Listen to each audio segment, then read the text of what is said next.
My childhood friend is an A-grade rare profession necromancer, capable of summoning an army of ghouls and easily clearing difficult dungeons. My younger brother is even more impressive. He's an S-grade profession magic swordsman, destined to become the sword god of Great Xia someday. And as for me, though I'm only B-grade, I possess the rare profession of Holy Light Priest. My healing power is extraordinary, and all the boys in and out of school beg to form a team with me for my healing abilities. But you? As my boyfriend, you failed your profession transfer and don't even qualify as the lowest F-grade profession holder. Useless. If you don't want to break up, you'd better obediently sign this agreement. In the private room of the cafe, Jiang Yi endured his girlfriend's enraged shouting when a flood of unfamiliar yet familiar memories suddenly surged into his mind. Have I transmigrated? He rubbed his aching forehead and muttered in shock to himself. As the memories became clearer, he finally understood everything. This place is a parallel world, Blue Star Great Xia. 100 years ago, the abyss invaded, merging reality with games and database systems swept across the globe. Upon reaching adulthood, every individual had the opportunity to become a profession holder. His parents were powerful profession holders, but they had tragically perished recently while challenging a cataclysm-level dungeon. All that was left behind was a mansion worth tens of millions and a stepsister, brought by his stepmother, who had no blood relation to him, a campus belle. Transmigrating to a world where his parents had just passed away, leaving behind a sister and a house, it seemed that even if he had been a failure in his past life, he could still live comfortably this time around. Unfortunately, this abhorrent matching system had paired him with a troublesome empress. The beautiful young woman with a stunning figure, dressed in a pristine priest's robe standing before him, was none other than his girlfriend from his previous life, Lu Ruyan, the campus belle of Jiangcheng No. 1 High School. It was a well-known fact that simps always end up with nothing. In his past life, he had been the epitome of that joke. In his memories, Lu Ruyan was not only a seasoned brother-complex fanatic, but also someone obsessively attached to her childhood friend.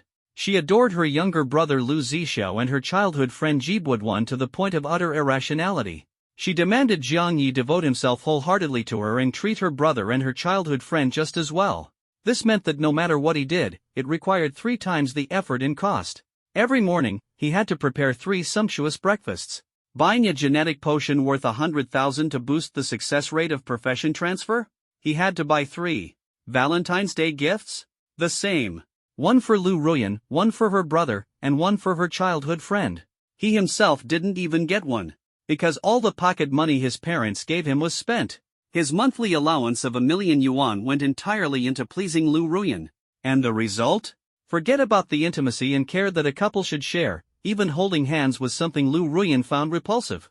Why are men so impatient? Holding hands is something you do after marriage. Why do you ask why I hold hands and hug my childhood friend? Duh, he's my childhood friend. We've grown up together. Can you, as my boyfriend, even compare? By the way, the gifts this month are much fewer. Are you falling out of love with me?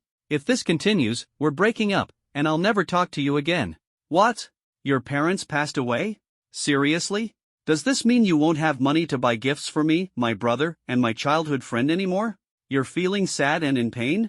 You want me to comfort you? Are you nuts? It's just your parents dying. Cry for a bit and move on, won't you? Hiss. Ha! I'm going jogging with my childhood friend now. Gotta go. When his memories reached this point, Jiang Ye's expression turned completely dark. My past life was so pathetic. Parents gone, profession transfer failed, girlfriend cheated, so this is the fate of a simp, huh? He was fuming with rage. Hey! A sharp yell interrupted Jiang Ye's thoughts. I'm talking to you. Are you deaf? Didn't you hear me? Lu Ruyan slammed the table, veins bulging on her forehead, her anger reaching its peak. Her patience was running thin. You useless trash. Failed profession transfer, can't even become a profession holder, grades so awful you can barely get into a vocational college. And me, my brother, and my childhood friend are all top-tier profession holders with limitless futures. I'm not trying to discourage you, but there's an unbridgeable gap between us now. You're no longer worthy of me, Lu Ruyan. However, considering your devotion to me in the past, as long as you sign this agreement, I'll agree not to break up and continue being your girlfriend. As she handed over the agreement, Jiang Yi glanced at it briefly, his frown deepening. What is this? A prenuptial agreement. The terms were densely written in black and white, practically predatory. Voluntarily gifting his property, post-marriage finances controlled by the wife, mandatory vasectomy required. He also had to take out a loan of tens of millions, and if they divorced, he wouldn't get a single cent. After reading it, Zhang Yi's heart burned with uncontrollable anger. This woman wanted to completely drain him dry. Ding! The ultimate profession transfer system is activating. This is a system? A glimmer of excitement flashed in Zhang Yi's eyes, but he quickly suppressed it. In his past life, he had failed his profession transfer during the high school ceremony, becoming a laughingstock and a useless simp. And opportunities for profession transfers were nearly singular: fail once, and you'd never have the chance to become a profession holder again. But, if I have a system, does that mean I can attempt a second profession transfer? Zhang Yi's heart stirred. Since he had transmigrated into this high-power world, wouldn't it be a waste not to become a profession holder? He took a deep breath, waiting for the system to fully load. System loaded successfully. Please select your ultimate profession. Profession 1, simp to the end. Fulfill all of Lu Ruyan's demands without complaint, sign the agreement, and beg her not to break up. Transfer to S-grade hidden profession, spitting clown. I've already transmigrated. Who'd still want to be a simp? He wasn't going to be a dog for a bad woman, nor would he fight against Batman. Profession 2, if you break up with her, she'll lose her love. Endure Lu Ruyan's torment, turn a blind eye, and hope she'll have a change of heart. Transfer to S-grade hidden profession, armored turtle. Let me ask you this: why does this profession have a green aura on its head? He wasn't going to be a green-shelled turtle. Forget this profession. Profession 3, women? Nothing but rouge-smeared skeletons. Today, she looks down on you. Tomorrow, she'll regret it. Everyone has their chance to rise. Wake up and break up with Lu Ruyan, cutting all ties with her once and for all. Class change, SSS rank unique hidden class, charm pet master. After 3 years of being a hopeless simp, he was betrayed by his girlfriend and heartlessly abandoned.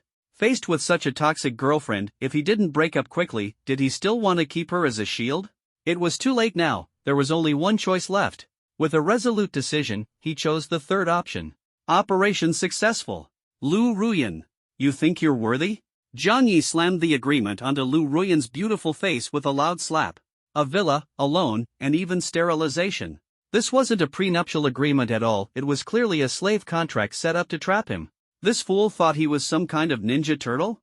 Zhang Yi, what are you even talking about? You're not even a professional. How can you guarantee my future happiness?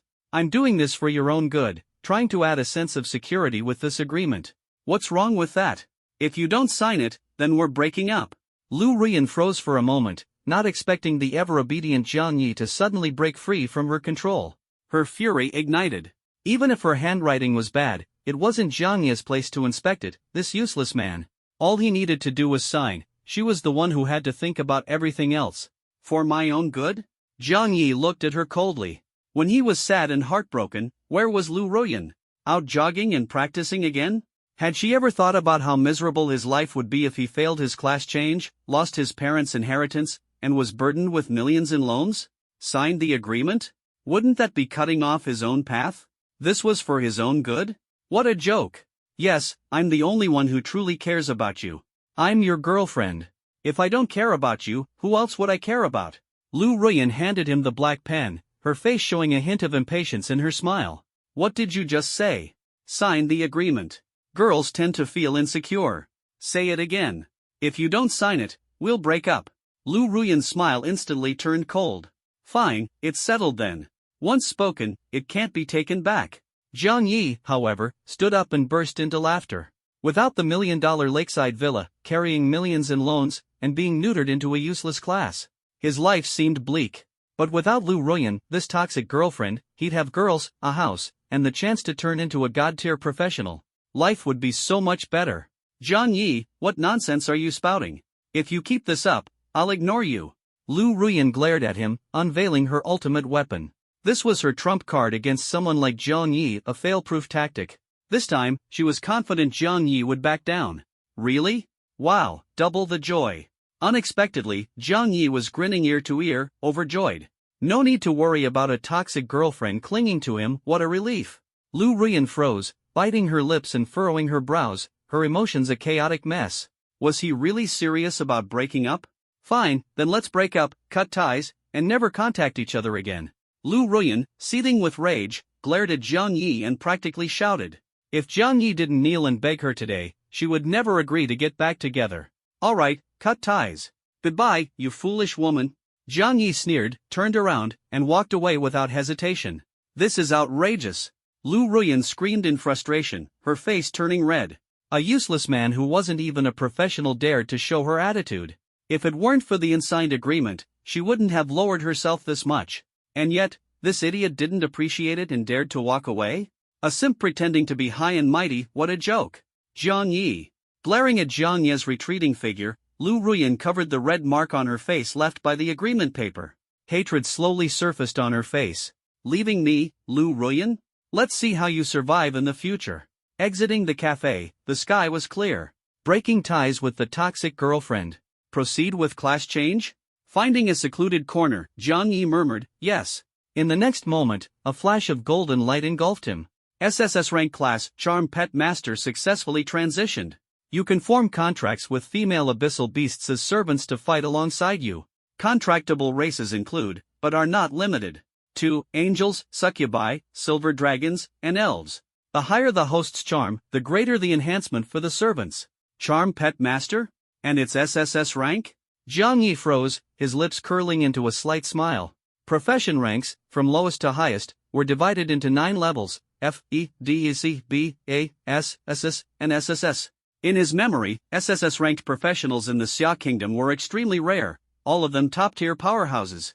For example, the moonlit sword immortal Pei Qingshu, who had once annihilated a legendary demon army with a single sword under the moonlight, earning her the title of invincible female sword immortal. An SSS rank held immense potential. Once fully grown, they could stand at the pinnacle of the profession world. Jiang Yi now had this qualification. He, too, was an SSS-ranked professional. His future achievements might even rival those of the female sword immortal. Jiang Yi opened his profession panel and couldn't help but take a sharp breath. Sure enough, he hadn't seen wrong. Host, Jiang Yi. Profession, Charm Pet Master, Unique Hidden Class. Level 1, 0%. Talent, Divine Grace unlocks a new Divine Tier talent every 10 levels. Divine Grace, Divine Tier, all attributes increase tenfold, all resistances plus 100%, experience gain plus 100%, immune to abyssal corruption. Passive skills, Favor, Blood Charm. Favor, share buffs with charm pets and increase intimacy. Blood Charm, for every enemy killed, charm increases by 1. The higher the charm, the greater the enhancement for charm pets. For every 1 charm point, all attributes, skills, and resistances increase by 0.1%. Attributes, Stamina 150, Strength 100, Agility 100, Spirit 200, Charm 250. Charm Enhancement, 25%. This is practically cheating, there's no need to hide at all. A God Tier talent, tenfold attributes, enhanced resistances, experience bonuses, and immunity to abyssal corruption? With high stat stacking passives, Jiang Yi could easily clear normal or even high difficulty abyss dungeons with just a kitchen knife, even without a charm companion. No other class could manage that. Charm Masters are terrifying. This Charm Master class kind of sounds like a Beast Master or Summoner, except their contracted companions are female abyssal beasts. Staring at the virtual interface, Jiang Yi pondered. Abyssal beasts, as the name suggests, are powerful creatures that emerge from the abyss. They are ranked by levels: white for common, blue for elite, purple for epic, gold for legendary, and red for mythic. The higher the rank, the stronger and rarer the beast. High-level abyssal beasts, once contracted, are exceedingly rare and priceless, often impossible to buy. Charm Masters, like Beast Masters, are an incredibly expensive class to maintain. Ordinary people simply can't afford the cost of leveling up and growing stronger. Luckily, I'm so broke that all I have left is money. Jiang Yi chuckled bitterly. The inheritance his parents left behind after their passing happened to be enough for him to purchase a high-tier abyssal beast and sign a contract. Only 100 days left until the college entrance exams, and it's been 3 days since the job transfer ceremony. Everyone else is already level 5, but I'm falling way behind. Time's tight. If I want to get into a top-tier abyssal university, I need to level up fast. If I can't find an epic level abyssal beast, using an elite level 1 as a temporary measure will have to do. After some thought, Jiang Yi made up his mind. Buy an abyssal beast, sign a contract. A cultured person needs culture, and a charm master needs charm companions. Right now, he's fighting alone. Even with an SSS class profession, it's useless without a charm companion. Without hesitation, Jiang Yi hailed a cab and headed to the largest abyssal trading market in Jiang City. Spirit Realm. The Spirit Realm is a miniature abyssal dungeon created by humans using advanced technology, hidden within skyscrapers, but inside, it's a whole different world. The bustling, Western fantasy-style trading plaza was filled with people and excitement. Freshly captured beast-eared girl, only 998. Guaranteed authenticity, no tricks. Elite-level goblin wizard staff, boosts casting speed by 10%. Fixed price, 200,000. Looking for a team to clear a dungeon, please carry me, Naya. Shouts and calls filled the air, and the stalls were packed with all sorts of items. Zhang Yi was dazzled. It was his first time in a place like this. After wandering around, he didn't find any legendary abyssal beast contracts, though there was an epic level 1, a male moon wolf king. Strong, but useless. If he couldn't find the best, he might as well choose the most beautiful. Soon, Zhang Yi locked onto his target and approached a stall specializing in abyssal contracts. He had a towering, muscular, brown-furred level 1 giant bear nearby and couldn't help but frown as he asked, "This brown bear covered in fur, are you seriously calling it a beast-eared maiden?"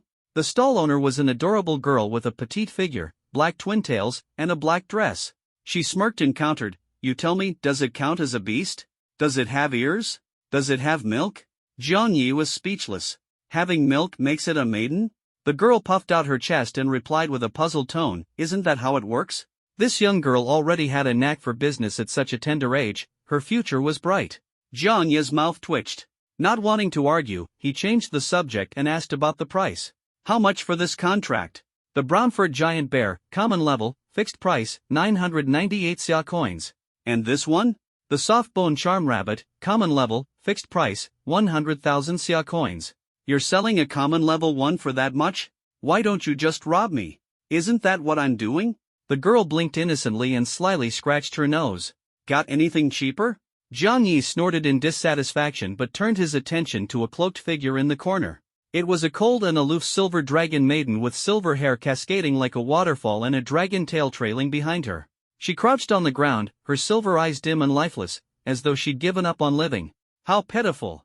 "There is something cheaper, look, that abyssally corrupted silver-eyed silver dragon over there. Epic level, only 50 xia coins. Dare to buy it?" The girl pointed at the desolate silver dragon maiden in the corner, pursing her lips with a faint sneer.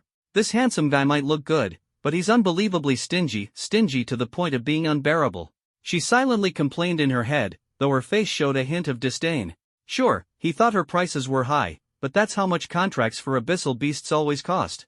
If you can't afford it, tough luck. $50? That cheap? Zhang Yi was stunned.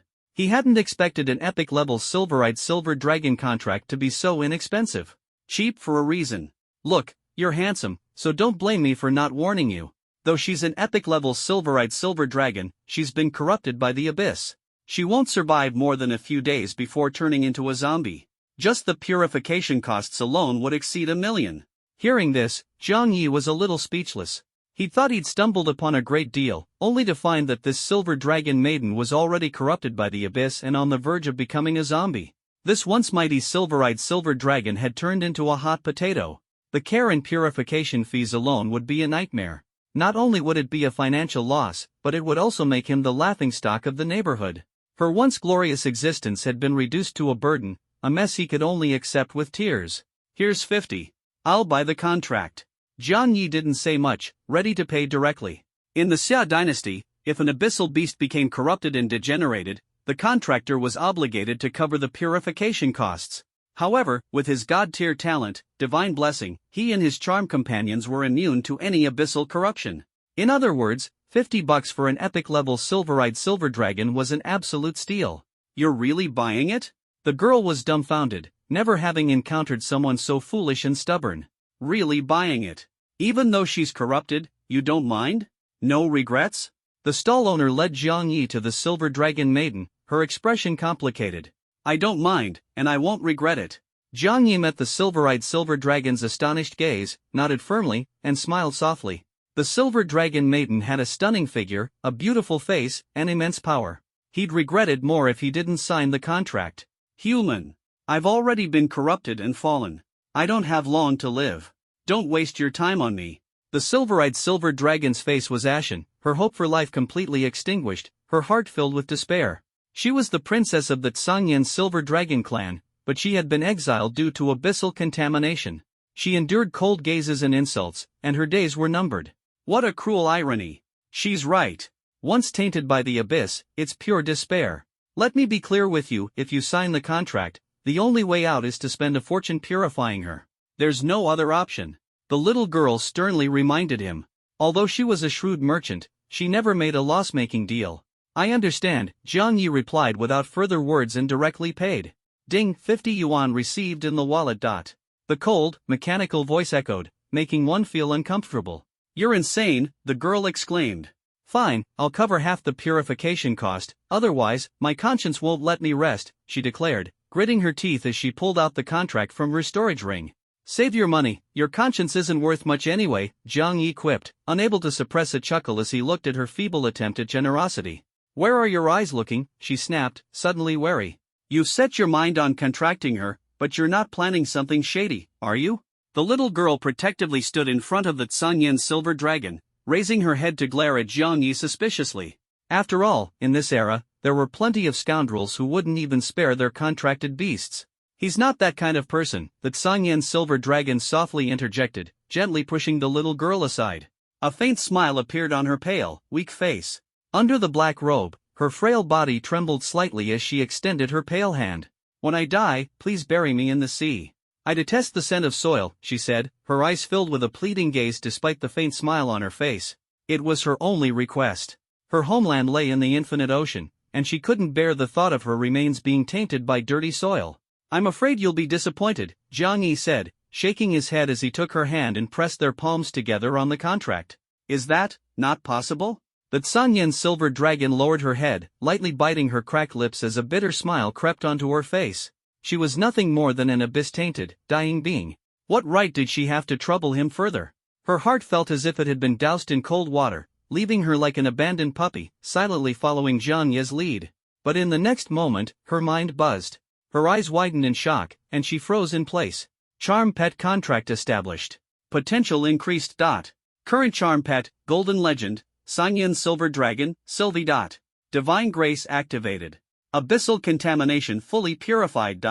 Sylvie trembled as she bit her lip, tightly gripping Jiang Yi's warm hand. She felt a surge of warmth flood her body, thoroughly expelling all the darkness and corruption within her. The dark spots that marred her skin vanished, and her once weakened dragon body grew tenfold stronger, as if she had been reborn. Human. Lifting the hood of her gray robe, Sylvie clutched her chest, her gaze complex as she looked at Jiang Yi.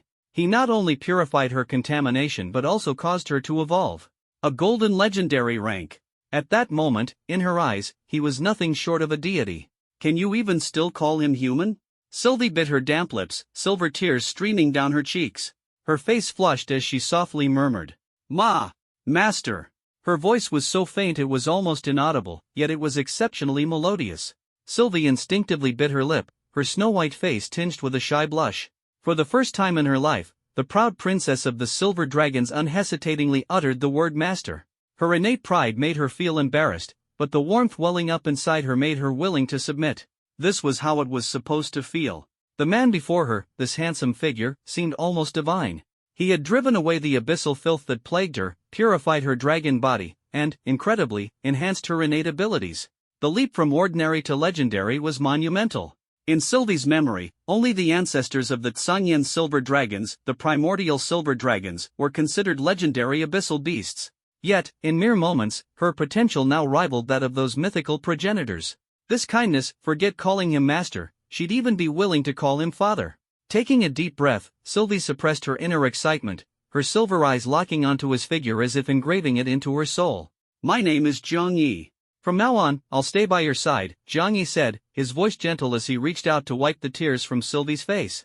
The secrets within the Silver Dragon Princess's heart were like layers of clothing meant to be unraveled slowly, not rushed or forced. Faced with his kindness, Sylvie lifted her head, her cheeks flushed, a mix of shock and confusion in her expression. Hearing the word companion felt foreign to her. If not for the betrayal of someone she once trusted with her life, she wouldn't have faced the abyssal army alone. Although she emerged victorious, she was tainted by the abyss, lost her strength, and was ultimately exiled by the Silver Dragon Queen without mercy. After countless wandering and scorn, her heart was riddled with scars. Though she was now purified, the fall within her soul lingered. Did she still deserve to have a companion? Will you despise me? Sylvie bit her lip, her voice trembling as she fought back tears. In his presence, she felt unworthy, consumed by inferiority. As long as you behave, no one will despise you, Jiang Yi said softly, gently tapping her forehead with his finger. Then Sylvie will behave. If I ever do something wrong, you can punish me, scold me, but please, don't leave me, alright? She clung tightly to Jiang Yi's sleeve, her tear-streaked face filled with longing and desperation. Now that she had found someone to rely on, she couldn't bear to face the darkness alone any longer. Of course, Jiang Yi nodded, his heart aching for her. How much suffering had she endured to make such a proud silver dragon princess so desperate for connection? Then Sylvie's life is yours, master, she whispered, resting her head on his chest as she embraced him. Her tearful eyes lowered, her cheeks flushed, and her reliance on him carried a sickly sweetness. Jiang Yi said nothing more, merely running his hand gently through her hair. The road ahead was long, and becoming a top-tier powerhouse would begin with contracting this silver dragon princess.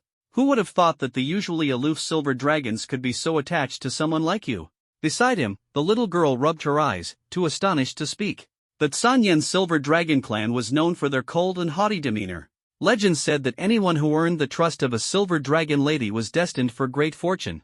Even the powerful silver dragon princess rarely trusted anyone, yet this newly contracted young man had managed to win her favor. What incredible luck! What a pity that the corruption of the abyss cannot be reversed. She doesn't have much time left, so don't you dare bully her. The little lowly let out a sigh, repeatedly reminding him. Though her heart was small, it was soft, and she couldn't bear to see the pitiful girl being mistreated.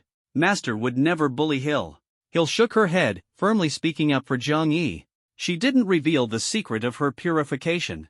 This secret, she had decided to protect for a lifetime. In just a few minutes, you've turned the silver dragon princess into this, calling you master this, master that, non-stop. The little lowly looked at Hill's reliance on Jiang Yi, her voice tinged with jealousy. After taking her in for so long, was all her effort in vain? Why was she clinging so tightly to this guy? Hill just didn't want you to worry. And besides, she's so adorable, how could I bear to bully her? Jiang Yi comforted her while finalizing the contract agreement with the little lowly. From this moment forward, he was the host of the Silver Dragon Princess. When it came time to part, thank you for taking care of me during this time. Hill clung to Jiang Yi's arm, her silvery eyes filled with heartfelt gratitude. Without the little lowly's shelter, she might still be wandering alone in the abyss. No need to thank me. The little lowly shook her head and handed a pink business card to Jiang Yi. Then, she seriously said to Hill, if you're going to thank someone, thank him. Honestly, I'm just glad to get rid of this hot potato. I only took you in, he's the one who'll actually clean up after you. Purifying the abyss was no easy feat now that Jiang Yi had taken over, she was much more relieved. Poor Silver Dragon Princess, if not for the abyssal corruption, her future would have been limitless. Now she could only await death, and after death, she would become a mindless, wandering corpse. Too tragic. Am I really such a troublesome burden? Hill froze, her eyes misting over. Perhaps due to her fall, inferiority filled her body. She lacked a sense of security and couldn't lift her head. She feared she wouldn't bring value to her master. Jiang Yi didn't answer immediately, he merely took the card and glanced at it. Lu Zhuiwei, heiress of the Lu Abyssal Beast Contract Group. Then he took Hill's delicate hand and gently shook his head. Don't listen to her nonsense. You're not troublesome at all. The warmth from his palm made Hill tremble slightly. Her hand wasn't that warm, but her face was burning red, as if on fire. Like a wounded little beast, she unconsciously let herself be led by him. Instead of licking her wounds, she tentatively tightened her grip on his fingers. Seeing that Jiang Yi didn't react, she held on even tighter. At this moment, she no longer wanted to let go. Jiang Yi didn't leave the spirit realm immediately.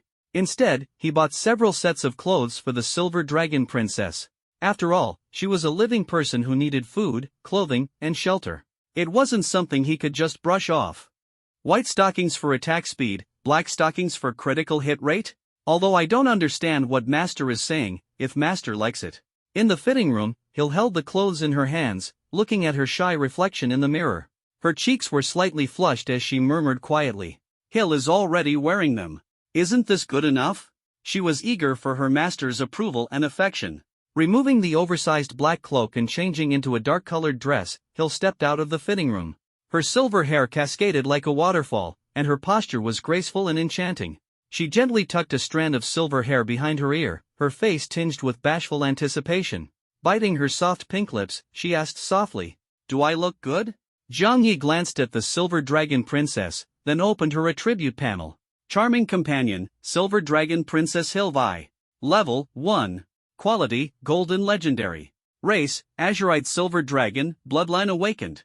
Skills, Azure Eye, Silver Dragon Companion, Dragon Roar, Dragon's Might, Dragon Claw, Dragon Breath, Dragon Tail, Dragon Transformation. Equipment, Black Stockings plus 10% critical hit, White Stockings plus 10% attack speed. Attributes, Stamina 450, Strength 850, Agility 900, Spirit 600. You look great. Zhang Yi nodded instinctively. These stats were incredible. As expected of the Silver Dragon Princess, powerful and invincible. The silver-haired Dragon Princess emerged from the fitting room. Her black and white dress exuded a cool and alluring charm. On the virtual panel, a faint golden light shimmered, proof of her legendary great potential. Her skill list was densely packed, spanning 5 or 6 pages. Her attribute values were absurdly high. Even at level 1, she was comparable to a level 50 knight. With such strength, ordinary professions wouldn't stand a chance. Zhang Ye's lips curved into a smile. He thought to himself that he had truly struck gold. After cutting ties with the wicked woman, his luck had taken a complete turn. Hill's skills are not only numerous but also incredibly powerful. Is this the Dragon Clan's heritage? Zhang Yi stared at the skill list, carefully analyzing the Silver Dragon Princess's capabilities. The Dragon Princess was undeniably beautiful, but if her skills weren't utilized properly, it would be meaningless. After all, there are no useless companions, only masters who don't know how to use them. Azure Eye LV1, by gazing into the Silver Dragon's eyes, a powerful dragon's might is unleashed, reducing all enemy attributes by 10%. If an enemy's attribute falls below 100, they are instantly killed. Silver Dragon Companion LV1, Companion of the Silver Dragon Azure Eye Dragon Rider. The host gains the Silver Dragon's power, transforming into a Silver Dragon Knight. Rides the Dragon Transformed Princess, shares health if one survives, the other cannot die. Dragon Transformation LV1, the Silver Dragon Princess's bloodline awakens, surpassing the potential of the ancestral Silver Dragon. All attributes receive a 10% bonus. Hill's skills are ridiculously strong. Combined with my talent and passives, after transforming into a dragon, her level 1 attribute values could break 1,000, maybe even approach 10,000?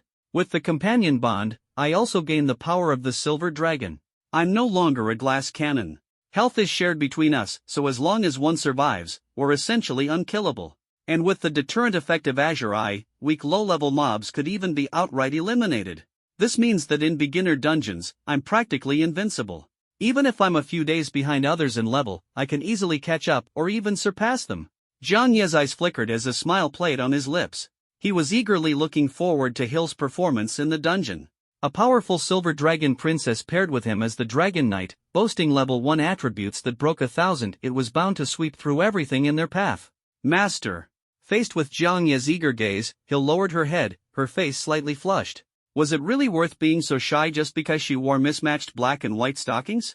Though she thought this in her heart, she couldn't help but let a smug smile curl at the corners of her lips. She gently lifted the hem of her skirt, her graceful legs wrapped snugly in the black and white stockings, exuding an irresistible allure. Elegantly, she twirled around Zhang Yi, stopping in front of him. Lifting her snow-white neck, with a face full of shyness and anticipation, she asked softly, "Master, do you like it?" It was her first day as a charm companion, and Hill was desperate for Zhang Yi's approval. Even a single "I like it" would make her happy for the entire day. Zhang Yi didn't speak but simply smiled and nodded. "That's good." Clutching her chest, Hill let out a sigh of relief. "If Master doesn't like it..." She looked down at the floor, her voice turning slightly dejected. "Then no matter how pretty it is, what's the point?" She had been saved from the abyss of corruption and destruction. Her existence was meant to fight for Zhang Yi and fulfill his every desire. This was the tradition of the Dragon Princess repaying her savior. "Hill." Zhang Yi gazed at her, gently pinching her snow-white chin. With a serious expression, he shook his head and said softly, "Your existence is not for me, but for yourself." A charm companion and their master were meant to support each other, not to be in a relationship of slave and master. He didn't want Hill to become a lowly Silver Dragon Princess. If even the pride of the Silver Dragon clan was lost, how would they face the powerful Abyssal army in the future? "For myself?" Hill pointed at herself, her face full of confusion. "You don't want the hatred in your heart to become an eternal shadow, do you? Nor do you wish for those who betrayed you to keep mocking you, right?" From Hill's words, Zhang Yi had learned about her past. She was the Silver Dragon Princess, once betrayed and exiled by her own people. Her former pride and dignity had crumbled under the corruption of the abyss, leaving her humble as dust. Of course I don't. Hill bit her lip, nodding earnestly. She had always dreamed of revenge. Her former bodyguard and close friend, the Silver Dragon Sword Princess, was, in fact, an undercover agent sent by her younger sister, the Second Princess. They had pushed Hill into the abyss, tainting her with the filth of corruption. Hill could never forget their cruel faces and the heartless words, a fight for the heir apparent. For countless days and nights, she wandered, teetering on the edge of corruption. But with her master's help, she had become someone entirely different, finally gaining the means for revenge. When that day came, when the Abyssal King descended, she would obliterate the traitors into nothingness. Then let's work hard together. Jiang Yi smiled, extending his fist. Having shared a fate of misfortune with the Silver Dragon Princess, it was only natural for them to strive together. Hill froze for a moment, then extended her small fist, lightly bumping it against his. It seemed, she was genuinely beginning to like her master. In the outskirts of Jiang City. Since the Abyssal invasion, portals to the abyss, known as dungeons, had appeared all over the Blue Star. Everyone referred to them as instances. The beginner instances for high school seniors who had just changed their professions were mostly simple. Take the classic goblin subjugation instance, for example. The number of goblins slain each year could circle the Blue Star 3 times. At this moment, the Adventurers Guild Plaza, organized by the government, was bustling with people. Jiang Yi held Hill's hand as they entered the guild. He was planning to solo an instance. It wasn't out of recklessness but a decision made after careful consideration. Teaming up meant sharing experience points, and reliable teammates were hard to find. After weighing the options, soloing proved to be the most efficient. I'll take the normal level Goblin Cave instance. At the reception desk, Jiang Yi spoke briefly with the attendant and received a teleportation jade for entering the instance. Be careful. If you encounter life-threatening danger, don't hesitate to crush the jade and return to the safe zone immediately. Thank you, I will. This is your first time entering an instance, isn't it? Soloing as a newbie is too difficult. I suggest you join a team. No need. Jiang Yi shook his head and turned to leave. The receptionist gave a helpless smile. Every year, there were always rookies like Jiang Yi, overestimating themselves and attempting to solo. Only after being surrounded by goblins would they obediently team up. If nothing goes wrong, he'll come running back out in less than 3 minutes, completely embarrassed. Watching Jiang Yi's departing figure, she tidied the documents in her hand and gently shook her head. Just hit level 1 and already wants to solo? Does he think he's some top-tier expert? No matter how handsome he is, looks don't count as combat power. To challenge harder instances, you have to clear the simpler ones first. This might feel like a bit of a waste of time, but since it's my first instance, I can start with the normal difficulty. Jiang Yi thought to himself as he picked up the teleportation jade and held Hill's hand, heading toward the dungeon entrance. Under the vast azure screen, a mysterious yet gentle light emanated. All it took was holding the jade to enter the instance and slay monsters to level up. For professional players aiming to grow stronger quickly, killing enemies was the fastest path. Jiang Yi, what are you doing here? At this moment, an irritating voice called out from behind.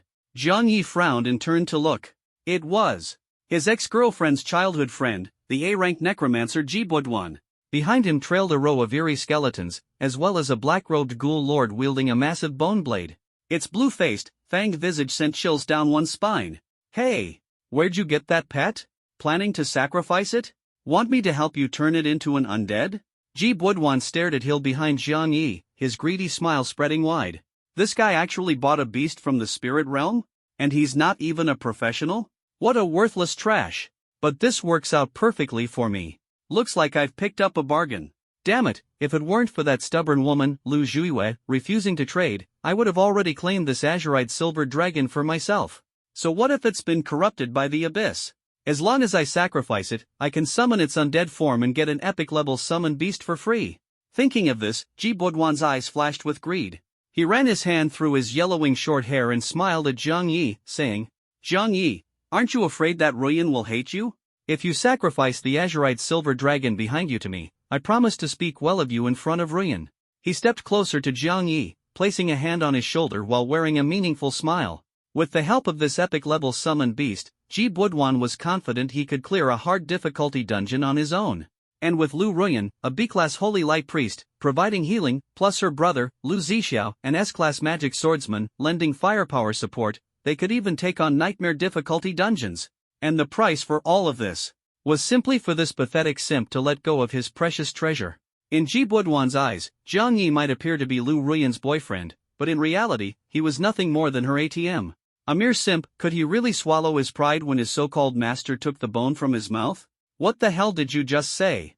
Jiang Yi shoved the hand off his shoulder, furrowing his brows as he coldly retorted. What did you say? Ji Budwan's face darkened, staring at Jiang Yi in shock, as if he couldn't believe his ears. This nobody, who wasn't even a professional, had just cursed at him. Can't even understand human language? Ji Budwan, is your brain full of water or something? Jiang Yi coldly glared back, his tone icy. He wasn't a simp anymore, not since he'd cut ties with Lu Ruyan. Ha! Ji Budwan's face turned grim as the skeletal warriors and the Death Lord behind him emitted a chilling glow. The temporary teammates surrounding him wore cruel smiles as well. Out of respect for Ruyan, sacrifice the azurite silver dragon to me, and I'll let you off this time. Otherwise. A cold gleam flashed through Ji Budwan's eyes. He had never failed to obtain what he wanted. This simp, who wasn't even a professional, dared to challenge him just because he owned an epic-level beast. Dream on. Jiang Yi, we're all classmates here. Don't embarrass yourself like this, one of Ji Budwan's teammates chimed in. Brother Ji is doing you a favor. You're not even a professional. What good does a beast like that do in your hands? You'd be better off sacrificing it to Brother Ji. When he rises to prominence, you might even benefit from it. Yeah, listen to your big brother here and be obedient. Otherwise, don't blame us professionals for bullying you. The group, along with their undead summoned beasts, surrounded Jiang Yi and the Silver Dragon Maiden, their threats and sneers overflowing with malice. Even though private fights were strictly forbidden by the Adventurers Guild, they couldn't care less. Jiang Yi wasn't even a professional, how could he possibly stand up to them? Master. Hill, the Silver Dragon Maiden, tiptoed closer to Jiang Yi, whispering softly into his ear. Shall I kill them? Her silver eyes brimmed with killing intent. Anyone who dared to offend her master deserved death. No need, Jiang Yi shook his head, rejecting her. But Hill grew anxious, thinking Jiang Yi was worried about the rules of the Adventurers Guild. Yet, I'll deal with them myself. No need to dirty your hands.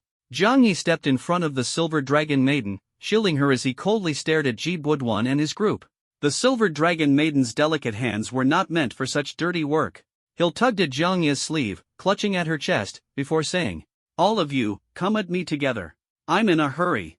Jiang Yi gripped his teleportation amulet, frowning with slight impatience. He had already been delayed by Ji Budwan and his group for several minutes, precious time lost for leveling up. But defeating professionals would grant him experience too, compensating for the wasted time. Ha ha ha. Jiang Yi, do you really think I don't know your secret? Ji Budwan burst out laughing, clutching his stomach, before his expression turned increasingly sinister. The azurite silver dragon behind you might be an epic-level abyssal beast, but it's been tainted by the abyss. It's completely useless in battle. And we have an 8th-level necromancer, a 4th-level priest, a 6th-level mage, a 6th-level warrior, a 6th-level tank, and a whole army of elite undead. You're not even a professional. What makes you think you can fight me? He lunged toward Jiang Yi, aiming to seize the Silver Dragon Maiden and sacrifice her immediately. If I summon the undead form of the azurite silver dragon, my leveling speed can increase by 50%. His eyes glinted with greed, his smile growing deeper. But in the next moment, a powerful, overwhelming pressure suddenly descended. Ji Budwan's pupils shrank, and the smile froze on his face. Jiang Yi merely extended a single finger, lightly tapping it on Ji Budwan's shoulder. Silver eyes gleamed with an icy light that was impossible to look at directly. Azure Eye, activated. Enemy attributes decreased by 10%, and any attribute below 100 is instantly annihilated. In that instant, in the eyes of Ji Budwan and his group, Jiang Yi's aura underwent a dramatic transformation. Facing him felt like standing before an indomitable dragon. How was this possible? When did he switch professions? Ji Budwan's heart filled with shock as he desperately tried to connect with his Deathlord. Meanwhile, his teammates weren't nearly as fortunate. Ugh! The 4th-level priest collapsed instantly, rolling his eyes back as he hit the ground. Then, one after another. Thud! Thud! The warrior, tank, and mage all dropped in succession, with no one spared. They were only C and D tier professionals. With their attributes drastically reduced, they couldn't resist at all and fell unconscious one after another. What? What did you do to them? Do you dare lay hands on us? The Adventurers Guild's enforcers won't let you off. Ji Budwan glared furiously at Zhang Yi, but the icy silver gaze staring back at him made his entire body tremble uncontrollably. Was he insane? This man was only 8th level and dared to challenge a dragon? Who gave you permission to speak? Zhang Yi's icy voice cut through the air. With a light tap of his finger on his shoulder, the Silver Dragon Maiden's bonded state activated, and Zhang Yi's attributes instantly surpassed Ji Budwan's 8th level stats. Thud. Ah! Ji Budwan froze, suddenly dropping to his knees. His head smashed against the stone pavement, blood gushing out as several teeth scattered across the ground. His once flashy yellow-dyed hair was now stained with blood, leaving him looking utterly pathetic. The searing pain clouded his consciousness. He tried to stand but flailed helplessly like a chicken drowning in water. His legs had been broken. Kill him. Kill him for me. His bloodshot eyes burned with rage as he began summoning his beasts, determined to make Zhang Yi pay a heavy price. However, let me handle it. Don't let them dirty the master's hands. He stepped forward, shielding Zhang Yi. She removed the hood of her black cloak, revealing silver eyes as cold as ice, exuding a murderous intent. Rows of skeletons gleaming with a chilling light were instantly reduced to dust under Hill's overwhelming aura. Her pressure was immense. Even the elite-level ghoul lords trembled in fear, prostrating themselves on the ground, unable to hold on to their massive bone blades, completely immobilized. This was a massacre, an utter massacre. Stop. What are you trying to do? Ji Budwan stared at Zhang Yi, his eyes filled with terror. Zhang Yi ignored him completely, and Hill showed no mercy. No, please don't. Brother, I was wrong, I really was. Ji Budwan clung to Zhang Yi's legs, almost in tears from fright. If the elite ghoul lords he painstakingly summoned were killed, it would be worse than death for him. Swish! With a silver lance, Hill slashed cleanly through the throat of the ghoul lord. The elite-level summoned creature was killed in one strike. Ah! Ji Budwan cried in agony, his face pale as he fainted. In just 30 seconds, Ji Budwan's undead squad was completely annihilated. And Zhang Yi? He was only at level 1. Impossible. Absolutely impossible. Ji Budwan is a master capable of soloing hard dungeons. How could that kid defeat him with just a flick of his finger? An 8th level necromancer, with a well-coordinated team, capable of handling hard-level bosses without breaking a sweat, yet they couldn't even make a move before being instantly wiped out? That kid seems to be Zhang Yi from our school. Didn't he fail his job transition? But with just one glance, he turned a dozen ordinary skeletons into dust, and even the fearsome ghoul lords cowered like turtles.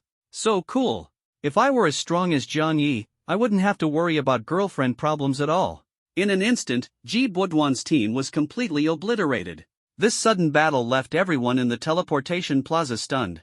Ji Budwan was an A-level rare-class necromancer, with elite-level ghoul lords by his side, boasting incredible potential, a veritable undead disaster. And Zhang Yi? He seemed to be nearly level 1? Killing an undead disaster at level 1? This was insane. Everyone was too shocked to speak. I get it. It must be the abyss beast behind Zhang Yi that turned the tide. Ji Budwan even tried to snatch the sacrificial abyss beast. It must be of an epic grade. An epic grade abyss beast is incredible. If I had one, I'd gladly marry a rich and beautiful woman. Epic grade or not, fighting in the plaza won't escape the Adventurer Guild's patrol squad. Ji Budwan's brother, Ji Buchang, is the patrol squad captain, a level 20 royal knight. With his authority, not even an epic-grade abyss beast can withstand the crushing difference in levels. Ha, Zhang Yi is in big trouble now. He's standing there motionless, he must be scared stiff, filled with regret. After the initial shock, everyone looked at the dazed Zhang Yi, shaking their heads and sighing. What a reckless move. The Adventurer Guild strictly forbids private fights, and Ji Budwan's brother, Ji Buchang, often shields him, abusing his power for favors. But Zhang Yi, in a moment of impulsiveness, provoked Ji Budwan, injured him, and even killed his ghoul lord. Wasn't this directly inviting trouble from Ji Buchang? Things had just gotten complicated.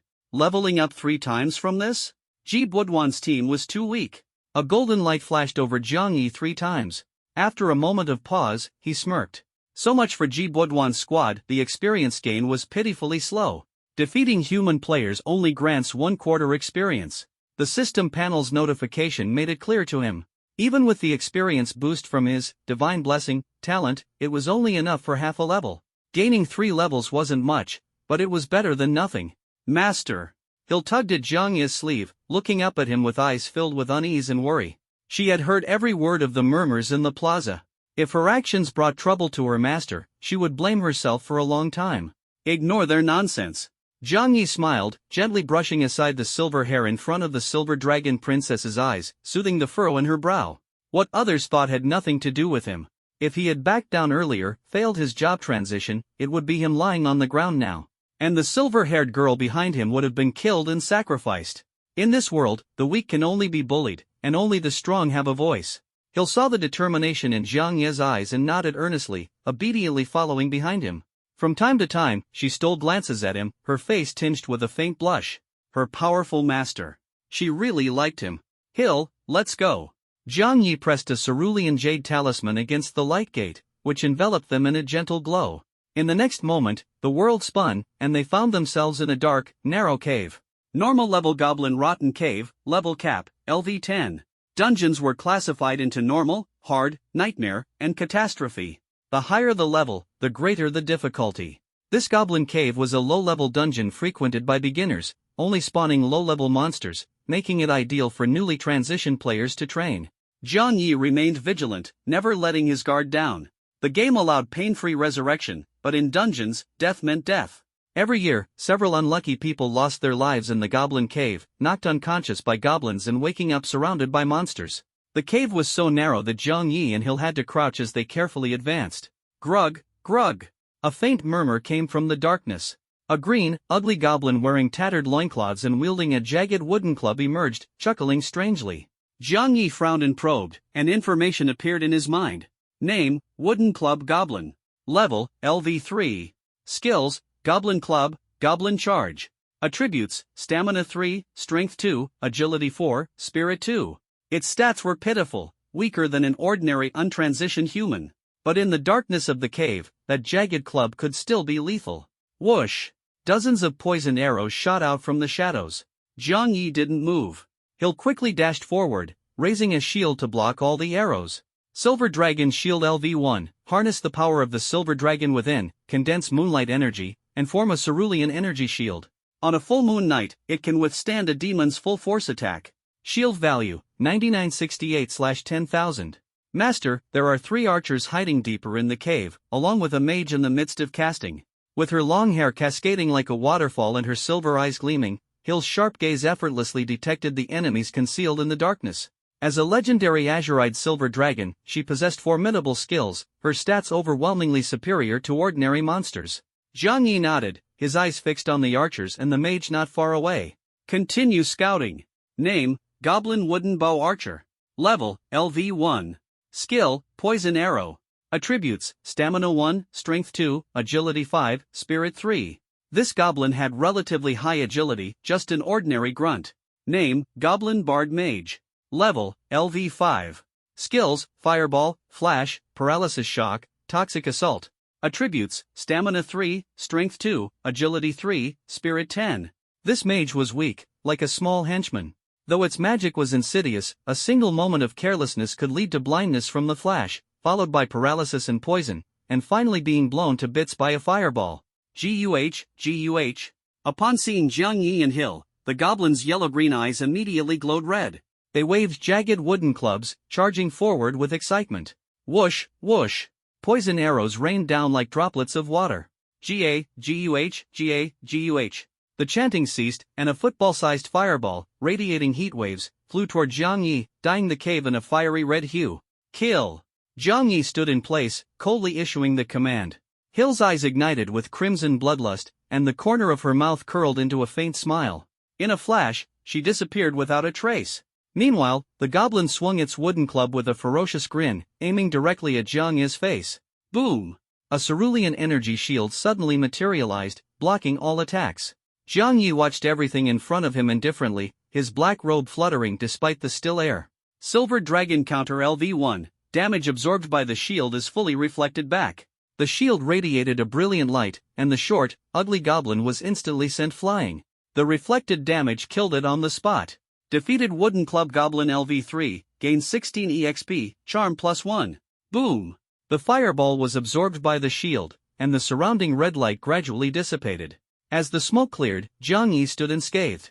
He glanced at the trembling goblins in the distance, and a faint smile appeared on his lips. Firing all this time, and that's all you've got? Pathetic. With a wave of his hand, the damage absorbed by the shield was instantly reflected. Poison-coated arrows and a fireball trailing smoke tore through the air, leaving a deep trench in their path as they hurtled toward the enemies. Boom! A deafening explosion shook the entire cave. The darkness was instantly illuminated by the blaze. Guh! Agonized cries echoed one after another. Defeated Goblin Wooden Bow Archer LV1, gain 10 EXP, Charm +1.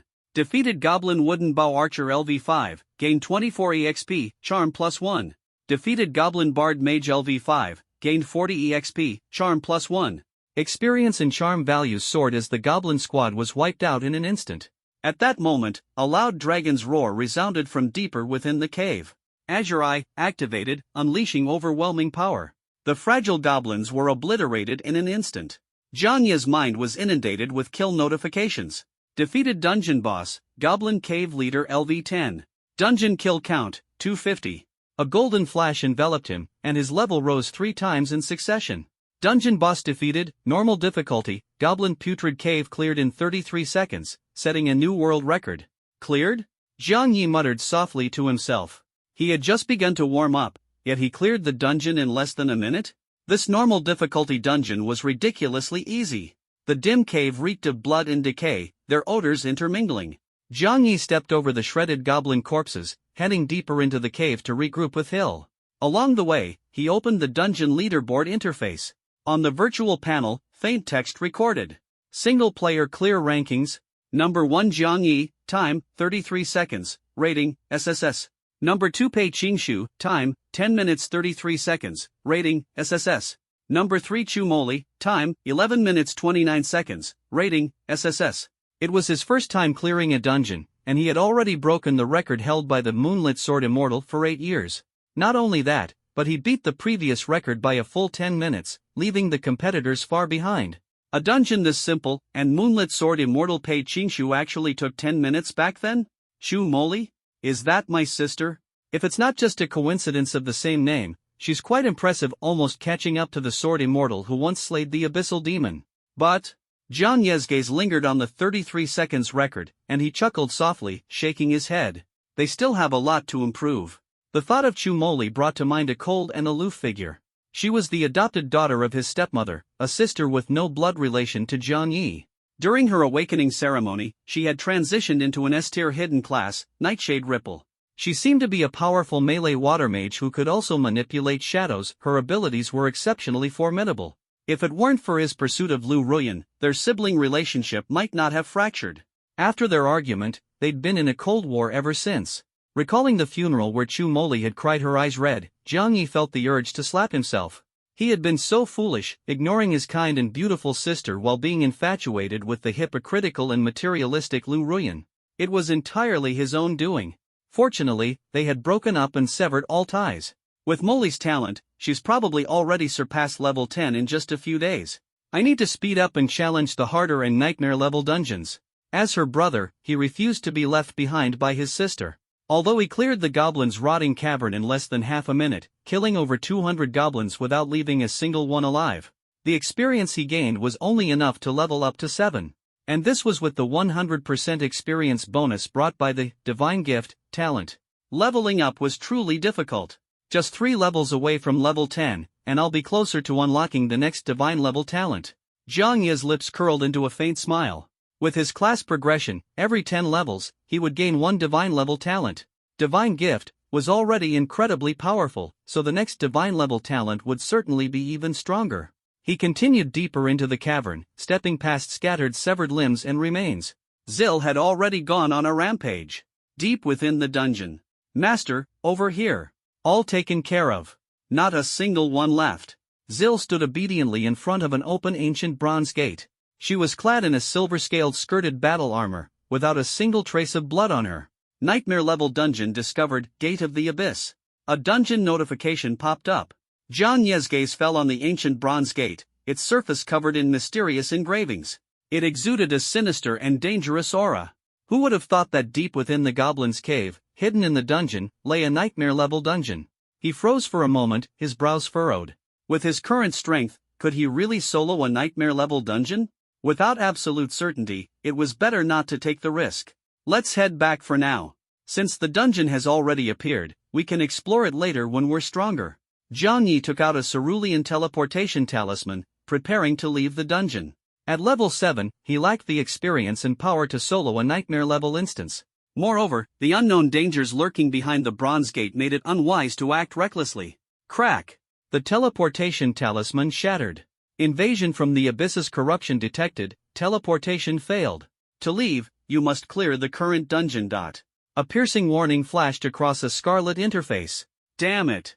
Jiang Yi frowned, his expression darkening. He hated unpredictable situations the most. Immediately, Zil drew her gleaming silver spear, calmly positioning herself in front of Jiang Yi. It seems we can't leave unless we clear the gate of the abyss. Jiang Yi's eyes sharpened as he stepped into the bronze gate. Since there was no way out, they could only face it head-on. Nightmare-level dungeon, gate of the abyss, level cap, 20. Inside was a dimly lit cathedral. The walls were carved with demonic reliefs. The bluish-gray stone tiles were etched with vein-like blood patterns that extended to a central rose throne in the hall. On the throne sat a horned succubus, her body drenched in blood. She was clad in a black silk robe, her pale skin veiled in a hazy allure. Her limbs were bound by black chains. If it weren't for the faint rise and fall of her chest indicating breathing, Jiang Yi would have thought she was already dead. Master, be careful. She's been tainted by the abyss's corruption. Zil's brows knitted tightly, her gaze carried both pity and loathing. She empathized with the torment of being tainted by the abyss. In Zil's view, the chained succubus could only escape her fallen state through death. Buzz. Suddenly, the cathedral began to tremble, dust swirling in the air. With a loud bang, the bronze gate was sealed by a massive stone statue. Jiang Yi turned toward the sound and saw two towering stone guardian statues, each 20 meters tall, standing at the entrance. When had they appeared? Name, Guardian Stone Statue, Sword. Level, 10. Skills, Stomp, Giant Blade Strike, Revival, Pounce. Attributes, Vitality 555, Strength 555, Agility 555, Spirit 0. Their power was terrifying, with strength hundreds of times greater than that of ordinary goblins. Dragging massive black iron greatswords 3 meters long, their faces were indistinct, but their eyes glowed a sinister scarlet. It was a cold and pure killing intent. Ha, ha! Amid their footsteps, a chilling laughter echoed. Jiang Yi looked up and saw 7 distorted faces appearing on the cathedral's ceiling. His eyes widened, and his heart sank. Name, 7 Deadly Sins, Manifestation of Lust. Level, 20. Skills, Abyssal Curse, Void Strike, Spectre Possession. Attributes, Vitality 0, Strength 0, Agility 0, Spirit 1000. The spiritual power was overwhelmingly strong. Simultaneously, chaotic chanting resounded within the cathedral. The 7 twisted faces muttered incessantly, as if reciting a malevolent curse. The next moment, Jiang Yi's body glowed, and a system notification rang in his mind. Abyssal Curse intercepted. Void Strike resisted. Spectre Possession blocked. The Divine Gift talent activated, granting Jiang Yi complete immunity to the abyss's intrusion, with all resistances reaching 100%. This meant that as long as there were no debuffs lowering his resistance, he would be almost entirely immune to any elemental or curse damage.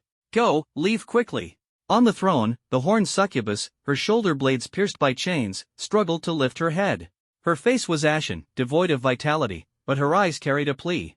She had heard the abyss's chants, the curse of corruption was about to descend. Before that happened, all she could do was silently pray for the young man before her. Name, Fallen Angel Gabriel.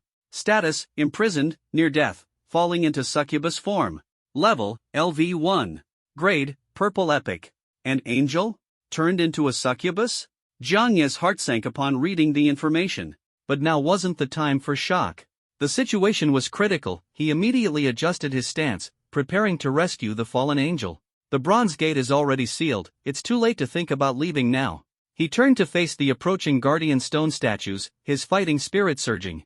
The guardians were formidable, but he and the silver dragon maiden were no pushovers. If they wanted to escape, they'd have to brute force their way through the dungeon. It's no use. Gabriel lowered her head, crimson tears streaming from her scarlet eyes. She was filled with guilt and self-reproach, loathing her own helplessness and inability to save the young man before her. Faced with the immense power of the abyss, even she, an angel, couldn't withstand it, let alone ordinary mortals. Could that young man and the silver-haired girl really prevail? They're going to die. Her disheveled black hair cast shadows over her face as she closed her eyes in pain, consumed by despair.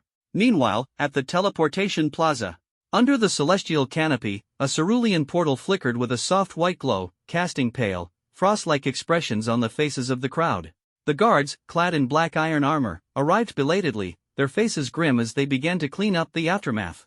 Ji Budwan lay on a soft white stretcher, his mouth full of blood. "Brother!" He clutched the captain of the guard's hand tightly, the black iron elbow guard smeared with glaring bloodstains. "That guy, relying on the power of that epic great abyssal beast, not only killed my corpse lord but also left me gravely injured. You must avenge me." His lips were cracked, his words slurred, yet they overflowed with venom and resentment. Failing to obtain that epic-grade silver-eyed azure dragon was one thing, but losing an elite-grade corpse lord for nothing? That was an enormous loss. If he didn't beat Jiang Yi into submission and regain his pride, he wouldn't be able to swallow this humiliation. An epic-grade beast, huh? Ji Buchang's face darkened, a glint of greed flashing in his eyes. He had been stuck at level 20 for a long time. With the help of an epic-grade abyssal beast, leveling up would be within reach. Assaulting others at will in the guild, such arrogance must be punished. You don't even need to say it. As your brother, I won't let him off either. He placed a hand on his younger brother's shoulder, glanced down at him, and nodded faintly. According to the guild's records, he's just a newly transitioned level 1, yet he managed to defeat an 8th level necromancer summoner. It seems the issue isn't that my brother is weak, but that the epic-grade abyssal beast is too powerful. However, I'm a level 20 royal guard. With my level and attributes vastly superior, even an epic-grade abyssal beast is nothing special. Staring at the cerulean portal, Ji Buchang's lips curled into a cruel smile, his gaze brimming with murderous intent. He waited for Jiang Yi to emerge, so he could find an excuse to take action and capture him. Once that epic-grade abyssal beast fell into his hands, it wouldn't stand a chance of escaping. "Brother, with you saying that, I feel at ease." Ji Budwan lay on the stretcher, exhaling a long breath. All he had to do now was wait for Jiang Yi to appear, so he could exact his revenge. As long as I can sacrifice that epic-grade silver-eyed azure dragon, even losing the corpse lord would be worth it. Jiang Yi, you've crossed me, your luck has run out. Ji Budwan sneered coldly, his eyes filled with malice as he stared at the portal. He was nothing without that epic-grade abyssal beast to back him up. How could he possibly contend with Jiang Yi? The two brothers stood guard by the portal, their thoughts diverging. Buzz! Suddenly, an anomaly erupted. The teleportation portal became shrouded in dark mist, with scarlet flames surging skyward, piercing through the clouds. Then came a fierce wind, dark clouds churning, the sky darkening as if it were night. "This is a nightmare-grade dungeon?" Ji Buchang raised his hand to shield himself from the wind, forcing his eyes open as he stared in shock at the crimson portal. Nightmare-grade dungeon portals were blood-red, accompanied by eerie black mist, striking terror into onlookers. The corruption of the abyss has leaked, upgrading an ordinary dungeon into nightmare-grade. Don't wait any longer. That kid is definitely doomed this time. Ji Buchang's face turned ashen as he instructed his squad to notify the guild's higher-ups. The aura of a nightmare-grade dungeon was enough to instill fear in him, a level 20 royal guard. For that newly transitioned kid inside, surviving was out of the question. What a pity for that epic-grade abyssal beast, following the wrong master and ending up with its bones obliterated. Ji Buchang gazed at the blood-red portal, shaking his head with a sigh, his heart aching. Jiang Yi's death was one thing, but the demise of that abyssal beast would truly be a waste. "Jiang Yi, you better not die." Ji Budwan gripped the bedsheet tightly, his eyes wide, staring unblinkingly at the crimson portal. Losing the corpse lord was bad enough. If the silver-eyed azure dragon was lost too, he'd suffer an even greater loss. Inside the nightmare-grade dungeon, the abyss gate. Within the desecrated chapel, the guardian statues dragged their massive greatswords, each step resounding with a deep tremor. Jiang Yi and Sierra stood firm before the throne, neither retreating nor yielding, ready to counterattack. Behind them came the sorrowful moans of a girl. "It's useless. You're all going to die. No one makes it out alive." Her black hair hung loose as she lowered her head. Gabriel's tear-streaked face quivered, her bitten lips trembling as the iron chains on her body clinked softly. In the face of abyssal demons, even she, an angel, had fallen into a succubus, let alone mere mortals of flesh and blood. There was no need for the desire entity to act. The two 20-meter-tall guardian statues could crush the young man into pulp with a single step. She closed her eyes, her mind conjuring the image of the boy being reduced to a bloody pulp. Boom! A thunderous explosion echoed, dust swirling as the desecrated chapel trembled violently. "I'm sorry." Gabriel's heartbeat slowed abruptly, blood tears falling and staining the mossy stone bricks red. If only she hadn't succumbed to the abyss's corruption, the trial ruins wouldn't have fully awakened. That innocent boy wouldn't have had to sacrifice himself in vain, reduced to nothing more than a puddle of blood. Do you think saying sorry is enough? Zhang Yi stood atop the statue's head, turning back to look at her coldly. On the throne, Gabriel trembled as she raised her head, her tearful eyes wide with stunned disbelief. That handsome young man, amidst the rubble, had actually counterattacked and defeated the guardian statue. But, be careful. The guardian statue will self-revive. Every time it's shattered, its strength increases by 10% upon revival. Gabriel bit her lip, mustering all her strength to warn him. Once shattered, the guardian statues would grow stronger, evolving from statue knights to statue gargoyles, and then to statue demons.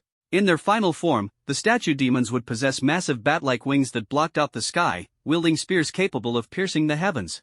With a desire entity's possession, they would be like demons straight out of the abyss. Even her fully empowered self could not stand against them. Is that so? A silver light flashed in Zhang Ye's eyes as his silver dragon companion stayed activated, the dragon blood within him boiling, his strength surging the longer he fought. The guardian statue has already been shattered into a statue gargoyle. Before it fully revives. Gabriel looked up, her face streaked with tears, her voice almost pleading. Kill me, take the bronze gate key, and escape without looking back. If she died, the ritual of corruption would cease immediately. The key would drop, allowing one to exit the dungeon. If her death could provide the boy with a sliver of hope, it would be her only redemption after falling into corruption. Escape? The abyss gate is about to open. Escape is impossible. A piercing warning echoed in his ears. He had no way out. There was no other choice but to fight to the death. Zhang Yi observed the shattered stones around him. In his draconic form, his senses were exceptionally sharp. After he and Hill destroyed the guardian stones, the statue's attributes were significantly weakened and would only recover after their revival was complete. Above them, the dome displayed a grotesque scene, 7 twisted faces interwoven into a net of flesh and blood. Suspended within the bloody web was a massive bloodwood coffin. It hung like an inverted, blood-red crescent moon, exuding an aura of dread. A 6-pointed star symbol emerged, and the 7 faces began chanting an ancient incantation in unison. The scene resembled a ritual summoning a demon, eerie enough to send chills down one's spine. Hill, stop them. While fending off the reviving gargoyle, Zhang Yi commanded Hill to deal with the desire entities above. Understood. Seizing the gap during the gargoyle's revival, Hill swung her gleaming silver dragon spear, thrusting it straight at the dome. Boom! The gale howled, and a dragon's roar reverberated through the air. A section of the dome was shattered, revealing a dim, eerie light.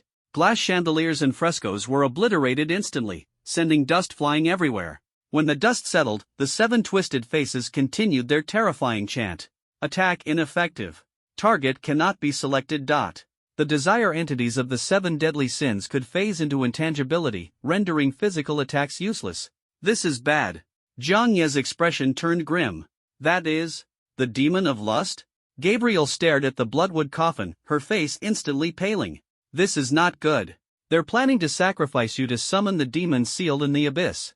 Don't let that crimson coffin fully open, or your soul and body will be devoured by the resurrected demon.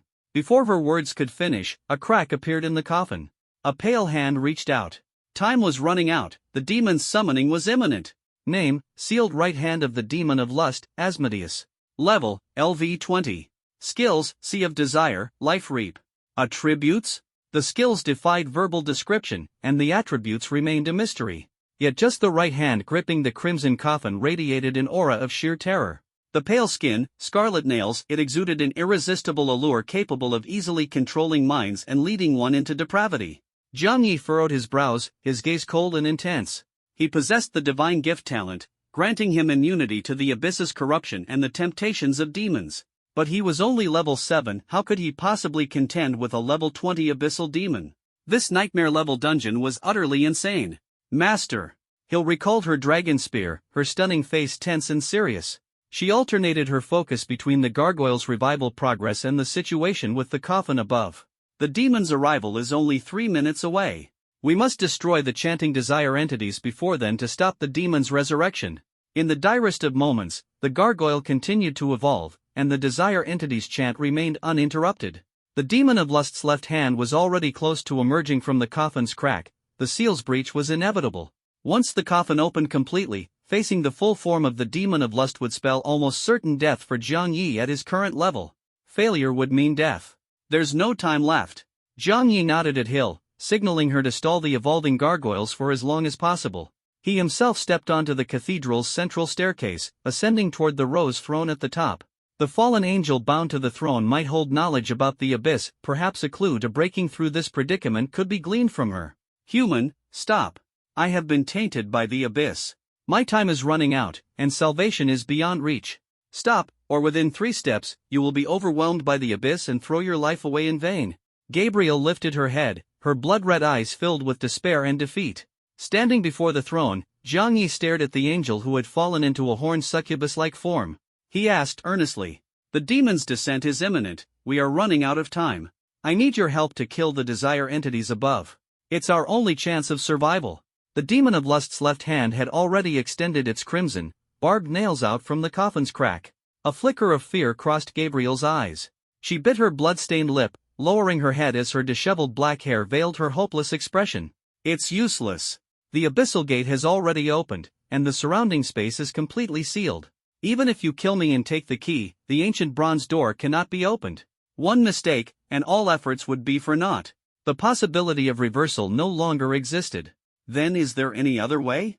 "I'm not looking to escape, I want to kill that damned thing above us." Zhang Yi pointed at the desire entities atop the dome, his voice low and resolute. "It's useless. Stop wasting your energy." Gabriel lowered her head. Chains pierced through her back, and blood trickled down her pale neck, soaking her fragile collarbone. Meanwhile, the demon of lust's left hand had fully emerged from the coffin. The gargoyles, shattered by Hill, had evolved into more formidable gargoyle demons. The situation grew increasingly dire. Time was running out. "Whether it's useful or not, tell me if there's a way. And if there is? You're just a mortal. How can you withstand the abyss's corruption?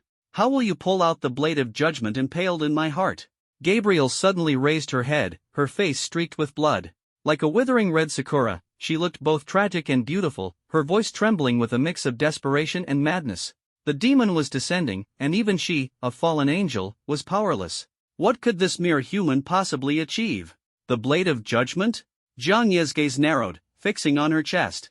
The neckline of her black gauze garment, stained with blood, revealed the hilt of a broken blade. "This is the holy sword meant to punish the sins of the world and cleanse all that is impure. But you cannot pull it out. You will never pull it out. Because I have been tainted by the abyss." Gabriel's lips curled into a mocking smile, but before she could speak further, a sharp pain tore through her chest. Her face turned pale as she spat out a mouthful of blood. Her body, bound by chains, trembled violently. Beneath her dark hair, those blood-red eyes stared at Zhang Yi in shock. Zhang Yi's hand was gripping that broken blade. He was ignoring the corruption of the abyss.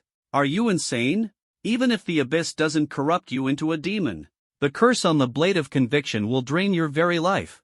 Gabriel almost screamed, her face filled with disbelief and confusion. There was no hope of victory, death was imminent, and yet this man, what was he so persistent about? Give up. Wouldn't it be better to die more peacefully? It's not that simple. Feeling his life force slipping away, Zhang Yi dared not hesitate. A ferocious grin spread across his face as he roared and yanked the broken blade free. SHHHK. Scarlet blood splattered across his cheeks. The rusted blade emitted a dim, eerie glow. Name, Blade of Conviction of the 12-Winged Seraph. Requirement, LV1 to wield. Rarity, Golden Legendary. Description, the holy sword used by an angel to end her own life before her fall. It can sever all sins and punish the impure of the world. Skills, Conviction, Punishment. Conviction, increases damage to abyssal entities by 100%. Triggers an execution effect when health falls below 20%. Grants the effect Judgment of Sin, allowing it to attack all guilty beings. Punishment, reduces the target's abilities by 50% for 5 seconds. It was a legendary artifact of immense power. Gabriel, unable to care about her own pain anymore, stared in shock, her blood-stained face frozen in disbelief. The blade of conviction, the weapon she had used to end her life before her fall, had been drawn by a human? He bore no trace of the abyss corruption, he was purer than an angel. Even the blade of conviction could not judge his fate and instead chose to bow to him. "Are you, a god?" Gabriel's lips trembled as she asked instinctively, overwhelmed by shock. If he wasn't a god, how could he perform such a miracle? "No." Zhang Yi shook his head lightly. "But I'm doing what a god should do." He gripped the blade of conviction tightly and slashed through the chains that bound the rose throne above. Clang! The deafening clash of metal reverberated, sparks flying everywhere. Gabriel, still in shock, finally broke free from her restraints. The faint, ethereal shadow of blood landed steadily in Jiang Yi's arms. Her face flushed as she murmured in a daze. So this is what gods are supposed to do. If gods truly existed in this world, what were they doing? Gabriel racked her brain but couldn't imagine an answer. And then, the next moment, she was left utterly speechless. Jiang Yi, holding her securely, leapt into the air. The blade of conviction in his hand struck out, piercing straight into the abyssal crimson coffin in the ceiling, gouging a hole through it. With a mortal's body, he completed the divine mission. He slew the powerful abyssal demon, driving it out of this place. Gods, they're purging evil, protecting their people? Gabriel murmured in a daze, her voice soft as she tightened her arms around Jiang Yi's neck. Her blood-red eyes sparkled with fervent reverence. At last, she had found her god. Nightmare level, gate of the abyss. Within the dimly lit desecrated chapel, a few rays of sunlight penetrated the ruined dome. A crimson web of blood interwove, consuming the carved murals and suspending the ghastly abyssal red coffin. Jiang Yi, holding Gabriel in his arms, leaped into the air. The pitch-black blade in his hand was as deep as the fires of purgatory, piercing the abyssal coffin with ease, like a nail through wood. He gripped the fiery red hilt, formed from angelic feathers, and hung suspended beneath the dome. Drip, drip. Bright red blood slowly dripped from the puncture in the coffin, glinting coldly in the dim light. Name, Blood of Lust. Grade, Golden Legend. Description, the heart's blood of Asmodeus, the abyssal demon of lust, containing wicked power. It is said that just a single drop can plunge the mortal world into endless desire, a perpetual frenzy of revelry. Effect, those stained by this blood become slaves to Asmodeus, the demon of lust. Their souls devoured by desire, their bodies sacrificed, they are eternally beyond salvation. Demon blood, aside from being a bit warm, it's no different from regular chicken blood. As the blade struck, crimson blood splattered, staining Jiang Yi's ink-black hair and moistening his face. His eyes turned a deep crimson red. Chicken blood? Gabrielle trembled, lifting her head, her cherry-like eyes filled with shock and streaked with traces of blood. Even the noblest of angels feared the temptations of demons. And demon blood, this was a thing of ultimate terror. Yet the man before her, drenched in demon blood, remained utterly unharmed. He was unimaginably powerful. In an instant, admiration and reverence bloomed on Gabrielle's beautiful face. Her breath quickened as her blood-stained, delicate arms wrapped tightly around Jiang Yi, her heart surging with waves of tender emotion. Unafraid of the abyss's filth, even demon blood is powerless against him. He is not a god, yet he wields divine authority as though he were one. He is the hope bestowed by the heavens, guiding a sinner like me toward the light of salvation. If only I had met him sooner. Nestled against Jiang Yi's embrace, her ink-black hair veiling her face, she bit her red lips, trembling slightly. She had already been tainted by the abyss, her life nearing its end. But to witness such a miracle before her death, even in death, she would have no regrets. Don't hold on so tight, it's hot. Jiang Yi glanced down at the bloodied girl in his arms, his voice soft. Was she truly a noble angel? After falling and becoming a horned succubus, she had turned so clingy. I'm just a little afraid of heights. Gabrielle lowered her head, burying her face in his chest, softly lying through gritted teeth. After all, she was already fallen and near death, she no longer feared judgment in the afterlife. Afraid of heights? Even angels could fear heights? Then hold on tighter. I'm about to make my move. Jiang Yi didn't expose her lie, now wasn't the time for such matters. Gabrielle lowered her head and silently clung to him more firmly. At that moment, the abyssal red coffin, heavily damaged, revealed an arm reaching out. Veins bulged, yet the arm gradually lost its strength and drooped limply. Human! From above the dome, 7 distorted faces roared in piercing anger. These were the amalgamated visages of the 7 deadly sins: pride, greed, lust, and more ugly and twisted. Merely glancing at them could drive one to madness. Tonight's plagued by endless nightmares. Release the holy maiden of lust and surrender to the master of desire. Bathed in the blood of lust, you shall forever serve as a slave. The 7 faces chanted ceaselessly, their voices grating, echoing through the dome. The crimson web of blood transformed into countless tendrils, surging in from all directions, enveloping Jiang Yi in an instant. Master! Hill's silver eyes quivered, her heart nearly stopping. Shoo! A flash of black swordlight cut through the air, and the crimson tendrils were incinerated into ash by hellish black flames. Hill, stay focused. Take out those 2 gargoyles. As cinders and sparks drifted down, Jiang Yi blocked the tendrils while counterattacking and issuing a reminder. Suppressing her worries, Hill raised her silver dragon spear and charged toward the reviving stone demons. Name: Gargoyle Demon. Level: 10. Abilities: Revival, Petrification. Attributes: Stamina 999, Strength 999, Agility 999, Spirit 999. With 4 attributes nearing 1000, coupled with terrifying revival abilities and troublesome petrification skills, they were nearly invincible. I cannot let Master down. Facing 2 20-meter-tall stone demons with massive wings, Hill hesitated not for a moment and immediately transformed into a massive dragon. Companion: Silver Dragon Princess Hilvi. Level: LV7. Attributes: Stamina 9999, Strength 9999, Agility 9999, Spirit 9999. Duration: 30 seconds. Leveling up had significantly increased her base stats, with the divine talent blessing of the gods granting a tenfold boost and her dragon form providing another tenfold increase. Hill's power surged to nearly 100-fold enhancement, her attributes breaking the display limits. She had reached a terrifying level. Although it lasted only 30 seconds, it was enough. The enormous dragon claw slammed down on the gargoyle demon's grotesque head. The ground quaked, and the gargoyle demon was sent flying, crashing into another demon. Both shattered simultaneously. Roar! The silver dragon roared, and silence fell instantly. Her dragon eyes glimmered with furious silver light as her fiery breath engulfed the shattered remnants of the gargoyle demons. Half of the chapel was reduced to ash in Hill's wrath, embers swirling as the blue sky beyond was revealed. The wrath of a dragon, unstoppable. Gargoyle demons of the Abyssal Guard repelled. Gargoyle demons reviving. Even burned to ash, as long as their source remained intact, the gargoyle demons would revive once more. So troublesome. Hill's dragon eyes narrowed in fury, but she refrained from further engagement.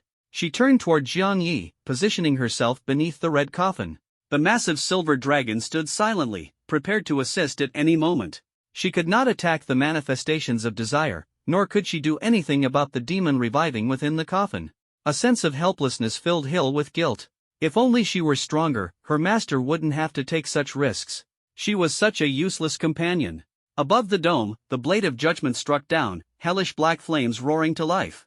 But the tendrils of the blood web surged like an endless tide, endlessly advancing. Unless these tendrils were eradicated, there was no way to deal with those arrogant embodiments of desire. On the crimson abyssal coffin, a pale yet stunningly beautiful face was revealed. Cherry-colored hair cascaded down, and even with her eyes closed, she exuded an irresistible allure. The abyssal demon Asmodee was on the verge of awakening. Time was running out. Hill, breath. Burn that sea of tentacles to ashes. Jiang Yi deftly dodged the incoming tentacles, his pitch-black sword forming an impenetrable defense. As soon as his words fell, a silver-white dragon head raised high, its tongue entwined with stardust. It spewed a scalding dragon breath that instantly reduced the entire dome to ash. Ash scattered, thick smoke rose. In the sky, 7 twisted and grotesque faces floated, attached to the crimson abyssal coffin, hanging silently in the air. The portal was wide open, riddled with flaws. A perfect opportunity. Jiang Yi leapt onto the dragon's head, using it as a springboard to soar into the air. Wielding the blade of judgment, a flash of pitch-black spectral light streaked across. Aha! The desire manifestation let out a despairing wail, its distorted face resembling a mass of foul-smelling sludge, indistinct and grotesque. Under the burning purgatorial black flames, it was reduced to ash. 7 deadly sins, desire manifestation defeated. Nightmare dungeon, abyssal gate cleared. A golden light flashed around Jiang Yi's body. His short hair and robes fluttered in the wind as he fell alongside the crimson abyssal coffin, bathed in sunlight. Amidst the ruins of the cathedral, smoke coiled around. The stone gargoyle isn't even dead yet, and the nightmare dungeon is already cleared?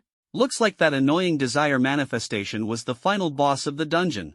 As Jiang Yi descended, his gaze swept across the crimson abyssal coffin, now shrouded in blackened ash, and he silently contemplated. Level, LV9. Defeating the dungeon boss had provided enough experience to level up twice. Dropped item, Ring of Greedy Silver Serpent. Level, LV10. Rarity, Purple Epic. Description: the head of the abyssal serpent, severed by a demon in its boredom, transformed into a silver ring. After being tainted by the desire manifestation, the ring exudes an enigmatic aura. Effect: grants the wearer a 10% experience gain boost and the ability to harness the power of the abyssal serpent. Not only had he leveled up, but he had also obtained a piece of purple tier equipment. A purple epic tier item with practical and rare effects gear that accelerated experience gain was highly sought after. One more level, reaching level 10, and he could unlock a second divine talent and a second companion slot. The more divine talents, the stronger he would become. The more companions he had, the more formidable they would grow. Should I take advantage of the angel's weakness and trick her into becoming my companion? A soft, delicate fragrance filled his embrace, her presence gentle and alluring. Gabriel lowered her head guiltily, not daring to meet Jiang Yi's eyes. She hoped he hadn't noticed her drooling earlier. Buzz! The sound of wings flapping came from the sky. The reanimated stone gargoyle rose into the air, its crimson eyes glowing ominously. Its sharp claws stirred violent winds, capable of tearing apart any creature. Been waiting for you. Hill was already prepared. Her silver eyes gleamed with cold fury, and the raised dragon head condensed a blazing red glow. Roar! A sweep of her fiery dragon breath struck with precision, bringing the stone gargoyle crashing down. The once pristine white statue turned to pitch black ash in an instant. Two ferocious heads spun through the air before plummeting. Slash! Jiang Yi coordinated, swinging the blade of judgment and unleashing a strike imbued with pitch-black flames that clung to the severed heads. The hellish black flames spread like stardust, consuming them entirely. The stone gargoyles disintegrated into ash, scattering with the wind. Defeated Stone Gargoyle X2, gained 2000 experience points, leveled up. Dropped item, Gargoyle's Heart. Level, LV10. Rarity, Purple Epic. Description, a necklace forged from the heart of a stone gargoyle. A dark red crescent heart is locked within pitch-black chains, symbolizing the hunt for demons. Skills, Petrification, Revival. Another piece of purple tier equipment. Nightmare-level dungeons were challenging, but their drop rates were high. No wonder so many people risked their lives for them. If you wanted wealth, you had to be willing to take risks. Jiang Yi stowed away his equipment and continued his descent. Hill's silver dragon eyes flashed with an odd red glow as she extended her silver-white dragon claw, gently lifting Jiang Yi and placing him reverently upon the throne. In her heart, he was her master. Boom! The massive crimson abyssal coffin crashed heavily into the ground, sending up a cloud of dust. Amidst the ruins of the cathedral, on the throne of roses. As the dust settled, Jiang Yi cradled the weak and fallen angel in his arms, frowning as he fixed his gaze on the ominous crimson abyssal coffin. The coffin was engraved with intricate runes. He wasn't an abyssal scholar and couldn't decipher the script. Who are you? Get your filthy hands off my master. Hill reverted to her human form and, upon noticing the lecherous horned demoness clinging to her master's embrace, immediately grew jealous and furious. She had guarded him tirelessly without ever getting a chance to be this close. How could she tolerate this? Gabriel pretended not to hear, but inwardly she knew the truth. The abyssal corruption was worsening. Her days were numbered, and she lacked the strength to compete with Hill. Hill, be careful. Sensing the jealousy thick in the air, Jiang Yi stood and gently placed the reluctant horned demoness onto the throne, attempting to change the subject. Though the boss has been defeated, the coffin still exudes an ominous aura. It seems the demon summoning ritual isn't over yet. You stay with her. I'll go check it out. He gently stroked the silver dragon maiden's forehead, smiling softly. Hill blushed, her silver tail swaying lightly, overjoyed. Ugh, like a little puppy, Gabriel muttered, pursing her lips, her eyes filled with envy. She wanted to be patted too. That's still better than a filthy, stupid sheep like you. Hill retorted with a cold snort. I'm corrupted by the abyss. You'd better keep your distance. If a useless little dog like you dies and makes him sad, the guilt will be immense. Foolish sheep. As my master's loyal dog, I fear no corruption and will never fall. The air was thick with tension as they exchanged icy glares, each turning away with a disdainful huff.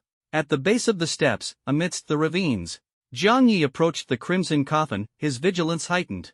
Dungeon cleared. Would you like to leave? With the dungeon cleared, the spatial lock was lifted. If danger arose, he could teleport away at any time, free of worry. Human. A sultry voice called softly from the coffin. Cherry-colored hair spilled onto the ground, veins bulging on the hand clutching the coffin's edge. Those beguiling eyes opened, and half of a voluptuous figure emerged. She was both breathtakingly beautiful and perilously dangerous. Name, Sealed Demon of Lust, Asmodee. Level? Skill, unable to investigate. Attribute? The seal remains unbroken, mysterious, and powerful. Blocked skill, Abyssal Seduction. With the divine gift of God's grace, he is immune to the abyss corruption. The woman lying in the coffin is powerless against him. But Jiang Yi remains vigilant. Interesting. Asmodee's enchanting eyes glimmered with a deep cherry glow. After all this time, it was her first encounter with someone immune to her charm. Even angels would be tempted by her, forsaking their faith and succumbing to desire. And yet, the man before her was entirely unmoved by her allure and her body. This man either carved from stone or possessing an incomparably firm will. "You went to such lengths to break the seal, just to hear me say this?" Jiang Yi sneered coldly, walking up to the crimson coffin, his face full of mockery. "If not for your interference, I would have already descended into that fallen angel's body, transformed into a succubus, and ruled the entire world." Asmodee licked her crimson lips, her cherry-colored eyes flashing with cold killing intent. The summoning ritual she had meticulously prepared was completely ruined by this damned man. She would never let him go. "You'd best stay obediently in your coffin and continue dreaming your sweet dreams." Jiang Yi reached out and gripped her snow-white neck, his tone carrying a warning laced with mockery. "It's so dark in this coffin. If you're willing to hand over that angel's body, how about we enjoy ourselves properly when I break free of this seal?"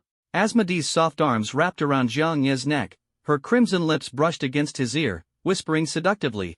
A slight curve graced her lips. No one could resist the full seduction of the demon of lust. She could already imagine this man kneeling at her feet, groveling like a fool.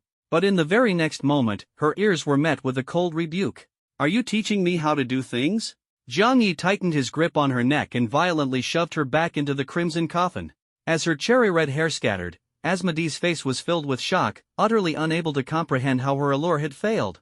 She remained pinned by Jiang Yi, her upper body forced into the coffin, her stunningly beautiful face still frozen in disbelief. "Impossible. Aren't you supposed to be enchanted by my charm? Why is it completely ineffective? You're just a mortal, how can you possibly resist my temptation?" She was the demon of lust, created specifically to seduce and allure.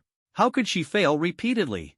Had her millennia of imprisonment reduced her charm, leaving it worthless? Asmodee was so bewildered that she even forgot to resist, allowing Jiang Yi to shove her back into the coffin. "Who'd ever fall for you? What a complete fool!" Jiang Yi's lips twitched, his expression dark as he raised his foot. "Human! What are you planning to do?" The coffin was pitch black, enveloping Asmodee's body in an icy darkness that made her shiver uncontrollably. Finally given a chance to reach the human world, she refused to be confined back into this desolate abyss. "I'll tell you what I'm going to do." Jiang Yi's eyes gleamed with a frosty light. Without hesitation, without mercy, he raised his foot and stomped down hard on her stunningly beautiful face. "Get back in there! Get back?" This seemingly ordinary human had the audacity to dismissively tell her to get back? Asmodee's cherry-colored eyes were filled with shock, her breathtakingly beautiful face etched with disbelief.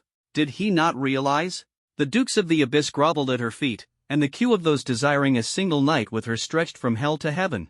To put it bluntly, her every smile and gesture could captivate anyone. She was the epitome of otherworldly allure. Yet this detestable man, instead of cherishing her invitation, had roughly grabbed her neck and disdainfully told her to get back? It was an outrageous waste of perfection, a scandalous insult. She was rudely shoved back into the coffin, her jade-like neck marked by distinct handprints, humiliation flooding her heart. Now, she was seething with rage. "You vile, lowly insect! How dare you ignore my charm? Once I break this seal, I'll lock you up and whip you day and night until you know no peace." Asmodee's face flushed crimson with fury, her eyes burning with hatred. When she finally broke free of the seal and reincarnated as a fallen angel, she would ensure this wretched human suffered a fate worse than death. "Is hiding in a coffin all you're capable of?" Jiang Yi sneered, raising his foot again to stomp down. "Insolence!" Asmodee's eyes trembled slightly, and just as she prepared to retaliate, a clear imprint of his shoe appeared on her flawless face. "Get back in there!" Jiang Yi stomped on the demon of lust's face, delivering a powerful kick that sent her trembling back into the ominous coffin. The abyssal aura consumed her, and she sank into its darkness, unwillingly falling deeper. The coffin housed the shadowy world of the abyss. Her cherry-red hair lay in disarray, her delicate hands clutching her face, where the imprint of his shoe remained a mark of humiliation left by that despicable man. Rage and shame clouded Asmodee's judgment, her inner turmoil surging like a storm. As she was swallowed by the abyss, she glared up at the coffin's opening, spitting out a venomous curse. "You vile, shameless worm! I swear upon my essence, may you be forever trapped in an ocean of desire, never to escape." She wagered the honor of the demon of lust, even if she were damned to hell, she would drag this man down with her. Warning! You have been cursed by the demon of lust, Asmodee. Effect, trapped in a nightmare of desire, with all attributes reduced to zero. Duration, permanent. The terrifying curse clutched at Jiang Yi like a dark hand. But a golden light flashed across Jiang Yi's body as the divine talent God's grace activated. Curse purified, and simultaneously received the blessing of the demon of lust, Asmodee. Effect, triggered peach blossom calamity state, charm increased by 1000 points. Duration, permanent. With the divine gift of God's grace, no curse could harm him. Asmodee, you look as pathetic as a drowned rat. Jiang Yi gazed into the abyss, a slow smirk spreading across his face. What demon? Without breaking the seal, they were nothing more than toys to be trifled with. No! The abyssal darkness swallowed her. Beneath her disheveled cherry-red hair, Asmodee's stunningly beautiful face was etched with shock and unwillingness. She had used her primordial curse, and it was actually broken. What kind of existence was the man before her? Even a demon's curse couldn't harm him. Bang! The coffin lid slammed shut, and the abyss gate closed. Asmodee curled up with her knees hugged to her chest, unable to make sense of it all. She could only retreat to the abyss, her face still imprinted with a shoe mark, carrying humiliation and fury. Hidden quest, demonic descent, desecration of the angel, completed. Trial quest, path of demon slaying, unlocked. Reward, unlock SSS hidden class abyssal sovereign. The scarlet coffin sealed shut, and the sultry moans of the lady faded. Before his eyes, the reward notifications appeared. A second class? Jiang Yi froze, utterly astonished. While having a profession was common among practitioners, dual-class individuals were practically unheard of. In centuries of Blue Star's resistance against the abyss, not a single dual-class practitioner had emerged. He was already an SSS class enchanting beast master, and now he could unlock a second class to become an abyssal sovereign? Would you like to unlock a second class and transition to abyssal sovereign? Of course. Jiang Yi didn't hesitate and selected yes immediately. Who wouldn't want to grow stronger? Class transition successful. A crisp notification rang in his ears, a flash of golden light following it, and a virtual panel appeared vividly before him. Host, Jiang Yi. Level, LV10, 99.99%. Classes, Enchanting Beast Master, Abyssal Sovereign. Passive skills, Gratitude, Blood Charm, Demon Slayer. Talents, Divine Grace, Sovereignty, Enslavement, Domination. Skill, Abyssal Claw, right hand imbued with the filth of the abyss, creating a claw that corrupts all. Attributes, Stamina 1950, Strength 1900, Agility 1900, Spirit 2000, Charm 1500. Charm bonus, 150%. When leveling up a regular class, one receives 5 free attribute points per level. But when Jiang Yi leveled up, not only did his charm increase, but each of his other 4 attributes rose by 10 points. With dual classes, that doubled to 20 points. Combined with the tenfold boost from his divine grace talent, his attributes had reached terrifying heights, making him comparable to a humanoid boss. The overwhelming advantage in stats spoke for itself. Not to mention the godly talents and passive skills granted by leveling up and transitioning classes. As Jiang Yi examined the virtual panel, he contemplated. Demon Slayer, as the Abyssal Sovereign, slaying a few traitors isn't an issue. Damage to monsters within Abyssal dungeons is increased by 100%. Enslavement, die, fool. After killing a monster, you can enslave its soul for your use until your mana depletes. Sovereignty, Master of the Abyss, Ruler of all realms. All attacks are critical hits, deal true damage, and grant permanent super armor. Domination, be my dog. Enemies' all attributes and resistances are reduced by 50%. My strength has at least increased tenfold now. Even if I encountered the stone demon again, I could crush it with one finger, without needing the silver dragon's help. Jiang Yi extended his right hand, now shrouded in an ominous, abyssal aura. After the transition, he could control the power of the abyss at will. Time to head back. He flicked his fingers, dispersing the filthy abyssal energy from his fist, and turned to stride toward the Rose Throne, which was still brimming with tension. After such a long delay, he had finally reached level 10. There was still some ground to cover before being guaranteed entry into a top-tier university and ascending to the first echelon. But the rewards were immense. With some luck, he might even manage to recruit a fallen angel as an enchanting beast along the way. His gaze shifted upward. At the top of the stairs, beside the throne, the weakened fallen angel was anxiously waiting. When she saw Jiang Yi approaching, the coldness on their faces gradually faded, replaced by a complex expression. Master, you've grown stronger again. Hill pressed a pale hand against her snowy chest. Her cheeks flushed, and her heart swelled with excitement. Even the temptations of the lust demon couldn't sway you, yet I, an angel, couldn't resist my desire for lust and willingly fell. Gabriel lowered her head and bit her lip, a bitter smile appearing on her lips. Hill, this is for you. Zhang Yi handed the stone gargoyle's heart to Hill. With the silver dragon bound to him, she could also benefit from the gear's bonuses without needing to wear it herself. Master. Hill took a deep breath. Her silver eyes sparkled with joy, and her face turned a shy shade of red. She accepted the dark necklace, resembling a collar, with trembling hands and eagerly placed it around her snow-white neck. Her silver-painted nails gently caressed her collarbone and the necklace as her breathing quickened. Her master's gift was something she treasured dearly. It looks beautiful. Zhang Yi caressed Hill's face and casually complimented her. The bashful silver dragoness closed her eyes obediently, tilting her head back to relish the tenderness. Beneath her black gauze dress, her stocking-clad legs pressed tightly together, as she tried her best to suppress her inner excitement. I'm sorry. It's all my fault for failing to resist temptation and dragging you into the demon descent ritual. Gabriel leaned against the throne, struggling to stand. Her dark hair fell messily, and her body, stained with blood, swayed weakly, on the verge of collapse. Have you thought about how you'll atone for your sins? Zhang Yi looked at her, a slow smile curving his lips. Before the angel matured, he would claim her as his pet. Angels and silver dragons were among the most powerful beings in the abyssal races. If he could form a pact with either, his strength would soar exponentially. I'm willing to atone with my death. Gabriel sobbed, raising her blood-stained face. She closed her eyes, prepared to embrace death. At this point, she couldn't face living any longer. Corrupted by the filth of the abyss, she had fallen into a horned succubus. Rather than living in despair as a mere husk, it was better to end it all. At least dying by his hand could be considered salvation, a way to resolve her regrets.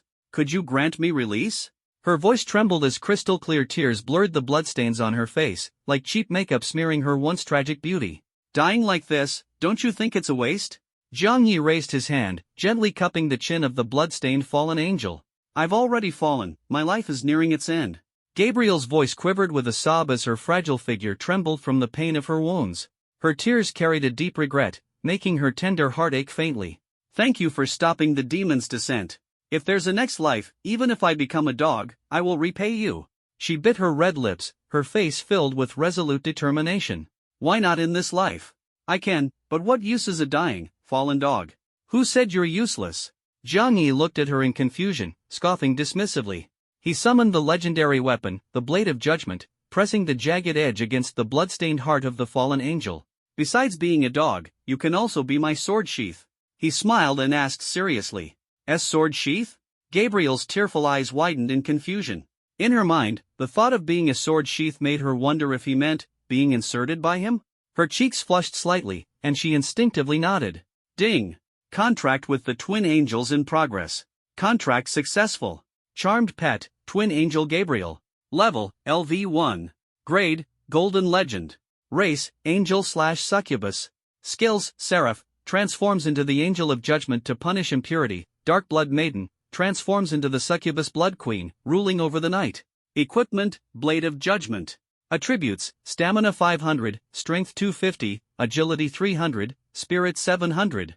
The filth surrounding Gabriel was quietly purified. She felt warmth coursing through her body, filled with an unprecedented strength. I've ascended. Gabriel dumbly nibbled at Zhang Yi's fingertip, her cheeks flushed, and she trembled with excitement that wouldn't subside. He used just a tiny bit of power, yet it allowed her to upgrade and evolve. This legendary grade quality rivaled the invincible 12-winged final seraph. She now possessed the potential to ascend to godhood. The filth on me has been purified, even the scars are gone. A miracle. Another miracle. Could it be? Are you a god? Gabriel fell into fervent worship, her face full of unrestrained adoration as she threw herself into his arms, trembling with excitement, her heartbeat surging like waves. I'm not a god. Zhang Yi shook his head, feeling the soft sensation in his embrace. I'm your master. Master? Feeling the deep contract mark in her mind, Gabriel suddenly sobered, her cheeks burning bright red. She remembered saying she'd be willing to become a dog to repay him. Well, although it was shameful, it oddly made her heart flutter. The purity of an angel made her shy, while the nature of a succubus made her find it amusing. She felt strange. Get down! You filthy, shameless sheep, move your hooves away. Hill bit her lip, her innocent face laced with coldness. She absolutely could not tolerate this dumb sheep defiling her master's purity. As the silver dragon princess, only she was worthy of enjoying her master's embrace. The other dumb sheep should step aside immediately. Oh my, someone's getting jealous. Gabriel covered her cherry lips, a teasing smile playing at the corners. Seeing the tension escalate, Jiang Yi gently embraced Hill, treating both of them fairly. Behave yourselves.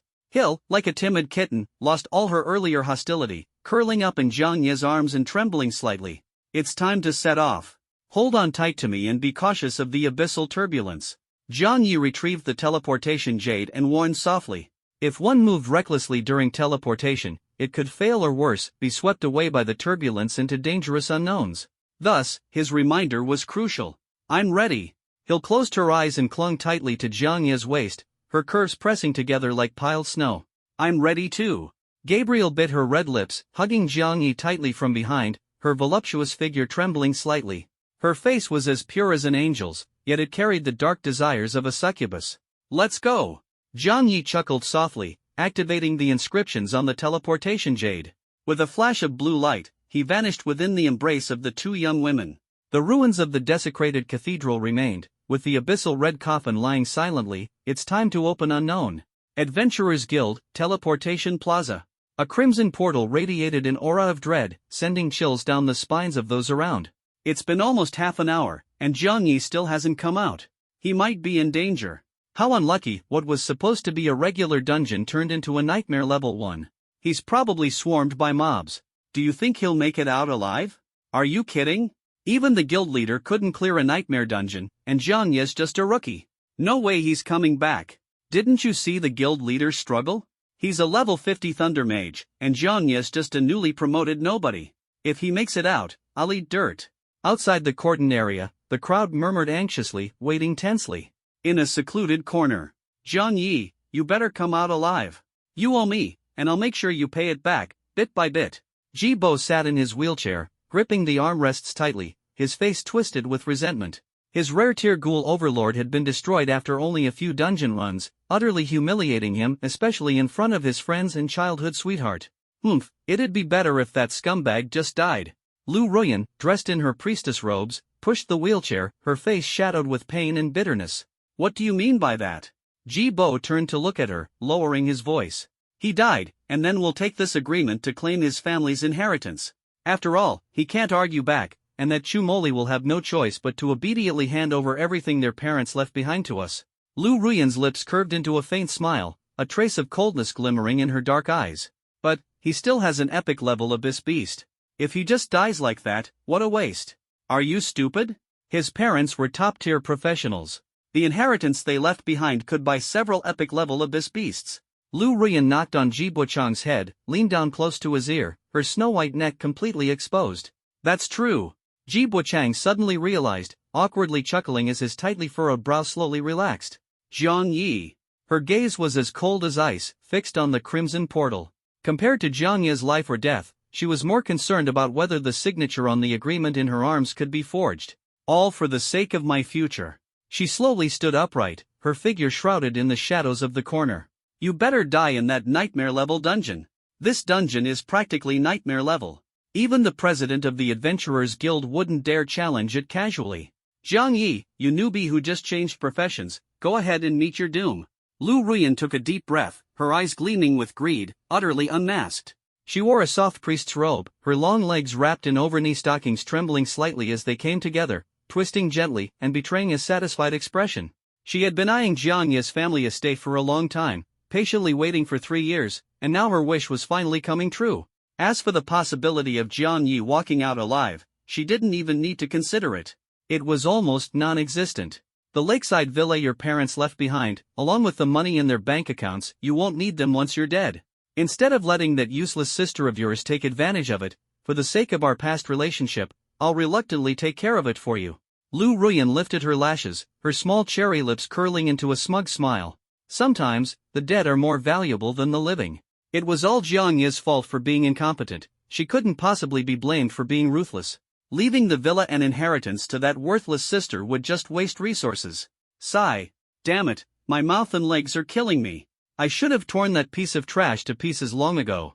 Grinding his teeth until they cracked, Ji Buchang spoke with a lisp, his voice tinged with the numbness and swelling of pain. He was seething with rage, cursing Jiang Yi in his heart.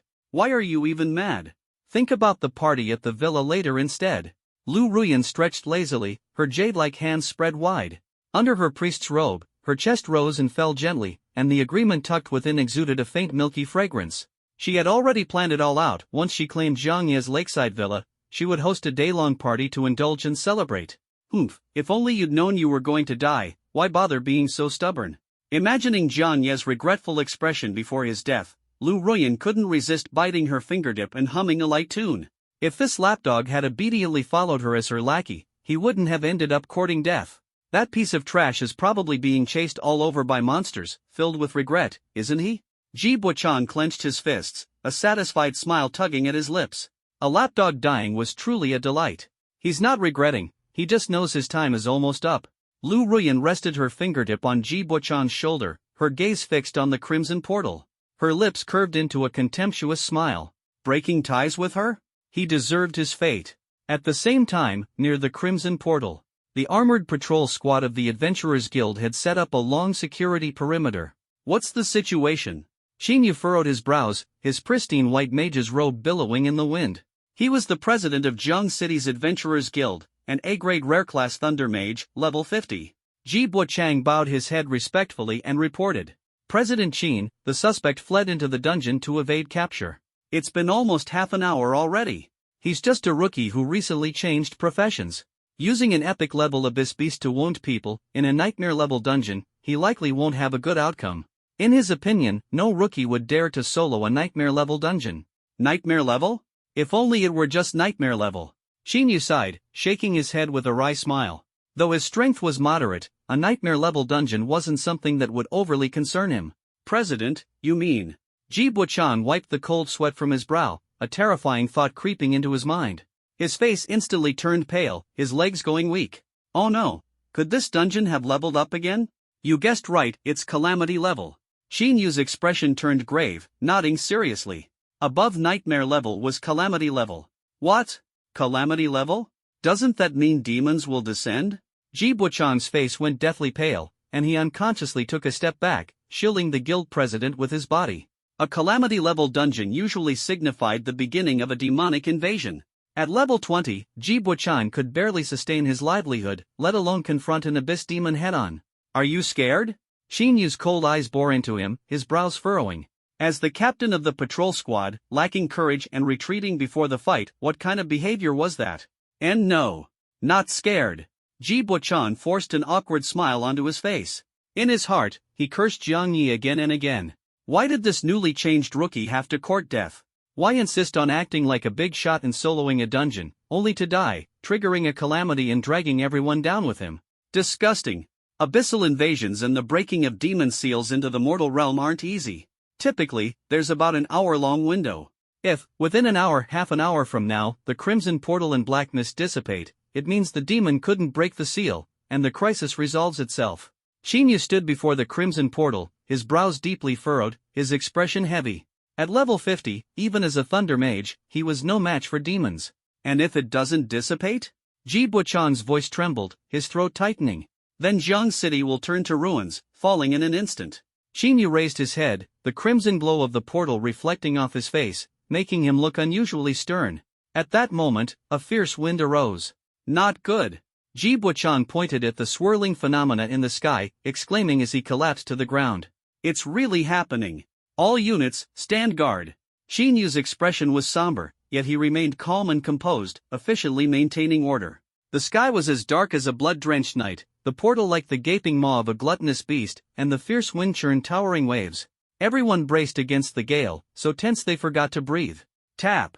A white shoe stepped out first, the figure obscured in the shadows of the darkness. The wind began to subside, and the sky cleared. Jiang Yi? Ji Buchan looked as if he'd seen a ghost, his eyes widened in shock. Wasn't this useless guy supposed to have died in the Cataclysm-class dungeon? The one walking out now, was it a man or a ghost? It's really Jiang Yi. He's not dead, he actually made it out alive. Look, the anomalies are gone, and the dungeon's difficulty level has decreased. Did he clear the nightmare level? No way. This was a nightmare-level dungeon, and he came out unscathed? His luck is absurd. Damn it, if he's really alive, then I'll have to go live stream myself eating SH. Outside the perimeter, the crowd was dumbfounded. From such a distance, they hadn't caught what Xinyu said, only assuming it was an incredibly challenging nightmare-level dungeon. but this was too outrageous. After all, none of the professionals present had the ability to beat a nightmare dungeon, not even in a team. All eyes turned toward Zhang Yi, brimming with astonishment. He's alive. In a shadowed corner, Ji Budwan was so shocked he stood up from his wheelchair. Ignoring the searing pain in his legs, he clenched his fists tightly, his hands trembling, his face twisted in rage. It's fine that he survived. We still haven't settled the score for him injuring you. Lu Ruyan's face was dark, her red lips trembling as she let out a cold snort. Don't worry. My brother's here, President Qin is present too. Even if this trash barely escaped death, he won't escape punishment for intentional harm. Ji Budwan slumped back into his wheelchair, gripping its handles tightly, a cold sneer curling his lips. Lu Ruyan frowned, suppressing her indignation, though her heart quivered slightly. Suddenly, she heard commotion. Looking over, she saw Ji Buchang unsheathing his sword without hesitation, his expression heavy as he pursued alone. Zhang Yi, you're under arrest. At the teleportation square. Almost forgot, Zhang Yi injured quite a few people. Now that he's in Ji Buchang's hands, he'll either be dead or seriously hurt. Ji Buchang was the one who provoked him first. Zhang Yi was just defending himself. How was he wrong? Are you insane? If Ji Buchang hears you, you won't make it out alive either. Outside the perimeter, the crowd's expressions varied, and discussions buzzed like a swarm of bees. Ji Buchang, protective of his younger brother and flaunting his position as captain of the patrol guards, was always an arrogant bully.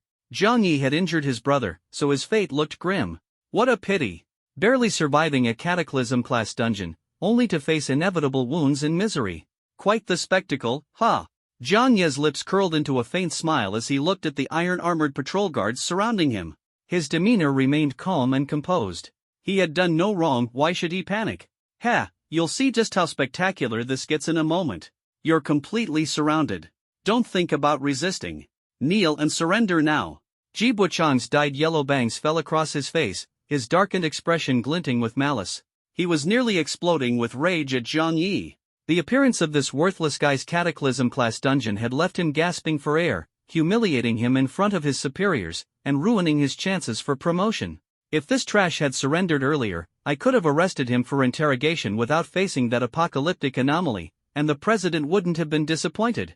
Cursing internally, Ji Buchang's hatred for Zhang Yi deepened. The future of this scumbag, who had harmed his family, was as good as doomed. At least, this trash injured someone in the square. If I arrest him here and perform well before the president, I might still redeem myself. The Adventurers Guild strictly prohibited private brawls, even among professionals. Since Zhang Yi had injured his brother, the outcome was already set in stone. He would only serve as a stepping stone for Ji Buchang's promotion. Move aside. Zhang Yi frowned, issuing a cold warning. He had no time to waste on these boring clowns. Not only did you harm someone without authorization, but you also evaded punishment. Who knows if you made a deal with demons to survive that supposedly fatal cataclysm dungeon and return here. As captain of the patrol guards, it's my duty to protect everyone by exposing your deceitful facade. Ji Buchang sneered, clutching his cap tightly, his longsword gleaming coldly as he suddenly thrust it toward Zhang Yi's kidney. This trash not only injured his brother but also ruined his future. There was no way he wouldn't make him suffer today. Stop! Xinyu Yu snapped out of his shock, roaring in fury, his anger boiling over. He had just gotten a clear look at Zhang Yi's face and been struck dumb. That face, it looks so familiar. Could it be their child? He rubbed his eyes, confirming again and again. It was him, no doubt about it. Zhang Yi was the son of Qin Yu's savior, the great Xiao war god, the demon slayer, the top-tier professional Jiang Chen. Jiang Chen's identity was extremely confidential. Without prior knowledge, even someone like Qin Yu wouldn't have known his name. Did you hear that? President Qin told you to surrender. He's the renowned thunderous battle mage, a mighty force to reckon with. Ji Buchang sneered grimly, mocking as he thrust his sword viciously. With the president backing him, he felt no fear. His strike was a deadly one. Venomous sting. The sword was laced with poison, designed to pierce as if drilling into bones, leaving the victim in excruciating pain down to the marrow. Anyone struck wouldn't just suffer, they might be crippled for life, unable to level up ever again. The sword's glow rained down like a storm, yet Zhang Yi stood motionless, seemingly frozen in fear. Petrification skill activated. This came from the thorn necklace on Hill Snow's neck, a purple great epic artifact, the heart of the gargoyle. Thanks to the passive skill gratitude, he could share skills with his pet, able to activate them freely even without equipping the artifact himself. Clang! A metallic clash rang out as the sword struck Jiang Ye's abdomen, only to rebound as if hitting solid rock. The recoil nearly snapped Ji Buchang's wrist. This wasn't just any newly minted professional, how could he be strong enough to rival a dungeon boss? Ji Buchang froze in disbelief. The fight came to an abrupt halt as Jiang Yi furrowed his brows slightly. This level 20 Royal Guards attack looked intimidating but felt like nothing more than a light scratch. Didn't you eat breakfast? Jiang Yi couldn't help but taunt, testing with a casual strike. After glancing at his opponent's stats, he twitched his lips. Name, Ji Buchang.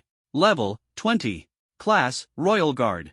Skills, Venomous Sting, Floral Blade. Attributes, Stamina 52, Strength 120, Agility 250, Spirit 44. So, just a small fry. Jiang Yi shook his head helplessly. So weak, yet so arrogant?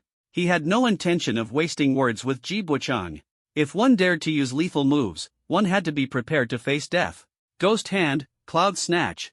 His right hand transformed into a dark ghostly claw, shrouded in mist, and in an instant, it seized Ji Buchang by the throat. The stunned Ji Buchang, like a fragile chick, was effortlessly lifted off the ground. This was the innate ability of his second class, Abyss. The mist-covered area could contract and stretch freely, both convenient and powerful. Ugh! What are you trying to do? Ji Buchang struggled to breathe, his face turning crimson as he kicked and flailed in terror and helplessness. What do you think? Jiang Yi glared at him, a cruel smile creeping onto his lips. The guild master told you to stop, didn't you hear? Ji Buchang weakly struggled, wildly swinging his longsword in an attempt to slash Jiang Yi's arm, but only ended up worsening his oxygen deprivation. Did this lunatic not fear Guild Master Qin, a level 50 Thunder Mage? Oxygen deprivation contorted his face with agony, his complexion growing increasingly red. Clang! The longsword dropped to the ground as his limbs hung limp, on the verge of suffocation. Stop! Beg me! Jiang Yi sneered, lifting Ji Buchang high above his head.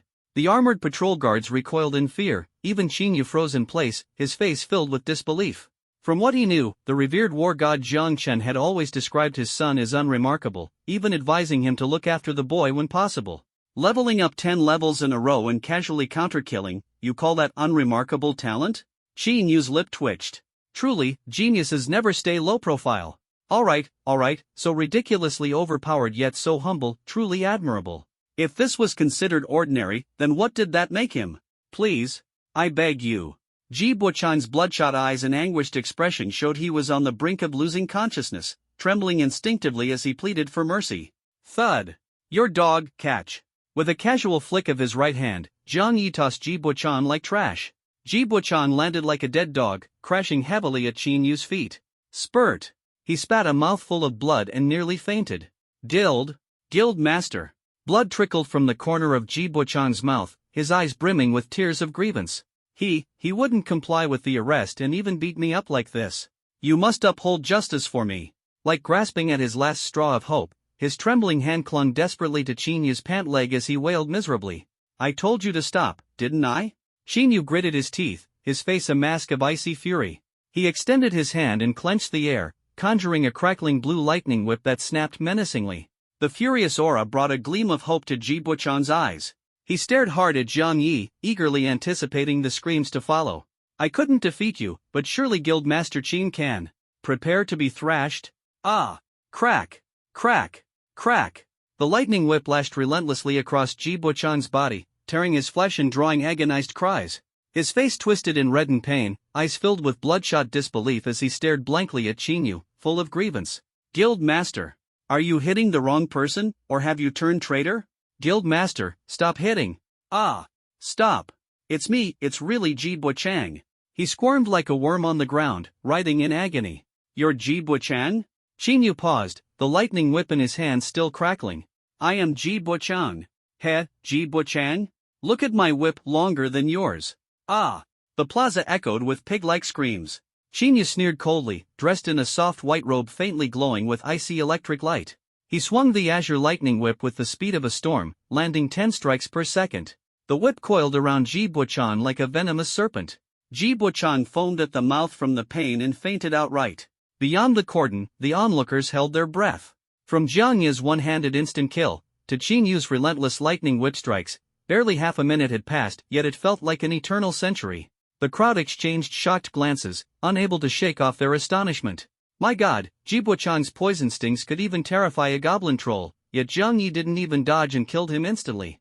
He just switched classes recently, right? Only cleared one dungeon, yet he could effortlessly counterkill someone 10 levels higher. His moves were instant kills, he wasn't faking it. Jibo-chan is a level 20 royal knight, reputed to solo challenging dungeons. Who knew he was just for show? You've got it wrong. It's not that Jibo-chan is weak, it's that Jiang Yi is too strong. Everyone knew that as a patrol captain and level 20 royal knight, Jibo-chan couldn't possibly be weak. The only explanation was that Jiang Yi's strength was monstrous. He was practically a walking human-shaped boss. My brother, he was sent flying. In the corner, Ji Budwan's eyes widened in shock as he exclaimed. He never imagined even his own brother would lose to Jiang Yi. That so-called waste, was he really just a newbie who'd recently switched classes and cleared his first dungeon? When did he become this strong? Lu Ruyan clutched her chest in astonishment, her emotions a swirling mix of confusion and unease. Gripping too hard, the snowy fabric of her white dress was crumpled into a ball, leaving faint red marks. Seeing Jiang Yi suddenly grow so powerful left Lu Ruyan feeling deeply unsettled. Her acts becoming increasingly outstanding, it was worse than death. If even my brother couldn't beat him, we have no way to deal with him now. Ji Budwan's face darkened as he furiously pounded the armrest of his wheelchair. With his legs broken and entangled with a rare-grade ghoul overlord, how could he possibly stomach this humiliation? Who said we need to fight him? Lu Ruyan rolled her eyes at her childhood friend, then leaned close to whisper in his ear. Even if we've broken up, he still likes me. A simp's weakness lay in their delusional devotion, and their despised loyalty. Though I don't know why Guildmaster Qin suddenly took it out on your brother. But Jiang Yi just attacked someone in front of so many people. If he's not punished, where would Guildmaster Qin's reputation go? Just wait and watch. I don't even need to lift a finger, Guildmaster Qin will definitely deal with Jiang Yi. Like a seasoned general, Lu Ruyan stood with hands on her hips, smiling confidently. A dog without its leash can never escape her grasp, as long as she still holds the collar in her hand. Jiang Yi, don't disappoint me. Lu Ruyan clutched her chest, a cold sneer tugging at her lips, and her icy gaze fixed ahead. In her mind, she had already envisioned Jiang Yi weeping bitterly. There, the patrol guards clad in iron armor had completely surrounded Jiang Yi. Facing the furious guild leader, he had nowhere to run. How pathetic. Take him away.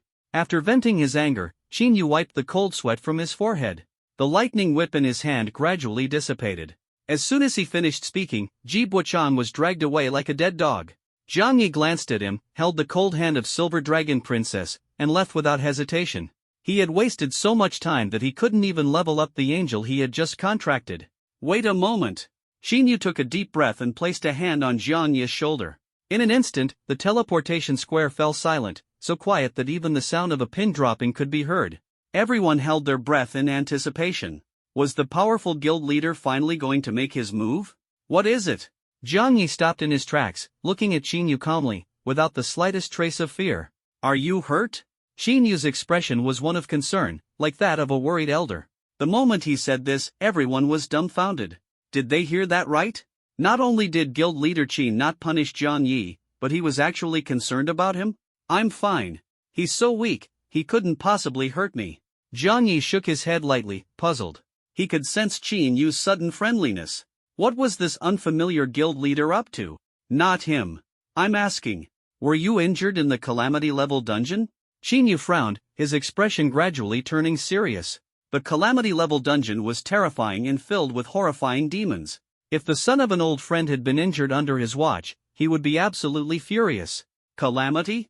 Wasn't that a nightmare level dungeon? Jiang Yi frowned in confusion. When the abyss invades and demons descend, nightmare level dungeons are upgraded to Calamity level. You've only just changed professions, so it's normal not to know. Qin Yu patiently explained, placing both hands on Jiang Yi's shoulders, his expression solemn. So, if you feel unwell anywhere, tell me immediately. I'll arrange for the top medical professionals to treat you. Jiang Yi looked at him and seriously shook his head. I did encounter a demon, but I drove it back to the abyss. No matter how strong the lust demon was, without its curses and temptations, it was nothing more than a heap of fragile bones to Jiang Yi easily kicked away. You're saying you defeated the demon? Isn't that the case? This is a serious matter. Don't joke about it. Qin Yu took a deep breath, staring at Jiang Yi, his tone stern. Even he could barely handle demons himself. Jiang Yi, A rookie who had just switched professions would be lucky to survive, let alone turn the tide. If you don't believe me, then treat it as a joke. Jiang Yi brushed Qin Yu's hand off his shoulder, his silver eyes flashing coldly as he glanced at him indifferently. Wait, I believe you. Qin Yu hurriedly stepped in front of Jiang Yi, smiling as he spoke. Ahaha, like father, like son. You truly have his flair. Qin Yu patted Jiang Yi on the shoulder, laughing proudly. You knew my father? Jiang Yi asked in surprise.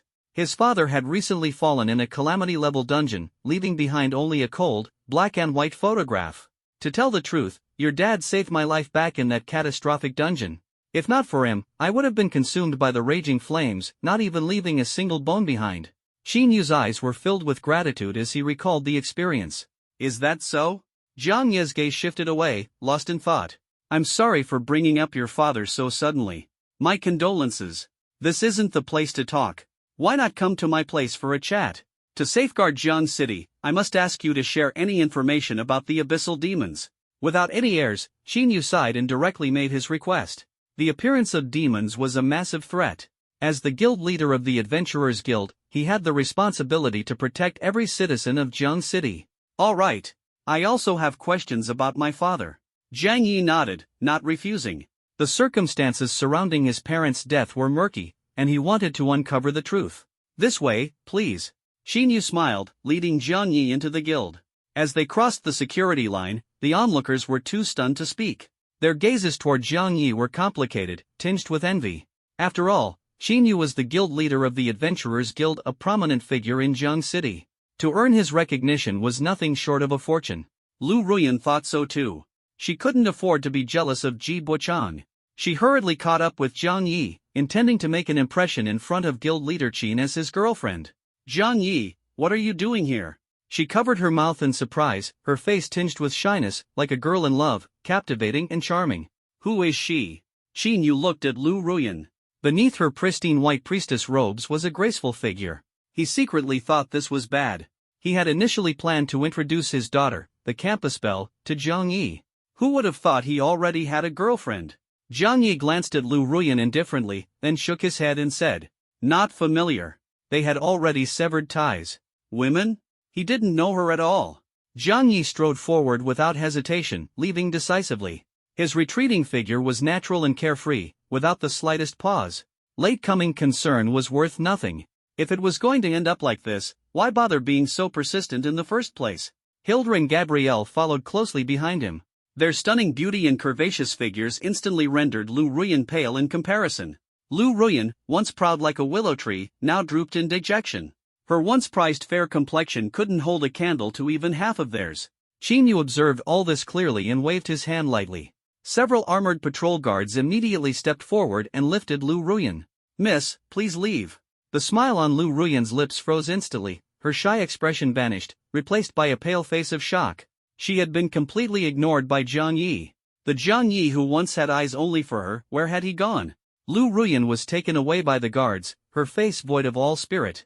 Even as Jiang Yi's figure disappeared through the guild's gates, she couldn't calm her heart.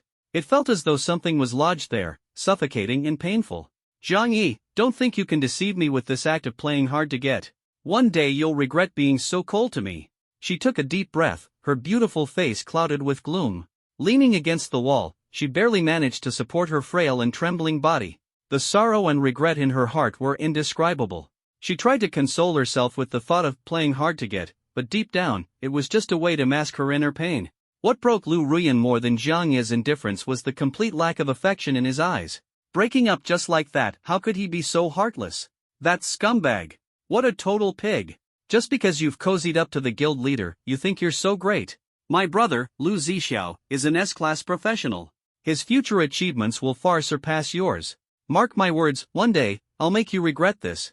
She cursed Jiang Yi in her mind, stomped her foot furiously, and stormed off in a huff. Inside the Adventurers Guild, in a spacious office, the light blue curtains by the floor-to-ceiling window were drawn open, offering a clear view of the square outside. This place served as both a workspace and a hangout spot. Jiang Yi lounged on a plush sofa, recounting his experiences in the dungeon. He deliberately omitted details about the contract angel and his class change, attributing all their victories to the Silver Dragon Princess. Listening to him, Hill's face turned as red as a ripe apple. She lowered her head, nervously nibbling on her lip. It was all thanks to my master that we managed to defeat the demon of lust. I'm not nearly as strong as he says. Jiang Yi cast a sidelong glance at the shy silver-haired girl.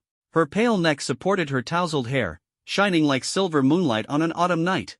Her side profile was graceful, and the slight tremble of her stocking-clad legs beneath her skirt added a touch of bashfulness to her movements. Such a beautiful figure, it'd be a shame not to use her as a scapegoat, Jiang Yi thought to himself, silently deciding to make the Silver Dragon Princess his official scapegoat from now on. Even though she had the help of an epic-tier abyssal beast, she's still incredibly strong. At her age, I would have been too scared to stand up to a goblin. As Jiang Yi recounted, Xin Yu's expression shifted between worry and astonishment. Finally, he exhaled deeply, his face brimming with genuine pride. Facing an abyss demon without trembling in fear was already daring, let alone resisting the seduction of the demon of lust and kicking it back into the abyss. What a rush! So satisfying. He'd wanted to do that for ages. Even the most exaggerated fantasy novels wouldn't dare write something like this, yet Jiang Yi had actually pulled it off. Watching him defeat Ji Buchang in seconds, successfully overcome a higher-level challenge, and gain the aid of two epic-tier abyssal beasts, Xin Yu was convinced. It was just luck, Jiang Yi said with a modest shake of his head, his tone calm. You're just like your father, immensely strong, almost like a dungeon boss, Xin Yu remarked, seeing a glimpse of an old friend in Jiang Yi. I've explained everything about the catastrophic tier dungeon. Can we discuss the cause of my parents' deaths now? Jiang Yi asked cautiously, probing for information. The circumstances surrounding his parents' deaths were complex and shrouded in mystery. The catastrophic tier dungeon where they met their end was fraught with danger. I'm sorry. Their information is classified at the top secret level. I don't have clearance to access it. Xin Yu shook his head with a bitter smile, clearly unable to provide any useful information. Partly because he wasn't allowed to divulge anything, and partly because he simply didn't know. Scratching his nose awkwardly, he tried to deflect the conversation. My parents were truly strong, Jiang Yi said gravely. If even his extraordinarily powerful parents couldn't clear that dungeon, it must be unimaginably difficult. A fierce determination ignited within him. He vowed to conquer that cursed catastrophic tier dungeon, defeat its boss, and avenge his parents. They were so strong it was frightening, Xin Yu said earnestly, nodding with a wry smile, his eyes tinged with nostalgia. Raiding dungeons with powerful teammates might make you feel insignificant, but at least it was safe. Through those experiences, he had accumulated a wealth of knowledge. Can you tell me more about that dungeon? Jiang Yi asked, taking a deep breath. Beside him, Hill and Gabriel exchanged surprised glances. This was the first time they'd seen Jiang Yi look so serious and cold. Sorry. I don't know much either. Xin Yu spread his hands with a bitter smile. It wasn't that he was unwilling to share, he simply lacked the qualifications and information. Thinking about the demon's cruelty and power, Xin Yu sighed helplessly. Sometimes, ignorance truly is bliss. I see. Jiang Yi's lips curled into a faint smile, showing no signs of disappointment. He knew he was still weak for now. Once he became stronger, he'd turn that dungeon upside down. However, I've heard that a powerful wraith escaped from that catastrophic tier dungeon and is now missing. I think it's a nine-tailed fox spirit. The last place it was spotted was in the nearby coastal city. At the mention of the nine-tailed fox, Xin Yu's expression turned wary and serious. Rumor had it that the coastal city had been restless lately, with many deaths reported. The stories all pointed to the nine-tailed fox. If there's any news about her, I'll inform you immediately. Thank you, Jiang Yi replied gratefully, already forming a plan in his mind. Once the college entrance exams were over, he'd head to the coastal city to investigate. 3 months, 100 days, he'd level up as quickly as possible to gain the strength needed to clear that catastrophic tier dungeon. With Qin Yu's assistance, the journey would be much smoother. Though Qin Yu, with his receding hairline, wasn't a top-tier expert, his influence in Zhang City was enough to make the ground shake with a single stomp. Why so formal?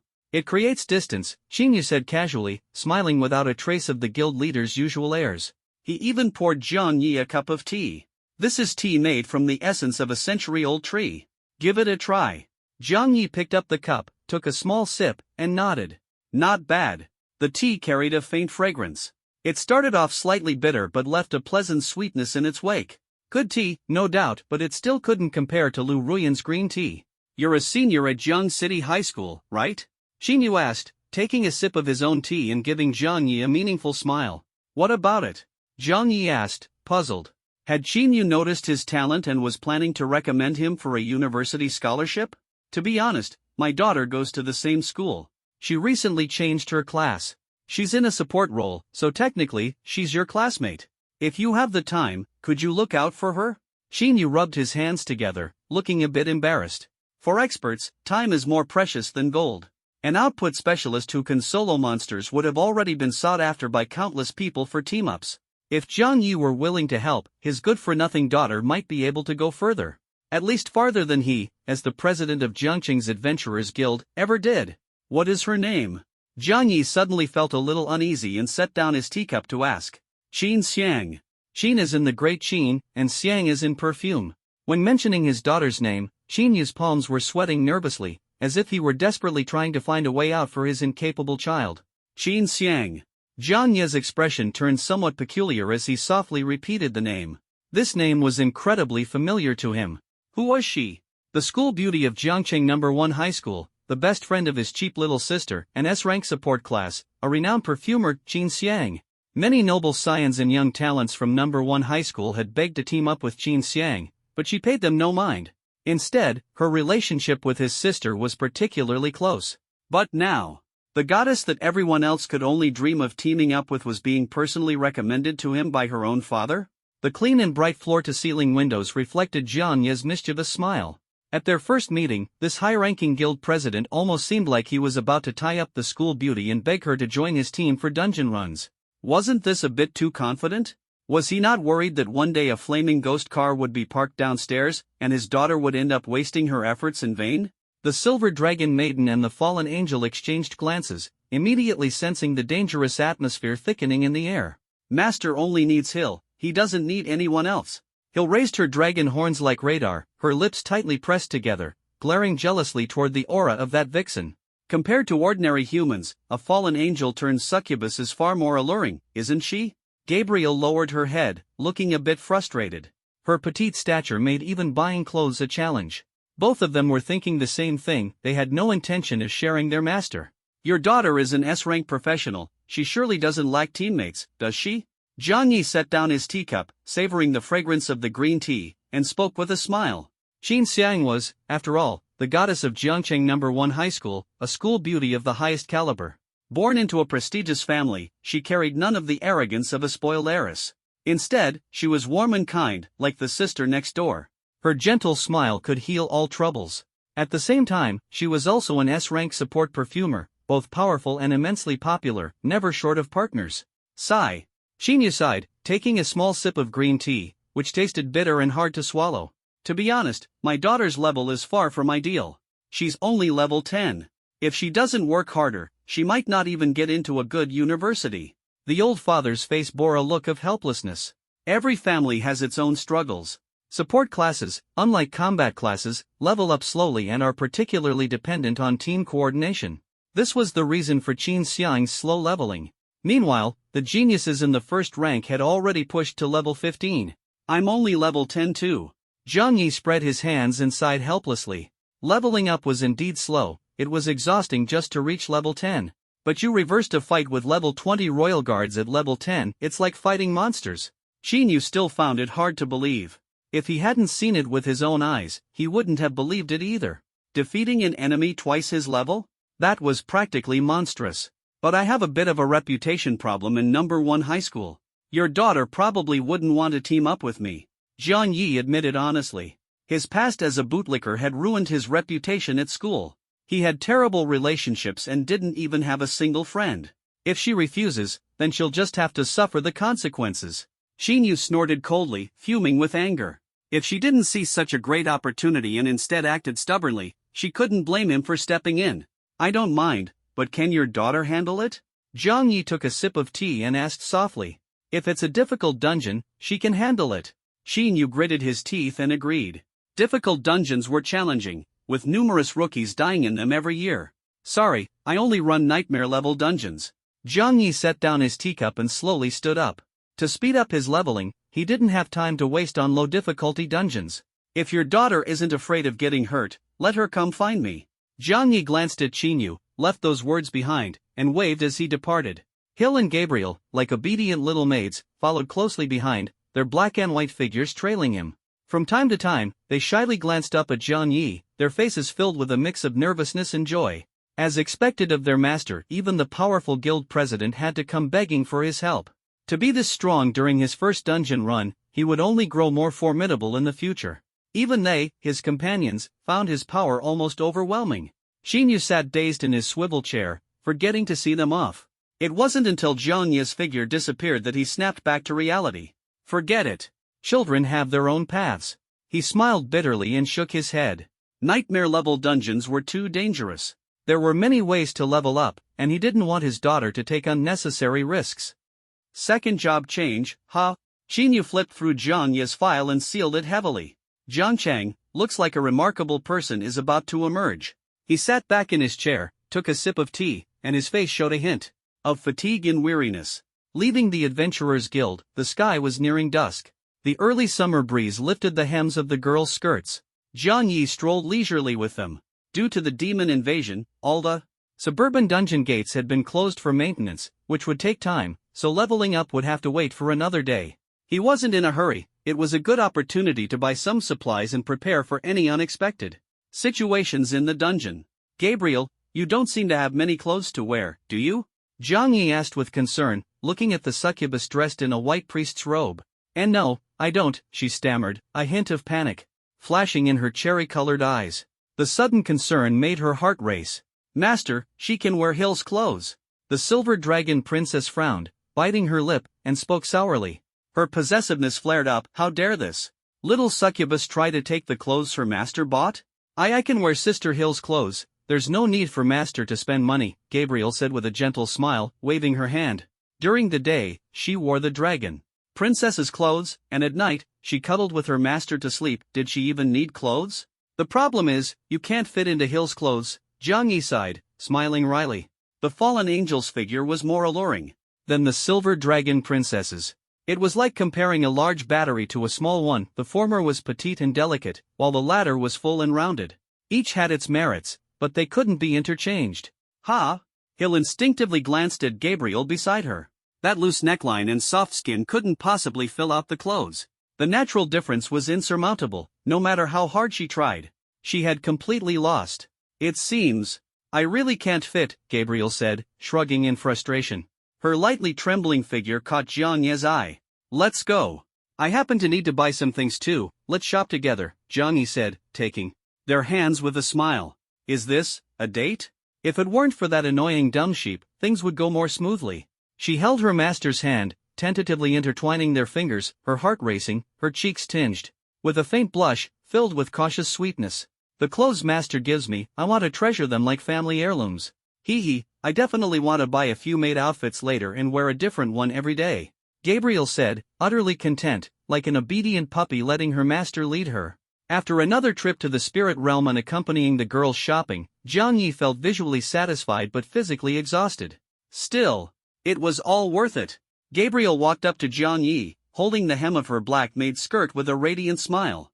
She wore a black hairpin, her waterfall-like long hair tied up, resembling a newlywed bride with a touch of youthful maturity. The red bow on her chest was tightly stretched, and beneath the black and white maid skirt were her beautiful legs clad in white over-the-knee socks. She wasn't wearing shoes, and her frosted textured ankles lightly brushed against Jiang Yi's pant leg, her movements delicate and soft. She stood on tiptoe, her pink lips gently brushing against Jiang Yi's cheek. Her cheeks flushed slightly as she looked at him expectantly, shyly asking, Master, does it look good? In the fitting room, the gentle touch on his cheek quickly faded, but it left a faint fragrance lingering. Jiang Yi's heart raced, his eyes filled with surprise that he couldn't calm down for a long time. He had been ambushed by his charming pet. Does it not look good? Gabriel stepped onto a wooden stool, stretched out her slender arms, and pressed Jiang Yi into the corner. Her brows furrowed, and her cherry-like eyes glistened with aggrieved tears. This was her first kiss, but her master seemed not very pleased. It looks good, but Hill is still outside, don't keep her waiting too long, Jiang Yi said, leaning against the wooden panel, unable to retreat further. In the cramped fitting room, the guilt in his heart grew heavier and heavier. Master, you won't let her find out, will you? Gabriel licked her lips, her cheeks flushed, and she revealed a meaningful smile. Her dark horns curled around her ears, and her heart-shaped tail draped like a vine around Jiang Yi's waist, gently swaying. Gabriel, You can call me Ari. She jumped off the stool, her fair and delicate feet dancing lightly on the wooden floor. Ali, don't forget you're an angel, Jiang Yi reminded her with some dissatisfaction. How could an angel fall into a trap herself and drag others down with her? Since I'm an angel, I'm also a succubus, Gabriel said with a sly smile. As a succubus, she willingly embraced her fall. What did it have to do with being an angel? Angel? Who was that? She didn't even know them. Does Master prefer angels, or love? Succubi more, or all of them? She licked her red lips, stretching like a lazy cat, and gently lay in Jiang Yi's arms, full of tenderness. You're not a cream puff, why should I have to choose between a chocolate-flavored succubus or a cheese-covered angel? Jiang Yi leaned against the wooden board, smiling as he retorted. Because. She lightly touched her lips with her fingertips, tilted her head, and squinted with a faint smile. Understanding. Master's preferences is something a maid must learn. A maid's job is to make her master happy. Ali now has only Master left, and only Master. She hugged Jiang Yi tightly, as if trying to merge him into her body. Wearing warm and clean clothes, being alive after her fall, it was almost unbelievable to Gabriel. It was Master who gave her everything, and she wanted to offer everything to him in return, including her soul, including her body. Do you miss home? Jiang Yi gently touched her jet-black horns, lowering his head with a tender smile. He didn't know her past, but he couldn't forget her poignant smile, the broken-winged angel struggling in despair, purity, intertwined with corruption, carrying a shattered beauty. It's not home I miss, it's Master. Ali shook her head, stood on tiptoe, and gently kissed Jiang Yi's cheek. Then, like a thief, she lowered her head, her cheeks flushed, clutching her skirt and whispering, Don't tell Sister Hill, okay? After saying that, she pushed open the fitting room door and ran away shyly. Jiang Yi held the clothes she had changed out of and sighed helplessly. The contrast between angel and succubus was truly headache-inducing. Hey, dumb sheep, you didn't sneak off, did you? Seeing Gabriel come out dressed, Hill frowned and pressed her step by step. No, Gabriel pursed her lips and shook her head guiltily. Stealing a kiss from Master, did that count as sneaking off? This was called repaying kindness, understand? I thought so, Hill glared at her and snorted arrogantly. She had been here first, she absolutely couldn't lose. Lakeside Manor, a standalone villa. Is this Master's home? Hill clung to Jiang Yi's back, wrapping her arms around his neck, excitedly waving her little hands, causing her straps to slip and her heartbeat to quicken. It's a love nest, of course a love nest. Gabriel corrected her unhappily. Angels build nests by the clouds, hiding with their loved ones inside, even turning the evening sky pink. You dumb sheep, you've already fallen. What kind of bird person are you trying to be? Hill coldly looked at Gabriel, who was shorter than her. There's no place for you here, she said icily. Little lizards should live under bridges, no. In dark sewers. Hill showed no mercy. Oh, so you want to duel me? Gabriel challenged. Bring it on, my sword is no worse than yours. Before they even entered the house, the tension was already thick. As abyssal beasts, their territorial instincts were ingrained in their genes. Whoever claimed this home first would become the mistress. Behave yourselves. Jiang Yi shouted impatiently, grabbing his soft ear on each side and dragging them into the nest. There are plenty of empty rooms on the second floor, you can each pick one as your bedroom. He changed into slippers, dressed casually at home. Where's Master's room? Hill's eyes darted around as she subtly adjusted her strap and blinked. She was afraid of the cold and wanted to snuggle in Master's arms. Second floor, first room, Jiang Yi replied, hanging up his jacket and wearing only a black short-sleeve shirt. Then I'll live next to Xiao Yi, so I can face him while sleeping at night. Gabriel sneakily stepped onto the stairs, quietly heading up to the second floor. Dumb sheep, don't sneak off. Hill gritted her teeth, ready to chase after him, but her attention was caught by the clothes on the rack. That thin black shirt was filled with its owner's scent. After a tiring afternoon, I need to take a shower first. Jiang Yi glanced at Hill, who was frozen at the staircase, gave her a reminder, and then went upstairs to grab a change of clothes. Damn these hands, don't touch the Master's clothes. While Jiang Yi wasn't paying attention, Hill couldn't resist picking up the black shirt, burying her face in it, and taking deep breaths, inhaling its scent for a long time. She was ruined now. She was no longer clean. The sun set in the west, and the evening breeze urged people home. Xiang, I'm sorry. If I hadn't been greedy and acted, the boss wouldn't have had the chance to hurt you. The setting sun, like bloodstained remnants, reflected on the girl's guilty face. Emily, this isn't your fault.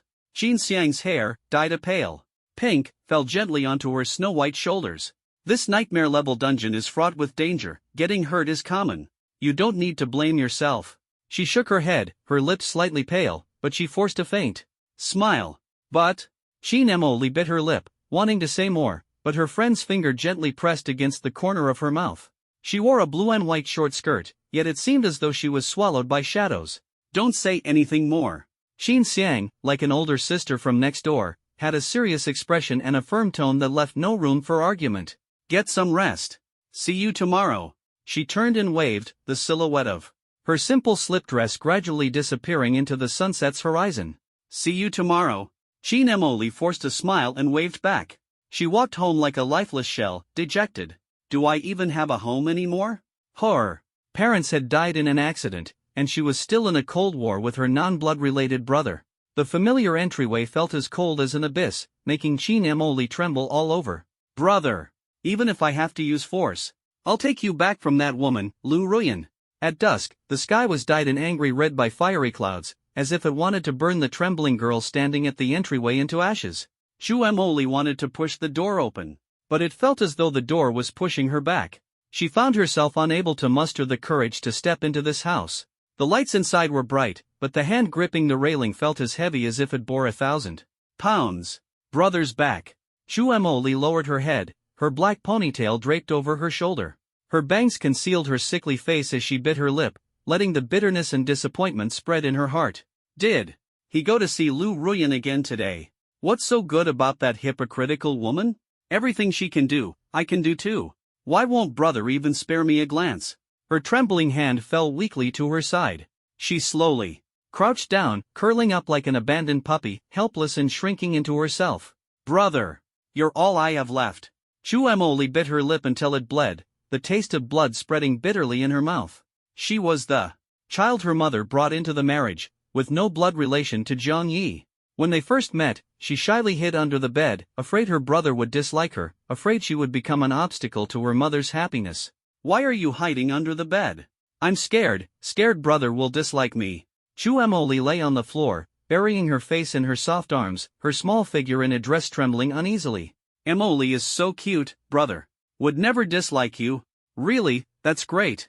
Xu Emily lifted her head, her tear-filled eyes blurry, her eye sockets red. Why are you crying? When you're sad, eat some candy. At least your mouth won't taste bitter. She remembered that day, her brother also crouched down and handed her a piece of candy. It was her first time tasting candy, the sweetness spreading in her mouth, bringing a sense of happiness. She was happy for a long time. Apart from her mother, no one had ever treated her so well. That day, she decided she would listen to her brother for the rest of her life, never let him dislike her, never let him leave her. But then Lu Ruyan appeared, and her brother fell in love. Her unrealistic dream was completely shattered. That gentle brother was being toyed with by that wicked woman, because of jealousy, misunderstanding, and even more because of her heartache for her brother. She had a fierce argument with him. They've been in a cold war ever since, and their relationship has hit rock bottom. Brother, don't be a puppet of Lu Ruyan. Be my shadow instead. That way, you'll be gentle only to me, just like before. Xu Emily raised her head, a sickly smile appearing on her face. Upon closer inspection, the shadow on the ground was writhing, like a crazed girl laughing wildly, trembling like branches, rising and falling erratically. During the awakening ceremony, she transitioned into an S-class melee mage, Li Hui Mo, wielding the powerful forces of water elements and shadows. I'm back. She pushed open the door, her face gloomy, then suddenly froze. In front of her, a silver-haired girl was greedily clutching a thin jacket, burying her face in it and sniffing like a pervert. A thief in the house? Or a female hooligan? That's my brother's clothes. Xu Emily was stunned, her face instantly darkening. Her clenched fists tightened so much that her blue and white nails pierced her palms, and blood dripped down. Why are you holding my brother's clothes? Xu Emily's face turned icy, and the shadow on the ground churned and collapsed, spreading out. She was furious, feeling the pain of being offended clogging her chest, making it hard to breathe. Hill was instantly like she had fallen into an ice cave, so ashamed she wanted to hide. She had been caught. Xu Emily bit her lip, her brows tightly furrowed. The shadow on the ground churned, trying to shake off Jiang Ye's hand. Unfortunately, it was too slow. Jiang Ye's large hand firmly grasped his sister's forehead, gently stroking it. The beads of sweat on the girl's forehead were slightly sticky, cool to the touch, and carried a faint fragrance. You dodged it? Chumoli froze, the shadow on the floor twisting and breaking apart like a beating heart, only to recombine again. She was a level 15 S-rank melee mage, someone who couldn't even evade a shadow ambush from a nightmare dungeon boss, yet her brother had easily avoided it and could still naturally pat her head. Could it be that her brother had truly awakened? Brother! Chumoli stared blankly at Jiang Yi, her tear-filled eyes misty, her heartbeat rising and falling like vapor. You really awakened? Jiang Yi nodded, gently wiping away the tears at the corner of her eyes. They had been in a cold war for so long, and this cherry-like mouth finally uttered that word for the first time. This girl was usually either as cold as ice or full of disdain. Ever since their parents passed away, she had stopped speaking altogether, and their relationship had plummeted to the freezing point, on the verge of collapse. That's wonderful. Chumoli murmured in a daze, her eyes reddening as tears welled up. When did you change classes? Are you feeling unwell? She threw herself into Jiang Ye's arms, looking up at him with concern.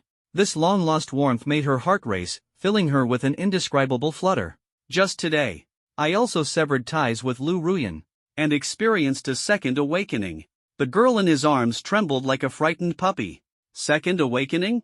What did you just say? Chumoli looked up, her tear-filled eyes wide with shock, unable to speak. She had prayed countless times in her dreams, and now her prayers had finally been answered. She just hoped this wasn't an illusion. Had he really cut ties with that vile woman Lu Ruyan? I've already severed ties with Lu Ruyan. Thank you for enduring so much during this time. Jiang Yi held her tightly, his tone serious. He had completely severed the bonds of the past, his heart and mind renewed. Endured? You have no idea how much it hurt. Chumoli could no longer hold back, burying her face in Jiang Yi's chest as tears streamed uncontrollably. Her childhood sweetheart had finally broken ties with that vile woman. How long had she waited for this day? I'm sorry. Jiang Yi held her tightly, his heart aching as he felt her trembling heartbeat. I should be the one apologizing. Chumoli looked up, her blue-and-white manicured nails lightly brushing against the corner of Jiang Ye's mouth. During their Cold War, she had hidden her true feelings behind indifference, masking them with disdain and harsh words. Back then, she had been anything but lovable, perhaps even detestable. Now, all she wanted was to mend their fractured relationship. Her tear-filled eyes were bloodshot, her face streaked with tears. Chumoli bit her blood-stained lip, her expression serious. Mom and Dad are gone. I only have you now. As she said this, her body trembled slightly. Brother, let's make up. She lifted her tear-streaked face, full of pleading and hope. Jiang Yi patted her head and nodded gently. We were never truly apart, were we? With their parents gone, their family shattered, her heart was a source of deep sorrow. Never apart, never apart. Chumoli wrapped her arms around Jiang Ye's neck, nestling into his embrace. She closed her eyes, tears still flowing, but the pain of waking from past nightmares was gone, replaced by sweetness. It was like the candy he had handed her, melting sweetly in her heart. Her heart was enveloped in warmth and happiness. Finally, she had reclaimed this bond. You're still as clingy as ever, Jiang Yi said with a helpless smile. Fresh from a shower, he still carried her scent, a faint, refreshing fragrance lingering around him. I only cling to you, Chumoli replied without a hint of shyness. Her childhood sweetheart had finally awakened, and their relationship had been painstakingly repaired. How could she bear to let go? She couldn't bring herself to leave this long-lost embrace. After a moment of intimacy, Jiang Yi impatiently pushed her away. What was so captivating about a little bun? Moments later, in the living room, brother has finally cut ties with that bad woman for good. Chumoli rubbed her still dizzy face, feeling as if everything was a dream. Since you're now a professional, I guess I'll reluctantly take you to grind some dungeons? She looked at Jiang Yi, her lips curling up as she puffed out her small chest, brimming with pride. In less than a week, Chumoli had already reached level 15. Soloing hard dungeons was a breeze, and teaming up with her best friend Qin Xiang, they could even clear nightmare-level dungeons. With her impressive skills, helping her childhood friend level up was a piece of cake. Chumoli could already imagine Jiang Yi's face full of admiration, and she couldn't help but smile smugly. Are you sure you want to help me level up? Jiang Yi's lips twitched, barely holding back a laugh. Beside him, Hill covered her mouth, her face turning red. She had undergone professional training and had a high tolerance for humor. unless it was just too much to bear. Gabriel took a deep breath, puffing out her cheeks like Kirby. If she laughed out loud, she'd probably embarrass herself in front of her master. What's so funny? Her brother was fine, but what were they laughing at? Chumoli pouted and lightly elbowed Jianya's waist. I'm already level 15, you know. She huffed, tilting her head back like a proud little puppy waiting for her owner's praise, both haughty and adorable. Impressive. Hill clapped her hands, squinting as she smiled, as if coaxing. A child. You might barely qualify to keep up with the master's pace, but you still need more practice. Gabriel mumbled indistinctly, munching on a banana. Their faces were all filled with perfunctory smiles, showing no real astonishment. Not bad. Jianyi held his waist, nodding in acknowledgement. Having just changed classes a few days ago, she was already ahead of everyone at level 15. His sister had the potential to become a great emperor. Given time, her achievements would surely rival his. Why do you all look so dismissive? Chumoli was dissatisfied, pouting in mild anger. What level are you now? Not as high as you, just level 10. Jiangyi smiled as he spoke. If nothing unexpected had happened that afternoon, he might have already caught up to her. How much? Level 10? Chumoli froze, frowning in disbelief. Then tell me, how are you? Only level 10 after just changing classes? She looked at Jianyi suspiciously, feeling like he was teasing her. Even if she were tied to a dungeon grinding monsters 24 hours a day, she wouldn't reach level 10 in half a day. As an S-class melee mage, she couldn't do it, so how could her newly classed brother perform so exceptionally? If you don't believe me, we can spar. Jiangyi smiled, unable to resist issuing a challenge. He was curious to see just how strong his childhood friend had become. After all, she had nearly broken the record set by the Moonlight Sword Immortal back in the day. Her strength was undoubtedly extraordinary. Fine. I accept your challenge. Chumoli agreed immediately. She stood up, placing a hand on Jianya's shoulder and looking down at him. But there has to be a wager, she said, her eyes sly like a fox's, her face unconsciously tinged with a blush. If you lose, then tonight, you have to sleep with me. In Chumoli's view, sleeping was also a skill, with two modes, solo mode and cooperative multiplayer mode, each with entirely different gameplay. Solo mode was for completing daily tasks, while multiplayer mode was for cooperative challenges. Since she would win, it was only natural to ask for some special treatment. It wasn't unreasonable. Right? No, no way. Hill shook her head vigorously, her silver hair swaying with her skirt, while Chumoli's dragon tail swished beneath her dress. No matter how you looked at it, sleeping together was something only the silver dragon princess should do. Silver dragons loved lazing in bed the most. I object too. Gabriel protested indistinctly while munching on snacks. If even the bed-warming role was taken, wouldn't she, the personal maid, be out of a job? Objections are useless. Chumoli slapped the coffee table, causing the tinted glass to tremble slightly. If you don't even dare to accept the wager, are you all scared? She raised her head, the ink-black ponytail on her shoulder exuding youthful energy. A small tiger tooth peeked out from the corner of her mouth, making her look like a mischievous imp deliberately provoking the other. All right, but I won't lose. Jiangyi laughed and agreed readily. With the silver dragon princess and the fallen angel backing him, he had no worries at all. Master, don't bully Emoli. Let's just forget about this. Bet, okay? Hill lay sprawled on the sofa, her tail swaying back and forth. She gently nuzzled Jiangya's waist with her silvery forehead, kicking her black and white jade-like feet as she pleaded coquettishly. She wasn't trying to monopolize her master's sleeping time, she just didn't want the childhood friend to lose too badly on her first try. Master, can I go easy on her? Gabriel puffed her cheeks like a little hamster, clutching a large handful of chips. Angels disliked bullying the weak, but succubi loved to overpower others. If she could go easy, then there'd be no need to feel conflicted, right? You two, stay sharp. My sister is strong, don't underestimate her, Jiangyi said, patting the heads of the silver dragon princess and the fallen angel on either side of him as a reminder.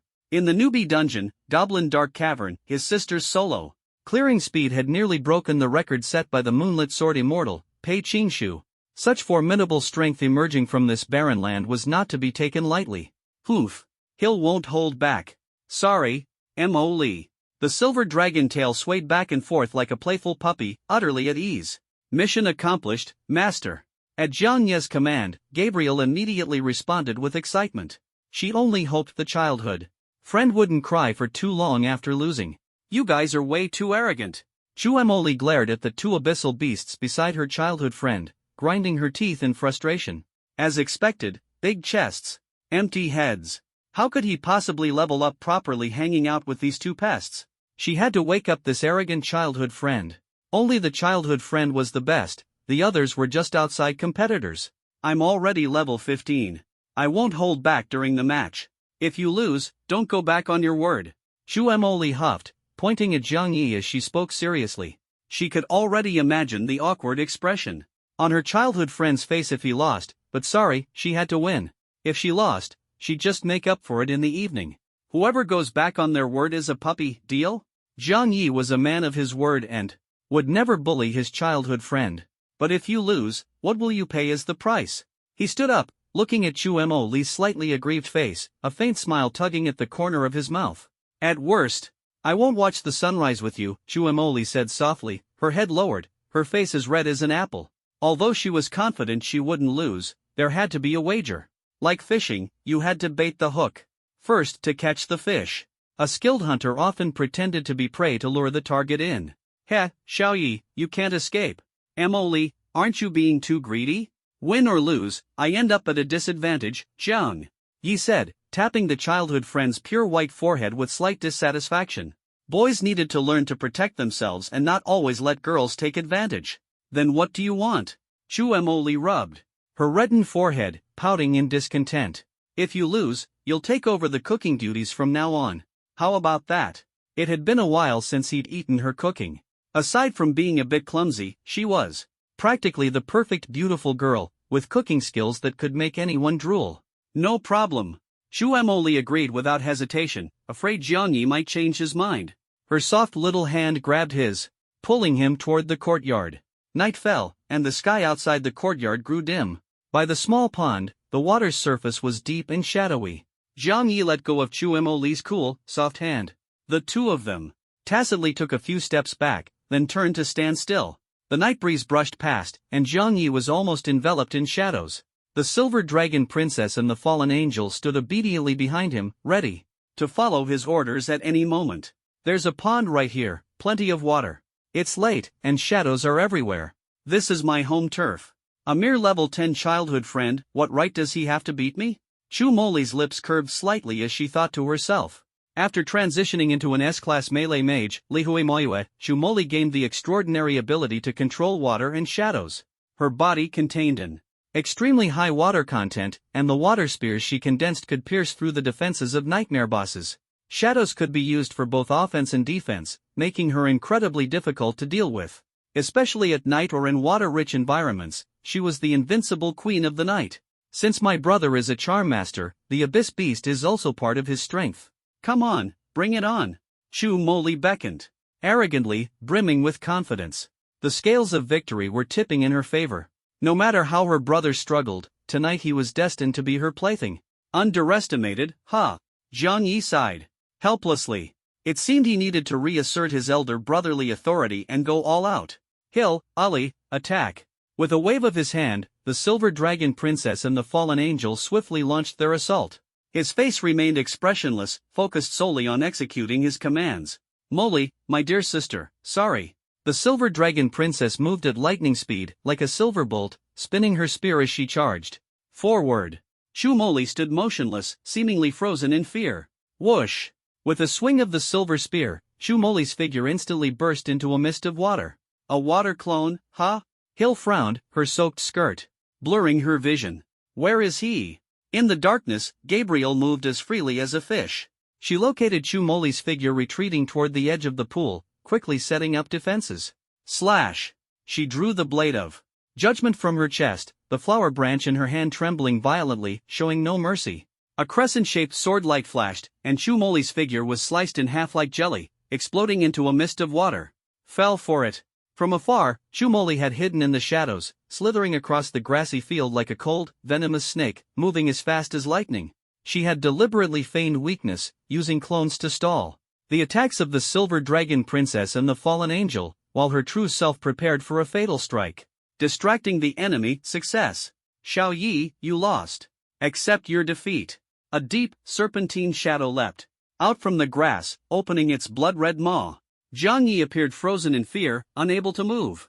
Chu Moli grinned, her face twisted with a sickly ferocity. The charm master's strength relied entirely on powerful pets, leaving him as weak as a chick. If she got close, defeat was inevitable. This match was hers. Moli. Jiang Yi smiled faintly, taking everything in. He gently raised his right hand, gathering a dark light that instantly seized the black snake's weak point and slammed it to the ground. Ugh! Chu Moli cried out in pain, falling to the ground and clutching her swollen backside, her face contorted in agony. You lost. Jiang Yi approached her, lightly flicking his fingers. I lost. She bit her lip tightly, tears welling in her eyes, looking like a defeated captive, pitiful and fragile. I accept my defeat without complaint. Lying sideways on the ground, the pain in her backside eased slightly. Chu Moli looked up, the moonlight casting a soft glow on her face, bringing out a shy blush. She looked like a defeated prisoner, feeling for the first time that her childhood friend before her seemed unfamiliar. The shock in her heart lingered, refusing to fade. Under the moonlight, the girl's blush was more captivating than 1,000 words. Who said you could be a maid? From now on, the kitchen chores are all yours. Jiang Yi gently ruffled the girl's silky black hair, shaking his head with a calm tone. He didn't lack maids, but he did need a capable cook, and his sister was just right. Testing her skills, he easily won in just one round. Though his sister was strong, she still needed more practice. Using water clones to stall the main forces and sneaking an attack from the shadows, a good plan, but unfortunately, her opponent was him. With his condensed, ghost hand, Jiang Yi could easily seize anything and deal true damage. With his strength, a little seriousness was enough to effortlessly defeat opponents above his level. One punch dealt nearly 10,000 points of true damage. Who could withstand that? Then I'll cook for you for the rest of my life, brother. Chu Moli raised her head, her face pale and shrouded in shadows. As she spoke, her heart trembled. Her soft bottom still faintly ached, the lingering pain bringing a sense of embarrassment that kept her in a defeated posture, looking rather odd. Brother, my butt hurts. Woo woo woo, brother Trashfish really doesn't know how to care for people. She stood up limping, her cheeks red like ripe apples, both aggrieved and helpless. Who told you to be so careless?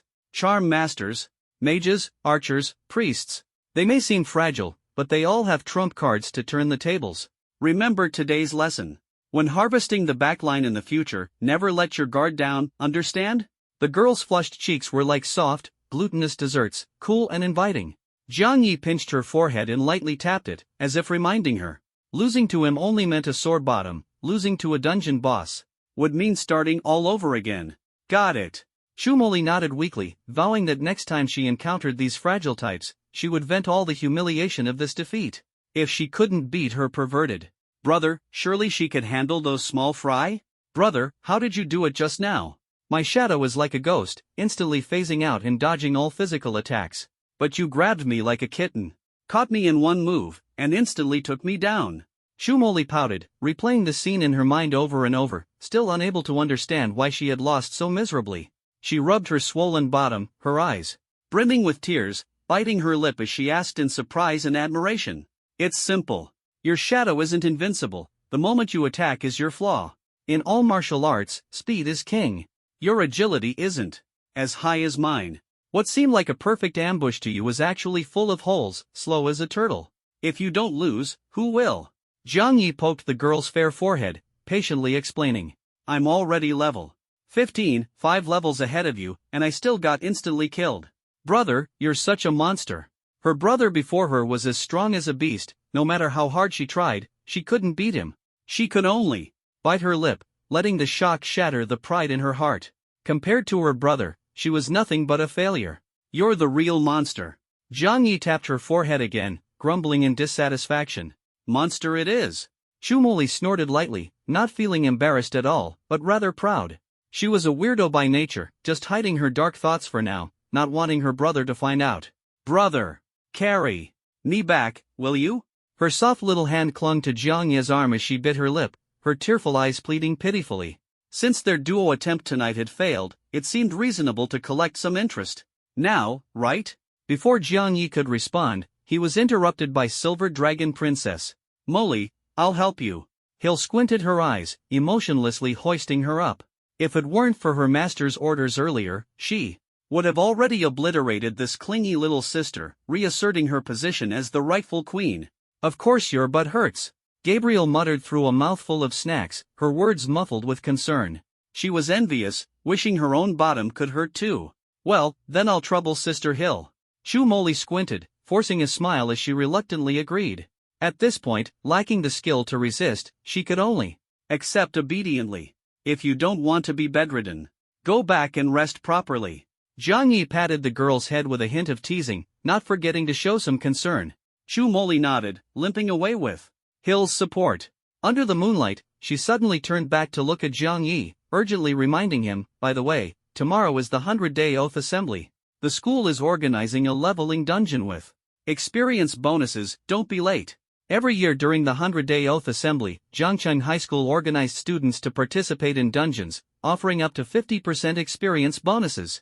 It was a tradition of Zhangcheng High School and a benefit for professionals.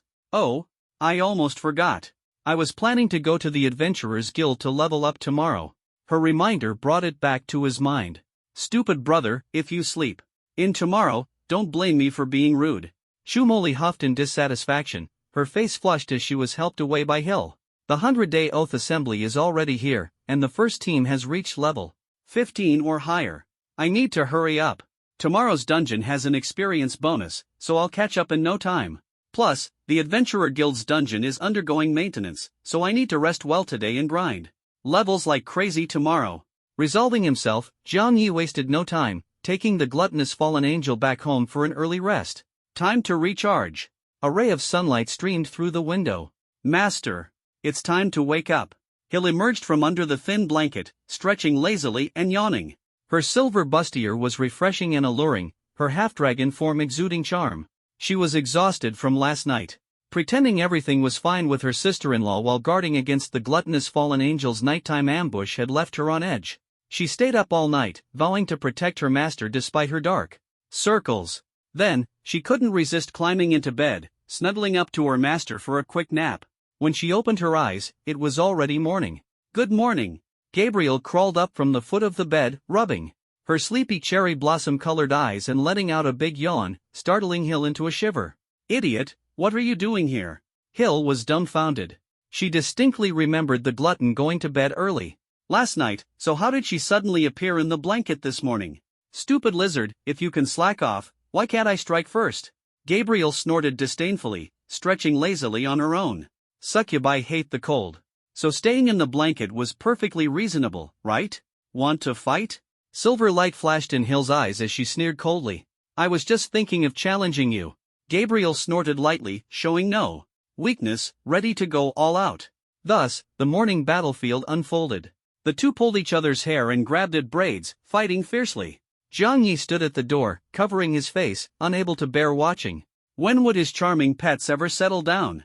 After a while, his sister had already prepared a table full of hearty, love-filled breakfast. Wearing an apron, she looked just like a virtuous newlywed wife. Brother, do you want to start with fried eggs or fried rice? Or, drink my milk first? Shu Molly held a box of milk, leaning close to Zhang Yi, actively recommending it. The boxed milk bore a creamy delicious label, gently swaying against her chest. The soft strap slipped off her shoulder, revealing a faint glimpse of her slender side. Having lost a bet and been captured yesterday, the girl fulfilled her promise, donning a light brown bear apron and vowing to cook for her brother for the rest of her life. Give me a glass of milk. Zhang Yi handed over a cup, yawning. Thanks to the Silver Dragon Princess and the Fallen Angel, Zhang Yi hadn't slept well last night, waking up overheated several times. Hill, while asleep, liked to hold his hand, sticking out her pink tongue like a little puppy drinking milk. Gabriel stretched her jade-like feet, her soft little toes occasionally kicking his stomach, playfully causing trouble. Brother, did you not rest well yesterday? Shu Molly poured the milk, her face showing a hint of unhealthy suspicion. I just hate waking up early. Zhang Yi shook his head, taking a sip of pure milk before starting breakfast. Early risers always have advantages. Shu Molly propped her arm up, looking like a sly fox, staring at Zhang Yi as her gaze slowly drifted downward, stopping at his waist. Bugs must taste awful, right? Hill arrived late, sitting beside Zhang Yi, taking a bite of bread, her head lowered, her face unconsciously reddening. If bugs eat fruit, they might be sweet, right? Gabriel held the milk Jiang Yi had drunk from, sipping along the rim of the cup.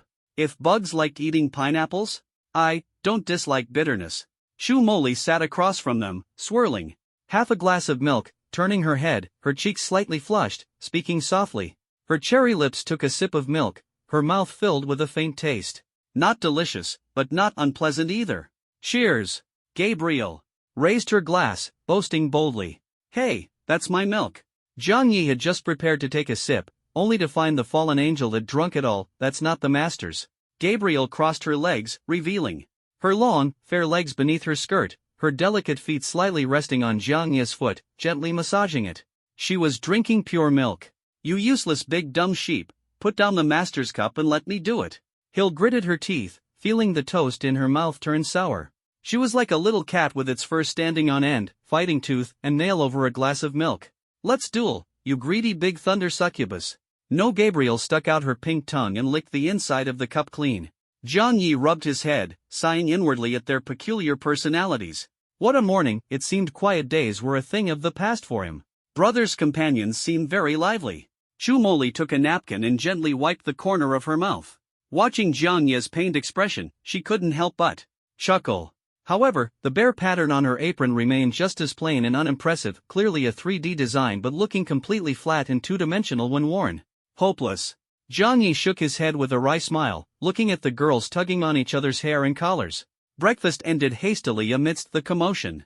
Under Hill and Gabriel's reluctant gazes, Jiang Yi returned them to the summoner's pet space. Then, holding his sister's hand, he headed toward number 1 high school. The sky was clear, but the heat was oppressive.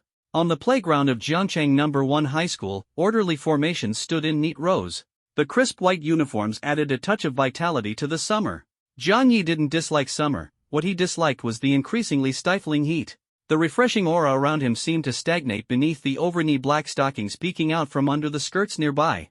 What are you staring at, you loser? Song Shiyu frowned, glaring at Jiang Yi with disdain. She bit her lip and muttered softly. Her personality was cold, like a block of ice, though her figure was striking. Her bad temper, however, left her with no one to talk to at school except Jiang Yi, if mutual insults counted as conversations. You should lose weight, your stockings are squeezing your legs. Jiang Yi yawned, making a listless jab. The girl beside him was his desk mate and one of the few people in the school he could exchange words with if sarcastic remarks counted. I am not fat. Song Shiyu bit her lip, her face turning pale instantly. She nervously looked down, pinching her black pleated skirt and glancing at her legs from every angle. She felt like her legs looked thicker, and her stockings seemed tighter. Could she really have gained weight? A little bit everywhere. Jiang Yi glanced at her, his eyes stopping at the bow on her collar. Light pink, it looked quite cute. Of course, he was referring to the bow. Oof. Fat or not, it's none of your business. Why should I care about your opinion? Song Shiyu, furious, bit her lip, raised her small fist, and glared at him angrily. After all, she's not his girlfriend. Worrying about her weight would only make her upset. By the way, aren't you the one who failed your job transition? Are you here today to accompany your sister, or to be a joke for Lu Ruyan? Song Shiyu squeezed behind Jiang Yi, locking her arm around his neck and whispering suspiciously. She carried a faint, fresh fragrance. Her white shirt pressed against the bow on her chest, making it deform slightly. 2 buttons at the top were barely holding on. I had a second awakening. And stop bringing up Lu Ruyan. I've completely severed ties with her. The soft pressure against his back annoyed Jiang Yi, and he frowned. A second awakening? Severed ties? Song Shiyu's face turned pale with shock, her mouth hanging open wide enough to fit a banana. Are you running a fever? Why are you spouting nonsense? She reached out her soft, fair hand to touch his forehead, her expression puzzled. She still remembered Jiang Ye's despondence a few days ago when he failed his job transition, and his almost obsessive pursuit of Lu Ruyan. Yet, in just a few days, he had completely transformed and let it all go? Believe it or not, Jiang Yi couldn't be bothered to deal with her. This cold girl always said things that gave people headaches. Unfortunately, he had awakened as a fire element summoner, and her proximity made him uncomfortably hot. You're really lucky. Song Shiyu lightly elbowed his waist. Ever since he became an S-rank fire summoner, her icy demeanor had warmed up quite a bit.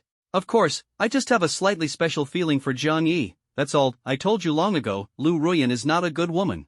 Breaking up sooner is the right choice. Hey, to celebrate your return to single life, if you call me mom, I'll take you to clear a dungeon right away. How about it? I'm a top-tier level 12.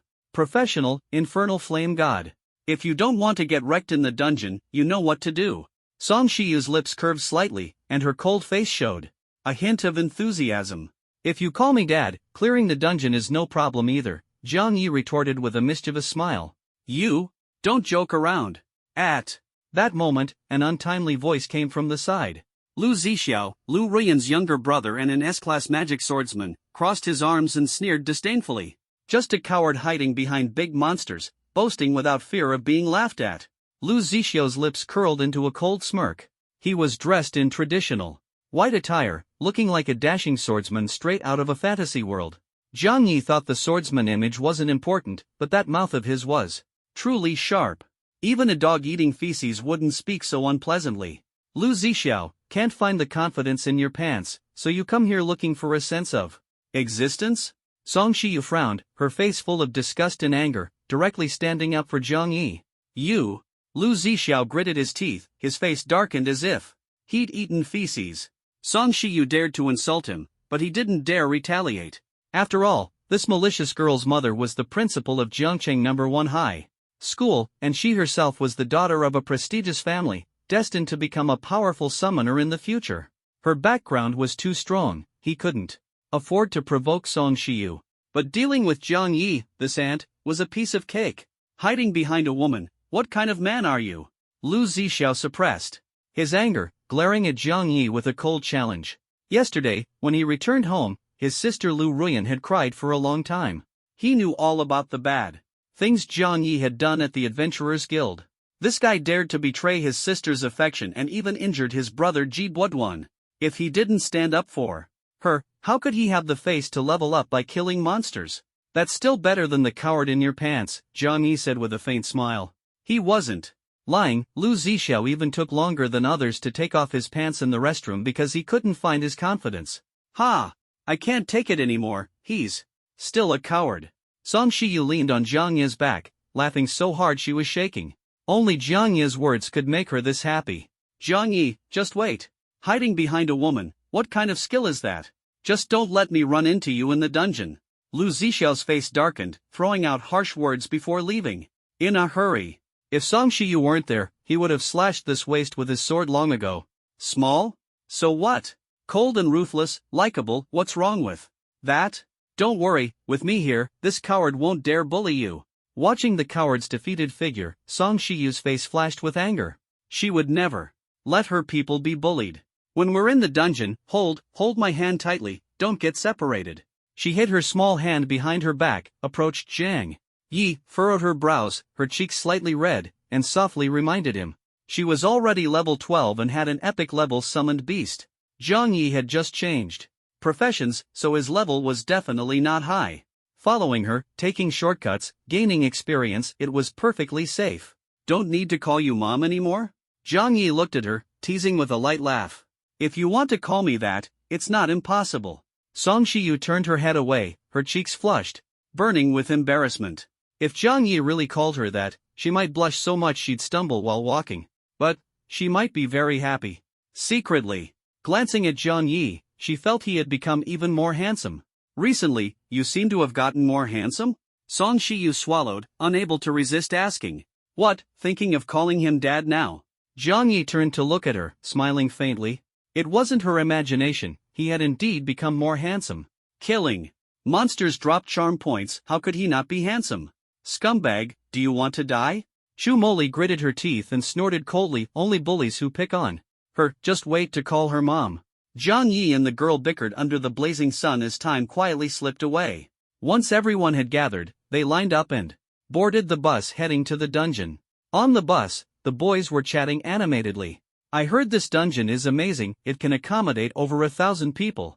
Plus, there's an experience bonus, dynamic difficulty adjustment, and it's perfect for us newbies to level up. Originally, only our school, Jiangcheng No. 1 High, was supposed to go, but now Linhai No. 1 High and No. 2 High have joined in. The bosses in the dungeon are going to be fought over for sure.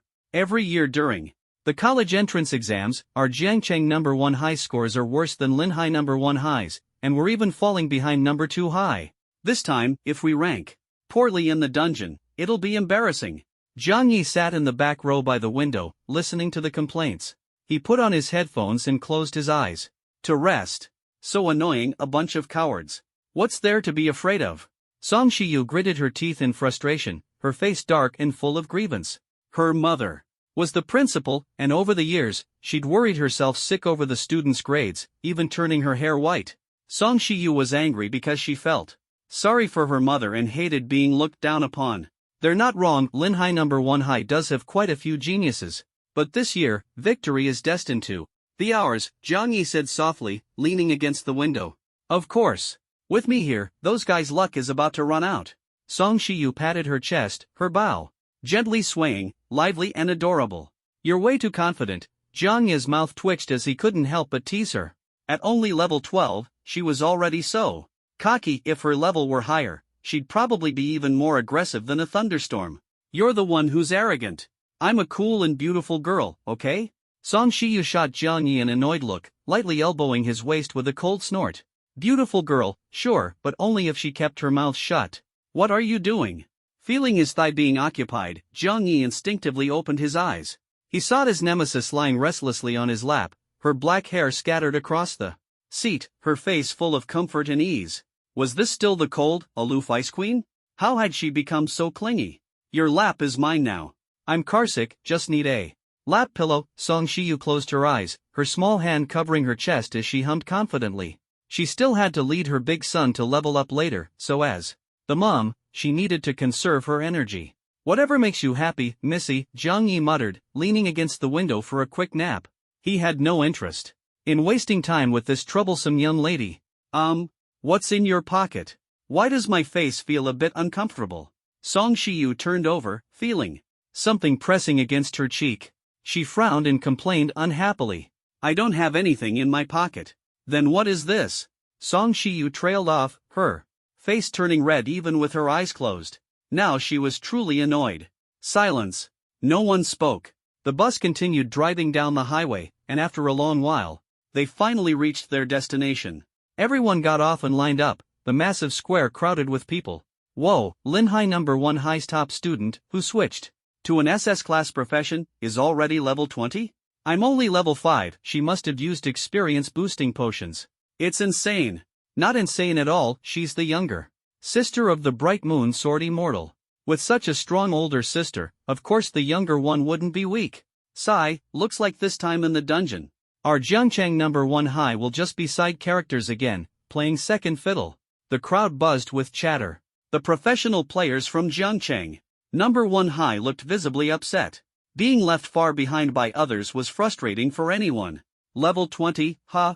Jiang Yi frowned, muttering softly. He was only level 10, and the Bright Moon Sword Immortal's younger sister had reached level 20 in just a few days. Her strength was practically monstrous. What's so impressive about that? I'm taking this seriously now, and I'll catch up in no time. Song Shiyu pouted, her face showing a hint of bitterness. She couldn't believe she'd been left behind by another girl. Ha! So what if you're serious? You don't even have the qualifications to catch up to me. A black-haired girl walked over, her expression chillingly cold. She was Pei Qinghuan, someone who despised people who spoke ill of others behind their backs. The smile on Jiang Yi's lips slowly faded, his brows furrowing as he carefully observed the black-haired girl who had suddenly appeared. She was wearing a white short-sleeved shirt with a simple yet adorable bear pattern printed on it. Her slender, beautiful legs were tightly wrapped in jeans, accentuating her defined figure and upright posture. That cold, beautiful face seemed somewhat familiar, bearing a striking resemblance to the moonlit sword immortal often seen in the news. She appeared to be the younger sister of the female sword immortal and the most popular school beauty of Linhai High School, Pei Qinghuan. Annoying little bear, do you want to fight? Song Shiyu's mood instantly plummeted. Her face turned cold as she questioned in a low voice. You're not even qualified to make me draw my sword. Pei Qinghuan gripped the long sword, wrapped in white cloth, her icy face full of disdain. In Jiangchang High School, only 2 people were worthy of her drawing her sword. One was Lu Zixiao, an S-rank magic swordsman, barely qualified to challenge her. The other was Chu Moli, an S-rank melee mage, someone who could truly make her unsheath her sword. Everyone else was trash, not even worth a glance. Qualified? Jiang Yi frowned, shaking his head slightly. To be honest, it's you who isn't qualified. Even your sister, the moonlit true immortal, is just barely passable. He shook his head, his tone casual. The record for clearing the ordinary level goblin revenge cave was set by him in just 33 seconds, a full 10 minutes faster than the moonlit sword immortal. That achievement alone was enough to silence anyone. If even Jiang Yi wasn't qualified, then who was? A frog in a well, Pei Qinghuan sneered coldly. Even I can't compare to her. You have no idea how strong my sister truly is. She had grown up in her sister's shadow, and her proud self-esteem would not allow her to be looked down upon by others. She could only work 200 times harder than others to turn the tables. The title of Sword Immortal would one day be snatched from her sister's hands. The Jiang Yi and Song Shiyu before her were nothing more than ants in her eyes, not worth mentioning. The moonlit sword immortal is indeed impressive, but what does that have to do with you, you little brat who hasn't even grown up yet? You're just a pitiful creature living in her shadow, like a little dog wagging its tail and begging for attention. Jiang Yi retorted with a cold smile. Well said. Little bear, little dog, little dog. Song Shiyu frowned and chimed in mockingly. Her fiery temper would never tolerate this arrogant and conceited girl. You're so shallow, stupid, and pitiful. I really don't understand what my sister sees in you. Pei Qinghuan's face flushed red, her hand gripping the long sword trembling. She struggled to suppress her anger, coldly mocking them. Before leaving, her sister had specifically instructed her to deliver a letter to Jiang Yi of Jiangcheng High School. Initially, Pei Qinghuan thought that the person her sister admired must be an unparalleled genius. But now, it seemed that Jiang Yi was nothing more than a guy with a perfect exterior but a vulgar and filthy heart. Your sister likes him? What do you mean? Song Shiyu frowned slightly, pointing at Jiang Yi with a face full of confusion. The moonlit sword immortal was a national idol, her heroic figure slaying demons with her sword, broadcasted live to every corner of Blue Star, shocking the world. But she was actually interested in an old classmate of hers? What kind of joke was this? Me? Jiang Yi pointed at himself, his face full of doubt. Strange, he had never met the moonlit sword immortal before, so they shouldn't know each other, right? I don't know either. I'm just carrying out my sister's instructions. Pei Qinghuan snorted lightly, pulling a faintly fragrant letter from the pocket of her jeans. Could it be a love letter?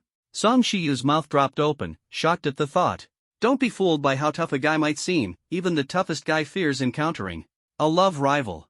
If Pei Qinghuan, the national goddess and unparalleled sword immortal, really delivered a love letter to Jiang Yi, it would undoubtedly make tomorrow's headlines. For some reason, her chest felt tight and uncomfortable. She wanted to snatch the letter and tear it to pieces.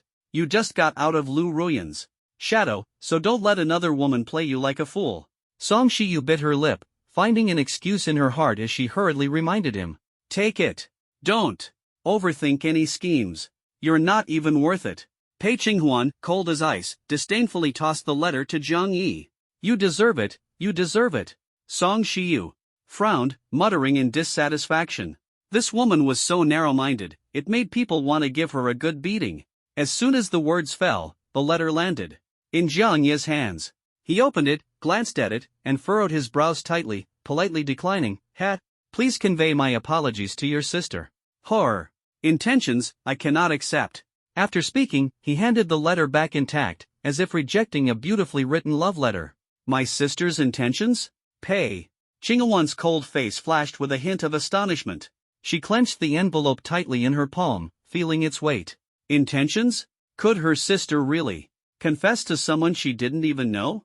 Aside from being a bit taller, a bit more handsome, and having a slightly better physique, what else was there to praise about him? What does the letter say? Could it really be a love letter? Did the sword immortal confess to you? Song Shiyu stared at the envelope in Pei Qinghuan's hand, the shock on her face gradually replaced by unwillingness. Besides arrogance, what other merits did Jiang Yi have? No way, she couldn't let this fool keep falling into women's traps. My sister confessed to you? Pei Qinghuan was silent for a moment, unable to resist asking, her voice trembling. Why don't you see for yourselves? Jiang Yi smiled and pointed at the envelope. The sword immortal's intentions were written clearly. Open it and you'll understand. Whether she likes you or not has nothing to do with me. Pei Qinghuan gritted her teeth and snorted coldly. She crumpled the letter into a ball and stuffed it fiercely into her jeans pocket. Just thinking about her powerful sister possibly falling for this ant in front of her filled her with rage. Only her future self could defeat her sister, not this worthless man who relied on despicable means. Meaningless. You're not worthy of her, nor are you worthy of me calling you brother. Pei Qinghuan shot Jiang Yi a cold glare, spat out a harsh remark, and turned away without looking back. Truly inexplicable. Jiang Yi pursed his lips, feeling a bit irritated. As expected, beautiful women always brought endless trouble. Pei Qinghuan, that proud and aloof person, was far less pleasant than the sharp-tongued cold girl. Beside him, she was downright annoying. Look at the way she walks, she's just like a dog with its tail between its legs. Song Shiyu pointed in the direction the girl had left, a smile playing on her lips. Correction, not like, she is. Jiang Yi said with a straight face, looking serious and stern, as if he were a rigid professor. She really is. Song Shiyu couldn't help but laugh out loud, clutching her stomach as her laughter made her ache. But seriously, what did the sword immortal write to you? A love letter was too unbelievable. Her curiosity was completely piqued, and she desperately wanted to know what the letter said. Want to know? Jiang Yi beckoned her closer, and Song Shiyu, like a fish caught on a hook, immediately leaned in, pressing her ear to his lips. Call me daddy, and I'll tell you. Jiang Yi smirked mischievously, deliberately teasing her. Although Song Shiyu loved gossip and hearing idle chatter, being teased like this left her no choice but to comply. Daddy! She blushed, softly calling out, her voice so faint it was like a secret. Her curiosity burned like fire, and she was dying to know what the letter contained. Jiang Yi froze for a moment, then couldn't help but laugh. You actually said it?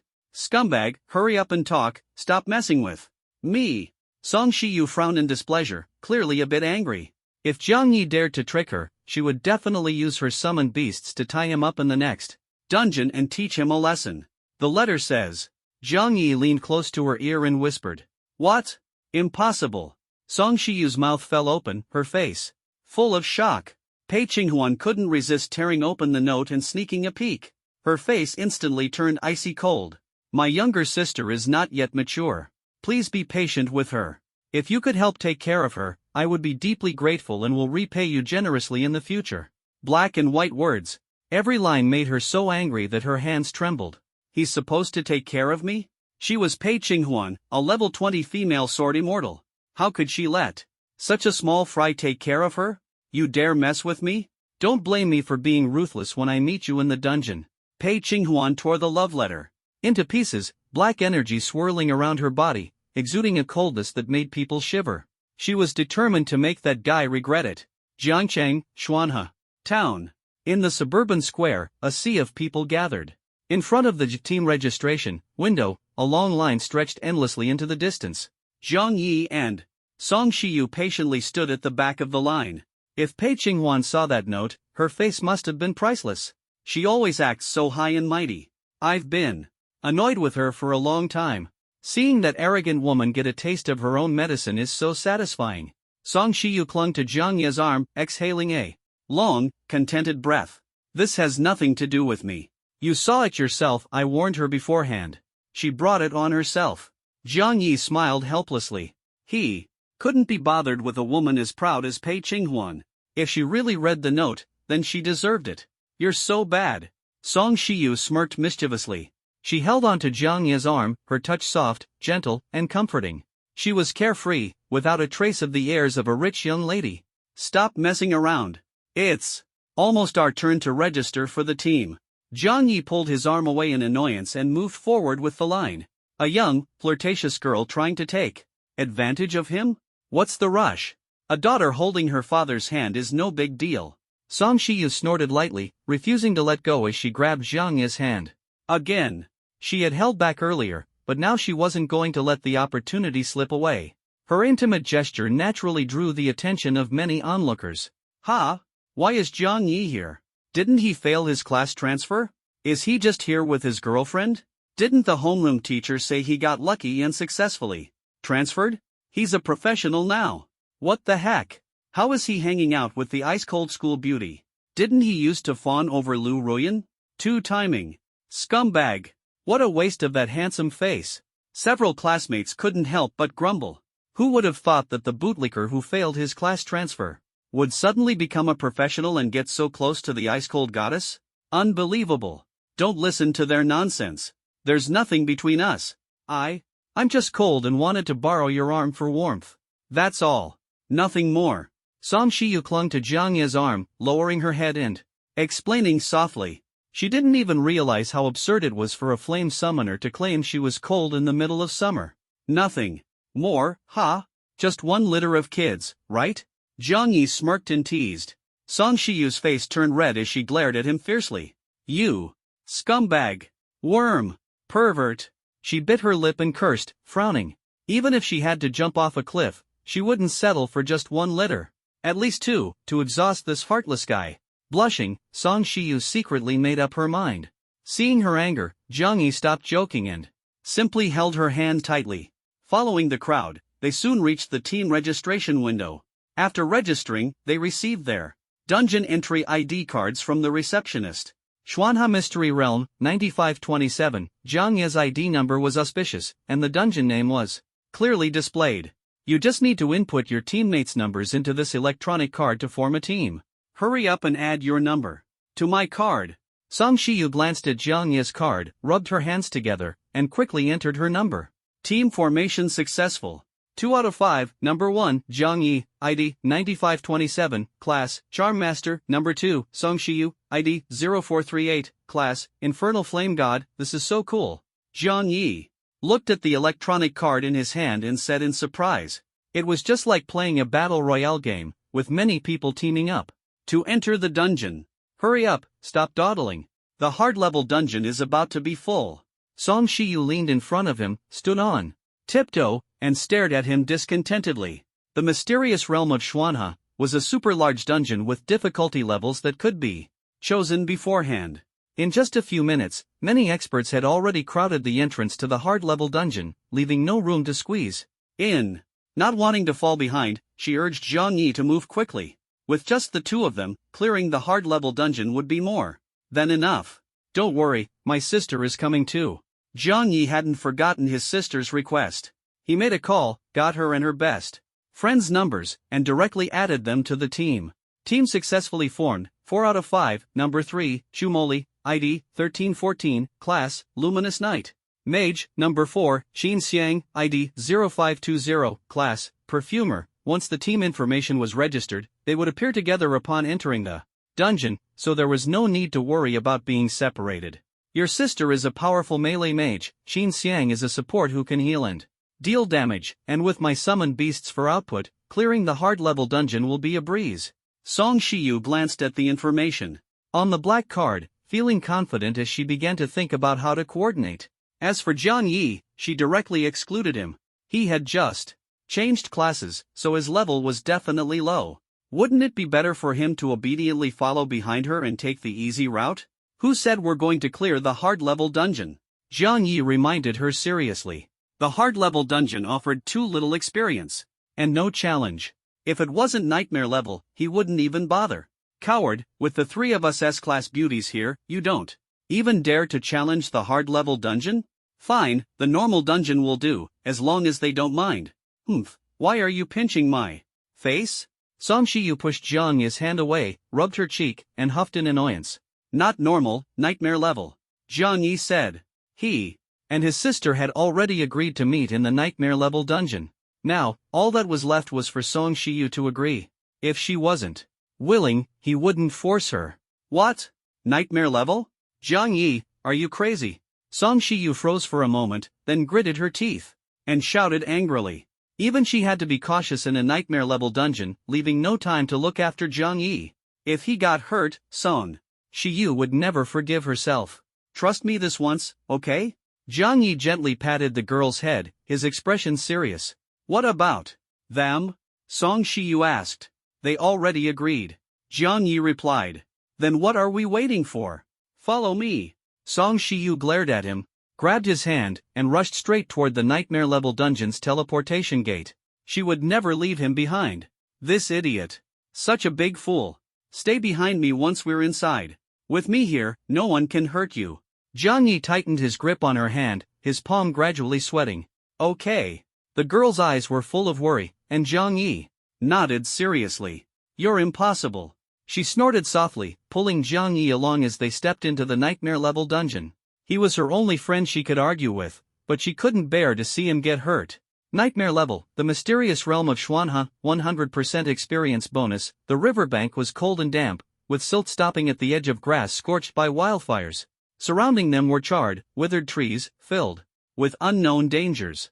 At that moment, four golden lights flashed, and Zhang Ye's group appeared. Brother, I missed you. Chu Moli jumped into Zhang Ye's arms, wrapping her arms around his neck and acting coquettishly. Even though they had only been apart for a few minutes, she already missed him and was becoming increasingly clingy. Hello, I'm Qin Xiang, Moli's good friend. A girl with crimson highlights in her hair stood nearby, smiling softly like the girl next door. You two have such a good sibling relationship. Song Shiyu pouted, her face cold, with a hint of jealousy. She clearly remembered Jiang Yi and his sister being in a cold war. Could it be this idiot had lied to her? You're the one my brother mentioned. The tomboy? Chu Moli snapped back to reality, glanced at the jealous Song Shiyu beside her, and instinctively asked. As a woman, she always felt that this cold and aloof Song Shiyu harbored some ill intentions. Tomboy? Song Shiyu was furious. Jiang Yi, you'd better give me an explanation. Her heart was actually soft, and if the scumbag couldn't sense it, she wouldn't allow herself to be wronged. Do I even need to explain? Jiang Yi sighed, pretending to be puzzled. Song Shiyu was so angry her teeth itched, wishing she could bite through his heart. This is bad, Jiang Yi muttered to himself, realizing he was surrounded by three S-class campus beauties. By the forest edge, the wind blew, carrying the scent of scorched grass and wood, along with the faint fragrance left behind by the approaching girls. Jiang Ye's face instantly darkened. Enemies on all sides, they were closing in step by step.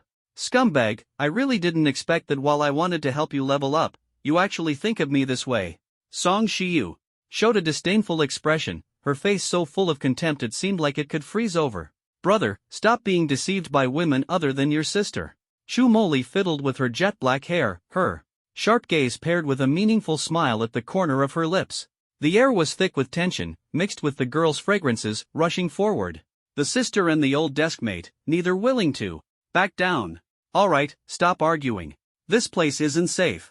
The pink-haired mature beauty interrupted the quarrel with a gentle smile. As she said, the environment in this dungeon was indeed full of danger.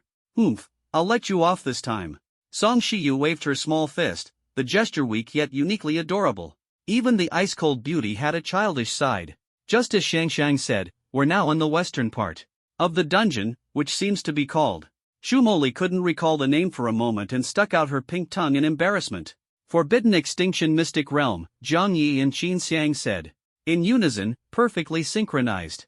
Last night, he had been kept awake by these adorable girls' chatter, so he decided to study the dungeon for the next day, aiming to level up faster. The knowledge in his mind was finally coming in handy. This name sounds strange.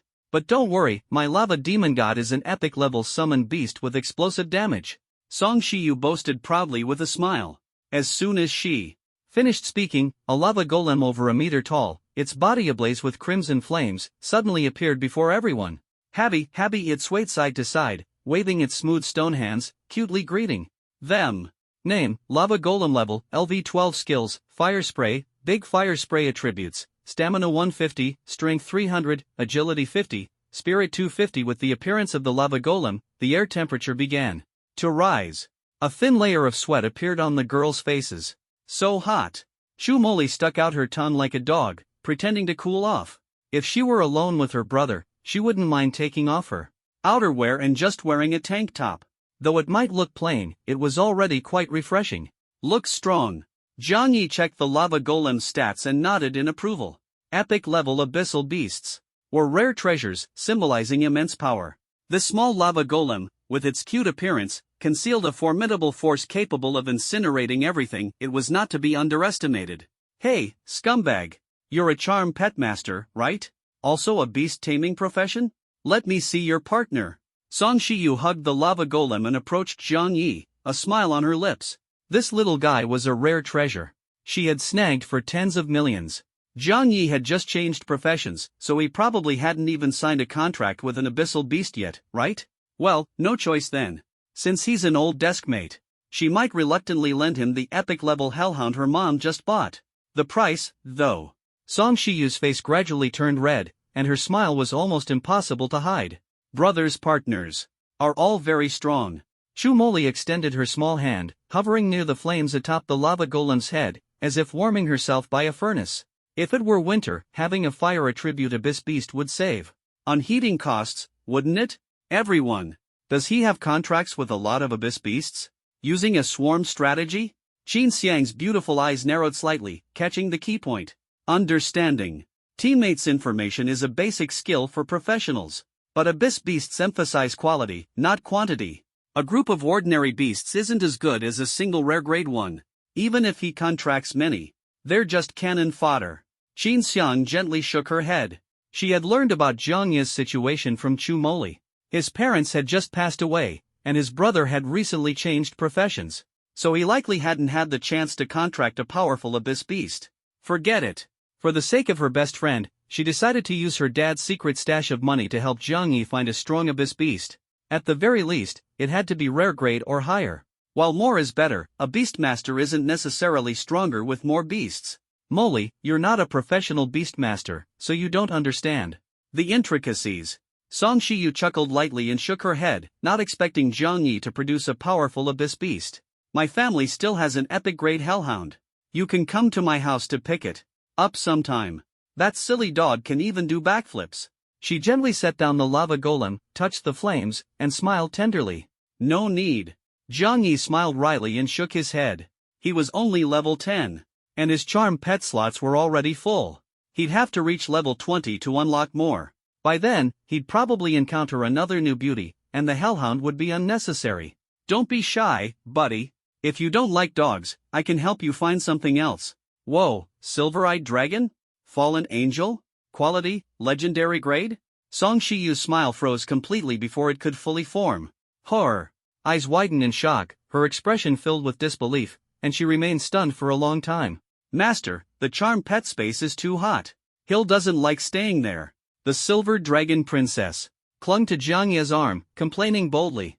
She hated places without her master and dreamed of creating a world with only him, her lifelong aspiration.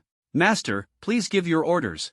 The horned fallen angel, dressed in a black and white maid outfit, stood elegantly beside Jiang Yi. See? I told you my brother is strong, didn't I? Chu Moli proudly puffed out her chest, a smug smile curling her lips. She had personally experienced her brother's strength yesterday, almost losing sleep over it all night. Jiang Yi, what you said, could it all be true? Song Shiyu's expression remained cold, but the shock hadn't faded. She stared blankly at Jiang Yi, slowly coming to her senses. If what he said earlier was true, then defeating level 20 Pei Qinghuan wasn't impossible. Having legendary grade divine beast pets was practically like using cheat codes, wasn't it? What else? Jiang Yi looked at her curiously, pretending to be mysterious. Your daddy here is pretty amazing. I'm not calling you daddy. Song Shiyu squatted on the ground, picking up a dry branch and drawing circles in the ashes, muttering softly. She felt a bit dejected. Compared to Jiang Yi's two legendary grade abyss beasts, her lava golem was utterly insignificant, and her family's hellhound seemed like a fluffy little puppy. But she had been so arrogant earlier, only to realize she was the biggest joke. Boo-hoo, she was too embarrassed to face anyone now.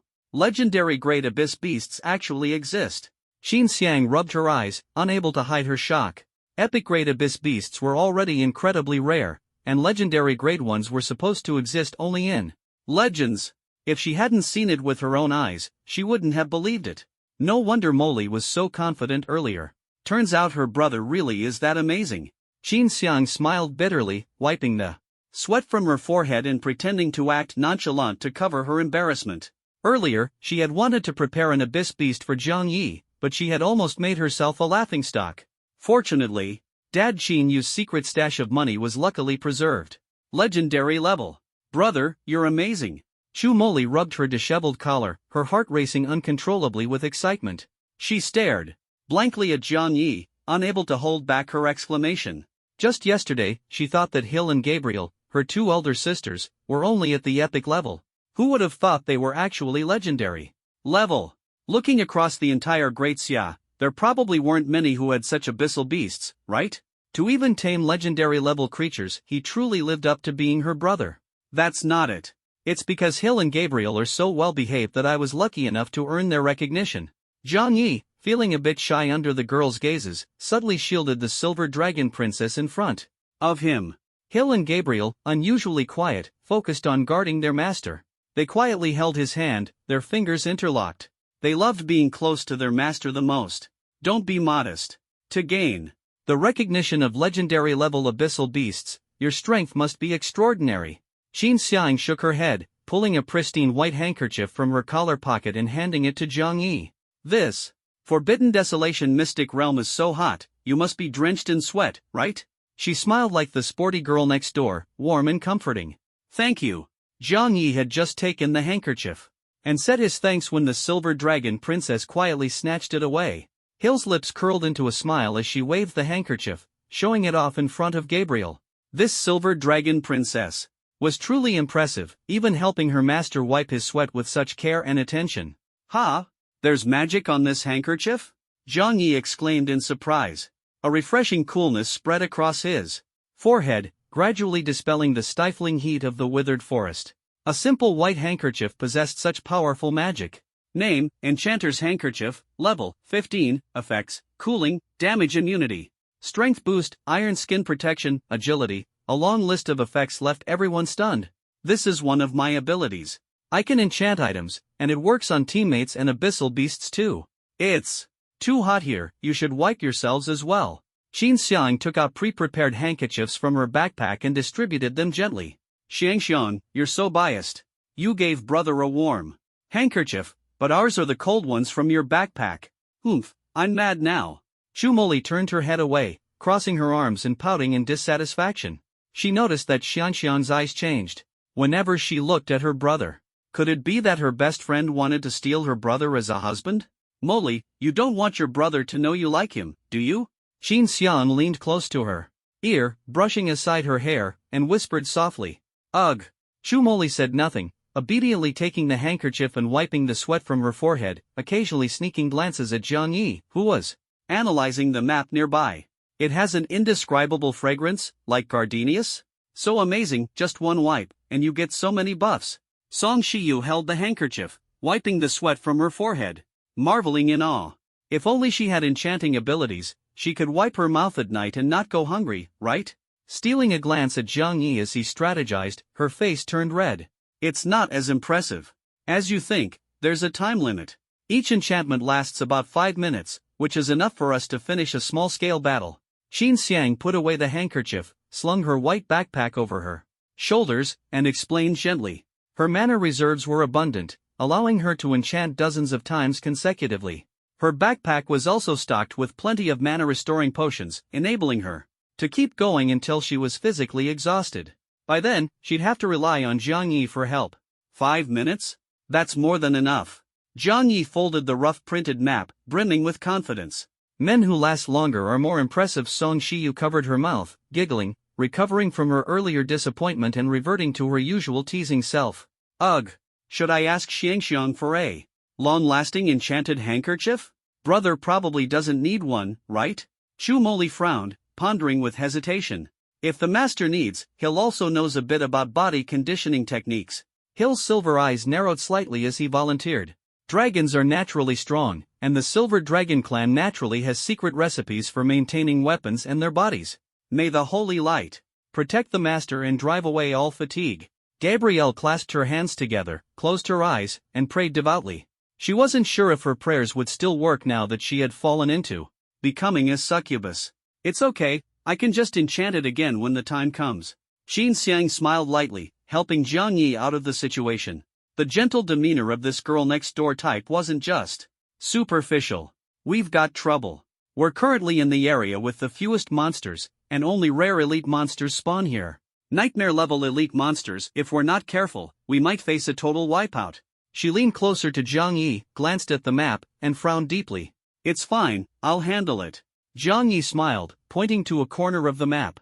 This is where we are, called the Forbidden Extinction Mystic Domain. There are snake demons in this area. The girls gathered around, their faces serious as they listened attentively. That's right. The Forbidden Domain black snake is a rare elite monster. It has the body of a human with a snake's head, can spit venom, and is extremely difficult to deal with. Qin Xiang furrowed her brows, not daring to be careless, and directly shared the information she knew. You seem to know a lot? Zhang Yi was a bit surprised. This kind of knowledge couldn't be found in books. Rare monsters like the Forbidden Domain black snake had no available records. My dad is the president of the Adventurers Guild.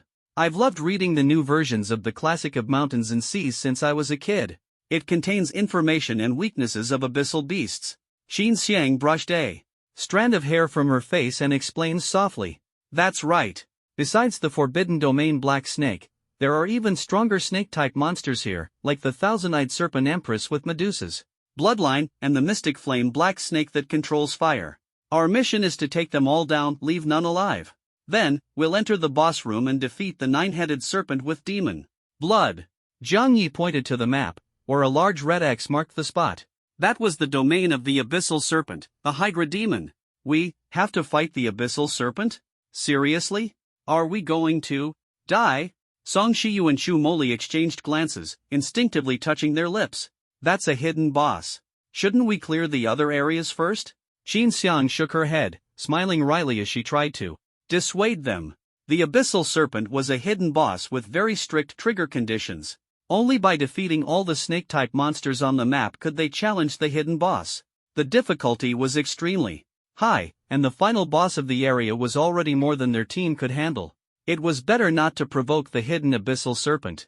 After all, no matter how skilled Zhang Yi was, it wouldn't be easy for him to deal with the abyssal serpent. The abyss was both dangerous and mysterious. Qin Xiang thought that even her father, Xinyu, the president of Jiangqing's Adventurers Guild and a level 50 Thunder Mage, would choose to retreat when facing the abyss. As for them, a group of rookies just starting out, it was more reliable to take things step by step. People need to have dreams, otherwise, what's the difference between living and not living? Let's make defeating the hidden boss, the abyssal serpent, our ultimate goal. Let's work hard together, okay? Zhang Yi extended his hand, looking gently at the girls in front of him, his smile full of encouragement. Okay. Qin Xiang's face flushed slightly as she nodded softly, instinctively placing her delicate hand on the back of Zhang Yi's hand. Is he a succubus? Feeling the warmth from his palm, Qin Xiang's heartbeat quickened. This was the first time she had voluntarily held a man's hand, and she didn't find it unpleasant. Perhaps Zhang Yi's smile had a peculiar magic, capable of dispelling her inner fears and filling her with confidence. Qin Xiang knew that people like him were usually the soul of the team, the backbone. Meeting such an outstanding teammate was truly a stroke of luck, thanks to her best friend's introduction. I'm not just a freeloader. Song Shiyu's lips curled into a cold smile, her face carrying a faint, icy expression as she placed her hand on Zhang Yi's. Good luck. Shu Moli clenched her fist, her small, fair hand gently brushing against the back of Zhang Yi's hand, like a docile kitten. Each girl's touch felt different. The pink-haired mature woman's hand was soft and tender, like bouncy jelly. One could only imagine how it felt to touch. The cold beauty's hand was cool and refreshing, like a piece of chilled jade. The younger sister's hand was soft, like a playful kitten, her nails lightly scratching as if ready to act spoiled at any moment. In that case, leave the captain's role to me. No objections, right? Zhang Yi took the initiative without hesitation. He had a dominant personality, preferring to lead rather than follow. The girls tacitly shook their heads, showing no disagreement. Under Zhang Yi's leadership, this temporary adventuring team of 3 girls and 1 boy was formed. Before we set off, we need to come up with a name for our team, right? When forming a team, a name could be chosen. The name not only represented their identity but also recorded points and built reputation. Teams with high reputation could even become renowned adventuring groups in the area, enjoying admiration and respect from others. How about no dating allowed? Song Shiyu lightly pressed her fingertip to the corner of her mouth, her brows slightly furrowed. Her face remained cold as she suggested in a low voice. She believed that dating would only disrupt the team's harmony. That's a bit strange. Zhang Yi gave her a puzzled look and shook his head in rejection. The usually serious cold beauty had unexpectedly come up with such an abstract idea. It is a bit strange. Then how about white peach soda? Qin Xiang suggested with a gentle smile. She loved the taste of peach soda. Doesn't sound appealing at all. Then how about night raid? Why are you all looking at Me like that? Chu Moli immediately felt the strange gazes from everyone after she spoke. Perverted cat, you're not seriously planning to sneak attack your brother at night, are you? Song Shiyu frowned, her face full of disdain. Coming from you, that name just doesn't sound proper, Qin Xiang said, covering her face with a wry smile. She was well aware of her best friend's little thoughts. Night raid. Actually sounds pretty good, Jiang Yi said, narrowing his eyes slightly and nodding with a smile. See, my brother likes it. Now you all. Let's stick with no dating allowed instead. Before Jiang Yi could finish, his sister's face immediately fell, and she lowered her head in disappointment. Yay, no one is allowed to date. Song Shiyu hummed softly in excitement, a faint blush appearing on her cold face. Sigh, white peach soda is a total failure. Qin Xiang's cherry-colored eyes dimmed slightly as she sighed helplessly. She still preferred drinking white peach soda. Alright then, the no dating allowed team is officially established. Let's set off. Jiang Yi announced, leading the group to start grinding monsters and leveling up. Sooner or later, this abyss would tremble in fear of the no dating allowed team. Jiangcheng, Xuanhe Town. In the square, on the host's stage, a massive screen hung above, visible to everyone who looked up. The electronic screen displayed the information of teams entering the dungeon, updating in real time. Look, the first place is our Linhai No. 1 High School's Slaughter. The captain is the sister of the Moonlit Sword Immortal, and she's an SSS class professional. Whoa, they've already scored 500 points just a few minutes into the dungeon. Pei Qinghuan's Slaughter team is insane and first place is locked in for sure. Don't celebrate too soon. The second place, Blade, is from our Zhengcheng No. 1 High School. Their captain is also an S-class professional and already has 250 points.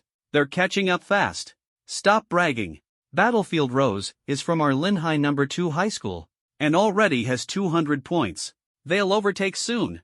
The crowd in the square stared intently at the big screen, engrossed in heated discussions. The competition for first place was causing quite a stir. On the host stage, several principals and guild leaders had been seated for a long time. This year's 100-day oath ceremony is quite lively. Linhai No. 1 High School's principal, Li Bubi, looked at the points on the screen and revealed a confident smile. He was dressed in a black mage robe, his hair graying at the temples, clearly not young anymore. This year's No. 1 High School has produced quite a few promising talents, but our No. 2 High School isn't far behind. The points will catch up soon, so everyone better watch out, said Linhai No. 2 High School's principal, Xiao Mail, with a smile and a hint of meaning in his tone. He was dressed in a black work uniform, his figure round and slightly plump. Shiyu, that girl, could it be she's treating the dungeon like a spring outing? Her points are at the bottom. Still stuck at 0. Zhengcheng No. 1 High School's principal, Song Qian, wore a purple deep V short dress, her legs wrapped in black stockings drawing attention, her charm undiminished. She frowned, her face betraying her worry. Principal Song, no need to worry. Your daughter is a top-tier professional. Encountering a little trouble, she'll resolve it soon, Li Bubi said with a slight upward curve of his lips, his tone carrying a hint of pride. This time, the first place was undoubtedly going to be claimed by Linhai No. 1 High School. Madam, you better be careful. Your daughter's team is called Don't Fall in Love, quite a unique name, but the captain is only level 10 and dares to challenge a nightmare dungeon. It's a bit risky, Xiao Mail feigned concern, though his tone carried a trace of mockery. They had been in the dungeon for half an hour, and their points were still 0, likely scared stiff by the monsters inside, unable to move. This year's professionals from Zhengcheng No. 1 High School are truly the worst I've ever seen. Old Li, what do you think? He glanced at Li Bubi, seeking his opinion. Don't be so absolute. Isn't it better to be lenient with newcomers? Li Bubi shook his head, though the self-satisfaction at the corners of his mouth was hard to hide. With Pei Qinghuan in the mix, it seemed likely that this year's dungeon record would be broken, making his 10 years' achievements even more impressive. Song Qian adjusted her hair, biting her lip in silence. Her daughter's lack of competitiveness left her helpless. Old Li, don't celebrate too early, Qin Yu said, crossing his legs and speaking leisurely. With a smile. Oh, Brother Qin, have you noticed something? Brother Qin, any good ideas? Li Bubi and Xiao Mail exchanged a glance, asking with anticipation. Pei Qinghuan's team, Slaughter, was already outputting madly, with points soaring to 3,000. The second-place team, Battlefield Roses, had only 1,000 points. At this rate, Zhengcheng No. 1 High School seemed destined to come in last again. This year. Congratulations, Principal Song, Xinyu said to Song Qian with a smile, prematurely popping open a bottle of champagne. President Qin, do you think the Blade team can make a comeback? Song Qian's tone was calm but probing. She wouldn't strike a smiling face, but if Qinyu's expression weren't serious, she'd think she was being mocked. No, it's your daughter's don't fall in love team. To be honest, my daughter is also in that team, Xinyu said, sipping his goji tea, his gaze fixed on the name on the screen, his lips curling slightly. But don't fall in love still has 0 points? Li Bubi and Xiaomei glanced at the points and shook their heads in doubt. Xinyu might be overly confident in his daughter, acting impulsively. A score of 3,000 versus 0, such an advantage was clear. How could they lose? Song Qian smiled bitterly without saying a word. She didn't expect her daughter's lava golem to shine in the nightmare dungeon. Don't rush, Xinyu said with a smile, his eyes fixed on the big screen. His gaze lingered on Jiang Ye's name, his lips slowly curling upward. Let the levels fly for a while. Fly for a while? Li Bubi was momentarily stunned, then shook his head with a smile, saying nothing more. With a lead of 3,000 points, how could a team with 0 points at the bottom fly to first place? Stop dreaming. Brother Qin, still as humorous as ever, Xiaomei said with a laugh, though inwardly he was disdainful. Everyone said Qinyu was a doting father, and it seemed they were right. Did he really think his daughter, an S-rank perfumer, could pull off some miracle in a nightmare dungeon? As long as they returned safely. Song Qian stared at the screen, silently praying for her daughter's safety. Grades are not the most important thing. As long as she comes back safely, this mother will be satisfied. A frog in the well. Xinyu took a sip of tea, shaking his head internally. He admitted he was a doting father, but his judgment was by no means poor. After all, Brother Jiang has never let anyone down. Nightmare Instance, Xuanhe Mystery Domain. The cold and desolate riverside was littered with shattered turtle shells and mounds of mermaid corpses. The air was thick with the stench of iron, and even the wind carried the metallic tang of blood. Qinghuan, stop it. Stop it right now. They've already died enough. Don't keep venting your anger. Ugh, there are severed limbs everywhere, ugh. The female team members turned pale with fright, covering their faces as they crouched in the blood-soaked mud, vomiting until only foam was left. The scene before them was hellish, rivers of blood flowing endlessly. And it was all thanks to one person. Atop a mound of monster corpses, a pair of blood-stained, delicate feet stepped firmly. Not enough, not enough, not enough. Pei Qinghuan's eyes gleamed with a crimson light as she pulled a scarlet sword from the pile of corpses. Her dress was soaked in blood, dripping endlessly. Ha! She glanced at the electronic black card in her hand. Her disheveled black hair partially obscured her blood-smeared face, giving her an eerily sickly appearance. Points, 3,000, rank, first. Sister. I don't need anyone to take care of me. She bit her lip, her voice trembling with rage. The crows scattered from the riverside forest in a flurry, and the cold river rippled with a blood-red hue. Elsewhere. In the underground labyrinth. That crazy woman Pei Qinghuan is at the top again. Girls, don't give up. Let's go. We'll make these minotaurs die beneath us and turn them into the highest points. The 5 girls from Battlefield Roses shouted in unison, their delicate feet kicking wildly. The yellow-haired minotaurs in the labyrinth howled in agony. Not far away, in another cave. Still no sign of Jiang Yi? Lu Zixia wiped his blood-stained longsword, his white robe spotless as ever. The campfire reflected on his brooding profile. As soon as we find that useless guy and take his points, our ranking will shoot up. Ji Bo, seated in a wheelchair, wore a grim expression. Behind him, a white skeleton wreathed in eerie blue flames grew stronger in level with each passing moment. But he keeps hiding, playing this game of hide and seek. Lu Ruyan, dressed in a seductive priestess robe, leaned against the cave wall. The tight-fitting white skirt accentuated her voluptuous figure. In the dim firelight, her expression was cold and chilling. Being ignored and humiliated by Jiang Yi had caused her to lose face in front of the elites, making her feel like a clown being toyed with. Don't rush. Lu Zixiao smiled faintly, sheathing his long sword. For bullying my sister and brother Ji. I won't let him off. The humiliation he endured on the high school track was still unavenged. This time, he'd find that hidden rat and eliminate him with his sword, one by one. With Zixiao on this, there's no way it'll fail. Let Jiang Yi enjoy his fleeting moments of peace. He deserves it. Lu Ruyan exhaled softly, a faint smile finally breaking through her previously somber face. Even in this nightmare instance, her brother, the future sword god, was struggling a bit. Jiang Yi, relying on 2 abyssal beasts, wouldn't last long. Glancing at the third rank on the leaderboard, Lu Ruyan's lips curled slightly. First was Slaughter, and second was Battlefield Roses. It seemed Zhang Yi's team wasn't as legendary as they claimed. They hadn't caught up to her team yet.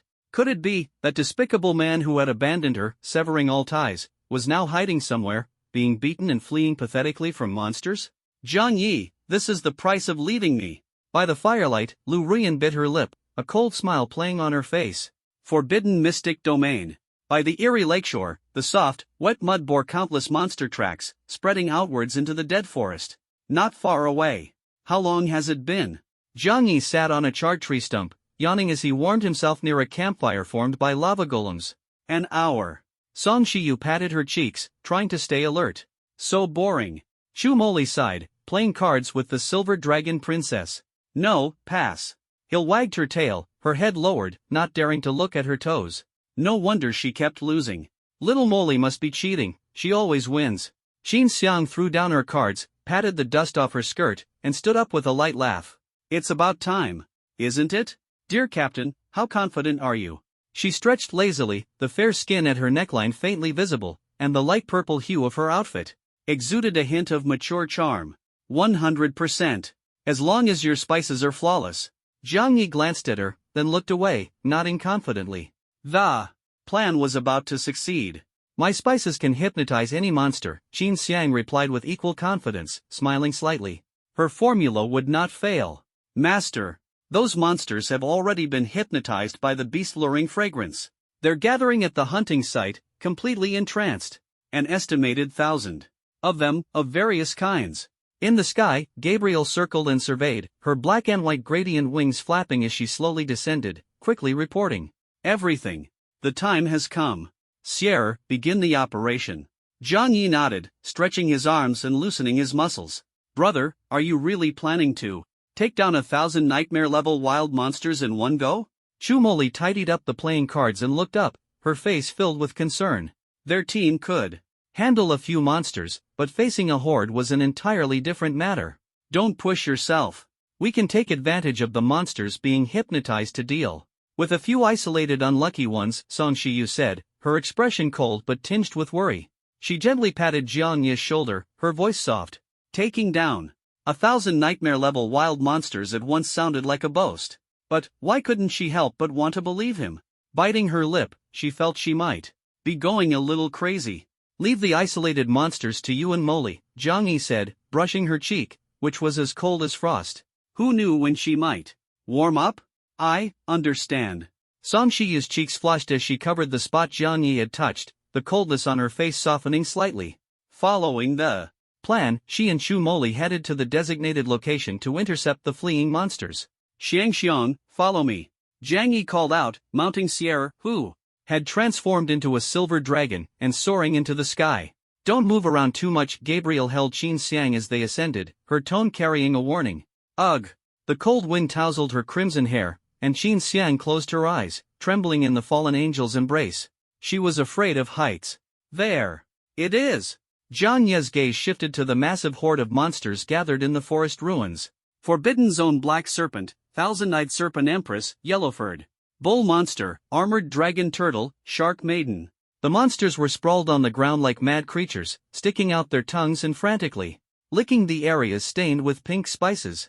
Name, Beast-Luring Fragrance, Level 15, Effect, monsters attracted by the fragrance will obsessively lick the areas covered by it. Sierra, unleash the silver dragon's breath on them. Zhang Yi commanded from the dragon's back, his eyes radiating a commanding aura. Roar! The silver dragon flapped its wings, diving from the sky. Its dragon eyes emitted a chilling light, and its mouth began to gather a breath of dark energy. Roar! A dragon's roar jolted the monster horde awake, snapping them out of their trance and sending them scattering in all directions. But it was too late. The silver dragon swooped down, its breath spreading like black flames, engulfing the horde in an instant with abyssal black fire. The air was filled with the stench of charred flesh. Ding! Killed Forbidden Zone Black Serpent, points plus 10. Ding! Killed Thousand-Eyed Serpent Empress, points plus 6. Ding! Killed Yellowfurred Bull Monster, points plus 5. A cascade of kill notifications echoed in his ears, accompanied by the monster's agonized screams reverberating through the sky. Zhang Yi, riding the silver dragon, circled in the air. 1 man against 1,000, his points skyrocketed. The dragon's wings stirred up fierce winds as it soared. In the sky, the 10-meter-long silver dragon stood tall, diving swiftly into the dense horde of monsters and unleashing its black infernal flames. Roar! The dragon's roar shook the heavens, exuding an overwhelming killing intent. Under the withered forest, the monsters attracted by the beastler incense had no time to react and were instantly engulfed in a sea of black flames. Awah! The wild creatures that failed to escape were reduced to ashes by the infernal fire, leaving only their mournful howls echoing in the sky. Ugh! The monsters that broke free from the lure saw the silver dragon charging toward them, and screamed in terror as if they'd seen a ghost. They fled desperately, only to be pursued by the infernal dragon's breath, scattering in all directions. In an instant, dust filled the air, and the ground trembled. The beast-tide collapsed, frantically fleeing from the man riding on the silver dragon's back. 1 man and 1 dragon, unstoppable. Zil, finish them off. Zhang Yi, riding the silver dragon Ji, was in perfect sync with her. Taking advantage of the monsters' chaos, they had to weaken their numbers with all their might, eliminating them completely to secure the highest score recorded on the black card. Roar! Zil obeyed, soaring high into the sky. A fierce wind blew, shaking the withered trees violently. The falling trees crushed many of the weakened wild creatures. But it wasn't over yet. Passive, Demon Slayer, activated, increasing damage by 100%. Talent, Dominator, activated, guaranteeing critical hits and granting full body invincibility. Talent, Overlord, activated, reducing all monster attributes and resistances by 50%. Fragrance, Blessing, boosted attack, defense, and speed by 10%. For 30 seconds. With all these buffs stacked, the infernal dragon's breath became unstoppable wherever it passed. Zhang Yi, gripping the silver dragon spear, sat on Zil's smooth back, his eyes glinting with a cold silver light. Add your eye, Death Strike. In an instant, the space seemed to freeze. A terrifying pressure spread across 100 miles, making all life tremble. Boom! The beast-tide collapsed instantly, kneeling and begging for mercy. Defeated Black Widow Natasha. Forbidden Zone Black Serpent Elite Monster, plus 100 points. Defeated Millennium Eye, Elite Monster Thousand-Eyed Serpent Empress, plus 100 points. Defeated Golden Main's Light, Elite Monster Golden Bull Warrior, plus 100 points. The Forbidden Zone Black Serpent with a human face and snake body didn't even have time to react before being instantly killed. The Thousand-Eyed Snake Woman, whose eyes resembled tentacles, collapsed in fear, instantly subdued by the Death Strike. The Minotaur, swinging its hooves, could only die in agony. Hundreds of Nightmare Elite monsters couldn't even last a second under Zhang Yi's gaze. Too powerful. Not bad, the remaining scattered monsters are fleeing. My sister and the others can easily clean up. Ali, I'll leave the cleanup of the weakened ones to you. Zhang Yi, riding the silver dragon Ji, looked up at the sky. There, a fallen angel with dual wings flew like a ghost, wielding the blade of judgment to slay the fleeing Forbidden Zone monster birds. Both the heavens and the earth were under complete suppression. Master Gabriel spread her black and white gradient wings, gently descending beside Zhang Yi while holding a dazed pink-haired lady in her arms. After the intense battle, her black gauze dress was spotless, making her look like a noble vampire princess, elegant yet terrifying. Shangxiang, heal me a bit. Zhang Yi reached out and gently waved his hand in front of the dazed pink-haired lady's face. The fragrance buff was about to expire and needed to be replenished quickly. Ugh!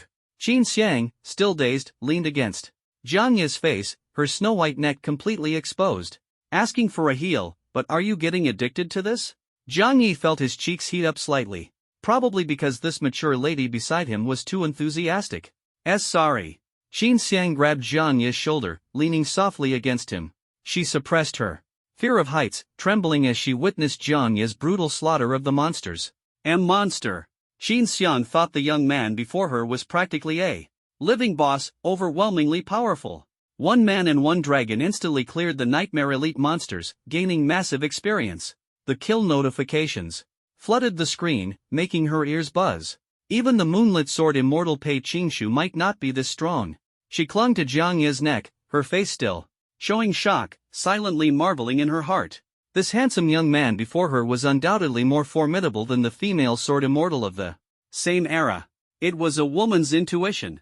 Shangxiang, can you still move?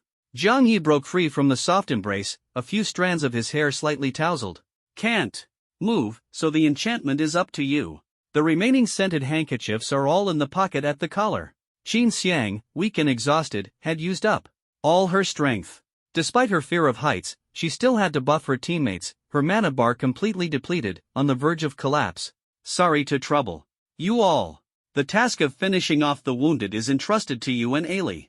Jiang Yi flicked the handkerchief at his collar with his fingertips, extending the fragrance, buff to its maximum duration. Qin Xiang weakly responded, then was carried away by Gabriel, who was brimming with jealousy. A bit reluctant. Watching Jiang Yi ride away on the silver dragon, she bit her lip, feeling an emptiness inside, as if something was missing. The sensation of hugging someone of the opposite sex for the first time, she surprisingly didn't dislike it. Elsewhere, brother's strength is too incredible. Chu Moli stood atop a treetop, gazing at Jiang Yi's heroic figure riding the dragon, her eyes filled with astonishment, her eyes moist, her slender legs gently rubbing together. The monster ran away, stopped daydreaming. Song Shiyu wiped the corner of her mouth, her face flushed with admiration. The scene of him single-handedly slaying the beast tide was deeply etched in her mind, almost unbelievable. But now wasn't the time to daze off, their mission was about to begin. They needed to finish off the wounded monsters fleeing in panic and prevent others from stealing the credit. I can't let brother down. Chu Moli bit her fingertip, the fleeting madness in her eyes disappearing, replaced by a confident and arrogant smile. She didn't want to disappoint her brother, so she steeled herself, forcing these fleeing weaklings to meet their end. Shadow stitch, restraint. Dozens of black threads frantically spread from beneath her jade-like feet, sweeping past withered branches and leaves, swiftly winding across the scorched earth like merciless serpent tongues, extending tendrils to tightly bind the shadows of elite monsters. Bang! Snake demons, bull monsters, flying birds, all elite monsters whose shadows were exposed were instantly stitched to the ground, completely immobilized. Still caught in the inertia of their escape, they lost their balance, crashing heavily to the ground and dragging out long trenches. Dust flew, and at the edge of the scorched forest, killing intent filled the air. Little cutie, it's your turn to shine. Song Shiyu's lips curled into a smile as she hid in the treetop, commanding the descending lava golem. Quick, make it bigger. The small lava golem, as if it had taken a speed potion, rapidly expanded as it descended. The moment it landed, it transformed into a 3-meter-tall lava giant, shaking the ground, sending dust flying, sparks scattering, and heating the surrounding air. Target them, charge, she commanded loudly, her face tinged with nervous excitement. Instantly, the lava giant charged like a high-speed beast, swinging a fiery elbow strike, slamming into the restrained elite monsters. This move was simply overwhelming. Ugh! The elite monsters widened their bloodshot eyes in terror, letting out anguished screams, as if saying, "Don't come any closer." Boom! The lava golem's elbow strike sent the monsters tumbling to the ground. The black snake with a human head and snake body was charred black, the thousand-eyed snake demon scorched like a cooked eel, and the yellow-haired bull-headed monsters' corpse emitted the fragrant aroma of roasted meat. Charge again, keep charging. Song Shiyu pursued relentlessly, her face brimming with killing intent. Spray water, spray water. Chu Moli wasn't to be outdone, gathering water spears and hurling them like raindrops. Ugh! The wounded elite monsters could only let out pitiful screams before turning into heaps of experience points and pristine credits under their combined assault. All were slain, not a single one escaped. Phew! Chu Moli exhaled deeply, crossing her arms to stretch her tense muscles, gazing at the chaos on the scorched earth, her eyes filled with astonishment. So many nightmare-level elite monsters, and we just took them down like that? It was way too easy. She rubbed her chest, though the little bear pattern on her shirt remained still, the shock on her face hadn't faded. Nightmare-level elite monsters of the same rank were even more troublesome than bosses in hard mode. Dungeons. With Chu Moli's strength, facing one required extreme caution, 2 would demand her full effort, and 3 were simply unbeatable. But now, looking at the mountain of corpses and the charred smell in the air, she couldn't help but take a deep breath and reveal a smug smile.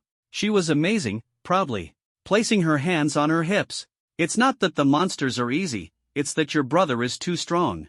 Song Shiyu frowned, seriously looking up, gazing at the silver dragon flying across the horizon. The shadow it cast made her expression slightly somber. She was only level 12, and although she had the help of an epic-level summoned beast, she still wasn't a match for the nightmare elite monster. Yet, with Jiang Yi's skill weakening it and Qin Xiang's support, she managed to use the bloodied nightmare monster as a punching bag despite the level disadvantage. Fighting monsters above her level turned out to be so exhilarating. Song Shiyu pressed her chest, the excitement melting like snow, her face gradually flushing. She looked into the distance. That was the figure of the silver-eyed dragon rider. Jiang Yi's strength was undeniable, deeply etched in her heart. I used to think I'd help you farm monsters, but in the end, I was the one winning. Effortlessly while you fought desperately. She gently touched her flushed cheek, muttering to herself. Thankfully, he hadn't noticed, or she'd be too embarrassed to face him. Leveled up, 8 levels in one go. Points are overflowing, almost spilling over. Chu Moli stared at the numbers jumping on the electronic black card, exclaiming in surprise. Killing hundreds and thousands of elite wild monsters, the shared experience had skyrocketed her 8 levels, breaking through to level 23. Points, all accumulated thanks to him. Song Shiyu stared at the black card, her face unable to hide her astonishment. Absorbing every bit of experience Jiang Yi had sent her, she had also leveled up to 20, transforming from lagging behind to leading far ahead. Team, no early romance, points. 13,145, points broke through 10,000. Reaching an astonishing 13,145 points. Just the last digits alone shattered all previous records. This time, first place was indisputable. Brother, I really want to see how you became so strong. Chu Moli bit her lip, her face filled with curiosity and a hint of shyness. Song Shiyu bit her fingertip, her face also showing a sickly blush. Jiang Yi, I really want to fight you, to see who's stronger. Even knowing she'd lose, she couldn't wait, her heart filled with longing. Conquering a powerful man doesn't necessarily mean being strong herself. Just play to your strengths and make up for your weaknesses, that's enough. She whispered, teaming up with Jiang Yi was like compensating for her own shortcomings, effortlessly winning. The dragon's roar stirred the wind, startling a flock of crows into flight. Slaughter, team, 5 blood-soaked girls, stood before the corpse of the shark princess, staring blankly at the silver dragon flying across the horizon. Is that a silver dragon? Wow, such a strong presence. Could this silver dragon be the hidden boss of the dungeon? Just one dragon roar scared off the beast tide. Are you going to take on the silver dragon? Me? What kind of joke is that? Amid the stench of hot air, the girls found humor in their misery. That silhouette looks so familiar. Is it him? Impossible, his aura is too weak. We must be seeing things. Pei Qinghuan wiped the blood off her sword, staring at the silver dragon with a face full of doubt, then sneered and shook her head. This powerful silver dragon even scared her. How could it possibly be that seemingly useless Jiang Yi? She must be overly tense, imagining things. Leveled up to 21, just 4 levels away from breaking the dungeon's level cap. Points have also risen to 3,100. This is just the beginning, and I've already broken previous records. After clearing the dungeon, I'll definitely make my sister look at me differently. I don't need anyone to take care of me. Pei Qinghuan shook her long sword, blood splattering from the blade. She looked at her points, the tense slaughter finally over, revealing a relaxed smile as she proudly picked up the black card for a glance. Points leaderboard, number 1, no early romance, points, 13,145. Number 2, slaughter, points, 3,100. Number 3, battlefield roses, points, 2,250. The smile on her lips suddenly froze, her face turning cold as ice, with a hint of sickly pallor. After resting for just a moment, her points had been surpassed by someone else. I've been overtaken? And it's still so far off. The points I worked so hard to earn aren't even worth a fraction of someone else's? What a joke! Pei Qinghuan bit her lip tightly, her anger causing veins to bulge on her cold face. She suddenly drew her sword and began slashing wildly like a madwoman, terrifying the young female teammates nearby, who huddled together trembling. Only when her strength was completely drained did she lean on her sword for support, her face dark, and her blood-red collar shaking violently as she gasped for breath. This team. She furrowed her brows and opened the profile of the no early romance team. Jiang Yi's name appeared clearly before her eyes. In an instant, her pupils contracted sharply. That frosty face trembled, followed by a surge of intense anger. Her heart pounded violently, unable to calm down. I've been surpassed. And it was Jiang Yi who surpassed me. At that moment, this unparalleled female sword immortal was both furious and humiliated, her rage uncontrollable. 13,145, the cold, unfeeling number pierced her bloodshot, beautiful eyes. Pei Qinghuan couldn't understand it. She had fought with all her might, covered in blood, only to find that Zhang Yi had stolen her credit on the leaderboard. It was simply unacceptable. The one who surpassed me is that strange, no early romance team? And the captain is only level 18 Zhang Yi. The highest level in their team is only level 23. And they're still 2 levels higher than me. All my efforts were in vain? By the river, her blood-stained long dress fluttered. In the wind, her hair wildly disheveled. Her pride felt trampled like an old cloth on the ground, crushed under Zhang Yi's shadow. Her graceful figure trembled slightly in the cold wind, consumed by anger. In her mind, the image of that handsome figure involuntarily surfaced. In her ears, her sister's words seemed to echo, "My little sister. I'll leave her in your care." Pei Qinghuan clutched her chest tightly, the little bear pattern on her skirt wrinkling with her unease. She was truly furious now. From childhood to adulthood, not even her sister had necessarily been stronger than her. But now, she had lost to an aunt who was only level 18. This humiliation seeped into her face bit by bit, striking her angry expression hard. What a disgrace! Sister, you were wrong. I am very strong. She drew the sword at her waist, its tip pointing toward the horizon where a silver dragon flew past. Her red lips were tightly pressed together, the taste of blood lingering in her mouth. Zhang Yi, you successfully caught my attention. This black-haired, straight-haired girl, her face smeared with blood, looked ferocious yet determined. Let's go. Trailing by 10,000 points, we'll snatch them back from the boss. Pei Qinghuan stood with her sword, her blood-stained figure exuding killing intent. Her pride wouldn't allow her to be overshadowed by a man. This humiliation, she would remember it well. But, the boss is too strong. Shouldn't we level up a bit first? The bob-haired girl with a blood-stained hem looked pale and reminded her fearfully. They were only level 15, relying entirely on Pei Qinghuan to lead them. Charging straight at the boss would be dangerous if they weren't careful. You also think I'm inferior to him? Pei Qinghuan turned back and said coldly. The teammates were instantly speechless, following her like puppets as they passed the corpse of the mermaid princess, searching for a shortcut to the boss. Zhang Yi, don't get cocky. I won't let you stay ahead for long. Pei Qinghuan pointed her sword forward, her eyes flashing with sharp red light. She was determined to return this humiliation to Zhang Yi tenfold. Meanwhile, the dark cave seemed on the verge of collapse, dust scattering everywhere, trembling precariously. The campfire flickered, shadows swaying. Lu Ruyan leaned against the wall, her snow-white priest's skirt trembling along with her legs. How much longer until this ends? Her face was pale as she bit her lip and asked softly. If the beast tide didn't stop, her skirt would soon be soaked. Ji Budwan slumped to the ground, his face pale and panicked under the flickering firelight. In the face of the beast tide, the bones behind him seemed as insignificant as ants. Did you hear that dragon roar? Lu Zixio's hand, gripping his sword, was trembling. He leaned against the shaky wall, risking collapse, yet dared not flee. Outside, it was filled with raging elite monsters. From the sky came the terrifying roar of a dragon.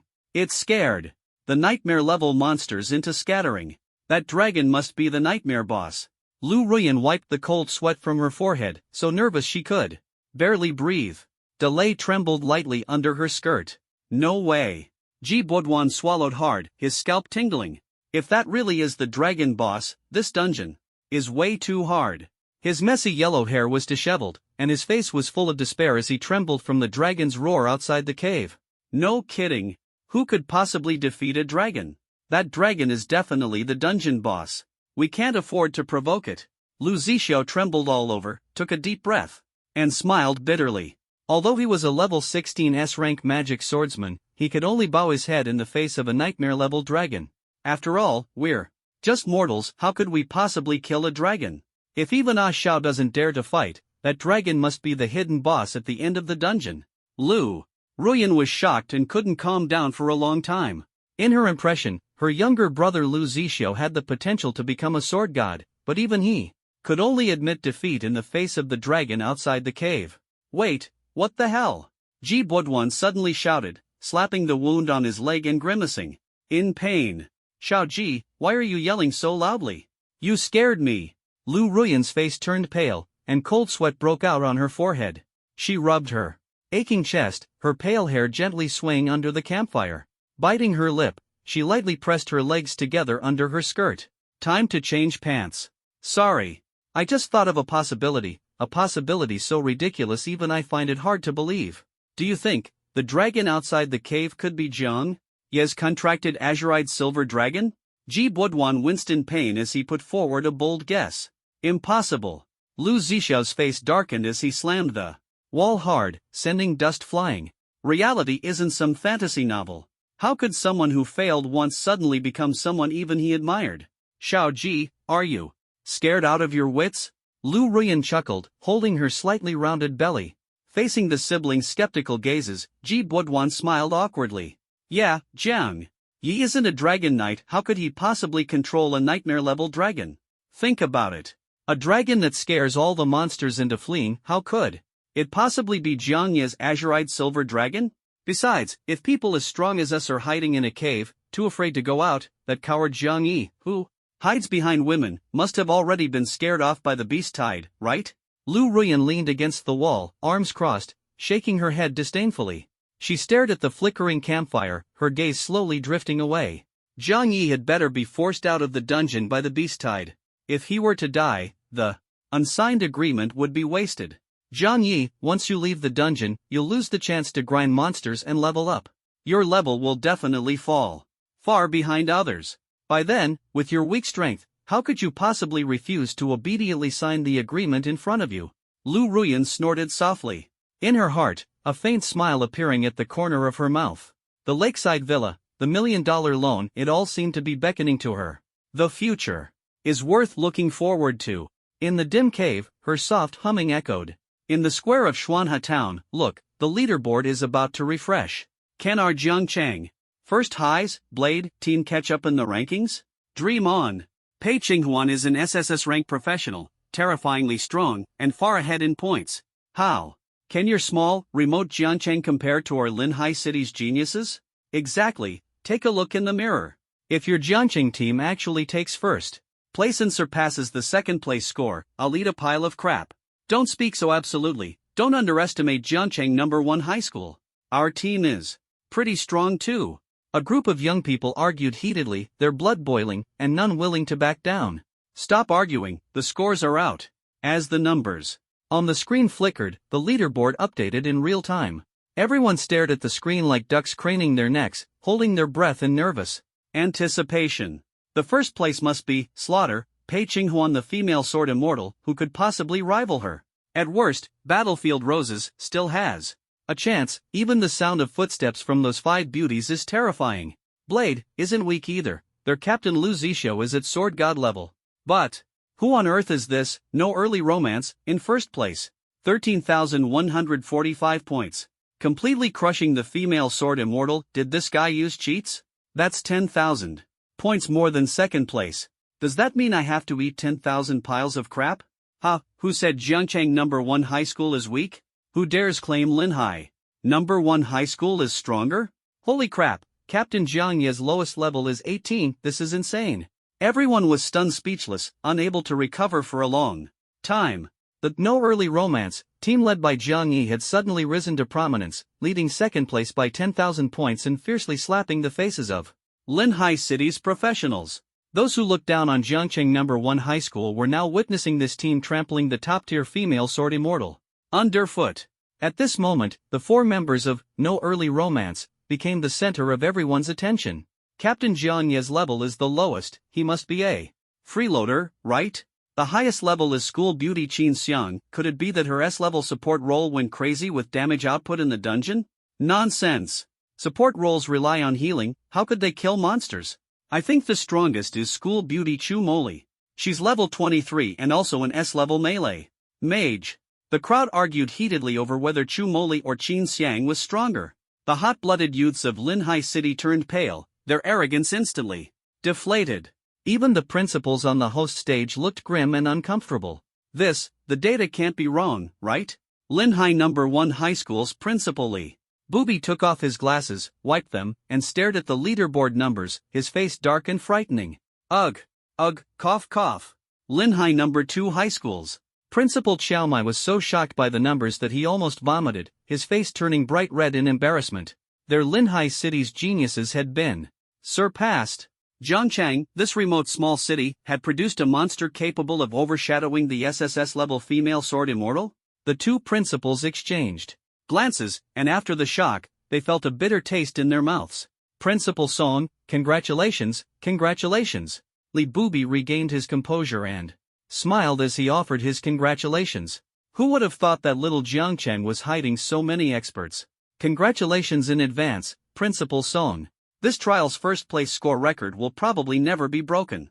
Xiaomai wiped his mouth and forced a helpless smile. Jiangcheng No. 1 High School had risen, while Linhai No. 2 High School seemed to have come just to make up the numbers, likely ending up at the bottom. Oh, not at all, just lucky, Song Qian nodded somewhat dazedly, slowly coming to her senses, and finally couldn't stop the smile spreading across her face. The fair skin beneath her purple corset glowed softly with excitement. She couldn't understand how her daughter Song Shiyu's previously bottom-ranked team had suddenly surged to first place, with a score far ahead of the rest. This was just too strong.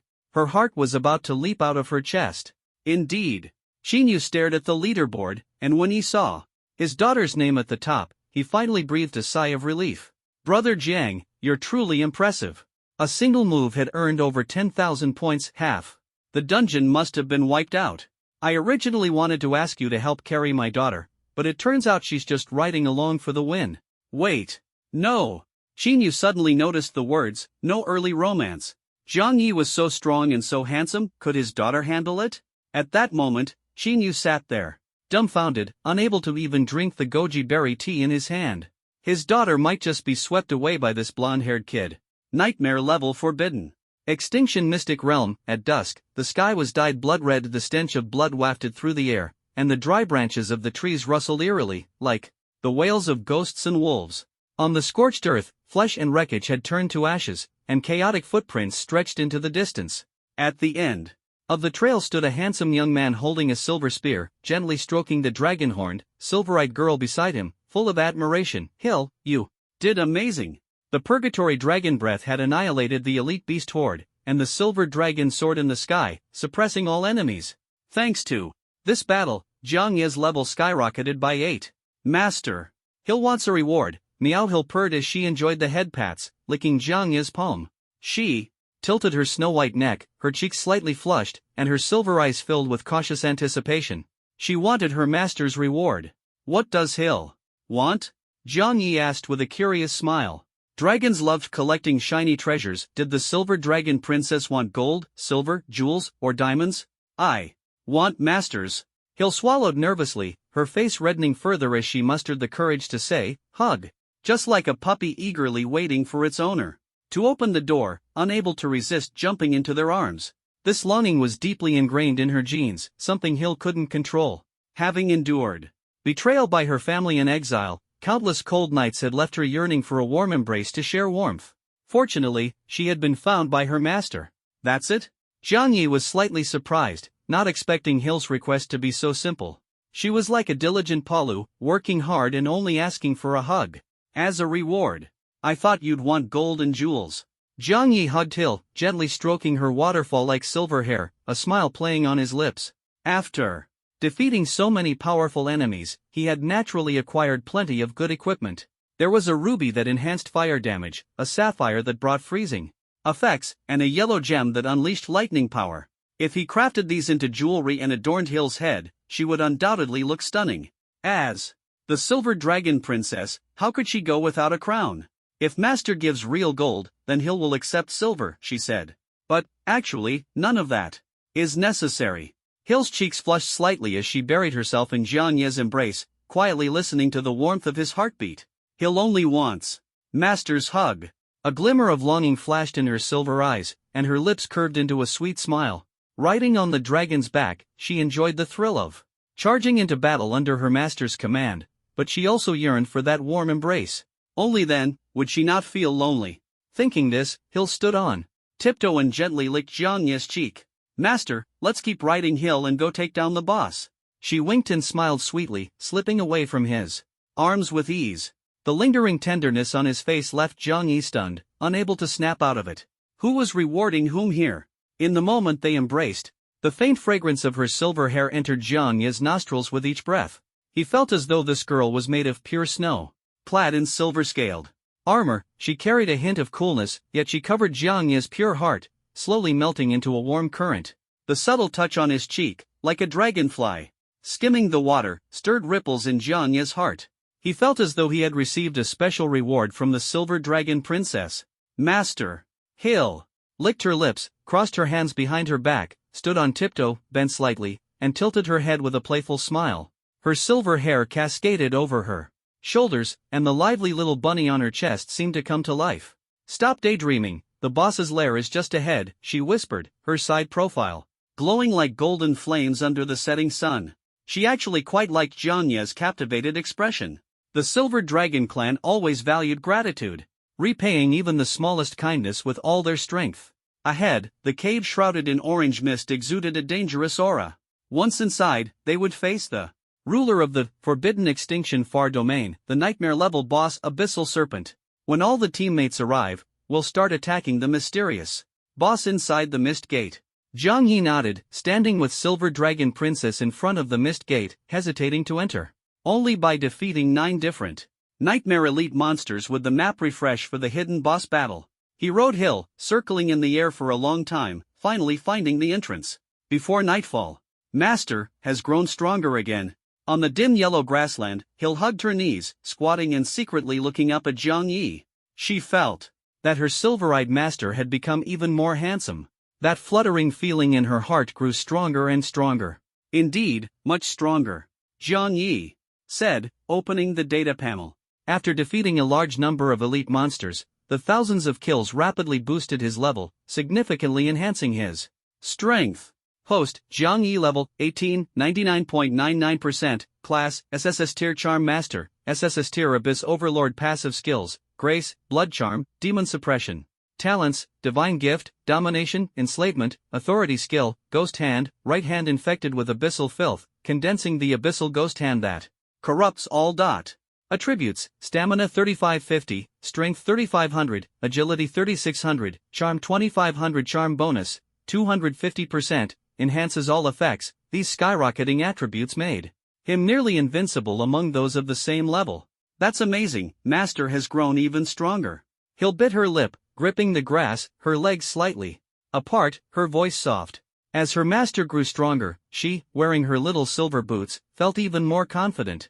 But still, not as strong as Hill.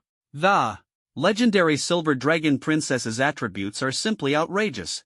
Hill's terrifying stats almost blinded Jiang Yi. Charm Pet, Silver Dragon Princess Sylvie. Level, 18 rank, Golden Legend Race, Azurite Silver Dragon, Bloodline Awakening Skills, Azure Eye, Silver Dragon Companion, Dragon Roar, Dragon Might, Dragon Claw, Dragon Breath, Dragon Tail, Dragon Transformation. Equipment, Black Stockings plus 10% critical rate, White Stockings plus 10% attack speed, Gargoyles. Heart plus 100 Spirit, grants petrification skill attributes, Stamina 3850, Strength 4250, Agility 430, Spirit 4100. Legendary Charm Pets gain 20 points in all attributes per level. Coupled with Jiang Yi's abnormal divine talent Grace, the level 18 Silver Dragon Princess was practically the ruler of the skies and earth, truly living up to her title as the Silver Queen. Hill is not abnormal. The Silver Dragon Princess puffed her fair cheeks, glaring at him with slight dissatisfaction. Stop denying it. Your dragon nature is too indulgent, you silly lizard. If you're not abnormal, then who is? From the dim sky came a mocking laugh. Gabriel, with her black and white gradient wings, slowly descended beside Jiang Yi, like a noble vampire princess, elegantly bowing in greeting. She wore a deep V-slip dress, her dark corset struggling to contain her wild nature, requiring an iron fist and a big stick to keep her in check. I'm abnormal, but not as much as you stupid sheep. Hill bit her lip, pointing at Gabriel in exasperation.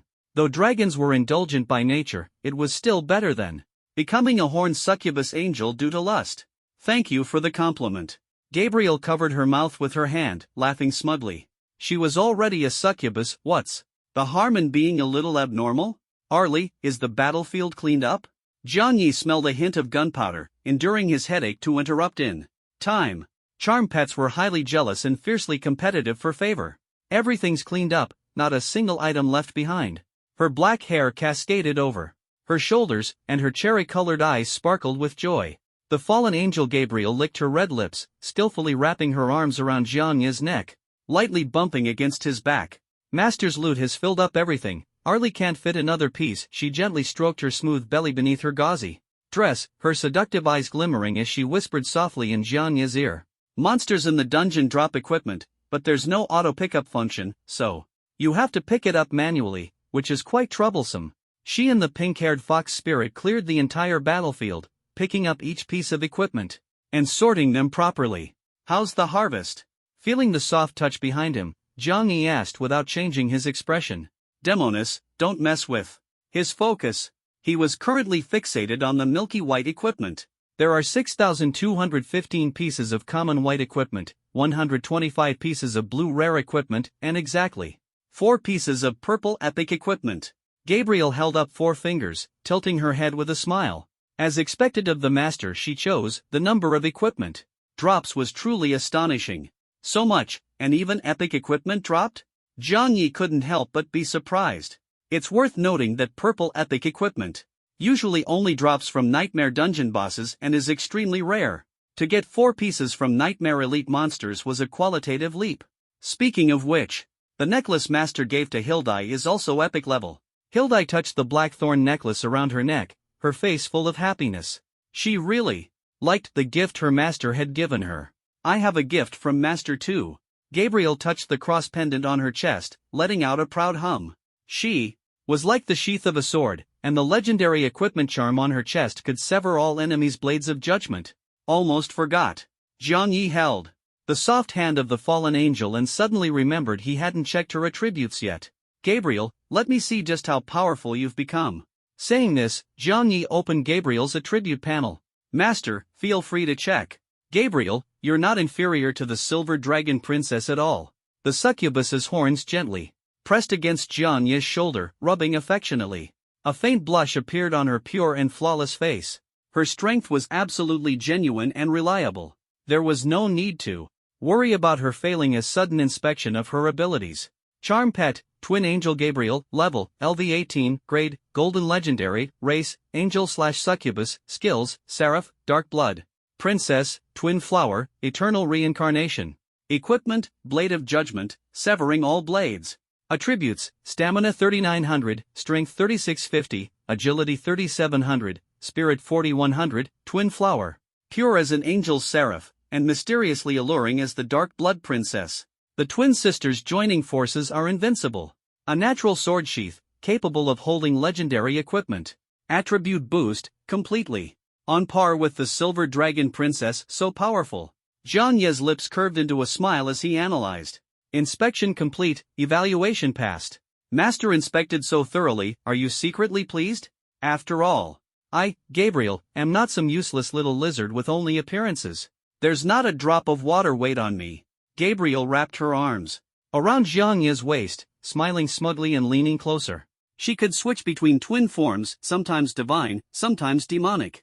In her twin state, she appeared like twin sisters, able to fight together simultaneously. Her strength was immense and absolutely genuine. Humph. What's there to be smug about? She's not much stronger than me.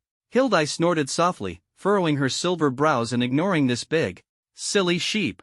Her strength?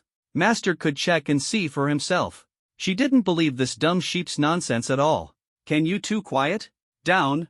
Zhang Yi sighed, speaking helplessly. He really couldn't understand why these thunderous girls all liked to get jealous. In the midst of the battlefield, his hands were tightly held by them. If he contracted more charm pets in the future, he feared he'd be torn into several pieces. If you two have time to be jealous, why not help me carry the equipment? There's too much stuff, I really can't move it all. In the distance, Qin Xiang wiped the sweat from her forehead, put down a full bag of storage pouches, and smiled bitterly, utterly exhausted.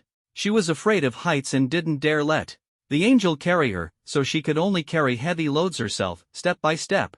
Brother, so much equipment. Our family is rich now. Chu Moli hid the equipment in her shadow and dragged it away. Beneath her beautiful feet wrapped in stockings, the shadow turned into a round black ball. So much equipment, selling it in the spirit realm could make a lot of money, right?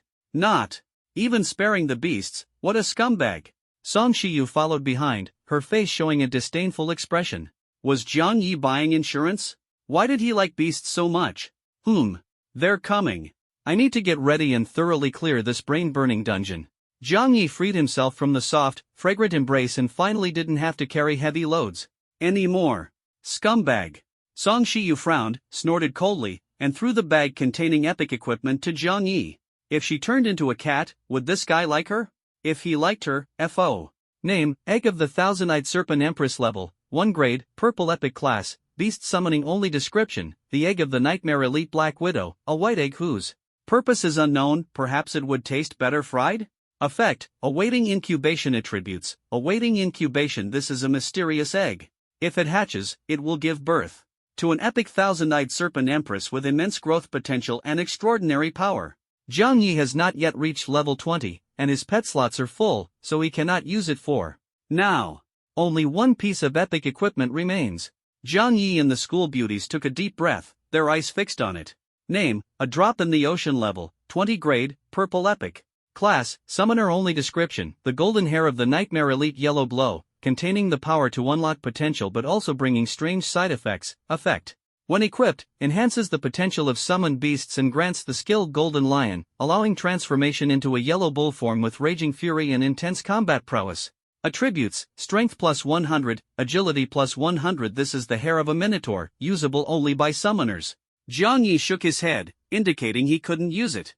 The purple equipment was right in front of them. How would the school beauties compete for it? Jiang Yi extended his finger, a faint smile on his lips, and said, "Go ahead, take whatever you like." "Really, can I lick it?" Chu Moli swallowed hard, her pink tongue lightly licking the corner of her mouth. She regretted not drinking more beverages before entering the dungeon. Now she was so thirsty she couldn't even drink milk. No way. Song Shiyu frowned, a hint of disdain on her face, and snorted haughtily. What was the point of licking a finger? It had no flavor. A lollipop would be better. You two, stop daydreaming. Jiang Yi glared at them disapprovingly. Looting gear wasn't something to waste time on. Weren't they afraid of being ambushed by others? Hurry up and pick your equipment, we still have to fight the boss later. The purple equipment had restrictions, and since he couldn't use it himself, it was better to give it to his teammates to boost their strength for faster boss farming. This is too valuable. Purple epic equipment is something only you can drop. Be rational, the equipment should be distributed by you. Qin Xiang waved her hand and seriously shook her head in refusal. Although she was tempted by the epic equipment, her rationality kept her impulse in check. Defeating the beast tide was entirely thanks to Jiang Yi's output. She had merely benefited, leveling up 8 times by riding his coattails, and already felt a bit guilty. If she shamelessly fought for the equipment, she'd rather find a block of tofu to bash her head against. Better to give it to a close friend. Her face looks more honest than mine and should be more reliable. Xiang is right. Giving epic equipment to me would be a waste. Chu Moli leaned against the pink-haired elder sister's back, raising her hand in agreement. She couldn't bear to use such valuable equipment, and always wanted to save it for her brother. I can't use it either. Just as Song Shiyu was about to speak, Jiang Yi stuffed the egg into her hands. I told you to hold it, so stop complaining. Jiang Yi glared at the cold beauty, the large egg pressing into her petite palm as he snorted with slight dissatisfaction. He already had the Silver Dragon Empress. No matter how strong a snake-type pet was, it couldn't compare to a true dragon. Besides, he was a Silver Dragon Knight, not an ordinary adventurer. I don't eat purple eggs. Song Shiyu held the epic egg, sensing Jiang Yi's resistance. Her cheeks flushed slightly, and she murmured awkwardly. An epic egg given away so casually, this kindness was something she must repay properly. But as a summoner, a girl didn't need to play with eggs. She couldn't possibly hatch it, could she? This voyeur's diary is for Xiang. Ignoring the cold beauty still in a daze, Jiang Yi gently placed the worn red-eyed diary into the pink-haired elder sister's hands, seriously distributing the loot. Qin Xiang responded softly, taking the diary as her face flushed with emotion, feeling deeply touched. Apart from old Deng, this was the first time a member of the opposite sex had treated her so well. Epic equipment is too valuable.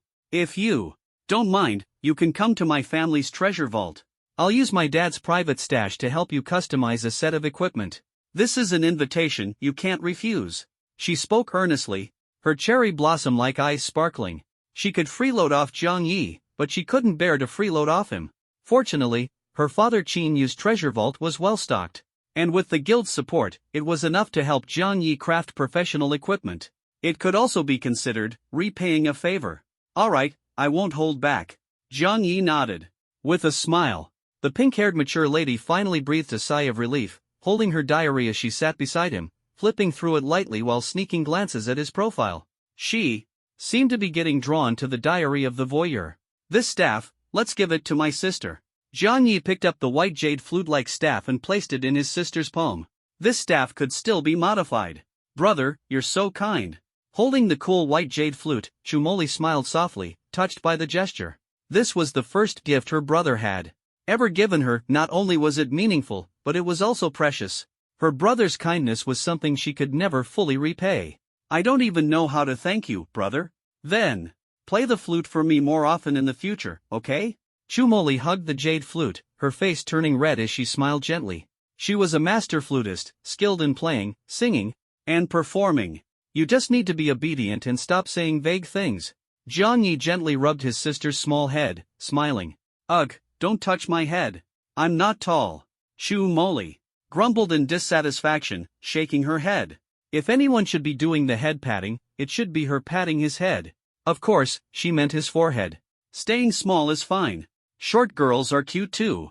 Jiang Yi let go of his hand, his palm still carrying the faint fragrance of the girl's hair. He was referring to her height. This last piece of equipment seems to be for a summoner, so... Jiang Yi picked up a strand of pale golden hair, holding it in his palm, his brows furrowing slightly.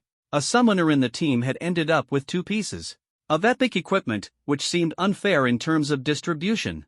I'll trade with you. I'm not a beastmaster, so I can't use the egg. Song Shiyu noticed Jiang Yi's dilemma and proactively returned the egg to him. Then this cow hair is yours. Jiang Yi placed the pale golden cow hair into her cold little hand, smiling as he said, I'll keep this egg for you for now. The group nodded lightly, having no objections to Jiang Yi's arrangement. If you have time. Song Shiyu equipped the pale golden hair, a few strands of golden hair framing her eyes, her face tinged with a shy blush. Even an ice-cold beauty could have a bashful side. You can come visit my house. My mom really likes you. My house is pretty big too, not inferior to the Adventure Guild. She sat on the grass, quietly leaning closer to Jiang Yi, the evening breeze tousling her hair, a faint smile on her face. She wasn't exaggerating. The Song family was an ancient lineage with deep roots, unimaginable to ordinary people. If she wanted, sponsoring Jiang Yi to level up to 50 would be easy.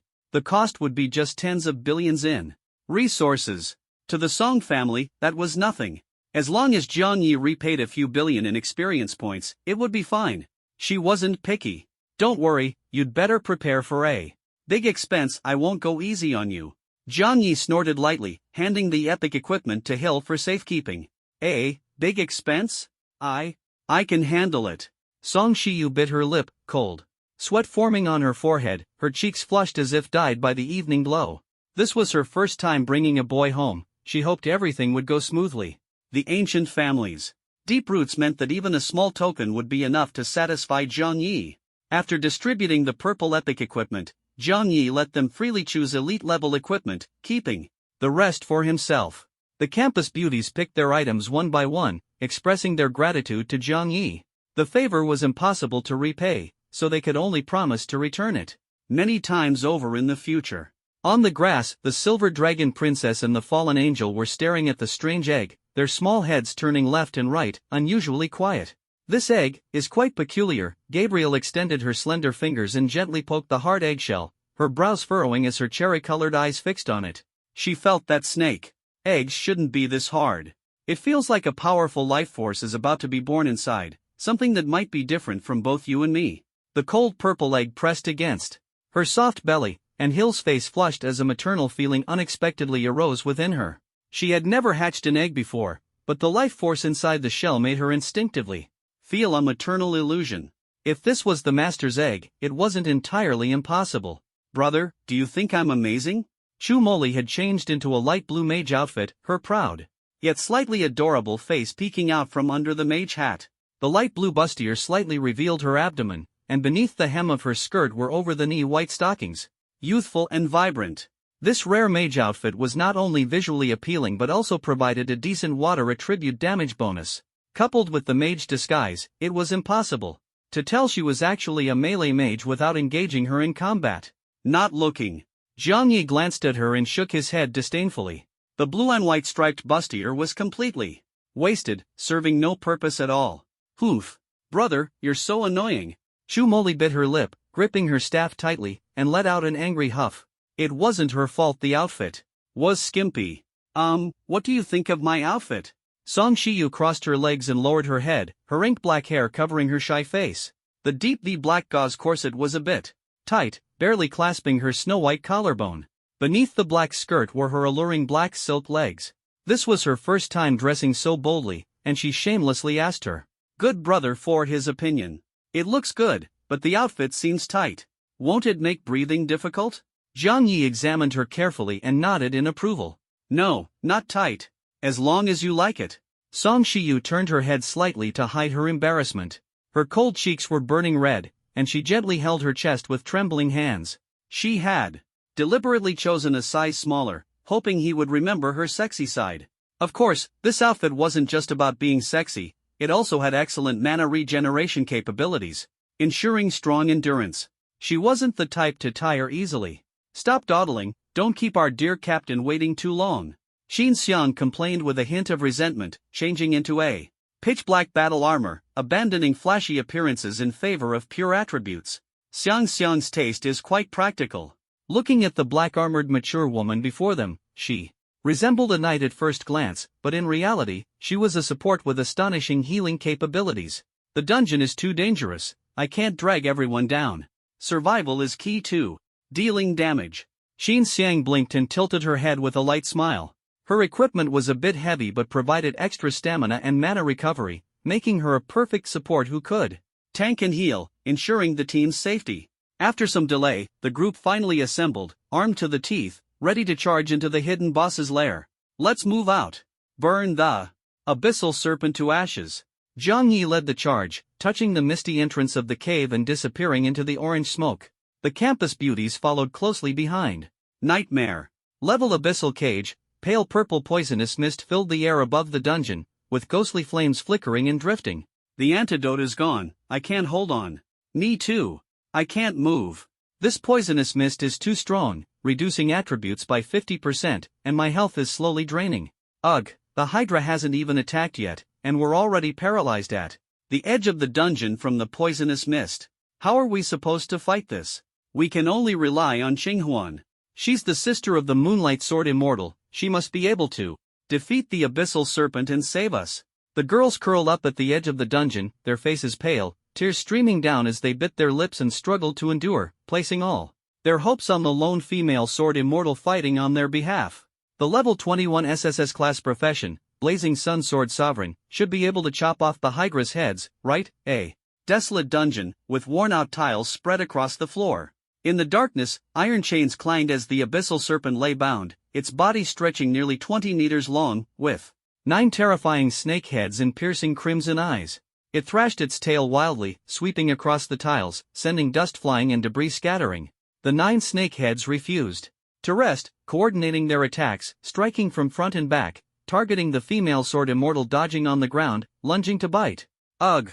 Pei Qinghuan, surrounded by the serpent's tail and heads, seemed as fragile as an ant, struggling to evade. She had inhaled too much venomous gas, her face turning ashen. Blood trickled from the corners of her eyes, nose, and mouth, her strength rapidly draining, her breathing labored. Overwhelmed, she failed to dodge in time and was struck hard by the serpent's massive tail. Boom! Dust swirled, debris flew.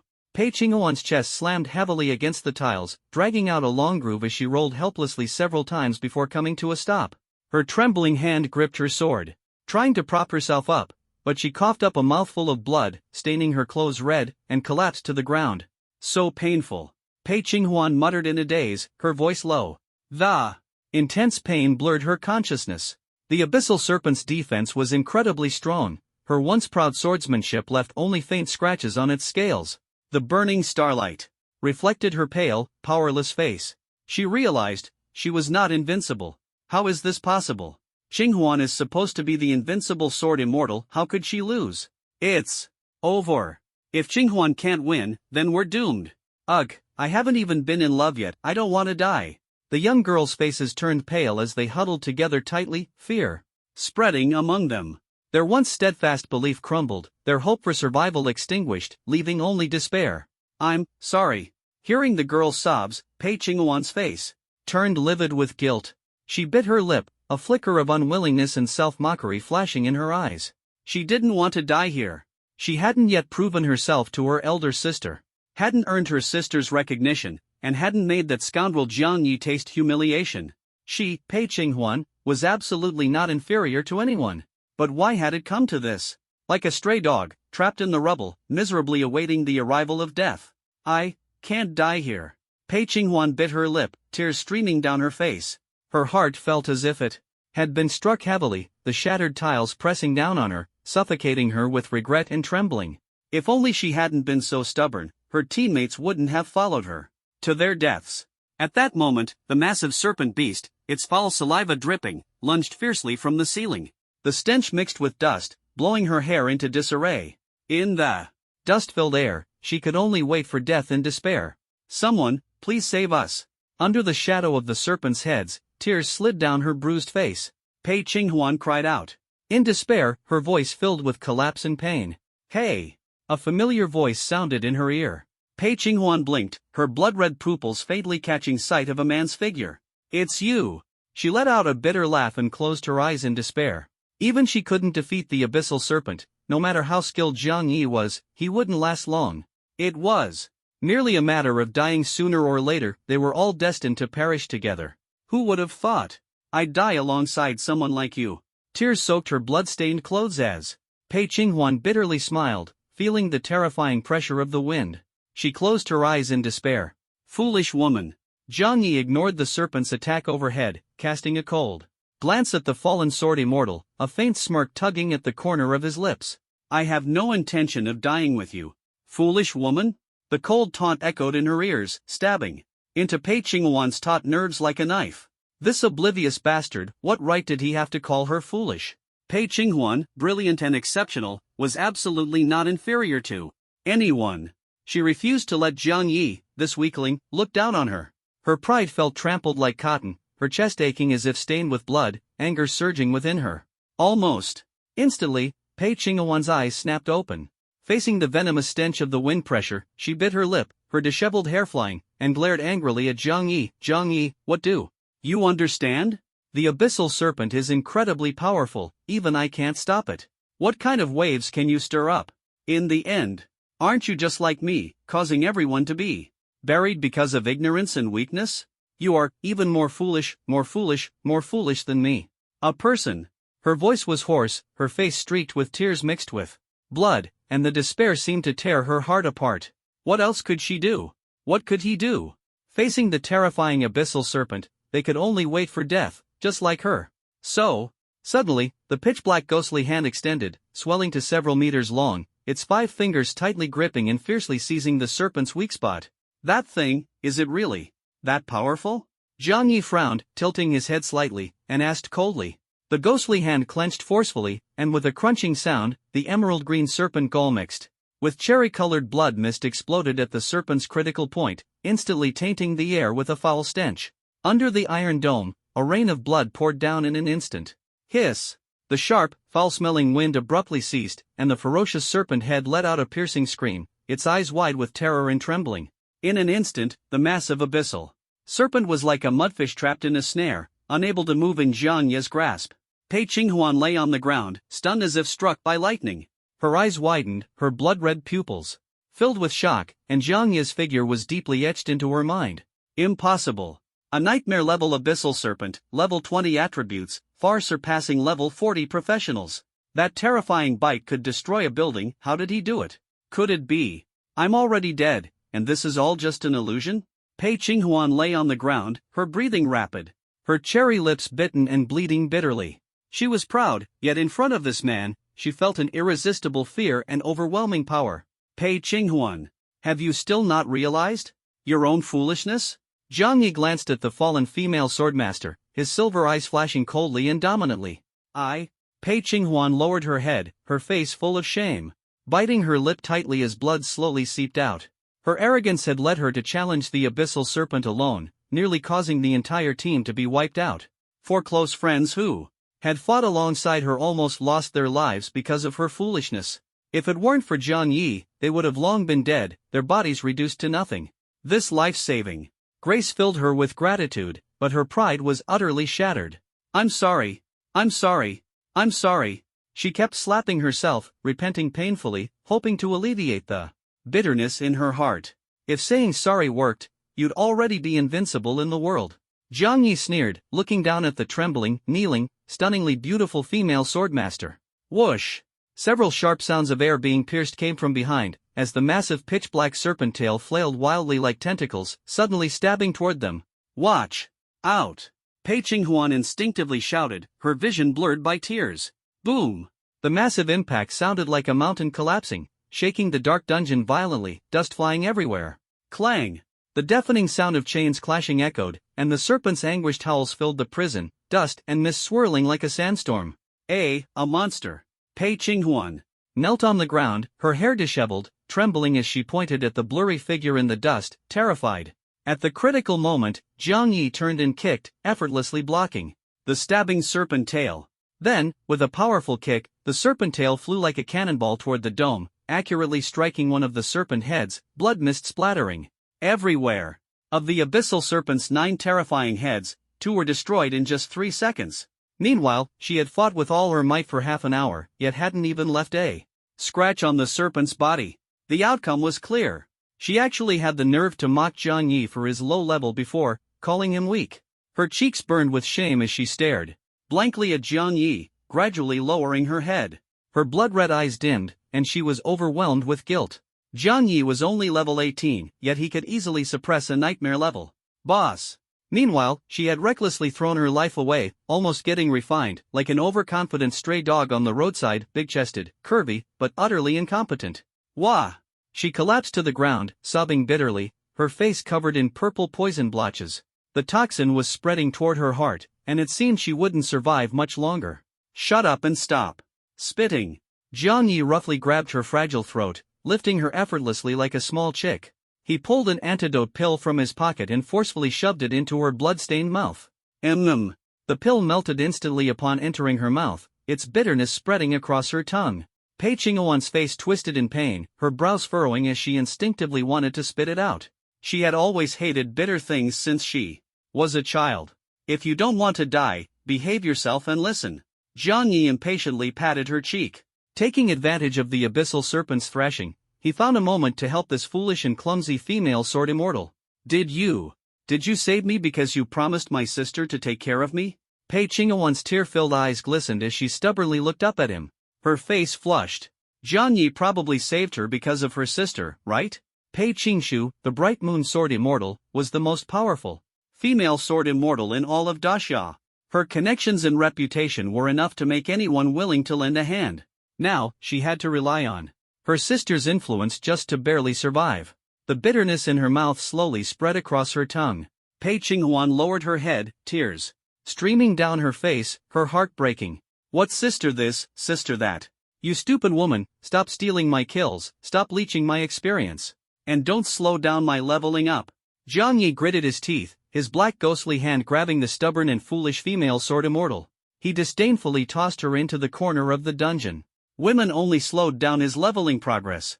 Sisterly bonds? What a joke! Pei Qinghuan was flung harshly into the dungeon wall by the ghostly hand, rolling a few times before barely making it back to her teammates. Cough, cough. She spat out a mouthful of long-accumulated poisonous blood. The blotches on her face gradually faded, and her complexion improved significantly. However, her expression remained dazed as she knelt on the ground, holding her swollen cheek, muttering to herself. If it wasn't because of my sister, then why did he save me? Jiang Yi's grumbling echoed in her ears, don't steal kills, don't leech experience, don't. Am I not even allowed to be angry? She bit her lip, repeating his words blankly, her cheeks burning as if they were on fire. Like a startled fawn, she trembled in confusion, unable to find a reason. Qinghuan, are you okay? A bob-haired girl looked at her with concern, placing her soft hand on her tattered shoulder. I'm fine. How about you all? Pei Qinghuan shook her head, trying to suppress the chaotic thoughts in her heart. Forcing a faint smile, she clutched her trembling chest and asked apologetically. Thanks to Xiangxiang from Jiangcheng number 1 high, the spices she concocted actually neutralized the poison. Just by applying a little, the toxins in our bodies gradually dissipated, and now we feel much better. Qinghuan, are you sure you're okay? If the poison isn't fully cleared, I still have a scented handkerchief here to help you wipe it off. The girls surrounded her, extending their hands with concern. You don't blame me? If I hadn't been so stubborn, none of you would have suffered, or worse, died with me. Pei Qinghuan lowered her head, her eyes dim with guilt and self-reproach. Don't say such silly things. Didn't we agree to fight together as a team? It'd be lying to say we don't blame you, but without you, we wouldn't even be called slaughter. At best, we'd just be a few deer. Don't blame yourself. We were too careless. Who could have guessed a nightmare-level hidden dungeon would be this hard? But seriously, Qinghuan, he didn't take advantage of you just now, did he? Facing the concerned gazes of her teammates, Pei Qinghuan turned her head, her face slightly flushed, and weakly denied, I didn't. Clearly, she had taken advantage, and if she were to bite back, it would truly be too embarrassing. Phew, that's good. I thought you liked Jiang Yi. Since Qinghuan doesn't like him, doesn't that mean I have a chance? Come on, he kicked a nightmare-level hidden boss, so cool. If I were dating him, even if I were treated so roughly every day, I'd still be willing. The girls chirped excitedly like little birds, each speaking their mind. Pei Qinghuan silently frowned, clutching her trembling chest, feeling a suffocating discomfort in her heart. Enough! I just asked for you all, he has a girlfriend. You should give up on this idea. Pei Qinghuan took a deep breath and pretended to sigh in disappointment. Although she didn't want to admit it, her selfishness had taught her to lie, unwilling to easily share this feeling of heart fluttering. Darn it, such a handsome man already has someone. That lucky woman is so fortunate. So what if he has a girlfriend? That just means I only have one rival left. Exactly. If you work hard enough, there's no wall you can't tear down. Ugh, he's so handsome. I want to record everything with my camera. Sisters, your boyfriend is amazing. But the girls refused to give up, still gathered in a circle, chattering away and occasionally sneaking glances at Jiang Yi. With love-struck expressions. Hopeless. Pei Qinghuan rubbed her temples, smiling bitterly with a sigh. She even considered giving up on disbanding the slaughter team and simply letting them continue to surround Jiang Yi, recording videos to their heart's content. Meanwhile, the no early romance team had fully assembled. Xiangxiang, how are those stragglers doing? Jiang Yi skillfully dodged the venom bombs sprayed by the abyssal serpent, moving like a slippery eel, weaving between the floor tiles and walls. They've already withdrawn from the battle. They're not in any danger, nor will they steal our experience points. Qin Xiang, clad in black armor, nimbly evaded the serpent's tail strikes in the shadows. Despite the bumpy ground, she remained composed. That's good. Jiang Yi nodded, focusing intently on analyzing the abyssal serpent's data. Name, Abyssal Serpent Descendant of Abyssius, Level, 25, Rank, Purple Epic. Nightmare Overlord, Skills, Venom Bomb, Constricting Strangle, Ambush Bite, Poison Rain, Elemental Breath, Self-Regeneration, Near Death.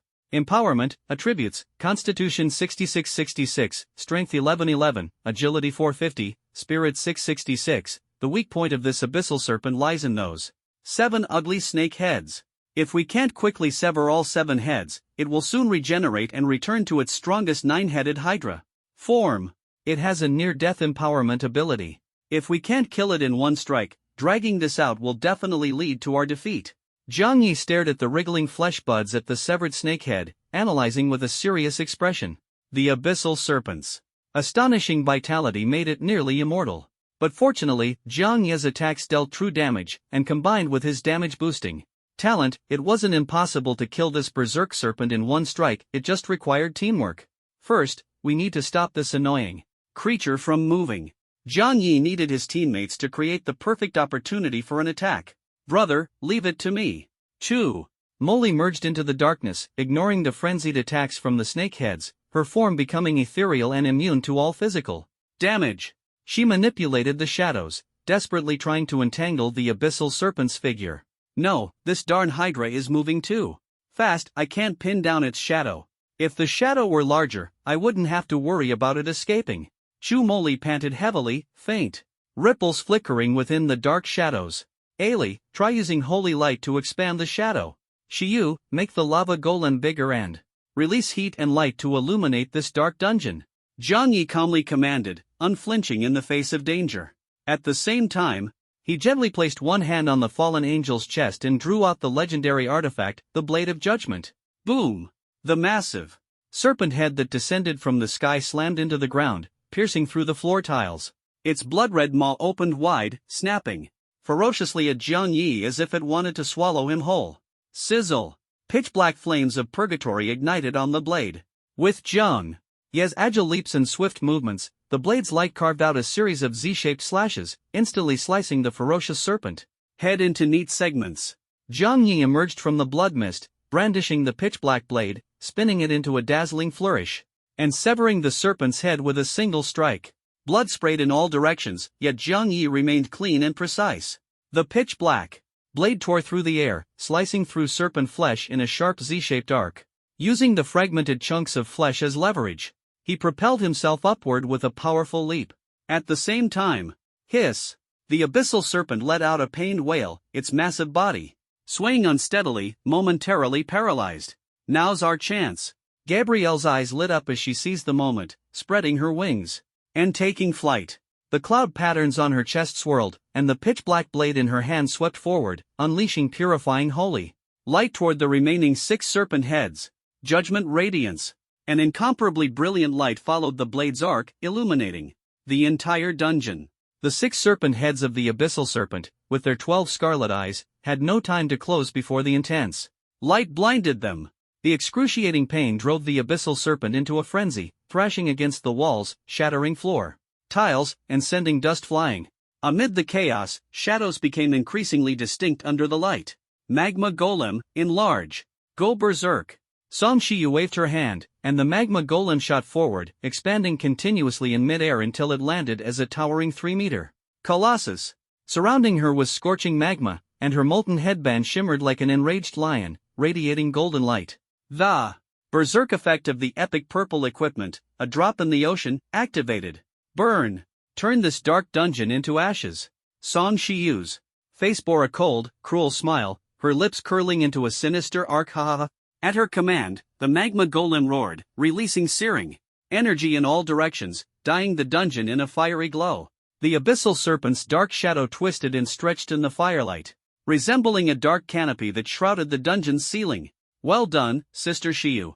Chu Moli panted heavily, the firelight casting a red glow on her cool face.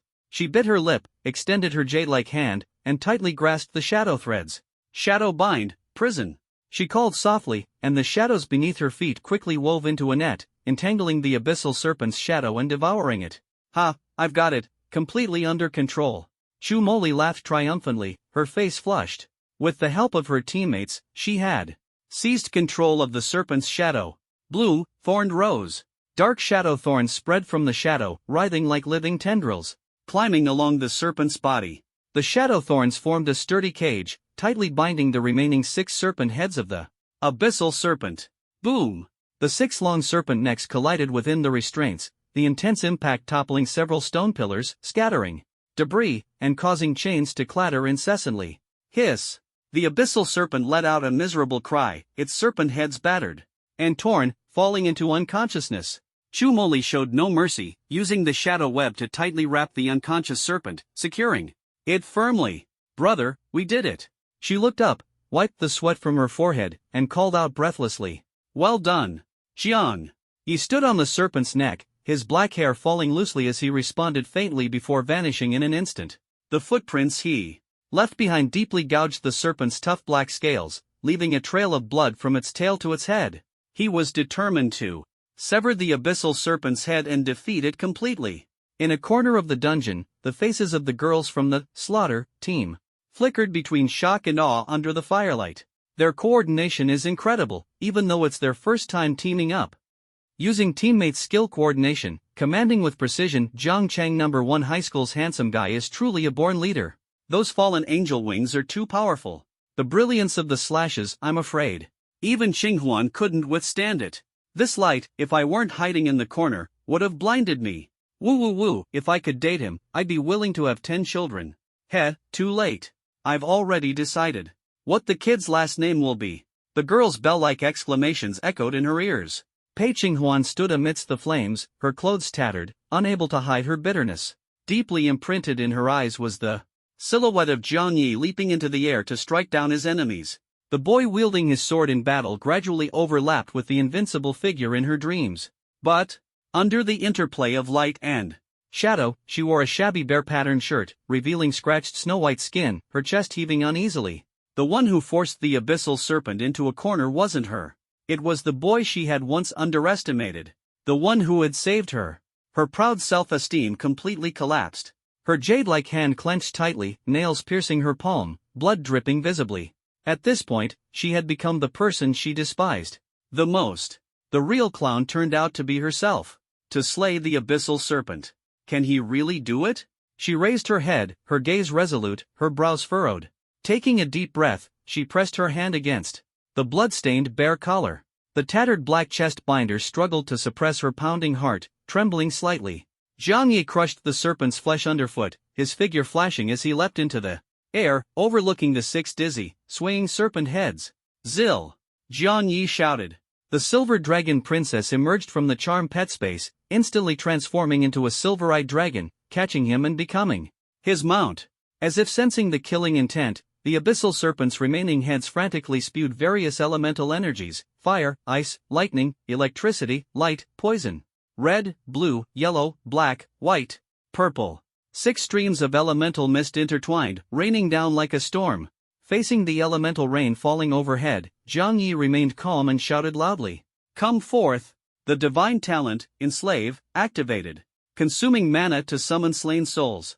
Dark souls emerged from the void, coalescing into a black shadowy curtain, blocking the elemental rain. Zil, attack! Jiang Yi no longer held back. His pitch-black ghostly hand gripped the blade of judgment tightly, riding the roaring silver-eyed dragon, ready to unleash his ultimate move. Roar! The abyssal serpent roared furiously, its 6 serpent heads tightly bound by shadowy thorns, resembling a string of heavy iron balls. As its long neck shimmered with light, it swung them like a raging storm. Dragon soul! Burst! A thunderous dragon roar echoed, shaking the entire dungeon violently. The silver dragon soul radiated an ancient and powerful aura, carrying an eternal and unyielding pressure. With the dragon rider's charge, it fiercely collided with the abyssal serpent. Slash! Jiang Yi roared, the silver-white meteor-like sword light sweeping through. That slash was clean and decisive, black and white clearly defined. Blood splattered, and 6 grotesque, massive serpent heads fell mid-air. World-class hidden boss. Abyssal serpent has been defeated. Nightmare-level dungeon forbidden mystic realm. Abyssal cage first clear achieved. Rank, first. Roar! The piercing wails echoed above the dungeon. 6 grotesque serpent heads flew past Jiang Yi. Amid the blood mist, he remained unscathed. Done. The kill notification rang in his ears. Jiang Yi stood on Zil's silver-white scales, his posture graceful and elegant. Experience gained. 23,333 points. Level up. A flash of golden light, and he leveled up again. Almost level 20. Then I can unlock new divine talents and charm pet slots. Looking at the scattered serpent corpses below, Jiang Yi's lips curved slightly. A bit stronger again, one step closer to uncovering the mystery of his parents' disappearance. Obtained purple epic equipment. The system notifications rang continuously. Did it drop gold coins? A hint of surprise flashed in Jiang Yi's eyes. Before him floated not just one cluster of purple starlight. A chance to strike it rich. Jiang Yi thought to himself, what good items can a nightmare-level hidden boss drop? Name, Abyssal Bloodline of Abu's level, 20 grade, purple epic description. This is the bloodline core of the nightmare boss, Abyssal Serpent Abus. Thousands of years ago, she attempted to leap across the abyss, hoping to transform from a flood serpent into a celestial dragon, but was defeated by the demon Pigu and imprisoned at the abyss entrance. Over time, resentment accumulated, and a drop of bloodline essence condensed within her blood. Consuming it grants miraculous power. Effect: after consumption, physique increases by 100 points, and the skill Invincible Dragon Bloodline is acquired, granting the ability to revive from a single drop of blood. The purple glow dissipated, and a drop of crimson blood slipped into Jiang Yi's mouth while he was unguarded. Gulp! It tasted exceptionally delicious. Ugh! Jiang Yi groaned softly as his Blood boiled within, his physique rapidly improving. There are still 2 more purple blows. Let's see what other treasures there are. He licked his lips, descended on his Mount Hill, and began to tally the spoils. Name, Flood Serpent Soul Banner Level, 20 grade, Purple Epic Description. After the demon Pigu defeated the Serpent Abus, he refined her revolving dragon blood into pitch-black chains, binding her for 1,000 years. Eventually, the serpent was slain by a young warrior, and her remaining soul burned the iron chains, transforming into a shadowy Flood Serpent Soul Banner. Effect, Physique plus 100, Spirit plus 150, grants the skill Flood Serpent Pavilion, allowing the collection of residual souls. This attribute boost is incredible. If it can be upgraded, it would be game-changing. Moreover, this skill perfectly complements my enslavement talent, enabling me to collect the residual souls of slain monsters and turn them into my power. The black soul banner fell into his palm, as light as a feather, glowing faintly. The last purple blow. Jiang Ye's gaze sharpened as a palm-sized white bone key appeared. Name, Skull Key Level, 50 grade, Purple Epic Description. After defeating the Serpent Abus, the demon Pigu casually chopped off her tail to make soup, and crafted her bones into a key to open the abyssal gate. Her skin was woven into a keychain, resembling pitch-black chains. Effect, unlocks the Calamity Level Dungeon Abyssal Gate. A level 50 dungeon key that opens a gate leading to the abyss, another terrifying calamity zone. But I need to reach level 50, which will probably have to wait until after the college entrance exams. I really want to see for myself just how powerful the demon who defeated the Serpent Abus is. Jiang Yi carefully stored the key, his heart surging with battle intent. Besides leveling up, his greatest desire was to challenge the formidable abyssal bosses.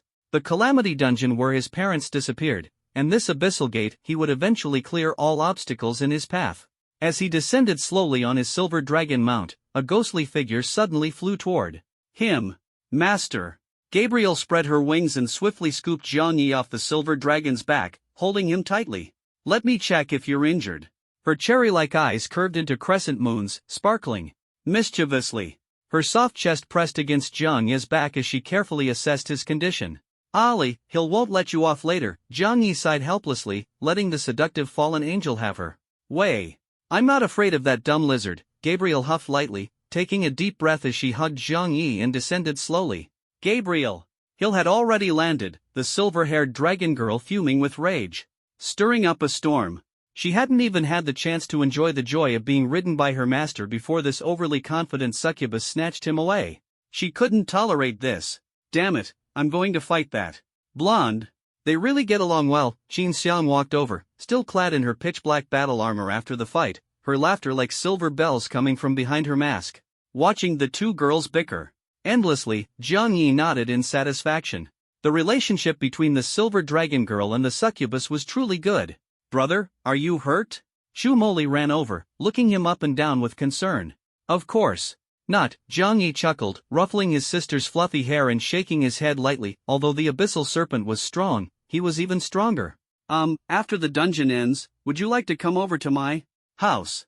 Song Shiyu held the curled-up spiky lava statue in her arms, her expression serious as she extended the invitation. She simply wanted Jiang Yi to learn more and become more proactive. Is your mom home?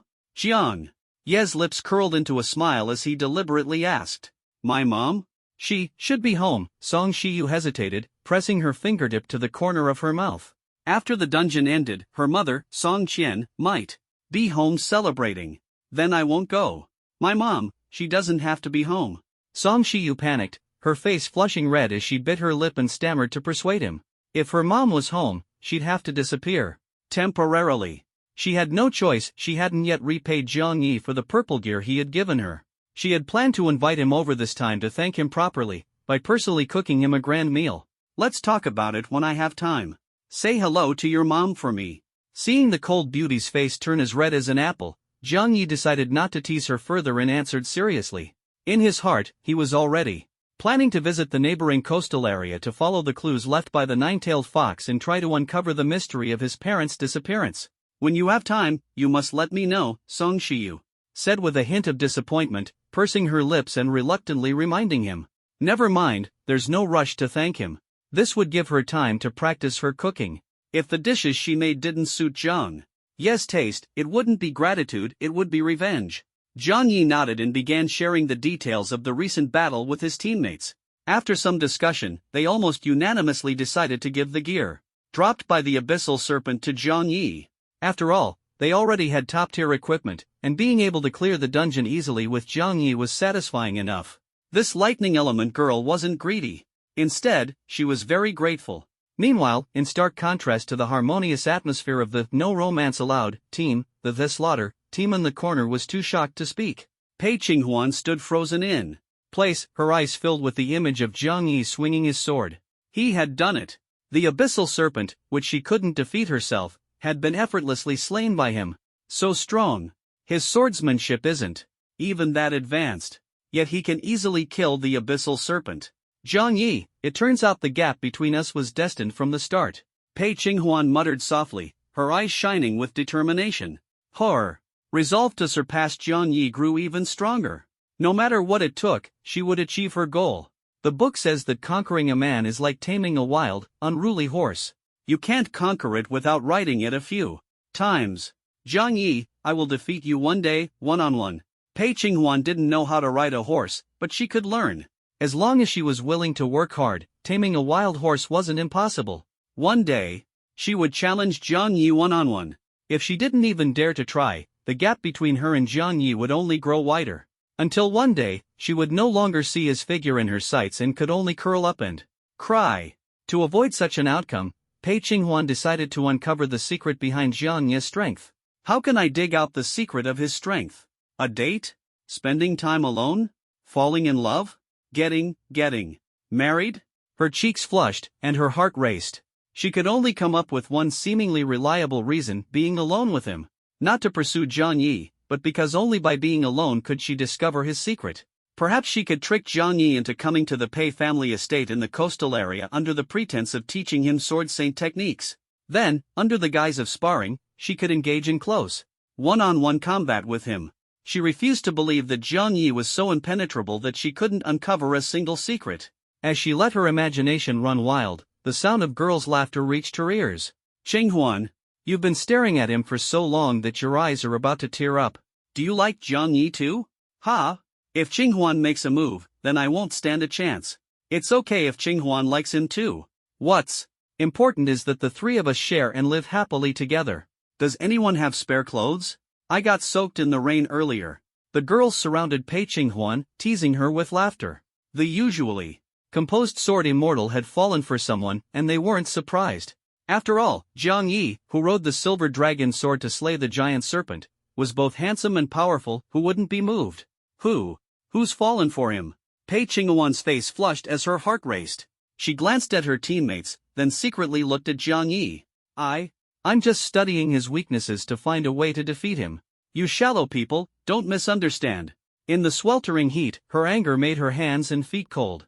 Her competitive spirit wouldn't allow Zhang Yi to surpass her. The humiliation of today she would repay it tenfold. Sooner or later, she would surpass him. Forget it, Qinghuan couldn't even defeat the Abyssal Serpent, let alone Zhang Yi. How can you say that? Qinghuan is a female sword immortal who can catch up to her sister. She's very strong. Well, at least she barely qualifies to glance at my idol. If she could beat Zhang Yi in bed, I might believe it. But on the ground? Qinghuan may seem aloof, but deep down, does she secretly enjoy getting beaten up? Qinghuan, show us that I'll definitely defeat him. Look again, ha. What are you laughing at? Whether Qinghuan wins or loses, she's still our good teammate. The girls surrounded her, teasing and joking. But their gaze toward Pei Qinghuan was no longer one of unconditional admiration. In just a few minutes, the invincible image she held in her teammates' hearts had been replaced by Zhang Yi. Being surpassed, that feeling left Pei Qinghuan speechless. She was both angry and upset, laughing and crying. Angry at herself for losing, humiliated and furious, laughing at her own fragility, too concerned about her dignity to cry openly. She could only carry the bitterness and powerless rage in her heart, pretending not to hear the girl's mockery, and walked toward Zhang Yi with a stern face. The joke's gone too far. Qinghuan wouldn't really confess to Zhang Yi, would she? What do you think her chances are, given her demeanor? Probably none. She and Zhang Yi have always been at odds, arrogant and stubborn. It'd be lucky if he doesn't dislike her. If she knew earlier, why wait until now? With Qinghuan's personality, she's bound To bring trouble upon herself. The girls shook their heads and sighed. Dragging her blood-stained steps, Pei Qinghuan walked up to Jiang Yi, bowed her head, and said, "What happened before was my fault. I apologize. I'm sorry. Thank you for stepping in to save us. My teammates and I are very grateful." She lowered her head, her face smeared with blood, appearing both humble and helpless. Jiang Yi looked at her, feeling like she was a defeated female sword immortal, tearfully begging for mercy. Her blood-streaked face carried a certain disheveled beauty, evoking a desire to write her story. No need to be polite. Jiang Yi didn't think much of it, only giving her a cold glance. His gaze fell on the small bear pattern on her chest, damaged but cute. Beneath it was a sexy black lace corset, making her seem burdened with humiliation. Unexpectedly, this proud and aloof sword immortal had a hidden, contrasting sensuality. Pei Qinghuan felt his gaze, bit her red lips tightly, her blush deepening, too shy to lift her head. After all, she had already lost. "After the dungeon ends, I'd like to invite you to Linhai as a guest to formally apologize. My family, the Pei clan, has passed down the Sword Saint's techniques for generations. If you're interested, you can come and take a look." She nervously raised her head, her face showing a request that was no longer proud. "I do plan to visit Linhai. If there's an opportunity, we'll see." Jiang Yi didn't immediately agree, only giving a vague response. With less than 100 days until the college entrance exam, dungeons weren't available every day, and there were level restrictions. The time left for him to level up was limited. He also needed to find time to visit Linhai City to see if he could follow the trail of the nine-tailed fox and uncover the truth behind his parents' disappearance. There definitely will be an opportunity. Just like this 100-day oath competition to boost morale, there's another mock exam 1 month before the entrance exam, and the location is Linhai City. I heard the mock exam dungeon is the Emperor's Tomb, and there's a powerful nine-tailed fox. I originally planned to challenge it alone, but with you, it'll definitely be much easier. Seeing Jiang Yi's lack of interest, Pei Qinghuan grew a little anxious. Could it be that she wasn't attractive enough, or did she simply lack the charm to make someone take a second look? Wearing a tattered short-sleeved shirt paired with ripped jeans that revealed her beautiful legs, she exuded a hint of sensuality. Yet she couldn't capture his attention at all. If she couldn't invite Jiang Yi to her house for a decisive battle before the college entrance exams, with his rapid growth, she feared she'd never catch up to him again. Nine-tailed fox? Emperor's Tomb? A trace of surprise flashed in Jiang Yi's eyes, but he quickly concealed it, his expression indifferent. Not interested. He shook his head with a smile and, along with his school beauty teammates, teleported away before the dungeon countdown ended. He wasn't in a hurry at all. Others were more anxious than he was. Not interested? Pei Qinghuan was struck as if by lightning, muttering to herself in a daze. Her fragile figure instantly collapsed, kneeling on the ground and covering her face as she wept. Her heart felt as if countless ants were crawling inside, and she cried with both grievance and urgency. It's over. Qinghuan's confession really got rejected. Not far away, several girls looked on in shock, their faces full of disbelief. The once proud and aloof peerless sword immortal now knelt on the ground like a rejected suitor, heartbroken to the extreme. Back then, she had been indifferent to him, but now she could only regret it deeply. Who would have thought that the proud and stunning sword immortal would one day find herself in the fire pit of unrequited pursuit? Pei Qinghuan wanted to slap herself, to wipe away the arrogance and haughtiness from her face. In this world, there are always people stronger than you, there's always a higher sky and a more capable person. It was only upon meeting Jiang Yi that she realized all her efforts had been in vain. She didn't even qualify to catch up to him. Thinking back on her previous arrogance, it was nothing but a joke, a living, breathing clown. No matter, there's still 100 days. I still have a chance to get close to him. Pei Qinghuan's face was pale and cold, her chapped lips tightly bitten, full of bitterness. As long as I uncover the secret to his strength, I can turn the tables. She forced herself to suppress the unwillingness in her heart, but tears still slid down uncontrollably. If only she hadn't been so arrogant and dismissive back then, perhaps she wouldn't be filled with such regret now. After kneeling for a long time, her bruised knees gradually went numb. Pei Qinghuan wobbled as she stood up. Pei Qinghuan, you can do it. You will surpass him completely. She would charge forward step by step until she surpassed the mountain that was Jiang Yi, defeating him with absolute strength. The flames gradually faded, and the shattered dungeon returned to darkness. A shadow fell over Pei Qinghuan's cold face, and in the silence, madness began to spread in her heart. whether she could defeat Jiang Yi depended on when he dared to set foot in Linhai City. Nightmare level Forbidden Abyss Thousand-Eyed Serpent's Nest. In the dark, damp serpent's nest, a greenish poison mist filled the air. Amid the muddy water, a snake-headed monster covered in tentacles stood tall, its crimson eyes gleaming with battle intent. The V-Blade team was locked in an intense battle with the nightmare-level boss, Thousand-Handed Serpent Empress. As the poison mist spread, the situation grew increasingly dire. Ugh! I'm almost out of healing power. I can't hold on for another minute to detoxify. Lu Ruyan, battered by the sticky tentacles of the snake-headed monster, was covered in welts. Ignoring the wet, murky water, she collapsed to the ground, her mana depleted and her stamina drained. Her face was pale, and cold sweat dripped from her forehead. She had exhausted all her healing abilities, there wasn't a drop of strength left in her. Ah! My butt, it hurts so much, stop burrowing. Heart-wrenching screams echoed through the cave. Without the protection of the corpse lord, the dozen skeleton soldiers summoned by Jibwoodwan were easily crushed by the snake-headed tentacles. Sitting in his wheelchair, he was surrounded by dozens of tentacles. The tentacles coiled tightly around him, twisting and burrowing along his body. Blood mist instantly spread, and Jibwoodwan collapsed, unconscious, writhing in pain. Damn it! Brother G has been attacked. My poison has reached its limit, yet I still can't hurt this damned snake demon. Lu Zixiao swung his sword, severing the incoming tentacles. Despite leveling up for so long, he was only at level 17, and challenging a nightmare-level boss of the same rank was still a struggle. The main issue was the team's lack of damage output. The detestable thousand-handed Snake Empress was both tanky and powerful, with astonishing recovery abilities. Even the foul, greenish poisonous mist in the air was enough to slowly drain their stamina. Retreat! Rest up first, figure out a way to disperse this poisonous mist, and then the boss will be easier to deal with. Lu Ruyan wiped the cold sweat from her forehead. Just as she finished saying retreat, several sticky tentacles suddenly lashed out from behind, binding her tightly like a cocoon and suspending her above the snake's head. Ah Shao, save me, save, MMPH. The crimson tentacles tore her lips apart, and her fragmented words became muffled amidst the blood. Sister! Lu Zixiao gritted his teeth, preparing to rescue her. But the frenzied tentacles forced him back. The poison in his body had accumulated to its limit, and he spat out a mouthful of purple blood, clenching his teeth and steeling his resolve. Sis, Brother G, hold on. I'm going out to recover. You guys quickly use the teleport key and exit the dungeon. Lu Zixiao's face turned pale as he gripped his sword tightly and dashed out of the cave without looking back. After all, this was a beginner dungeon. Using the teleport key before exhausting their stamina would allow them to escape. Although they wouldn't be able to continue farming monsters to level up, survival was the priority.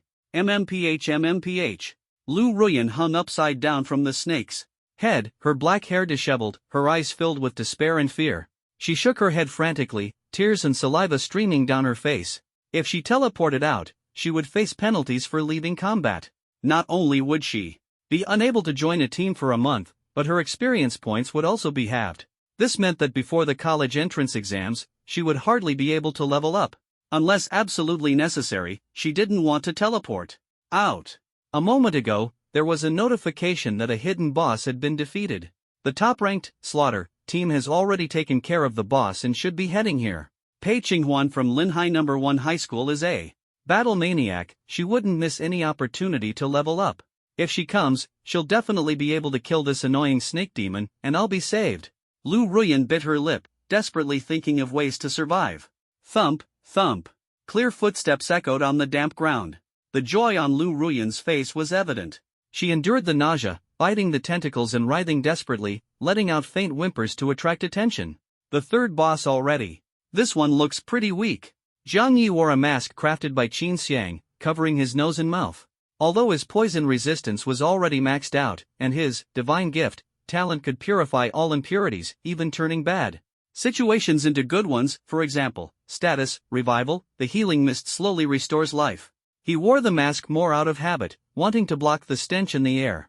The boss isn't weak, you're more of a boss than the boss itself. If someone encountered you in the dungeon and you revealed your health bar, you'd be the hidden boss.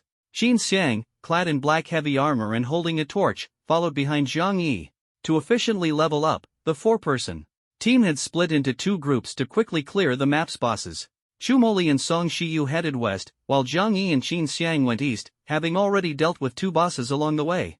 Xiang, you might as well admit defeat early. After all, Jiang Yi raised the torch, the dim light casting shadows on his slightly sinister profile. You wouldn't want to end up like them, defeated and captured, would you? He glanced at the figure hanging from the 1,000-handed snake's head in the distance, a meaningful smile playing at the corner of his lips. If it's Xiao Yi, I wouldn't mind surrendering at all. Qin Xiang licked her lips, flashing a confident smile. Mature and alluring, she showed no shyness, her eyes even carrying a hint of provocation as she sized up Jiang Yi's chest and waist. If she were to be conquered by Jiang Yi, she wouldn't mind yielding. Is that so? Then Sister Shangxiang must be careful not to get caught by those tentacles. Jiang Yi shook his head with a smile, reminding her to stay vigilant. He certainly didn't want to see this mature pink-haired lady bound by those tentacles. In the distance, the motionless 1,000-hand snake empress hissed with her foul green tongue, her red snake eyes fixed on the 2 people who had suddenly appeared. A vague sense of unease stirred in her heart. The calm and composed young man before her seemed extremely dangerous. It's the password. How could it be Jiang Yi? Seeing Jiang Yi and Qin Xiang chatting and laughing, looking so relaxed as if they were courting death, Lu Ruyan's pupils shrank sharply, trembling with rage. It's too late, the toxin has already accumulated to its limit. Xiao hasn't returned to provide support yet, so we can only retreat for now. Jiang Yi, I'm not going to die with you. She gritted her teeth, clutched the teleportation key tightly, and, along with the unconscious Ji Buoduan on the ground, transformed into specks of light, forcibly ejected by the protection mechanism of the novice dungeon. She didn't believe that Jiang Yi and Qin Xiang could handle such a disgusting and troublesome boss. Their third-ranked Blade team had almost been wiped out. No matter how strong Jiang Yi was, could he possibly surpass her S-ranked younger brother?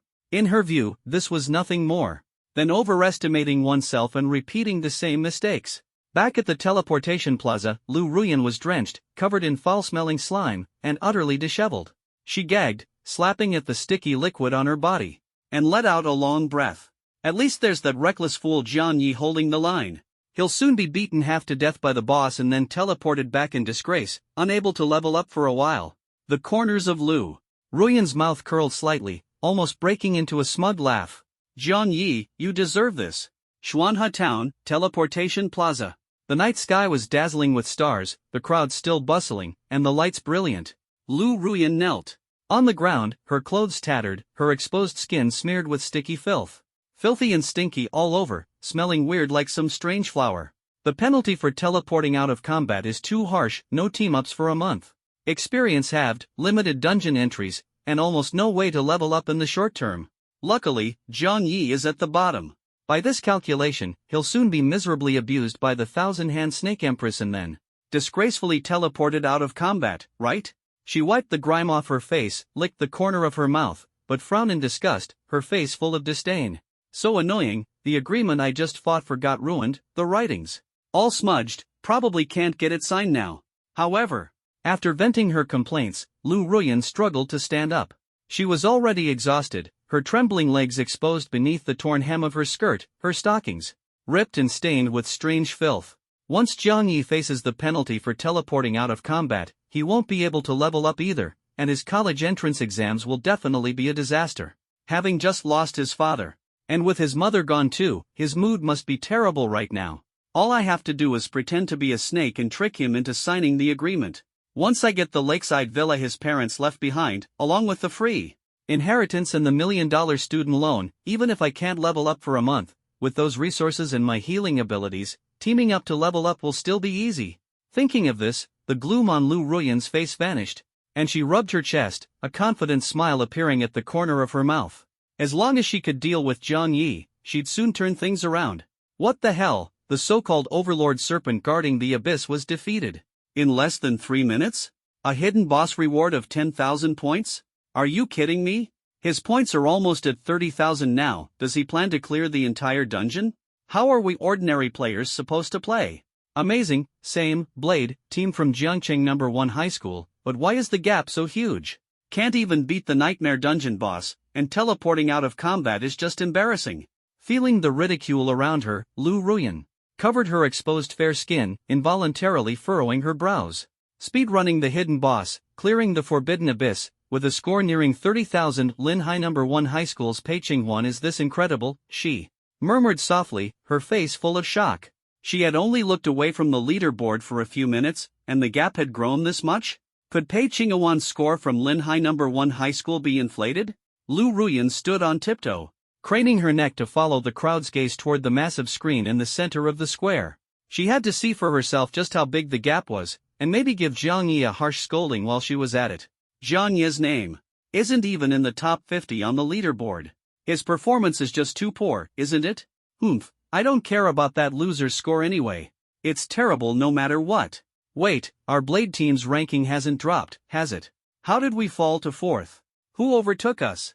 Lu Ruyan frowned deeply, staring at the screen in disbelief. With her younger brother Lu Zixiao, a future sword god, in their team, they had been farming monsters with ease, holding a steady spot in the top 3. But now, someone had actually surpassed them. Lu Ruyan's face darkened. She hated the feeling of being overtaken. Lin Hai number 2 high school's Battlefield Rose is ranked 3rd, 2nd is Pei Qinghuan's Slaughter team? What did Zhang Yi's no early dating is actually 1st? Her eyes widened in shock, her expression a mix of disbelief and complexity as she froze in place. Zhang Yi, how are you in 1st place? She muttered to herself, dazed, as the paper ball in her hand was crushed into a paste, mirroring her tangled emotions. Backstage, in the office. What? 30,000 points, is this for real? Li Bubi stared at the numbers on the screen, so stunned that he spat out a mouthful of tea. Even after a long moment, he still couldn't believe it. In his 20-plus years of teaching, he had never seen anything so outrageous. Rank 1st, team, no early dating, score, 30,000 points. This terrifying number, did they really clear the entire dungeon? Even if we combine the total scores of Lin Hai number 2 and number 1 high schools, we still can't catch up. Lin Hai number 2 high school's principal, Xiao Mai, set down his teacup with a bitter smile, the shock lingering in his eyes. This year's college entrance exams were bound to be extraordinary. He was willing to bet that this dark horse, who had cleared the dungeon, wouldn't just stir up waves in Jiangcheng and Lin Hai soon, their names would be known across the entire Great Xia. Principal Song, congratulations. Congratulations. Li Bubi and Xiao Mai both stood up, showering compliments on the middle-aged woman in the purple evening gown. But inwardly, they were filled with envy. If only the no early dating team had been from Lin Hai, this year's top scorer in the college entrance exams would have been a given. Their own records would have looked much more impressive too. But alas, all the glory had been snatched away by the elegant woman before them. Thank you, thank you. Your students from number 1 and number 2 high schools are excellent as well. Keep up the good work. Song Chen beamed, unable to hide her joy, her long legs clad in sleek black stockings crossed as her red high heels sparkled. She had already braced herself for the worst, thinking this year's oath-taking competition might mark their 10th consecutive year at the bottom, ridiculed by neighboring Lin Hai. Who would have thought her daughter, Song Shiyu, would be so incredible, racking up a staggering 30,000 points? As a mother, she was bursting with pride. Damn it! Xinyu tasted the bitterness of his goji tea, wishing he could slap himself. He regretted it deeply. If he had known Zhang Yi was this capable, he would have introduced his daughter to him long ago. Who knows, maybe they would have hit it off, and he'd have gained a future emperor's son as a backer. He glanced around, shaking his head disdainfully. Only true powerhouses understand the importance of long-term planning. Looking at the watch on his right wrist, he noted that the dungeon's time limit was almost up. My dear son-in-law, do you think I'm like your father-in-law? The reflection in the glass showed Qin Yu's ingratiating face. I'm sorry, my daughter. Your father really wants to improve. In the dim cave, poisonous mist filled the air, carrying the stench of decay and dampness. A strange flat snake head appeared, covered with thousands of tentacles, blood-red like the sea, sticky and glaring. The elite boss of the nightmare dungeon, Thousand-Hand Snake Empress, seemed to sense danger, spat out a purple snake tongue, and retreated repeatedly. Standing before her was a young man who drew his sword with a light laugh. It was Zhang Yi. Shangxiang, where's the next boss? Zhang Yi tilted his head and looked back at the black-armored mature woman behind him, his voice low and resolute. Thousand-Hand Snake Empress hasn't been dealt with yet. Don't think about leaving the food in your bowl for the pot. Qin Xiang shrugged, a hint of helplessness on her face beneath the mask. Men, always so greedy, never satisfied. The food in the bowl is already taken care of. As soon as Jiang Yi finished speaking, he swung his sword down. The pitch-black blade severed the fragile snake body, and the accompanying infernal black flames, like corrosive maggots, burned the contaminated flesh into ashes. The air was filled with a tempting aroma of roasted meat. It was the smell of grilled snake meat. Xiang xiang. Jiang Yi flicked his hand, the black blade of the broken sword dissipating like extinguished flames in the palm of his hand, carried away by the wind. He turned back, a confident smile on his face. Lead the way to the pot. Ah! The thousand-hand snake empress only had time to let out a miserable cry before thousands of crim. If a few wealthy women could sponsor his upgrade, he was willing to level up to 100. Do I look like your girlfriend? Qin Xiang smiled generously. Sorry, I'm only the heroine of the battle at the entrance. I've already reserved her. Doesn't Xiang? No? Our team is called No Early Dating. Facing the teasing of the older sister, Jiang Yi responded calmly. Pink-haired mature women? What does that matter? Dating? The silver dragon. Princess hasn't joined yet. But heaven knows, earth knows, you know, and I know. Qin Xiang held Jiang Yi's hand, tiptoed, laughed lightly, and blinked playfully. As long as they don't know, it doesn't count as early dating, right? What a vixen, a pink-haired vixen. Jiang Yi's mouth twitched, but he couldn't pull away the hand being held. Let's go, the meat in the pot is waiting for you to eat. Finding a reason to hold hands, Qin Xiang took the opportunity to let go. Then I'll trouble Xiang Xiang to lead the way. Jiang Yi sighed helplessly, holding the cold iron hand, and left the dark, damp snake den with her. The perfumer's spices marked the boss's location. Outside the cave, the night wind was chilling. Ugh! Lu Zixio leaned against the wall, his face pale, spitting out feces-colored poisonous water, vomiting repeatedly. It's all out. He breathed a sigh of relief, his hand trembling uncontrollably against the wall. If it weren't for top-tier equipment, how could he, a dignified S-rank magic swordsman, be beaten so miserably by the little snake princess? My sister and brother Ji have already retreated. Damn it, they can't team up for a month, affecting my efficiency in grinding monsters. Lu Zixio kicked the wall hard, gritting his teeth, his face dark as water. Forget it, as long as I take down this low health boss, my level will soon reach 17. When my sister gets the inheritance left by Jiang Yi's parents, there'll be plenty of money, no need to worry about team issues.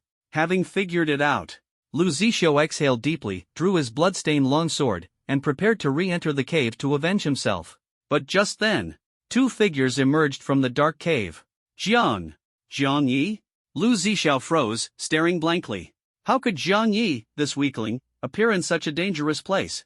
If he remembered correctly, Jiang Yi had just changed professions not long ago, and only managed to injure Ji Boduan and Ji Bochan with the help of his epic contract pet.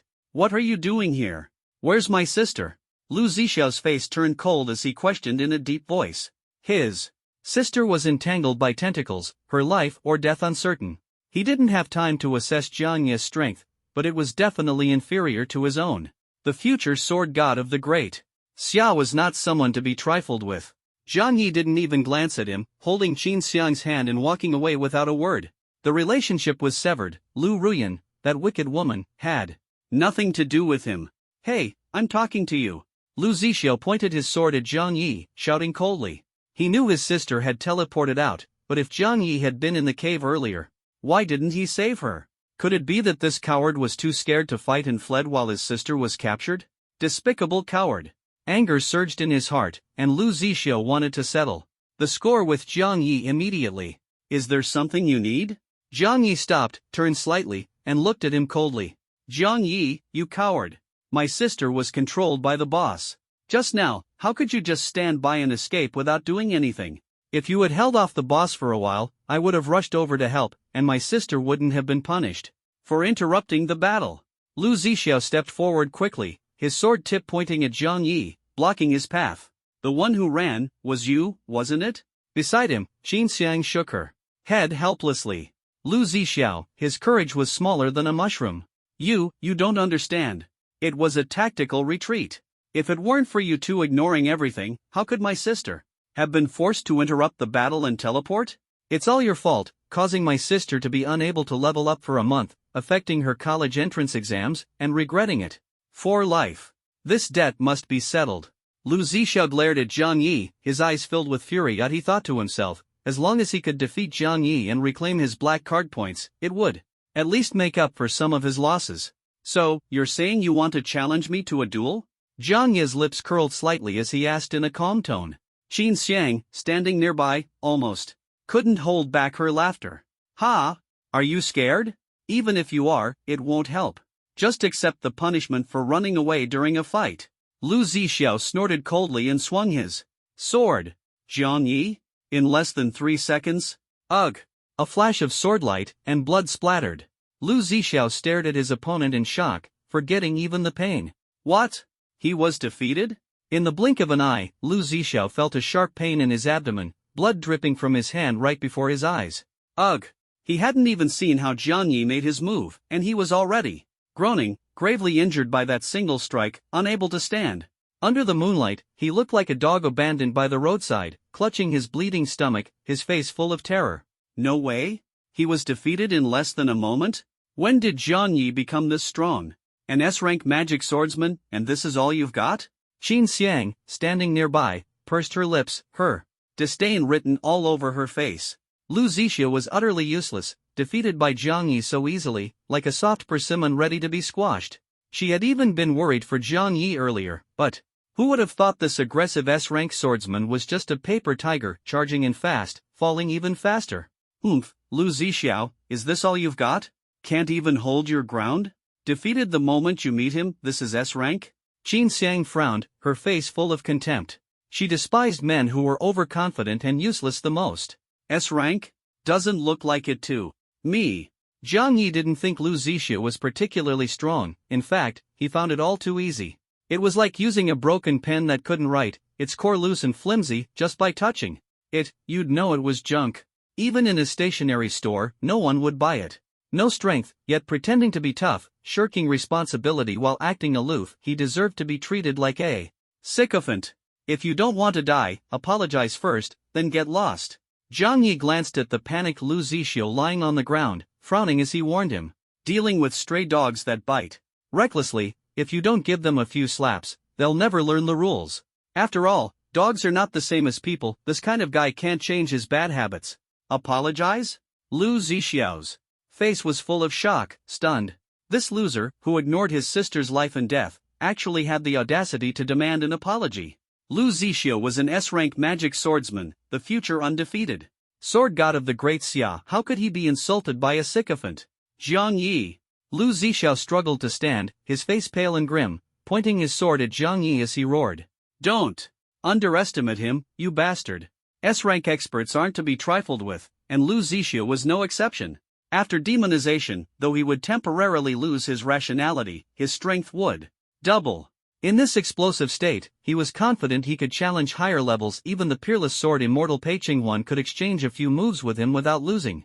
Defeating Jiang Yi would be a piece of cake.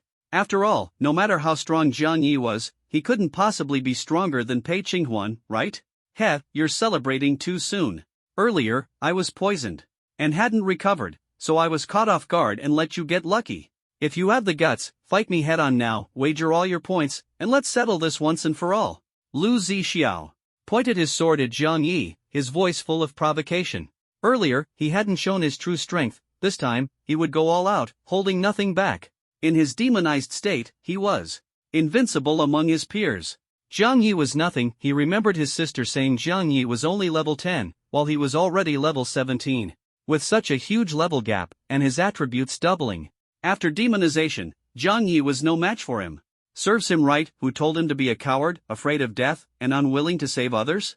Because of him, his sister was punished. He absolutely couldn't let him off. Wager all your points?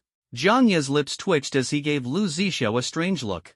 Qin Xiang's expression beside him was even more amusing, as if she were watching an idiot daydream, her lips slightly pursed, full of helplessness. If she remembered correctly, Jiang Yi's earned points had already exceeded 30,000. With so many real points, even the peerless sword immortal Pei Qinghuan would struggle to match them. Did Lu Zixiao really think he had what it took? What? Scared?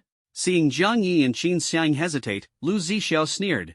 Not even daring to accept the challenge, does Jiang Yi crumble like a paper window, breaking with a single poke? I'm afraid you won't be able to swallow this defeat, Jiang Yi replied with a faint Smile, unperturbed. 30,000 points, converted into money, would be enough to make Lu Zixiao, this self-proclaimed expert, regret his arrogance. Ha, then let's duel. Lu Zixiao sneered, issuing a challenge. By the way, my points have already reached 1,800, ranking me third. Ding! S-Class Magic Swordsman Lu Zixiao has issued a duel invitation. Do you accept? Wager, all points. Accept. Zhang Yi yawned and nodded. Though his points were nearly maxed out, if someone was offering them for free, why not take them? Ha, you've fallen for it, fool. Lu Zixiao laughed loudly, instantly unleashing his magic transformation, turning into a demon. His entire body radiated a powerful blue light, his aura overwhelming, black hair whipping wildly, and his strength skyrocketing, doubling. His power had doubled. Lu Zixiao cared nothing for honor or the spirit of dueling. Taking advantage of Zhang Yi's brief moment of surprise, he swung his sword to strike. Like a ghost, he vanished in an instant, leaving a whirlwind in his wake, scattering grass and leaves chaotically. Die! In the blink of an eye, Lu Zixiao's blue figure flashed before Zhang Yi. The sword tip aimed directly at his waist and abdomen. A direct hit, losing a kidney, would be inevitable. This sword carries the strength of level 17. You're just a level 10 weakling, no matter how fast you are, you can't possibly withstand it. Lu Zixiao sneered inwardly, his mind already picturing Zhang Yi kneeling and begging for mercy. Clang! The sound of the sword striking and sparks flying erupted. The intense recoil caused Lu Zixiao's hand to bleed. His eyes widened in disbelief. Something was wrong. Zhang Yi's defense was this solid? How could there be sparks flying? Looking down, Lu Zixiao saw Zhang Yi standing firmly, completely unreactive.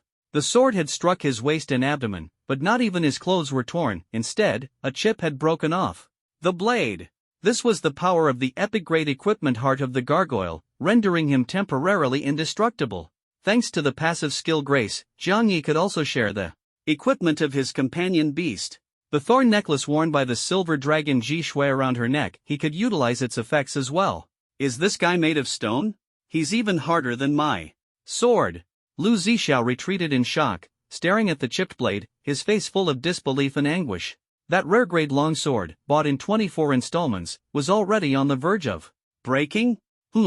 Shadi is even tougher than I imagined, Qin Xiang murmured softly, covering her lips with her hand, her cherry-colored eyes glistening with tears, her cheeks slightly flushed. She had anticipated the outcome but hadn't expected Zhang Yi to be this resilient. An S-Class Magic Swordsman's full-force strike, and his body was harder than steel. Didn't this mean that in the future, he would have great opportunities to shine? As her thoughts wandered, the battle continued to intensify. Zhang Yi stared at Lu Zixiao, his patience wearing thin.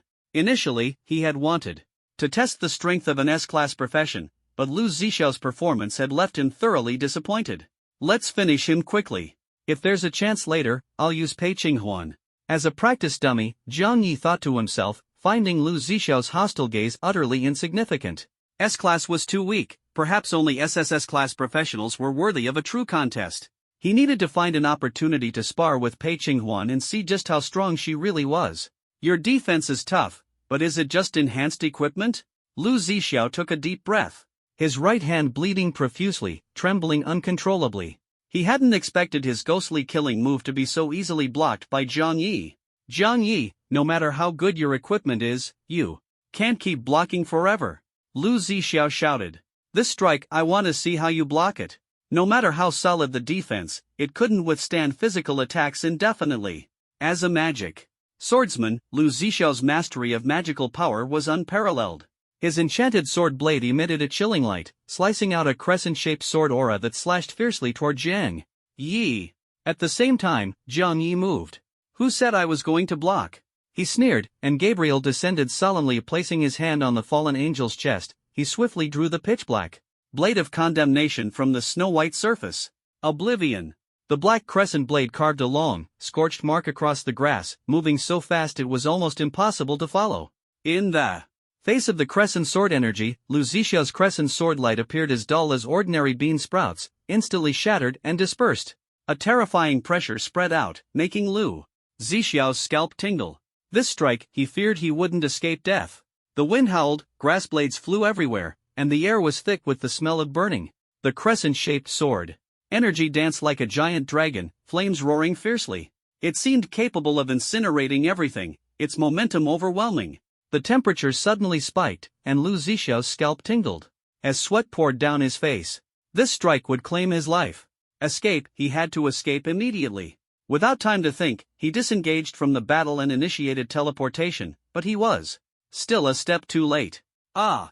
A scream tore through the sky as his sword-wielding right hand was severed in an instant, blood splattering everywhere. The flames burned it into mist, staining the air red. Lu Zixiao's face twisted in pain as he desperately teleported to save his life. Just a little more, and it wouldn't have been his hand but his head. Sizzle, sizzle. The raging flames ravaged the crevices, and the severed arm soon turned to ash. Scat, if my dad finds out, that sycophantic old man might even sell his daughter for profit and trick Xiaoyi into becoming his son-in-law. Thinking of this, Qin Xiang sighed wistfully while holding Jiang Yi's hand. So, this is the reason Sister Xiangxiang takes advantage and pretends to be innocent? Jiang Yi lightly poked her smooth cheek, complaining in exasperation. This vixen, treating him like a teddy bear? Anyway, no one saw.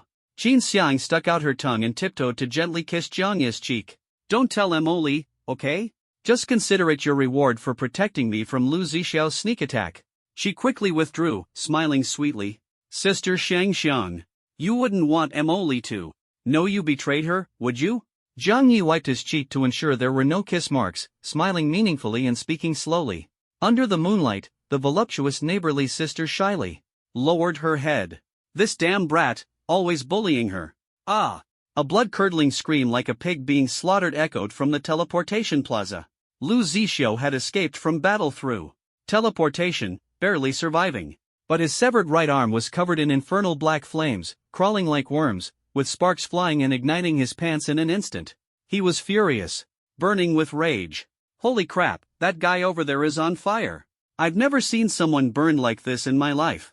Stop making sarcastic comments and put out the fire, or you'll end up with roasted bird yourselves. The crowd murmured a few words before rushing over to extinguish the flames. In the dark night, under the lights, all eyes focused on Lu Zixiao. His pants had already burned to ashes, and the fire was still raging. Help, help me, he weakly cried out, sweating profusely from the pain, completely powerless. He collapsed to the ground like a limp rag doll, at the mercy of others. Where's the water? There's always too much water when you don't need it, but not a drop when it's crucial. It's so frustrating. Don't panic, my urine is yellow, I'll help.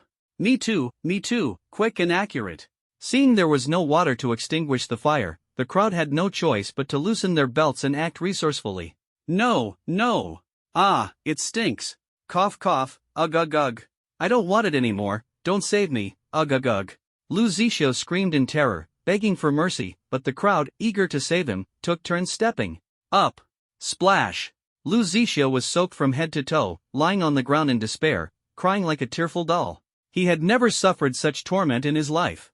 Damn it, the fire won't go out. What do we do? Sigh, I have a simple solution, just stomp it out with your feet. But he might not be able to be a man anymore after this, right? If he can't be a man, he can still be a boy. Saving him is more important, who cares? The crowd hesitated no longer, extending their feet and stomping hard on Lu Zixiao's pants. Instantly, the flames scattered. The pitch-black infernal flames finally began to die down. The crowd wiped their sweat, breathed a sigh of relief, and left with peace of mind. Only Lu Zixiao remained unconscious on the ground, emitting a foul burnt smell, his pants charred and unrecognizable. Perhaps the next time Jiang Yi saw him, he'd have to call him Lu Zixiao. The bright moon hung high, and the stars sparkled. The plaza was bustling with activity. Oh my god! The No Early Romance team's score has already reached 30,000, breaking all records. It's like they're cheating.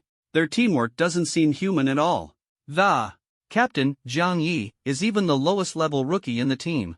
Could someone be carrying them behind the scenes? Even so, they're way better than us. Level 19 is high enough to guarantee admission to a prestigious school. Guaranteed admission? Maybe not. Jiang Yi probably relies on luck. He doesn't even dare reveal his professional level. His teammates are all S-tier cold beauties. Arguing won't help. Why not just ask Jiang Yi's girlfriend, Lu Ruyan, and find out the truth? Everyone was buzzing with discussion. The No Early Romance team's score was truly shocking. 30,000 points felt like cheating. They were extremely curious about the team members, eager to know which big shot was behind their success. The argument led nowhere, and naturally, everyone's gaze fell on Lu Ruyan, who was standing dazedly nearby, hoping to pry some secrets from her. According to the professionals at Jiangcheng No. 1 High School, Lu Ruyan and Jiang Yi had a very close relationship. Ruyan, tell us, is your boyfriend Jiang Yi relying on luck, or is he an S-rank expert? S-rank? Stop joking, S-rank isn't something you can just achieve. Jiang Yi failed his career transition, and if his second awakening reaches A rank, that would already be considered lucky. S-rank? You're dreaming. A rank is already impressive. If I had an A rank boyfriend, I'd definitely rely on him every day to recharge. Faced with everyone's anticipation, Lu Ruyan froze for a moment. Jiang Yi, what exactly is his profession? She had completely forgotten. After their breakup, who would have thought that this useless guy would undergo a second awakening? But his profession level couldn't possibly be higher than hers, a B-rank holy light priest with astonishing healing power, right? Whatever A rank or S rank, Jiang Yi is just lucky. His level might surpass mine, but his profession level definitely can't be higher than my B rank. Lu Ruyan's face darkened, and she let out a cold snort. Losing face was fine, rankings could be surpassed, levels could be chased, but profession levels absolutely couldn't be overtaken. Points rankings are temporary, levels can be worked on later, but profession levels are determined the moment of awakening. She was a B-rank holy light priest, with incredible healing power, and teammates scrambled to team up with her.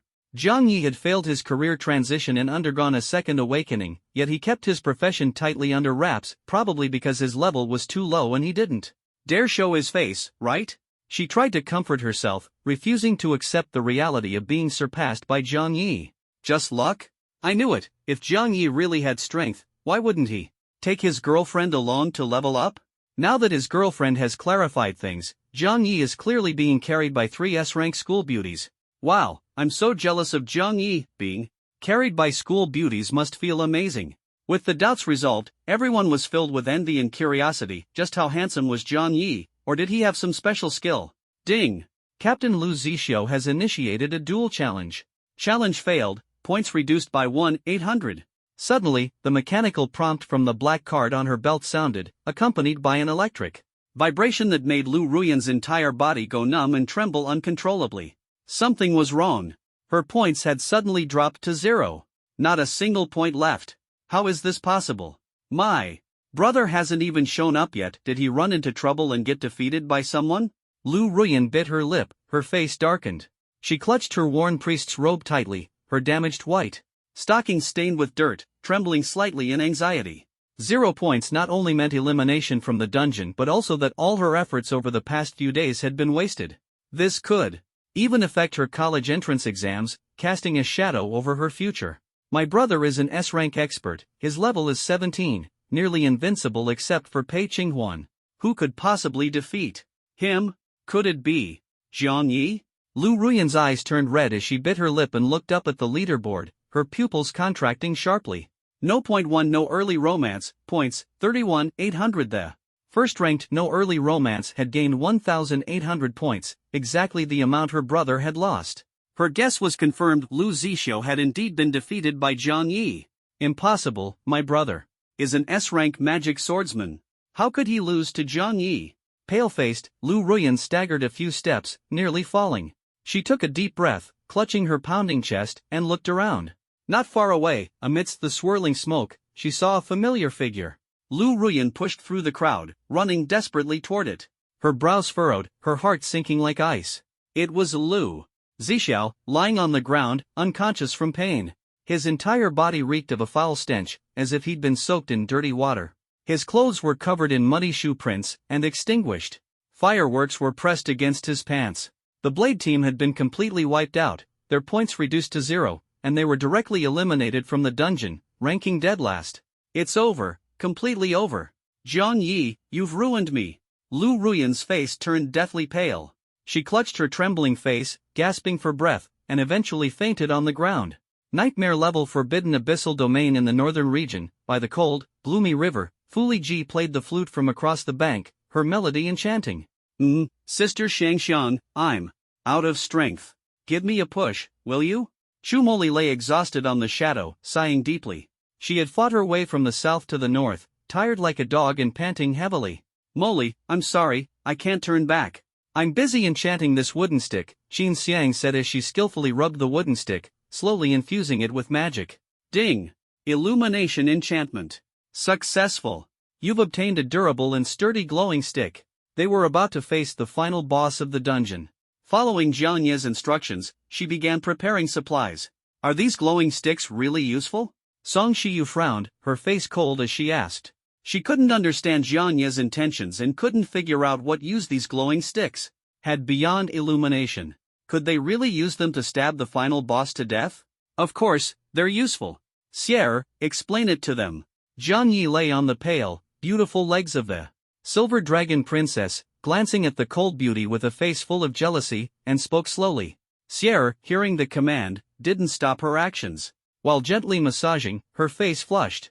As she explained, the final boss of the forbidden abyssal domain is a subordinate of a demon, carrying catastrophic levels of terrifying energy. It fears light. Holding glowing meat, wooden sticks, can reduce the boss's urge to attack.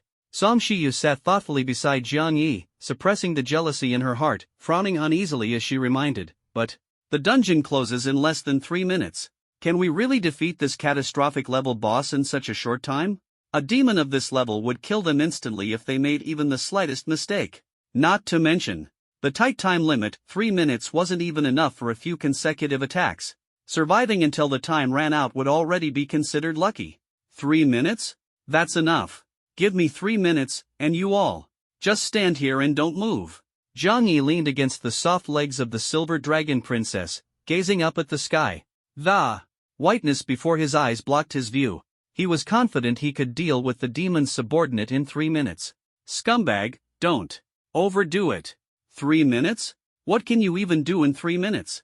Song Shiyu looked down at the boy lying on his side beside her, her face showing a hint of disdain as she snorted lightly.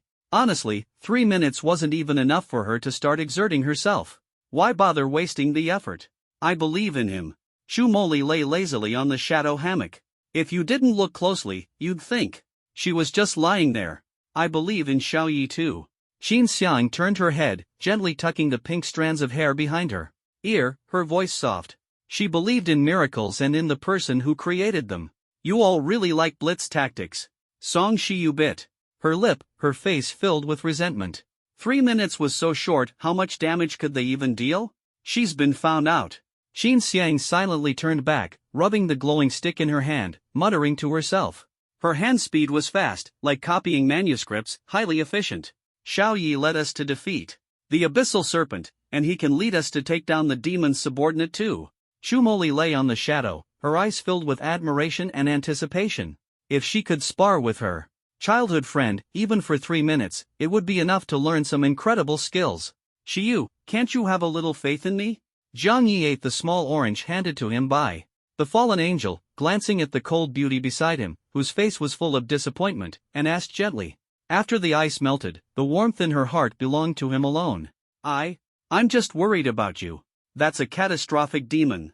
If you get hurt, I'll. Song Shiyu lowered her head, her face dim. If Jiang Yi got hurt, her heart would ache too. Under the moonlight, the cold beauty's sorrowful expression was particularly heart-wrenching. If you get injured, I'll count on you to help me bandage it. You wouldn't despise me, would you? Jiang Yi looked at her, who seemed downcast, and smiled gently. Who would help you bandage? It's such a hassle. You better not get hurt. Otherwise, you wouldn't want to be mistreated by me while I bandage you, right? Song Shiyu lowered her head, her black hair covering her face, full of panic. She was definitely not the Shiyu of that scumbag. Humph. The Tsundere mode is already off. If you miss the chance, you'll just watch others snatch it away. Qin Xiang finished enchanting and handed Song Shiyu a snow-white glowing stick, her face carrying a meaningful smile. She was happy to help her best friends seize their future. Who's Tsundere? I'm not. Song Shiyu bit her lip, her face flushing red, standing up angrily to refute. She was just tough on the outside and soft on the inside, definitely not a cold Tsundere beauty. If Sister Shiyu isn't Tsundere, then neither am I. Chu Moli stood up from the hammock, lazily stretching. She had a bit of Tsundere in her bones too. It seemed to be a natural trait of small fry. You little clingy fish, are you mocking me too? Song Shiyu snorted disdainfully, handing the glowing stick to Chu Moli. Don't say that, Moli is quite stylish. When we go shopping for clothes, people always think she's my daughter. Qin Xiang squinted her eyes, teasing with a smile. Brother, look, they're all bullying me. Chu Moli couldn't stand the cold sarcasm from her best friends and decisively went to complain. Don't bully Moli anymore, she's already saved me quite a bit of fabric.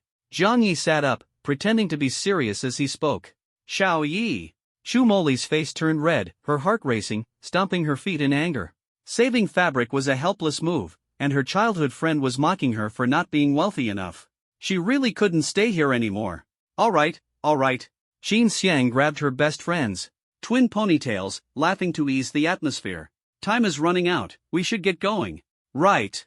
Xiao Yi. She looked at Zhang Yi, like a tamed pink-haired vixen, lightly licking her red lips. Please call me Plant when working. Zhang Yi glanced at her, correcting her with dissatisfaction. He hadn't reached level 20 yet, nor unlocked a new charm pet slot, otherwise, he really wanted to contract this pink-haired fox. All right, dear Xiao Yi. Qin Xiang seemed not to hear, continuing to laugh to herself. She had the demeanor of an old artist, completely unashamed. So gross. Song Shiyu's face darkened, looking at her with disdain as if she were scum. She would never be so mushy, absolutely not. At least not until the lights were off. Xiangxiang, you're not allowed to steal Sister Sierra and Sister Ollie's jobs. Chu Moli clutched her chest, standing up for the Silver Dragon Princess and the Fallen Angel. Her best friends couldn't have their opportunities stolen so carelessly. They were here first. Ugh, let's go, ignore these two crazy girls. She spread her arms, like a protective cat, blocking Zhang Yi. Oh my, is Moli jealous? Qin Xiang lightly licked her lips, her face showing a playful smile. Her fox tail hadn't even wagged yet, and the little girl was already jealous? You better explain our relationship clearly to them. Song Shiyu coldly spat out a sentence. The three beautiful girls surrounded Zhang Yi, while behind them, the Silver Dragon Princess and the Fallen Angel's eyes were sharp. It was over, the battlefield of love officially began. Zhang Yi, however, remained calm, shaking his head with a smile as he looked at the fiery girls. Then, Sierra, how much time is left? Hilarious, he didn't care about the battlefield at all. He loved watching women bicker the most. Master. Sierra quietly stood beside Zhang Yi, calmly looking at them, a flash of red light in her silver eyes. Final boss battle. Countdown, 180 seconds. We should get going. She reminded, trying hard to suppress the dissatisfaction and bitterness in her heart. If she could create a world with just her and her master, her ears would finally be at peace, wouldn't they? The dumb lizard is right. Gabriel stood quietly in the shadows like a captivating statue for a while. So, dear master, quickly turn that boss into ashes. She couldn't wait to join her master in completely annihilating the demon minions in the dungeon. You all heard that, right? Zhang Yi reached out and gently patted the shoulders of the pink-haired lady in the cold beauty, saying, if you want to level up, don't waste time. Just behave and follow orders. If lying down is comfortable, who would want to suffer riding a horse? Seeing Zhang Yi speak seriously, the campus bells, though unwilling in their hearts, dared not waste any more time. A countdown of 180 seconds. Success meant holding out without injury in front of the demon minions. They also wanted to personally experience the terror of the calamity-level dungeon boss. Oof. I can behave, but on one condition, after the dungeon ends, you have to come to my house for a visit. Don't misunderstand, I just want to comfort you in case the strategy fails, that's all. Song Shiyu glanced at Zhang Yi, her face cold, arms crossed, and let out a proud hum. She had already prepared for the worst. If the strategy failed and Zhang Yi became disheartened, she would reluctantly comfort him. What's there to talk about with an ice block? After we leave, you and Emily can join me for a meal. Give your sister some face and don't be late. Qin Xiang gently brushed aside the hair on her forehead, smiling softly as she invited them. Treating them to a meal was just an excuse, it was also a chance to get closer to the cold beauty, why not? Ugh. Chu Emily stepped out of the shadows, holding a glow stick in her small hand, leaning on Zhang Ye's back, and murmured pitifully, I'm a bit tired today. Tonight, could you? She took a deep breath, her weary cheeks tinged with a blush, making her look especially adorable. Could you chat with me? Asking to wake up together was too hard to say, but chatting wasn't as difficult to bring up. Being able to spend time alone with her childhood friend, she was willing to stay up all night. Facing the expectant gazes of the campus bells, Zhang Yi nodded lightly, turned, and waved briskly. Let's go. Target, finish quickly and eliminate the demon minions. He led the campus. Bells into the riverside forest, their figures gradually disappearing into the hazy mist. Calamity-level demons cradle, buzz. 6 figures slowly emerged from the mist. We're here. Zhang Yi reminded with a frown, surveying the surroundings. The dim chapel was covered in murals depicting human reproduction on its walls and dome. In the center stood a statue of a nun, her habit worn and tattered by the passage of time. Her lifelike face carried a mature woman's allure, entirely unlike the purity of a cleric. Zhang Yi identified her as a nun because of the cross necklace she wore. After all, only nuns in chapels would wear such symbols. Master, you're not allowed to look. The statue in the center of this chapel looks like a silly sheep on fire. Hill hurriedly stood in front of Zhang Yi, waving her hands in a panic to block his view. Getting jealous over a statue, there's no saving you, silly lizard, Gabriel huffed discontentedly, a smile tugging at the corner of her lips as she raised an eyebrow and said, besides, it's far from good enough. That was indeed the case. Zhang Yi nodded inwardly. Gabriel, a pure-faced angel, had a voluptuous and sacred figure that far surpassed the mundane, practically a perfect work of art. Scumbag, stop staring. Song Shiyu blared at Zhang Yi, quietly stepping in front of him to block his view. Or, look at me instead. She lowered her head, her face cold but tinged with a faint, unhealthy blush, muttering softly. It's over. I can't even compare to a statue. Shu Mo seemed struck by lightning, clutching her chest in panic. She couldn't even measure up to a statue. There's no time to worry about body shapes now, Qin Xiang sighed helplessly, interrupting everyone's wild thoughts. She raised her head, took a pair of black-framed glasses from her pocket, and placed them on her ears. Her cherry-colored eyes quickly scanned the chapel's architecture, her gaze sharp enough to seem as though it could pierce through everything. These murals have no text, but they are vividly painted, depicting a priest in the church being tempted by a demon, falling into corruption, and defiling a young boy who came to confess. A pure and kind nun noticed this and, in order to purify the fallen priest, sacrificed herself, hoping to use divine power to fight against the priest. But Qin Xiang looked at the nun praying devoutly in the center of the church, frowning in silence. She failed, completely failed, Zhang Yi added.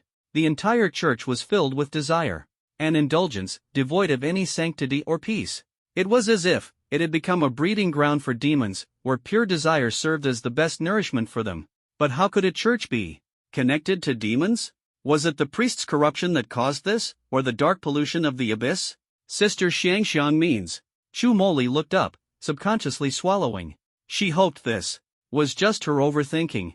Could it be that the nun sacrificed herself and ended up summoning an abyssal demon? Song Shiyu also sensed something was wrong. A woman's intuition told her that the tear stains at the corner of the nun's eyes revealed despair, completely different from the hope she showed while praying to the divine. That's right, the nun became the abyssal offering drawn out by the priest, sacrificing herself in vain. Qin Xiang adjusted her glasses, the tear mole at the corner of her eye making her appear particularly mature and intellectual.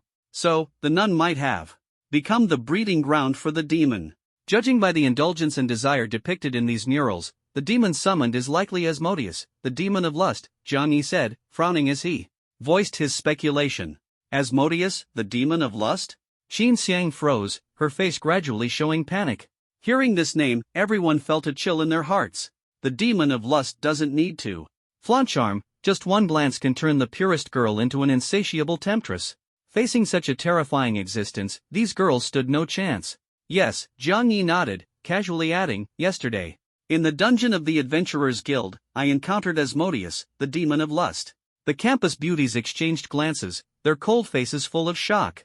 Brother, you weren't defiled by that female demon, were you? Shu Moli clutched her trembling chest, frowning in alarm. Such a thing, at least wait until she's been dead for 10 years. That's the demon of lust. You need to come to my house and have a thorough physical examination. Song Shiyu's face turned pale, biting her lip in worry. According to historical records, men who encounter the demon of lust either become her accomplices or are drained of their vitality, meeting extremely tragic ends. Zhang Yi seemed lively now, but who knows if there were lingering aftereffects. Better to go to her private hospital for a checkup to ensure everything was fine. I'm fine, Zhang Yi sighed helplessly. With his divine gift, talent bonus, the one who should be unlucky was the demon of lust instead. The truth was indeed so. Could it be the demon of lust who ended up unlucky? Qin Xiang's beautiful eyes were filled with shock, her hand covering her lips in astonishment. Could it be that her little Yi really defeated the demon of lust? According to Qin Xiang's knowledge, the mortality rate for humans facing 7 deadly sins, lust, was nearly 100%, with no survivors. Yet the boy standing before her had broken this ironclad rule with his actions.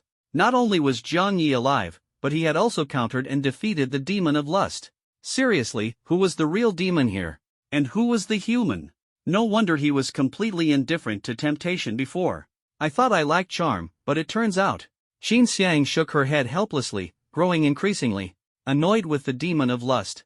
That foolish woman had made her dream of becoming her brother's sister-in-law even harder to achieve.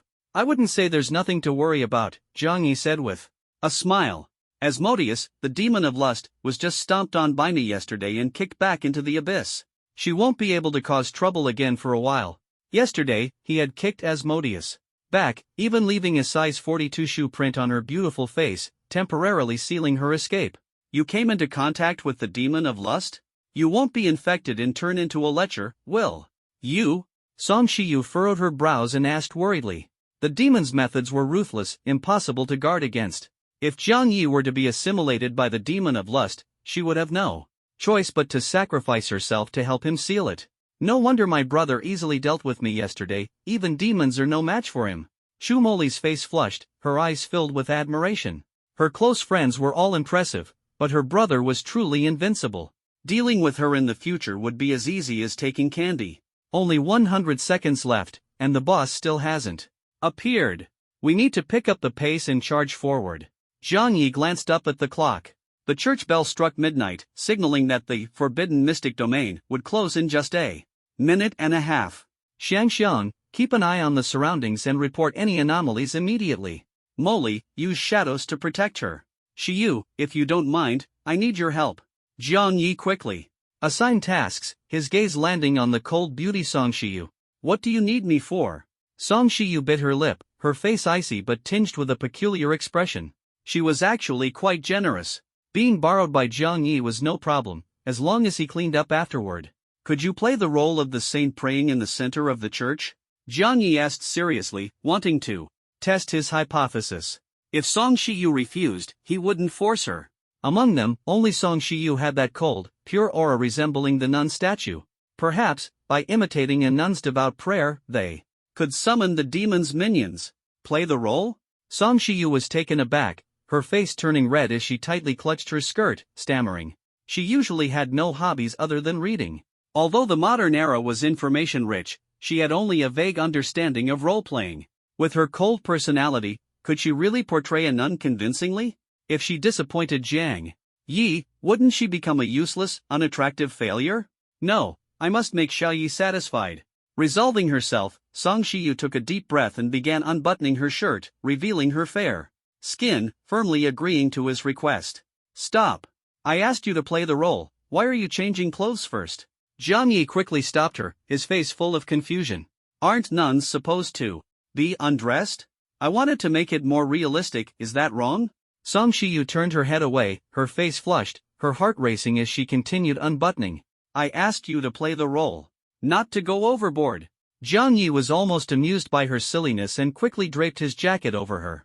Face the nun statue, mimic her posture, and pray devoutly. Don't worry, I'll be right beside you to protect you.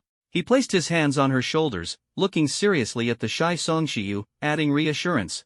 The priest and the boy in the church had disappeared, leaving only the nun statue standing in the center. With unknown dangers looming, he had to ensure the cold beauty's safety. I will try my best to meet your expectations. Song Shiyu bit her lip, her voice trembling. Her face flushed as she nervously moved away from Jiang Yi, turned toward the nun statue, closed her eyes, placed her hands on her chest, and began to pray devoutly. His clothes carry his scent, how strange. Ugh, maybe I shouldn't bathe tonight? No, I still need to trick him into coming home to check there can't be any sweat smell. Wait, if I say I'm cold later, I can wear his jacket again and find a similar one to return to him later. If I wear his jacket after bathing, won't it carry his scent again?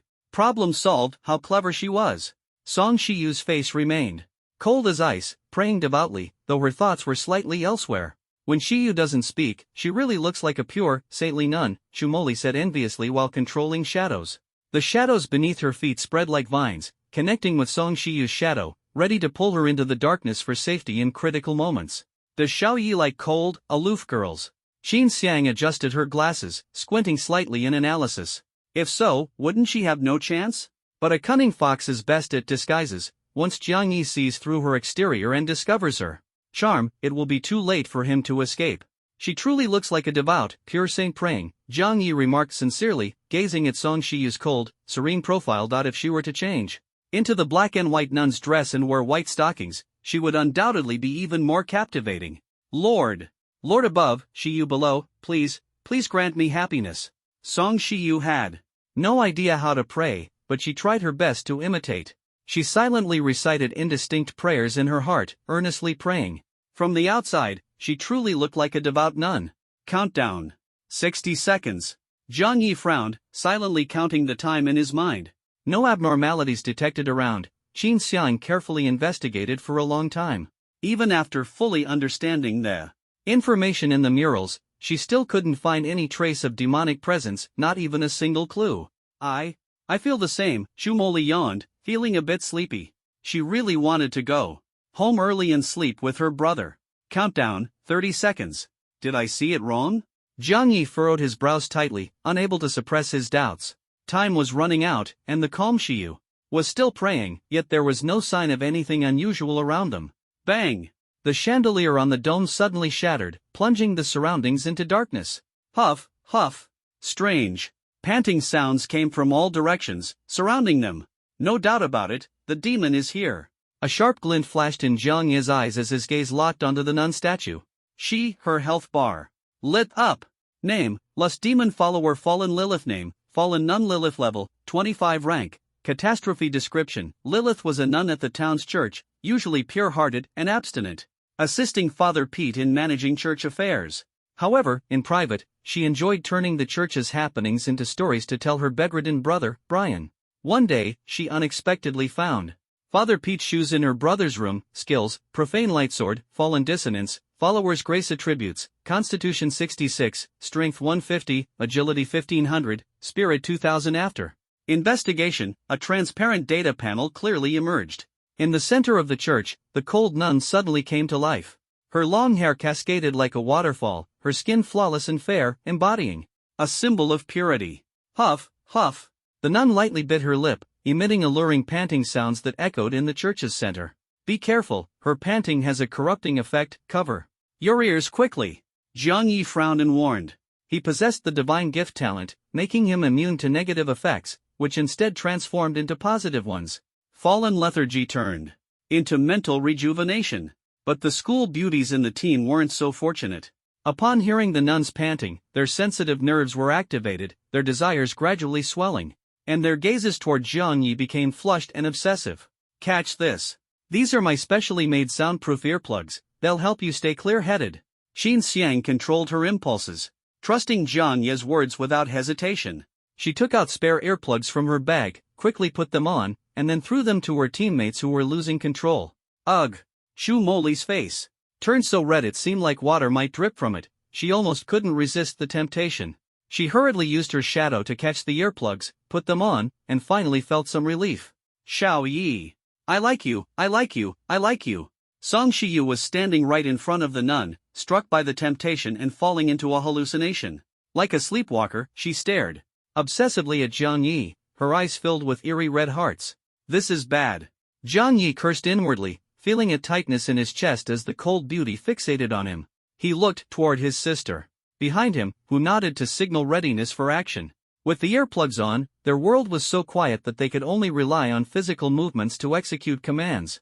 Shiyujia, I'm sorry. Shu Moli's heart tightened as she manipulated her shadow to gently move, controlling Song Shiyu's actions. Ugh! The dark shadow coiled around Song Shiyu's body like a small snake, pulling her into the shadow on the ground and trapping her.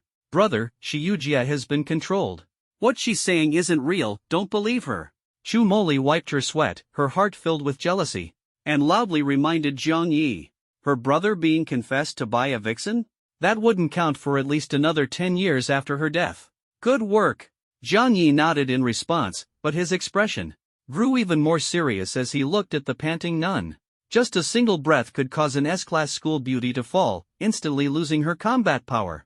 The skill corrupt dissonance was astonishingly powerful. The chandelier shattered, the candle flames extinguished, and apart from the moonlight outside the window, the church was shrouded in darkness. Jiang Yi stared at the nun, silently counting the time and analyzing the environment. The nun had mentioned the mysterious Father Peter and her paralyzed brother. Besides the nun, there was also the priest in the church. Where exactly was he hiding? Countdown, 30 seconds. The dungeon is about to close. We can only take a gamble. Jiang Yi took a deep breath, raised his glow stick, and released a dazzling white light. Hill and Gabriel followed suit, shaking their glow sticks to emit strong light. Chu Moli and Qin Xian quickly joined in, activating their glow sticks, and the white light illuminated the entire church. Ah! Piercing footsteps echoed from the ceiling as a white-haired priest, hanging upside down like a spider on the mural, covered his blood-red eyes with his withered hands, screaming in agony. Is that Father Peter? Jiang Yi frowned, keeping an eye on the nun while staring at the black-robed priest screaming on the mural. Name, Corrupt Priest Peter Griffin. Level, 25. Rank, Catastrophe. Description: Father Peter was a respected priest in the town, proficient in theology and medicine. One day, after leaving the confessional, he noticed Sister Lilith acting strangely, constantly muttering about her paralyzed brother. But wasn't Lilith an orphan? Where did the brother come from? Curious, Peter secretly visited Lilith's home. When he pushed open the bedroom door, he found a little boy lying in a pool of blood. As he reached out to check the boy's breathing, a small bloody hand grabbed his wrist. Before he could scream, he fainted. On the ground lay a pair of blood-stained shoes. Skills: Corrupt Prayer, Healing and Resuscitation. Attributes: Constitution 30, Strength 50, Agility 100, Spirit 3000. It turned out Father Peter had been hiding in the darkness, quietly observing his surroundings. Now blinded by Jiang Yi's glow stick, blood dripped from his eyes as he clung to the mural like a spider, wailing in pain. Father Peter may be fragile, but he can restore life to his allies, and his spiritual power is exceptionally strong. After a brief analysis, Jiang Yi quickly identified the weaknesses of the nun and the priest. The nun was fast and had high spirit but poor constitution, making her easy. Jiang Yi stood at the center of the storm, his hair flying in the wind. As the dust settled amidst the ruins, huff, huff. The nun had somehow changed into a black and white skirt. Her shapely legs were clad in over-the-knee black stockings, and she stood barefoot, silently. Her closed eyes suddenly opened, and the whites of her eyes turned blood-red. The fallen nun Lilith, she had awakened. Her face was pale with a sickly flush, and her eyes glowed with a piercing blood-red light. She transformed from a cold statue into a living, breathing person, or rather, a servant of a demon. Father Peter, may you rest in peace, your soul return to heaven, and receive the Lord's baptism. Lilith drew a cross on her chest and prayed softly. Master, let Hill kill her. The Silver Dragon Princess, relying on her woman's intuition, felt that the resurrected Lilith was extremely dangerous. She sensed that Lilith was like the shadow of a horned demon and didn't want her master's gaze to be tainted by her. Go! Ailey, attack her from behind while she's praying. Jiang Yi nodded and launched his attack. Bosses reciting lines were always the best opportunity to strike. Oh, none. I miss the days in the church, but being with the master now is even better. Gabriel seemed to be awakened by memories, her eyes filled with tenderness as she gently licked her red lips. If her master liked it, she was willing to wear a nun's uniform and accompany him working late into the night. Foolish sheep, stop daydreaming. Burn to death in my flames, it'll save the master's bedsheets and blankets. Hill snorted coldly, her silver dragon eyes flashing with icy light as she spewed a massive fireball, scorching the air instantly. Stupid lizard, watch out. My blade of judgment won't spare any target. If I hit you, don't whine. Gabriel responded coldly, flying into the air. Bathed in bright moonlight, she drew a black blade from her chest, which absorbed the moonlight and emitted a pure white sword glow, illuminating the entire abandoned church. Holy radiance of judgment. Black flames of purgatory. Dragon roars and female voices intertwined as black flames and swordlight clashed fiercely. Flames shot into the sky, the ground trembled, and the female warriors pressed themselves against the ground, struggling to resist the gale and shockwaves. One move to take down a calamity-level boss so strong. Chu Moli gasped for breath, her face flushed red from the firelight, utterly shocked. Defeating a nightmare-level abyssal serpent was already astonishing, but she hadn't expected Jiang Yi to easily obliterate a calamity-level boss, not to mention the resurrected nun. Brother, I can't keep up with you anymore. Her face was filled with shock, her eyes brimming with admiration. She wanted to catch up to his pace, but the gap was too vast. Xiaoyi is so strong, I feel like I don't deserve him. The intense shockwave blew Qin Xiang's red hair into the air. She raised her hand to block the wind, her face full of helplessness and admiration. Though she felt unworthy, she still wanted to try her best to get closer to him. Even if she couldn't be his girlfriend, she wanted to be his woman. Thick smoke rose, and Jiang Yi stood firm, his expression serious. The countdown had only 10 seconds left, yet there was no notification of the nun's defeat. Time was running out, and the boy's figure had vanished. Was he going to have to regretfully exit the dungeon? Amidst the flames, the nun's voluptuous figure faintly emerged. Have you seen my brother? She gasped for breath, clutching a silver longsword. Her face flushed as she softly asked. She didn't know where the boy was either. Master, be careful, this woman is extremely dangerous.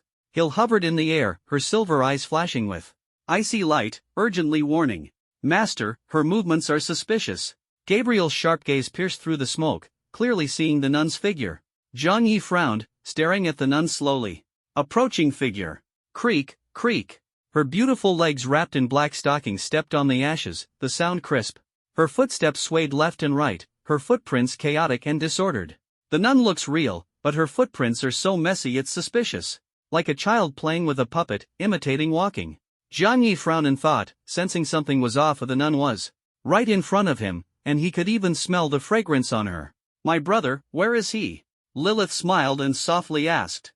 Her jade-like hands, wrapped in a white silk handkerchief, suddenly swung out a silver sword, aiming straight at Jiang Yi's neck. The nun is like a puppet, someone is controlling her from behind the scenes?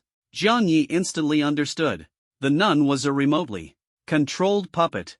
The sword light flashed, stabbing directly at Jiang Yi's neck. Brother! Chu Moli screamed, her face filled with despair and pain. Xiao Yi! Qin Xiang clutched her chest, her eyes filled with anger and helplessness. The sword light slashed through, but only cut through Jiang Yi's afterimage. He appeared like a phantom behind the nun, a confident smile curling at the corner of his mouth. Stand up, father, he shouted, activating the enslave talent to summon lingering spirits. From the pit of ruins, an aged phantom crawled out and stood silently. Time was running out, and Jiang Yi hurriedly commanded. The mastermind controlling the nun, where is that little boy hiding? While dodging the sword strikes, he loudly questioned the priest.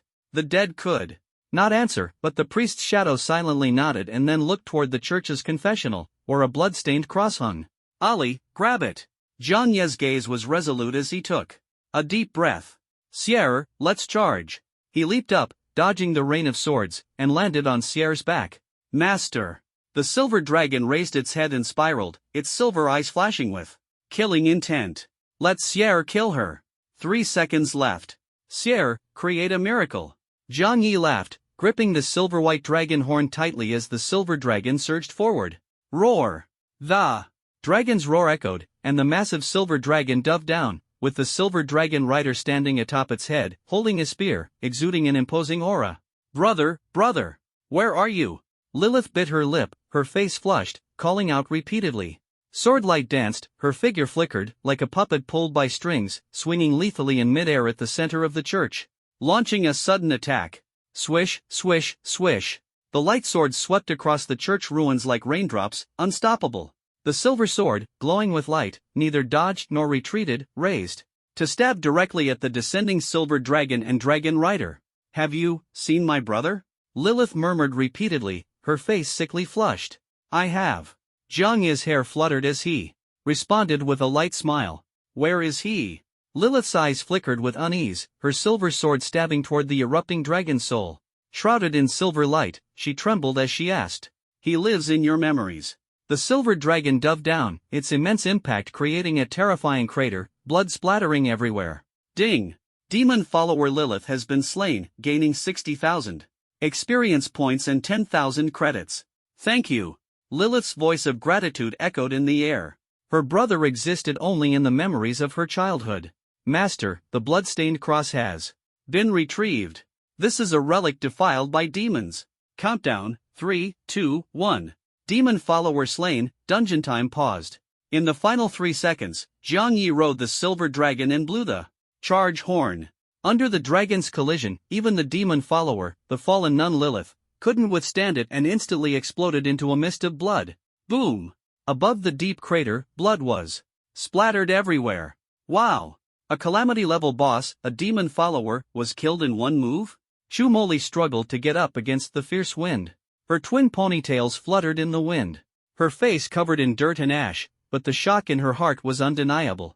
Last night, when her childhood friend defeated her, she felt a bit unconvinced, thinking she would catch up and make him look at her differently someday. But now, with a single move to kill a calamity-level boss, does she even stand a chance? One-hit kill, this power is just too overwhelming. Her scarlet hair was blown into disarray as Qin Xiang raised her hand to block the wind, struggling to sit up. The stockings beneath her skirt were also covered in dust. She was utterly shaken inside. The power to one-hit kill a calamity-level boss was something even her father, Qinyu, a level 50 thunder mage, couldn't achieve. Does this mean Jiang Yi is even more powerful than her father? But Xiao Yi is only at level 19. Sakura's eyes trembled for a long time. Qin Xiang sat dazed on the ground, covering her red lips, her heartbeat accelerating. As the dust settled, Jiang Yi's figure emerged. The silver dragon princess stood proudly by his side, her silver tail coiled around his waist. Fallen angel Gabriel spread her wings and descended slowly under the moonlight. In her hand, she held a blood-stained copper cross. Bound to the cross was a tattered copper statue of a nun, with delicate skin and lifelike features. The nun's expression was one of pain and despair, as if she were a roasted ingredient undergoing a fiery trial. At first glance, it resembled a figurine from the anime world, but unexpectedly, it turned out to be a terrifying demonic relic. Master, the mission is complete, and I did not fail you. Gabriel's lips curled slightly as she waved the cross in front of the silver dragon princess, smiling smugly, almost as if she wanted to wag her tail if she had won. Now even demons are adopting the anime aesthetic? Jiang Yi took the bloodstained cross handed to him by Gabriel, examined it closely, and couldn't help but make a sarcastic remark. This demon was way too trendy. The nun on this cross looks a bit like the statue we saw earlier. Shu Moli sneaked a few glances at her childhood friend, confirmed he was unharmed, and then clutched her chest in relief. Could they be the same person? She walked up to Jiang Yi with admiration, staring at the blood-stained cross in his hand, her brows furrowed as she softly asked. Correct. Guess, but no reward. Jiang Yi gently pinched his childhood friend's soft cheeks, wiped the dust off his hands, and said with a cheerful smile. Name, demonic relic blood-stained cross level. Nun grade, purple epic description, the demon skinbone, board, forged this blood-stained cross from his own rib bones and copper.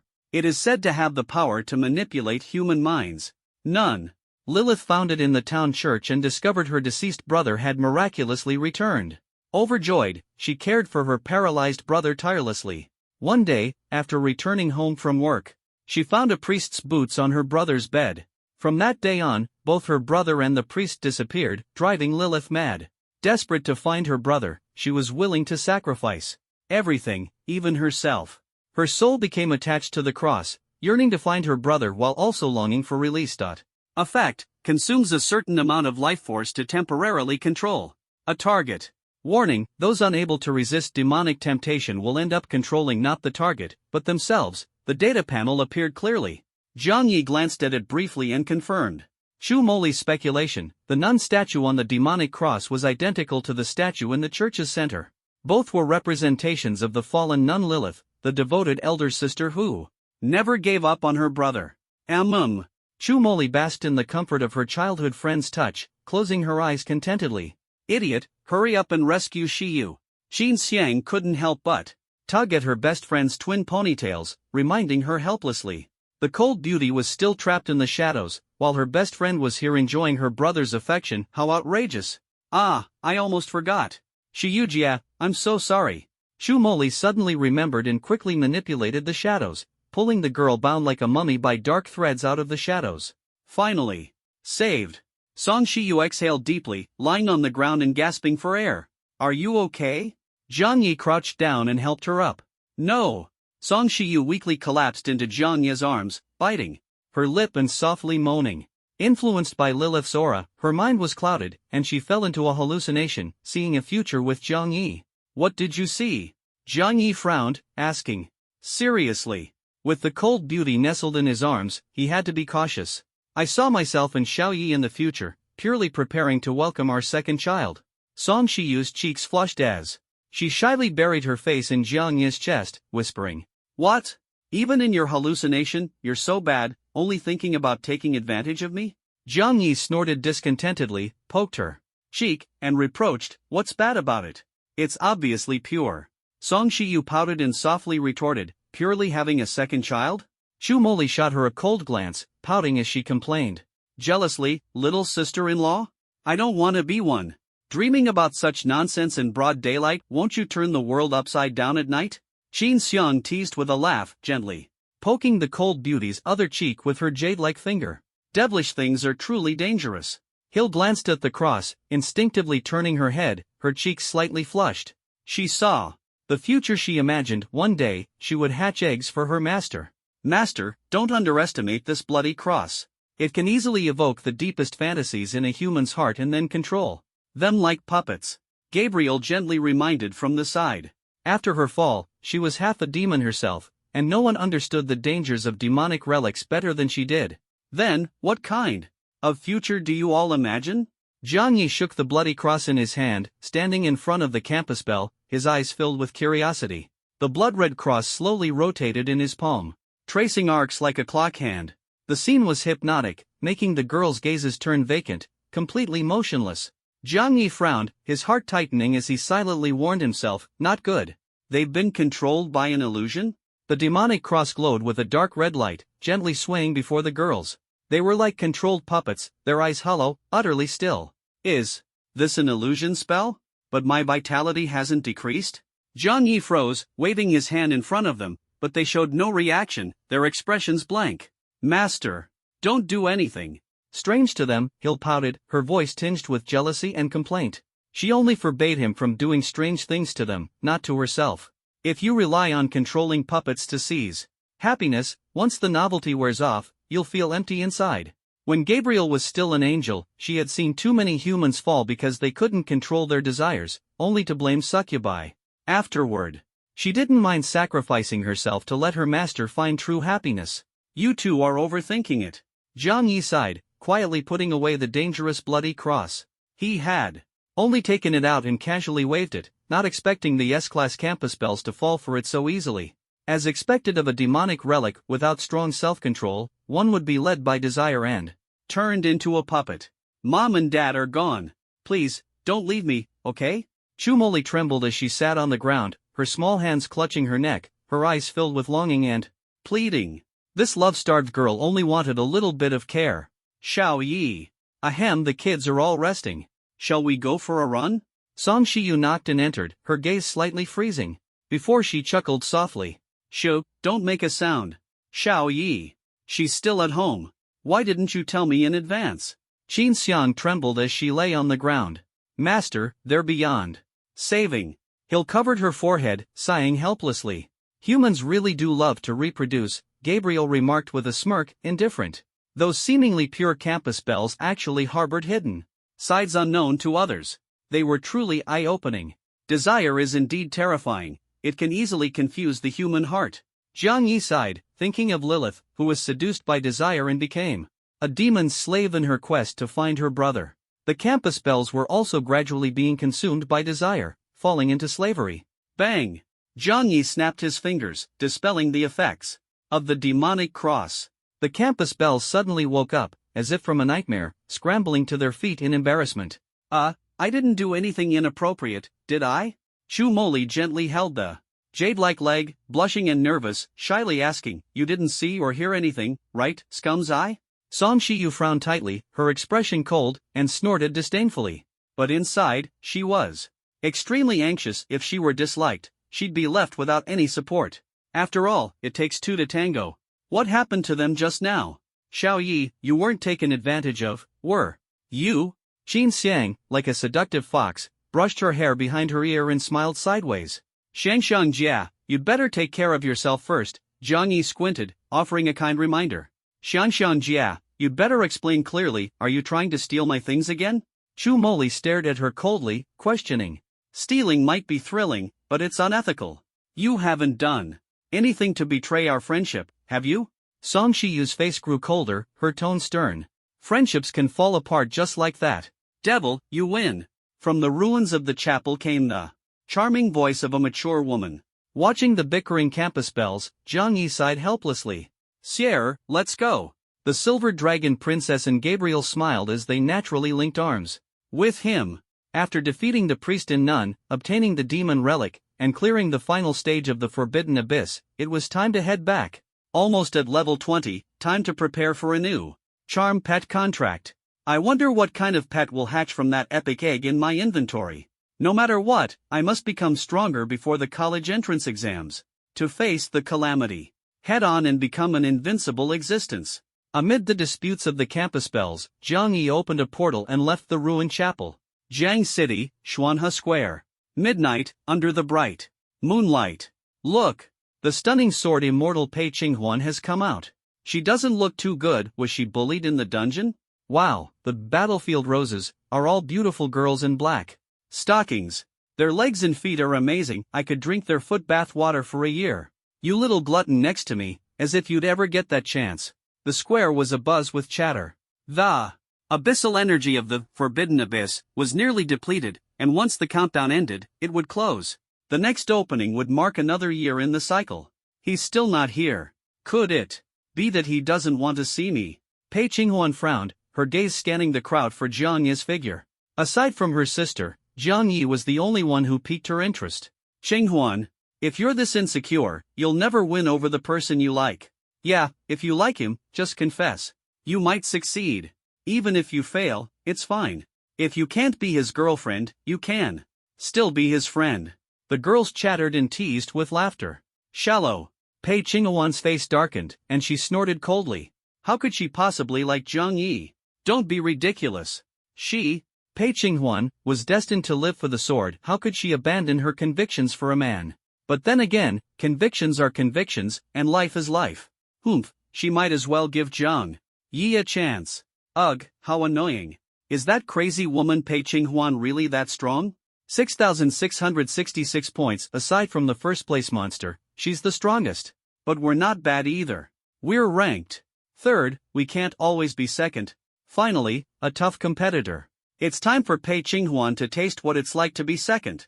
The girls of Battlefield Roses glanced at the frowning sword immortal, biting their lips in dissatisfaction. After being second for so many years, they were determined not to stay under her shadow any longer. Speaking of which, where did the first place team, no early romance, go? We've searched the entire square and haven't seen them. The dungeon's over. Why haven't they come out yet? Listening to the discussions around her, Pei Qinghuan's frown deepened, her right eyelid twitching incessantly, her unease growing. Could it be he hasn't come out yet? Could it be that the rumor about the demonic womb is true, and it's an actual ultimate dungeon? Zhang Yi isn't desperately trying to clear this catastrophe-level dungeon, is he? Pei Qinghuan clutched her chest and instinctively looked toward the dungeon entrance. There, the blue light curtain was interspersed with scarlet arcs of electricity, flashing ominous signals. This was the sign of a dungeon upgrade. Catastrophe-level dungeon had appeared. Zhang Yi, you have to be okay. We haven't officially faced off yet. I haven't caught up to you. How can you lose in a dungeon like this? Pei Qinghuan's face turned pale, her eyes glistening with tears. She bit her lip, filled with worry and prayers. The appearance of a catastrophe-level dungeon was always accompanied by the presence of demons, the difficulty skyrocketing, and the mortality rate nearly reaching 100%. For years, no one had ever cleared a catastrophe-level dungeon. But now, the forbidden abyssal domain had closed, and the azure light curtain was infused with blood red arcs of electricity. The dungeon had already upgraded to catastrophe level. In the square, even Zhang Yi's figure was nowhere to be seen. This time, it truly seemed like a dead end. Pei Qinghuan's face grew even paler. She bit her red lips tightly, pressed her hand against her pounding heart, but couldn't dispel the anxiety within. Zhang Yi, don't let me down.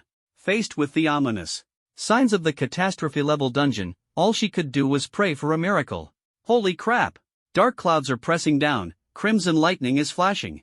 The nightmare dungeon has upgraded, and A catastrophe has descended. Quick, everyone, let's take a group photo to commemorate this historic moment. Forget the photo.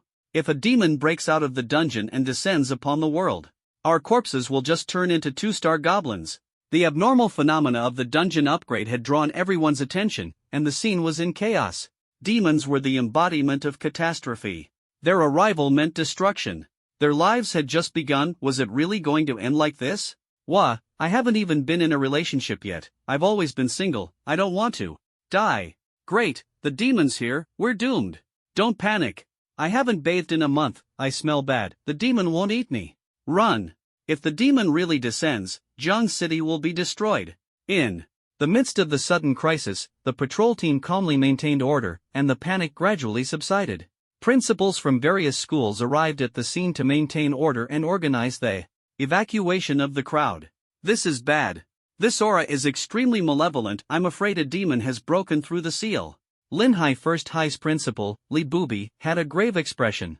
His robe flapped wildly in the fierce wind, making him appear especially small in front of the scarlet light gate. Damn it! Which demon has descended? Is it the one that controls desire, or the one that's gluttonous and berserk? Linhai Second High's principal, Xiaomai, looked pale, swallowed hard, and cursed angrily. His slightly plump figure stood unmoving in the gale. Report, there are still people who haven't exited the dungeon. After investigation, it's confirmed to be the top-ranked team. No early romance. A female secretary in a black pencil skirt braved the wind, her shirt buttons trembling slightly, as she breathlessly reported. It's over. My daughter is still inside. Jiang City First High's principal, Song Qian, had a darkened expression, her brows tightly furrowed.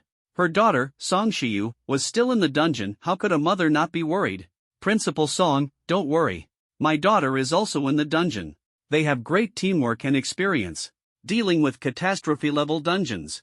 They'll surely turn danger into safety. Xinyu took a deep breath, suppressing his inner unease, and tried to boost morale. He believed in Zhang Ye's strength. If he could seal the lust demon back into the abyss, he could surely bring his daughter out safely. Experience clearing catastrophe-level dungeons? President Qin, are you saying?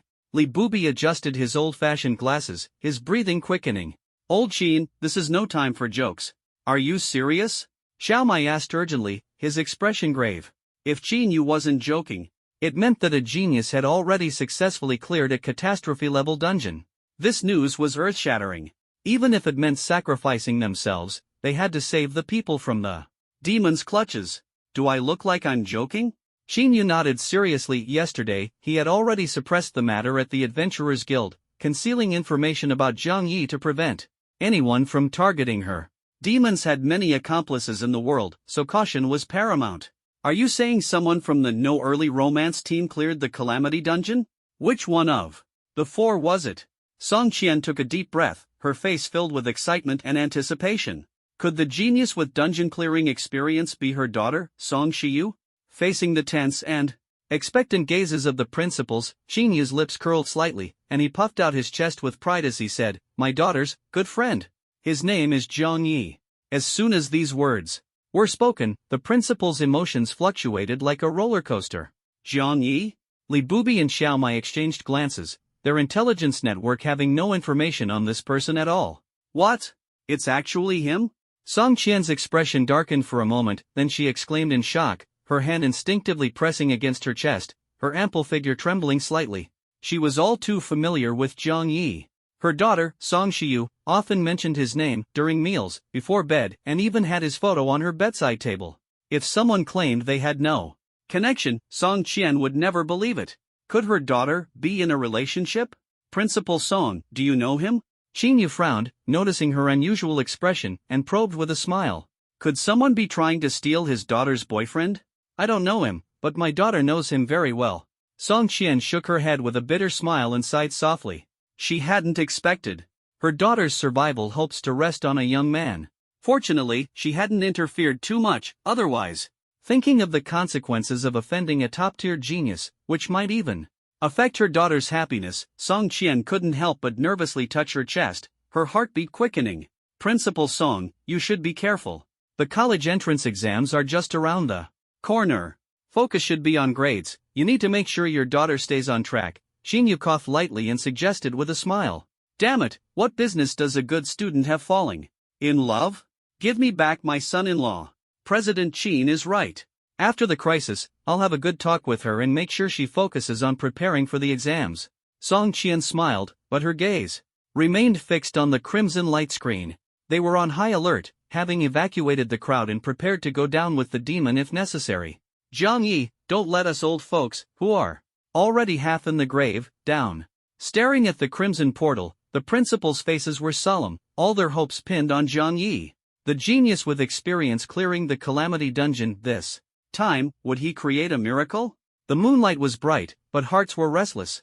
Lu Ruyan was retreating with the crowd, having changed into a clean shirt and skirt after a bath, but her body still felt sticky and uncomfortable. She pushed a wheelchair, her face dark, lost in thought. First High School has already reported it. Zhang Yi overestimated himself and got trapped in the Calamity Dungeon. There's no way he'll escape this time. Lu Zixiao limped along, a smug smile on his face, gloating as he spoke. The memory of being utterly defeated by Zhang Yi was still fresh in his mind. He hadn't expected karma to come so quickly. He had barely woken up when he heard the news of Zhang Yi being trapped in the Calamity Dungeon. Serves him right, serves him right, serves him right to die a horrible death. Jibo sat upright in his wheelchair, his legs in casts, laughing coldly and clapping his hands in delight. Zhang Yi had caused him so much misery, both legs broken, nearly paralyzed for life. Zhang Yi is dead, and you're this happy? Lu Ruyan suddenly asked, her expression complicated. Sis, if Zhang Yi and his sister are both dead, wouldn't you naturally inherit his fortune? Lu Zixiao frowned, his face full of confusion as he asked. He had long coveted Zhang Yi's wealth. His own family situation was average, and his starting point was far behind others. Fortunately, he had an ambitious sister. Though she wasn't born with a silver spoon, at least she could rely on other means to rise.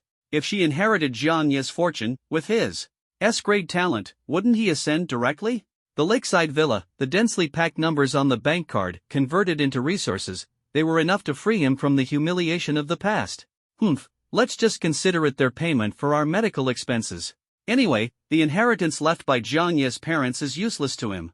It's better to give it to me, an A-level professional, so the resources can be maximized. Ji Buduan snorted smugly, a glint of greed flashing in his eyes. But Zhang Yi can easily crush you all. His professional level must be higher than S-level. Lu Ruyan coldly added a cutting remark. Before she fainted, she hadn't believed Zhang Yi could transition to an S-level beastmaster. Now it seemed her perspective had been too narrow, and she had underestimated him. I was just careless. Ji Buduan's face turned red, almost to the point of wetting himself, yet he stubbornly held his ground. Sis, why do you always focus on the outcome? That makes all my efforts go to waste. Lu Zixiao pouted, protesting in dissatisfaction. What does winning or losing in the moment matter? Give me time, and I will rise again to seek revenge and settle the score. Ha! Lu Ruyan sneered disdainfully, letting out a scornful laugh. A man's words, apart from sweet talk, are mostly lies. In the blink of an eye, Zhang Yi obliterated Ji Buduan's corpse lord and dealt a heavy blow to Lu Zixiao with a single strike. The strength Zhang Yi displayed even surpassed the SSS-level sword immortal Pei Qinghuan. Lu Ruyan wasn't foolish. She knew Zhang Yi's value alive far exceeded his value dead. Just think, having an SSS-level boyfriend meant she could effortlessly enjoy smooth sailing in the future. This was far better than sticking with that yellow-haired Ji Buduan. But why did you have to overestimate yourself and provoke a demon? Lu Ruyan scolded him bitterly, pushing the wheelchair-bound waste who was still whining, squeezing through the crowded masses, and quickly evacuating. A calamity dungeon had appeared, and if the demon broke free from its seal, she was still young, there was no way she wanted to die alongside Zhang Yi. Zhang Yi, it wouldn't be so bad if you died. I'll take care of your inheritance for you first. Lu Ruyan glanced back, her eyes flashing red. Whether Zhang Yi lived or died, she would profit either way. Dark clouds churned, the bright moon hidden behind them. The wind howled, and red arcs of electricity flickered violently on the light screen, as if something terrifying was about to emerge. Outside the warning line, the principals wore solemn expressions, their breaths tense. The demon is coming out, everyone, prepare for battle. Wait, 5 girls. And 1 boy? That doesn't look like a demon. Could it be the No Early Romance team has cleared the Calamity Dungeon? That's great. My daughter is safe, I can finally relax. Following the Principal's shocked gazes, the boy and the silver dragon princess were at the forefront beneath the light screen. The school beauties followed closely behind, their faces tinged with jealousy. This is... Jiang Yi stared at the stunned principals, not expecting such a commotion outside the dungeon. He only recognized Qin Yu and Song Qian. Thinking carefully, he guessed the identities of the mage and the chubby one. Just like yesterday, it was probably the anomaly caused by the demon's nest, prompting the principals to immediately heighten their vigilance and prepare for battle. Shi Yu, are you okay? Song Chen brushed past Jiang Yi, hugging the still pouting Song Shiyu, and gently touched her face, carefully checking for injuries. Mom, I'm fine. Under her mother's gaze, Song Shiyu felt a bit nervous, lowering her head and answering softly. Good, as long as you're okay. Song Qian let out a long sigh of relief, patting her daughter's back, almost crying with emotion. Just minutes ago, she had been prepared for the worst, even writing a farewell letter, ready to fight the abyssal demon to the death. Thankfully, nothing happened, and her precious daughter safely emerged from the calamity dungeon. You're the team leader, Jiang Yi, right? Quite impressive. Interested in joining our Linhai High School?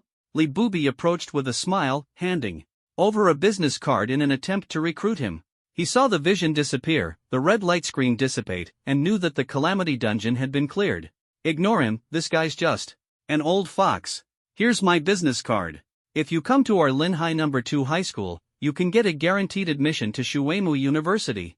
Xiaomai shamelessly leaned over, rubbing his hands together ingratiatingly as he handed over his card. Not interested. Jiang Yi shook his head and prepared to leave with Hill and Gabriel. Shuemu University was the top abyss academy in Daxia, producing elite graduates who were the main force against abyssal invasions. Not interested?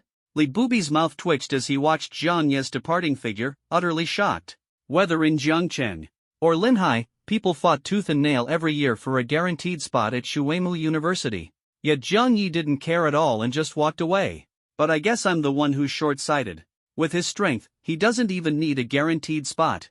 Xiaomai scratched his head awkwardly and stuffed the business card back into his collar. Clearing the calamity dungeon meant that if Jiang Yi wanted, people would be lining up to recruit him. You too, trying to poach someone right in front of me, don't you have any shame? Song Chen finally reacted, her eyes wide as she put her hands on her hips, glaring at them in dissatisfaction. What are you saying? What kind of talk is that? I just think that the future pillar of Daxia shouldn't be wasted in a small place like Jiangcheng. Li Bubi wiped the cold sweat from his forehead, stubbornly defending himself. Then why hasn't anyone in Linhai cleared the calamity dungeon? Song Qian sneered, crossing her arms over her chest as she mocked them with a calm expression. Principal Li, don't you think your skin is thick enough already? Principal Song, don't be angry. Linhai and Jiangcheng are like family. If you don't mind, could you lend him to us for a bit? Xiaomai's eyes darted cunningly as he tried to ease the tension, but before he could finish, he was interrupted. No way. Don't even think about it. Song Qian knew exactly what those two old foxes were plotting. They just wanted Jiang Yi to represent Linhai in the National Collegiate Professional League. She shouted loudly, and the principals from Linhai looked like they'd lost their souls, leaving dejectedly. They were incredibly bitter inside. Why couldn't Linhai's professional players be more competitive? If anyone had even half of Jiang Yi's strength, they'd be overjoyed. Jiang Yi, wait a moment. Song Qian, panting heavily, chased after Jiang Yi with all her might, her red high heels practically smoking. Principal Song, it's so late. What can I do for you? Jiang Yi looked at her purple dress and deep V neckline, his demeanor calm as he asked naturally. The commotion caused by the demonic hotbed gave Song Qian, as the principal of No. 1 high school, every reason to inquire about the situation. But with a faint smile on her lips and a gentle tone, her approach was unexpected. Jiang Yi, how long have you and Shi Yu been dating? Dating? Jiang Yi was taken aback, his expression turning a bit odd. The beautiful woman's voice was sweet and pleasant, but when put together, he couldn't make sense of it. When had he started dating that sharp-tongued, scheming, and proud cold beauty? Could it be that the peach blossom calamity, gifted by that lustful demon, was secretly at work, flipping the boat of friendship and even making the cold beauty develop feelings? Song Shiyu might be beautiful, but her thoughts were way too naive. You young people really are full of surprises. Seeing Jiang Yi's bewildered expression, Song Qian's lips curled into a meaningful smile, as if she understood everything. As someone with experience, she knew how awkward it was to be caught dating by a girlfriend's mother. But Jiang Yi was handsome, capable, and had cleared the calamity dungeon with ease. The more she looked at him, the more she liked him, even starting to worry if her daughter was good enough for him. Principal, you might be mistaken. You and I are completely innocent. Feeling a bit awkward under the beautiful woman's direct gaze, Jiang Yi smiled and tried to explain, but he was cut off. Still calling me principal? Song Qian's lips curved into a smile, her eyes slightly narrowed as she teased softly. You've been with my daughter for so long. What are you still shy about? So, call me sister? Jiang Yi, unembarrassed, tentatively responded, not calling you principal, but baby? He and Song Shiyu were like sworn brothers, he couldn't just call her anything and mess up the hierarchy, which might affect their camaraderie. Little Yi, your mouth is so sweet. Just call me auntie. I'm getting older, there's no use denying it. Song Qian laughed so hard she couldn't close her mouth, her deep white shirt trembling slightly with her joy. Though she was over 50, her charm remained undiminished. Not at all. If you didn't say so, Song Jia, I'd think you and Shiyu were sisters, Jiang Yi said politely, making the beautiful woman laugh even harder, her eyes filled with expectations for her future son-in-law. Seeing her getting more and more enthusiastic, Jiang Yi simply smiled without explaining further. After all, the cold beauty beside him hadn't said a word. Why should he, as the dad, be in a hurry? I don't oppose you and Shiyu being together, but Shiyu, Song Qian hesitated, recalling her daughter's gloomy and somewhat obsessive side, unsure of how to put it. Jiang Yi's heart tightened. Could the cold beauty have been plotting something all along?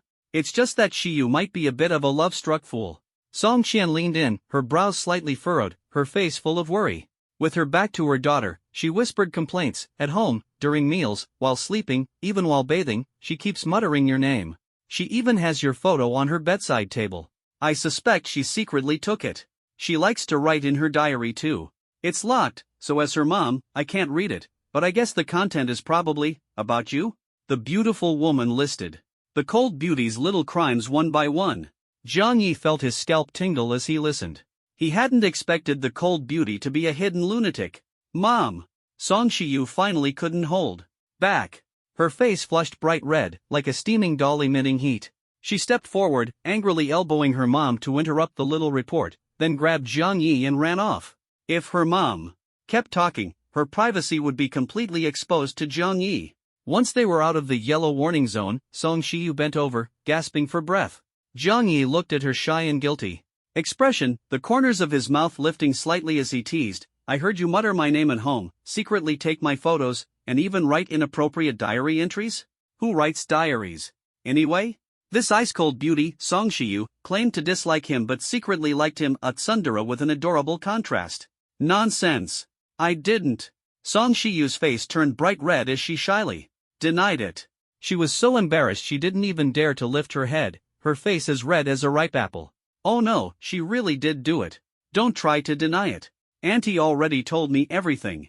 Jiang Yi stared at her shy little face, refusing to let it go, pressing her step by step. Don't listen to my mom's nonsense. She just admires your talent. Song Shiyu bit her lip, hurriedly denying it. The blush on her cheeks deepened, spreading to her neck. She was so shy she looked like a little rabbit. Alright, I won't tease you anymore. As long as you don't use my photos for anything weird. Jiang Yi waved his hand, turning away with a light laugh. I didn't. Stop talking nonsense. I wouldn't. Song Shiyu shook her head frantically, her jet-black ponytail swaying back and forth, even her denials seeming cute. I only used your photo to ward off evil spirits, not for. She lowered her head, her cheeks flushed, biting her lip as she softly explained.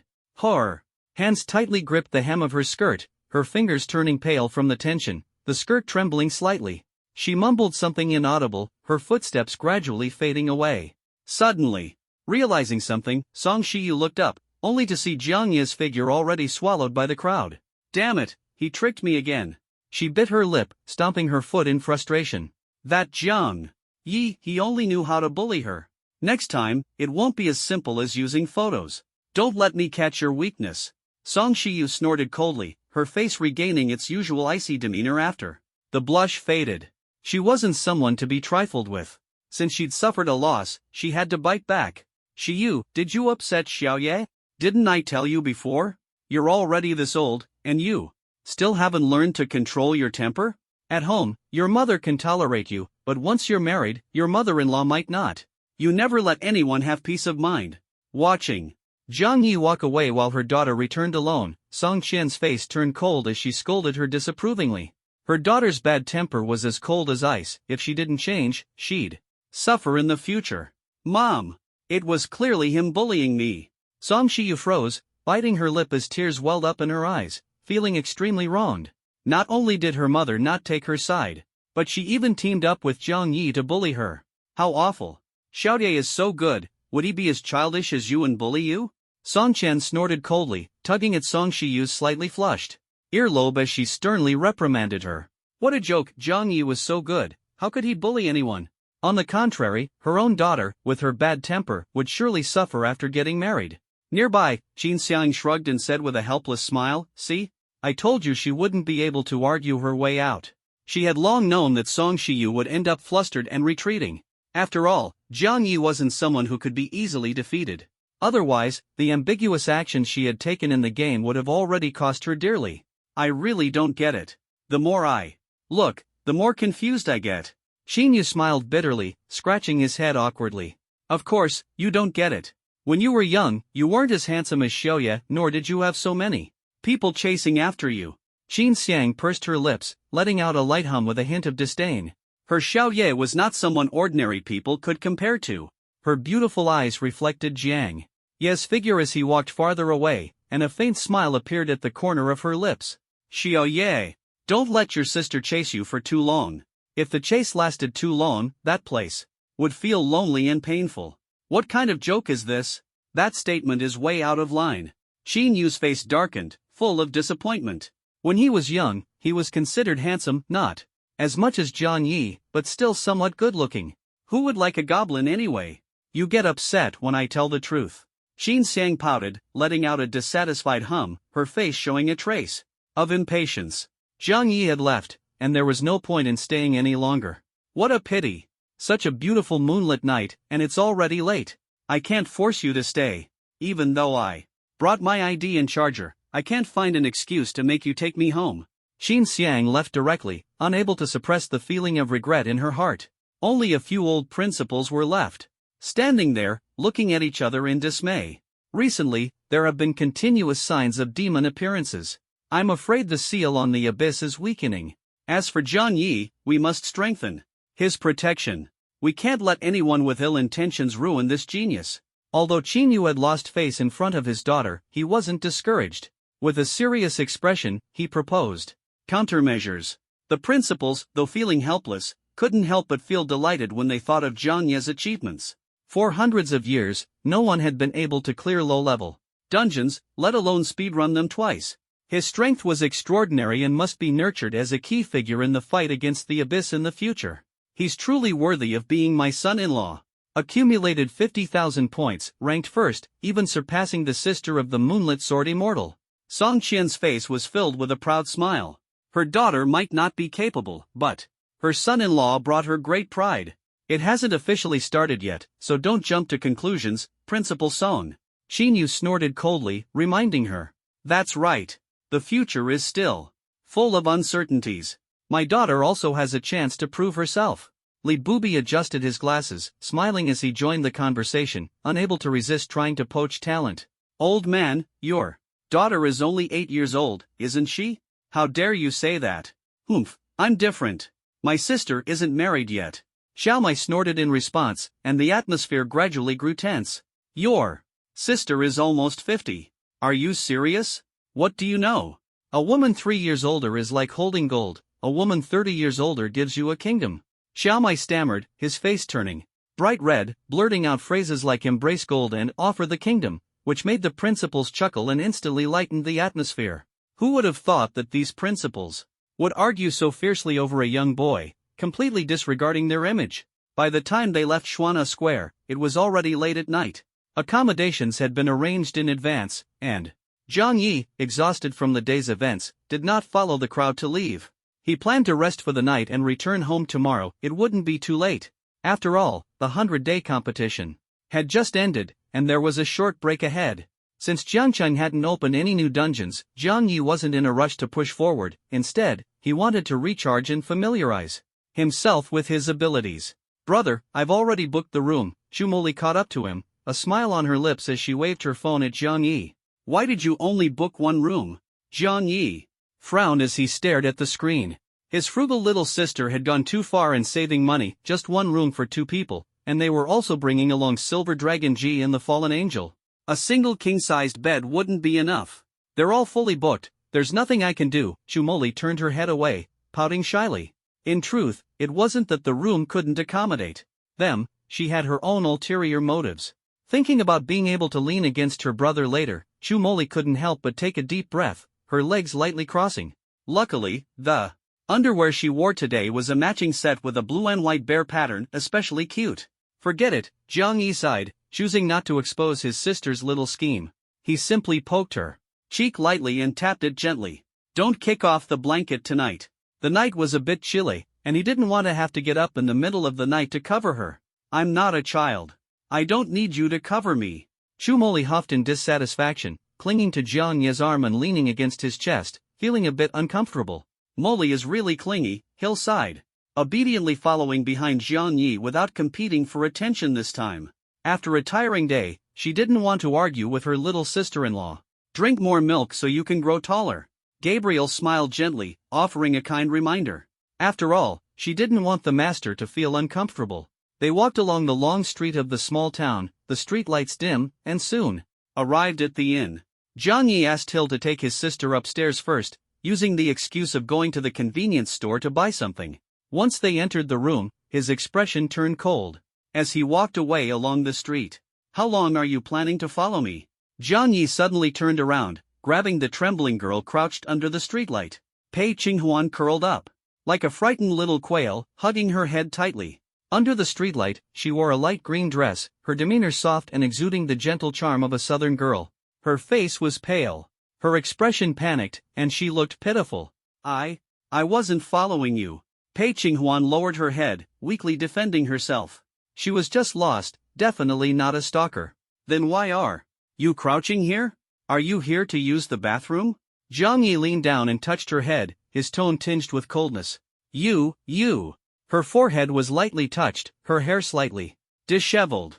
Pei Qinghuan blushed furiously, her hands fumbling with her clothes, almost on the verge of tears. "Don't bully me like this, I've been worried about you for so long." Her eyes glistened with tears, her lips pursed in grievance. She had followed Jiang Yi all the way, worried about whether he had been injured in the dungeon.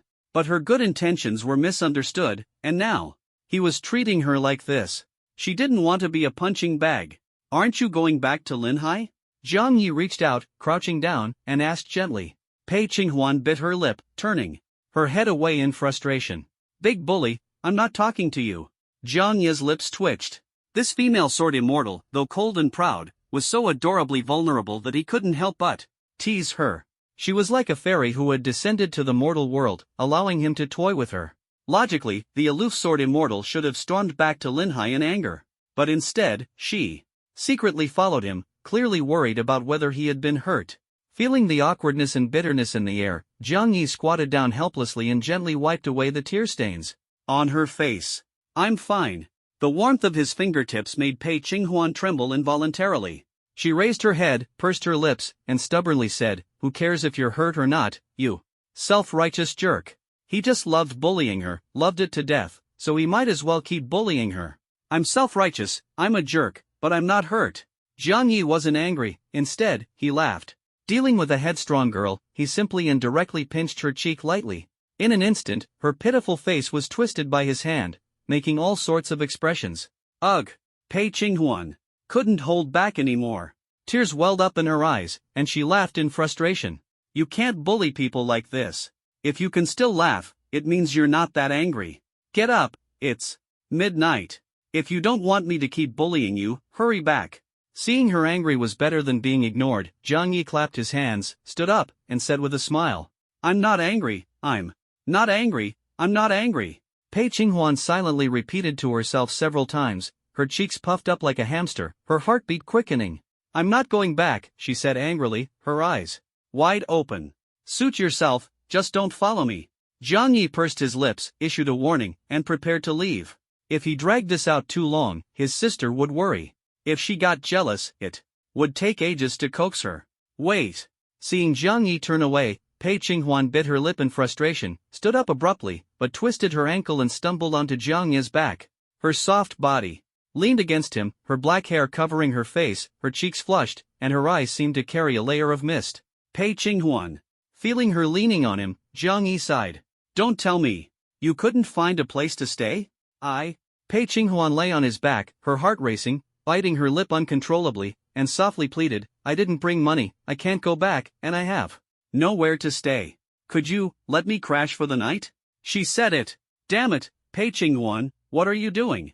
You originally just wanted to get some information about the disaster dungeon from him. How did you end up involving yourself like this? Sure. Jiang Yi nodded, the corners of his mouth lifting slightly as he turned back to look at her with a faint smile. Then, what's the price? He wasn't a nice guy, and even a sword-wielding fairy couldn't expect free food and lodging. Jiang Yi still hadn't figured out why Pei Qinghuan was following him, yet she was already thinking about food and shelter. Girl, what dishes do you want to eat? Price?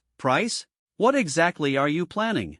I'm warning you, I might not be able to beat you, but if you dare touch me, I'll cry in front of you. Pei Qinghuan clutched her chest, tears glistening at the corners of her eyes, lightly pursing her alluring cherry lips, and cautiously warned him. Messing with her would definitely bring trouble. If Jiang Yi had any bad intentions, she wouldn't give in easily. If resisting failed, then she'd just accept defeat and become his pet. Pei Qinghuan. Jiang Yi turned around, smiling as he looked at the girl lost in her wild thoughts, and calmly retorted, You're the one shamelessly leaning over, and you think I'd bully you? Take a look in the mirror. Yourself. No figure, no looks. I'd reject you even if you threw yourself at me. Pei Qinghuan really wanted to hang Jiang Yi on a street lamp, untie her sash, and whip him a few times to make him open his eyes and see whether she had a figure or not. I was the one who leaned over first, but can't you just accommodate me a little? Not even a shred of gentlemanly behavior. She stubbornly raised her head, pouting in grievance, and muttered softly. Stupid Jiang Yi, always bullying people, with such a hard attitude, not gentle at all. She was a girl made of water, couldn't he just be a little more understanding and take care of her? If I were a gentleman, you'd already be lying flat after I beat you up. Jiang Yi snorted coldly, retorting in dissatisfaction. If he wanted to act, he would have dealt with the silly girl tailing him long ago. He wouldn't have the energy to talk to her now. Pervert. Pei Qinghuan's face turned red as she glared at Jiang Yi like he was a scumbag, pouting coquettishly. Her usually cold and delicate face looked especially adorable when she was angry. It was as if she was expressing disdain for him while simultaneously making him feel a twinge of guilt. You know I'm a pervert, yet you still dare to come over? Jiang Yi chuckled lightly, turning to leave. After wasting a few minutes, he needed to find an excuse to shake off this clingy female sword immortal. If he really brought her back, his sister definitely wouldn't be able to sleep. He couldn't possibly let his sister share a bed with her, could he? You're coming with me. If you dare touch me, I'll. Pei Qinghuan's eyes welled up as she stubbornly lifted her chin, her lips tightly pursed, trembling as she issued a warning. You'll cry in front of me? Jiang Yi looked at her, on the verge of tears, crossed his arms, and couldn't help but mock her. What good would crying do? At most, it would just prove that she was prone to tears. If you dare touch me, I'll cling to you for the rest of my life. Anyway, I'm just a useless weakling who can't beat you. Clinging to a genius like you isn't exactly a loss. Pei Qinghuan's face flushed, bright red as she angrily lashed out at Jiang Yi. She grabbed his arm, seemingly unsatisfied, and slightly opened her mouth, her sharp tiger teeth glinting coldly in the moonlight as she bit down hard on his shoulder. Enough! Jiang Yi frowned. The girl beside him was like sticky candy that he couldn't shake off. The bite mark on his shoulder didn't hurt much, and seeing her pitiful expression, he didn't retaliate harshly. Otherwise, her pristine tiger teeth might have been ruined. Are you made of stone? Pei Qinghuan frowned, her face twitching slightly from the pain. She quickly stuck out her tongue to ease the vibration in her gums. Sigh, Jiang Yi was really bullying her. She was so unlucky, sob sob sob. Are you a cat? Why do you like biting so much? What's it to you? You're not mine, I can bite if I want to. Pei Qinghuan clung to Jiang Yi's arm, baring her teeth and huffing angrily. Pei Qinghuan, it's midnight. What are you doing here instead of sleeping? You're not seriously planning to cling to me for the rest of your life, are you? Jiang Yi frowned, sighed, and couldn't stand the lingering fragrance of the girl that tickled his nose, nor the soft sensation of her elbow brushing against his shoulder. A lifetime is too long. Sharing a bed for now would do. Pei Qinghuan lowered her head, her cheeks flushed red, and shyly murmured. People from Disya valued compromise, after all. A lifetime might be too long, but sharing a blanket shouldn't be a problem, right? What exactly do you want from me? Jiang Yi really wanted to untie the sash of the girl's gauzy dress and see what secrets were hidden beneath her snow-white clothes. She had clearly disliked him before, but now she was clinging to him relentlessly. How had this cold and aloof female sword immortal turned into a shameless little pitiful creature? Could it be the influence of the peach blossom calamity? I want to know why you're so strong. Pei Qinghuan took a deep breath, gripping Jiang Ye's arm tightly and refusing to let go. She wanted to uncover the secret behind Jiang Ye's strength, then find a way to counter it, analyze her failures, and strive to surpass him. She wouldn't give up until she succeeded. She was already plagued by inner demons. If she couldn't surpass Jiang Yi, she had to at least try. She would never admit defeat. That's it? Did you really need to sneak around and follow me for that? Jiang Yi sighed, rendered speechless by her clumsiness. If she'd just said so earlier, it would have saved him the trouble of being taken advantage of. You're not going to tell me, are you? Pei Qinghuan turned her head away, her eyes flickering as she timidly asked. I guess it makes sense. The ability to clear the Calamity Dungeon wouldn't be something you'd easily share with outsiders. Let's make a deal. You tell me the secret of the Calamity Dungeon, teach me how to become stronger, and I can. She clung tightly to Jiang Ye's arm, lifting her fair neck, her brows furrowed as she earnestly pleaded, fulfill all your demands. Her elder sister had once said that to become stronger, one must be ruthless. At the time, she hadn't understood, but now she did. She had already become someone trapped by her own words and actions, unable to escape. To catch up to her sister, to catch up to Jiang Yi, she was willing to make a deal with this devil, no matter the cost. All my demands? You really want to be my dog that badly? Jiang Yi frowned, looking down at the trembling girl, and sneered. Woof, woof, woof. Her small hand curled into a paw, her cold face flushed with embarrassment, and her eyes misted over as she muttered a few sounds. Seriously? Are you barking like a dog? Jiang Yi was completely speechless. He finally understood this female sword immortal's mind was entirely focused on getting stronger, rigid, and inflexible. Now, do you believe me? A deal? Pei Qinghuan suppressed her shyness, her eyes trembling as she forced a faint smile and asked expectantly. At this point, she had already taken a gamble, praying that Jiang Yi would agree. Otherwise, wouldn't she become Gotham's laughingstock, losing everything? Pei Qinghuan, you really are someone whose mind is entirely focused on getting stronger. Jiang Yi was defeated by her. He should have left without giving her any hope. After all, he was a charm beast master, not the owner of a pet shop for stray dogs. What's wrong with wanting to get stronger? If I were as strong as you. Pei Qinghuan took a deep breath, her eyes shining with admiration. If she could be as powerful as Jiang Yi, she might even be more confident than him. About the matter of the Calamity Dungeon and the secrets to getting stronger, since you want to know. Tonight, come with me. Jiang Yi turned slightly as he spoke, letting out a soft sigh. Things had progressed to this point, it was time to take a break. The Calamity Dungeon issue couldn't be explained in a short time. Under the streetlights, being entangled by the female sword immortal, he felt as if he were secretly meeting a mistress. The dim long street, the flickering streetlights. Jiang Yi walked ahead, Pei Qinghuan followed behind. She resembled a dog bound by chains, willingly biting the leash, humbly tugging at Jiang Yi's sleeve. The night wind blew, her hair gently swayed, and her cheeks remained flushed. Do you sleep naked? Pei Qinghuan looked up and asked softly. No. Why? Are you asking that? Jiang Yi glanced at her, noticing her shy demeanor, and answered with some confusion. Nothing, nothing. Pei Qinghuan lowered her head, unable to see her toes, her expression somewhat dejected. Isn't that the reason? Her elder sister, the bright moon sword immortal Pei Qingshu, had a secret to her strength, sleeping naked. When she was young, her sister held her hand and made her swear not to tell anyone this secret. Her sister claimed that sleeping this way allowed her to absorb the spiritual energy of heaven and earth faster, even improving her strength. While lying down at night, she had tried it herself, but the results were minimal, probably because she didn't have her sister's talent. If it wasn't because of sleeping naked, then what was the reason? I really want to strip you down and take a good look to see how many secrets you're hiding. Pei Qinghuan muttered a few words, her face turning sickly red.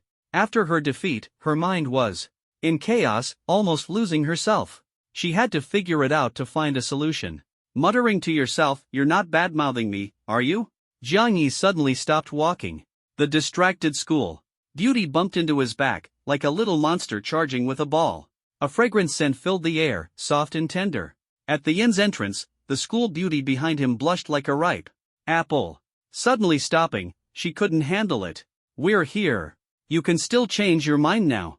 Seeing her so embarrassed, like a hedgehog curling up, Jiang Yi couldn't bear to tease her anymore. He put away his jokes and kindly reminded her. He was genuinely worried that this imaginative fool might scare herself. "I don't need your pity." Pei Qinghuan pretended to be indifferent, turned her head away, and snorted arrogantly. She wasn't a puppy, she didn't need the owner's sympathy. "Did you bring a change of clothes?" Jiang Yi smiled as he walked toward the nearby convenience store, casually asking. He remembered she seemed to have no money, no change of clothes, and she'd need toiletries, right? Unless she didn't mind using the disposable items provided by the inn. No. Pei Qinghuan shook her head, nervously trying to cover up. The clothes she had changed out of were all stored in her magical storage ring. If she mentioned it, her secret would be exposed. That's going to be troublesome. Emily's clothes are too small, you won't fit into them. Getting hurt because of ill-fitting clothes wouldn't be good. Jiang Yi sighed, feeling a bit troubled. "Don't mind me, what a cultivator wears isn't important." Pei Qinghuan lowered her head and spoke cautiously. She mustn't let Jiang Yi discover her little thoughts, otherwise, how could she learn the secret to becoming stronger? "As long as you're happy." Jiang Yi's lips twitched. In just a short while, had he already turned this aloof campus belle into this state? "I'm going to buy some daily necessities. Don't wander off." With that, Jiang Yi headed to the convenience store. He had already wasted quite a bit of time, and his sister would probably complain for a while. Daily necessities? Pei Qinghuan froze, her cheeks flushing red. It had started raining, so she needed an umbrella, otherwise, she'd catch a cold. She reached out to grab the rain, but her hand caught nothing but air. "Pei Qinghuan, don't be afraid. This is all for the sake of becoming stronger. You're not someone who gives up so easily." She muttered to herself, trying to calm down and suppress her shyness. The hem of her light green dress trembled slightly as she grew increasingly nervous. "Ha? Is that Qinghuan? Didn't she say she was going back to Linhai? Why is she secretly meeting Jiang Yi at a hotel? No way, I have to go check it out. How could she not invite me?" A few high school girls, licking their chocolate ice creams, were about to head over when one of their friends pulled them back. "Come on, they're a perfect match. Don't go sticking your nose where it doesn't belong, you foodie." "Exactly. Didn't you see how Qinghuan couldn't stop smiling? If you ruin her moment, watch out, she might get mad and cut you down with a sword." In the distance, the girls chattered and laughed. With such a beautiful girlfriend like Qinghuan, Jiang Yi must be over the moon tonight. "You're so naive. Qinghuan's clearly the one benefiting here while pretending to be innocent. If I had a boyfriend like Jiang Yi, I wouldn't even want to sleep tonight." "True. Qinghuan sneaking off without inviting me, ugh, what a betrayal." Watching Pei Qinghuan and Jiang Yi walk into the hotel together, the girls' eyes sparkled with envy. If their future boyfriends were even half as amazing as Jiang Yi, they wouldn't have to stand around drooling. Feeling the girls' gazes, Jiang Yi turned to the aloof campus belle hiding beside him and asked, "Your friends seem to be over there. Aren't you going to say hi?" Pei Qinghuan, like a startled bird, buried her face in his shoulder, clinging to his arm as if she were about to be dragged away. You must be mistaken. I'm not feeling well. Let's go inside quickly." If her close friends came over to greet her, all the toughness she'd been pretending to have would be for nothing. She had said she'd return home overnight, yet here she was, instinctively grabbing Jiang Yi's hand and rushing into the hotel as if fleeing for her life. For the secret to becoming stronger, she was all in. Once they were in the elevator, the campus belle finally let out a long sigh of relief. But she still held his hand tightly, as if it had become a habit, forgetting to let go. "Master Hill has already bathed twice. If you don't come back soon, she'll start her third bath." At the elevator entrance, the Silver Dragon Princess waited quietly. She wore a clean white dress, exuding an alluring fragrance. Her silver hair was elegantly draped over her shoulder, making her look ethereal and captivating. Another contestant? Gabriel yawned, glancing at the visibly nervous campus belle, with a slight raise of her brow. Tonight, she had to guard her master's bed and ensure no one got too close. Hill, is my brother back? Pei Qinghuan? Why are you here? Chu Moli, who had been waiting so long that flowers could have bloomed and withered, rushed out in a panic, her shoes on the wrong feet, upon hearing the commotion. She stared warily at the little thief hiding beside Zhang Yi and questioned her sharply. Aren't you going to invite me in to do something? Pei Qinghuan peeked out timidly from behind Zhang Yi, forcing an awkward smile. If you dare, come in. Humph. Chu Moli snorted in defiance, turned around, and went back into the room. Don't mind her. My sister is just a bit passionate. Pei Qinghuan looked up, a faint smile on her face. Please, where? Did he see any passion in her? She was clearly overly dependent on her brother, to the point of being a pathological brocon. Zhang Ye's lips twitched as he followed them into the room. The atmosphere was tense. Would this night in the battlefield of love end in chaos? What? A demon's descendant? Pei Qinghuan jumped out of bed in shock, lost her balance, and hit the ceiling. Horror. Nose grazed it, leaving her face covered in dust. Woo-woo. She endured the pain, trembling as she knelt at Zhang Ye's feet, her cheeks slightly flushed. She looked up, clutching his foot tightly, and asked excitedly, then what? How did you escape from the demon descendants? No one understood better than her how terrifying demons could be. When she was young, her parents almost died in a nightmare dungeon because of the leakage of demonic aura, and she nearly became an orphan. Even her sister, who had cut down an entire demon army, held deep respect for abyssal demons. Right. Now, Zhang Yi was not even level 20. Facing demon descendants, running away seemed like the only option, right? Run? Why would I run from something that can be solved with one strike? Zhang Yi looked down at the trembling school beauty beneath him, shook his head, and dismissed the idea. You defeated the demon? Pei Qinghuan was so shocked her jaw dropped. She clutched her chest. With her small hands, her heart racing uncontrollably. Zhang Yi was so strong that even demons could be slain. What qualifications did she have to surpass him? She raised her head, her face filled with despair at the realization. If I can't surpass him, then let him surpass me. Only the strong continue to grow stronger. As long as she stayed by Zhang Ye's side, she could also become stronger, right? In an instant, the girl beneath him licked her lips, her eyes flashing with a hint of unhealthy obsession. If he dares to fight demon descendants now, will he dare to kill abyssal demons in the future? Pei Qinghuan looked up, the shadow from her neck to her cheeks failing to hide her astonished expression. Her excitement made her face flush, and her blood seemed to flow backward. Zhang Yi was so powerful, becoming stronger alongside him would be truly fulfilling. It's just killing 2 demon descendants. What's there to be surprised about? Zhang Yi ruffled the cold school beauty's silky hair, looking at her with confusion. It was just 2 small Kalami demons, casually killed on the roadside. Isn't that right? Pei Qinghuan laughed angrily, her pajama neckline rising and falling with her movements. Zhang Yi, do you think everyone is as abnormal as you? Even my sister only managed to eliminate the vanguard demon army because the demon lord hadn't yet broken his seal. At that time, she had already surpassed level 100. Even her sister, who held the title of Moonlit Sword Immortal, only had the chance to defeat the demon army after breaking level 100 and equipping epic gear. Did he really think everyone was as abnormal as Zhang Yi? Not even level 20 and already killing demon descendants, directly clearing a calamity dungeon? Doesn't that mean I'm even stronger than your sister? Zhang Yi raised an eyebrow, looking at the school beauty beneath him, whose face was flushed with excitement. He couldn't help but think of her sister. At less than level 20, he was already fighting demons. He should be able to crush the female sword immortal of the same level, right? What's there to be proud of? It's just a temporary victory. I'll surpass you in the future.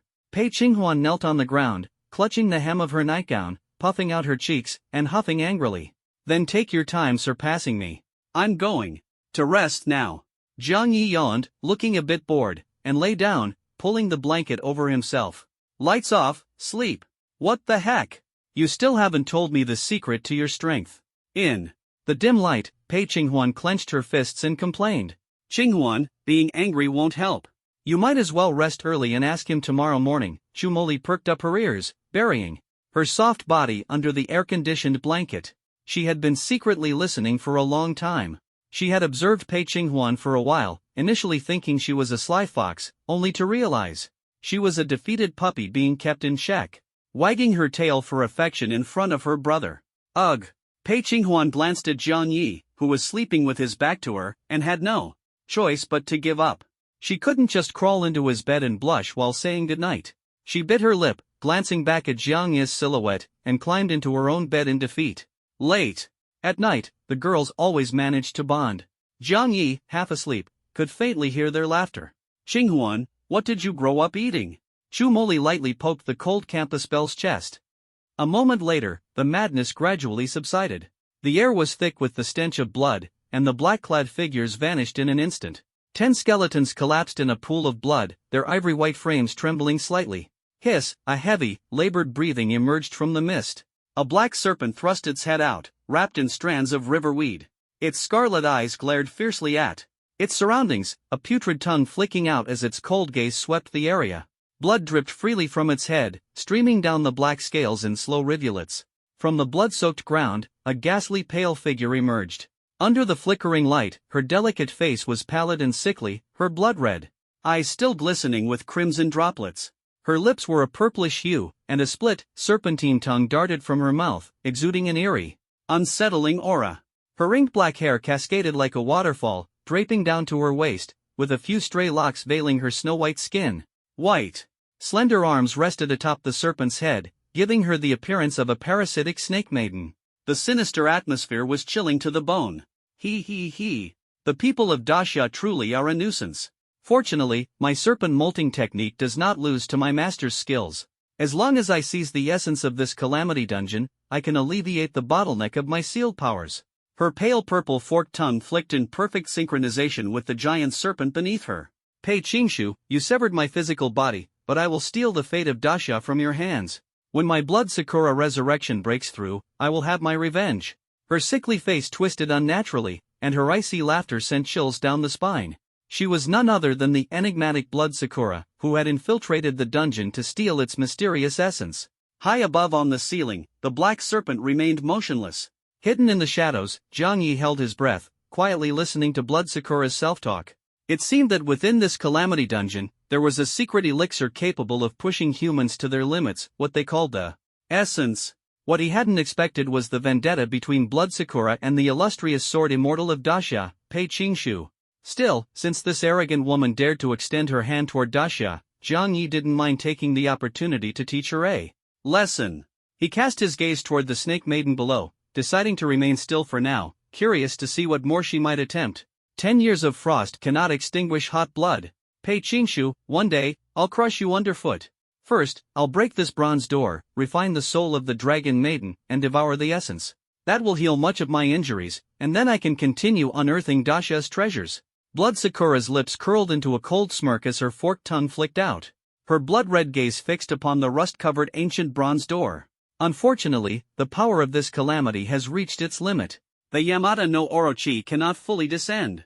But to break open this bronze door, the strength of just one serpent head will suffice. With a sinister laugh, Blood Sakura leaned back abruptly. Her slender waist bent like a willow branch, revealing the defined lines of her taut abdomen. Put! She spat out a mouthful of blood, from which an ornate, thorn-like sword emerged. It resembled a ceremonial artifact, beautiful yet deadly.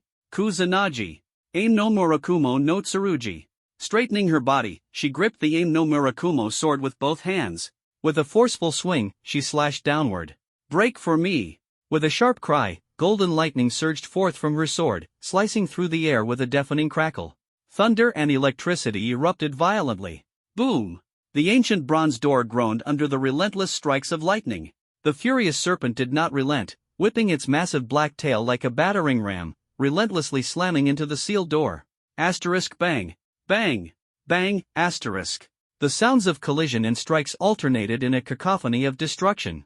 It wouldn't be long before Blood Sakura broke the seal and sacrificed the dragon maiden's soul.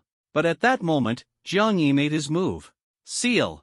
With a sharp command, he unleashed anti-magic, sealing Blood Sakura's magic while granting himself infinite mana.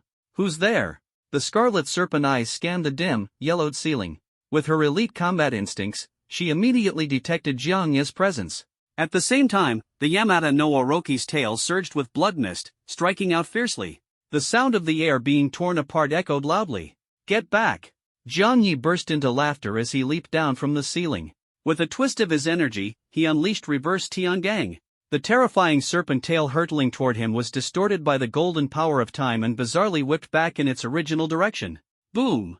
The massive tail struck one of the serpent's own eyes, and an explosion of blood mist painted the surroundings red.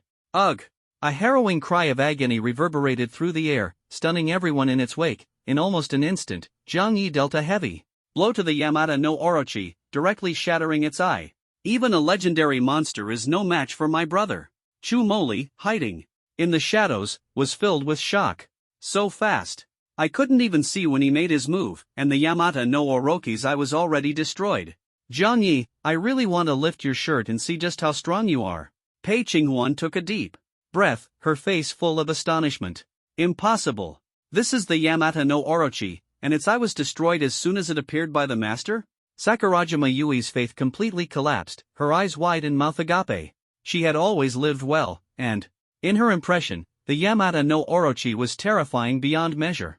Even if only one of its heads descended, it could sweep through armies. But the master she had just pledged allegiance to had instantly crippled it.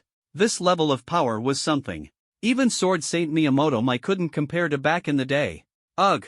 The serpent was injured, and the snake woman Shuang suffered backlash, spitting out black blood. Her sickly face was filled with intense killing intent. Who is he? What is this mysterious power that can rebound the Yamata no Orochi's attack? Could it be the power of Susanoo? Just now, at the moment of contact, I didn't even see him make a move, yet the serpent was already severely injured, and my own power was damaged. This guy must not be allowed to live. As her thoughts raced, the Yamata no Orochi's body began to convulse violently, and the upper half of the snake woman Shuang shook intensely. However, the Tatsuka no Tsurugi in her hand remained motionless, tightly gripped. Taking advantage of the moment Jiang Yi paused midair, she revealed a ferocious smile and swung her sword mercilessly. Tatsuka slash. As soon as the words fell, the ancient sword, brimming with lightning, slashed toward Jiang Yi. Yet the sword energy couldn't even pierce the air. What?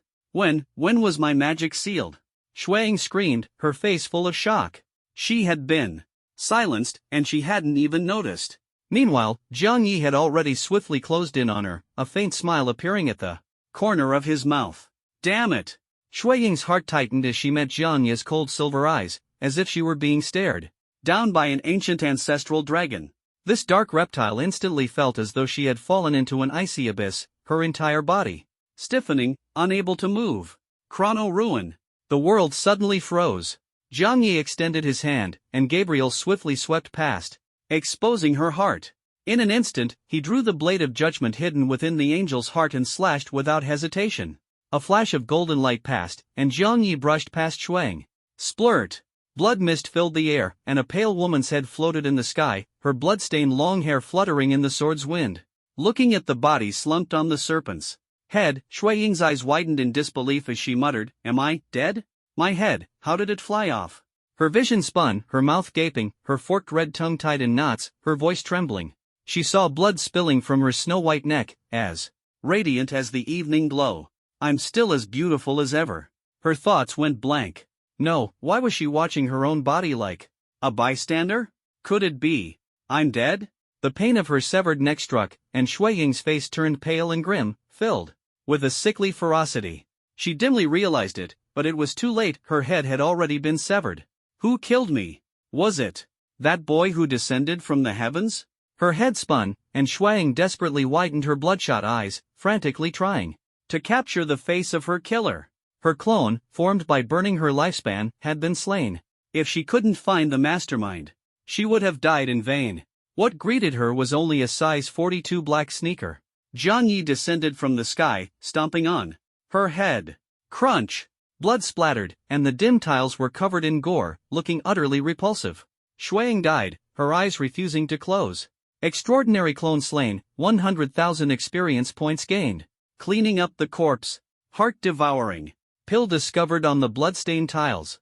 A transparent medicine bottle filled with small black pills fell from his hand, resembling Rehmannia pills for kidney and body strengthening.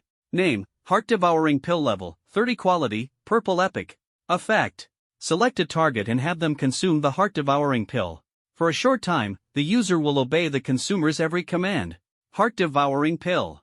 Is Blood Sakura using this sinister little pill to control the professionals of Sakura Island and make them serve her? Zhang Yi silently pondered as he put away the medicine bottle. Identity card obtained, Mystic Blood Serpent. Empress Blood Sakura. Name, Blood Sakura level, 110, clone level, 30 class, SSS Mystic Blood Serpent Empress background. Leader of Sakura Island's Blood Ninja organization, mastermind behind multiple terror attacks, plundering dungeon essences worldwide, surpassing the level 100 barrier to become a transcendent being. Blood Sakura's background is astonishing, even her clone has reached the disaster dungeon level cap of 30.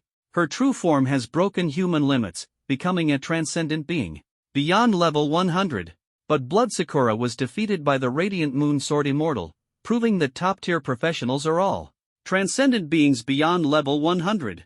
I'm only level 20 now, still far from breaking level 100 and becoming a transcendent being. Standing amidst the blood pool, Zhang Yi clenched his fists tightly, his face expressionless. Killing the Serpent Empresses. Clone had already forged a deep enmity with the Blood Ninja organization. Blood Sakura, the 110-level transcendent being, had suffered a major loss and would certainly not let him off easily. Whether through bounty hunts or direct pursuit, Zhang Yi remained fearless. He knew he must continuously grow stronger and eliminate all threats in their infancy. Stepping into transcendence was imperative.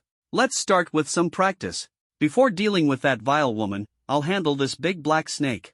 First. His fists hardened as Zhang Yi's lips curled slightly, his eyes flashing with cold light. The Serpent Empress was dead, but the Yamata no Orochi was still alive. Without dealing with this monster, entering Sky Blood Palace smoothly would be nearly impossible. A fierce battle was inevitable. Master. The serpent's pupils have ruptured, and the snake has gone berserk, Hill reminded seriously, standing nearby with her spear. Master. It startled and injured, rampaging, and crashing into the surrounding walls, causing collapses. Now it's heading toward the ancient bronze gate, coiling and thrashing. Gabriel analyzed seriously, holding the pitch-black blade of judgment. She was far more useful than that lustful lizard. Master. Let me kill it. Hill's silver eyes flashed red as she volunteered eagerly. She wouldn't allow such a creature to pollute her master's sight. Go ahead, coordinate with Emily and Cheng Huan. Zhang Yi nodded, taking control of the situation. Great. Hill cheered, thrusting her spear forward. In her silver dragon companion state, her gauzy silver attire resembled that of a perfect bride. With a single throw of her dragon spear, she pierced the serpent's abdomen directly, causing blood to gush out and dye her into a crimson bride. Finally. Saved. Chu Emoli exhaled deeply, holding her long flute. She had been using shadows and water spears to restrain the Yamata no Orochi, but the recoil had left her internal organs numb. If not for the healer's constant treatment, she would have already been coughing up blood and unable to hold on. This beast's skin is tough and its flesh thick. My sword can't pierce its scales, and can only inflict minor damage on its abdomen. Pei Ching Huan bit her lip tightly, feeling frustrated. She had been slashing desperately, her skills exceptional, but her attacks were weak, barely scratching the serpent's abdomen and failing to break through its scales. But the Silver Dragon Empress was different. Her strength was astonishing. With a light thrust, she pierced the serpent's abdomen and pinned the frantically thrashing Yamata no Orochi firmly against the wall. The once arrogant pitch-black serpent had lost its swagger, now trembling and convulsing against the wall. Only level 20, yet her strength and physique likely exceed 1,000. What kind of monster is this? Am I seeing things? Hill is actually beating up the legendary Yamata no Orochi? Is she really just epic level? Could she be legendary level instead? Pei Ching Huan stared at the silver-haired girl punching and kicking the Yamata no Orochi, too shocked to speak, nearly dropping the sword in her hand. She could accept losing to Zhang Yi. After all, victories and defeats were common. But losing to the Silver Dragon Empress felt like losing to a romantic rival. And the sense of defeat cut deep into her bones. She gripped her longsword tightly, her figure trembling in disarray. Where on earth did this monster come from? Is this still the Yamata no Orochi? Yui Sakurajima rubbed her eyes furiously, staring in disbelief at the once mighty legendary creature, now pinned through its snake gall by the aim no Mirakumo sword wielded by an unassuming white-haired girl, who was punching and kicking its bloodied head. This was the Yamata no Orochi, the same creature that even Susanoo struggled against. How had it turned into a helpless punching bag? At that moment, Yui Sakurajima's faith completely crumbled. The sapphire staff slipped from her hand without her noticing, as she bit her lip, suppressing her trembling excitement, and thought to herself, she's almost made the Yamata no Orochi admit defeat, and she's only level 20? Her legs pressed together, her delicate body trembling slightly. Yui Sakurajima stole a glance at Jiangya's profile and softly murmured, "Master, oh. Master, do you think this sanctuary nun looks like your pet beast?" She had no hope left but to work herself to the bone for her savior. Roar! A thunderous dragon's roar echoed as Sierra smashed the Yamata no Orochi's emerald-stained head with a single punch. Amid the splattering blood, she calmly walked out. Ugh! The pitiful wail was abruptly cut off as the massive serpent's body collapsed powerlessly, raising a cloud of dust and a deafening rumble. Zhang Yi turned toward the sound, seeing Sierra pull a spear from the serpent's belly, her blood-stained red battle robe draped over her shoulders. Elegantly, she tucked her blood-smeared hair behind her ear, a hint of shyness in her obedient demeanor. "Master! That annoying creature, I took care of it." "Master, you're well-behaved and sensible Sierra, do I get a reward?" The silver-haired girl, dressed in a blood-dyed wedding gown, wagged her tail. She wanted her master's reward, or perhaps, to reward her master? The silver dragon princess wagged her tail, her silver eyes narrowing slightly, as if hinting at the reward she desired. Like a mischievous Halloween trickster, if she didn't get her treat, she'd cause trouble. "Sierra, you're amazing." Zhang Yi walked to the silver dragon princess's side, gently stroking her blood-streaked, adorable face, as if kneading cotton, instantly putting him at ease. After rewarding her for a moment, he ignored the silver dragon princess's pouty, aggrieved expression and turned toward the serpent's corpse. Reaching out, he pulled out the Ein no Murakumo sword, which hadn't struck a vital point but was now glowing faintly with yellow lightning. Shoo! Blood splattered as Zhang Yi, moving on hurriedly, easily dodged it. Ding! You have slain the legendary creature Yamata no Orochi. Descending serpent head, gaining 80,000 experience points. Current level, 20, 90% progress. You have acquired the lost artifact Ein no Murakumo sword. Don't forget to finish the job next time. Hearing the system notification, a faint smile appeared on Zhang Yi's lips. He turned to the puffed-up silver dragon princess and said in a calm tone, "Finishing the job, ensuring the kill, and handling the aftermath, these are the basics. Better safe than sorry." "Sierra understands," the silver dragon princess wagged her tail, nodding to accept the lesson, her tone full of helplessness. She had only wanted to leave the kill for her master, not that she'd been careless. "Stupid lizard, it's finally your turn today." Gabriel smirked, taking the opportunity to kick her while she was down. In an instant, the silver dragon princess and the fallen angel glared at each other, the atmosphere growing tense. "Stop arguing, I'm thinking." Zhang Yi suppressed the minor conflict, uninterested in watching their squabble. At the first sign of trouble, he immediately pressed the pause button. The silver dragon princess and the fallen angel turned away, crossing their arms and huffing. "Two proud little brats." Zhang Yi sighed, walking back to the serpent's corpse. Holding the Ein no Murakumo sword, he began slicing open the serpent's belly in search of its gallbladder. A legendary creature's gallbladder must taste incredible, right? His movements were practiced, slicing 6 times per second, becoming increasingly adept. Hard work pays off. Before long, Zhang Yi had hollowed out the serpent's vital spot and retrieved a basin-sized emerald green gallbladder. Name, Orochi snake gallbladder grade, golden legend description, a snake gallbladder imbued with mystical power. Even if consumed reluctantly, one cannot forget its bitter taste. Effect, can be used for upgrades and mutations, enhancing the bloodline potential of beasts. For ordinary people, it only refreshes the mind and boosts energy, making them night owls. What a huge snake gallbladder! Zhang Yi placed the gallbladder into a bottle, filling a cup with emerald green liquid, and couldn't help but marvel. Drinking this would surely be unbearably bitter, right? "Brother, are you hurt? Let me check." Shu Moli, clutching her flute, hurried over and circled Zhang Yi a few times, carefully inspecting him for injuries. "Moli, stop touching him randomly. You're making your brother all sweaty." Pei Qinghuan, with a stern face, patted her sister-in-law's unclean hands, took out a wet wipe from her bag, and handed it to Zhang Yi with a smile, her expression shifting like a theatrical performance. "Here, wipe yourself. Sweat doesn't smell good, you know." She pretended to cover her nose in disdain but subtly leaned closer. She almost rested on Jiang Yi's shoulder, nearly exposing her thoughts. This was a handkerchief she had personally used. If Xiao Yi used it later. Thank you. Jiang Yi took the wet wipe and casually wiped his hands, proving he wasn't injured. Only then did his sister breathe a sigh of relief, glancing at her best friend with helplessness in her eyes. Jiang Yi put away the wet wipe without using it on his mouth, causing Pei Qinghuan's face to darken slightly, looking a bit disappointed. The serpent is slain. How should we divide the loot?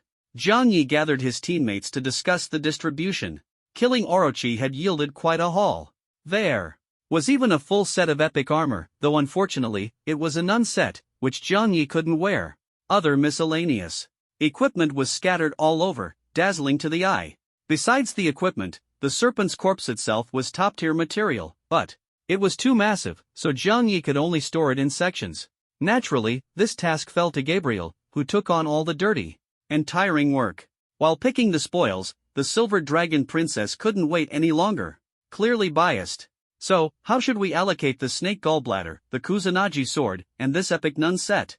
Under the ancient bronze gate, Jiang Yi sat cross-legged and softly asked the girls beside him. I won't drink the snake gallbladder. Chu Moli waved her hand. She feared bitterness and wanted to avoid the emerald liquid at all costs. Afraid of hardship, happiness in the future would be hard to come by. I have my lifebound magic sword, these don't appeal to me. Pei Qinghuan shook her head.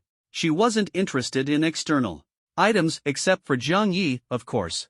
He was her true source of happiness. Can I wear that nun's outfit? Sakurajima Yui raised her hand, her voice timidly interjecting. The black and white nun's outfit on the ground radiated a holy glow, catching her eye. It was the first time in years she'd seen equipment so perfectly suited to her. Wearing this epic nun's outfit would greatly enhance her strength, allowing her to step into a new realm. Simply put, her healing power would multiply several times over. She had to wear this nun's outfit, even if it meant obediently following orders. Sure, but you'll have to pay a price.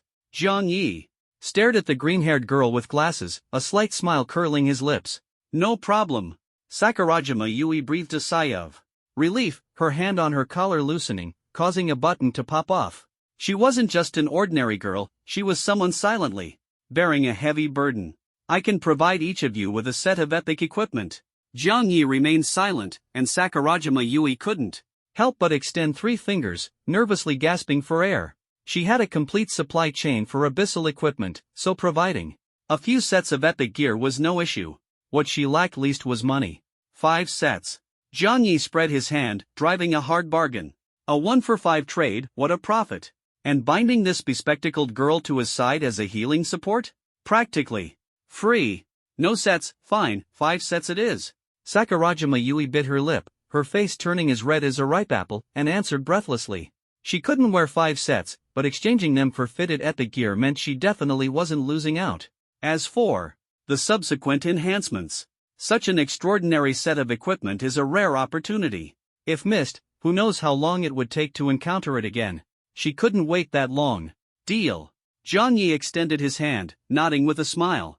I'll make up for it, including the 10 million I hired you for. Sakurajima Yui grasped Jiang Yi's hand, her cheeks slightly flushed. Her voice trembling slightly as she said, close-range water dark mage, fire summoner, fire sword immortal, all-round support.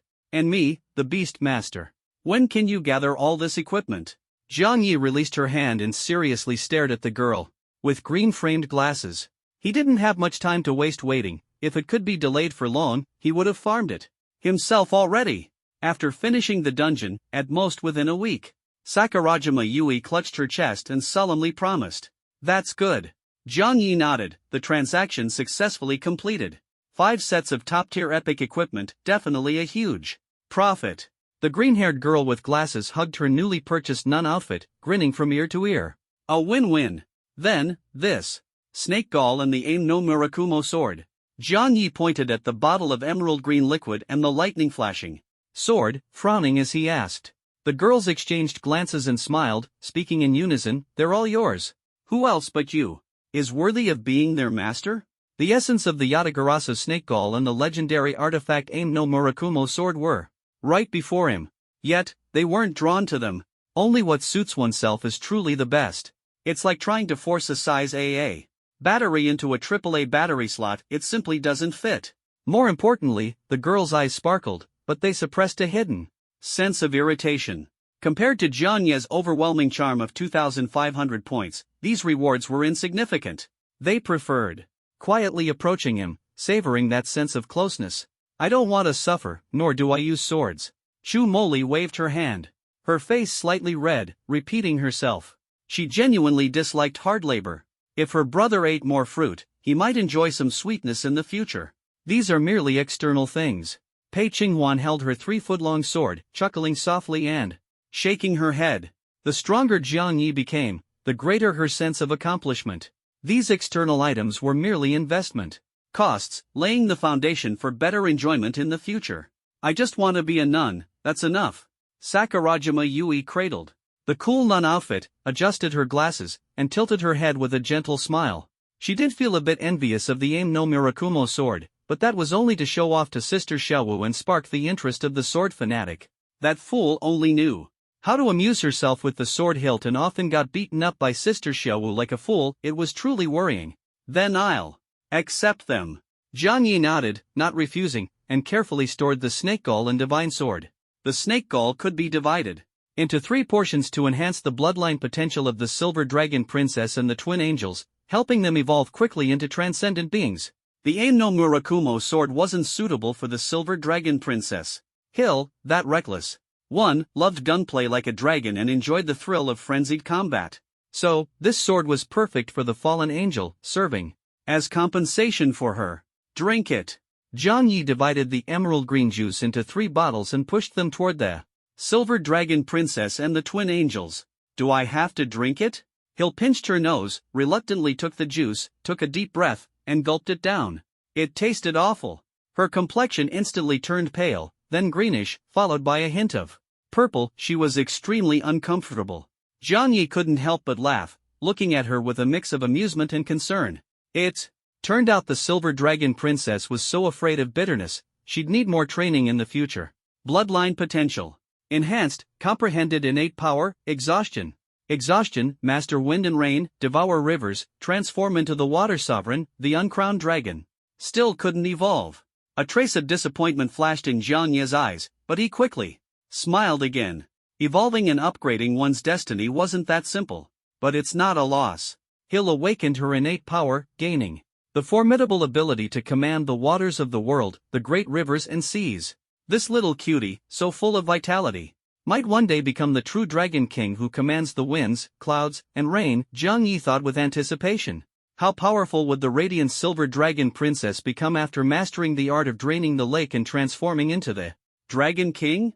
Ugh, such a bitter snake gallbladder. My head is spinning. I'm going to die, meow.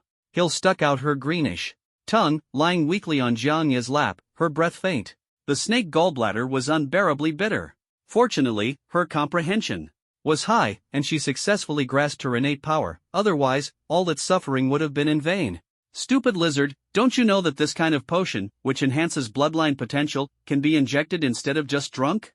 That perverted lizard's head is full of other things. How could she think of that?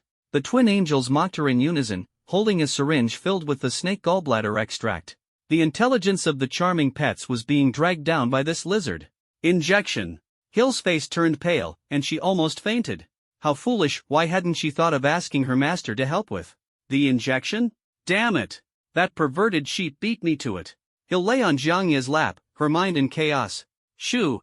The needle pierced into the tender skin of her arm. A jade-like hand gently pushed the plunger, injecting the emerald green liquid without wasting a drop. The sensation, cold, stinging, and extremely uncomfortable. This aura. The Twin Angels blushed, covering the injection site with their hands, their eyes filled with shock as they softly exclaimed. Inside their bodies, their blood seemed to boil and evaporate, mist seeping out of their pores. Yellow lightning crackled like the first thunder of spring awakening. From slumber.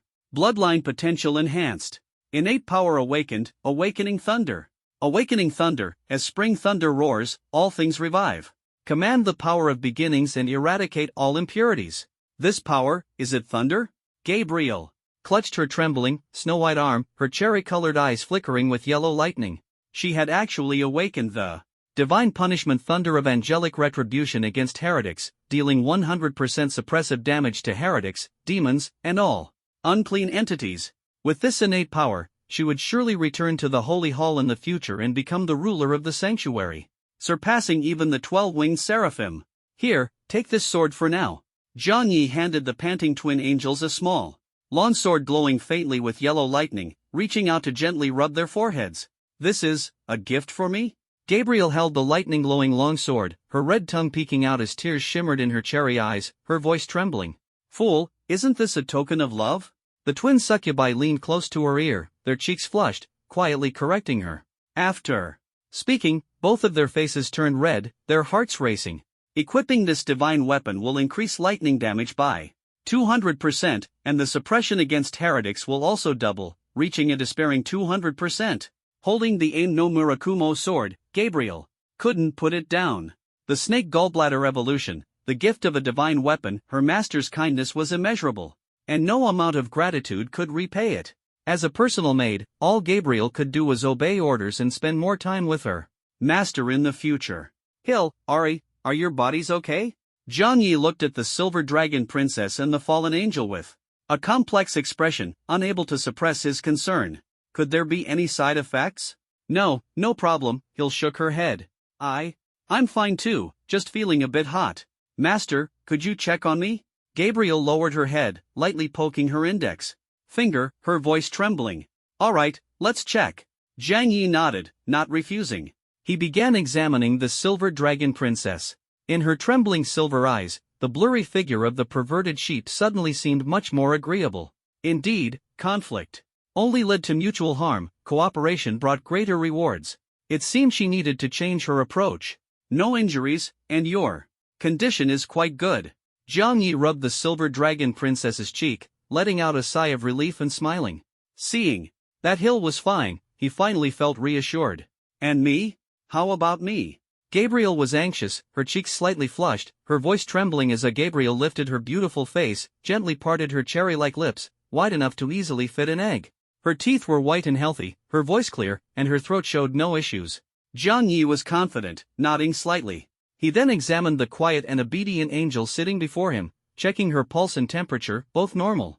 Apart from her flushed cheeks radiating heat, he found no abnormalities. You're fine, Jiang Yi sighed in relief, concluding the inspection. The twin angel, after absorbing the snake gall essence, was in excellent condition. Not only had she awakened her innate powers, but her physique and figure had also become more graceful and voluptuous, exuding a mature sensuality. Master, you must conduct regular checkups in the future. Gabriel crossed her hands, stretched lazily, and sighed contentedly. She was addicted to her master's care and wanted more. Seconded. The physical and mental health of a charm pet is the most important. Silver Dragon Heimhill clung to Jiang Yi's back, wagging her tail and waving her tiny fists, advocating for her own benefits. She knew that pets, like weapons, would eventually malfunction without regular maintenance. She, too, as a Silver Dragonheim, would undoubtedly fall ill without periodic checkups. I promise I will, Jiang Yi chuckled, letting Silver Dragonheim and the fallen angel playfully mess around. With their master's assurance, Hill and Gabriel exchanged glances and finally settled down. Hill sis and brother have such a good relationship. Chumoli frowned at her skirt hem, pursing her lips with a hint of jealousy. As his younger sister, she had never had her body checked by her brother, which made her feel a bit envious. If I turned Xiaoyi into a sword sheath, wouldn't he be inseparable from me? Pei Qinghuan's face was slightly pale, carrying a touch of frailty. Watching Jiang Yi inspect the charm pets, she was filled with envy. However, defeating Jiang Yi and refining him into a sword spirit was unrealistic. But I could still become Xiaoya's sword sheath. She took a deep breath, her sickly complexion gradually tinged with a blush. If she became a sword sheath, Xiaoya's sword could be inserted at will, and they would be inseparable. Sakura Island Yui adjusted her glasses and softly interjected. She felt a bit sour, unable to tolerate these sweet romantic scenes. Shouldn't we move forward now? The avatars of Yamata no Orochi and Blood Sakura had been eliminated, the danger resolved, it was time to proceed. The ancient bronze gate is just ahead, but I don't seem to have the key to open it. Sakura Island Yui awkwardly scratched her head, realizing she had led her master here with a map but might not be able to open the door. If she failed, her reputation would be ruined. She could only brace herself for scolding. I have the key. Jiang Yi pulled out a rusty key and waved it in front of everyone. That's great. Sakura Island Yui clutched her still thumping chest, exhaling deeply, only for another button to pop off. She was truly struggling, her shirt was a bit too small. Stand up. To prevent triggering a teleportation trap, Jiang Yi awakened the sleeping ghosts, letting them attach themselves to the skeletons in the blood pool. Holding the rusty key, the ghostly skeletons staggered toward the corroded ancient bronze gate. The blood in Yamata no Orochi's soul haven't been awakened, which means the main body isn't dead yet, Jiang Yi thought to himself. If he could awaken Yamata no Orochi's spirit and capture it in the Jiao Soul banner, it would be a huge gain. Screech! The key inserted into the rusty lock emitted a piercing sound. 10 ghostly skeletons exerted all their strength to push open the ancient bronze gate, sealed for a millennium. From the gap in the door, dark mist surged out, like maggots corroding bones, swiftly devouring the skeletons. The markings have been erased, severing the connection between the skeletons and their souls. They're likely done for, Jiang Yi frowned, his expression darkening. This mist carried the abyss's dark aura, specifically designed to consume souls. This is the dark mist. From the abyss, capable of devouring all sentient beings, Sakura Island Yui pointed at the mist, explaining in astonishment. As a wealthy heiress and shrine maiden, she had considerable knowledge about the abyss. Dark mist? Jiang Yi asked, puzzled. His understanding of the abyss was still limited. Exactly, the dark mist. Yui Sakurajima adjusted her glasses, her gaze becoming sharp and clear, instantly transforming from a confused young girl into a mature and composed elder sister. These black mists are remnants of the abyssal demon's aura. They've developed self-awareness and will devour any living being with a soul, even ghosts. They're extremely dangerous, she analyzed seriously. Yui-ne, is there a way to eliminate them? Chu Moli asked on behalf of her brother, frowning in disgust. She hated anything sticky, whether it was sweat from exercise or getting drenched in the rain. She always needed a hot shower to feel comfortable. Sticky things aren't so bad, like black sesame paste or millet porridge. Pei Qinghuan licked her red lips, sneaking a glance at Jiang Yi. She didn't mind others seeing the makeup on her face. Now's not the time to talk about food, Jiang Yi shook his head with a light laugh, trying to ease the tension. He patted the shoulder of the bespectacled Yui Sakurajima, encouraging her, you must have a solution, right? Professional matters should be handled by professionals. Yui Sakurajima wore many hats, a wealthy heiress, a shrine maiden, and a battle-ready, healing-capable cathedral. None. Naturally, her understanding of the abyss ran deep. Of course, but I'll need the blessing of the master. She almost slipped and said master, quickly blushing and correcting herself. Help me take off my clothes. I'll change into this epic-level nun outfit. Its set attributes should help dispel the dark mist. As she spoke, she swiftly unbuttoned her shirt, tossing the damp, bloodstained garment into Jiang Yi's arms, racing against time to change into her skirt. Jiang Yi was dumbfounded, she was so fast. In the blink of an eye, Yui Sakurajima had already changed into her cute underwear, holding her equipment and skillfully putting it on. Her figure was outstanding. After donning the nun outfit, she looked both sexy and pure, making people irresistibly drawn to her. Are you ready? Jiang Yi asked seriously as he folded the clothes Yui had taken off. Yes. Yui Sakurajima clenched her fist, picked up the blessed staff, and began chanting incantations to perform a purification spell. Grand purification, she shouted, and a gentle light shot out from the sapphire staff. The entire hall instantly lit up like daylight, the light piercing through the door cracks and dispelling the dark mist. The dark mist has been purified, the lingering resentment of the demons' skin and bones has dissipated. A notification sounded in their ears, and Jiang Yi's gaze sharpened. The door opened. A beautiful figure in red stood alone by the bedside. For centuries, they had been unable to share a bed. Husband, would you be willing to share a bed with me tonight? A sigh echoed from the inner chamber, long and sorrowful. For centuries, she had guarded an empty room in solitude, unable to see her husband, waiting endlessly for someone to accompany her to sleep. Share a pillow? Don't even think about it. Hill snorted coldly, blocking her master's path, her tail wagging furiously, fur bristling. The pillow was so small she could take one side while her master took the other, and she would never allow anyone else to squeeze in. Is this the ghost of a dragon maiden? Or a haunting monster? Gabriel gripped her twin swords tightly, her brows furrowed as she analyzed coldly. She couldn't compete with that seductive lizard and could only cry under the covers. But she didn't want another bedmate vying for the scarce pillow. She's not a ghost. Zhang Yi extended his hand, attempting to summon the beautiful woman in red sitting quietly in the inner chamber, but failed. The red-clad figure lying on the dragon bed neither spoke nor moved, only gently beckoned inside. What was she?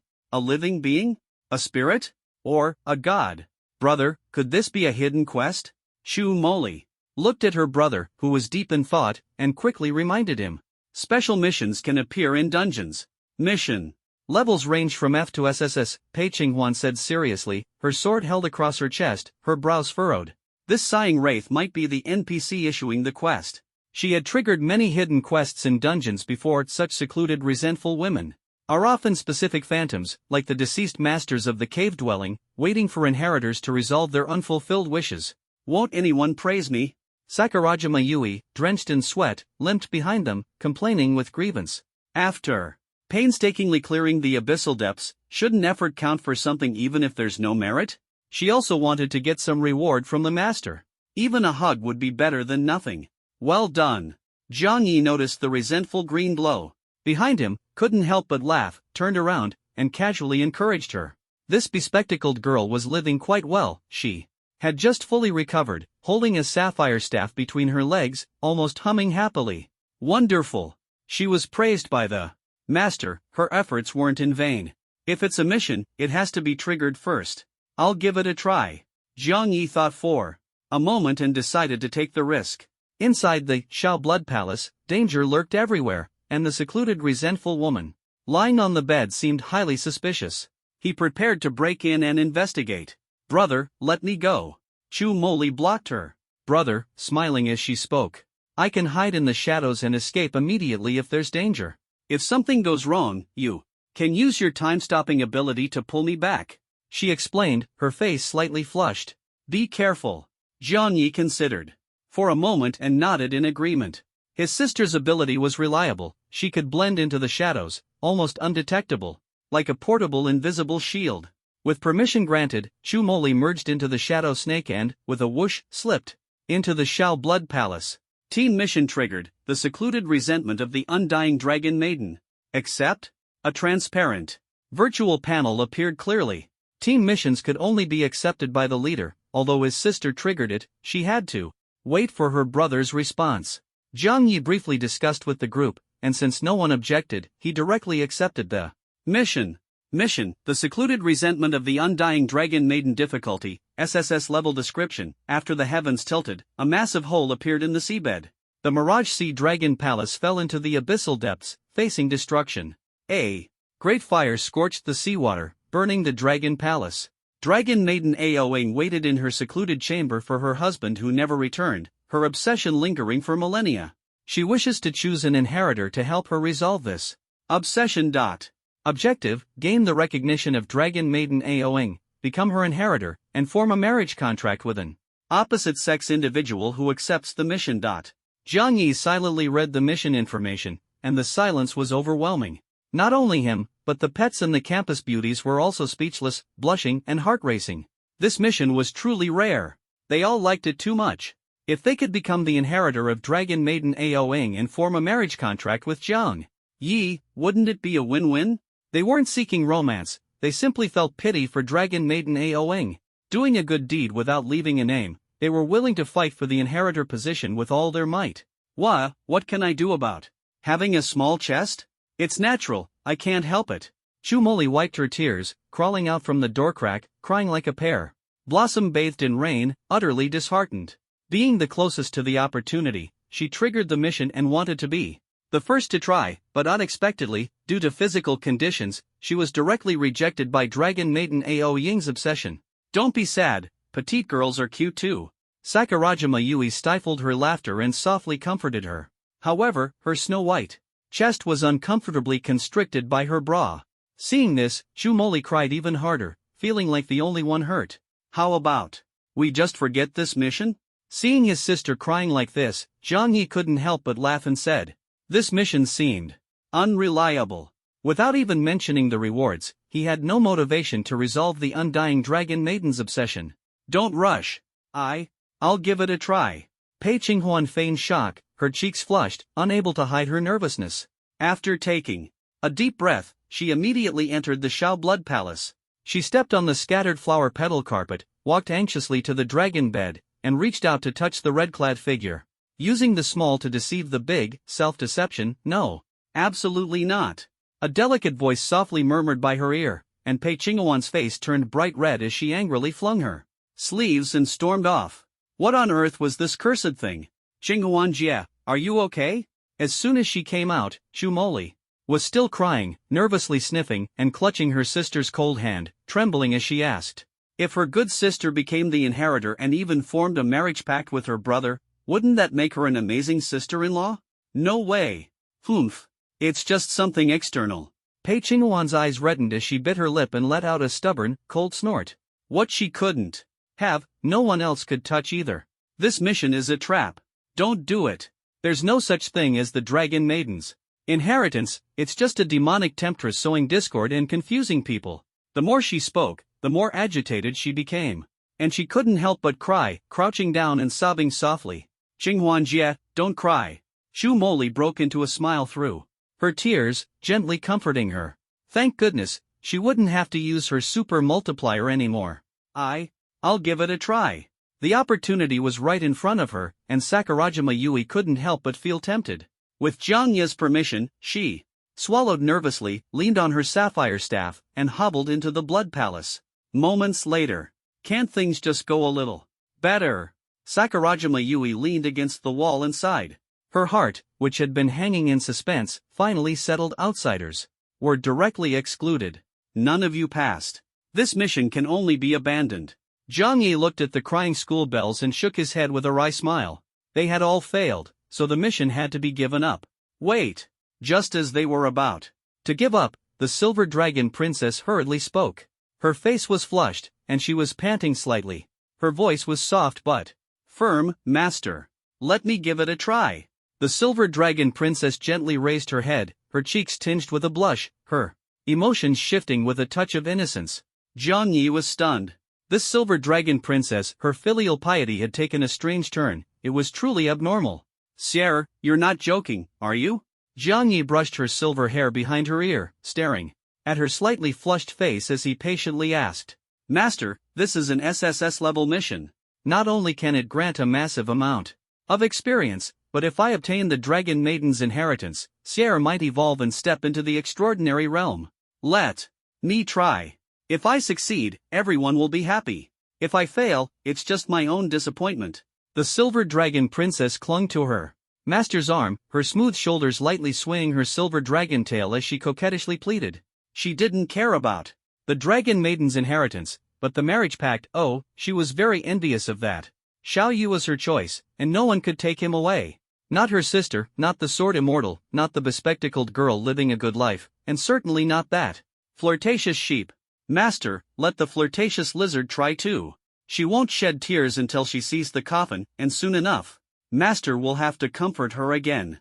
Gabriel, seeing Jiang Yi hesitate, advised with a sarcastic tone. If the flirtatious lizard got the meat, she should at least leave some soup for Gabriel. Just a little, so she wouldn't end up crying under the covers. All right. Jiang Yi sighed helplessly, letting the Silver Dragon Princess have her way. The Dragon Maiden's inheritance was too difficult. Even the exceptionally talented sword immortal wasn't qualified, so there was no need to hold out too much hope. Master, Sierra promises to complete the mission. Sierra stood on tiptoe, mustered her courage, and gave Jiang Yi a light kiss, like a dragonfly skimming the water, before wagging her tail and slipping away. This girl. Jiang Yi licked his lips and smiled wryly. The Silver Dragon Princess's kiss was sweet and gentle. Idiot. Gabriel cursed angrily under her breath, regretting her help. Human nature was hard to change. The flirtatious lizard was thoroughly flirtatious, beyond saving. She would never trust her again. The little boat of friendship had capsized once more. Master won't be mad, right? Sierra walked into the Blood Palace, her feet stepping on a red carpet strewn with petals. She glanced around and murmured softly. This was a bedroom built of coral, with a luminous night lamp hanging from the dome. Coral walls adorned with jewels still shone brightly after thousands of years. On the dragon bed lay a long-suffering woman in bridal attire, her head resting on her hand. She clutched a red handkerchief, her face hidden beneath a red veil. Though her face was unseen, her sighs were long and sorrowful. "How pitiful," Sierra muttered. Instinctively, pouting. If abandoned by her master, she would probably go mad too, right?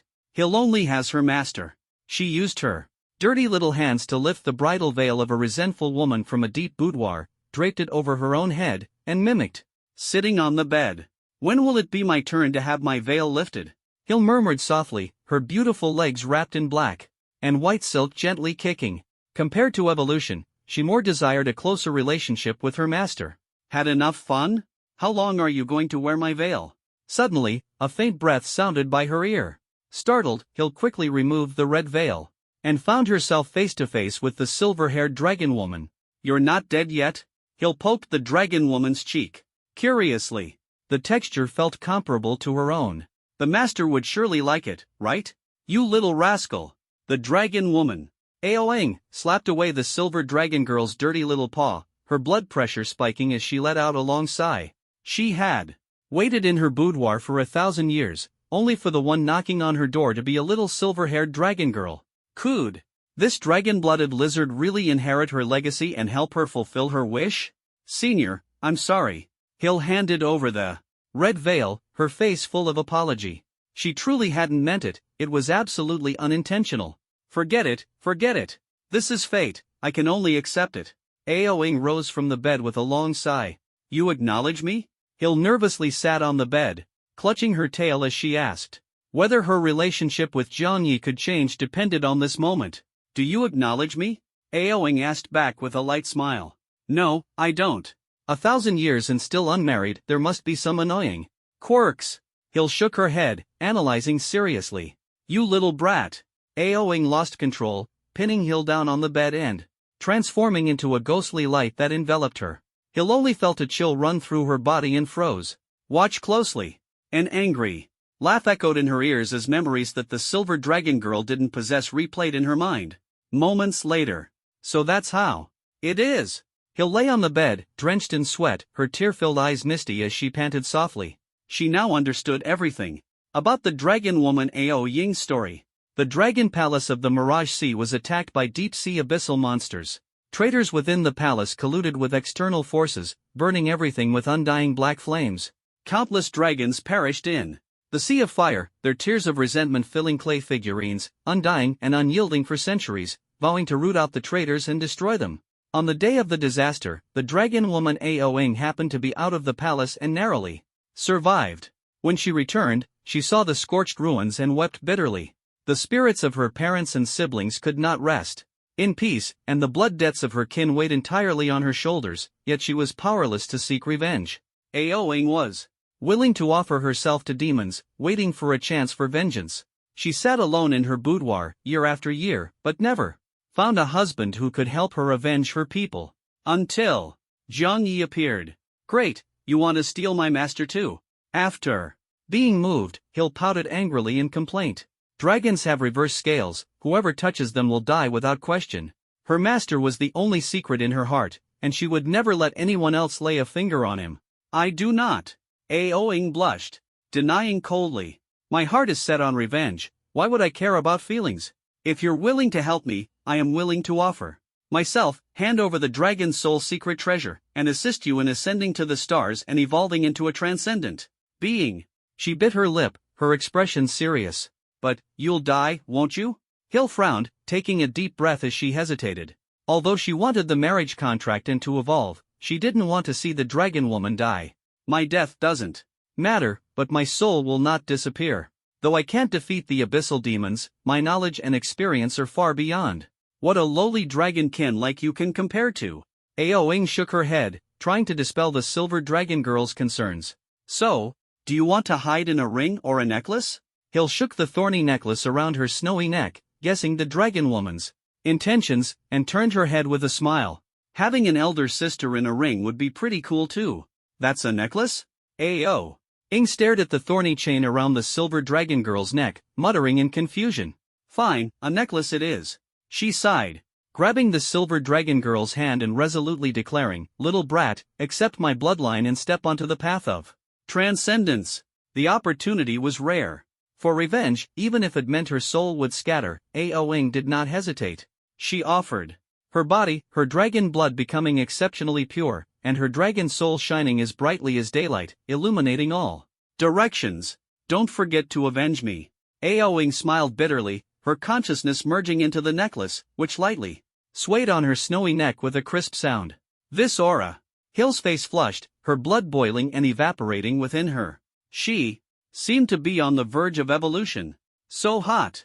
Hill clutched the bed, tightly gripping the embroidered red sheets, breathing softly. Her body felt as light as if it had no bones, her skin glowing with a reddish hue and emitting a thin layer of white mist, while her consciousness drifted further away, like a fairy about to take flight. Pain tore through her body like a knife, the numbness gradually awakening her senses. She bit her lip, weakly lying on the dragon bed, her sweat soaking her entire body, almost on the brink of death. That damned old woman, no wonder she couldn't get married, who would tell her that evolution was this painful.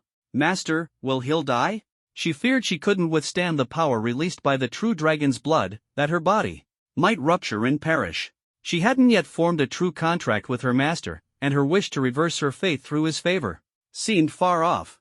How could she give up now? Hill! Sensing the faint cries of the silver dragon princess, Zhang Yi rushed into the room, his face grave. On the dragon bed, the silver-haired girl twisted and turned, her face pale and tightly furrowed, enduring the intense pain as sweat dripped continuously. Her silver eyes were bloodshot, tears blurring her vision. Master! Hill's silver eyes were hollow and lifeless, streaked with tears, unable to see anything clearly. She could only rely on the aura, trembling as she called out softly. Don't worry, I'm here with you. Zhang Yi tightly held the silver dragon princess's blood-red hand, as if cradling a piece of burning coal. His palm blistered from the heat, his face slightly pale, yet he still smiled gently and asked, Master, your hand. Her silver eyes trembled slightly, tears falling to her lips, tasting the bitter saltiness.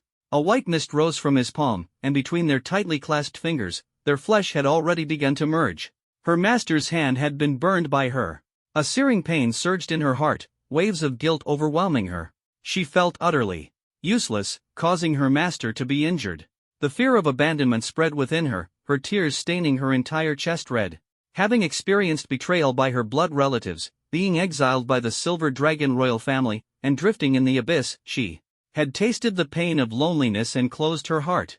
Until her master bought her, upgraded their contract, and gave this wandering soul a sense of reliance and warmth. But now, this little warmth was about to be destroyed by her own hands. She feared the heat in her palm would erode the bond with her master. Don't move, let me hold it for a while. Zhang Yi pressed his forehead against the silver dragon princess's, ignoring the burning pain in his hand, stubbornly holding her hand and commanding firmly. Hill could only shed tears, staring at her master, her heart aching as if being cut by a knife. It felt as though all the beautiful things were being destroyed by her own hands. That despair and pain tore at her heart. She seemed to have overestimated her abilities. She was far from capable of enduring the baptism of true dragon blood. No matter how weak Aoing was, she was still a true dragon, transcending extraordinary life. That domineering dragon soul and scorching dragon blood tortured her to the brink of collapse, her consciousness gradually fading. Status, consuming dragon blood, refining dragon soul, evolving. Hill, wake up, don't sleep. Zhang Yi slapped the girl's blood-red cheeks, calling out repeatedly, but she showed no response. Her hollow silver eyes shed bloody tears, her bitten lips oozing blood, evoking deep sorrow. With no other choice, Zhang Yi could only risk everything and take a gamble. Devour. Zhang Yi gritted his teeth, merging his hand with the silver dragon princess's. A dark light swirled in his palm, forming a vortex that absorbed the excess dragon blood and wild dragon soul within her. He awakened the devouring skill from the Ender Phantom Dragon, capable of absorbing all things and transforming them for his own use. He wanted to share the pain of the Silver Dragon Princess. This bloodline is too powerful, this hatred too deep. What has this dragon maiden been through? Her inner obsession has already turned into a demonic barrier, burning with the fire of vengeance that seeks to destroy everything. No wonder Sierra couldn't bear it.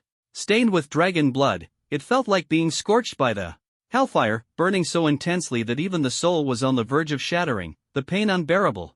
Zhang Yi didn't know how much longer he could endure, gritting his teeth to persist. The searing pain of evaporating blood, the wounds of torn muscles, repeatedly tortured his nerves, leaving him increasingly weak, almost unable to hold on. Master! Gabriel watched with heartache, desperate to help her master share the pain. Ailey, you and Emily stay outside the door and guard the formation. Zhang Yi, enduring the pain and the burning flames, gave a muffled order. Master! Ailey bit her lip, heartbroken, retreating outside the Blood Sky Palace to wait anxiously with the others. Brother! Sister Sierra! You must hold on! Chu Emily clasped her hands. Together, her heart in turmoil, praying incessantly.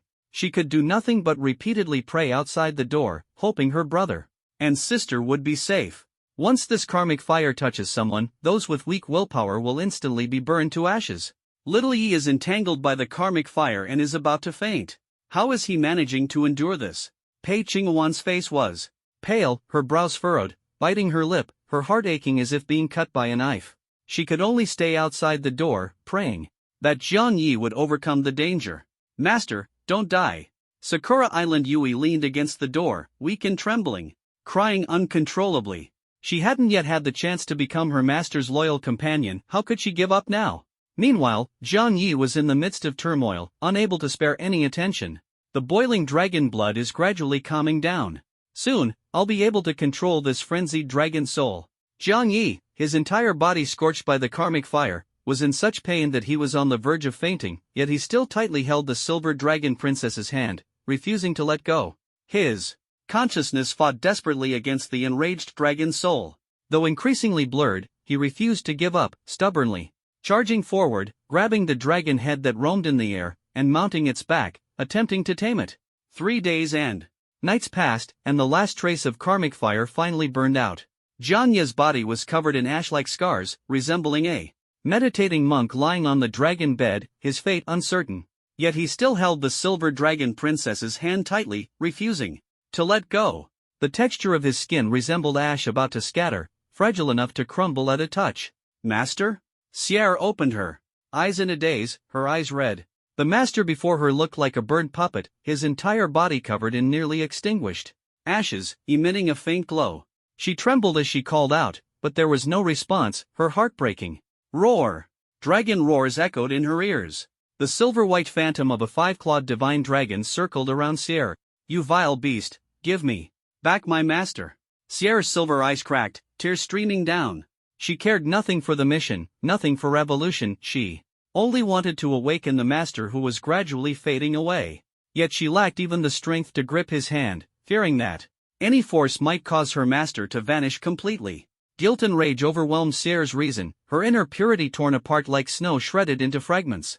In an instant, black curses appeared on her silver-white skin, wrapping around her entire body. Like chains, firmly binding the roaring true dragon soul. Whimper, the dragon soul cried out in pain, its blood trembling throughout its body. The black chains opened like a dragon's maw, fiercely devouring the dragon soul. Blood light blossomed, like the blooming of a deadly yet beautiful otherworldly flower. Sierra extended her hand, her silver-white lashes trembling slightly, blood tears sliding down her lips, bitter and salty. The chains tightly bound Zhang Yi, imprisoning him by her side.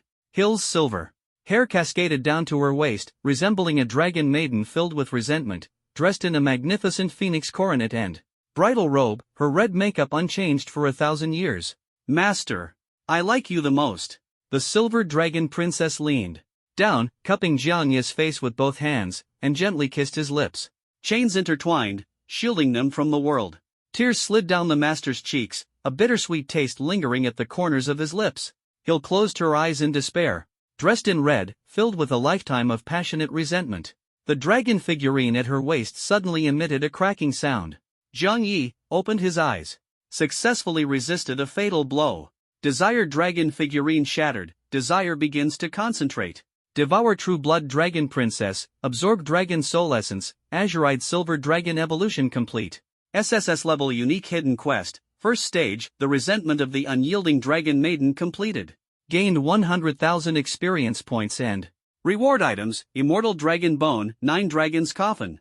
Level up. Hidden quest second stage is about to begin. A flash of golden light enveloped Zhang Yi, and he groggily opened his eyes. A faint metallic sweetness lingered in his mouth, warm yet quickly dissipating.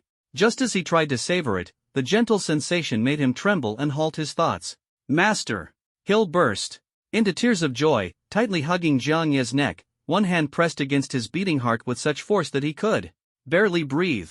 What kind of magical face wash was this, capable of suffocating someone? Ugh, ugh. Hill was so scared, I thought. Something had happened to Master.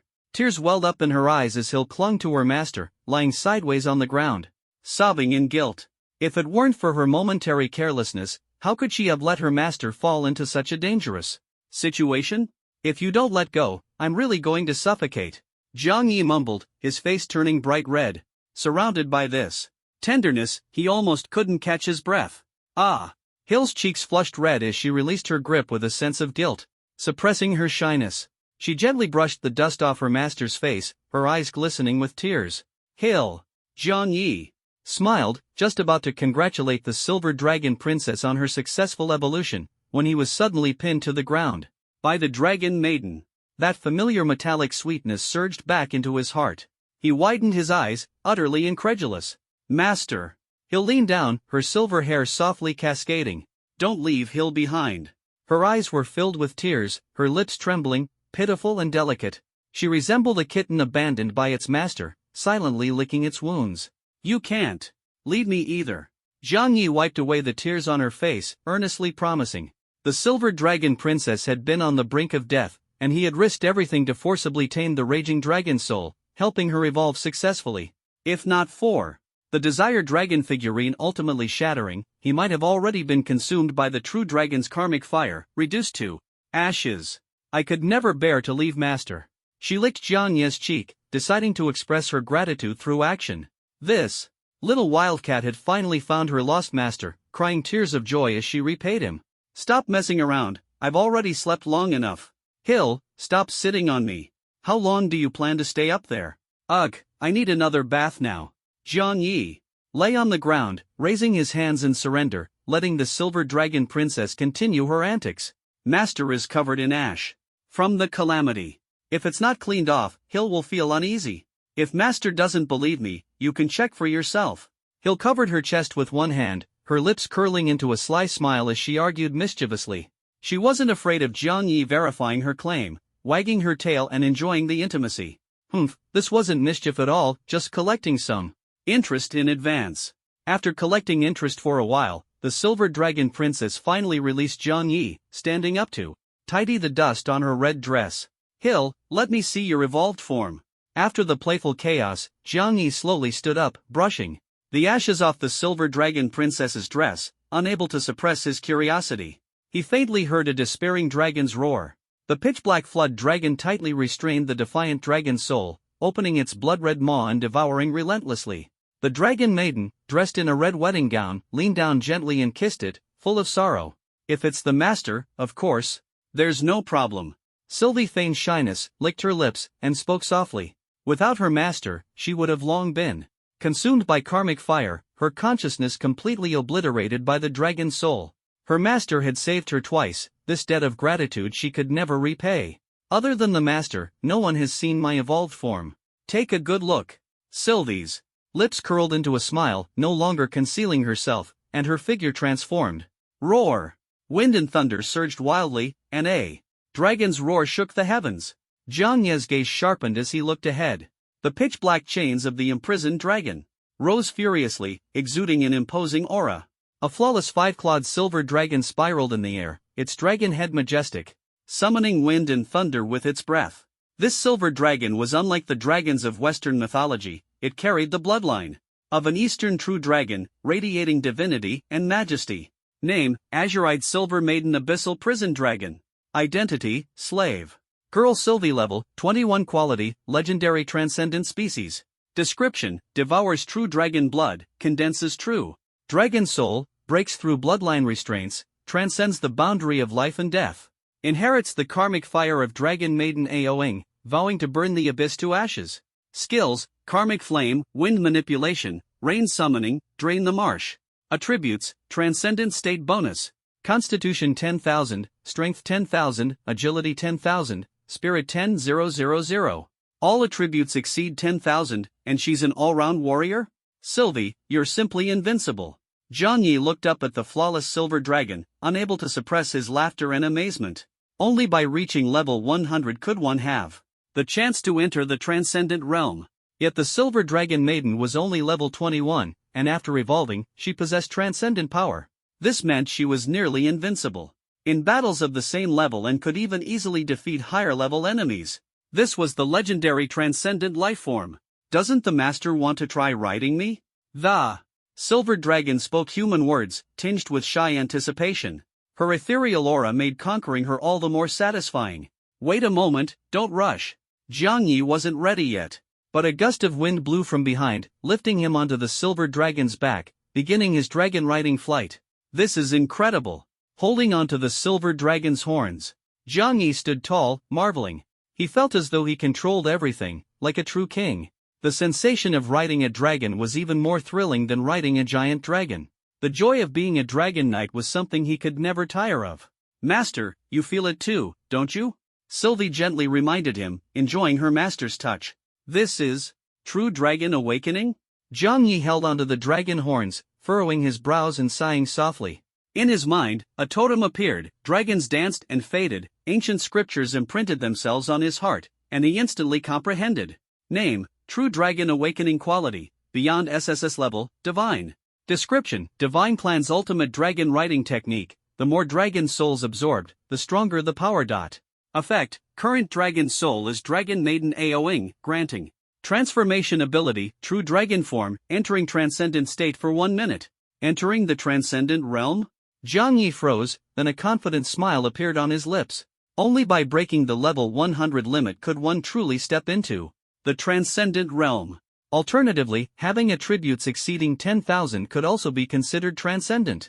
Now, with true dragon transformation, Zhang Yi no longer had to worry about the blood ninja organization of Blood Sakura causing trouble. Riding the silver dragon maiden, he could defeat anyone he encountered. Master, for Sylvie and to grow stronger, remember to absorb and seek out more dragon souls.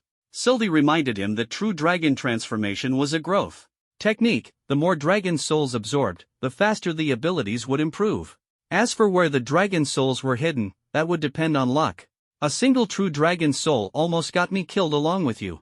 This technique is definitely not something ordinary people can learn, Zhang Yi said with a bitter smile, riding the silver dragon as he unlocked the hidden quest. The grievances and resentment of the surviving dragon maiden had been addressed, and the first stage of the quest was complete. Now it was time to move on to the second stage. Those dragon bones and dragon coffin rewards were surely precious treasures. Quest 2, consumed by flames, rest the dragon souls. Description, the dragon palace in the Mirage Sea is trapped in a sea of fire, and the true dragon clan has been extinct for years. The dragon maiden's obsession remains, and the flames of revenge burn fiercely. She vows to erase the traitors in the ruins of Dragon City and properly lay to rest the souls of her father and kin. Quest objective, enter the ancient city of the Dragon Palace and eliminate all abyssal alien races. Rewards, experience and rare items. Hint, complete the current subgoal to unlock the next stage of the quest. The virtual panel displayed the quest details clearly. Zhang Yi scanned it at a glance and understood. With the rewards for experience and items being so vague, who would be motivated to complete the quest, he sighed, feeling that this SSS-level unique hidden quest had quite the personality. If this were made into a game, he might have to give 3 Kingdoms Kill a thumbs up. At this point, let's take a look at these dragon bones and the dragon coffin first. Clad in silver scales, Zhang Yi sat cross-legged and took out the reward items. A milky white dragon claw bone floated in his hand, cool as jade, emitting a faint golden glow that gave off a sense of tranquility and stability. Name, True Dragon Claw Grade, Legendary. Gold description, the severed arm of a true dragon, cut by a sword, has remained incorruptible for millions of years, exuding a peaceful aura. If transplanted, it might awaken the power of the true dragon. This texture, not using it to make tiger skin phoenix claws would be such a waste, Zhang Yi joked as he gently stroked the milky white dragon bone. To sever a true dragon's arm, the blade must have been extraordinary. True dragon claw detected as fusion material for ghost hand. Proceed with smelting? A prompt sounded in his ear. Zhang Yi's ghost hand lightly touched the dragon bone, his fingertips trembling slightly, eager to begin. Little guy, so impatient to use it, he chuckled, not hesitating as he started the smelting process. Ghost hand plus true dragon claw equals? Curiosity drove him forward. The ghost hand trembled, dark light swirling as it quickly enveloped and consumed the milky white dragon bone. Hiss! Jiang Yi gasped, feeling as though his fingertips had touched a cool spring. As the sensation deepened, a chilling yet refreshing energy surged straight to his mind. It was incredibly comfortable, though still not as good as the kiss of the silver dragon princess. Master rides Sierra yet.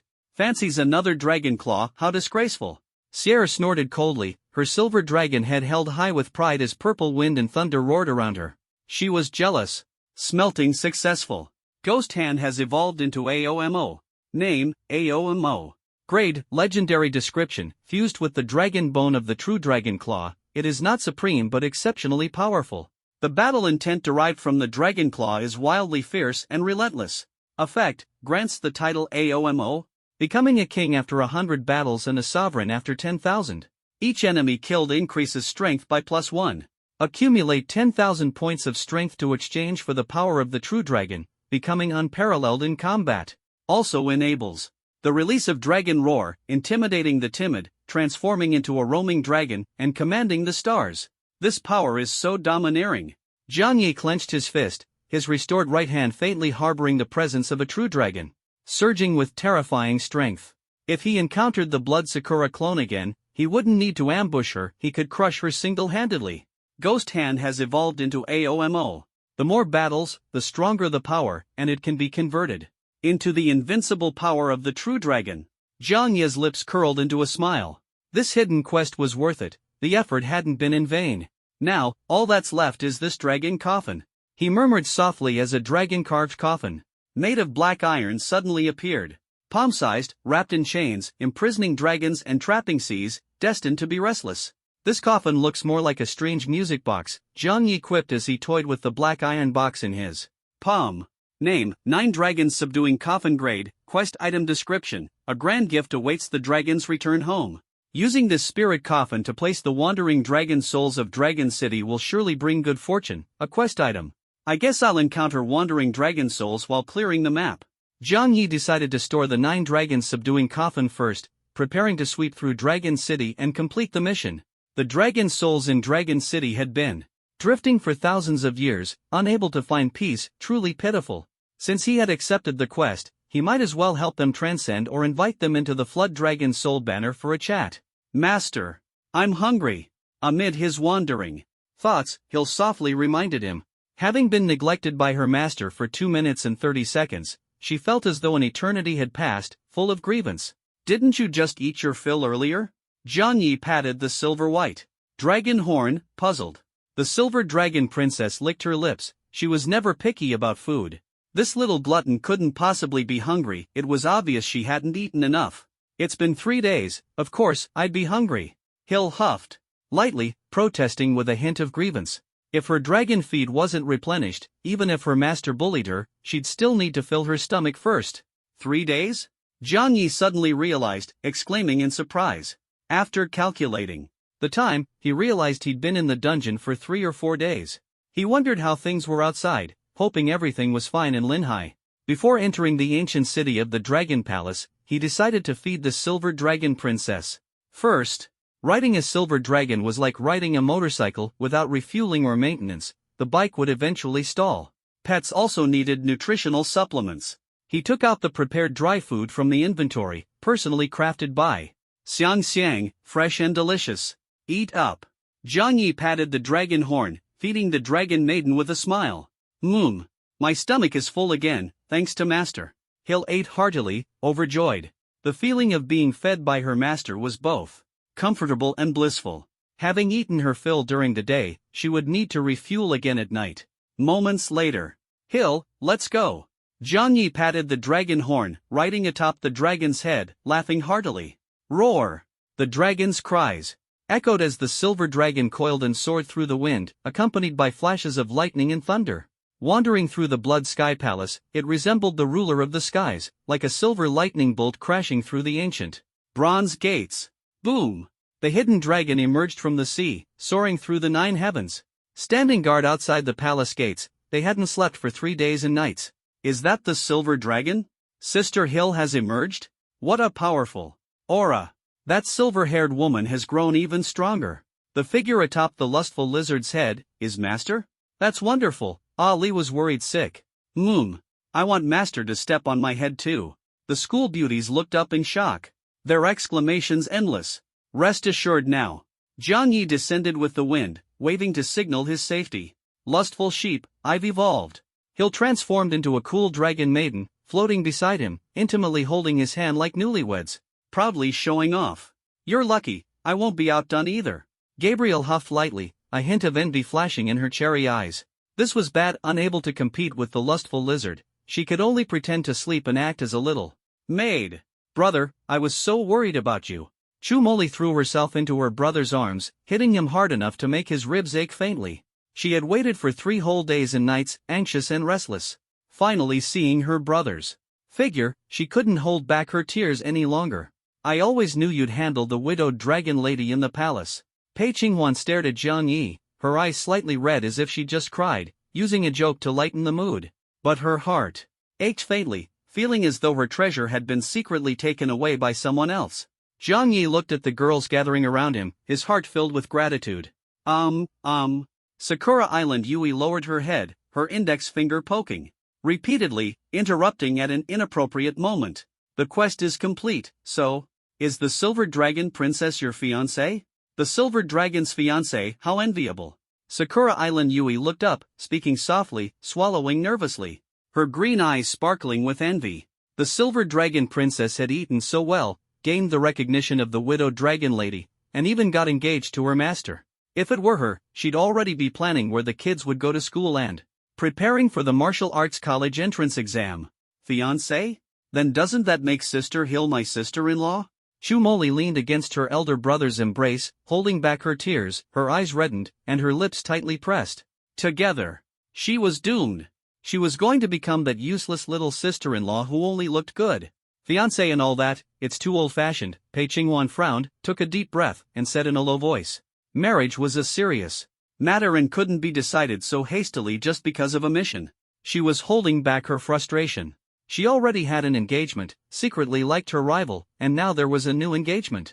How could she possibly accept this willingly? If only her fiancé were Xiao Yi, then she wouldn't feel so bitter, nor would she be so jealous that her fingers were pricked and bleeding non-stop. Colorful lizard, let me make it clear first, the master is shared property, and I have a share too. Gabriel panicked and quickly retorted. She wanted to enjoy something good too and couldn't just watch others indulge while she cried miserably. No way. Hill pouted without hesitation, guarding the food and protecting the master from anyone approaching. She hadn't eaten her fill yet, so how could she let others share? The master was like the ocean, you had to squeeze in to get enough. She wouldn't let anyone comfortably lie on her territory. The girls exchanged glances, and the atmosphere suddenly grew tense. A battlefield of jealousy slowly unfolded around Jiang Yi. The unattainable always made people itch with desire, and their inner greed and longing swelled, becoming reckless. An engagement is just a facade. The dragon girl Aoing wants revenge but lacks the strength, so she can only use this trick to find a husband. It's a last resort, Jiang Yi explained helplessly as the tension grew. The widowed dragon girl sought revenge, but what did this have to do with Silver Dragon Princess? A facade? So the engagement is actually fake? Chu Moli caught the key point, her eyes flashing slightly as she chuckled. She refused to be the sore loser little sister-in-law. Seems like this dragon girl is quite pitiful. Pei Qinghuan pretended to wipe her tears, but inwardly she sighed in relief. Thankfully, it was just a facade, she still had a chance. Ha! So it was just a facade. Sakurajima Kiwa lowered her head and sighed in disappointment. She had just been worried about the sleeping wife, only to find out that the master beside her was being tormented by the female superior. Turns out, she had been overthinking. This facade was like a thunderclap, drawing attention and making people unable to look away. That's not true. Hill snapped out of it, pursing her lips and letting out a dissatisfied hum. She had already absorbed the true dragon's soul and agreed to Ao Ying's request. How could she go back on her word? Revenge and marriage, she had to fulfill the old woman's unfulfilled wishes. Let's not talk about the engagement for now. Colorful lizard, don't be mad. Look, the master likes you the most. He's biased, and I'm not mad either. The most important thing right now is completing the mission. You want to finish the dungeon quickly and go to the beach with the master, right? As the personal maid, Gabriel noticed the master's predicament and tried to console her. Although Silver Dragon Princess was displeased, she eventually quieted down, biting her lip and saying no more. With the fallen angel's intervention, the girls couldn't argue further, so they set the engagement issue aside for now. They planned to settle accounts privately later. After resting for a while, Zhang Yi and the girls prepared to set off for the dungeon's endpoint, the ancient city of the Dragon Palace. For the past few days, he had been circling the ancient city, lost in the secret chambers of the Blood Palace, and hadn't yet seen the true face of Dragon City. The hidden mission has entered the second stage. We need to understand the monsters in Dragon City. We've got work to do. Zhang Yi suppressed his urge to level up and analyze the mission information. But where exactly is Dragon City? Without a map, this maze-like secret chamber will take at least 3 to 5 days to get out of. Chumoli propped her head up, frowning. I have a map. Sakurajima Kiwa raised her hand, timidly, interjecting. Besides the Blood Palace's guidance, she also had a map leading to Dragon City. If it weren't for the poison arrow, her consciousness wouldn't have been blurred, and she wouldn't have panicked and fainted in the secret chamber. Well done. Zhang Yi reached out to take the map, casually offering praise. Not really. Sakura Island Yui turned her head, her face flushing.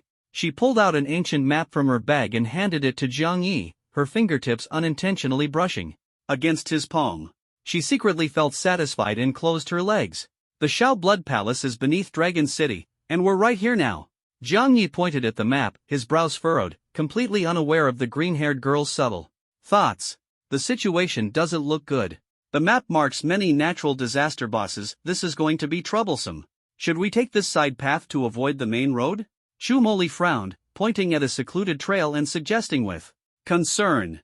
Bosses were as numerous as stray dogs. Dragon City was far too dangerous. With Xiaoyi here, there's no need to fear natural disasters. Pei Qinghuan shook her head and smiled. Her Xiaoyi was the real disaster. His strength was terrifying. She even wanted to be a boss once, just to experience the feeling of being beaten down. Have you not had enough of the sense of security the master provides?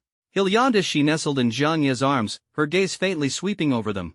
After evolving, she had become the Abyssal Sea Prison Dragon, with attribute values exceeding 10,000, making low-level dungeons a breeze. As long as her master rode her, anywhere could be home. What were natural disasters compared to that? True. Chumoli smiled bitterly and shook her head, feeling she was being overly cautious and scaring herself. Sister Hill had evolved, and her brother was so strong. What was there to worry about?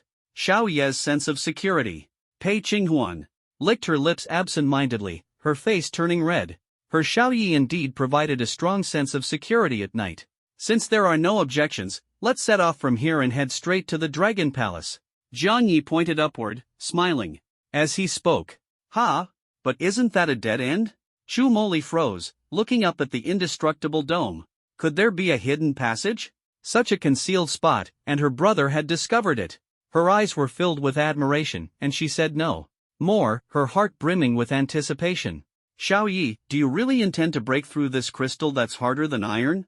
Pei Qinghuan asked incredulously, as if suddenly realizing something. Above them, the dim light illuminated the crystal's texture. Even for her, exerting all her strength could only penetrate a few meters, leaving her drenched in sweat and utterly exhausted. But Zhang Yi intended to pierce through this crystal. Was he insane? Beneath it lay the Dragon Palace, several thousand meters deep.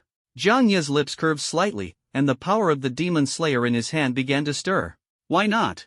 On the dome, dark yellow bricks shattered, revealing pale blue crystals that sparkled brilliantly, incredibly hard. Name, Dragon Tier Crystal, Grade, Blue Elite, Description, this is a magical crystal containing dragon tears. Licking it has a salty taste, reminiscent of a beautiful girl's black silk-clad feet, truly unique. Though Dragon Tier crystals are tempting, don't be greedy, and definitely don't use your mouth, beware of breaking your teeth. These feet, the Tier crystal is harder than iron. Usage, can be used to craft weapons, mage gear, defensive sets, priced exorbitantly, as rare as a beautiful girl's black silk-clad feet. Zhang Yi looked up, carefully observing the crystal's weak points. He wasn't joking, since the Mirage Sea Dragon Palace was too far and the maze paths were convoluted, he'd take the straightforward approach and break through. What if the maze was too complex? Simple, I'll dig through. Is it really that easy to dig? This dragon crystal looks brittle, like it would shatter with a poke. I think we can easily penetrate 10 meters. Maybe. I can even help brother find the way. Shumoli, unconvinced, raised her neck and fixed her gaze on the azure crystal. She wanted to test it herself to see just how hard this dragon tear crystal was.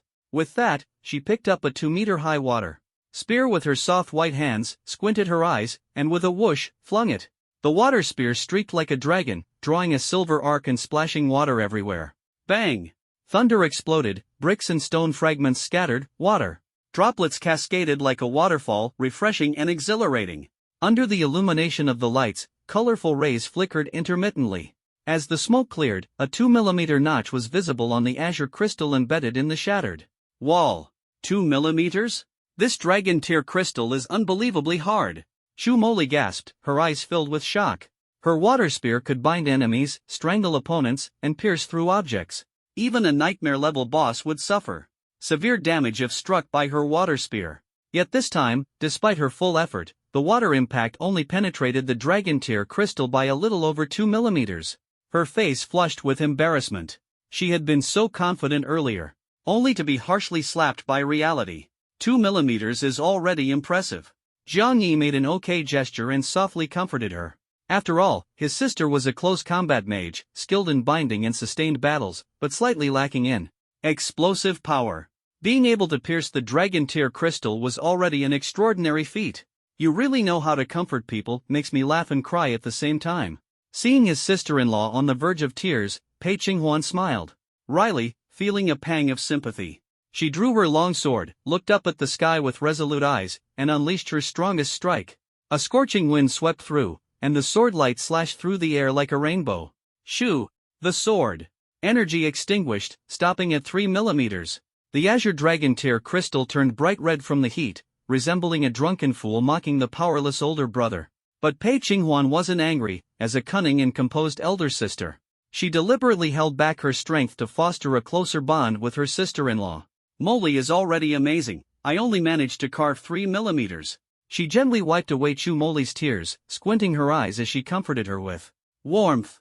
Sniff, sniff, Qinghuan sis is the best. Shumoli buried herself in her good sister's embrace, her tearful eyes misty. Crying and crying, her mood gradually improved. Although Qinghuan sis was the most formidable, no one could replace her love for her brother. What a sharp strike, the aura is no less than Sister Xiaowu's. The master's companions are truly surrounded by experts. Sakurajima Kiwa lightly exhaled on her glasses, her heart filled with astonishment. Her half-sister, Miyamoto Mai, was a master of swordsmanship. Yet the white-clad female sword immortal before her was equally extraordinary, perhaps even superior. Adjusting her glasses, her emerald green eyes sparkled with joy. She hadn't expected to encounter so many geniuses on this trip. Her luck was truly remarkable, far from the useless show-off her sister had accused her of being. Is this still the cold and aloof female sword immortal? She's actually showing concern for others? Jiang Yi silently mused, surprised by the gentle side of the sword immortal. It was about time to set off. This dragon tear crystal is a treasure in every aspect. It can cure impotence, be used for fashion, and sells for an astonishing price. Follow me. However, many dragon tear crystals you fight for, that's how many you can collect. Understood? He glanced around and noticed their distracted expressions, flushed faces, and peculiar demeanor. Were they excited? Sure, the dragon tear crystal was incredibly valuable. Just one basket could buy a house, but was it really worth getting this shy over? It was just a big payday, no need to be so worked up. Brother, tell me more about the potency-enhancing effects. Shumoli licked her lips, her eyes gleaming as she clenched her small fists, eagerly asking. If her brother's claims were true, she absolutely had to get her hands on the dragon tear crystal. Just in case her brother ever faced issues in the future, she'd have the necessary materials ready. Dragons are the epitome of masculine energy. Anything related to dragons, including the dragon tear crystal, is bound to be extraordinary. Pei Qinghuan forced a calm smile, but her small hands clutching her skirt were slick with sweat as she suppressed her inner joy. In the future, Xiaoyu wouldn't have to work night shifts, no excuses, no pretexts. Can it really cure? I want to try it. Sakurajima Kiwa bit her finger, her gaze dreamy, leaning against the wall as her legs nearly gave out. She was about to strike it rich. Thanks to her master's efforts, she could finally earn her first fortune. Colorful lizard, cry quickly, so I can collect some tears for future use. Gabriel tickled the silver dragon princess, trying to make her cry to collect dragon tears. Ha ha, ha. He'll laughed so hard she was gasping for air, her face flushed red, but not a single tear could be squeezed out. This useless colorful lizard, failing at the critical moment. You all are hopeless. Jiang Yi's face darkened, frowning in disdain. The girls were too unreliable, always daydreaming. Shaking his head, under their expectant gazes, Jiang Yi turned around and clenched his fist. His fist hardened, truly. Hardened. Can I really punch through the dragon tear crystal? Good sister, your brother is amazing, we can just wait to collect money lying down. Master, are you daydreaming? Oh my god, he actually drilled into the dragon tear crystal. And punched a hole straight through? The girls exchanged glances, gasping in shock. Azure tear crystal fragments scattered everywhere, and they instantly understood something, their faces flushing as they scrambled to pick them up. The power of the demon slayer directly penetrated 250 meters, probably 10,000 times the strength of his sister. Jiang Yi moved through the crystal cave, his fists like dragons, his movements relaxed and effortless, as if he were taking a stroll. Looking back, he glanced downward, and the cave was hollow, scattered with blue crystal rain. The girls' figures intertwined as they frantically fought over the dragon tear crystals that could enhance their strength, acting almost crazed. The azure crystals emitted a rustling sound. I can't pick up anymore, I really can't. Chu Moli leaned against the crystal wall of the mine pit, her figure swaying in the dim light, drenched in sweat and panting heavily. Her pockets were bulging, and even if she didn't sell them, these crystals would be useful in the future. 1,145 pieces, that's so many, use them sparingly, they'll last a year. Pei Qinghuan held a pile of dragon tear crystals, licking her lips, her face tinged with a blush. She wasn't short on money or equipment, but the share of dragon tear crystals she received needed to be put to good use. Ugh, so salty, blah blah blah. Sakura Island Key leaned against the mine pit wall, stubbornly licking a crystal out of curiosity, only to immediately regret it as the bitterness made her stick out her tongue in disgust. She was truly a glutton who couldn't control her mouth. There, way too slow. Hill lay sideways on the ground, gazing at the endless mine pit, speaking listlessly.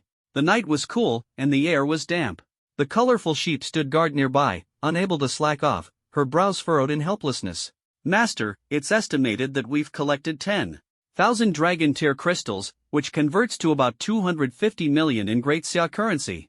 The silver dragon princess guarded outside while the fallen angel handled internal affairs, diligently managing everything for their master. One dragon tear crystal is smaller than a soda can but worth over 10,000, and demand far exceeds supply. Jiang Yi toyed with the azure crystal, feeling deeply moved. The inheritance left by his parents would only fully unlock after he and his sister graduated from university. A week ago, he was still bargain hunting for the silver dragon princess at the flea market in the spirit realm, living frugally. Now, the mining frenzy had allowed him to easily dig up billions, directly achieving financial freedom. As an ordinary person, he might not have to worry about food and drink, but for top-tier professionals, billions were just the starting point. In the Jiangcheng Xuanhe dungeon, the dropped equipment was handed over to Sister Xiangxiang to exchange for gold coins. Those elite-grade weapons should fetch a few million. The green-haired glasses girl still owes me 10 million, plus several sets of epic equipment. Adding the dragon tear crystals mined this time, this money is enough to establish a guild and inject startup capital. A glimmer of light flashed in his eyes as Jiang Yi set down the crystal, a slight smile tugging at the corner of his mouth. Guilds were money-burning entities, responsible for developing abyss dungeons and daily maintenance. Money wasn't an issue for Jiang Yi, what he valued was the exclusive dungeon development rights that came with guilds. After the novice phase, leveling up became increasingly difficult. Nightmare level and above dungeons were all monopolized by major guilds. Without joining a guild, one simply had no qualification to enter. He had high demands and needed to constantly grind dungeons to level up. Rather than being controlled by others, he decided to take matters into his own hands and become his own boss. Jiang Yi hated the feeling of being controlled and decided to establish a guild, working for himself. There's no rush with the guild, it needs to be planned out slowly. With a blueprint already forming in his mind, Jiang Yi suppressed the urge to act impulsively and looked down at the cave.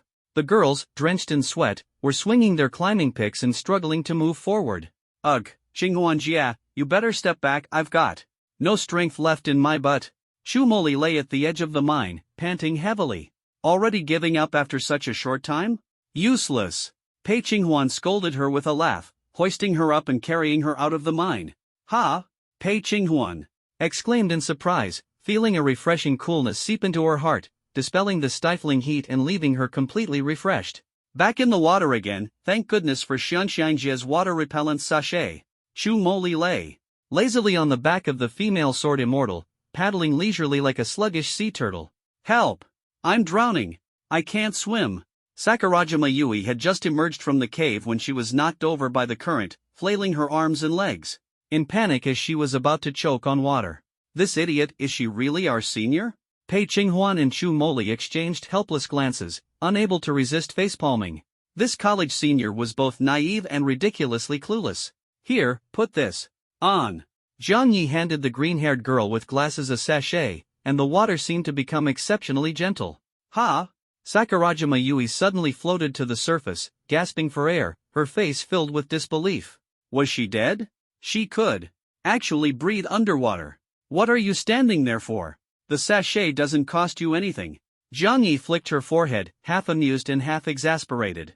This college senior was so silly that teasing her was effortless. Thank you. She collapsed into Zhang Yi's arms, her legs weak and dizzy, filled with gratitude. Once again, her master had saved her life, and the debt of gratitude she owed was far from repaid. Rest for a bit, we'll set out later. Zhang Yi supported the green-haired girl with glasses, leaning against a cluster of seaweed. He took out a map and began analyzing it intently. Hill and Pei Qinghuan took the initiative to guard the surroundings, preventing monster ambushes. Gabriel stayed close to her master, silently protecting him. Brother, we're here on the map now. We're already inside Dragon City, but the Dragon Palace in the depths is still far away. To complete the hidden quest, killing monsters is unavoidable, but there are way too many bosses around here. The map was covered with dense red skull icons, and Chu Moli felt her scalp tingle with fear. She was so exhausted she couldn't even walk, let alone fight monsters. Is this supposed to be a lot? Zhang Yi frowned, shaking his head in dissatisfaction. He counted them only 20 bosses, far from enough to satisfy him. Boss, are you saying there aren't enough bosses to fight? Sakurajima Yui timidly raised her hand.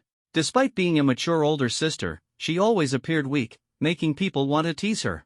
Boss, do I look that old? Zhang Yi pursed his lips, surprised by her choice of address but didn't say much, casually teasing her in return. Not old at all, actually very mature.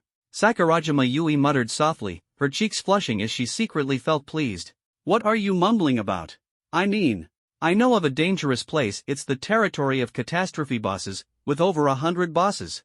Sakurajima Yui swallowed hard, her face pale, still a bit scared. She had done thorough research before entering the dungeon. In the Mirage Sea Dragon Palace, there were 3 places one must never go. She didn't dare venture into the Dragon Palace. The deeper into the Imperial City, the more chaotic it became. Even if she had 100 lives, it wouldn't be enough to survive. She didn't want to go outside either, it was too far, and she was too lazy to move, so she pretended it didn't exist. The 3rd place was the Forbidden Zone, the Dragon Tomb. She was terrified of ghosts, so much so that she might wet her pants. You mean here? Zhang Yi pointed at the massive dragon skeleton on the map, frowning as he asked. Yes, that's the place.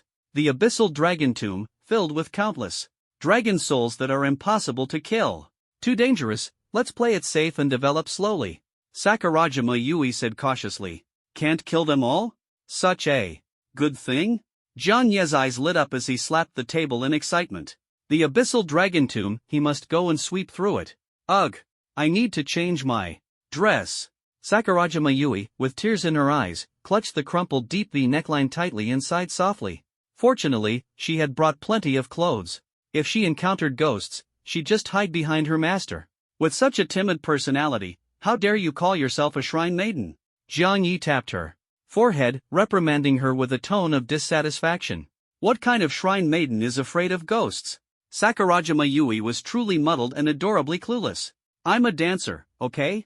A singing and dancing performer. She lowered her head, poking her fingers together in self-defense, her vision blurred by tears, crying pitifully. Why are you crying? Girls who always cry will eventually be bullied by others. Zhang Yi frowned, reminding her with a hint of frustration. Big sister, if you don't want to be bullied, you have to toughen up. But I'm really scared. Sakurajima Yui lowered her head, completely lacking the courage to resist. Senior, what are you afraid of? If someone makes you uncomfortable, make them uncomfortable in return. Even nuns have tempers. Shu Moli handed her a tissue, gently comforting her. Not feeling well. Sakurajima Yui looked up at Jiang Yi's encouraging face, her heart pounding. She had been bullied since childhood, and aside from her sister, she had almost no friends. For the first time, she felt the warmth of being cared for. Her tears were not from grievance but from finally releasing her emotions. She understood. An eye for an eye, a tooth for a tooth. Sakurajima Yui clenched her small fists, glaring fiercely, looking both adorable and slightly threatening as she spoke. Not bad. That's the spirit, keep it up. You are a sanctuary nun, the nemesis of ghosts. Pull yourself together, don't embarrass yourself. Jiang Yi smiled approvingly, continuing to encourage her. Sakurajima Yui, inspired, almost lost her balance, becoming both cute and intimidating. Indeed, even a rabbit will bite when cornered, and an angry, sanctuary nun is equally terrifying. An eye for an eye, an eye for an eye, ee-ee-ya. She stood up slowly, following behind Jiang Yi, her head lowered, cheeks flushed, muttering softly. If her master bullied her, she'd have no choice but to retaliate. After all, it's perfectly normal for an agitated little white rabbit to bite. After a brief rest to recover, as the school beauties regained their strength, Jiang Yi looked into the distance. The swamp of evil, stalking sea, bone forest. The foul-smelling, dark swamp, the seaweed forest. Swaying like stockings, and the forbidden land littered with bones. Passing through these would lead to the dragon tomb corrupted by abyssal power. Hopefully, it won't be too boring. Jiang Yi withdrew his gaze, waved his hand, and set off immediately. Target, the abyssal dragon tomb. Boss, this way. Sakurajima Yui, familiar with the map, led Jiang Yi, navigating the water skillfully. Boss, be careful, meow. The stench from this swamp of evil can make people dizzy, nauseous, and even cause diarrhea or vomiting blood. The stinky frogs in the swamp can spray deadly poison, reducing resistance and even corroding bones. Watch out for the venomous dragon in the depths, it's a powerful calamity and must not be underestimated. Seeing the rotting dragon head skewered by Hill's spear, Sakurajima Yui was so frightened that she clung tightly to Jiang Yi, burying her head in his chest and trembling. The calamity boss looked like a stray dog on the street, and it was instantly killed? She must have clung to the right thigh this time. A surge of experience flooded in, and the long stagnant bottleneck finally loosened. Leveling up was just around the corner. How embarrassing to admit she was already level 30, yet she was being carried by someone at level 21. Truly defying logic. Master, this is an abyssal lizard dragon, not a true dragon of the Great Xia. So weak. I haven't even started exerting myself, and this venomous dragon is already dead. So boring. Hill yawned, utterly uninterested. After evolving, she became invincible. Apart from her master, no one else could pique her interest. Xianxian's anti-poison perfume, spray it on, charge ahead. Jiang Yi took out a bottle of bright red perfume and sprayed it wildly around. The girls. Amazing. The toxic gas has been purified, and were completely immune to the poisonous water. Incredible. Sakurajima Yui looked at Jiang Yi with admiration, unable to resist swallowing hard. Following Sister Xiaowu meant going hungry 9 times out of 10, following the boss meant no worries about leveling up. She had already become the boss's little fangirl. Xiangxiang is truly like a universal power bank, plug and play, super convenient. Pei Qinghuan, wearing a mask, marveled at her friend's abilities. Even though she was immune to the toxic gas, she still felt uncomfortable and only felt better after putting on a white mask. Be careful of the poisonous liquid from the stinky frogs. These little creatures hide in the poisonous water, silent and hard to guard against. Pei Qinghuan frowned and warned cautiously. She would rather get poison and hide in Xiaoya's arms, her clothes torn, to heal her wounds. Don't worry. These stinky frogs are no threat at all. Jiang Yi shook his head and directly activated his domain, unleashing his talent, magic suppression. A blue wave of energy erupted suddenly, enveloping them and spreading across hundreds of square meters. Jiang Yi had the ability to cover the entire toxic swamp, but it wasn't necessary. The expansion speed of the suppression domain was slow, and he didn't want to waste time, as long as it was sufficient. Within the domain, the stinky frogs' poisonous liquid got stuck in their throats, unable to be spat out. Magic suppression combined with sealing, what else could they possibly do? Those Stinky frogs really aren't spitting anymore. Chumoli pointed in surprise at the distance, seeing the stinky frogs clutching their throats, their own poison, corroding them to death. She spoke in a trembling voice. Is this a sealing skill? Pei Qinghuan muttered softly, her face changing in shock. Time freeze combined with magic suppression, how is she supposed to survive in the future? The boss is truly amazing, no wonder he's so confident. Sakurajima Yui let out a sigh of relief, feeling much braver following Zhang Yi. She had never joined a team before, and for the first time, she experienced the joy of effortless victory. This fight to cling to, it was simply too satisfying. Let's move out. Zhang Yi smiled and led the girls forward quickly, clearing enemies along the way. In the foul-smelling, muddy swamp, a single misstep could lead to drowning, but Zhang Yi and the girls moved as effortlessly as if walking on flat ground. What the heck? So fast. What just flew past my eyes? Are they crazy, moving so quickly? Aren't they afraid of sinking into the swamp and suffocating to death, having to start over? Ha! Why aren't those stinky frogs spitting at them? Did they lose their voices? How annoying, these creatures only dare to bully weak targets. Along the way, scattered groups of professionals, dressed in tattered clothes and emitting unpleasant odors, stared blankly as Zhang Yi's group glided past, as if witnessing gods. Are they the number one ranked team? That's right, only that person could explain this. This is the Infinite Team under the Sinluo Guild, ranked first in Linhai City. Just showing a fraction of their strength leaves us in the dust. They were so shocked they couldn't speak. The gap in strength was just too obvious. The number one guild in Linhai City was undoubtedly Sinluo Abyss. Its top-ranked Infinite Team was personally assembled and fully supported by the guild leader, Chen Rui. This elite team of over 1,000 members had accumulated countless dungeon-clearing experiences, wielding immense power and virtually controlling all dungeons. Whenever the Infinite Team appeared, danger ceased to exist. Zhang Yi's figure disappeared in the blink of an eye. The passers-by trapped in the swamp stared wide-eyed in amazement. As expected of the Infinite Team, walking through the swamp as if it were flat ground, truly incredible. Unfortunately, they had mistaken the identity. 2.5 kilometers away, at the edge of the swamp overgrown with seaweed, the green seaweed rose high, blocking out the sky. What infinite, it's clearly no early romance. Zhang Yi smirked, correcting them himself. He would eventually make his team's name renowned. Ugh, they're walking so slowly. Do they enjoy soaking in stinky puddles? Chumoli stretched lazily, her light blue gauze robe lifting slightly to reveal her fair abdomen and slender waist. She turned back with a smile, looking at the poisonous swamp behind her, displaying the mischievous grin unique to little troublemakers. Being carried by her brother felt amazing. It's not that they're slow, it's that Xiaoye is walking fast. Being able to walk through the poisonous swamp as if it were flat ground, even S-class poison-type professionals can't do that. Pei Qinghuan explained calmly, seemingly long accustomed to Zhang Yi's strength. After numerous thrilling encounters, she had become numb to Zhang Yi's prowess. But the stronger Xiaoye is, the more accomplished I feel, right? She turned her head away, her face slightly flushed, biting her lip as she muttered to herself. For revenge, she had to spare no effort to restore her former glory. Are you okay? Your face is so red. Zhang Yi stared at Pei Qinghuan, asking softly. Was she planning to secretly do something again? No. It's just mild poisoning.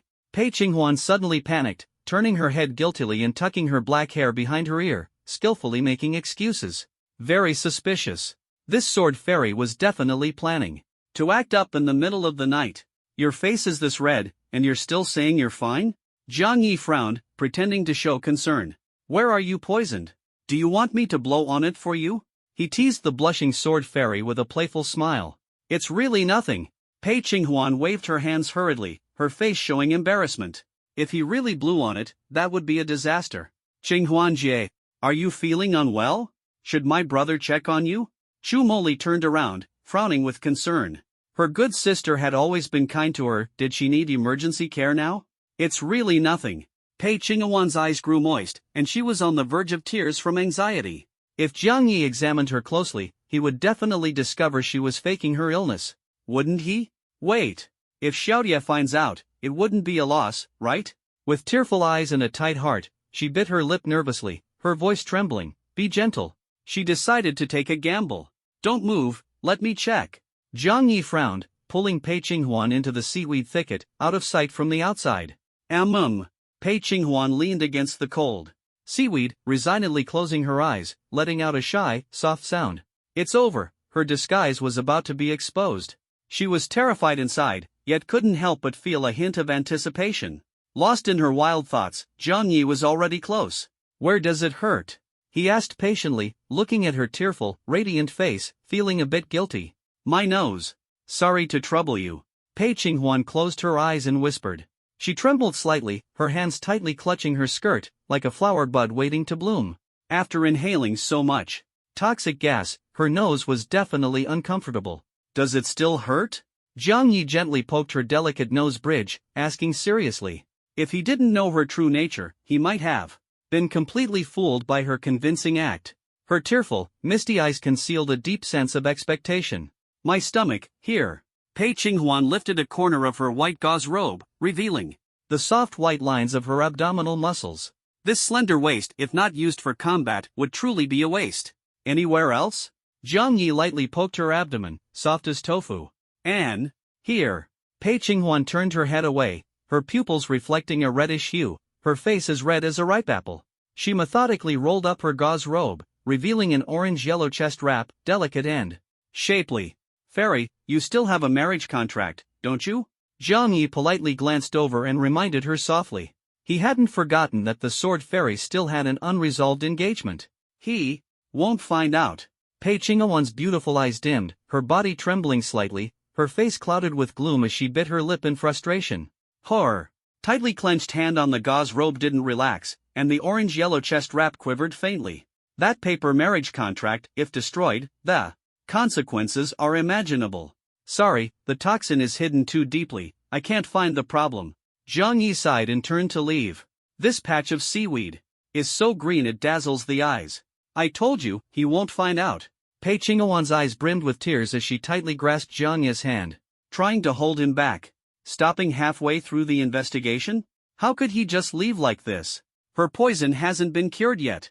Whether he knows or not has nothing to do with me. Zhang Yi patted her hand and smiled. Do you despise me? Her face darkened, her eyes reddened. She had never been in a relationship before. Apart from Zhang Yi, she hadn't even held another man's hand. The other night. Zhang Yi hesitated, mentioning it lightly. The atmosphere instantly grew heavy. Pei Qinghuan's face turned pale as she bit her lip and cautiously asked, You know everything? She had been so careful, leaving no traces. How could he have found out? Zhang Yi nodded with a smile. Pei Qinghuan fell silent, took a deep breath, her face flushing as red as a ripe peach. When did you find out? I've always known. How does it taste? Not bad. Want to try one?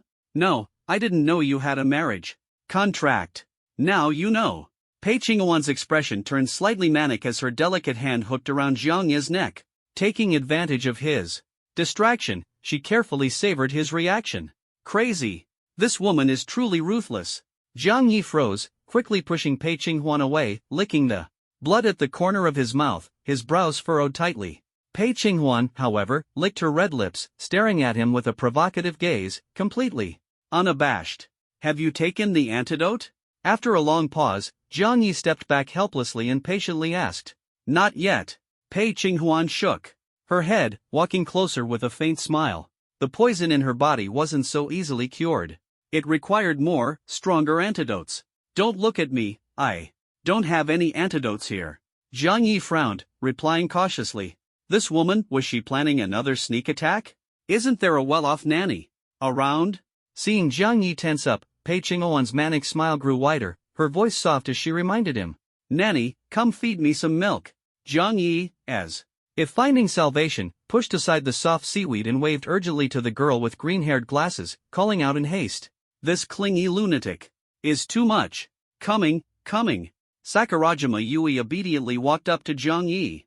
After hearing his brief explanation of the situation, her expression immediately turned serious. The situation is this severe? Even the boss's backup antidotes aren't working? Sakurajima Yui frowned, worriedly pushing aside the seaweed and walking further in. As a nanny, the pressure was truly immense. Upon entering, she saw Pei Qinghuan collapsed on the ground, leaning against the soft seaweed, biting her finger, her hair disheveled, desperately trying to hold herself together. Ah! Sakurajima Yui tightly gripped her staff, unable to suppress a gasp. The toxin has already invaded the brain, her consciousness is unclear. She frowned anxiously and quickly cast a major healing spell, instantly consuming half of her mana. Gentle white light radiated from the blue gem atop the staff, enveloping the dazed female. Sword immortal. Ugh! Pei Qinghuan groaned, as if doused with a bucket of cold water, her desires slowly subsiding, leaving only a sense of suppression. What are you doing? She bit her lip, angrily questioning. Saving you. Sakurajima Yui hugged her staff, startled, her expression puzzled as she weakly responded. Thank you. Pei Qinghuan's complexion slightly improved, carrying a hint of apology. No matter what, she shouldn't have lost her temper. That state just now definitely wasn't ordinary poisoning. Do you need me to cover for you? Sakurajima Yui sensed something unusual and tentatively asked. She tightly hugged her staff, feeling a bit jealous. What poisoning? That was clearly a signal for an affair, boss. I never thought someone with your thick eyebrows and big eyes would betray the silver dragon princess. Don't be fooled by that slender blade still sheathed at your waist, gleaming coldly in the rippling water. Pei Qinghuan squinted her eyes, her tone gentle as she asked, Senpai Sakurajima, you'll keep this a secret for me, right? Sakurajima Yui trembled slightly and nodded silently. If she didn't keep this secret, would she end up at the bottom of the water as a corpse? That's more like it, Senpai Sakurajima. Pei Qinghuan tilted her head, smiling softly before reverting to her usual aloof demeanor. Boo-hoo-hoo. So I was just another pawn in your game, huh? Sakurajima Yui lowered her head, biting her lip in grievance. She wasn't some disposable umbrella, she had no intention of being a scapegoat. She would resist. Senpai, what's wrong? Pei Qinghuan frowned, her voice filled with concern. Ugh! I bit my tongue. I'm fine. Sakurajima Yui forced a smile, biting her lip. Be careful. The tongue isn't just for tasting, it has many uses, Pei Qinghuan replied with a meaningful smirk. Her steps light, she walked away on her own. Ugh, finally, I'm saved. Sakurajima Yui exhaled deeply, clutching her trembling chest, relieved. She really had it tough.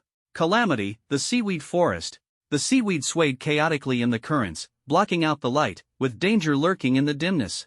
Ugh, finally, I'm saved. Thanks to Xiaoyi and Senpai Sakurajima's help, Pei Qinghuan wiped the cold sweat from her forehead, sighing softly with relief. Qinghuan, you've just recovered from the poison. You need to rest properly. Sakurajima Yui forced a smile and nodded in agreement. That's good. I was so worried. Shumoli clutched her chest, her brows relaxing as she let out a breath. She had been genuinely concerned about her elder sister's condition. She carries the scent of her master. Sierra's silver eyes narrowed slightly, her tail swaying like a radar, catching the signals of betrayal. This disobedient bride-to-be is really making her fiancé suffer. Her hair's greener than the glasses girl's. Gabriel bit her lip, pouting in defiance. Stupid master, are housewives really that irresistible? How's your recovery coming along? Zhang Yi asked with a smile, feigning concern as he looked at the female sword immortal leaning against the seaweed. My legs are weak, and I can barely walk. How about, you carry me? Pei Qinghuan let go of her reservations, smiling faintly as she tested his reaction. She wasn't lying, her beautiful legs wrapped in white stockings were indeed trembling. Not wanting to slow down their progress, she reluctantly allowed Xiaoyi to assist her. If you can't walk, then crawl, Zhang Yi snorted, rejecting her without hesitation. Behind him, the silver dragon princess, the fallen angel, the glasses girl, the flat-chested one, all had their eyes on him. He walked cautiously, afraid of angering them. Humph, coward, Pei Qinghuan pouted, humming in dissatisfaction. Fine, then hop on. I don't like walking at the back. You're really spoiled. Zhang Yi sighed, walking to the female sword immortal's side and scooping her up without hesitation. Ah! The girl, light and soft as if boneless, let out a muffled sound of surprise. She had only been joking. Who would have thought Zhang Yi would act so decisively? He just picked her up. Her thoughts spiraled, and instinctively, she wrapped her arms around Zhang Yi's neck. But before he could savor the warmth in his heart, he felt several hostile glares. The silver dragon princess, the fallen angel, the little sister-in-law, the glasses girl, they were all jealous. Brother! My feet are sore. You never carried me when I was little, so pamper me now that I'm grown. Boss, I can't walk anymore, meow. Master, Sierra's tongue is tied in a knot. Can you untie it with your mouth? Master, Ollie feels a bit dizzy too. Provoked by the female sword immortal, Jiang Yi found himself in a battlefield of love, tangled with all of them for what seemed like forever. Half an hour later. After exiting the seaweed forest, Jiang Yi's back was close to breaking. Carrying them was one thing, why did they have to cling so tightly? Brother's back is so comfy to lie on. Moly, your brother is really amazing. Boss, I'm not heavy at all, meow. How come you couldn't lift me? Ugh. We barely rested, and it's already over. Nesting in master's arms is so cozy. Pervert, don't think about hogging it all to yourself. Hearing the girl's carefree laughter, Jiang Yi helplessly wiped the sweat from his brow. He was tired, sure, but it wasn't without its rewards. We killed quite a few stalking seaweeds, and the materials they dropped are soft, perfect for making armor. As Jiang Yi spoke, he suddenly rubbed his eyes and opened his mouth wide in surprise. Ha! You're wearing them already? The girls were sitting on the green stone platform, their beautiful legs wrapped in stockings gently swaying. Black stockings, white stockings, ripped fishnets, thigh-highs. It was simply too cool. Brother, you've been carrying us for so long. Aren't you tired? How about I use my feet to massage you? Chumoli pinched the hem of her skirt, her gaze shifting slightly as she revealed her true thoughts. Xiao Yi, come here, let me step on your back. Don't worry. He definitely won't find out. Pei Qinghuan lifted a strand of her hair, her eyes narrowing slightly, a faint smile playing on her lips. Boss, don't think I'm too heavy, meow. Sakura Jima Yui kicked her feet, her face full of anticipation as she hummed softly, with a hint of grievance. Master, shouldn't Hilda repay you a little? The silver dragon princess licked her lips, the interplay of black and white stockings beneath her skirt particularly eye-catching. Perverted lizard, want to join in? Gabriel whispered her suggestion, wanting to repay her master's kindness. What kind of repayment is this? Jiang Yi gritted his teeth, nearly exploding with anger. Ladies, could you be a little more serious? Calamity outpost of the bone forest, this feels so good. Jiang Yi leaned against the cool, tender legs of the girls, unable to stop himself from humming a little tune. The silver dragon princess's skin was as cold as jade, the fallen angel was voluptuous and seductive, and the sword maiden was just right. Slender or curvaceous, each had their own charm. After resting on their laps for a while, Jiang Yi was fully rejuvenated. After enjoying the comfort, he had to continue on his journey.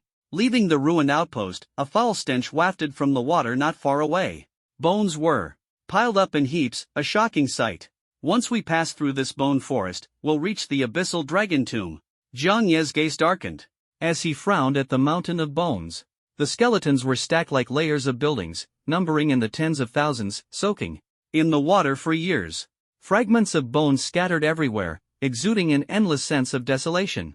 Master, these bones seem to be dragon bones. Hilda clutched her stomach, her brows furrowed, her expression serious. And they're all from abyssal dragons. Judging by the forest of bones, there must have been at least tens of thousands of dragons that perished here. Gabriel's blood-red eyes narrowed slightly as she added. She was exceptionally sensitive to the abyssal aura, and this was no baseless assumption. So many dragons fell here. No wonder this place is called the abyssal dragon tomb. Chumoli bit her lip, sighing deeply. One could only imagine how brutal the battle must have been back then, with dragon corpses strewn everywhere, and their souls sinking into the abyss. Monsters and demons, stay away. Monsters and demons, stay away. At the mention of the dragon tomb, Sakura Jima Yui immediately shrank behind Jiang Yi, clutching her sapphire staff tightly and muttering fearfully under her breath. What a pity. Their souls have already dissipated. If I could summon them with the Flood Dragon Soul Banner, perhaps I could awaken an ancient dragon and unleash its bloodline power. The command failed, and Jiang Yi sighed helplessly. He really was a lousy master. After all this time, he still hadn't filled the stomach of the Flood Dragon Soul Banner. The abyssal dragon tomb hides countless dragon souls. I wonder if there are any slumbering ancient dragons. The soul of an ancient dragon could awaken stronger bloodlines in the silver dragon princess and help true dragons advance. I must collect as many as I can. Jiang Yi sighed softly and withdrew his gaze. The road ahead was long, and at level 21, he had to take it one step at a time. The souls of ancient dragons would all be his, sooner or later. Apart from us, no one dares to enter this bone forest. But the deeper we go, the more human bones we see. Anyone who makes it this far must be a top-tier professional, yet their bodies are neatly arranged, their deaths showing no signs of resistance. They were all killed in a single blow. Crushing dragon bones underfoot, Jiang Ye's gaze turned cold as he spoke in a low voice. This bone forest was far from as quiet as it seemed on the surface. Danger lurks, and the slightest mistake could cost lives. Brother, the Shadow Snake Whistle has conducted a batch investigation and found no anomalies. Chu Moli controlled the shadows, frowning as she reminded him. The road was littered with countless human bones, their wounds clean and all decapitated. The enemies hiding in the shadows were deeply concealed, so much so that even she couldn't locate them, truly more cunning than her own skills.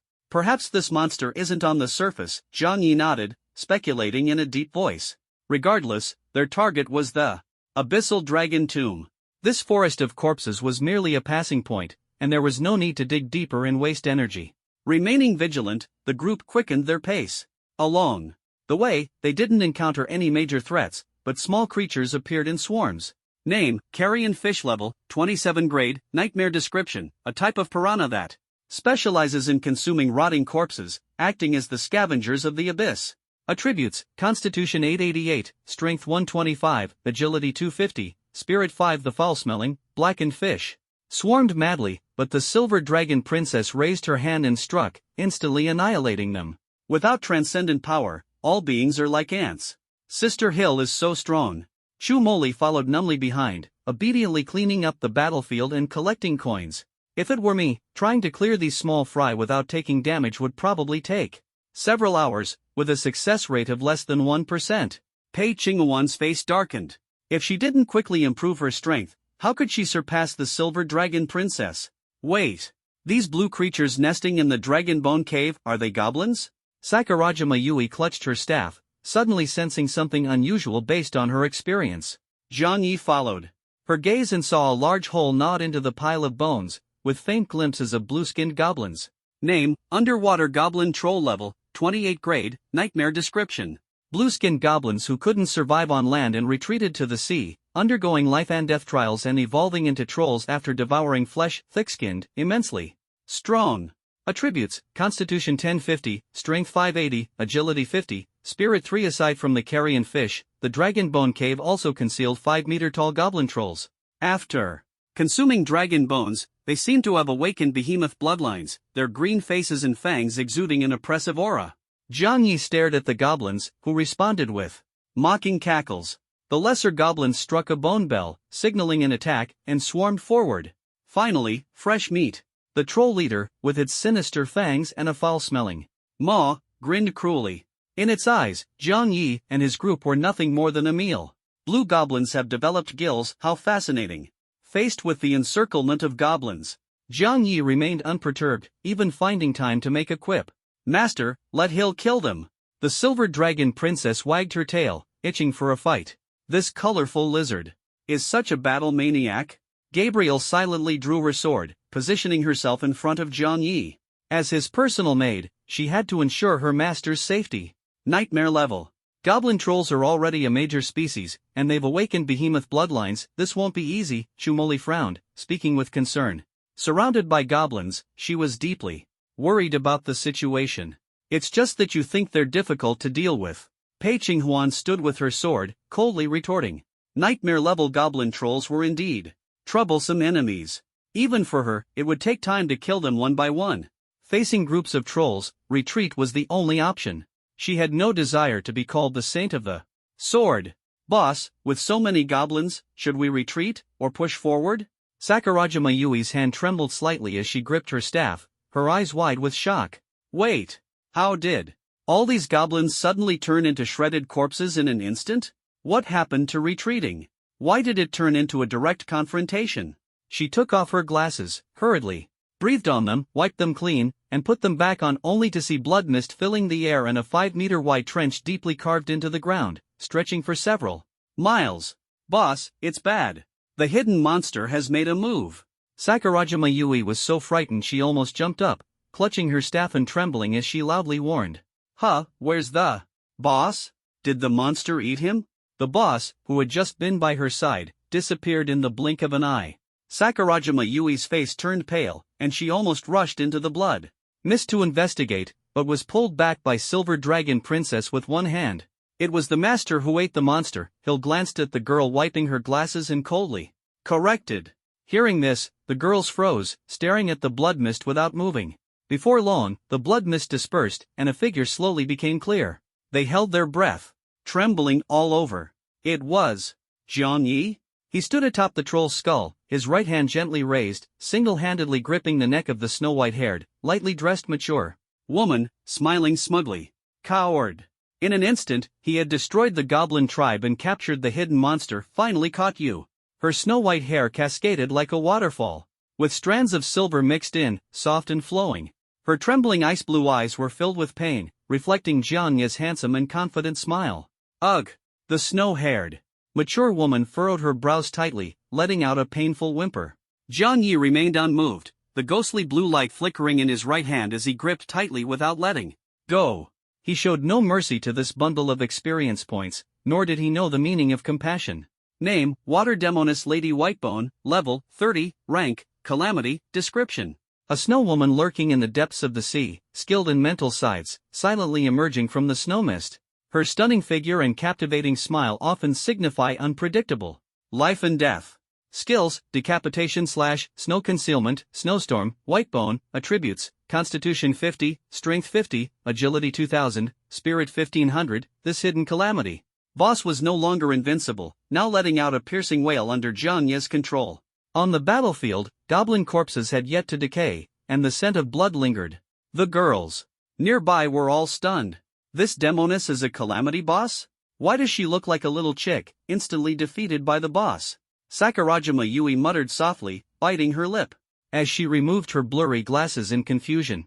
Her lingering worry hadn't dissipated, but she suddenly saw the boss gripping the snow woman's neck, sweeping across the battlefield with overwhelming dominance. The boss is so cool. When did the snow woman appear? Even though the shadow snake whistle searched everywhere, including the goblin nest, how did this snow-haired demoness suddenly show up?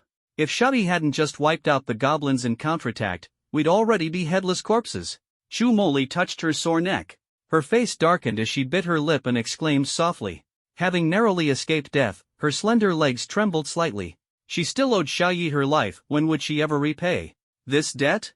Did Xiaoyi use time-stopping abilities to act so silently? To destroy a calamity boss so effortlessly? Just how much strength is he hiding? Pei Qinghuan nervously stared at the battlefield, so shocked she almost forgot to breathe. Listening to the girl's exclamations, the snow-haired mature woman felt deeply humiliated and suddenly erupted in fury. Human! Do you know who I am? She spat out her pink tongue, her snow-white hair dancing wildly, her eyes flashing with icy light, as if she had gone mad. She was the overlord of the Bone Forest, the guardian of the abyssal dragon tomb, yet she was insulted and provoked by this unpalatable food. An unevolved monkey dared to touch her neck and mock her at will? She didn't even want to taste this monkey's brain juice with the tip of her tongue. The hatred in her heart was irreconcilable. And do you know who I am? Jiang Yi smiled casually, the dark glow in his palm flowing back and forth, showing no panic. I don't. The snow-haired demoness sneered, secretly preparing her mental scythe. Why should I bother with a disgusting monkey like you? Her lips curled into a cold smile, revealing sharp teeth full of mockery. The massive water blade scythe hovering behind Jiang Yi's head glimmered faintly, and suddenly swung down. Perfect. I feel the same way. Jiang Yi's smile remained unchanged as the strength in his hand abruptly increased. A mere snow maiden? Just a red-boned skeleton waiting to turn into experience points to help him level up. Crack! A crisp snapping sound echoed as the snow-white throat was crushed. Impossible. My blade, why can't I swing it? The snow-haired demoness' eyes filled with blood as she screamed in despair.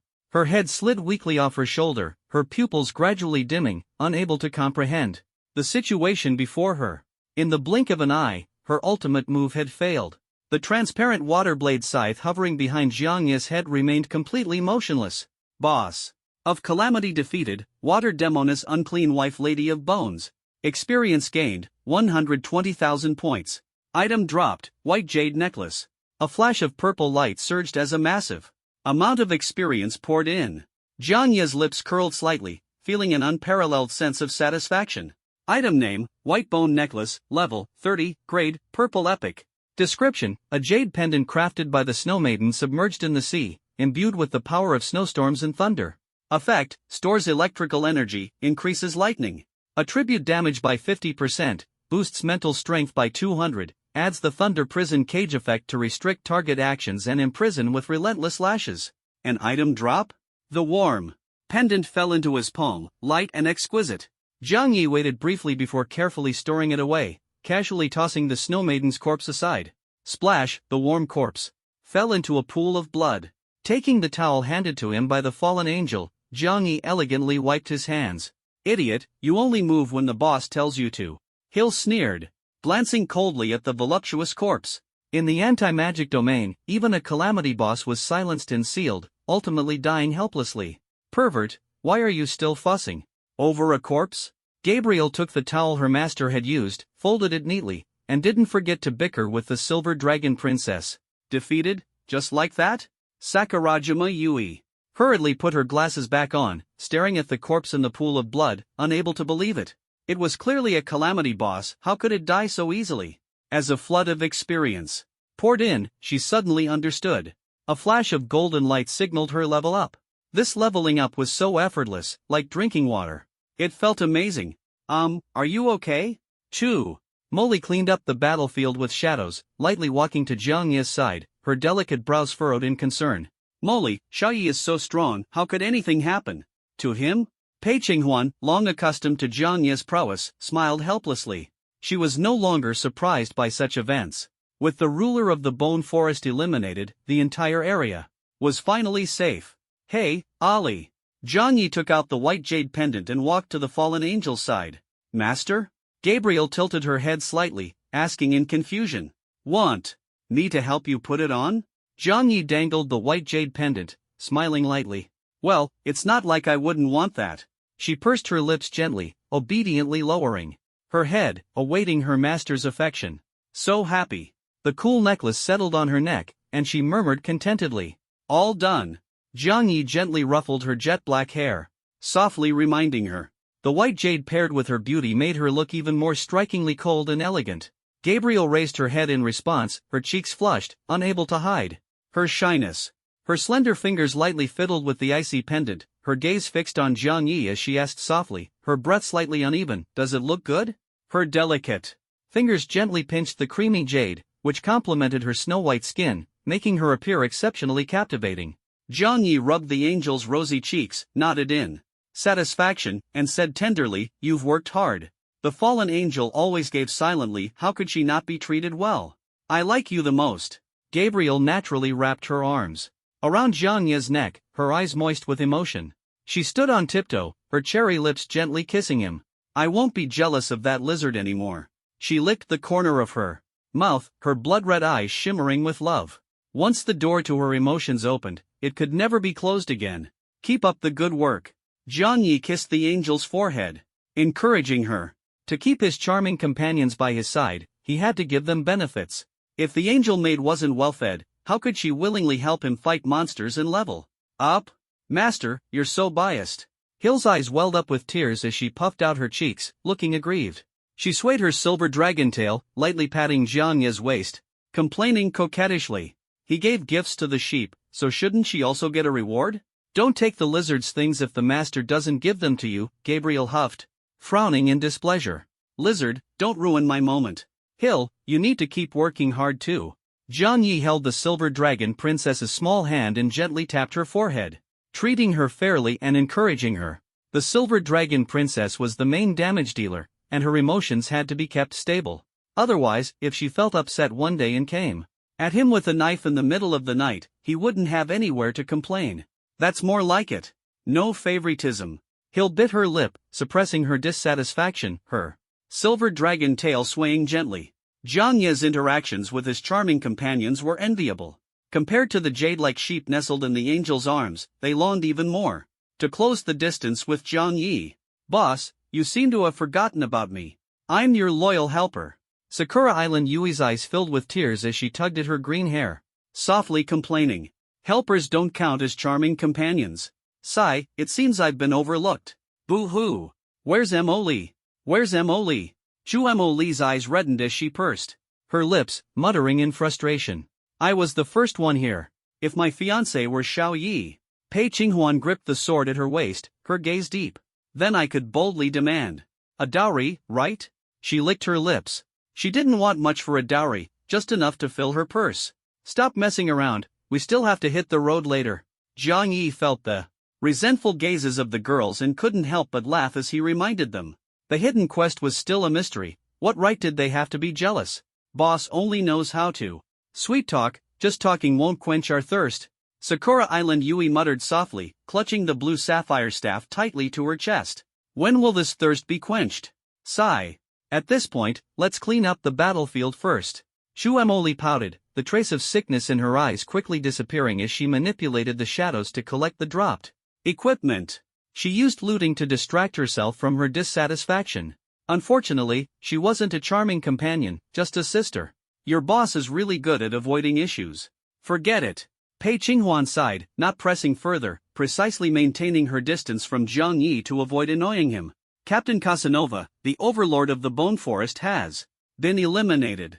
We're not taking the path to the Abyssal Dragon Tomb next, so what's the plan? She walked up to Jiang Yi, brushing aside the hair by her ear, smiling lightly. Her cool and elegant demeanor, tinged with a faint floral fragrance, was soothing. The rare gentleness of the Sword Maiden gave Jiang Yi a sense of intimacy akin to impending marriage. Perhaps after revealing her feelings, she no longer hid them, openly displaying her intellect and tenderness. Of course, this tenderness was reserved for Jiang Yi alone, Pei Qinghuan's secret crush on him. To enter the Dragon Palace, we must first pass through the Abyssal Dragon Tomb. To complete the hidden quest, we also need to clear out all the alien races in the Abyss.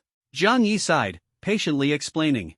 Along the way, aside from defeating the venomous dragon of the evil swamp, they hadn't encountered a single subdragon. Strengthening the true dragon power was proving to be incredibly difficult. Truly a series of misfortunes, requiring utmost caution.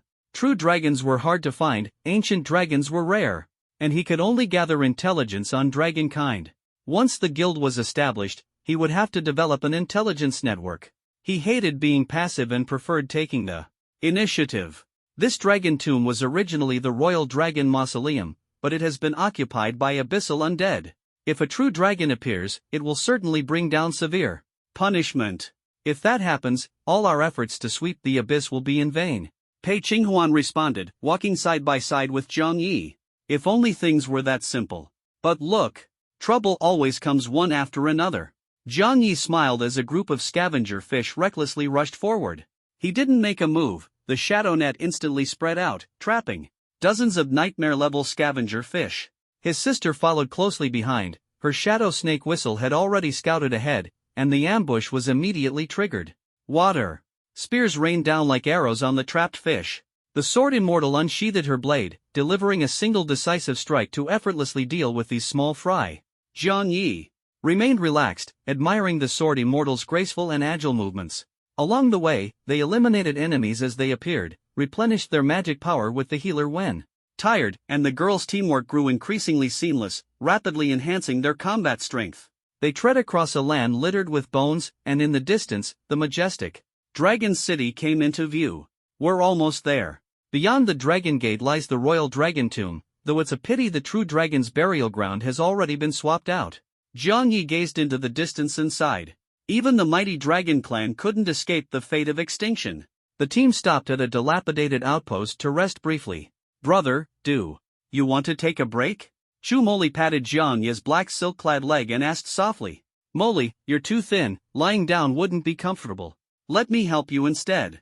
Pei Qinghuan squinted slightly, grabbed Jiang Yi's hand, and pulled him to her side without allowing any refusal.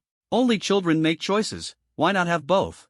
Jiang Yi suggested with a smile, offering a compromise as he watched the two sisters about to argue. Shrimp head. Chu Moli grabbed her twin ponytails and huffed jealously but obediently sat beside her good sister, lightly crossing her legs. You say you don't like it, but your actions are quite honest. Moli, won't you admit you're a little demon girl? Pei Qinghuan covered her mouth and laughed, unable to resist teasing. Jiang Yi was about to lie down and rest when suddenly, a sharp and somewhat arrogant voice called out from afar. Hey! Who are you? Don't you know this place is dangerous? A young female knight in silver armor rode up on horseback, stopping outside the outpost. She frowned and coldly questioned them. Along the way, the girls' skirts had already been stained red with blood, disheveled and chaotic. They looked like defeated soldiers fleeing through the dungeon, exhausted and in disarray. Useless, a bunch of trash, and you dare to come for the dragon pearl in the tomb? Overestimating yourselves, you'll only throw your lives away. Don't make me angry, hurry up and get lost. This dragon tomb isn't a place for useless people like you. Stop causing trouble for others. The abyssal dragon tomb had already been taken over by the Wu Ji team, and entry was forbidden. Without permission. She was Lu Yu, a level 30 B-class profession, bleeding Shang. As the third squad leader, she was responsible for clearing out nuisances in the team to prevent accidents. The dragon tomb was fraught with dangers, not a playground for children. Without elite members above level 25, entering would only create chaos. She didn't want to waste time cleaning up the corpses of these useless people later. Hey! I'm talking to you. A grown man hiding behind women, how shameless. If you don't know your place, hurry up and leave. I don't have time to deal with you. Lu Yu stood with her hands on her hips, her face as cold as ice, sternly warning them. She still had to rush to the bone forest to scout and prevent water demons from sneaking in and causing the team to be flanked. Time was precious, and the mission was urgent. If it weren't for the fact that this pretty boy was handsome and it would be a pity if he died, she wouldn't have bothered with him. We'll leave in a moment. Zhang Yi sighed, looking at the black silk lap pillow before him, feeling a bit helpless. Was this heavily armored female knight on her period? Why was her temper so fiery? Couldn't she speak properly? Suit yourselves. Judging by your disheveled appearance, you're probably fleeing from somewhere else, hoping to rely on our Wu Ji team for protection, right? Don't count on it. Quickly find a safe spot and wait for the dungeon to end. Don't cause trouble for us. Also, the Bone Forest is extremely dangerous, not a place for rookies like you to venture. After Lu Yu finished speaking, she turned coldly and left. She still had to welcome the elite team from the beautiful country and had no time to deal with this pretty boy.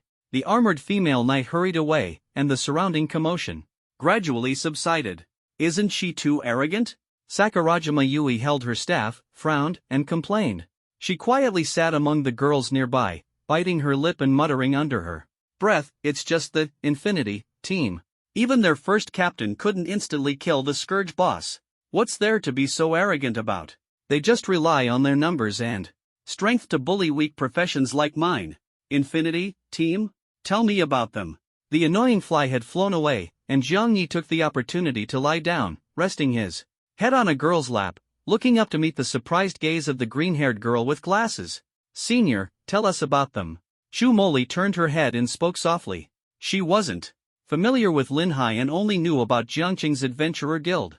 What was the background of Lin Hai's Infinity team? That female knight wasn't impressive, yet her tone was so arrogant. Pei Qinghuan, also from Lin Hai, had no intention of speaking. She quietly adjusted her skirt to make Xiao Yi lie more comfortably. Don't disturb her while she's secretly watching Xiao Yi. The Silver Dragon Princess and the Fallen Angel squatted on the ground like personal maids, massaging Zhang Yi on either side. There's not much to say. In the dungeon, strength speaks for itself. People like me, who fight solo, are naturally unpopular. If you can't beat them, you just have to endure it. Seeing Zhang Yi's curious gaze, Sakurajima Yui's cheeks turned slightly red as she shyly recalled the past. During the break, she patiently answered her teammates' questions. Meanwhile, in the Forest of Bones, only Lu Yu's footsteps echoed. She walked further and further, her brows furrowing tighter under her mask. What is going on? The path is littered with corpses, and so many footprints? Rotting flesh piled up like mountains, goblin camps scattered everywhere, shredded meat strewn about, and blood flowing endlessly. Lu Yu gasped, the stench of blood overwhelming her. In the Forest of Bones, every inch was soaked in blood. Who was the expert who fought such a fierce battle and cleaned this place so thoroughly? Even the elite first squad of the Infinity team couldn't possibly clear the Forest of Bones so completely. Our third squad has over 100 people, yet we don't even dare venture into the depths. Could it be that the Scourge boss, the White Bone Lady, who is said to have killed thousands, has also been defeated? Lu Yu gasped in shock, her legs suddenly giving way as she collapsed to the ground. Just the thought of it sent chills down her spine. She gritted her teeth and forced herself up, as if confirming her suspicions, suppressing her fear, and breathing heavily as she ventured deeper. This is the White Bone Lady's corpse? Staring at the snow-haired demoness lifeless body, Lu Yu froze, removed her helmet, her eyes wide with shock, and screamed. These reverse footprints, 1 pair, 2 pairs, 3 pairs, about 6 pairs, seemingly 6 people. The footprints are clearly left in the pool of blood. They actually fought their way through the forest of bones, even treating the so-called ruler, the white bone lady who killed thousands, like a mere minion and taking her down? What kind of monsters are they? Luyu was so terrified she collapsed to the ground, drenched in sweat. She clutched her helmet, wiping the sweat from her forehead, her eyes flashing with fear. Clang! The feather-decorated helmet fell to the ground, wobbling in the pool of blood. There were 6 people at the ruins of the outpost too, covered in blood. Could it be that they were the ones who bloodied the forest of bones? Ugh! Her vision darkened, and thinking of her earlier cold remarks, Luyu's face turned paler than the corpse's. Jiang Ye's impatient expression flashed in her mind, and she collapsed to the ground, as if her soul had left her body. What kind of monsters had she offended? Time to wake up. Hill squatted by the bed, wagging her tail like a well-behaved puppy. Even the mighty silver dragon princess had been tamed, becoming obedient and docile. Stupid lizard, can't you let him rest a bit longer? Gabriel complained, her eyes full of reluctance. Jiang Yi slowly opened his eyes. You're awake? Chu Moli frowned nervously, hiding her hands behind her back, trying to conceal the traces of her sneaky photo-taking. Moli, no sneaky photos allowed. Pei Qinghuan said sternly, directly exposing her. She disliked Chu Moli's mischievousness and felt the need to teach her a lesson. My legs are numb, boo-hoo. Sakurajima Yui cried miserably. She was such a useless little sidekick, unable to hold up a lap pillow for long, embarrassing. The boss. Sorry. Jiang Yi quickly got up, smiling awkwardly. The bespectacled girl looked pitiful, and he couldn't bear to bully her further. Don't apologize. It's my duty to provide a lap pillow for the boss, meow. Sakurajima Yui shifted from crying to smiling, bowing respectfully to apologize. I'm truly sorry. How long did I rest? Jiang Yi avoided answering directly, choosing to ignore the situation. Leaning on the soft lap pillow of the beautiful girl, he had unknowingly fallen asleep. About an hour. They smiled faintly, their slender fingers stretching lightly. Having received the answer, Jiang Yi didn't delay further. After a brief rest, the team's spirits were restored. During the lap pillow break, they had changed into clean clothes, now looking fresh and tidy. Satisfied, they followed behind Jiang Yi, slowly heading toward the mottled city wall gate not far away. That was the Abyssal Dragon Tomb. Calamity, true dragon mausoleum, gentle ripples flowed, and moonlight bathed the earth. The dilapidated city tower was mottled and weathered, with moss creeping over the walls due to the passage of time. The rusted city gate was tightly shut, uncertain if it could be opened from this side. The former majesty was long gone, leaving only an air of desolation. Jiang Yi reached out, pressing his hand against the corroded city gate, pushing with all his might. Buzz! The heavy gate groaned mournfully, revealing a faint beam of hazy light through the crack. The gate opened, and Jiang Yi was the first to slip inside. The silver dragon princess and the fallen angel followed closely behind, with the other girls entering one after another. Hiss! Jiang Yi took a sharp breath, feeling an intense chill throughout his body. The dragon tomb was filled with heavy energy and biting cold, unsuitable for lingering too long. He quickened his pace, pushing open the inner gate, and a beam of starlight streamed in, revealing an entirely different world before his eyes. This underwater dragon tomb unexpectedly had bright moonlight and twinkling stars. Pavilions and towers painted a picturesque scene, with the 9-tiered pagoda in the distance pointing directly at the moonlight on the water's surface. The scenery is so beautiful, could this really be a tomb? Jiang Yi looked around in surprise. The tombs he had seen before were usually gloomy and desolate, nothing like the vibrant atmosphere here. I thought it would be barren and lifeless inside, but it turns out to be a hidden paradise. Chu Moli's eyes sparkled with excitement as she curiously surveyed the surroundings. She even felt as if she had arrived at a Jiangnan water town. If not for the heavy energy, she would have loved to come here with her brother for a vacation. This is a hidden paradise, but unfortunately, the spiritual energy has already dissipated, leaving only an empty shell. Pei Qinghuan pursed her lips, calmly gazing at the starry sky with a sense of regret. Hidden paradises were renowned blessed lands, rich in spiritual energy, capable of providing powerful enhancements. Her small goal was to create a hidden paradise exclusively for Xiao Yi, where he could sleep until he naturally woke up, and then continue sleeping. Boss, look over there, so many people. Sakurajima Yui adjusted her glasses and pointed toward the towering Sakura-dyed pagoda in the distance, exclaiming in surprise. The wide white jade divine path divided the pavilions and waterside pavilions, leading to a circular altar at the end. A crowd of people stood there, their gazes fixed on the Sakura-dyed pagoda ahead, occasionally erupting in loud cheers. Could they be members of the Infinity team? Zhang Yi exchanged a glance with the girls, silently blending into the crowd with tacit understanding. The closer they got, the louder the cheers became. The 9-tiered demon tower suppresses countless abyssal alien races. The higher you go, the greater the difficulty, with injuries and even fatalities becoming more frequent. As expected of the third squad of the Infinity team, rated as high as A grade, daring to challenge a nightmare-level dungeon. In less than half an hour, they broke through the first level of the demon tower. Looks like they're aiming for a speedrun. That's incredible. Each level of the demon tower is like a whole new world, and the final boss is practically godlike. Nightmare-level bosses come in droves. Who could handle that? Look quickly. The third squad is entering. There are fewer than 20 of them. Yet they've already cleared the third level of the demon tower, with a kill count of 50. It's terrifying. Applause thundered around, accompanied by continuous cheers. Zhang Yi followed the sound and looked over. On the sacrificial platform stood the Sakura-dyed pavilion, surrounded by scarlet demon mist and crackling red lightning. The higher it went, the deeper the color and the fiercer the thunder. At the very top, the 10th floor had slightly open windows, but thick demon mist obscured the view inside. About 20 people were present. Heavily armored knights leading the way, followed by mages, archers, and priests. Their armor and clothing were stained with blood, their faces showing fatigue, but their lips curled into victorious smiles as they triumphantly returned. To break through the third level of the demon tower and kill 50 nightmare bosses, truly unbeatable. A group of level 30 elite professionals armed to the teeth can only clear 3 levels of the demon tower? Maybe starting from the 4th level, there are apocalypse-level bosses? Zhang Yi stood in the crowd, his gaze heavy and his brows furrowed, silently speculating. He quietly withdrew from the crowd and rested with the girls at a pavilion. Master, Hill has investigated. This 9-level demon tower is actually the abyssal dragon tomb, where countless demon dragons are imprisoned. Hill wagged her tail, sitting obediently beside Zhang Yi as she reported. Horror.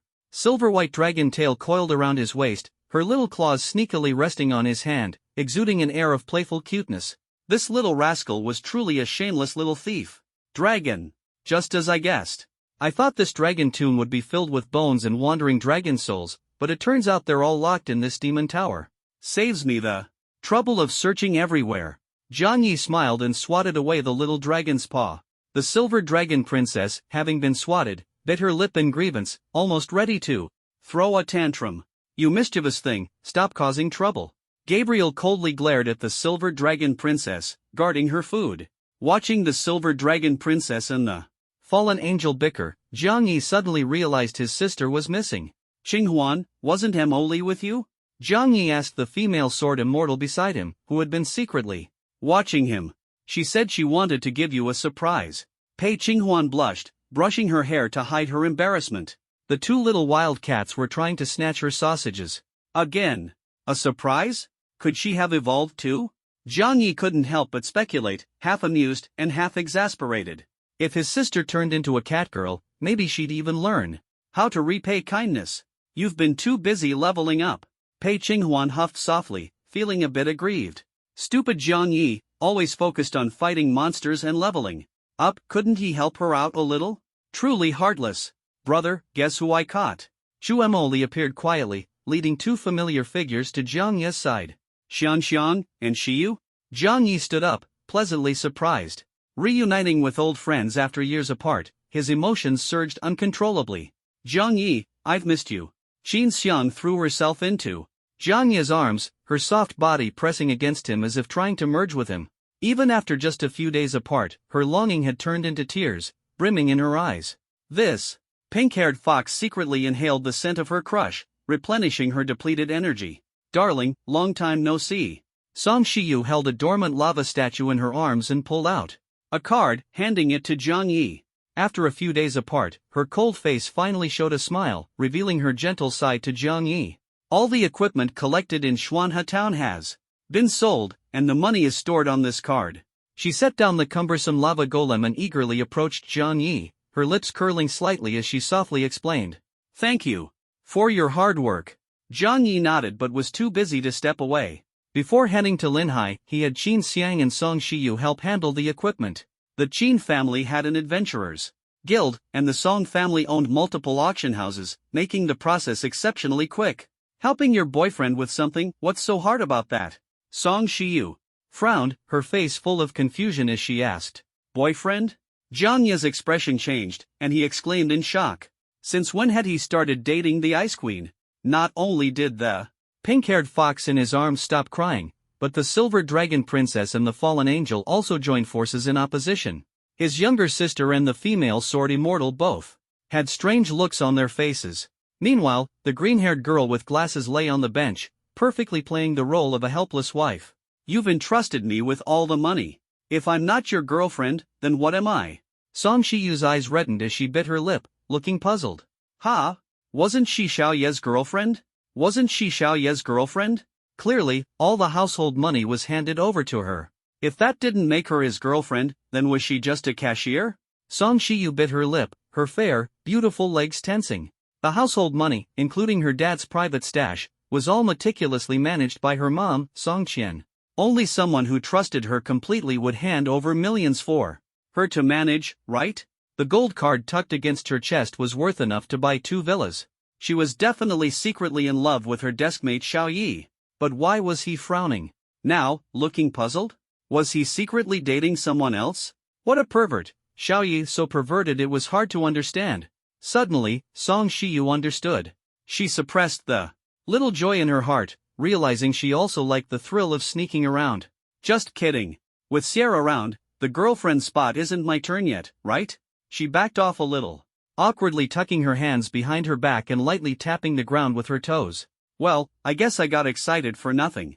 Thought I could finally live off someone else. Jiang Yi pretended to be disappointed inside. He knew the personalities of those mischievous friends of his, but he hadn't expected even this ice-cold guy to have a soft side. If you can't live off Shiyu, you can always live off your sister, Qin Xiang teased as she stepped out of Jiang Yi's arms, wiping the tears from the corners of her eyes and softly enticing him. The small mole at the corner of her eye, paired with her charming smile, was particularly captivating. The pink-haired fox spirit exuded allure in every expression. If it's Sister Shangxiang, then I might just have to consider it. Jiang Yi mused for a moment, nearly succumbing to the charm of the pink-haired mature beauty. If not for the dragon tail tightening around his waist and the thunderous warning in his ear, he might have seriously considered it. And his little sister was angry too. Sister Shangxiang, you're bullying me again. Chu Moli huffed in dissatisfaction, stepping in front of her brother. Her best friend was great in every way, except for her love of teasing and causing trouble. Alright, I won't tease Moli and Xiao Yi anymore. I have serious business to discuss, Qin Xiang said, putting away her smile and adopting a serious expression. The pale skin between her buttons trembled slightly. Everyone thought she was revealing some kind of desire, but the innocent Moli hadn't noticed at all. What a waste of such a sleeping beauty. Go ahead, Jiang Yi said, sitting to the side and listening attentively. I came to Linhai for 3 things, Qin Xiang said. And all 3 require Xiao Ye's cooperation.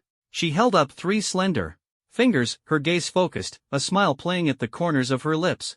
You need my cooperation? Jiang Yi tapped his lips with his finger, looking a bit surprised. Was this a request for help that he couldn't refuse with a smile? That's right. Without Xiao Yi, the tasks can't be completed, Qin Xiang said, narrowing her eyes with a sly glint. Sister Shangxiang, stop keeping us in suspense, Chu Moli complained, yawning. She was about to fall asleep, couldn't they hurry up? She leaned against her brother's shoulder, her lips curving into a small, happy smile, full of anticipation. You impatient little girl, don't laugh too soon, Qin Xiang said with a meaningful smile before continuing. The first task was to sell the equipment and hand the gold card to Xiao Yi. That's already done. She handed the gold card to Jiang Yi, her fingers lightly brushing against his palm. Second, I couldn't reach you by phone, so Shiyu and I guessed you must have gone to Linhai to level up. As it turned out, we ran into you in the dungeon. She sneaked a glance at Jiang Yi, made a V sign behind her back, full of joy at their meeting. Finally, the third thing is about the whereabouts of the fox. Qin Xiang's finger gently dropped, brushing aside her hair and placing it behind Career, practicing drinking water without letting her hair block her view. Isn't Xianxiangjie the fox herself? Why bother looking? Chu Moli leaned against her brother's shoulder, asking in confusion. Her best friend was like a fox, cunning and mischievous, even wearing a slip dress inappropriately. Xin Xiang lightly flicked her sister-in-law's forehead, frowning slightly and shaking her head. I'm talking about the nine-tailed fox. As soon as she finished speaking, the girls were all surprised. This nine-tailed fox was no ordinary monster. She was an abyssal beast that escaped from the disaster dungeon. Jiang Yi was also intrigued, listening patiently.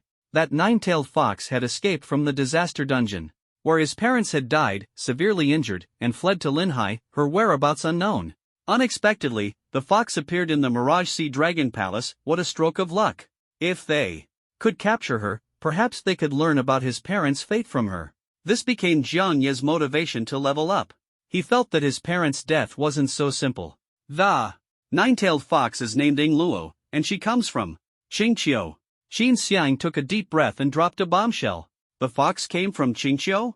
Could the place where his parents had met their fate be this mysterious Qingqiu? Jiang Yi's gaze grew heavy, suppressing the excitement in his heart. He didn't interrupt the pink-haired elder sister, his eyes fixed on her, as if staring at the fox itself. According to the information I've gathered, Ing Luo is severely injured, with only one tail left, and she's hiding in the forbidden area of the Imperial City, lying low to recover. Legend has it that she stole a demon core, and this demon core is no ordinary one. Its fragrance can make abyssal beasts in the dungeon go berserk, which is also the reason Linhai is in crisis. To resolve the crisis, we must obtain the demon core, close the portal, and stop the abyssal beasts from evolving and invading. Xin Xiang furrowed her brows, speaking with a serious expression. The fox must be subdued, and the demon core must be dealt with, otherwise, both Linhai and Jiangcheng would be in grave danger. This was also why she was fighting so hard. So, we need to pass through the abyssal dragon tomb, strike directly at the Imperial City, and capture the fox in the forbidden area? Jiang Yi grasped the key point, frowning as he asked. Capturing the fox was a mission he had to complete. Don't rush into the Imperial City just yet, the focus is here. Xin Xiang shook her head with a smile, grabbing Jiang Yi's hand and placing it on her fair neck. What's special about this? Jiang Yi frowned in confusion. The elder sister's neck was warm and soft, feeling nice, but what did it have to do with the fox? Could it be? Is there something in this dragon tomb that the fox cares about? Jiang Yi rubbed his neck, asking. Instinctively. Xiao Yi guessed right. Xin Xiang hummed softly, tilting her delicate face upward, revealing her smooth neck, her eyes slightly squinting as she enjoyed the gentle touch. What do you think the fox likes most? She suddenly changed the topic, a strange smile playing on her lips. Grapes? Chu Moli raised her hand to ask. Foxes love grapes? Isn't that the saying sour grapes when they can't have them? The pink-haired fox she knew loved sunny green grapes the most. Moli, how could it be fruit? Pei Qinghuan shook her head, a helpless smile on her face, but her gaze was firm. She secretly glanced at Jiang Yi, feeling smug inside. What fox doesn't steal chickens? Correct, to be precise, it's Xin Xiang. Nodded slightly, her face flushing, as if she had something to say but hesitated. What is it? Jiang Yi frowned, curious. What secret could there be about chickens? It's chicken necks. Chicken necks? Are you sure? Jiang Yi frowned, both amused and exasperated. This nine-tailed fox had quite the peculiar taste. Yes, I'm sure. It's chicken necks, big. Chicken necks. Spicy ones, salted ones, any flavor will do. Xin Xiang nodded with a smile, facing the surprised gazes of Jiang Yi and the girls. At first, she didn't believe it either. How could a nine-tailed fox that escaped from Qingqiu like mortal snacks? But according to the intel, reality is sometimes stranger than fiction. The moment this fox appeared, all the bird necks disappeared. Even sparrows weren't spared. This little glutton is ruthless. I'm not a chef, how am I supposed to conjure up chicken necks? Jiang Yi released the soft neck in his hand, spreading his palms with a wry smile. A housewife without rice can't cook, and without chickens, where would the necks come from? It's simple, just find ingredients. On the spot, right? Xin Xiang's lips curved slightly as she made a scissor gesture. Jiang Yi felt a chill. After just a few days apart, had the pink-haired lady turned into a Yandere? Was she planning to borrow something from him? Xianxiangjie, don't mess with my brother's head. Chu Moli huffed protectively, glaring at her close friend with a warning look. She hadn't succeeded herself, so how could she let the fox take advantage? Nonsense, Pei Qinghuan retorted coldly. A mere fox, why should she share? Xiang Xiangjie, stop keeping us in suspense, Song Shiyu said with some dissatisfaction, urging softly. This pink-haired fox was truly worrisome. If you weren't careful, she'd drag everyone into trouble. Fox. Fox, Hill tugged at her tail, her gaze downcast. Is Master going to catch a new mate again? Wu, is Arlie going to be abandoned? Gabriel, too deep in her role, had tears welling up in her eyes. She just wanted to monopolize her master, with no ill intentions. As the girls bantered, the green-haired glasses girl turned away, continuing to act as the incapable wife. She was a bit tired and just wanted to close her eyes and rest for a while. Would the boss be snatched away by some bad woman? All right, Qin Xiang said with a smile, waving her hand in surrender. She didn't want to keep everyone in suspense, but before she could finish speaking, Jiang Yi interrupted her. Where there's a sharp tongue, there's always an antidote. The chicken necks that the fox can't resist are hidden in this dragon tomb, inside the 9-tiered demon tower. Qin Xiang's expression darkened slightly as she turned her head and spoke softly. In the distance, the cherry blossom-stained pavilion on the altar was shrouded in red demonic mist, mysterious and unfathomable. Could it really be that the snacks loved by the Qingqiu fox were hidden there? But isn't the 9-tiered demon tower actually the abyssal dragon tomb, filled with countless dragon souls of the dead? Jiang Yi couldn't help but ask. He found it hard to believe that something like chicken necks would exist in such a solemn tomb. Wait, could it be an offering? A flash of insight struck him, and Jiang Yi instinctively pinched the beautiful leg of the silver dragon princess. He'll let out a muffled groan, savoring the pain. Xiaoyi guessed right, it's an offering, Qin Xiang said with a sweet smile, her lips curving. Xiaoyi was so clever, her future children wouldn't be bad either, right? She instinctively looked into Jiang Yi's eyes with a hint of possessiveness. I've been observing for a few days. The offerings on the altar include chicken, lamb, beef, goose, and duck. The chicken necks, duck necks, and goose necks are all gone, but the chicken meat, duck meat, and goose meat remain untouched. This means the fox has been here recently. Qin Xiang finished speaking and locked eyes with Jiang Yi. The fox has its sights set on something in the dragon tomb. It's the dragon pearl, isn't it? Jiang Yi's question resolved itself, and he smiled softly. Exactly, it's the dragon pearl. At the top of the 9-tiered demon tower in the abyssal dragon tomb lies a dragon pearl that can resurrect the dead and restore flesh to bones. That fox needs to heal, and simply drinking blood and eating meat isn't enough. It must rely on the dragon pearl. Qin Xiang chuckled, revealing the truth. Jiang Yi immediately understood. The chicken necks were just a ruse, the real target was the dragon pearl. The girl's expressions all changed. So, the chicken necks aren't important at all, are they? Chu Moli frowned, staring coldly at Qin Xiang. She had been listening so intently, but now she felt like she'd been played. Did she really think the fox liked chicken necks? They're important. Without chicken necks, how could we lure the fox? Pei Qinghuan shook her head with a smile, explaining for the pink-haired fox. In other words, the missing chicken necks prove the fox has been here, Song Shiyu added slowly, hugging a cooled lava statue. After all this talk, Hill is already starving. The silver dragon princess bit her tail, her appetite surging. Lustful lizard, you're not allowed to sneak food. Gabriel sounded the alarm, desperately guarding her meal. Chicken neck? Where's the chicken neck? Hearing there was food, Sakurajima Yui became so excited that she drooled, collapsing at Jiang Yi's feet and dazedly licking her lips. You all are hopeless. Jiang Yi looked at the noisy girls and helplessly covered his face. A group of gluttons. If this continued, it wouldn't be surprising if they ate him out of house and home. There's still hope, there's still hope. Qin Xiang shook her head, then suddenly became serious. After hesitating for a few seconds, she gritted her teeth and reminded him, Xiaoyi, I saw Lu Ruyan. Her blade squad has also come to Linhai. She had been acting together with Song Shiyu these past few days and had accidentally run into Lu Ruyan. Her coming to Linhai has nothing to do with me. Jiang Yi shook his head, completely indifferent to his ex-girlfriend. But he still felt a bit puzzled. He remembered that Lu Ruyan had been tied up by tentacles, unable to continue participating in the Xuanha Forbidden Zone, and had been penalized with a 1-month ban on leveling up. Not only her, but her brother Lu Zishou and childhood friend Jibuduan had also been punished with No experience to gain. Why would Lu Ruyan still go to the Mirage Sea Dragon Palace? Could it be for money? Jiang Ye's eyes flickered, and a guess flashed through his mind. Lu Ruyan's team might have been hired by someone. Although they couldn't gain experience, farming monsters wouldn't be an issue. This woman was obsessed with money, still fixated on contracts, villas, and loans. She was practically blinded by greed, reeking of the stench of copper. You injured her brother. She seems pretty angry. She's probably looking to cause trouble for you, right? Qin Xiang pursed her lips and said hesitantly, "Did she ask you and Shiyu about me?" Jiang. He sat on the bench, his gaze tightening slightly as he asked in a low voice. "She did ask, but Shiyu and I ignored her." Qin Xiang nodded. She had always disliked Lu Ruyan's scheming nature and wouldn't bother engaging with her. Got it. Jiang Yi sneered coldly, and slowly stood up. Ex-girlfriends never change. If she still planned to cause trouble, Jiang Yi wouldn't mind personally visiting the stationery store and giving her a lesson. After severing ties, Lu Ruyan's life or death was no longer his concern.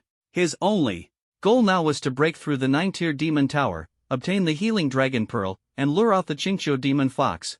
After wandering in the dungeon for nearly a week, his stockpile of supplies was running low. If he didn't clear the level soon, he'd likely have to tough it out on the isolated island. Next time I enter the dungeon, I need to prepare more supplies, Jiang Yi frowned, silently reminding himself. With the return of the pink-haired fox and the icy beauty to the team, along with the addition of the Yandere sword maiden and the absent-minded bespectacled girl, the no early romance squad was finally complete. After a brief rest, the 8 members immediately set off, heading straight for the shrine altar to prepare for tower climbing and clearing the level. Xiao Yi, to be honest, Shiyu and I tried climbing the tower too, but we only made it to the 5th floor before being defeated by the disaster-level boss guarding the floor. Qin Xiang bit her lip and smiled bitterly. She and Song Shiyu, brimming with curiosity and confidence, had attempted to climb the tower to obtain the dragon pearl as a gift for Xiao Yi. But their lofty ambitions were met with harsh reality. The dragon-shaped bosses in the 9-tier demon tower had completely shattered their expectations. The bosses guarding the floors from the 4th level onward already have nightmare-level strength. If it weren't for Sister Xiang's support and the equipment Xiao Yi gave me, I wouldn't have been able to make it to the 4th floor, let alone the 5th. The 5th floor boss is a roaring subdragon that can summon dozens of nightmare subdragons. If you don't deal with it immediately, it's an absolute nightmare. Song Shiyu's expression gradually grew solemn as she clutched her trembling chest, unable to hide her disappointment. She felt like she had embarrassed Xiao Yi. Unable to even defeat a subdragon, how could she ever keep up with his pace? If you fall, you get back up from where you fell. With me here, there's no problem. Jiang Yi noticed the cold beauty's disappointment and softly comforted her. He is a professional dragon slayer. This time, you have to help me and Sister Xiangxiang regain our dignity. Song Shiyu's icy expression gradually softened, revealing a faint smile. Xiao Yi's strength was evident to all. He could easily defeat even a natural disaster-level boss. After a few days apart, he must have grown even stronger. The subdragon before them was nothing in comparison. She was more concerned about whether Xiao Yi could fully absorb the experience, as his actions could directly level him up by 3 levels. After learning about the Demon Tower's intelligence, Jiang Yi felt even more confident about speedrunning. He led the campus duties through the crowd resting in the square, preparing to enter the Demon Tower via the rarely used southern staircase. The 4 corner towers of the 9-layer Demon Tower correspond to the east, south, west, and north, each imprisoning an evil dragon soul. The 3rd squad of the Infinity team has already cleared up to the 4th floor of the North Tower. Once the powerful 2nd squad takes over, they'll soon push to the 5th floor. The first team of the new generation from Pretty Country, codename, has also joined the tower climb. They're starting from the West Tower, hoping to overtake the others? Don't even think about it. The 2nd squad has brought their trump card, an A-level necromancer. Using the necromancer to control the dragon souls in the demon tower will double their speed. The resting crowd buzzed with discussions, their conversations revolving around the Infinity and codename teams. Hey, that squad looks unfamiliar. It's all women? Dragon souls don't care about looks. Being pretty is useless. It might even increase the boss's attack speed. Wow, that guy is so handsome. Why climb the tower? He should climb me instead. Are they idiots or just inexperienced?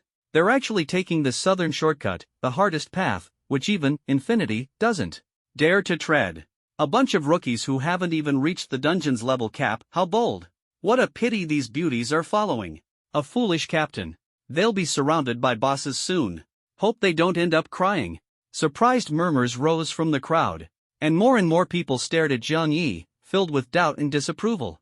Compared to the renowned Infinity team, which had awakened the dungeon, Jiang Yi's group of rookies who hadn't even reached the dungeon's level cap would be lucky not to be scared. Stiff on the first floor. Infinity, and codename? Interesting. Jiang Yi listened silently, continuing forward without looking back. The corners of his mouth lifted slightly, and a glimmer of light flashed in his eyes. It had been a while since he'd ventured out, and he wanted to see how much of a gap there was between himself and the top teams now. Elite members of the big guilds don't disappoint me, he thought to himself, glancing at the fully armed figures in the distance. Brother, those people over there. That seems to be Lu Ruyan. Shumoli frowned, his expression displeased, pointing angrily at the priest in the white dress in the distance. The woman who had once bewitched him to the point of losing his senses had survived a great disaster and somehow joined the Infinity team, now basking in the limelight. Xiaoya's first love, huh? So he likes women with a bit of flair? Pei Qinghuan gripped her sword, her phoenix eyes glancing sideways, trembling slightly. She admitted to herself that her deliberate coldness only pushed Xiao Yi further away. Her outward pretense of aloofness made it easy for others to discover her vulnerabilities. Her night raid plan had to be implemented quickly. With so many competitors, she couldn't repeat the mistakes of his ex-girlfriend. Justin. Ex-girlfriend? Song Shiyu's face turned as cold as ice, biting her lip and speaking softly. She deceived Xiaoya's feelings and secretly cheated on him. Why even bring her up? Isn't that asking for bad luck? Qin Xiang glared at her niece, took out disinfectant spray, and sprayed it into the air. She hated women who hurt Xiao Yi the most. Ex-girlfriend? So that means I can't steal the boss's first love anymore. Sakura Island Yui perked up her ears to eavesdrop, biting her lip in disappointment. If she'd met the boss earlier, would her life have been happier? Hopeless, Jiang Yi shook his head and sighed, stepping onto the stairs to enter the dungeon. He wasn't as gossipy as the girls. Master, there's a situation. Hill suddenly frowned, gritting her teeth and pointing into the distance. That woman is coming over. Gabriel furrowed her brows, issuing a low warning. Jiang Yi remained indifferent, his steps unwavering, as if he hadn't heard a thing. The girls around furrowed their brows tightly. Following the sound, their faces turned as cold as the surface of water. Dressed in a white dress and holding a luxurious diamond staff, Lu Ruyan walked over proudly. Her posture resembling that of an arrogant cat, her swaying hips carrying a hint of provocation. Jiang Yi! Lu Ruyan shouted loudly, completely ignoring the murderous gazes of the girls. She raised her head triumphantly and mocked, hiding from me? Playing hard to get? With her black hair draped over her shoulders, Lu Ruyan pointed at Jiang Yi, the diamond at the tip of her staff glittering brightly. She was now an official member of the second squad of the Infinite team, separated by an insurmountable gap from a rookie like Jiang Yi. Jiang Yi, how long do you plan to keep hiding? Lu Ruyan sneered, her face showing a self-satisfied contempt. Indeed, Jiang Yi had taken first place and won the Xuanhe dungeon. But so what?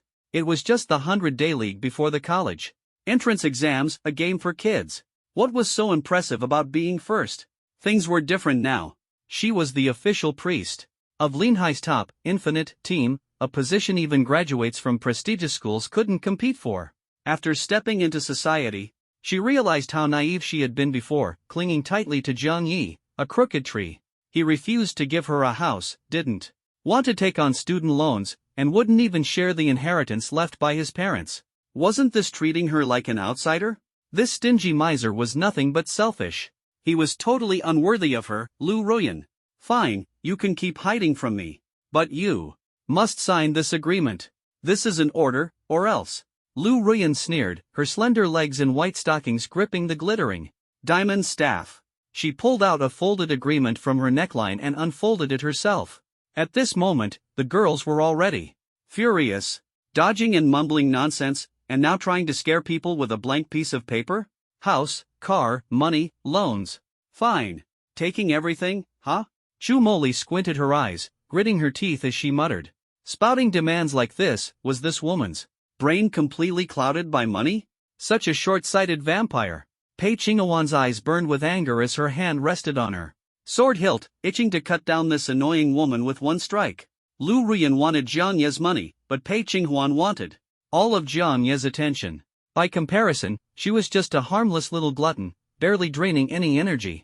These terms are practically designed to squeeze Jiang Ye dry. Xin Xiang glanced at the agreement and felt her heart shatter. How could there be such a greedy ex-girlfriend? If it were her, she'd be willing to spend her father's money just to be Jiang Ye's girlfriend. Car, house, loans, so many conditions. Does she really think she's that important? Sakura Island Yui shook her head helplessly, feeling sorry for their leader. He had fallen for the wrong person and was now being drained by his ex-girlfriend. If she were with the leader, the Sakura Island family would absolutely support him. As an heiress, her duty was to listen to the leader, be a good wife, and live a happy life as the president's wife. That was what truly mattered. Master, allow me to kill her. Silver eyes glinting with murderous intent, Hill suppressed her anger and calmly requested. Enough of this noise. Cherry-colored eyes flashed with anger as Gabriel, intolerant of the woman's nonsense, stepped forward and delivered a slap. Smack! The sound was crisp and loud. Well done. The girl's eyes lit up with satisfaction as they hummed in unison. Clang! The diamond staff fell from between her pale legs to the ground, the crisp sound complementing the slap perfectly. You! Lu Ruyan clutched her reddened cheek, a trace of fear flashing in her eyes. Her legs in white stockings trembled slightly, and she gasped in anger. Jiang Yi, this scumbag, hiding was one thing, but now he was instigating the girls to bully her? What kind of man was this? Jiang Yi, what kind of skill is it to hide behind women?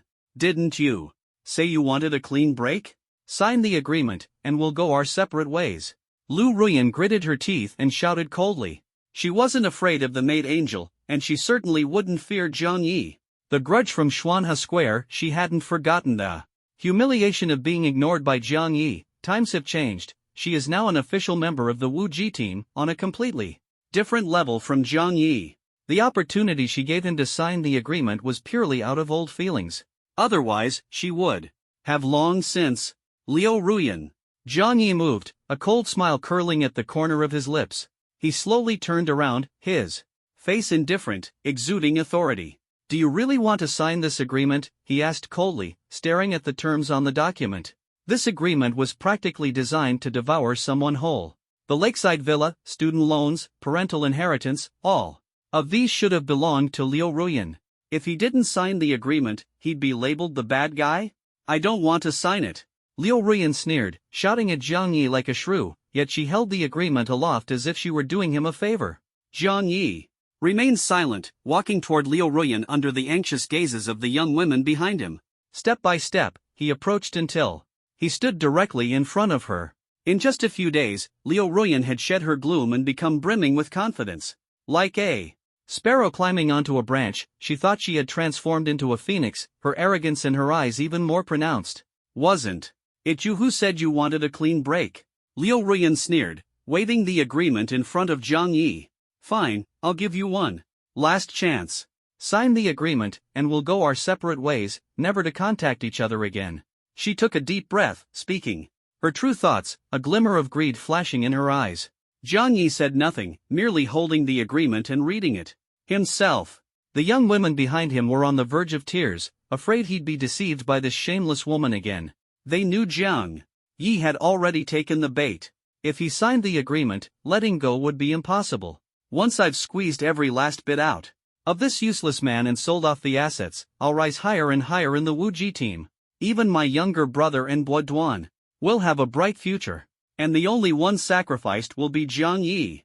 Liu Ruyan's gaze was resolute as she took a deep breath, suppressing the bitterness in her heart. My conditions aren't harsh. Don't forget, I gave you the best years of my youth. A girl's youth isn't something money can buy back. What you're losing is just property, but what I've lost is my youth. Don't be so ungrateful. If you cooperate obediently, maybe we can still be friends. Liu Ruyan spoke earnestly, trying to sway Jiang Yi. All she wanted was his name written on this piece of paper.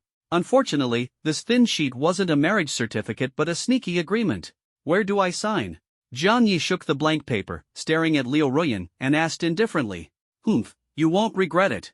A woman's youth can't be measured in money, you should count yourself lucky. Right here, sign your name here. Liu Ruyan's eyes flashed with a hint of triumph as she pointed to a spot on the agreement, her voice trembling with excitement. Where's your black pen? Jiang Yi's lips curved slightly as he stared at Liu Ruyan, beginning his counterattack. Do you need me to check if it can write properly? If the agreement can't be signed, wouldn't your youth have been wasted for nothing? With that, he crumpled the agreement into a ball and stuffed it into the white shirt on his chest under Liu Ruyan's furious gaze. A lousy black pen? He wouldn't sign it. The relationship had long been severed, who would still lower themselves to beg her? What a delusion! Liu Ruyan, you can't even do basic math. Their youth may be priceless, but yours, I only find it disgusting. Jiang Yi poked the crumpled paper ball with his finger, his smile gradually fading as he looked up, leaving only disappointment in himself. The crumpled paper ball was tightly clenched in Liu Ruyan's hand, her face flushed and ears burning, almost exploding with anger. She had been humiliated? Humiliated by a man who was even worse off than herself, in front of his lovers, humiliated? He dared to do this. Did he really think he was the most powerful in this city? In front of Wu Ji, he was utterly worthless. Humph, as if I wouldn't have brought a black pen. The suffocating feeling pressing on her chest, Liu Ruyan chose to swallow her anger, her lips curling slightly as she softly gasped. She spoke in a low voice, her brows furrowed, full of disdain and disgust, and said coldly, "Come and sign. I'll give you only 3 minutes." She took off the crumpled paper, tightly gripping it in her palm. Liu Ruyan bypassed Jiang Yi and walked toward the pavilion. The girls cast angry glances at her as she pushed open the door and beckoned Jiang Yi over. She handed him the pen, leaving it up to his ability to write as much as he could in 3 minutes. It was like getting an injection, painful, but if you grit your teeth, it would soon be over. And the reward was definitely worth the price. Brother! Chu Moli bit her lip, clutching her brother's sleeve, and whispered worriedly, "Don't fall for that bad woman's tricks." What is he thinking? Pei Qinghuan bit her lip, her mind in turmoil. Even she didn't pay much attention to the bad woman, so there was no chance for her. But Xiao Yi, why was he standing there? Silently? It was so frustrating, that feeling of losing control. Is Xiao Yi teasing the dog again? Qin Xianyi frowned, guessing. Uncertainly. It was laughable even she, a vixen, hadn't succeeded, so how could Liu Ruyan possibly manage? The only possibility was that her Xiao Yi was playing cat and mouse again. Scumbag. Is takeout really that delicious? With so many people ordering shared meals, isn't it unhealthy? Song Shiyu's face was cold, biting her lip and softly gasping. She was furious, wanting to drag Xiao Yi over and interrogate him properly. What is the boss planning to do? Sakurajima Yui exhaled onto the camera lens, her tongue tied. She wasn't sure if she should continue watching the drama unfold. The girls had different thoughts, their brows furrowed with worry. Faced with the provocation of his ex-girlfriend, what would Jiang Yi do? They speculated in their hearts but feared causing even greater trouble. If they lost everything, they would have to do whatever it took to get it back. No need. Jiang Yi frowned and said coldly. He didn't like beating around the bush, wasn't being straightforward better? If you don't sign, I still have to sign. Liu Ruyan frowned and reminded coldly. She was about to climb the tower and had no time to waste on this useless person. She was so precious. Giving him a bargain, and he still wasn't happy? What an idiot. I said, sign it right here. Jiang Yi looked at Liu Ruyan, his lips curling slightly, his meaning profound. He didn't like hiding things, why not just make it clear in front of everyone? The girls blushed upon hearing this, their eyes glistening with tears, and their hearts finally settled. The good news was, Xiao Yi didn't treat them as outsiders. The bad news was, Xiao Yi didn't treat them as people either. Liu Ruyan, is this agreement really something you must sign? Here? Aren't you afraid they'll get jealous? Liu Ruyan laughed angrily, glaring at Jiang Yi and scolding him. This guy seemed refined on the surface but was twisted at heart. Signing a document with so many girls watching, it was as if he treated her like a Japanese teacher. What is there to be afraid of? Jiang Yi smiled indifferently, rolling up his sleeves and speaking casually. The relationship was already severed, what was there to care about? Fine, I'll satisfy you. Liu Ruyan sneered coldly, decisively, giving up resistance. Since those sycophants didn't care, why should she be afraid? In the perpetual spring, she clutched her skirt and asked softly, sign on the front, the back, or both? The agreement had 2 signature spots, one on the front and one on the back, to prevent Jiang Yi from playing tricks. The back. I don't want to see your ugly face, Jiang Yi replied without hesitation, urging impatiently. Stop dawdling, it was wasting his time to climb the tower and level up. The back it is. Lu Ruyan bit her lip and snorted coldly. Suppressing her inner displeasure, she walked up to Jiang Yi, turned around, and skillfully squatted down. Then she threw the crumpled paper to the ground, bent down to tie her shoelaces, and frowned in disgust as she reminded, you'd better sign it before I finish tying my shoelaces. After speaking, she closed her eyes, waiting for Jiang Ye's decision. Fine, I'll sign. Jiang Ye's lips curled into a smile as his pen danced across the paper. A size 42 boot landed hard on Lu Ruyan's backside. This kick was the release of years of pent-up anger. Ugh! She frowned in pain, collapsing to the ground, confused and aggrieved. Turning her head, with tears in her eyes, she said, there have to be some conditions added. She wasn't crazy getting hit and still having to pay for medical expenses? Ridiculous. Jiang Yi spat lightly, sneering. Even insults should come with conditions. Lu Ruyan froze for a moment, gritting her teeth as she tried to bargain. To get Jiang Yi to sign, she'd been hit and insulted, it wasn't going to be that easy. This useless man didn't appreciate her efforts and was being completely unreasonable. Once he signed, she'd make sure he regretted it. I can't take it anymore, bro, you're so good at teasing dogs. Chu Moli squatted on the ground, clutching her stomach, pointing at Lu Ruyan as tears of laughter streamed down her face. Don't reward her. Pei Qinghuan was almost out of breath from laughing, even feeling a little jealous. Hey, it's that expression, aggrieved, clueless, tearful, just like a little puppy. So pitiful. Xin Xiangyi covered her mouth, laughing as she added fuel to the fire.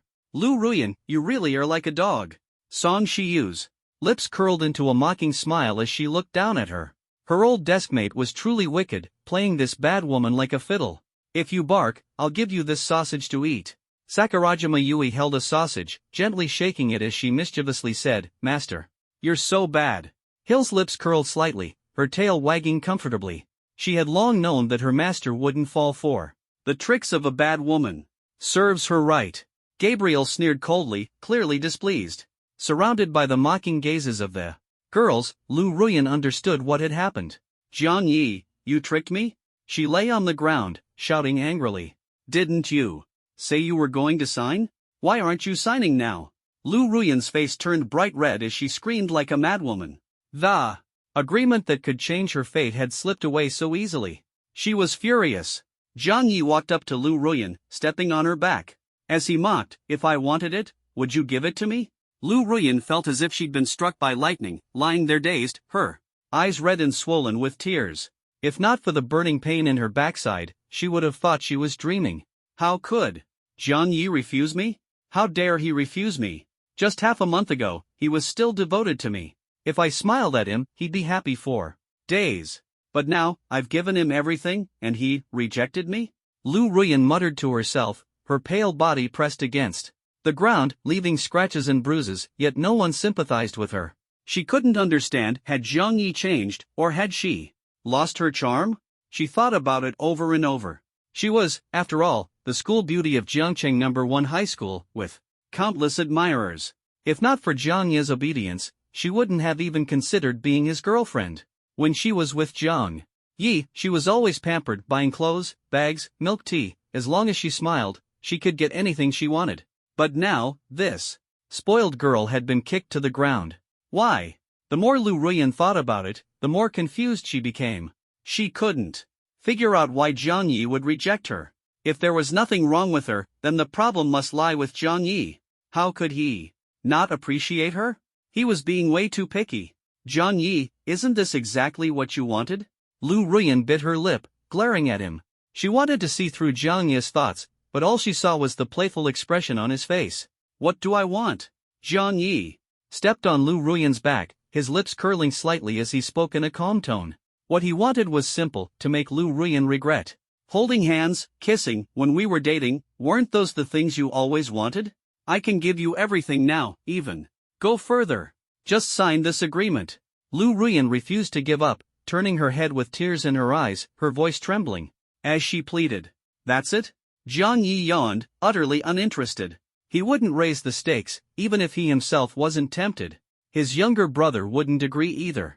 Jiang Yi, I've already done this much, what more do you want? It's different now. I'm already an official member of the Wuji battle team, and soon I'll be entering the core circle. Having a girlfriend like me, you should be secretly delighted. How about this, if you're willing to come back, once I enter the core circle, I can give you another gift. Lu Ruyan endured the pain, lying on the ground, her words unfinished as her emotions collapsed. She wasn't trying to humble herself, she had no choice. To join the Wuji battle team and enter the core circle of the first squad, she had already taken out significant loans. Now she urgently needed Jiang Yi's help to farm gold coins to solve her immediate crisis. Otherwise, with next month's loan overdue, the consequences were predictable. She might end up selling pens in some stationery store to pay off her debts. Listening to her words, the girls nearby frowned, angrily pulling at their hair. Shu Moli was an exception. She was so furious she couldn't move, only grabbing her twin ponytails and angrily swinging them back and forth. But in their hearts, they all thought, this Lu Ruyan is shameless. Even now, she's still thinking about that lousy agreement. Is her brain broken? Just because she has a bit more flesh than me? With that level of looks, the boss would never agree. Stop raising the price randomly. No matter how good the white moonlight is, it can't compare to the yellow moonlight in study materials. So this is the boss's ex-girlfriend? She seems pretty materialistic. The girls grew increasingly disgusted with Lu Ruyan, feeling that she was using her status as the white moonlight to try and raise her price. Did she really think of Xiao Yi as her ATM? What do you say? Seeing Jiang Yi remain unresponsive, Lu Ruyan's eyes filled with tears, and she grew anxious. If he didn't sign soon, the Wuji battle team would be setting off to climb the tower. Time was running out for her. Not enough. Jiang Yi withdrew his foot, coldly laughing as he shook his head at her. Lu Ruyan bit her lip tightly, struggling to stand up. Then what exactly do you want? Her makeup was messy, and she screamed like a madwoman. It's simple. Bring your face over here and let me slap you 5 times. Jiang Yi waved his hand, his smile tinged with mockery. Speaking slowly. You, just for that? Lu Ruyan laughed angrily. Jiang Yi hesitated for so long, just to slap her 5 times? Why? Didn't he say so earlier? It's not like she wouldn't cooperate. 5 slaps, twice, then sign the agreement. Lu Ruyan tossed her messy hair back, looking at Jiang Yi. Without waiting for his response, she directly threw out the condition. She really didn't have time to waste, solving this quickly was best. Do I need to repeat myself? Jiang Yi stared coldly at her, knowing the answer yet still asking, truly clueless. Ugh, my brother is a bit violent. I wonder if my small frame can handle it. Damn it, if I make Xiao Yi angry, can I also earn rewards through slaps? Boss, stop eating that sour radish. Let me take the hit. The girls bit their lips, their eyes filled with grievance. They wanted rewards too. Hurry up, I'm pressed for time. Lu Ruyan reluctantly walked over to Jiang Yi, stretched her neck, closed her eyes, bit her lip, and let out a cold snort. She felt utterly humiliated. If it weren't for her student loans nearing overdue status, she wouldn't have humbled herself to ask Jiang Yi for money. Smack! Jiang Yi didn't waste words, delivering a crisp slap. Lu Ruyan spun like a top, her vision filled with snowflakes, nearly fainting. That slap was too harsh. Her cheek swelled up, and 2 molars fell out. You should go easy. Before she could finish her sentence, Jiang Yi backhanded her with another slap. Smack! Black hair fluttered, Lu Ruyan's gaze was vacant, her face swollen on both sides like a pig's head, no longer showing any trace of the school beauty's charm. Li, she stammered, swaying unsteadily, her ears buzzing, unable to hear clearly. Smack! Smack! Smack! 3 slaps landed in quick succession, deafeningly loud. Lu Ruyan stood dazed in place. Her face swollen and bruised, blood dripping from the corner of her mouth, her consciousness long gone. Thick skin indeed. Jiang Yi wiped his hands with disinfectant, letting out a cold snort, full of impatience. His hand was red from the slaps, yet Lu Ruyan's face seemed harder than a city wall. He picked up a crumpled piece of paper from the pristine white floor and gently unfolded it. Agreement, huh? You want it so badly, then beg me for it. Jiang Yi mockingly brushed the agreement against Lu Ruyan's swollen face. Want? Lu Ruyan, already disoriented, heard the word agreement, and her swollen eyes opened slightly, clearing up a bit. Instinctively, she murmured a plea. Poof. Jiang Yi sneered, using his finger as a pen to write a few words on the agreement. Then he crumpled it into a ball and directly stuffed it back into her snow-white chest, returning it to her. You wretch. Jiang Yi exhaled lightly, raised his hand, and slapped Lu Ruyan hard. Buy one. Get one free, fair trade. Ugh. Lu Ruyan spat out blood, her body spinning several times before falling heavily to the ground. Her disheveled figure was shocking to behold. The young girls froze, and Snow White trembled uncontrollably. Brother, did you really sign it? Then we won't have a place to live? His sister frowned, full of worry. Xiao Yi, help me pull out a tooth. Just smack it like cracking a walnut, use some force. Pei Qinghuan's eyes carried jealousy, her body surrounded by dark energy as she muttered gloomily. Ah, Xiao Yi, does your hand hurt? Let me rub it for you. Qin. Xiang gently poked her chest with her fingertips, asking softly. Xiao Yi, if you really have nowhere to go, come to my house. My mom quite likes you. Song Shiyu's face was cold, her voice eerie. If Jiang Yi signed the agreement and had nowhere to live, she wouldn't mind taking him in. At that time, the innocent landlord and the beautiful tenant, if he didn't want the rent to increase, he'd better behave. Boss, don't let her take advantage of you. I'll tear up that agreement. Sakura Island Jie hurried over, her small steps moving quickly. She didn't want to see her boss suffer. Who said I signed it? Jiang Yi's lips curled into a smile, his expression carrying a hint of mystery. The girls were slightly startled, then suddenly realized. He had scribbled randomly on the agreement. How wicked. He was clearly toying with Lu Ruyan. She deserved it. Jiang Yi shook his head, then turned to enter the pavilion, heading to climb the tower and seize the pearl. If he hadn't awakened, he might have already been drained dry by Lu Ruyan, burdened with massive student loans, and collapsed on the street. He chuckled softly, pushed open the red door of the pavilion, and walked inside. The girls followed closely behind. A long time passed. Hiss. Lu Ruyan slowly woke up, clutching her bruised and swollen face, gritting her teeth as she gasped in pain, her face contorted. Who am I? Where am I? What am I supposed to do? The agreement. Right, the agreement. Is it here? She frantically shook her collar, and the crumpled paper ball quietly slipped out from her snow-white chest. Like grabbing a lifeline, she hurriedly lay on the ground, trembling as she gently unfolded it. Her eyes struggled to squeeze out a glimmer of light, her vision bloodshot. There. Our words, he signed it, he really signed it. Ha ha ha. Lu Ruyan slumped to the ground, holding the crumpled paper, laughing uncontrollably. Why are there only 8 characters? Noticing the discrepancy in word count, she stared at the paper intently. Her swollen eyes strained to open wide, finally making out the handwriting. 8 characters, vivid and expressive. Ballpoint pen. What kind of trick are you playing? Ballpoint pen. Ballpoint pen? Lu Ruyan's gaze turned blank, subconsciously muttering to herself. Wasn't she a black pen?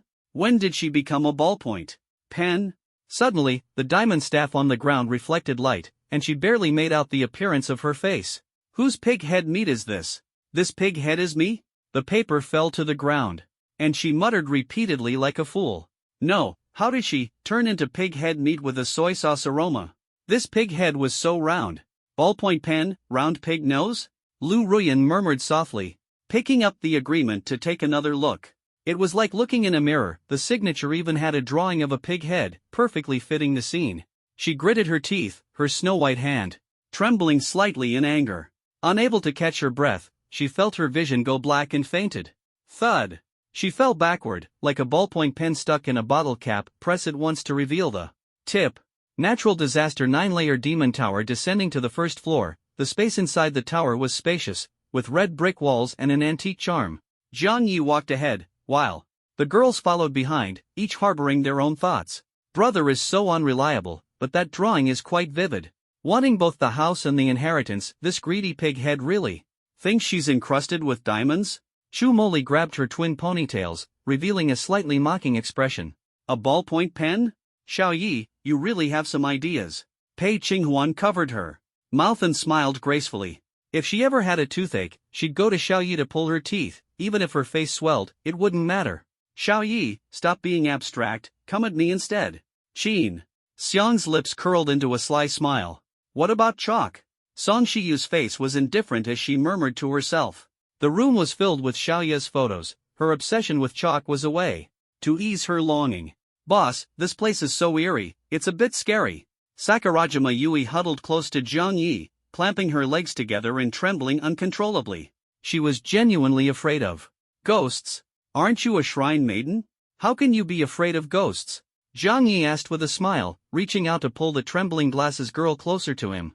I'm not scared anymore. Sakurajima. Yui blushed and quietly leaned on Zhang Yi's shoulder. The fear in her heart dissipated. This small gesture left the other girls stunned. Afraid of ghosts, they hadn't thought of that. Brother, the aura in this tower is so heavy, I'm scared. Chu Moli mimicked her, using it as an excuse to get closer to Zhang Yi. With her thick skin, she held his hand without a trace of seriousness. Xiao Yi, I'm scared of ghosts. Pei Qinghuan stopped pretending, lying on Zhang Yi's back and wrapping her arms around his neck, her breath soft. Her flushed face and vibrant energy didn't look like someone afraid of ghosts. She was clearly a flirt in action. Monsters and ghosts, go away. Monsters and ghosts, go away. Qin Xiang huddled in Zhang Yi's arms, scrambling for a spot, trembling in panic. Her acting was decent, but unfortunately, she ended up scaring herself. Xiao Yi, I'm scared of ghosts now. Is it too late? Song Shiyu's face was icy as she softly asked. She clutched her chest and squeezed into his embrace. There was still time, so she had to make her move. Are you all really scared of ghosts? Zhang Yi gritted his teeth, sweat streaming down his face. The girls were all huddled together, making it quite warm, and the eerie aura in the tower didn't seem so heavy anymore. Of course we're scared. I hate ghosts the most, Shumoli said with a mischievous smile unique to her. This tower's aura is too heavy, and my body is weak. I can't catch a chill, so I can only rely on you. Pei Qinghuan blushed, panting as she spoke. Zhang Yi was stunned and SSS-level blazing. Sun Sword Sovereign could be weak? Then what were those two little suns behind her about? I have ghostly depression. Qin Xiang huddled in his arms, panting as she spoke. Zhang Yi was stunned. Again another expert? This ghostly depression must be serious, otherwise, she wouldn't be using his clothes as an oxygen mask. Xiao Yi, I'm scared of ghosts and can only rely on you. Song Shiyu's face was slightly red, her voice clear. She adjusted her angle to secretly take photos of Zhang Yi. Later, she'd edit out the pesky love rivals, leaving just her and Xiao Yi in the world. Noticing the flash, Zhang Yi was dumbfounded again. Such terrible acting. He was doomed, surrounded by a group of ghost girls. Boss, we've been walking for so long, how come we haven't encountered a single ghost? Sakurajima Yui, holding Zhang Yi's hand, sensed something was off and nervously reported. Who said there are no ghosts? You lot are the real troublemakers. Zhang Yi snorted coldly, unwilling to be entangled by these monsters. With the green-haired glasses girl's reminder, the other girls also felt something was wrong. Up, down, left, right, southeast, northwest. This southward demon tower is supposed to be the hardest, with countless dragon souls.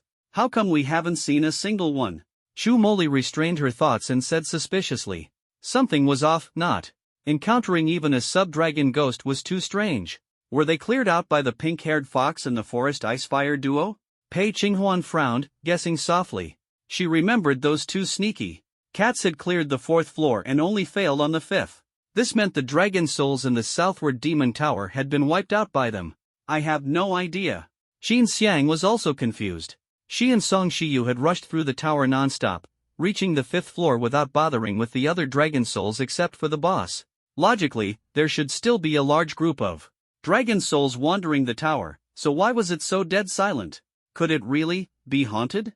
Song Shiyu's face grew serious as she quietly took out a camera to document her beautiful moments with Xiao Yi. Even if there were ghosts, they couldn't interfere with her creative process. Ah, don't scare me. Sakurajima Yui whimpered softly, jumping onto Zhang Yi. She was genuinely afraid of ghosts. Zhang Yi shook his head and laughed, gently patting the back of the green-haired glasses girl, and comforted her tenderly. No ghosts, isn't that even better? This way, we can climb the tower more easily and get the dragon pearl. His goal was singular, to ascend the 9-layer demon tower and reclaim the healing dragon pearl. Making it easier would save time as well. The girls nodded. in agreement and followed Jiang Yi as they continued forward.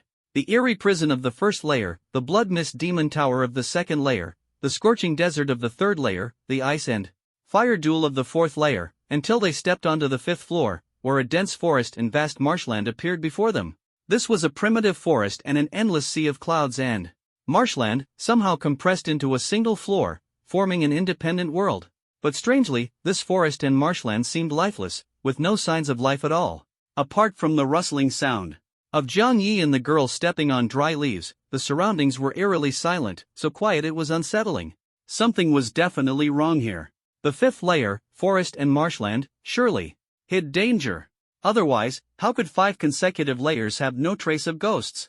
A major crisis must be lurking here, hidden within this vast forest and boundless sea of clouds, quietly waiting for them to lower their guard before striking to take their lives in one fell swoop. The girls thought so, clustering tightly around Jiang Yi, their vigilance fully heightened, like taut strings. Is it really necessary to be this tense? Jiang Yi sighed, shaking his head helplessly. He didn't disturb the girls' alertness but instead strolled leisurely through the forest. In truth, he hadn't explored much of the outside world. The beautiful mountains and rivers of Dixia were often glimpsed only briefly on television. Now, with this rare opportunity, he treated it as a vacation, relaxing and unwinding. But the girls clearly didn't share his carefree mood. They each displayed their skills, keeping a close watch on their surroundings, even breathing cautiously. The fifth layer should have been teeming with subdragons, so why hadn't they seen even a single bird? Could it be that the subdragon spirits had detected intruders and hidden themselves in advance? That was terrifying. Sweat began to bead on the girls' foreheads, their heartbeats quickening. Rustle! Suddenly, the sound of dry leaves being crushed came from behind. The girls turned around in fright, only to freeze in place. An unexpected guest had appeared, a cascade of golden hair, a face so beautiful it was impossible to look away, a voluptuous and alluring figure, with a pair of pure white wings on her back. Barefoot, her pale, slightly flushed feet gently touched the ground. She held a thunder blade, golden arcs of electricity dancing across her body, exuding an aura of majesty and dominance without even speaking. She was Sister Ollie? Chu Moli's eyelid twitched, exclaiming in surprise. When did I didn't even notice this angel's presence or aura. Pei Qinghuan's face darkened slightly, biting her lip and muttering softly. She increasingly felt useless, not even as capable as a pet charm beast, a truly failed teammate. Silver Dragon and Angel aren't here, could it be? Qin Xian's pupils contracted violently, shouting in disbelief. Song Shiyu couldn't find words, her face cold and her expression complex. So beautiful. Sakurajima Yui covered her mouth, sighing enviously. She pressed her hand to her chest, letting out a breath, but suddenly felt something was off.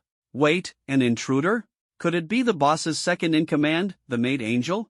Her emerald green eyes flashed with shock, and the green-haired glasses girl quickly formed a thought in her mind. Could it be that the 9-layer demon tower was truly resolved solely by the Silver Dragon Princess and the fallen angel? In her radiant state, Gabriel appeared both holy and majestic. Holding the Aim no Murakumo sword, she floated lightly to Jiang Ye's side. She took his hand, gracefully bent down, and gently kissed it. Then, like a little wildcat, her face unexpectedly flushed with shy redness as she excitedly requested, "Master, the 9-layer demon tower has already been conquered by me." And the colorful lizard. As she spoke, she couldn't help but sneak glances at Jiang Yi, her heart brimming with joy. What? The girls were startled, shouting in excitement, the demon tower is so massive, yet it was conquered in the blink of an eye? What about the demon towers in other directions besides the one to the south? Jiang Yi asked calmly. The demon towers in the east, south, west, and north have all submitted and are completely under the command of my master. Gabriel kissed his hand, her face slightly flushed, her voice trembling slightly. Sister Ollie, are you saying that the entire 9-layer demon tower, such a vast small world, a prison holding countless dragon souls, has been resolved just like that? That can't be so fast. Even back in the day, my sister didn't clear it that quickly. The Silver Dragon Princess is incredibly strong, and the angel is terrifyingly powerful. It seems I can only be Lilia's support. Upon learning that the demon tower had been conquered, the girls were both excited and a bit dumbfounded. They had been tense all along, only to realize they had been scaring themselves. It was truly hilarious. That's right. Jiang Yi nodded in satisfaction, gently stroking the radiant angel's snow-white neck, and asked softly, "What about the dragon pearl?" His purpose for climbing the demon tower was to obtain the healing dragon pearl and lure out the Qingqiu demon fox. Since Gabriel and Hill had already conquered the demon tower, the dragon pearl must be in their possession, right? The dragon pearl. Gabriel bit her lip. In frustration, her face showing a hint of helplessness. The dragon pearl was snatched by the lustful lizard, who hung it around its neck, saying it wanted to make it a bell for its master. Unable to overpower the lustful lizard, she had no choice but to return and complain to her master. "Master, I want a bell too. If the bell on my neck rings, Ollie won't get lost." The radiant angel pursed her lips and said with grievance, "If the jade pendant on my neck were replaced with a red string bell, it would be easier for master to grab.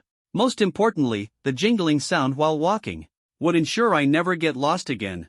A bell on the neck, doesn't that make you look like a puppy?" Zhang Yi shook his head with a smile and sighed. The silver dragon princess had already evolved into a transcendent being, as powerful as a true dragon, yet she fought with the fallen angel over a bell. She really wanted to be her master's little puppy, didn't she? Exactly, only that childish, lustful lizard would like such a thing. Bells look better on the ankles, don't they?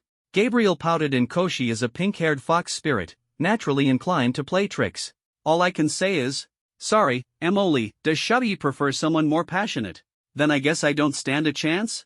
Song Shiyu rubbed her cold face, muttering gloomily, clearly in a bad mood. She was as cold as ice, with some issues in emotional feedback. Behind her, a small hand was secretly snapping photos.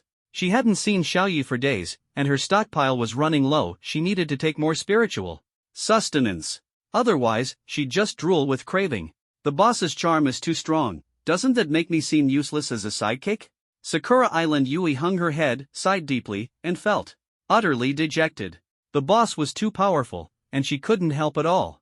As an S-class Holy Temple nun, she felt like an incompetent wife, forced to watch the female president and her husband spend time alone while she had to put on a brave face. A sense of helplessness spread in her heart. She wanted to grow stronger, to earn the boss's recognition, to be useful.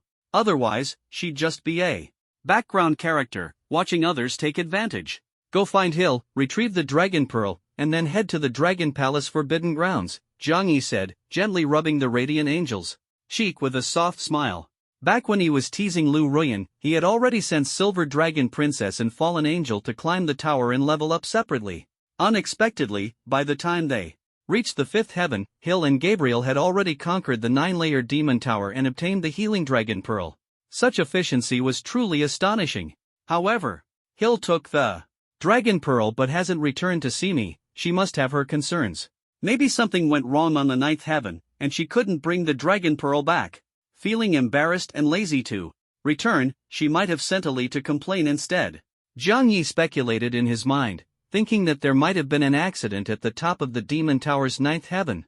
We need to speed up, he murmured, leading the girls forward quickly to reunite with Silver Dragon Princess.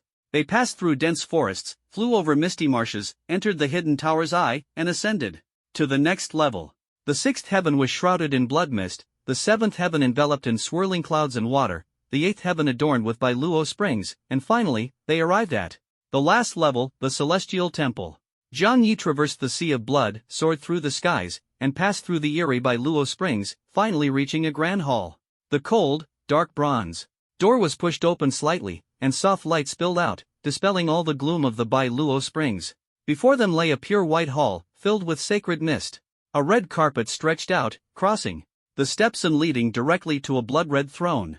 The silver dragon and succubus stood quietly on either side of the throne, waiting patiently. So vast, so white, this place feels like heaven. So peaceful and serene. Chu Emoli embraced the sacred mist, washed her face, and exclaimed in amazement. There's no trace of battle here at all. Pei Qinghuan gripped her sword tightly, her gaze turning vigilant. Such a quiet, sacred hall.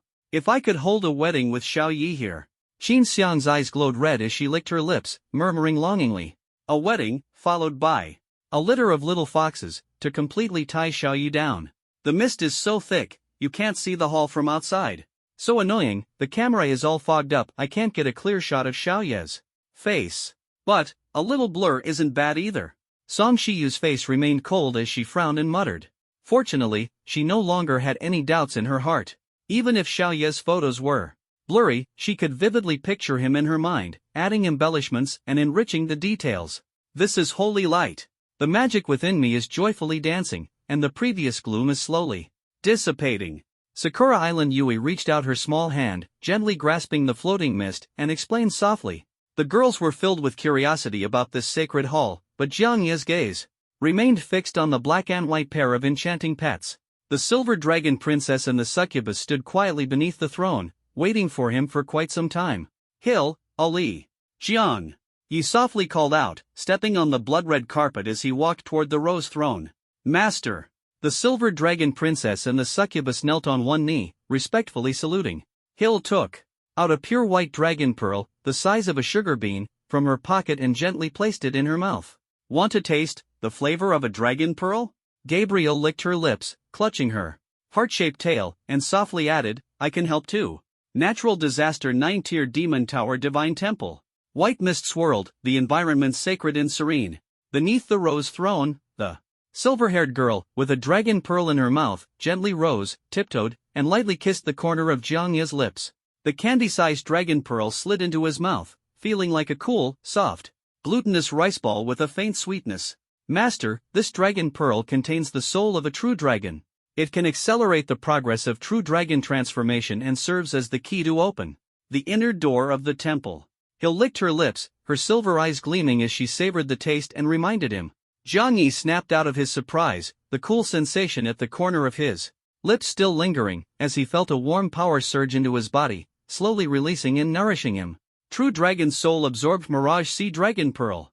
Experience increased by 1 million points, level up. Inheritance obtained, Legacy of the Mirage Dragon, Crowned Dragon King, granted access to the temple. Dragon King inheritance acquired, title system activated. A flash of golden light, 1 million experience points exclusively his, and Jiang Yi leveled up 6 times in one go.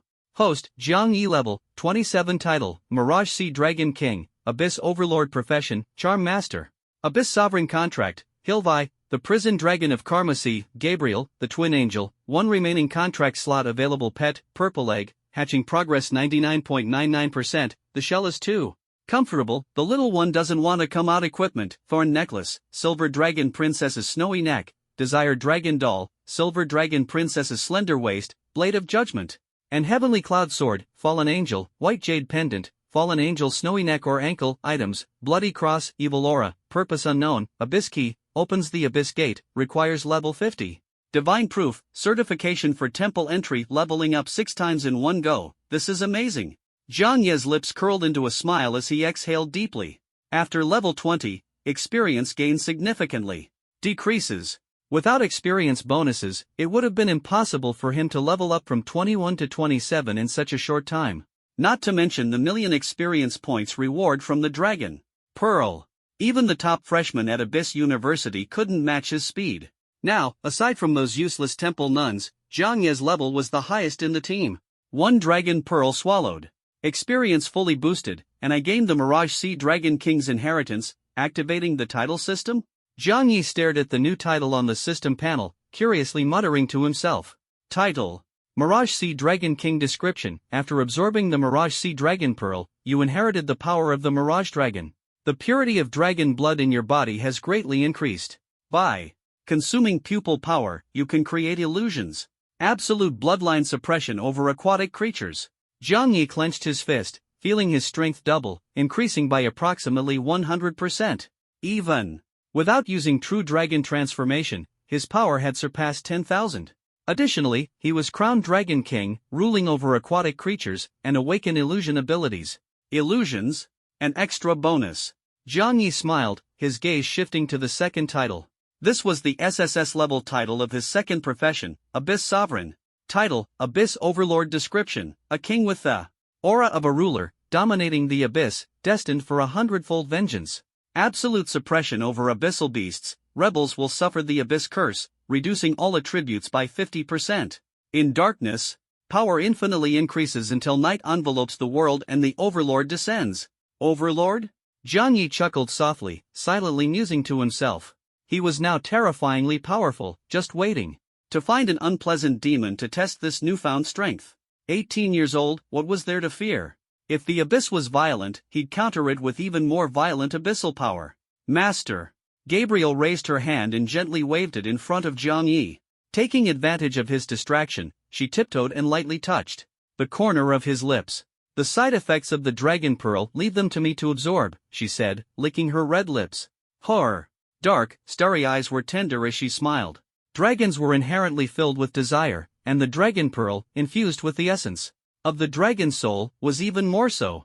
Thus, she, a succubus, would bear these side effects. "I've grown to like Master even more." She raised her small hand and gently caressed Jiang Yi's cheek. Licking her lips, her eyes shimmered, her face flushed, and she tilted her head with a soft laugh. Though she didn't have a large appetite, succubi didn't care about the quantity of desire. She absorbed all the dragon's desires and transformed them entirely into love for her master. She loved her master the most. "Gabriel?"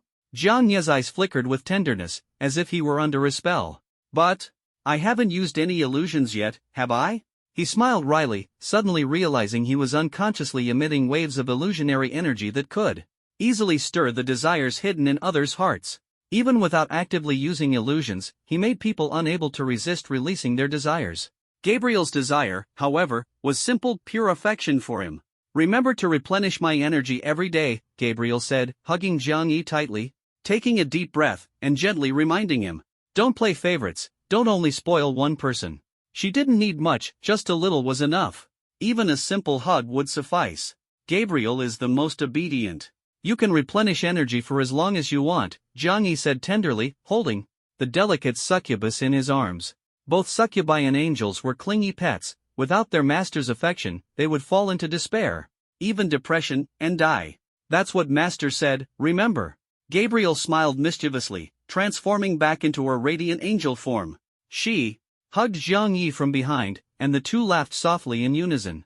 They were one body with two souls, stunningly beautiful. Moments later. "Master, once you ascend the throne, you'll be able to enter the temple and leave this ninefold demon tower," Gabriel murmured weakly, her face flushed. She had absorbed too much energy and felt dizzy, like a drunken butterfly, dazed yet alluring. Jiang Yi nodded and, surrounded by Gabriel and Hill, sat on the throne. "This is..." Jiang Yi's gaze shifted as he looked at the girls below the throne, murmuring softly. A dragon's roar echoed in his mind. "Successor, if you're hearing my call, it means I've already perished. Long, long ago. All true dragons fell, their souls extinguished, the magnificent dragon palace consumed by a sea of fire, ashes swirling. How tragic, how lamentable. Ha! If you're willing, could you avenge me? Make the traitor sitting in the dragon palace kneel and beg for mercy, turning them into my slave?" An ancient, mysterious female voice whispered in Jiang Yi's ear, lingering for a long time.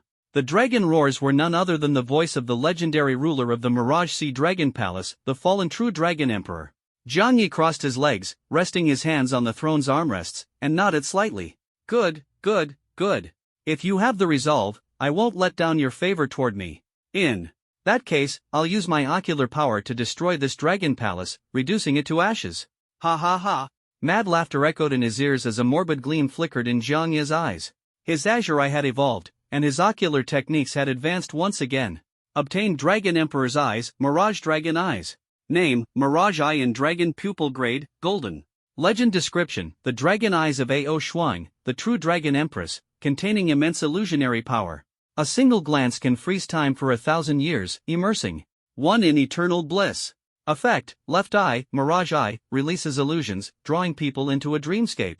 Right eye, Dragon Pupil, unleashes dragon power, entangling enemies or reducing them to ashes. Jiang Yi felt a clarity in his vision, as if kissed by an angel, a sensation of comfort.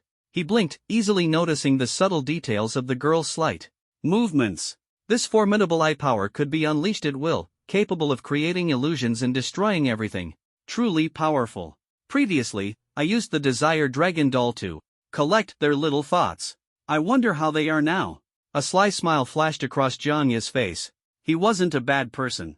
His left eye glimmered with silver light, releasing its power and effortlessly pulling the unsuspecting girls into a world of illusions.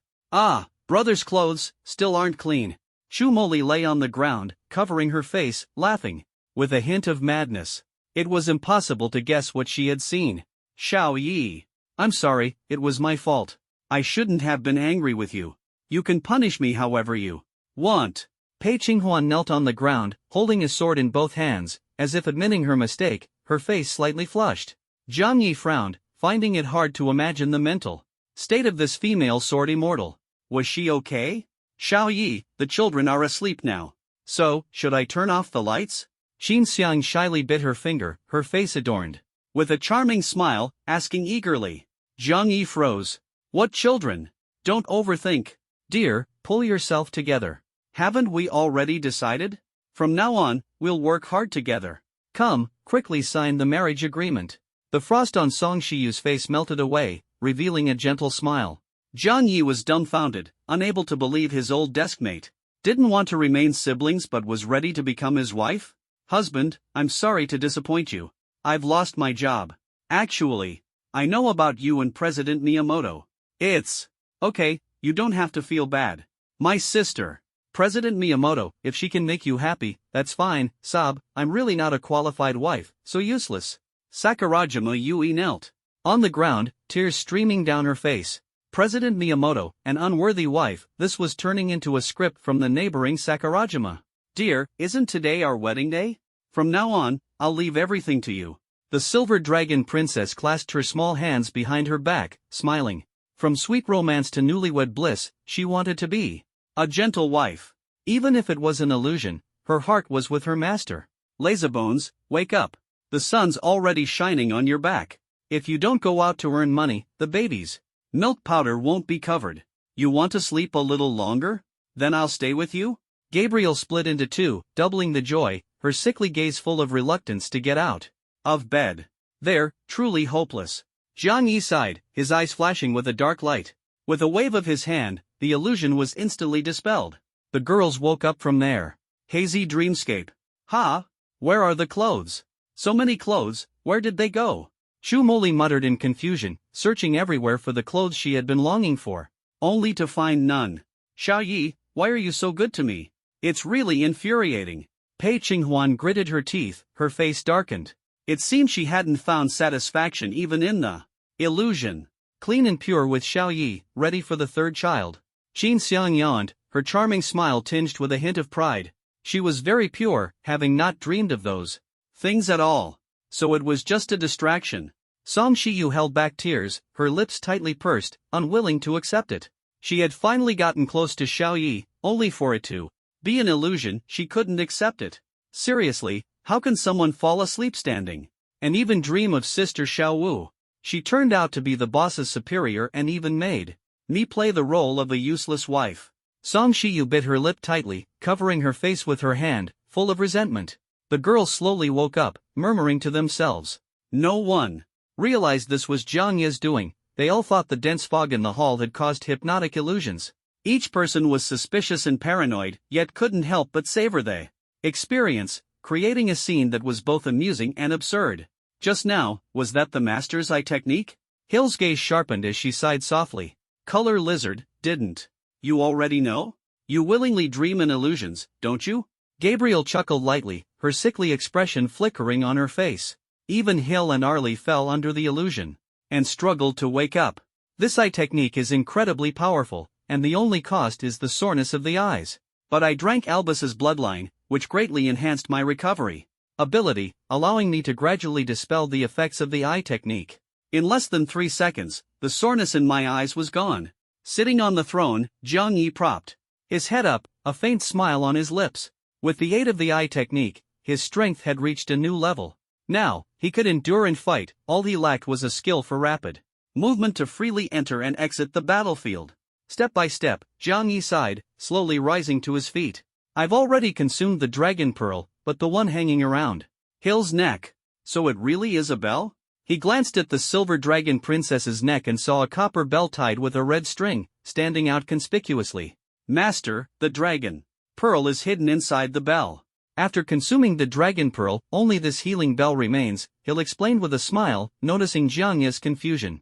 I see.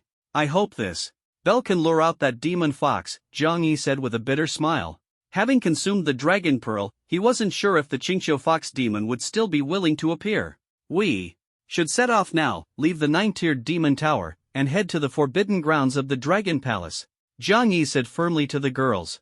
He had promised the dragon emperor to subdue the people of Dragon City and turn them into his slaves. Are we leaving? Brother, can we wait a bit longer? Let me breathe in more of the air here. Emily is right, the air here is particularly fresh, making it easy to relax and fall asleep. So it's because of the fog? Then I need to collect some too. The girls excitedly filled bottles with the white mist, said to aid sleep, without noticing the mastermind watching them helplessly, both amused and exasperated. All right, 2.5 minutes of rest, then we set off. Jiang Yi said with a gentle smile. As soon as he finished speaking, a chilling laugh suddenly echoed from outside the door. Set off? Who said you could leave? Leave your lives here. With a loud bang, the tightly shut dark door was violently pushed open. A group of black-armored dragon men stormed in, numbering around a few hundred, each wielding sharp weapons and radiating murderous intent. He. Still thinking of leaving? Where can you go? Leave your lives here for me. The leader of the dragon men stood about 3 meters tall, his massive frame resembling a small tank. His black dragon armor gleamed ominously. He grinned, revealing a mouth full of sharp teeth, exhaling a foul stench as he sneered coldly. As soon as he finished speaking, the dragon men behind him quickly formed ranks, drawing hidden weapons from their waists and raising poison flutes to their lips. Whoosh, whoosh, whoosh. Emerald green arrows rained down like a torrential storm toward Jiang Yi and the girls. These arrowheads are coated with the venom of century-old cold frogs and toads. A single touch will paralyze you instantly, making you feel as if you've fallen into an icy abyss, unable to move. The dragon folk playing the flute burst into laughter. In their eyes, the incoming poison arrows were nothing more than prey, and Jiang Yi and the girls were merely easy targets. They looked down on humans. These weak creatures were nothing but playthings for the dragon folk. If it weren't for the Dragon King's orders, they wouldn't even bother exerting themselves. Damn it!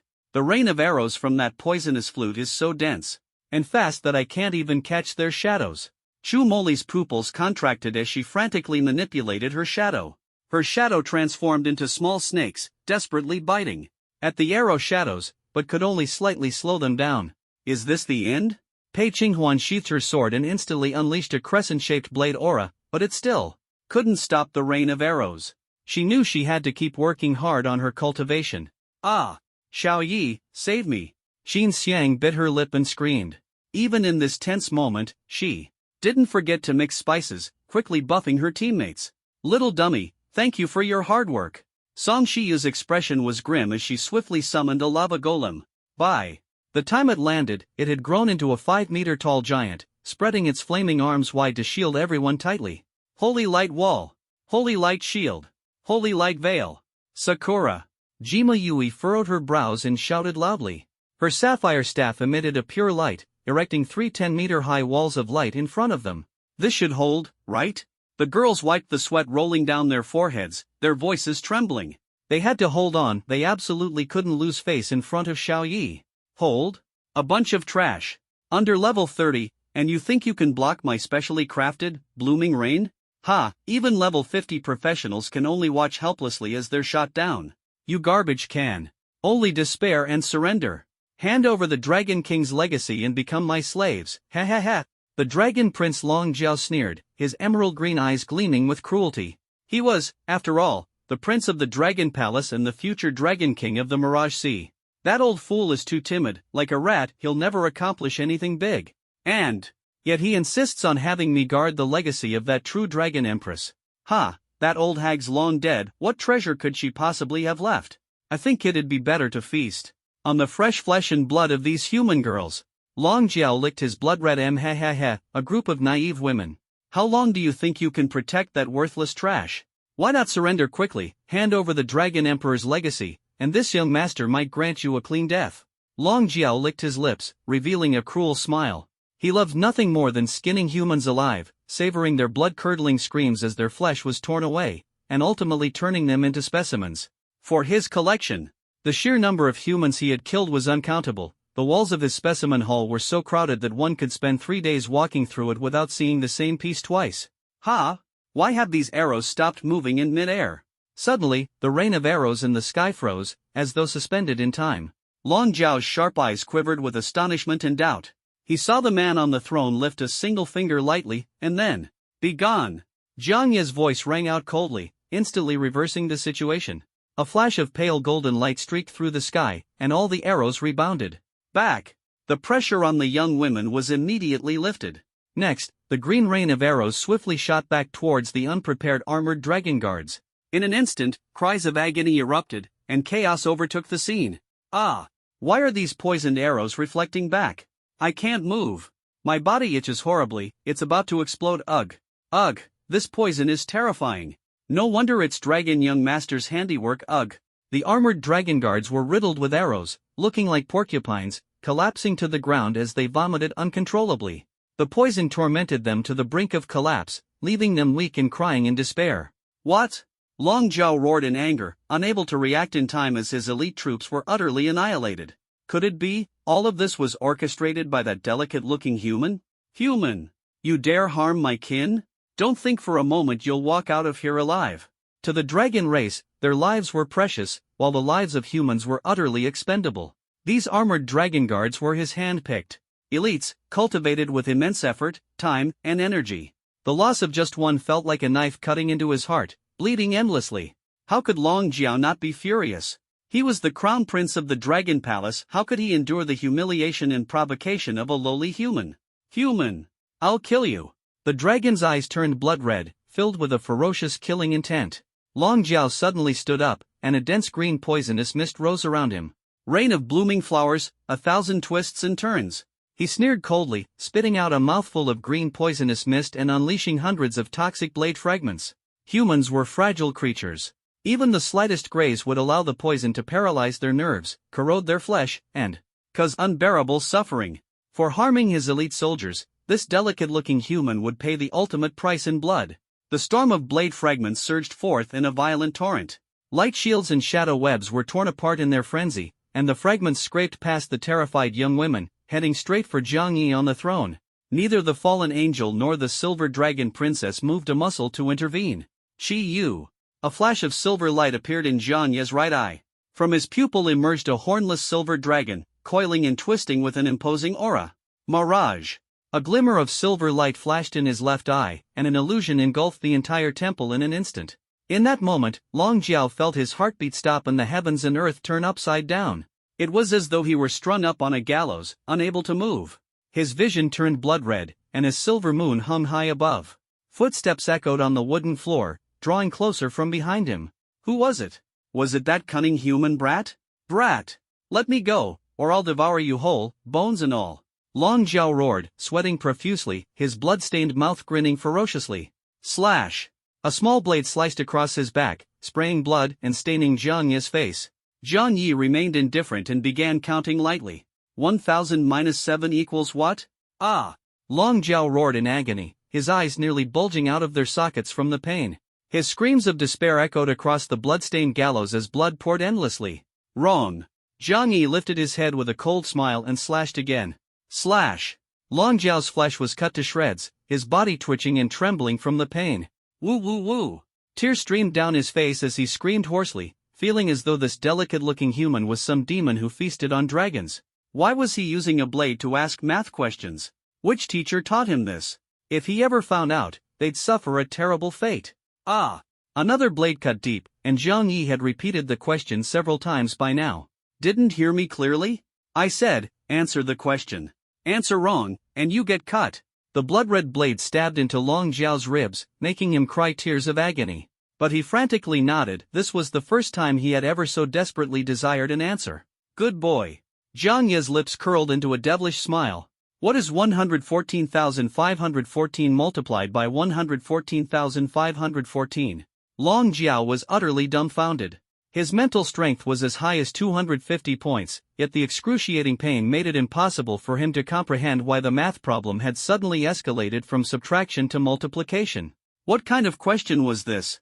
This was outright bullying a dragon. Can't answer? Jiang Yi's expression darkened, and the blade in his hand flashed once more.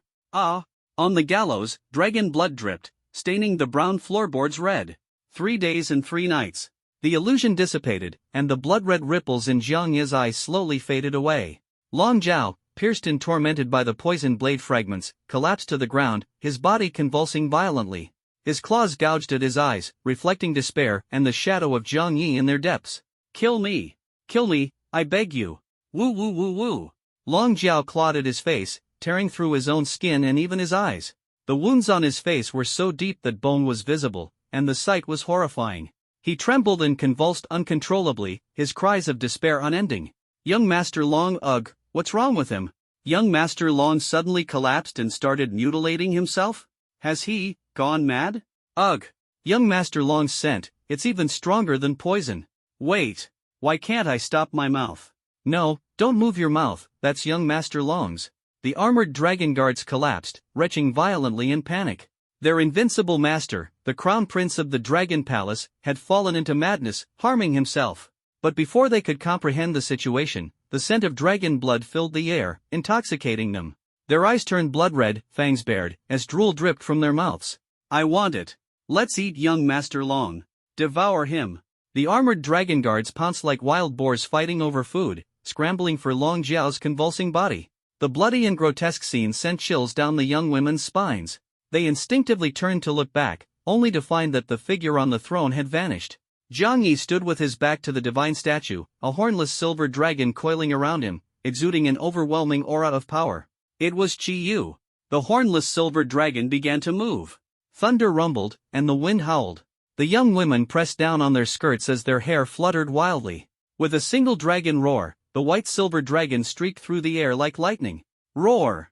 The hornless silver dragon soared through the skies, claws bared and fangs exposed, instantly piercing through the 500 armored dragon guards struggling and fighting on the ground. Splat! A mist of blood exploded, dyeing the temple's white smoke a crimson red, cascading like a rain of cherry blossoms. The silver dragon vanished, and the bloody rain dissipated.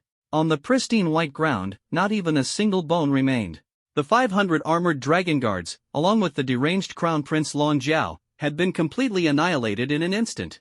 This is ocular sorcery. Chu Moli exclaimed, her twin-tailed hair trembling slightly in her grasp. Her brother had effortlessly dealt with a calamity-level boss that had left them all at their wits' end with just a gaze? That's Qiyu, a type of hornless dragon. The power of this ocular sorcery, it's terrifying. Pei Qinghuan was stunned, unable to speak as her heart pounded wildly. When would she ever catch up to Jiang Yi's pace, let alone surpass him? It seemed like nothing more than a dream. Little Yi was angry. Was it because that dragon dared to speak so arrogantly? Qin Xiang's beautiful eyes narrowed slightly, the deep V of her neckline heaving gently as she murmured in awe. So strong.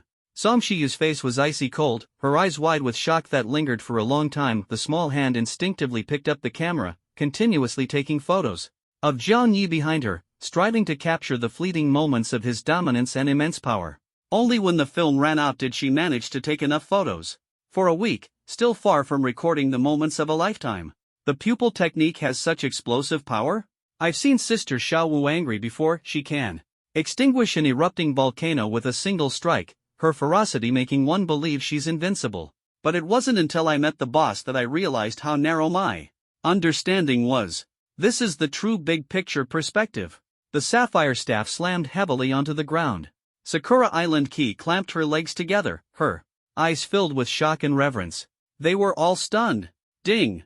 Defeated the calamity boss evil crown prince Long Jiao, gained 300,000 experience points. Eliminated 500 dragon guards of the Xianlin Guard, gained 500,000 experience points. Charm value increased to 3,000 points. Strength increased by 500 points. The Qiyu White Dragon roared, the evil crown prince was slain, and the Xianlin Guard was annihilated. A massive wave of experience surged in like a tide. With a flash of golden light, Jiang Yi leveled up twice, reaching level 29. Just one step away from level 30, unlocking the third divine talent and an additional pet slot. The girls also reaped abundant rewards, their minds overwhelmed by the storm of experience, leaving them dizzy and disoriented. Ugh, I can't digest this experience at all. Chu Moli rubbed her rounded belly, the soft sensation making her hum contentedly. Another day of being fed full by her brother. Jiang Yi's experience points actually reached 800,000? Pei Qinghuan bit her lip, her cheeks flushed, her eyes filled with admiration. It feels like Jiang Yi has become even more handsome. His aura more ethereal. Sigh, doesn't that mean I'm even less worthy of him now? Qin Xiang muttered gloomily to herself. Apologies, Moli, she decided to seize the opportunity and become the little fox who secretly steals a bite. Jiang Yi's silhouette is so captivating. If I could lie on his back, I could sleep for an entire year. Song Shiyu licked her lips, her eyes sparkling with affection as she frantically snapped photos with her camera.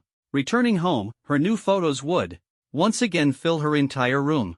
The boss only stood in front of the statue, and I could see him, but I couldn't sense his presence. His strength is beyond my comprehension, even making Sister Xiao Wu feel inferior upon seeing him. With one move, he instantly defeats his opponent, then calmly stands with his hands behind his back, truly unfathomable. Sakura Island Key's eyes sparkled like stars as she murmured excitedly, clutching her blue and white staff like a witch. In their eyes, there was nothing but admiration, mixed with a hint of self-doubt. Because at the end of the hall, beneath the statue, stood the figure with hands clasped behind his back. After defeating the Calamity boss, Jiang Yi's charm had greatly increased, his aura becoming even more mysterious and ethereal. He had just comprehended the true dragon transformation, accumulating dragon power while slaying enemies, gradually growing incomparably strong. Faced with the arrogant provocations of the crown Prince Long Jiao, Jiang Yi could no longer endure. He despised those useless individuals who only sought to attract the attention of young girls. Thus, in the blood-colored illusion space, he made the evil crown prince obsessed with math problems, ultimately moved to the point of spasms and collapse. In the end, he was devoured whole by the subordinate white dragon. It seems, the pupil technique of the right eye is both powerful and dangerous, and the Chi-Yu white dragon can devour everything. However, my eyes feel a bit sore, and they're already bleeding. The Chi-Yu technique consumed a lot of pupil power, but it was absolutely worth it. Jiang Yi smiled faintly, quietly wiping away the bloody tears at the corner of his eye. This was why he turned his back to everyone. If the girls saw the bloody tears at the corner of his eye, they would surely worry. Fortunately, drinking dragon blood and blood essence has given me astonishing recovery abilities. Even with the pupil technique's consumption, I can slowly recover. The blood threads at the corner of his eye gradually faded, the soreness eased as if kissed by a beautiful girl. Jiang Yi silently turned around, nodding lightly to the stunned girls. During the earlier battle, he didn't rush to make a move. He wanted to test the girls' strength. They gave it their all, though they managed to hold off the Shenlin Guard's poisonous rain. It was still a bit strenuous. However, their progress was evident to everyone. Perhaps, under his guidance, the girls would soon be able to stand on their own. Master, Hill wants to stretch her muscles too, Hill murmured softly, biting her lip in a faint complaint. She had finally evolved, yet she hadn't had the chance to contribute. Does Master just enjoy taking the field personally? Gabriel also grumbled, her cherry-colored eyes carrying a hint of dissatisfaction. A charm pet master not using their charm pets, how strange was that? When we go to subdue the Dragon Emperor, you're not allowed to slack off, Jiang Yi said with a gentle smile, holding the silver dragon princess in one arm and the fallen angel in the other. Hill won't be fooled, Hill muttered weakly, squinting as she tilted her head. But Arya is more than willing, Gabriel said, licking her master's fingertips. Her crimson eyes softened, and she smiled blissfully. Her thoughts were simple, staying by her master's side, sharing his burdens, clearing his obstacles. Wasn't that what a maid was supposed to do? Well then, we've consumed the dragon pearl, and we've also obtained the healing bell, Jiang Yi said. It's time to leave this place and head to the dragon palace to subdue the rebellious dragon emperor. Faced with his clingy charm pets, Jiang Yi smiled helplessly and spoke softly. Hill and Gabriel pouted, lightly biting his shoulder. Only then did their jealousy subside slightly, and they obediently stayed by his side. This was just interest for their master, a little interest to replenish his energy. Brother, are these dragon folk that suddenly appeared the traitors the terracotta maid mentioned? Mo Li is right. I think so too. Those dragon folk are incredibly strong, I'm no match for them. Any professional below SSS rank would have no choice but to run for their lives if they encountered them. Forget about those troublesome lust dragons. Shouldn't we be heading out to lure the Qingqiu fox demon? Seconded. Boss, I've already marked the location of the dragon palace on the map. This way, please. The girls chattered away, each offering their suggestions. They didn't want to be useless wives, they wanted to help. Yet, when they looked at Jiang Yi, their gazes were sometimes filled with deep affection, sometimes shy and evasive, like the fleeting glance of a secret crush, followed by the flustered retreat when caught. A little hesitant, a little reserved. Thank you for your hard work, Jiang Yi said with a gentle smile, leading the girls to the statue. He took out the chapter of Divine Conquest, a silver emblem engraved with a coiled dragon, just the right size to pin on his shoulder. The chapter of Divine Conquest has been activated. Permission to enter the temple granted. A notification sounded in his ears.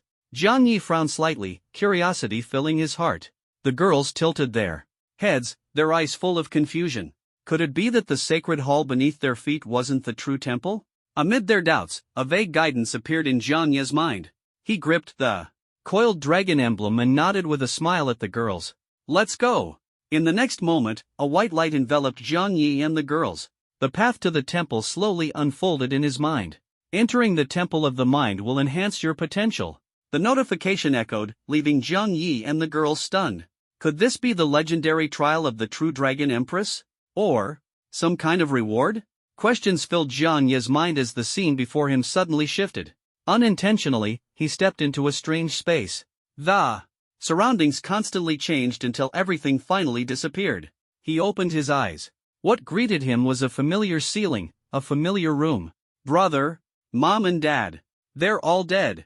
Chu Emily was slumped by the bedside, her tears long dried. Her face was pale, and her voice trembled as she spoke. Jiang Yi's gaze quivered slightly. He had returned to a week before his awakening? Chu Emily clutched the blanket tightly, her tears long gone. Her eyes were hollow, devoid of light, filled with despair and sorrow. What happened to them? Jiang Yi gently wiped away the tear stains on her face and asked. Softly, the plane crashed, and Mom and Dad, they're gone.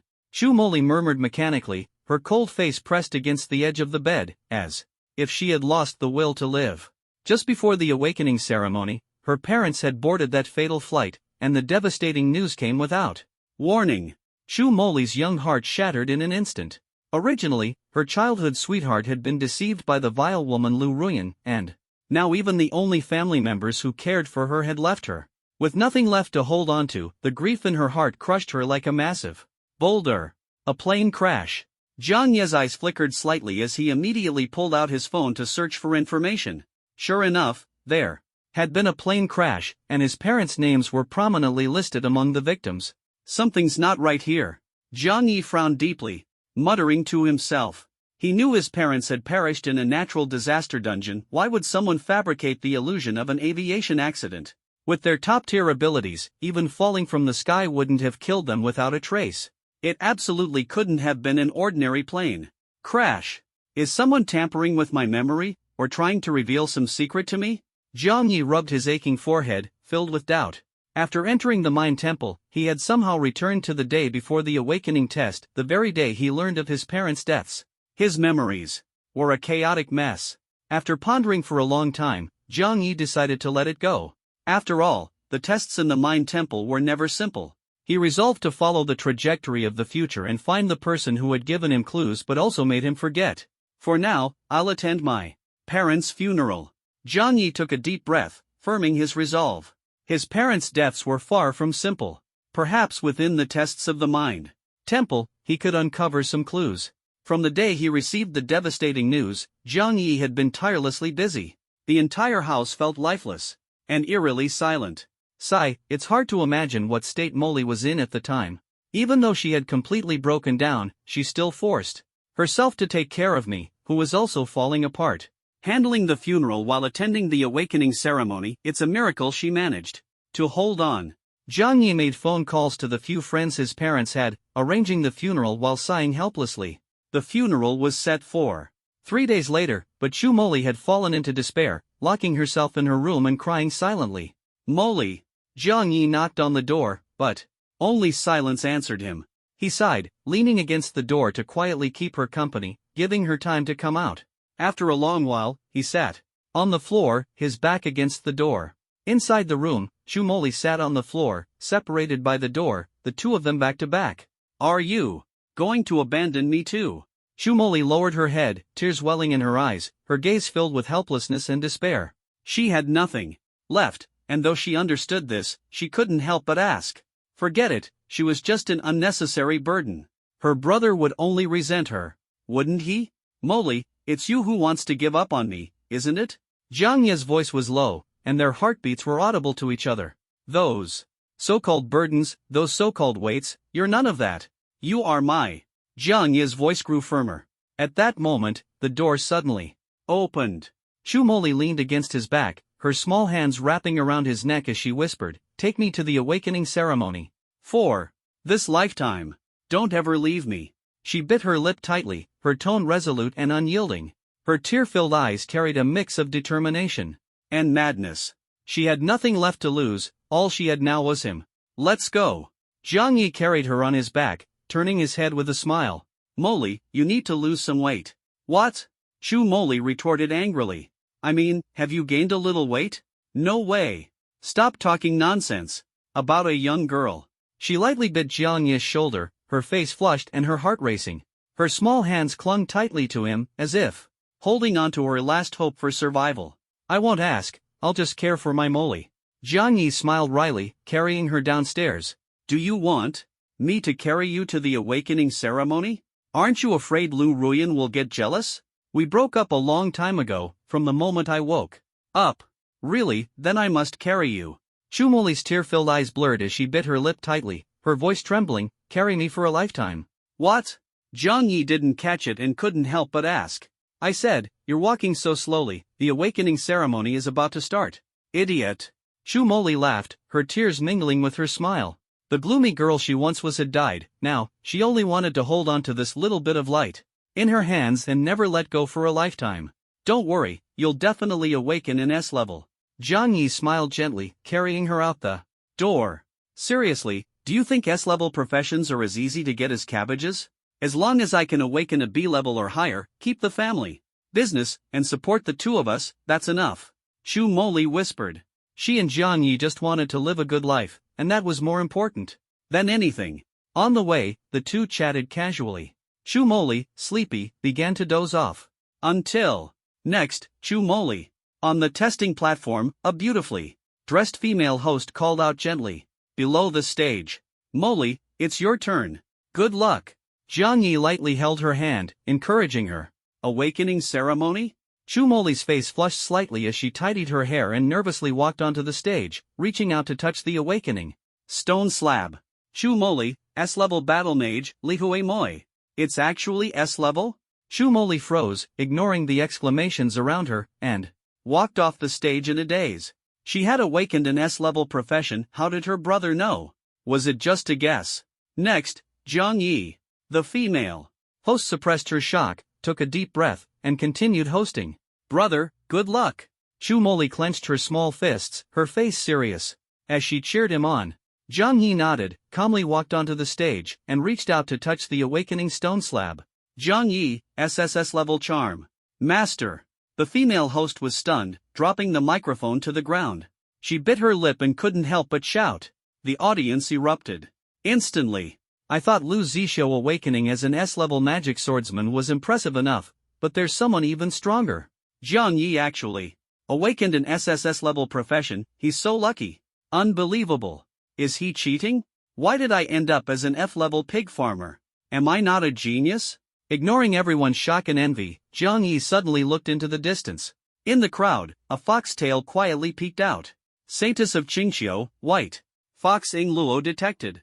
Like a ghost, the snow-haired fox maiden stood gracefully in the crowd, dressed in a white gown. Her snow-white eyes secretly fixed on Jiang Yi, her soft, fair hands clasped together as if silently praying, her lips murmuring. Saintess of Qingxiu? White Fox Ing Luo. Jiang Yi muttered in confusion. During the trial in the Mine Temple, the Qingxiu fox spirit had appeared. Wasn't she supposed to be hiding deep in the Dragon Palace, quietly healing? Why was she like a ghost, showing up at the awakening ceremony in his memory? Jiang Yi's mind was full of questions. His brows furrowed as he pushed past the stunned female host and walked directly off the high platform. Hey, student, you haven't said a few words of thanks yet. Watching Jiang Yi's departing figure, the female host froze, her gaze chaotic. Who wouldn't be excited to awaken an SSS level profession? This guy was tougher than a gun barrel, showing no reaction at all. Xiao Yi, why didn't you answer my call yesterday? You didn't reply to my messages either. Be honest, where exactly did you go yesterday? I asked you to spend 10,000 yuan on some nutrient solution, and you were stingy? You've awakened an SSS level profession, yet you're still so cheap? Besides, I'm your girlfriend, what's the big deal about spending some money? Lu Ruyan aggressively blocked Jiang Yi, scolding him nonstop in one breath. Yesterday, she went shopping with her best friend and set her sights on a bag. When it came time to pay, she didn't have enough money. She called and messaged Zhang Yi, but he ignored her. In the end, she had to awkwardly put the bag down, utterly humiliated. Zhang Yi is such a lousy boyfriend. If it weren't for him awakening an SSS-level profession today, she would have broken up with him long ago. I was already planning to break up with you, but considering all your silent sacrifices, if you buy me that bag from yesterday and also get one for my best friend, I'll reluctantly forgive you. Otherwise, we're done. Lu Ruyan stood with her hands on her hips, glaring at Zhang Yi, complaining incessantly. She curled her lips into a smug smile, silently counting to 3, waiting for Zhang Yi to panic and beg her not to leave. Smack! The Qingqiu Saintess was startled and ran away as Zhang Yi slapped Lu Ruyan hard. Get lost! He snorted coldly, not even sparing. Lu Ruyan a glance, and hurriedly chased after the fleeing white fox. Lu Ruyan stood there dumbfounded, covering the fresh handprint on her face, utterly shocked. He actually hit her? Zhang Yi, come back here. If you take one more step, we're breaking up.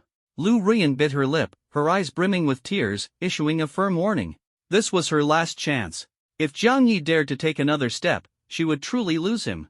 But Zhang Yi seemed not to hear her at all. His figure grew more distant until it finally disappeared from sight.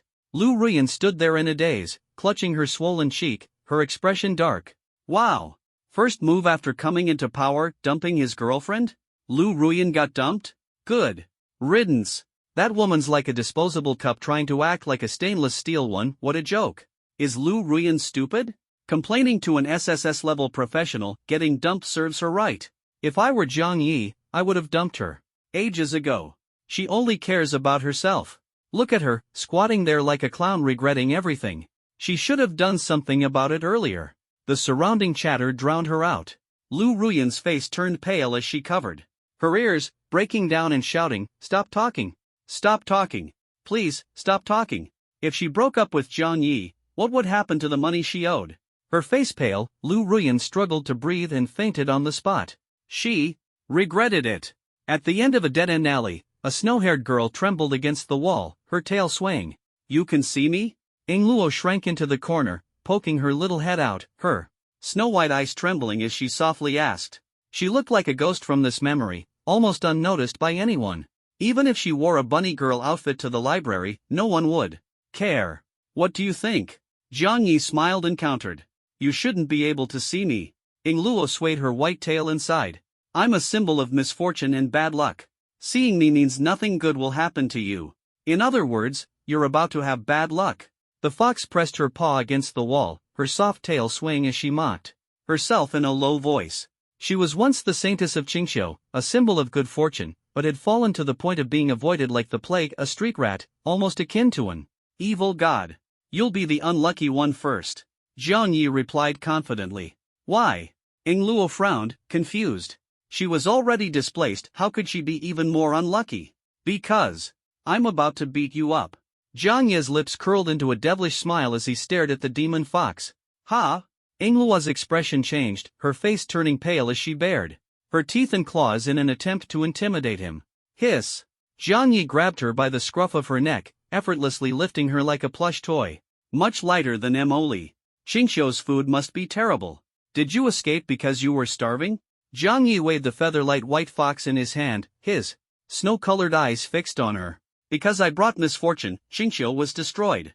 A hint of gloom flashed in Ing Luo's eyes as she bitterly mocked herself. Her tail dragged along her little skirt, soft and long. This was a big-tailed fox. And then? Why did you take the Dragon Ball to the coast and hide in the temple to secretly observe me? Zhang Yi asked coldly. I was hungry. Ing Luo looked up, licked her lips, and said softly. A while later, at a roadside stall. I want more. Licking the grease off the corner of her mouth, Ing Luo stared at the barbecue stall, drooling. Master. Another 100 skewers of snowflake chicken, extra spicy. Zhang Yi continued ordering, gritting his teeth as he watched the white-haired fox devour grilled chicken wings. He said in a deep voice, You've already eaten nearly 1,000 yuan worth of my chicken. Be honest, will you? Despite her small size, the white-haired fox had a huge appetite, seemingly insatiable, a true little glutton. I'm hungry. Ing Luo clutched a chicken skewer, her eyes full of longing, wagging her tail as if she were acting cute. Zhang Yi glanced at her and clenched his teeth helplessly. Try this. The chicken is especially fragrant. He handed the skewer to her paw. Yingluo blinked her bright eyes, curled her tail, and happily accepted it. To share. She began to trust Zhang Yi a little, lowering her guard and enjoying the delicious food in peace. Zhang Yi didn't hold back either, taking a skewer and silently biting into it. I was originally a white fox from Qingqiu. Yingluo reluctantly put down the remaining chicken wing, licked her lips, and her eyes carried a trace of nostalgia. She came from her homeland in Qingqiu. Qingqiu has foxes. I was adopted by my master as a child and trained in transformation on Qingqiu Mountain, living happily for nearly 100 years. Thanks to my master's guidance, I became the sex saintess, guarding the myriad foxes of Qingqiu. But just a month ago, an evil black tide surged like a flood, engulfing the once peaceful and harmonious Qingqiu Mountain. The clansmen were corrupted by the deathly aura of the black tide, losing their sanity and turning into bloodthirsty monsters. Even my master was helpless. After the black tide receded, everyone thought they had survived the disaster, but the real nightmare had only just begun. Yingluo took a deep breath, still shaken by the memory. Eat something. Zhang Yi felt a pang of sympathy and handed her a packed chicken roll. Foxes loved chicken, and Yingluo was especially gluttonous. She took the chicken roll, swallowed hard, and turned her pain and fear into appetite. The real nightmare was it the demons that fell from the sky?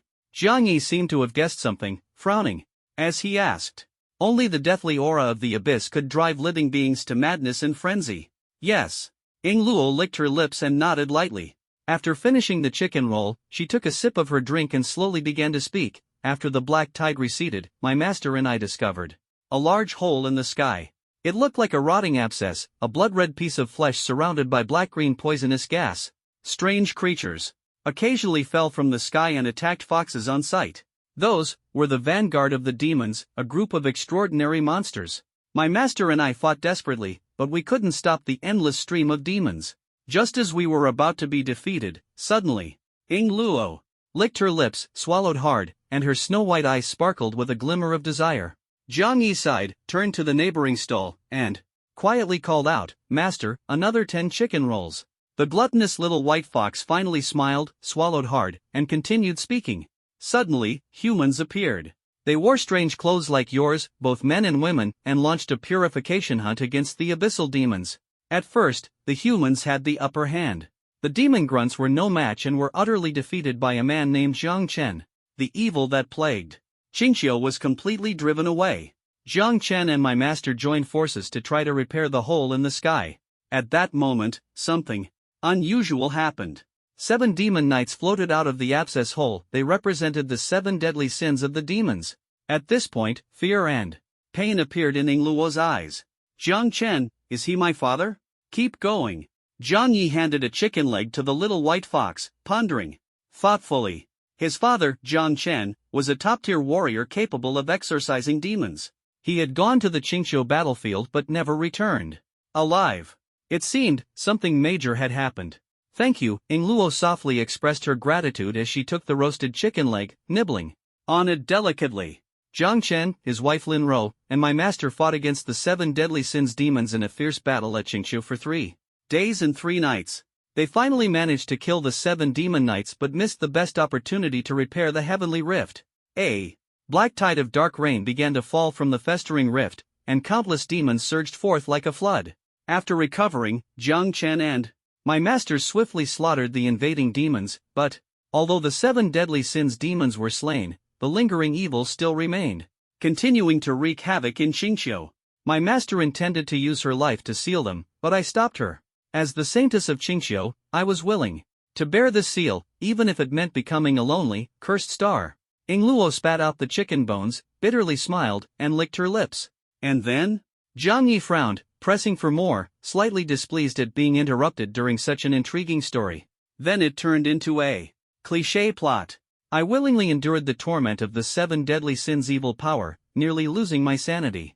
My master sealed me in the forbidden grounds of the sect, feeding me at regular intervals. I had plenty of free time, amusing myself. But aside from nearly losing my mind, the evil thoughts within me grew stronger, turning me into a source of contamination. If released, the entire sect would be polluted. Then the traitor. appeared my senior sister, Sakurali, the nine-tailed red fox adopted by my master. She secretly defected to the demons and unsealed me. At this point, Ingluo broke down in tears, her eyes filled with indescribable pain and loneliness. She had grown accustomed to this pain, like an alcoholic, unable to part with their drink. Only pain could numb her nearly shattered heart. Zhang Yi remained silent, ordering another chicken for the little white fox. She gradually regained her composure, biting her lip and turning her sorrow into appetite, eating as she continued. After that, the demonized me contaminated the entire sect, and the corruption even spread across Qingqiu. My once kind clansmen, under my influence, fell into madness, turned against humanity, and slaughtered one another. When I came to my senses, I was surrounded by a sea of fire. My master was hanging from a crooked tree, barely alive. The anger in her eyes was deeply etched into my memory. Ingluo cried her heart out, still biting into the fragrant chicken meat, her face full of disgust, yet she kept stuffing it into her mouth. My senior sister approached, thanking me for my contribution while mocking my foolishness. I asked her why she did it, why she hurt the fox immortal master who had raised us. She laughed, stroking my white fur. Her face twisted into a terrifying expression.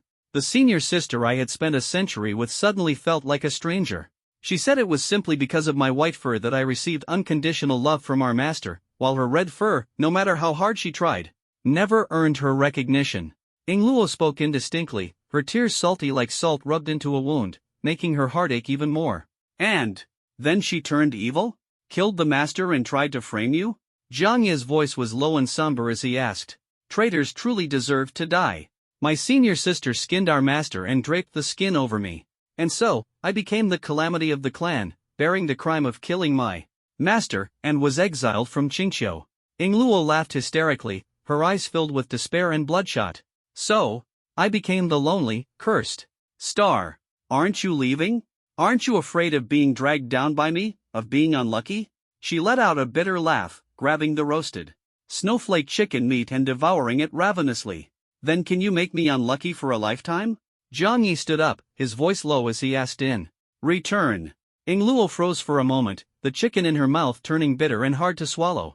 You'll die, she answered earnestly, tears in her eyes. She didn't want to hurt the son of this old acquaintance before her. This was her bottom line, her only form of self-redemption. What, if I'm not afraid? Zhang Yi reached out and gently wiped away the tear stains at the corner of the white fox's eyes. Then be my pet. Pet? Ingluo lightly extended her little fox paw, steadily placing it in Zhang Yi's palm. Not an ordinary pet, but a charm companion, a partner who fights and lives together. Zhang Yi held the white fox's cold little hand, smiling gently, his voice soft. The charm companion feature had unlocked when he reached level 20, but he had never used it. Now, encountering the Saintess of Qingqiu, it finally came in handy. He wanted to form a charm companion contract with Ingluo. Partner. Someone as unlucky as me. Can I even deserve a partner? Ingluo bit her lip, tears shimmering in her eyes. Her senior sister had once been the closest person to her, but in the end, betrayed her, pinned the blame on her, and became her enemy. She had fallen from being the sex saintess to a demon fox hunted by everyone. None of that mattered anymore. She only hoped she could endure the pain. But why? Why did she have to kill the master? Since that heartbreaking rainy day, when she donned the blood-stained fox fur of her master, Ingluo's heart had died. Now, she was merely a vessel sealing the evil thoughts of the 7 deadly sins, a harmful spirit, a bearer of misfortune. 100 chicken rolls every day. Deal. The little white fox tightly gripped Zhang Yi's hand, afraid he might run away. From now on, I'll be in your care. Even though his palm had already turned purple, Zhang Yi still smiled gently. First, he had picked up the Silver Dragon Princess, then tricked the fallen angel, and now, taking advantage of the Saintess's despair, he successfully persuaded her to become his charm companion. From now on, I'll rely on you. Ingluo looked up, her misty eyes filled with emotion, and couldn't help but softly call out, as if confessing. This was truly a stroke of luck. She didn't understand what a charm companion meant. She only knew that if she was a pet, and food and shelter were included, then surely. You want to marry me, don't you? Ingluo lowered her head, her lifeless heart suddenly beginning to beat. She had lived for over 100 years but had never felt this way before. Her heartbeat grew faster and more chaotic.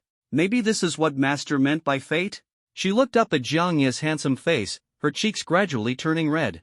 In her free time, she loved reading human stories about scholars and fox spirits. She had read hundreds of them. Can I also become the heroine of a story? This time, I must seize happiness. Ing Luo took a deep breath but still let go of Jiang Yi's hand. I have the evil thoughts of the 7 deadly sins sealed within me. You'd better not get too close.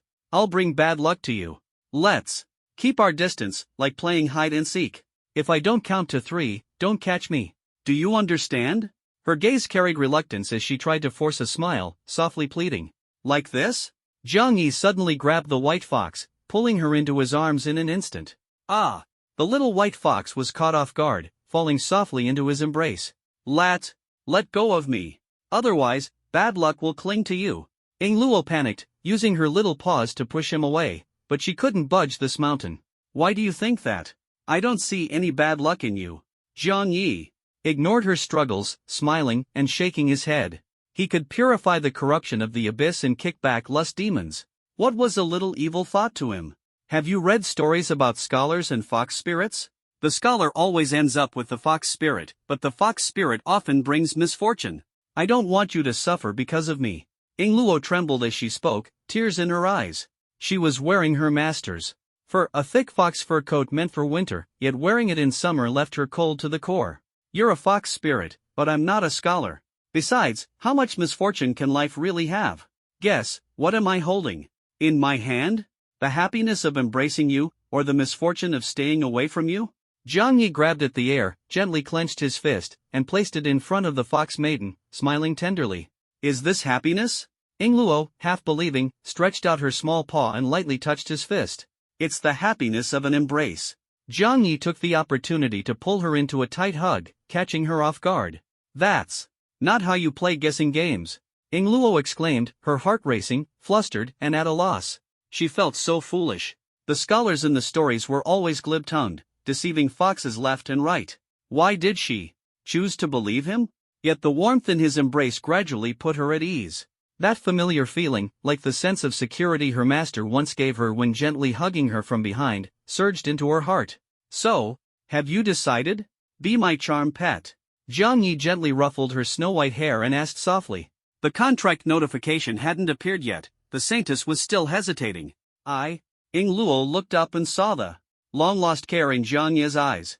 She knew that the endings for the fox maidens and scholars in the stories were mostly tragic, but the happiness they shared while together far outweighed everything else. Please, take me as your charm pet. She finally voiced her true feelings. Her ears buzzed, her face flushed as if on fire, and her tongue tied itself in knots. But she had no regrets. If she didn't say it now, she would regret it for the rest of her life. Do you know? Although the fox maidens and scholars in the stories had bad endings, they never regretted meeting each other. What a coincidence, neither do I. Ing Luo opened her arms, hugged Jiang Yi tightly, and poured out her heart. She didn't regret meeting him, nor did she fear parting. Having nothing left, she had nothing more to lose. Yes, they don't regret it. Neither do I. Jiang Yi gently stroked the fox maiden's hair and softly reminded her, seal the contract. He reached out to form the contract mark, but his lips suddenly softened. So spicy. The snow-white hair danced lightly, a fresh fragrance wafted over, and Ing Luo closed her eyes, tears sliding down as she gently kissed him. If only she hadn't ordered so many spicy skewers. Ding! Charm pet contract established with Qingqiu Saintess, White Fox Ing Luo. The notification sounded, and Jiang Yi finally let out a sigh of relief. Finally, the contract was successful. Look, I'm your fox now. Ing Luo licked her lips, wrapped her arms around Jiang Yi's neck, squinted her eyes, and laughed softly. Her soft, fluffy fox tail swayed obediently back and forth. Her laughter was gentle, yet carried a hint of unease, making Jiang Yi feel something was amiss.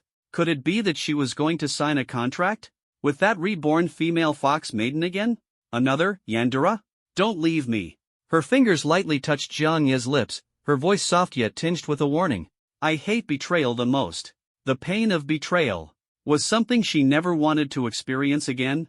Once having lost everything, she now held the entire world in her grasp. In this world, the only thing in her sight was Jiang Yi's face. Purified the evil thoughts of the 7 deadly sins, successfully completed the trial of the Mind Temple, perfect clearance. Charm Pet, Qingqiu Saintis Ing Shaluo, Level, 29, Grade, Legendary, Background, a weak white fox adopted 100 years ago by Qingqiu Fox Immortal Tu Shan Yun. Though small in size, her appetite was astonishing. After a century of cultivation, she transformed and, as the white fox symbolized good fortune, was elevated by her master to the position of Sex Saintis, becoming the Qingqiu Saintis White Fox. Unexpectedly, jealousy and betrayal from her senior sister, who donned her master's fox fur cloak, shattered her heart completely, until she met a scholar unlike any other. The snowy fox eyes reignited with hope, and she decided to live brilliantly once more for the scholar. Skills: 7 deadly sins sever, 7 deadly sins punish, 7 deadly sins tempt. Attributes: Constitution 99-99, Strength 33-33, Agility 66-66, Spirit 99-99. Evaluation: After enduring a century of trials, she fell into the mortal world. The fox maiden's life is like walking on thin ice. This time, can she accompany the scholar and walk to the end together? Another legendary charm pet. Jiang Ye's lips curved slightly. As expected, it was no surprise. Any charm pet he contracts will upgrade to legendary level. Qingqiu Saintis, the white fox Ing Luo, has explosive attributes, easily crushing calamities, and even mastering skills related to the 7 deadly sins, truly powerful. The only downside is her insatiable appetite. Hungry. Ing Luo licked the corner of her mouth, put down the 1000th bamboo skewer, and softly complained with grievance. The sin of gluttony makes her perpetually hungry. At the same time, the sin of lust makes her appear pure, but her mind is filled with chaotic thoughts.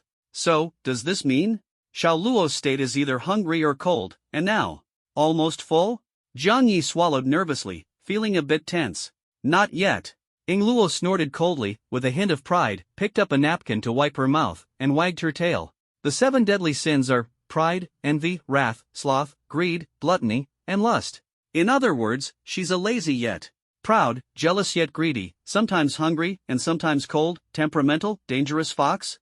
Jiang Yi slumped into his chair, sweating profusely. Ing Luo, a petite fox maiden, embodies the 7 deadly sins. Did he just pick up a ticking time bomb? Hey, did you forget that you've already passed the trial of the Mind Temple? Ing Luo rose gracefully, patiently reminding him. The surrounding scenery suddenly shifted, the barbecue stall disappeared, and a pure white hall emerged. Ding! You have passed the trial of the Mind Temple. Understand the past, change the future. The prompt in his ear instantly cleared Jiang Ye's mind. Everything seemed unchanged. The girls stood frozen in place, their expressions confused, as if still trapped in the trial. The only difference was the throne now occupied by a white fox queen, lounging with her legs crossed. She leaned lazily against the armrest, yawning, and explained to Jiang Yi, "This trial tests the heart.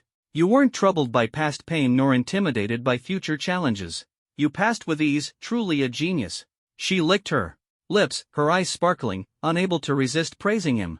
How many people can face the trial of the mind with serenity, without regret, and a heart as calm as still water? From the very beginning, Jiang Yi shattered the illusion, helped Xu Moli overcome her sorrow, slapped Lu Ruyan awake, confronted his true self, and changed the future. Anything else? Jiang Yi, holding the healing copper bell, curiously asked while the girls were still in the trial. You aren't afraid of the evil thoughts of the 7 deadly sins. You can even purify them effortlessly. It's unbelievable. Even your father, Jiang Chen, the great summer war god, who defeated the incarnations of the 7 deadly sins, couldn't resist the evil thoughts. Perhaps, when you go to Qingqiu, you might truly mend the gap in the heavens. Ha, I really didn't choose wrong. Ing Luo switched her crossed legs, leaned against the rose throne, and yawned lazily. She had bet correctly. The young scholar who could see through her ghostly form and control evil thoughts was indeed her scholar. The omnipotent scholar. So my parents are just trapped in Qingqiu and not dead, right? Jiang Yi took a deep breath, staring at the lazy white fox on the throne, his voice low. The mystery of his parents gradually surfaced. The truth was right before him. I'm not sure. Ing Luo's expression darkened slightly, shaking her head with a bitter smile. She took a deep breath, unwilling to let Jiang Yi worry, and gently explained, I was captured by my senior sister Ing Li, and imprisoned in the master's solitary tomb. Later, I was rescued by Jiang Chen and Lin Ro. When I woke up, the blood moon hung high as sign of the demon's revival. Jiang Chen and Lin Ro were covered in wounds. He solemnly asked me to take a dragon pearl out of Qingqiu and deliver it to you in Jiangchang. So, I absorbed the evil thoughts of the 7 deadly sins, took the dragon pearl, and escaped Qingqiu. On the way, I was hunted by pursuers sent by my senior sister, severely injured, and had to hide in this dungeon to recover. Fortunately, you willingly walked into the trap, saving me the trouble of wasting time going to Jiangqing to repay my debt. After speaking, she gazed at Jiang Yi with a lingering look, her eyes full of possessiveness. You're injured, so why didn't you directly use the dragon pearl to heal? Instead, you hid the dragon pearl in the healing bell and secluded yourself in the dragon palace, drifting unpredictably? Jiang Yi furrowed his brows, filled with confusion. Bai Huang Luo still had too many unresolved secrets. She was truly too mysterious. I already said, I was ambushed and hunted by senior sister's pursuers, severely injured, and had lost the will to live. Moreover, I promised your father that this dragon pearl must be handed over to you. Even if I die, I won't use it. Ying Luo squinted her eyes and chuckled lightly. This fox is truly likable. Jiang Yi sighed softly, moved by her determination. Even when her life hung by a thread, Hockey Fox would never betray trust. She truly moved me to the point of tears. But, didn't my parents leave anything for Emily? Isn't that too unfair? Jiang Yi suddenly thought of this and couldn't help but ask. The dragon pearl was given to him, but what about Emily? What was left for her has already been handed over. Otherwise, she wouldn't have successfully awakened the S-class hidden profession. This dragon pearl is a treasure your parents found for you.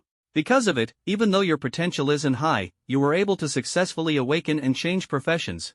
Ying Luo shook her head and explained seriously. Is that so? Jiang Yi took a deep breath, his heart filled with mixed emotions. Even in the face of danger, his parents' concern was still for him and Emily. This love slowly warmed his heart. At the same time, anger surged within him. That demon who suddenly appeared, and the red fox who betrayed them. They trapped his parents in Qingqiu, their fate unknown. I will definitely settle this score. Jiang Yi's expression grew heavier, silently vowing in his heart. He must open the gates of Qingqiu, eliminate all the calamities, and settle everything once and for all. It's time to teach them a lesson.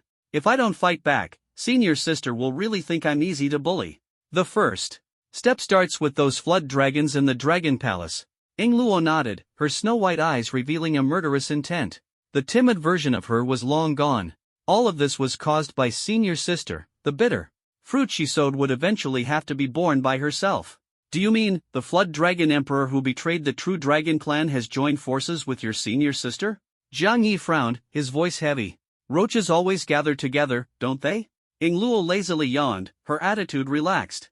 Snakes and rats in the same nest, otherwise, she wouldn't have been fleeing in such a sorry state, without even a chance to heal. The dragon palace was filled with senior sisters and the flood dragon spies, danger lurking everywhere. Well, this saves me the trouble of running around. Jiang Yi sneered coldly, his anger mixed with calmness. The betrayal of the true dragon clan, the collapse of Qingqiu, and the hatred for his parents' uncertain fate. All of this weighed on his heart. Only by killing them all could he let go of his obsession. Don't rush. Take your time. Kill too quickly, and you'll only let them take advantage. Besides, I left a paper doll decoy hidden in the Dragon Palace's forbidden area, gathering all the intelligence from the Dragon Palace and playing those useless fools like puppets. Delaying their time will give us enough opportunity to adapt and enhance our potential, then strike back. Ying Luo leisurely stood up, lazily stretched, and let out a long breath. She had 3 hiding places, not to mention she was a blackened big-tailed fox. The paper doll in the Dragon Palace hadn't been discovered yet, equivalent to planting an eye on the map and gaining battlefield vision. A decoy? No wonder. Jiang Yi suddenly understood. He had thought the Qingqiu Saintess's soul had left her body, her physical form remaining in the Dragon Palace while her spirit was trapped in the Demon Tower. Unexpectedly, she was so capable, able to use a paper doll clone for remote control, keeping the flood dragons preoccupied. Before revenge, tell me how you're feeling now. Ying Luo walked to Jiang Yi's side, wagging her tail, leaning closer to examine him carefully. A bit spicy. Jiang Yi frowned and pursed his lips uncomfortably. Not that. Ying Luo blushed, let out a cold snort, took a deep breath, and patiently asked, after undergoing the trial of the Mind Temple, do you feel anything special? The trial of the Mind Temple varies from person to person, but the reward is clear: enhanced potential. Human strength has its limits, but potential can grow explosively, reaching extraordinary realms. Other than feeling warm all over, nothing else, Jiang Yi pondered, sensing the changes in his body. It was like stepping into a sauna, surrounded by heat. Other than that, everything felt normal. This is a sign of potential enhancement. It's just that your strength is so unfathomable, it's hard to grasp, Ing Luo sighed in relief and explained happily. Through the trial of the mind temple, potential increased by 100%. As expected, the potential enhancement was still 100%. Strange, my potential clearly increased by 100%, so why can't I feel it? Jiang Yi clenched his fist, furrowing his brows in confusion. It seemed that without finding a strong opponent to test himself against, he wouldn't be able to fully experience the power boost. How much? 100%? Ing Luo covered her mouth, exclaiming in disbelief. That's impossible. The rewards from the Mind Temple are already rare if they increase potential by 10%, but 100% is practically a miracle. You, this elegant scholar, are truly a monster. As the saintess of Qingqiu, Ing Luo was utterly shocked. Meanwhile, the other girls also completed the trial of the temple, with numbers representing their potential enhancement appearing above their heads. Chu Moli, facing her true self, potential increased by 50%. Pei Qinghuan, the explosive young lady, potential increased by 66%. Qin Xiang, the pure-hearted battle mother, potential increased by 48%. Song Shiyu, the ice-cold beauty reversing the future, potential increased by 60%. Sakura Jima Yui, the blissful wife and mother, potential increased by 55%. Are they all Xiaoye's teammates? Although they're not as strong as Xiaoye, how did they complete the trial of the Mind Temple so quickly? Could it be that their feelings of affection are so pure, like a clear mirror without a single blemish? Ing Luo bit her lip, staring at them intently, utterly astonished. Masters! Just with a pure heart of affection, they managed to clear the Mind Temple so quickly. Such pathological perfection, what else could she say? You finally awakened, Jiang Yi sighed in relief, waving to the girls. At the same time, he silently observed their states. Since they had passed the trial of the Mind Temple, their potential must have increased, right? So warm, my potential really has increased. Now, controlling the energy of shadows and water spears consumes less than half of what it did before, but the power has doubled. Chu Moli tossed water spears and played with shadow threads, whispering in delight. Is my fiancée Xiaoye? Pei Qinghuan held her sword, sneaking glances at Jiang Yi. Her strength had also multiplied, her potential boundless. Indeed, the future is mine to win. Qin Xiang took a deep breath, exhaling in relief. Don't rush, take it slow. Sooner or later, we'll be together. The future and past I see are all about Xiaoye. Song Shiyu hugged her lava golem, speaking softly. After her potential increased, the golem she summoned became even more powerful. Ha ha ha, Sister Wu, are you jealous of me now? Sakura Jima Yui jumped around, as happy as a monkey. The girl's potential enhancements made it easy to handle the calamity-level boss. At the very least, they could effortlessly defeat the 500 deceased Shenlin Guard dragonfolk, turning the tide of battle. Even against the evil crown prince, they wouldn't be at a disadvantage. Once they adapted to this newfound power, it would be utterly terrifying. Not bad. Sensing the changes in the girls, Jiang Yi nodded in satisfaction. With his teammates' strength improved, his burden would be much lighter. Sierra and Ali are still asleep. Could they have encountered trouble during the trial? Jiang Yi frowned and asked worriedly. Unlike the swift passage of the other girls, the Silver Dragon Princess and the Fallen Angel were drenched in sweat, appearing distressed and uneasy. It seemed they had encountered trouble. Ah, Silver Dragon Queen, Hill doesn't care at all. Die, all of you, die. Sister! You betrayed me back then, and now I've succeeded in my revenge. Why are you still crying? Hill shouted coldly, her silver eyes gleaming with icy light. She was the first to pass the trial. Hill, the 3-year deadline is up, the Dragon King returns. Charge into the Silver Dragon clan and kill all those who betrayed me. Personally punish the sister who once pushed me into despair. Revenge accomplished, strength increased by 70%. Ah! Hill exhaled deeply and slowly opened her eyes. After achieving her revenge, she had also united with her beloved Xiaoye. It was truly exhilarating. Ha! Has the battle of the lustful sheep not ended yet? This white fox, could it be Xiaoye's new pet? Hill glanced at the fallen angel with concern in her eyes. Then, her gaze was drawn to the suddenly appearing white fox.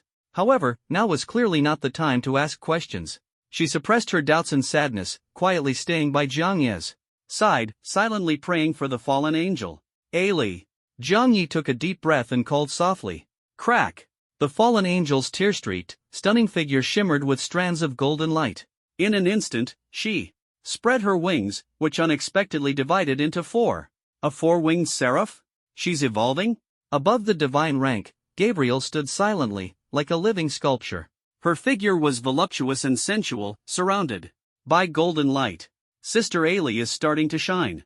Is she about to evolve? Shumoli frowned deeply, his eyes full of worry. He clasped his hands together, silently praying for the angel. Is that a feather? One side pure white, the other pitch black? As the feather, transitioning from black to white, slowly fell into his palm, Pei Qinghuan bit his lip, a flash of surprise in his eyes, and murmured softly. An angel is truly evolving? So peaceful, so harmonious. Standing beside her feels as if all my sins have been cleansed.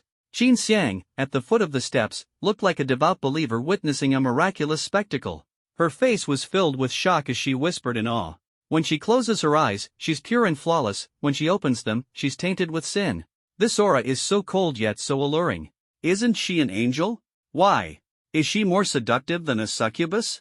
Song Shiyu's beautiful eyes narrowed slightly, her face showing surprise. She bit her lip lightly and murmured softly. When the angel opened her eyes, her holiness was tinged with a demonic allure, incredibly captivating. That is, 1, 2, 3, 4, a four-winged seraph? Sakurajima Yui tightly gripped her sapphire staff and exclaimed in shock. In just a few seconds, the angel's state changed rapidly. Her pure white figure was surrounded by scorching lightning, then suddenly enveloped by an inky aura, with purple electric light rolling around her. Has she been possessed? Jiang Yi also looked up in surprise, only to see strange phenomena appearing above the temple. Dark clouds gathered, and purple lightning intertwined. The momentum of this evolution was truly overwhelming.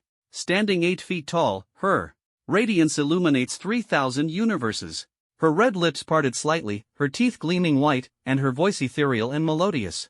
Gabriel spread her 4 white wings behind her, draped in pure white brilliance, and ascended into the sky. With a single thought, the winds and clouds change, shocking gods and demons alike. The night descends, and I am justice. She pointed to the heavens, her fiery eyes gradually tinged with abyssal darkness. Her figure intertwined holiness and evil, her skirt alternating between pure white and a deep abyss-like black. Boom! Thunder roared, punishment descended from all directions. Golden lightning danced within the temple. The girls covered their ears, their hair flying, staring blankly at the angel who seemed like a deity. This aura. Has the lustful sheep also stepped onto the path of transcendence? Hill bit her lip, a flash of shock in her eyes, then shook her head with a bitter smile. This was fitting, only by evolving could one qualify to compete with them. Strange. The levels of the silver dragon and the angel haven't exceeded 100. Why have they already embarked on the path of transcendence? Could it be, their attribute points have already exceeded 10,000, proving their strength? Qingqiu Saintasing Luo stared blankly at the four-winged angel in the sky, seemingly discovering something new, murmuring to herself. What kind of monster had she followed? Could the elegant scholar beside her truly control this extraordinary being? The master's kindness will never be forgotten. Gabriel descended from the heavens, pure and holy, her skirt shimmering with divine light. She landed before Jiang Yi, and under the astonished gazes of the crowd, gracefully took his hand and bent down to kiss it. Like a noble vampire and a sacred angel, the aura of elegance she exuded made others feel inferior without realizing it. Yet, this angel had already fallen to the mortal world, and had someone in her heart. Flirty sheep, your horns are showing, don't mess around. The silver dragon princess grinned, a cold glint flashing in her silver eyes. My lord's charm is too overwhelming, before you know it, peach blossoms bloom all over the branches, how annoying. The white fox's face darkened slightly, murmuring softly, jealousy growing stronger. Sister Ailey, let go of him, let me take over. People are creatures of habit, even after evolving, they can't act recklessly. No way, such things should at least wait 10 years after my death. Angels, so troublesome. Wah. The girl's jealousy spilled over like a toppled jar of vinegar, filling the air. They were all just jealous little girls. It's over. Jiang Yi cried out inwardly. He suddenly remembered the aggressive look in the silver dragon princess's eyes after her evolution. So noisy. Gabriel frowned slightly, letting out a displeased hum. Her golden eyes sparkled, and an aura of thunderous punishment erupted. Golden lightning rained down, forcing the girls to retreat beyond the lightning's reach. She, however, faced Jiang Yi alone. Amidst the raging thunder, Jiang Yi felt no danger.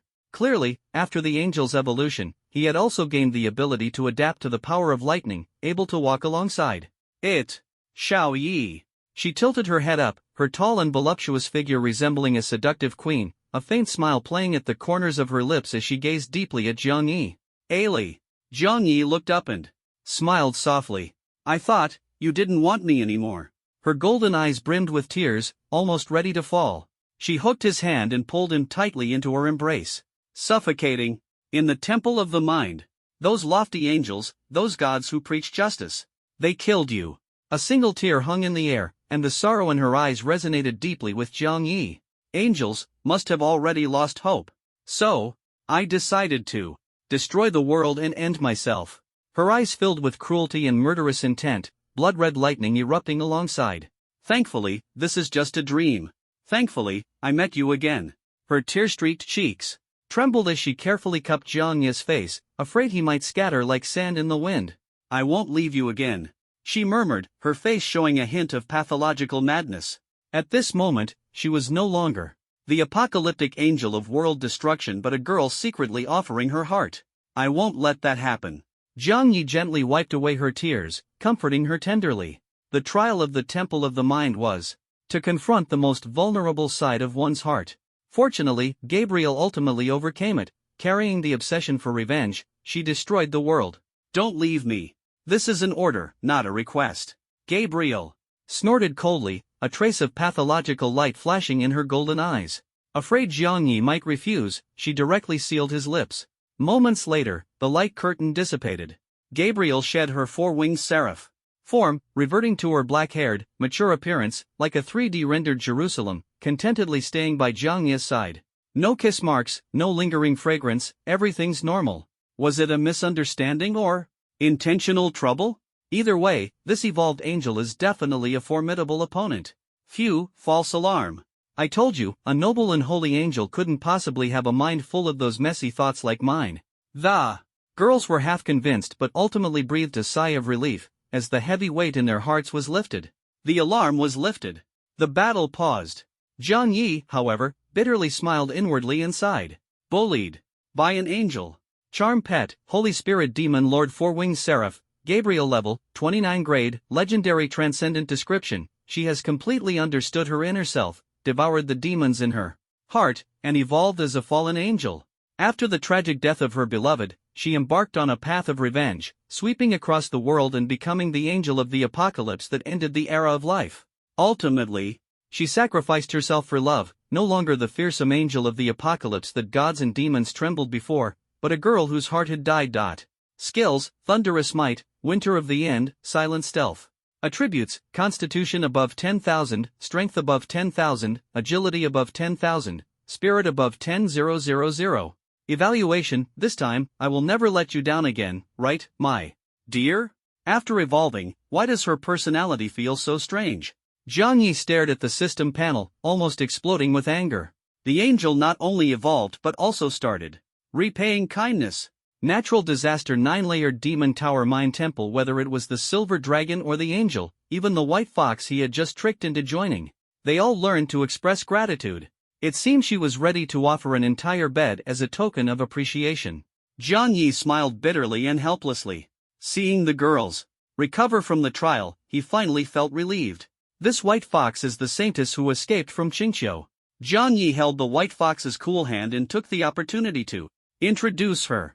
I am Ing Luo, greetings to all my younger sisters. Ing Luo unfolded a gilded paper fan, covering her face as she laughed lightly, elegant and charming. She called herself their elder sister, but it wasn't boasting. After all, she was already 18 years and 1182 months old, about the same age as them. Is this the fox? Its tail is fluffy. Much better than Sister Hill's dragon tail, but not as warm as Sister Ali's feathers.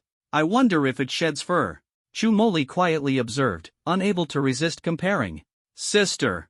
Since the fox has transformed, she must have lived for a long time.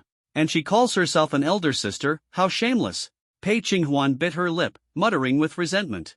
I'm a fox too. Qin Xiang squinted her eyes, showing an innocent smile. After all, a pink-haired fox couldn't possibly have bad intentions, right? At least it's not a white tiger. Just a white fox. Song Shiyu's face remained cold as she sighed in relief. Though the saintess was powerful, she herself was the sacred beast, the white tiger. Is this the boss's new companion? Please take care of her from now on. Sakurajima Yui smiled gently, introducing her. Before long, the adorable white fox had blended in with the girls. Fox tail. So fluffy. Hill squinted her eyes, staring intently. Since her tail is exposed, she must have fallen for Xiaoyi too, right? Gabriel said with a faint look in her eyes. They exchanged glances. And, for once, reached a rare agreement. Ceasefire, united against external enemies. That's how it is. A penniless me was picked up and taken in by Xiaoyi. Ying Luo folded her paper fan, laughing softly as she briefly recounted her encounter with Zhang Yi. Her tragic past drew the girls' attention, their eyes brimming with tears.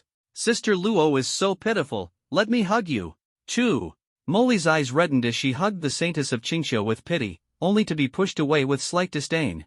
Don't come near me, I don't eat ribs. Indeed pitiful, but it's Xiaoya's charm. Another peach blossom disaster. Pei Qinghuan smiled bitterly, looking at the white fox's tearful eyes, her heart softening considerably. She was someone cold on the outside but warm on the inside. Molly, step aside, let me hug her. Qin Xiang's maternal instincts surged as she clung to the little white fox from behind, only to be met with a disdainful eye roll. So tragic, this white fox. Song Shiyu muttered coldly, hugging a drowsy lava statue, her expression indifferent. Since Sister Ring escaped alive and left paper doll spies in the Dragon Palace, our path ahead will be much smoother. Sakurajima Yui rubbed her hands together, speaking excitedly. Indeed, with a clone, one can monitor every move in Longkong. Know the enemy and oneself, and act with ease. Zhang Yi nodded with a smile of approval. Those flood dragons are no good, they betrayed the true dragon clan and fell into the abyss. Moreover, there's the secret mission of the Dragon Maiden, we must eliminate these scum. After briefly analyzing the situation, he led the young women out of the 9-layer demon tower, heading straight for the Dragon Palace. Meanwhile, in the 9-layer demon tower, 5th Heaven, Mori River Great Marsh. The strongest coastal team, Wuji, the Pretty Nations, Supernova Team, Code, and Sakura Island's thriving, Yamabuki, team gathered on a grassy field. Everyone was puzzled. Strange, we've been walking for so long, yet we haven't encountered a single dragon soul. Could this place be haunted? No way, could the dragon souls have all been cleared out by those two teams? If all these dragon souls are left to the necromancer summoners, our second squad might produce another powerhouse. As the group discussed, the surroundings were filled with birdsong and fragrant flowers, yet the atmosphere was tense. The team captains huddled together, cautiously analyzing the situation. There should be hundreds of berserk subdragons here, so why is it so quiet? Miss Nicole, was this your doing? Asked Xiaohu, a muscular man with a buzz cut and the second squad captain of the Wu Ji team, frowning. Ah, God, I'm not that capable. Maybe it was Kotaro? Nicole, a blonde-haired, blue-eyed girl in black, responded irritably, her gaze shifting to the side with a hint of interrogation. Don't look at me, it wasn't me. Kotaro, a bespectacled nerd, chuckled bitterly and shook his head. He was merely an A-class professional, king of thieves, an agile shadow assassin, hardly capable of combating a calamity. Ha! Do you hear that? The sound of bubbles in the water, something swimming through the marsh. Xiaowu's face turned grim as he pointed toward the boundless misty marsh ahead, shouting. A warning! He was an S-class berserker, level 40, though the dungeon limit was level 30, his perception remained unaffected. The abnormal movement in the marsh made him shiver, his right eye twitching uncontrollably. Bubbles? Why don't you say it's a flood dragon peeing? Xiao, your flirting tactics are way too outdated. Nicole, the irritable black-clad lowly, pouted, blowing at the cool breeze over the water, grumbling in dissatisfaction. Yabai, you might be too sensitive. Before he could finish speaking, Kotaro's head suddenly exploded. Blood splattering everywhere, staining Nicole's clothes. The little lowly froze instantly. Thud. The headless corpse fell to the ground, and the level 35 king of thieves died just like that. Idiot, get down. Xiaowu's hair stood on end as he pressed the stunned Nicole down, rolling to dodge a fatal strike. Boom! A golden trident shot out like a missile, blasting a massive hole. Damn it! Xiaowu's face turned pale, his heart racing. If he hadn't reacted quickly, the two of them would have been minced meat just now. Humans, surrender and become slaves, or be turned into minced meat by this young master. On the shore, a flood dragon man dressed in white appeared ordinary, but his black-scaled armor was particularly striking. With a relaxed smile, he surrounded the group. Just you? Xiao Wu sneered, his muscles suddenly swelling, transforming into a 3-meter-tall giant, his entire body burning with boiling blood. That's Captain Xiao Hu of the 2nd Squad. He's a level 40 berserker, a warrior who once single-handedly slaughtered a nightmare boss. The opponent is just one person, while we have over 500 people combined from 3 teams. 500 against 1, we have the clear advantage. Ha ha, a flying dragon. Right in our face, how could we lose? The crowd cheered, desperately rooting for the berserker. Is that so? The flood dragon man in white smirked faintly, his tone dripping with mockery. His gaze turned cold and merciless. A gust of demonic wind blew, dispersing the white mist, revealing nearly 10,000 soldiers clad in flood dragon armor emerging from the marsh. Gulp. At that moment, the laughter froze in everyone's throats. So many, this is insane.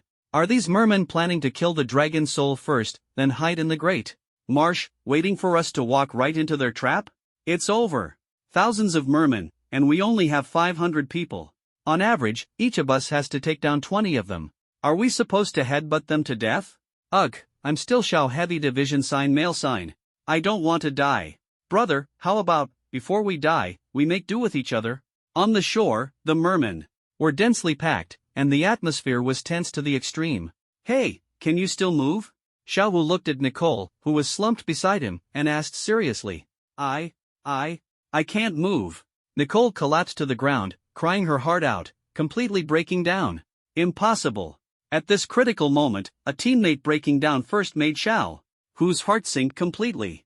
Isn't this woman supposed to be the genius girl of the century from the beautiful nation?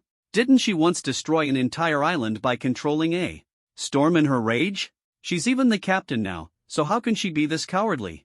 Xiao Wu's face darkened as he cursed inwardly. Humans! The white-robed merman curled his lips into a cold smile, stuck out his blood-red tongue, and stared coldly at Xiao Wu on the shore. I'll give you 1 minute to choose, death or slavery. After speaking, he had his subordinates bring out a chair, sat down leisurely, exuding an imposing aura. 1 minute? Xiao Wu felt a chill down his spine, but a faint smile appeared at the corner of his mouth. That's enough. He took a deep breath, looked at the fearful faces of his comrades, and stepped forward. Ji Buduan, during the fight later, used the dragon wraiths you summoned earlier to set up a protective barrier and buy time for everyone to escape. Lu Ruyan? Damn it, where did that woman go? Didn't she keep up? Forget it. If she's injured, we can only leave it to fate. Xiao Wu cursed under his breath, took a deep breath, gripped his heavy double axe tightly, and stood in front of everyone, desperately trying to boost morale. Brother Hu, am I supposed to fight the merman? Ji Buduan, sitting in a wheelchair, pointed at himself, his legs trembling uncontrollably, stammering in fear. He was only level 15, relying on his class advantage to contract dozens of dragon wraiths, while he could easily handle nightmare-level bosses, facing tens of thousands of ferocious mermen in the Great Marsh was simply courting death. Coward! I didn't tell you to fight, I told you to hold them off. Xiao Wu laughed angrily, glaring at the mummy in the wheelchair and shouting, But Captain, I'm not wearing clothes. How can I strip? Ji Buduan pointed at the bandages on his body, retorting pitifully. In this situation, even if he exposed himself, it wouldn't scare off the merman army. Unless, he became their #1 target. Damn it! Get lost. When I charge later, you summon the undead to protect everyone's retreat. Got it? Xiao Wu kicked the useless Ji Buduan aside, his face flushed red as he roared. Ji Buduan's eyes burned with anger. His face was wrapped in bandages, and he silently pushed his wheelchair to block in front of everyone. Meanwhile, with Captain Daoguan Xiaotaro dying on the spot, the Linen Band team was in complete chaos, like quails in a panic. The codename team also suffered heavy losses, with their captain, Stormwitch Nicole, slumped on the ground and a dozen members scattered and leaderless. Only the Infinity team barely held together under Xiao Wu's command. Clearly, no one had high hopes for this encirclement battle. The shadow of death loomed, and everyone was in a state of panic. Time's almost up. The white-robed merman fanned himself with a paper fan, leaning back in his rattan chair, coldly watching the chaos on the shore, and casually reminded them. He was the eighth son of the Merman Emperor, the jade-faced young Lord Longyan, who loved playing cat-and-mouse games, treating humans as mere playthings. Humans, don't be too selfish. If you want to fight, I'll accompany you. But the people behind you, are they willing to become headless corpses? Longyan stretched lazily, provoking them in a leisurely manner. Watching the humans tear each other apart and fall into disarray, he was thoroughly entertained. Ugh, I can't take it anymore. How about we surrender? Nonsense. I have a spine of steel. How could I surrender to these beasts? What bad luck, as if there's a magnet underfoot, just have to endure it. Why, I don't want to die. I'll do anything as long as you don't kill me. Everyone couldn't help but recall the tragic fate of the King of Thieves, their faces instantly turning pale, fear surging. I surrender. Grandpa Jiao, please don't kill me. A man accustomed to a stable life raised his hand in surrender, tears streaming down his face. I haven't even held a girl's hand yet. How can I die here? I can't die, absolutely not. Chaos erupted, and the linen belt team instantly collapsed. One bad apple spoiled the whole barrel. The morale that had been painstakingly boosted crumbled once again, plunging them into disadvantage. Even members of the codename team began to hesitate. Under the pressure of death, human hearts couldn't withstand the test. Shut up. Whoever dares speak, I'll kill them. Xiao Wu's face turned ashen, and with a sudden stomp, he created a half-meter deep pit, shaking the earth and mountains. The commotion finally subsided, leaving only the boy in shorts who had raised his hand in surrender, lying on the ground crying. The surroundings fell eerily silent, the oppressive atmosphere making it hard to breathe.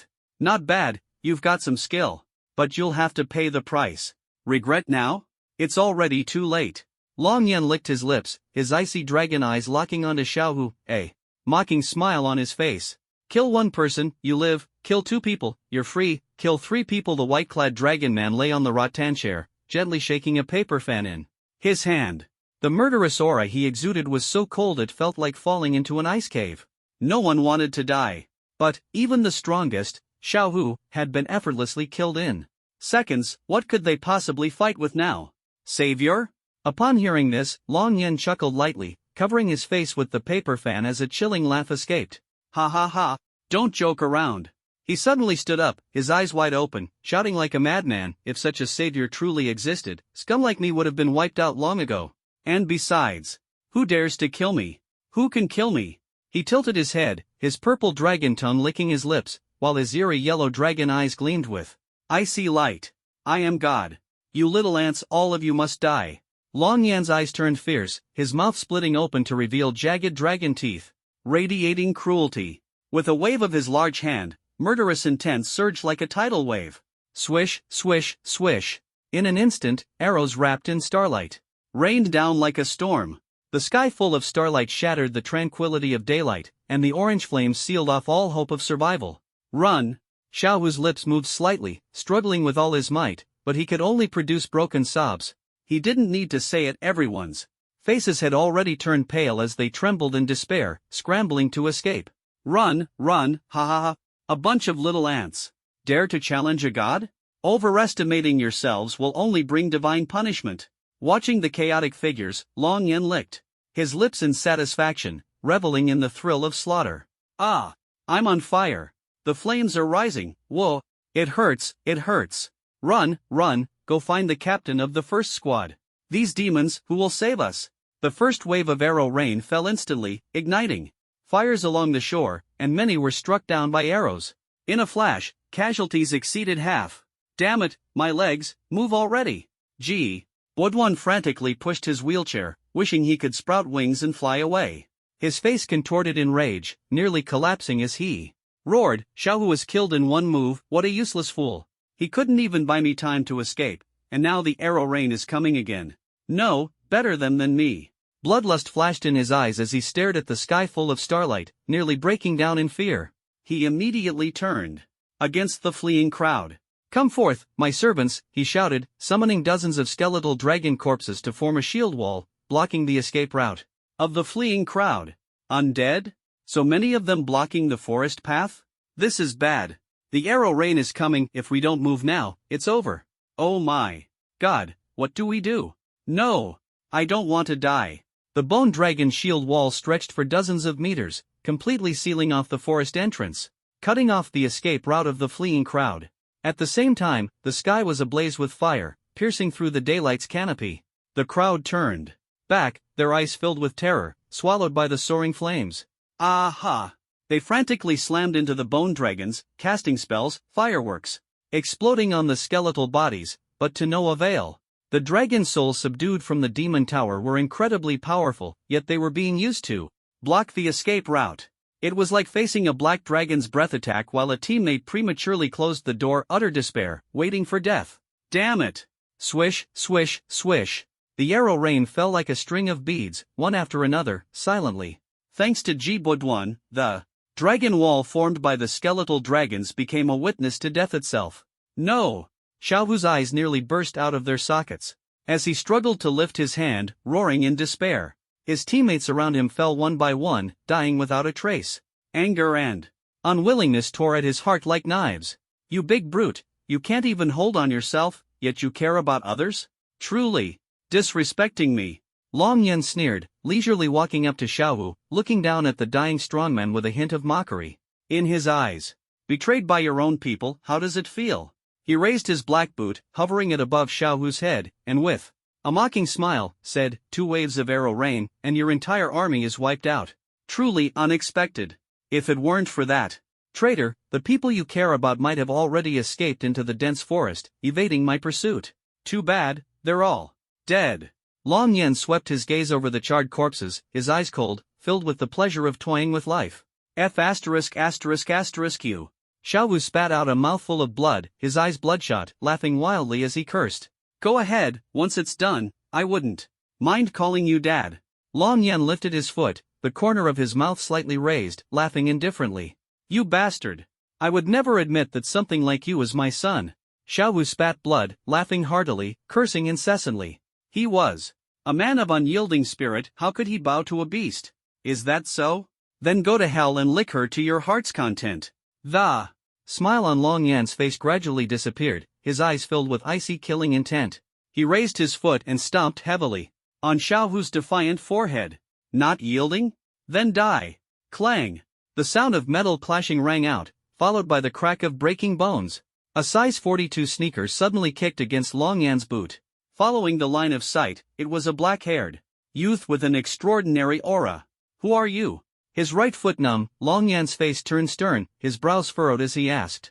Seriously? The youth before him had appeared silently. He was no ordinary person. The one who will kill you, the youth replied. Then what's your name? Long Yan asked. Remember it well, my name is Zhang Yi. The one who will kill you.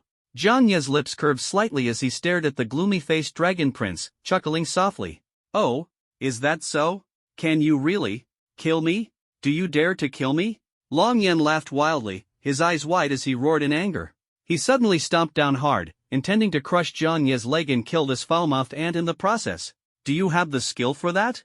Zhang Yi chuckled lightly, standing there as Long Yan's foot nearly smoked from exertion, yet it couldn't move him an inch. This self-important dragon prince had been defeated? 3 seconds. Zhang Yi's raised leg climbed higher and higher. Rip! The fabric tore audibly, and Long Yan's face darkened as he withdrew his leg raised to his neck, adjusting his pants to cover the pale yellow loincloth. Beneath, his face turned ashen, filled with humiliation. He was the 8th prince of the dragon clan, yet he had been forced into disgrace by a mere human. How shameful. Zhang Yi gently lowered his foot and said calmly, thanks for letting me win. Long Yan's face grew even darker, clenching his legs tightly for fear his pants might loosen and expose him. This bastard, what was he playing at? In an instant, the grassland fell eerily silent, the quiet so profound one could hear faint breathing, the atmosphere tense and strange. I'm not dead? Xiaohu's tightly shut eyes slowly opened, gasping for air, his voice trembling as he spoke. Who had saved him? Someone so powerful? Even that demon-like white-clad dragon had been forced into a darkened expression? What kind of monster was this pale-faced youth, capable of driving away the evil dragon? Xiaohu's heart surged with waves of shock. Even as an S-class berserker, renowned for his strength, he wasn't even a match for a single finger of the dragon. Yet the youth named Zhang Yi beside him had lifted a leg to save him and even forced the dragon to retreat. Truly incredible. Interesting. Kid, dare to compete with me in the water? After a moment of silence, Long Yen couldn't help but laugh, issuing a challenge. The water was his domain, on land, he was constrained. As long as I can lure this strong pale-faced youth into the great marsh, with my dragon flame bomb and dragon missile, combined with a barrage of attacks, no matter how brave he is, he won't stand a chance. A trace of cunning flashed in his eyes. Fearing Jiang Yi might refuse, Long Yen feigned a smile with a threatening tone, saying, "Fists and kicks show no mercy. If the big guy gets hurt during the fight, it might be a sin. So, if you don't want him to get hurt, then follow me to the Great Marsh for a thrilling battle." Long Yen stared at Jiang Yi, laughing heartily, pretending to be magnanimous. No way. Before Jiang Yi could respond, Xiaohu grew anxious. He had witnessed the ferocity of the evil flood dragon in the water, its strength as immense as a mountain. Moreover, this vast lake was bottomless and boundless, entirely the domain of the evil dragon. Entering the water would be courting death. Damn it, I should have killed this brute earlier. Don't ruin my plans at this critical moment.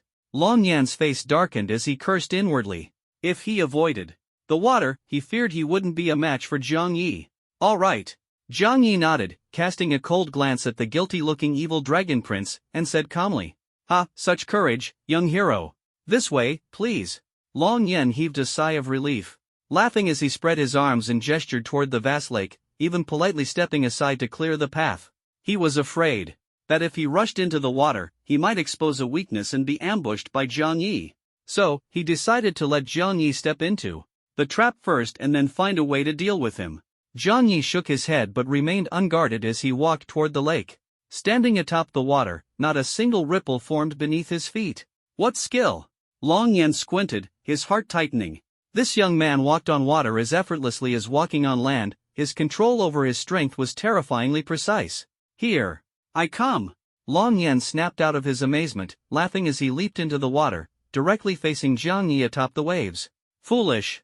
Brother Jiang, you shouldn't reason with such a beast. That bastard is like a fish in water here. With nearly 10,000 minions to assist him, he's practically invincible. You should just run."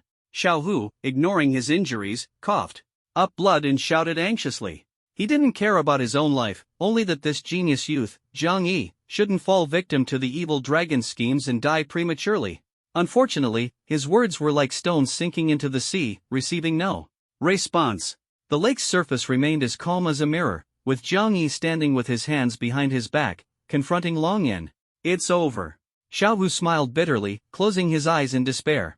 Soon, he too would accompany this young man to his death. "Ha ha ha! You're truly foolish.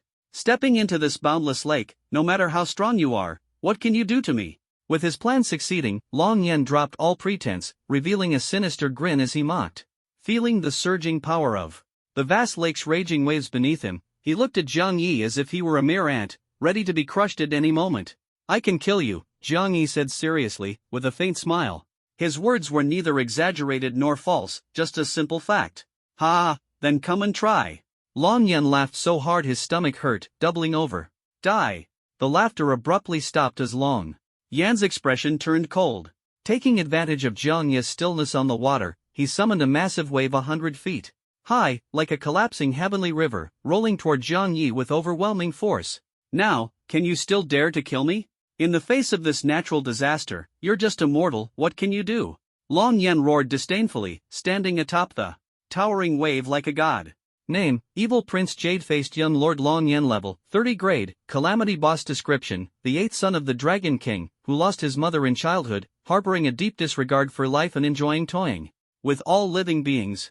On this day, he was ordered to accompany Crown Prince Long Jiao to the Ninefold Demon Tower to eliminate intruders. However, he secretly brought nearly 10,000 troops, planning to create an accident to kill the Crown Prince, frame humans, and seize the opportunity to rise to power.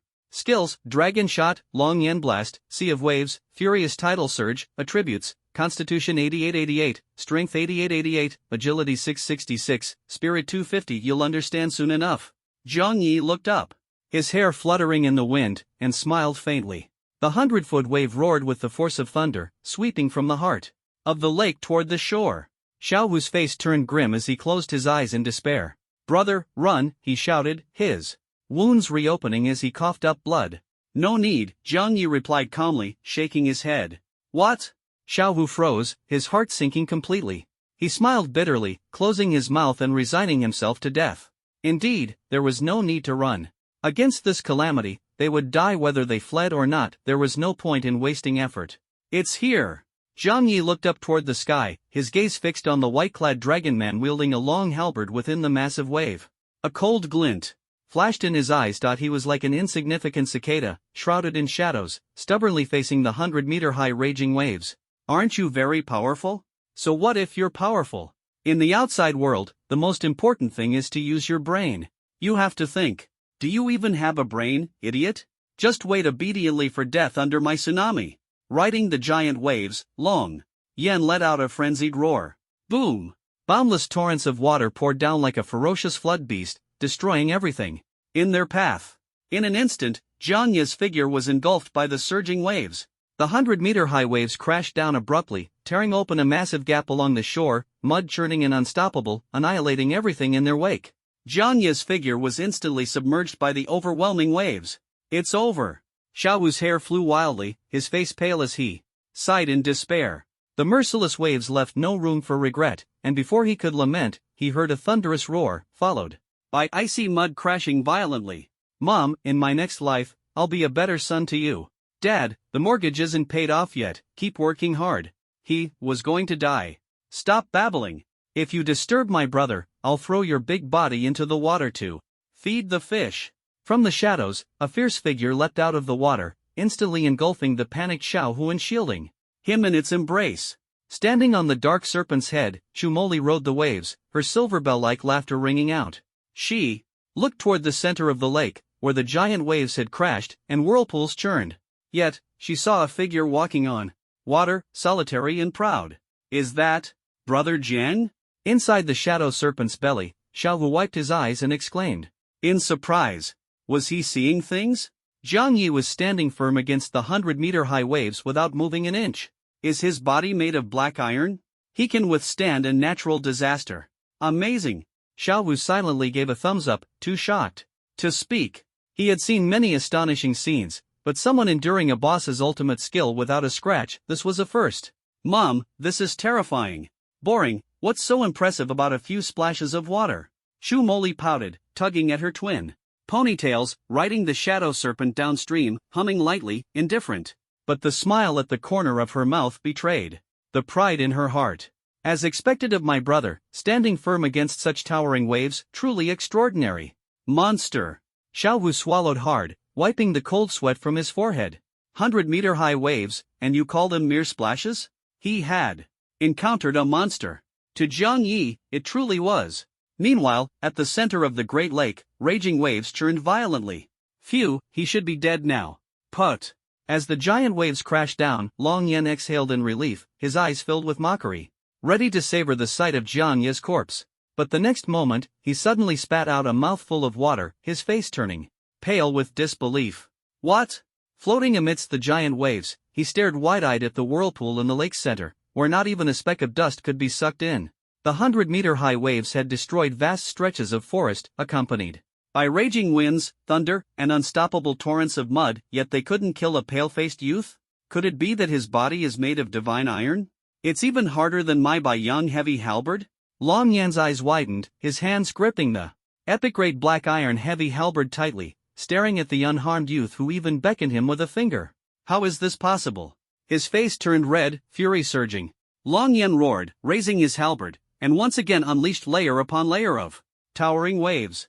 This time, I want to see what you'll use to block it. If one wave couldn't kill him, then 2 waves, 3 waves, or even hundreds of waves.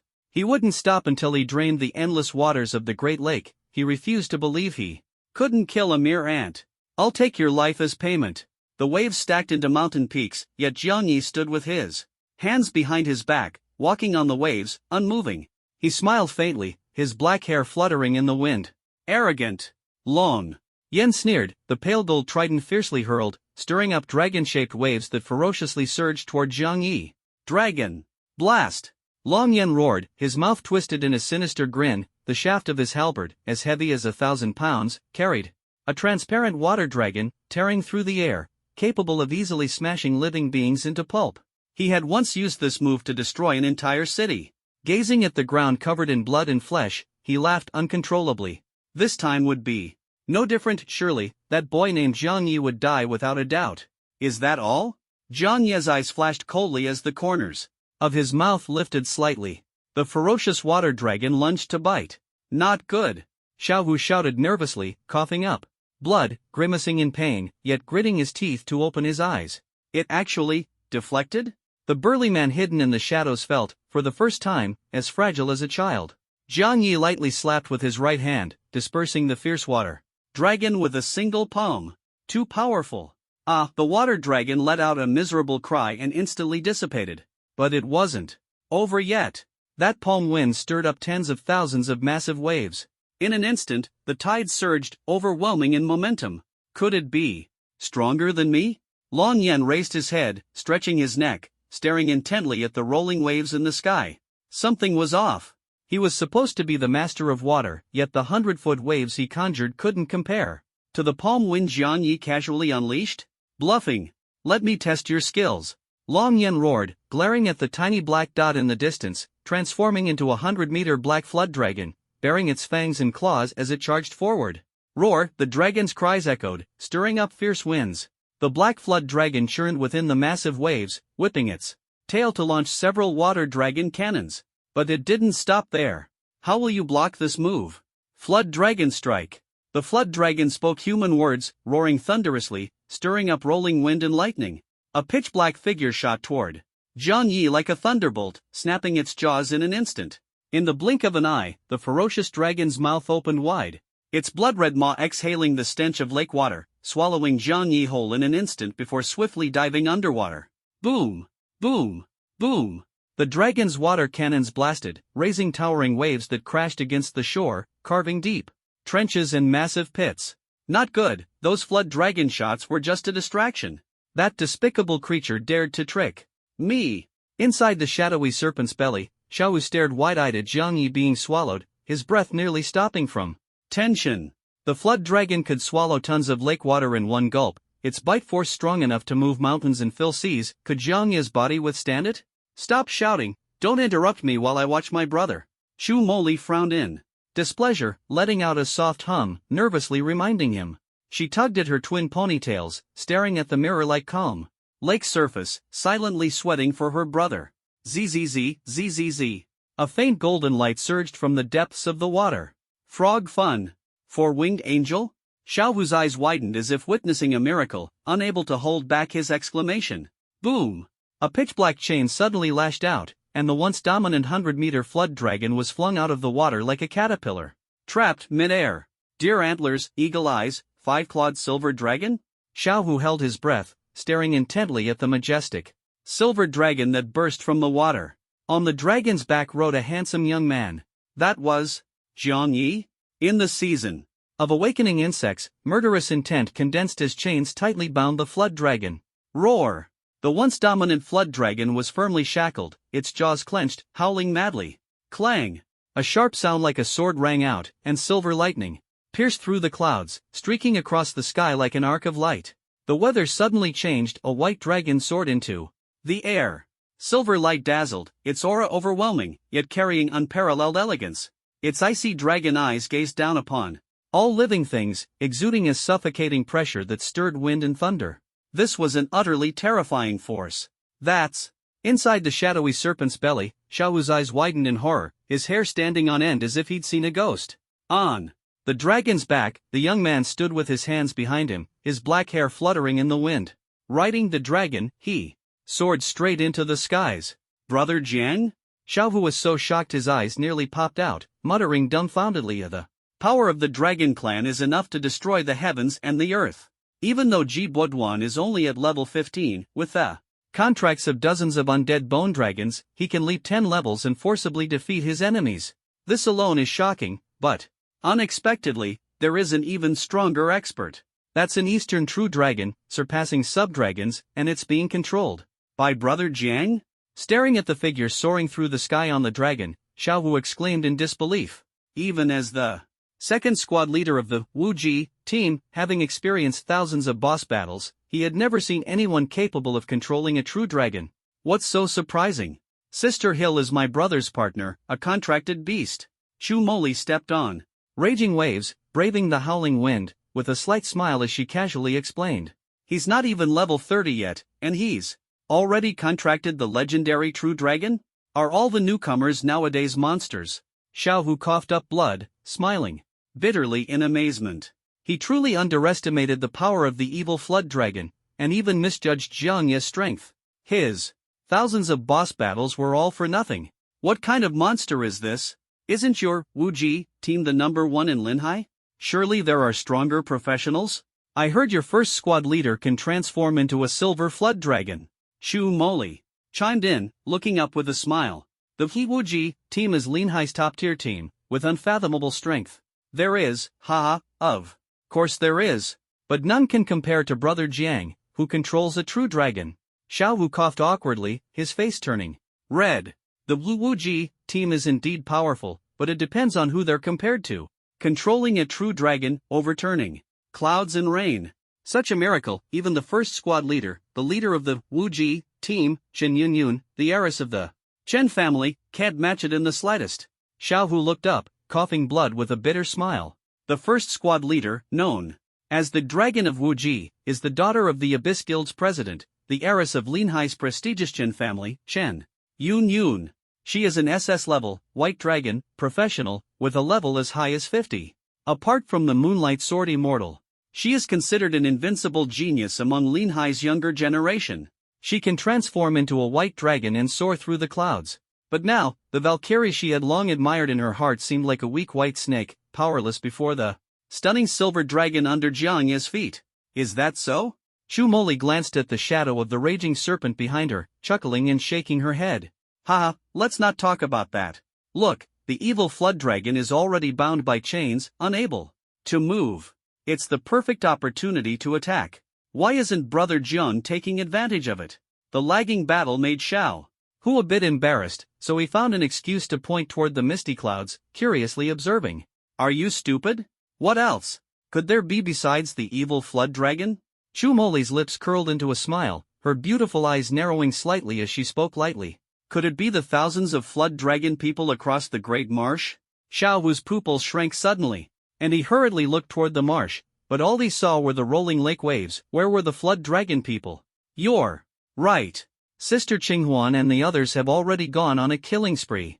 Shu Moli chuckled, her lips curling into a smile. Before her words had even fallen, her experience points soared. Those flood dragon people shooting arrows in secret likely wouldn't escape death. Impossible, right? If so many flood dragon people were wiped out, the blood would have already dyed the marsh red, wouldn't it? Xiao Hu shook his head, finding it hard to accept. Heh, then watch closely. See how my brother deals with that beast. Shu Moli shook her head, no longer paying attention to the injured Xiao Hu. She looked up, tugging at her twin ponytails, quietly admiring her brother's killing spree. If they hadn't arrived late, this evil flood dragon would have already harmed countless people. I hope I wasn't wrong. Xiao Hu didn't know what he was thinking as he looked up at the dark sky. Filled with lightning, his eyes bloodshot. To kill tens of thousands of flood dragon minions unnoticed seemed impossible even to imagine. Meanwhile, in the dark sky above. Stop. What do you intend to do to my people? Long Yan was bound by chains, suspended in midair, unable to move.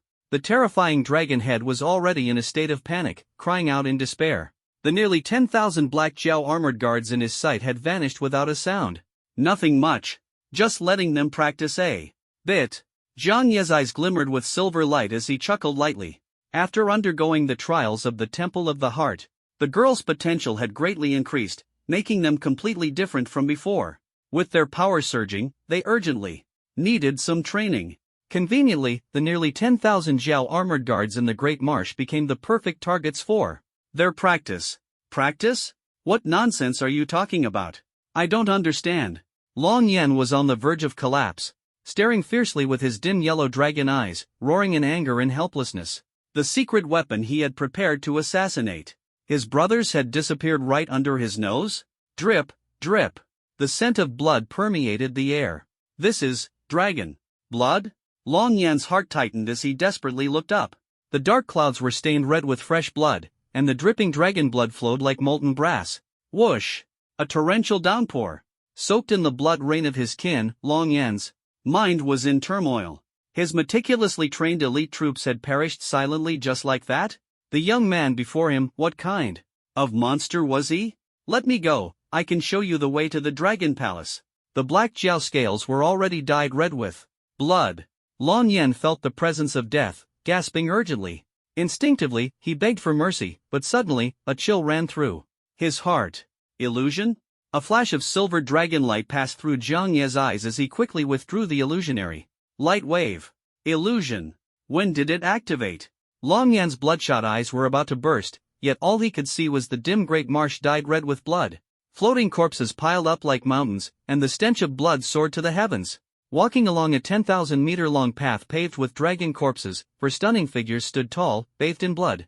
It was Pei Qinghuan, Song Shiyu, Qin Xiang, and Sakura Jima Yui. While Jiang Yi used illusions to confuse the enemy, they had quietly wiped out this fresh group of Jiao people entirely. Do you have anything else to say? Jiang Yi raised his glowing right. She had just evolved not long ago and wanted to test her improved strength. But she hadn't had the chance to make a move and could only float in the blood mist like a background character, bored to the point of almost falling asleep. There's no need to use a sledgehammer to kill a chicken. Later, when we go to the Dragon Palace, you and Hill will handle the boss, Jiang Yi said, with a light laugh, comforting her as he landed in the angel's arms. Gabriel had already evolved into a transcendent being, and fighting these dragon folk was like using a cannon to kill mosquitoes. It couldn't even measure her strength. It would be better to go to the Dragon Palace and use the Dragon King as a whetstone. You always lie to me, Gabriel pouted, growing angrier the more she thought about it. Unable to hold back, she decided not to endure anymore. Taking advantage of Jiang Yi's distraction, she secretly kissed his cheek. We're even now. Her cheeks flushed slightly, her heart racing, and she felt particularly comfortable. Sure enough, problems always needed Xiao Yi to solve. Whenever she felt frustrated, she would come to him for the cure. A remedy for all ailments, magical and effective. Flirty sheep, what are you doing? Hill coiled in the blood mist, her silver-white figure radiating a fierce aura. Did they really think she was just a lizard because the silver dragon hadn't shown her power? Flirty sheep, being naughty again. What did you do, and you're asking me? Gabriel hugged Jiang Yi, turned back with a disdainful laugh, and slowly descended. The atmosphere immediately grew tense, with thunder rumbling in the blood mist. My lord's charm has increased again. Swinging her white fox tail, Ing Luo, barefoot with skin as fair as porcelain, stepped on a fragile paper fan and actually flew into the air. It seemed she truly was the sect saintess, with extraordinary abilities. Xiao Yi, your clothes are stained with blood. Let me clean them for you later, okay? Qin Xiang eagerly stepped forward, her eyes glinting slyly, unable to hide her fox tail. Xiangjie, you can't take Xiaoya's clothes from me. Song Shiyu's face darkened, almost angrily taking a deep breath and letting out a dissatisfied hum. Those clothes were her spoils of war. One punch to destroy the disaster boss, one strike to kill the dragonfolk, and even the angel and silver dragon didn't need to act. The Xiao Yi I want to surpass is truly too strong. Pei Qinghuan stood with her sword, slightly panting, a fleeting sickly expression crossing her face. Boss is amazing, taking down the disaster with one punch. He's practically a god. Sakurajima Yui's eyes sparkled with admiration as she gazed at him. Surrounding Jiang Yi, each of them had their own thoughts. The thrill of leveling up couldn't compare to the satisfaction of watching his profile. Perhaps it was an illusion, but they felt Jiang Yi's charm growing stronger, making it increasingly difficult to control their feelings for him. Indeed, rather than calling him a fallen angel, he might as well be a succubus. Are you hurt? Jiang Yi asked softly, looking at the blood-soaked girls with concern. I'm hurt. You haven't looked at me for several minutes. My heart is almost broken. Qin Xiang clutched her beating heart, her brows lowered, pretending to be dejected. Greasy, disgusting. Xiangjie, now that Emily isn't here, you're letting yourself go. And showing your true colors? Song Shiyu looked at the pink-haired fox beside her with disdain, as if she were trash. She definitely didn't want to let this sneaky eater take her chicken roll. If you're so concerned, Xiao Yi, why don't you check me? Pei Qinghuan gently brushed her bangs aside, smiling faintly as she slowly approached, staring at him intently. Boss, check me. 2. Sakurajima Yui extended her small hand, her head lowered and face flushed, looking a bit shy. Then it's fine. Hurry up. and clean up the battlefield, organize the dropped equipment, and we'll set off soon. Zhang Yi scolded with a laugh. He wouldn't indulge these obsessive girls. After confirming they were fine, he left them with a sentence and walked slowly toward the lake shore, which had been ravaged by the waves. He remembered that the man who refused to yield was seriously injured, and Ji Butuan seemed to have escaped. Watching Zhang Yi's departing figure, the girls reluctantly cleaned up the battlefield. So heartless. The pink-haired fox drooped her ears helplessly, sighing wistfully. So cruel. The cold girl bit her lip, her eyes flashing dangerously as she let out a cold snort. Scumbag. The sword-wielding immortal woman bluntly voiced her thoughts. Rather than tidying up the battlefield and equipment, they preferred to stay by Zhang Yi's side. Is this a test from the boss? After finishing with the equipment, is he planning to deal with me next? The green-haired girl meticulously organized the gear, her face serious. These obsessive girls were truly beyond saving. By the lakeshore, 3 stunning figures, Silver Dragon Princess, Fallen Angel, and Qingqiu Fox, quietly followed behind Zhang Yi. Emoli, how is it? As the blood beneath his feet was gradually washed away, Zhang Yi asked calmly. It's safe now. But he's seriously injured. Chu Emoli, seated atop the shadow python, reported softly. To save someone, she hadn't rushed to the battlefield immediately but instead used the shadow's ability to rescue the unyielding Xiao Hu to the limit. Come out. She snapped her fingers, and the shadow python behind her flicked its cold tongue, slowly placing the gravely injured Xiao Hu into the pool of blood. Ugh! The icy blood made him shiver all over. Steadying himself, he looked at the handsome young man before him and suddenly bowed solemnly. Brother Jiang, Sister Chu, I owe you my life. I, Xiao Hu, will never forget your great kindness. If you ever need anything in Linhai, just call, and I will risk my life to help. Xiao Hu closed his eyes, gritted his teeth, and spoke with determination. If not for Zhang Yi, this heaven-sent warrior, he would have long become a headless corpse, his skull crushed under the foot of that white-clad flood dragon. Looking at the earnest strong man before him, Zhang Yi said little, merely patting his shoulder. Ji Butuan has already fled. Don't you want to? No. What exactly he said? A glint of cold light flashed in Zhang Yi's eyes, and a murderous intent ignited instantly. That coward was surely hiding outside, spreading rumors that they were already dead. That bastard. If I don't kill him, I swear I'm not human. Xiao Hu steadied himself against the shadow python's icy scales, stunned for a moment. Then, his eyes turned bloodshot. His fists clenched, and he roared in fury. His teammates had all been killed by the traitor. If it weren't for that bastard blocking the escape route with the bone dragon shield wall, my teammates, they wouldn't have died in the rain of arrows and sea of fire, not even leaving behind their bones. 2 streams of tears slowly rolled down. Xiao Hu collapsed to the ground, this 3-meter-tall strongman actually crying. Some of them were even first-timers in the dungeon. So young, and they died at the hands of that traitor. It's all my fault, all because I misjudged him and let Ji Butuan, that scoundrel, cover the retreat. I'm sorry. Xiao Hu knelt on the ground, wiping his tears, full of guilt. Though his body was as strong as iron, his heart was as soft as a child's, completely crushed by the weight of his guilt. Apologies won't help. That beast must pay the price. Zhang Yi looked at Xiao Hu, frowning as he reminded him. Ji Butuan's cruelty exceeded Zhang Yi's imagination. Tasked with covering the retreat, he fled first, using his teammates' lives as shields? This was utterly beastly behavior, no. Different from those selfish black dragon blade masters who shut the door on others. Thank you. I will make that traitor pay for his blood debt.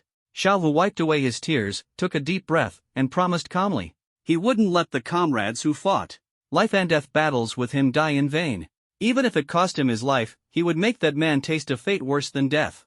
Good luck. Zhang Yi nodded and brushed past him. The Silver Dragon Princess, Fallen Angel, and Qingqiu Fox also silently passed by the grieving man, following behind. Good luck. Chu Moli sighed, left a remark, and followed his elder brother's footsteps. Only Xiao Hu was left kneeling dumbfounded on the ground, staring at the blood-red scarlet marsh with a complex expression. There was astonishment, murmuring, and even anger and sadness. With one punch, he destroyed a dragon with strength hundreds of times greater than mine, and even used illusions to secretly eliminate nearly 10,000 dragonfolk armored guards. This power is simply miraculous, far surpassing even the first squad leader, Chen Yun. Who exactly is he? How can I ever repay this kindness? In his eyes, waves of blood surged, broken wood floated, and the piled-up corpses of dragonfolk were a shocking sight. Ha ha ha! Xiaohu laughed loudly toward the sky, struggling to stand up. Why think so much? At least, he was alive, wasn't he? Natural disaster ninefold demon tower 5th layer forest river marsh riding the shadow python, his stunning charm pet, danced protectively around him. Accompanied by a beauty, Jiang Yi took a moment to inspect the results of his upgrades. After breaking through level 30, he not only awakened new god-level talents but also unlocked a precious charm pet slot, allowing him to contract a new charm pet. Acquired god-level talent Firefly. Acquired god-level talent Instant Void. Firefly and Instant Void? The names sound like flight and spatial abilities? Jiang Yi's eyes flashed with excitement, and he couldn't help but chuckle. He didn't lack powerful attacks but was missing ultimate travel techniques. Imagine if the 8th Prince Longyan were to dive into the deep sea or soar into the high skies. Apart from time-stopping kills, there would be no other way to deal with him. With diving and flying abilities, he would become a tri-terrain overlord of sea, land, and air. That would be more demonic than a demon. Firefly and Instant Void, they sound incredibly strong. What exactly are their abilities? Jiang Yi eagerly looked at the virtual panel. Name, Firefly level, beyond SSS, God level talent. Description, have you ever tried becoming a beam of light? Transform into a firefly and gracefully soar across the skies. Effect, gain aerial flight ability, consuming magic power, and can even transform into starlight to roam the world. It's actually flight, and at the speed of light. Jiang Yi took a deep breath, secretly delighted. With the anti-magic talent, he could not only seal enemies but also possess an endless supply of magic power. Flying would be effortless.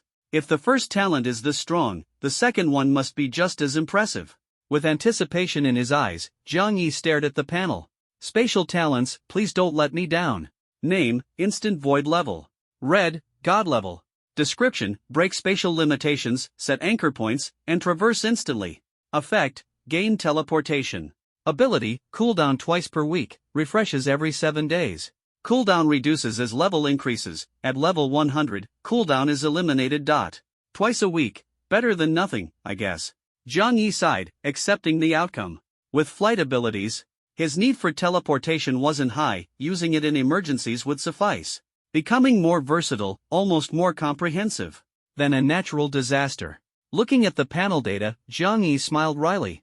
Simultaneously displayed, host, Jiang Yi level 34, 11.45%, profession, SSS-level charm pet master, SSS-level abyss overlord passive skills, kindness, blood charm, demon subjugation talents, divine gift, domination, enslavement, tyranny, anti-magic, temporal legacy, firefly, new, instant void.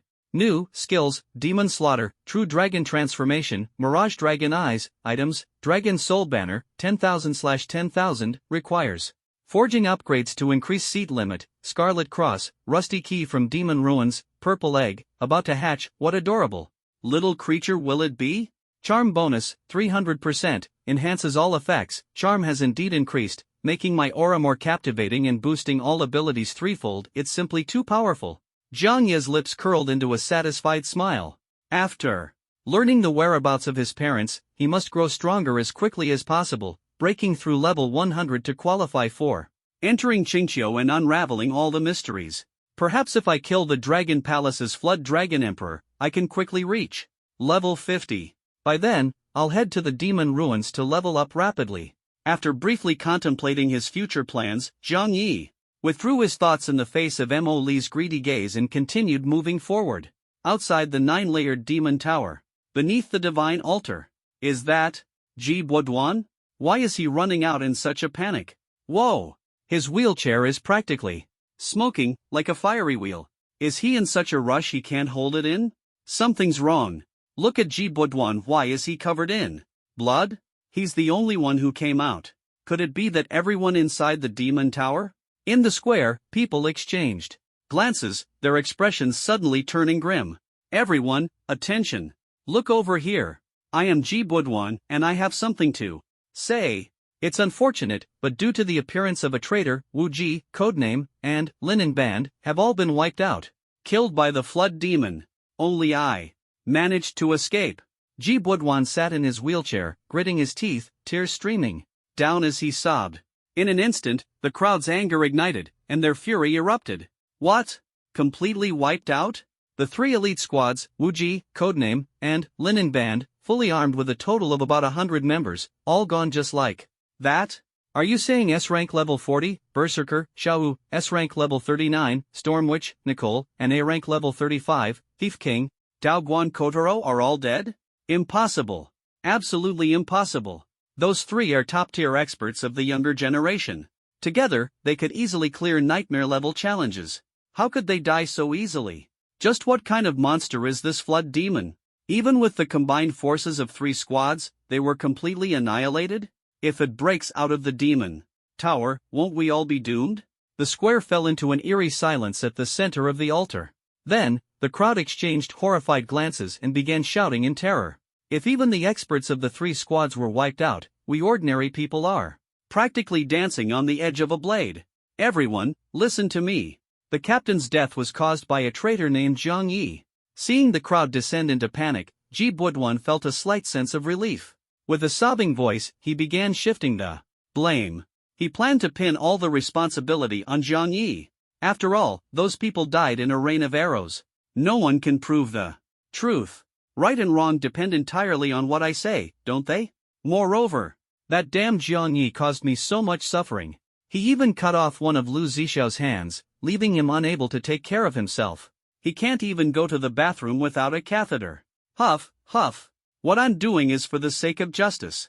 It's all because of that villain Zhang Yi's evil deeds. Seeing the terrified expressions of the crowd, Ji Budwan's heart grew even more ruthless. Coldly, he thought, if these fools find out about my dirty dealings in the dungeon, I'll be as good as dead, probably sentenced to death 9 times over.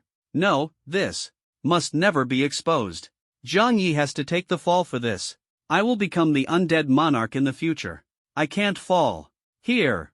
With these thoughts, he suddenly knelt on the ground, slamming his hands against the white jade steps with such force that his palms bled profusely, his cries heart-wrenching. A traitor among us? How despicable. The top experts of the three squads were only killed by the flood demon because of a traitor's betrayal, leading to their complete annihilation. How tragic. If we don't root out this traitor named Zhang Yi, our anger will never be quelled, and the souls of the fallen will never rest in peace. The crowd's eyes burned with fury, and curses erupted one after another, unrelenting. Seeing this, a cold smile crept onto Ji Budwan's lips. Lowering his head, he tearfully accused, it's all Zhang Yi's fault.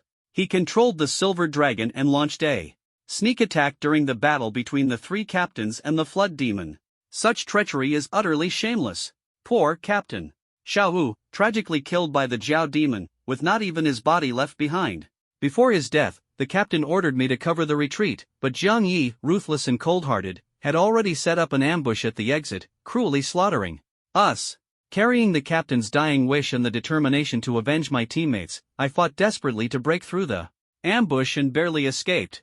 Ji Budwan's face was streaked with tears as he spoke with deep emotion. The crowd, moved by his grief, felt a burning rage ignite in their eyes, eager to eliminate Zhang Yi immediately. Capture the traitor Zhang Yi and bring him to justice to avenge the fallen. Kill Zhang Yi, kill that bastard. Don't you find it strange? Why is Ji Budwan, the injured one in a wheelchair, the only one who escaped, while all the top experts perished? What's there to doubt? It's all Zhang Yi's fault for blocking the retreat route, he's truly heartless. The crowd, blinded by anger, drowned out the voice of doubt with their furious shouts, leaving no room for skepticism. Excellent, just like this. These fools are so easy to deceive, as long as I act pitiful, they'll believe everything. Ha ha ha. Zhang Yi, you've crossed paths with me, Ji Budwan, your life is over. Ji Budwan lowered his head, his tear-filled eyes glinting with malice, his lips curling into a slight smile as he roared inwardly. Using others to do his dirty work, especially against his rival Zhang Yi, brought him immense satisfaction. Brave warriors. This place has already been taken over by the Jiao demon, we can't stay here any longer. We must hurry to the Dragon Palace to meet Captain Chen Yun and expose Zhang Yi's crimes. Will you help me? Ji Budwan knelt on the ground, his blood-stained bandages glistening with sincere tears, while the broken wheelchair beside him painted the image of a hero who narrowly escaped death and courageously exposed a traitor. He ignited the crowd's fury and stirred their emotions. Of course. We are witnesses. That bastard Zhang Yi has no conscience, colluding with the Jiao demon and causing the deaths of our people, he deserves to die. Quick, let's find Captain Chen Yun, reveal Jiang Yi's true face, and avenge the fallen. Below the altar, the crowd's eyes burned with rage as they raised their fists and roared furiously, their voices shaking the heavens. Silence! Ji Boduan gestured for a pause, struggling to climb back into his wheelchair. Looking at the enraged, irrational crowd, he wiped his tears and slightly curled his lips. Traitors are shameful, but our lives are more important. The Jiao demon is unstoppable, we must go to the Dragon Palace with me and find Captain Chen Yun. With a tone filled with grief and anger, he seemed to truly embody the role of a victim, righteous and indignant. For a moment, the crowd's fury reached its peak, and they unanimously supported Ji Boduan, preparing to retreat. Wait a moment! Suddenly, a crisp, angry shout thundered across the square. A blonde, twin-tailed JK girl soared through the air, her azure eyes blazing with fury as she pointed at Ji Boduan and cursed him. You bastard, how dare you lie first to gain the upper hand? Captain Xiao ordered you to cover the retreat, but you used the Bone Dragon's shield to block the exit, sacrificing our lives as shields just to save yourself. If it weren't for that boy, the savior named Jiang Yi, I would have died at the hands of the Jiao demon. Furious, Nicole seemed to transform into a Super Saiyan, her eyes brimming with tears as she clutched her violently beating chest, speaking with indignation. If not for her ability to control natural disasters and evade the first wave of fire, she would have been swallowed by the tsunami in thick smoke. At that moment, Nicole was trembling in midair, watching in horror as Xiaohu was about to be killed by the Jiao demon. She was so terrified she nearly fell from the sky. In the nick of time, it was that handsome, black-haired boy who kicked the Jiao demon away and saved Xiaohu. What happened next still left Nicole shaken. That boy stood firm against the massive waves, emerging unscathed, and even punched the catastrophic Jiao demon to death. He was like a savior, resolving all crises upon his arrival and indirectly saving her life. With a mix of gratitude and complexity, Nicole stole a glance at Jiang Yi before quickly retreating. She was terrified and utterly ashamed to face Xiaohu and Jiang Yi. She had no choice but to leave in disgrace. Who would have thought that as soon as she stepped out of the demon tower, she would see Ji Boduan, that scoundrel, twisting the truth, distorting the facts, smearing the name of the person who saved my life. Ji Boduan, you traitor, I will never let you off. Nicole stood against the wind, her golden hair dancing in the air. Her face was furious, her hands crackling with lightning and wind, her gaze locked on the bloodied mummy in the wheelchair, whose face was filled with terror and confusion. She was ready to bring this traitor to justice. Is that Captain Nicole of the codename Squad?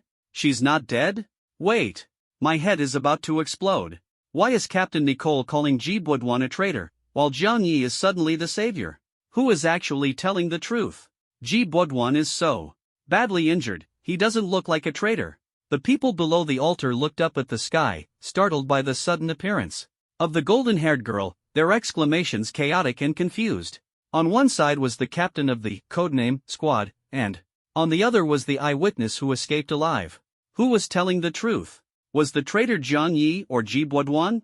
No one could figure it out, they were completely at a loss. Damn it! How did this twin-tailed brat manage to escape? So many arrows. Couldn't kill her, her skin is terrifyingly thick.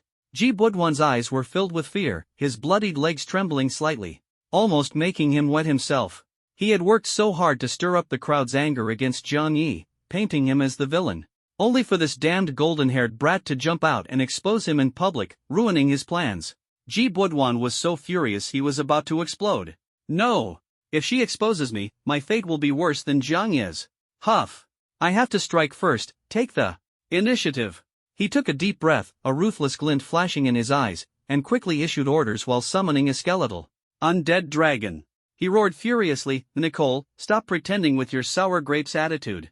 Betraying us in the heat of battle. Teaming up with the traitor Jiang Yi to stab us in the back. Poor Captain Xiaohu, killed by your sneak attack with Jiang Yi. And now, you dare to twist the truth and ruin my plans? If I don't kill you, I would be letting down Captain Xiaohu's memory. His hoarse voice echoed loudly, even stunning Nicole in the sky. Betraying in the heat of battle? Backstabbing Xiaohu? Colluding with Jiang Yi? What kind of nonsense was this? Ji Boduan must have lost his mind, speaking as if it were true. Was he an idiot? You're spouting nonsense. Nicole's face turned red with anger, her golden hair flying as she roared furiously. Apart from cooperating with Jiang Yi, she was innocent. Everyone Open your eyes wide and don't be deceived by this little girl's appearance. Ji Budwan struggled to stand up from his wheelchair, pointing at the golden-haired girl in the sky, turning the tables on her. Behind him, dozens of skeletal undead dragons rose from the ground, emitting a chilling glow, their presence overwhelming. The crowd looked around, dizzy and disoriented. What is going on? Captain Nicole has betrayed humanity too? Impossible. Nicole is so adorable, how could she have bad intentions? They argued endlessly, helplessly taking deep breaths, filled with doubt, and pricked up their ears, ready to hear the truth. Soon, Ji Budwan, with a cold sneer, pointed at the golden-haired girl in the red glow of the sky and cursed. This little wretch was so scared by the Jiao demon that she was rolling on the ground, and, under Jiang Ye's instigation, she betrayed us to save her own life, causing the tragic death of poor Captain Xiaohu. Ugh, my captain, you died so horribly. Your intestines were ripped out by this little wretch. I, Ji Budwan, may not be strong, but if I don't kill this truth-twisting little wretch, I would be letting down Captain Xiaohu's spirit in heaven. Ji Budwan staggered, his eyes burning with rage. Before he could finish speaking, he controlled rows of skeletal undead dragons to unleash pitch-black dragon breath at the twin-tailed girl in the sky. Ji Budwan, stop spouting nonsense. Facing the crowd's suspicious gazes, Nicole's face turned red with anger, trembling as she roared, the captain is already dead, the truth will naturally dragon. Soul breath, die, you little wretch. Ji Budwan's eyes flashed with cold light as he clenched his fists tightly. The scorching dragon breath, carrying a black eerie glow, shot toward the sky, courting death. Nicole laughed angrily, summoning a storm and thunder with her thoughts to fend off the approaching fiery dragon breath. Boom! The transparent storm shield was stained with black flames, firmly blocking dozens of dragon breath attacks. Bang! The explosion of lightning echoed, and azure blue thunder. Snakes struck Ji Budwan like arms. Ah! Ji Budwan's miserable scream resounded as his mummy-like skeleton, covered in blood, was charred black, emitting embers and sparks, barely clinging to life. You little wretch! Do you think killing me will cover up your betrayal? Ji Budwan collapsed under the bone dragon, clutching the embers of lightning fire on his chest, gritting his teeth, refusing to admit defeat.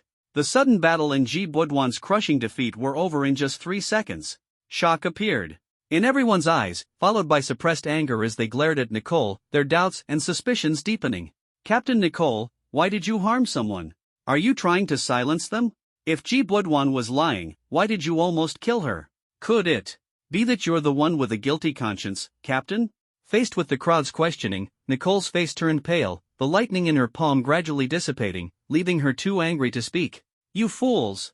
Use your brains! Why would I, Nicole, betray Xiaohu and even kill our allies from the pretty country? Her messy blonde hair stood on end as Nicole bit her lip, laughing angrily and cursing. She wished she could slap these idiots awake and make them see Ji Budwan's true despicable nature. Nicole! You coward! Do you dare say you weren't paralyzed with fear by the Jiao demon? Do you dare say you didn't develop feelings for Jiang Yi, that traitor? Ji Budwan sneered, pointing at the panicked blonde girl and shouting. I was just scared. I have no feelings for him. Nicole stammered, her face pale, being terrified by the Jiao demon's aura to the point of almost wedding herself was a humiliation she held in her heart. Being saved by Jiang Yi, she naturally felt some affection for this handsome savior, but it was just her one-sided feelings. Nicole's face grew heavy, trembling with anger, yet unable to utter a single word. See, she admitted it herself. Kill her, avenge Captain Xiaohu. Ji Budwan roared, waving his hand. The bone dragon behind him seized the opportunity to unleash a frenzy of scorching flames. Flames exceeding 1,000 degrees swept in like a storm, instantly engulfing Nicole's fragile body. Captain Nicole, quickly say you were forced. I don't believe you would betray us. As expected, outsiders have different intentions. This blonde-haired, blue-eyed pretty traitor must die. Kill her, avenge Captain Xiaohu and all the victims. The enraged soldiers launched their attacks together. Magical flames, psychic blasts, flying knife strikes. Hundreds of sharp beams poured down like a storm, gathering immense energy and rushing toward Nicole. Ah! Black flames and energy instantly enveloped her. Nicole snapped back to reality, her face pale, despair shadowing her. She wanted to resist, but her trembling hands couldn't control her magic. In an instant, her sapphire blue eyes filled with tears as she bit her lip, overwhelmed by despair. Am I going to die? Boom! The explosive light wave detonated in this strange, underwater world, creating a terrifying mushroom cloud. The deafening explosion echoed, and darkness quickly engulfed everything. As if burning away the wicked witch, everyone looked toward the horizon, excitedly waving their hands and cheering. This power is too strong, even the big guy Xiao who couldn't withstand it, let alone Nicole, this fragile one. These fools are so easy to deceive.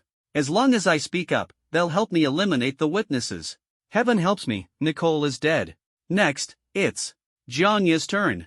Ji Buduan secretly rejoiced, his lips curling uncontrollably, almost jumping up in excitement to celebrate, since Nicole is dead, the sword hanging over his heart has vanished as well. With no more worries, he only needs to figure out Jiang Yi's crimes, use someone else's hand to kill him, and eliminate this useless man who once caused him serious injury. Jiang Yi, you deserve to provoke me. Daring to steal my Ruyan and repeatedly sabotaging my plans. Only death can quench the hatred in my heart. His eyes were filled with hatred and cruelty. He stared intently at the mist, waiting for the final fate of that wretch. Moments later, the mist dispersed.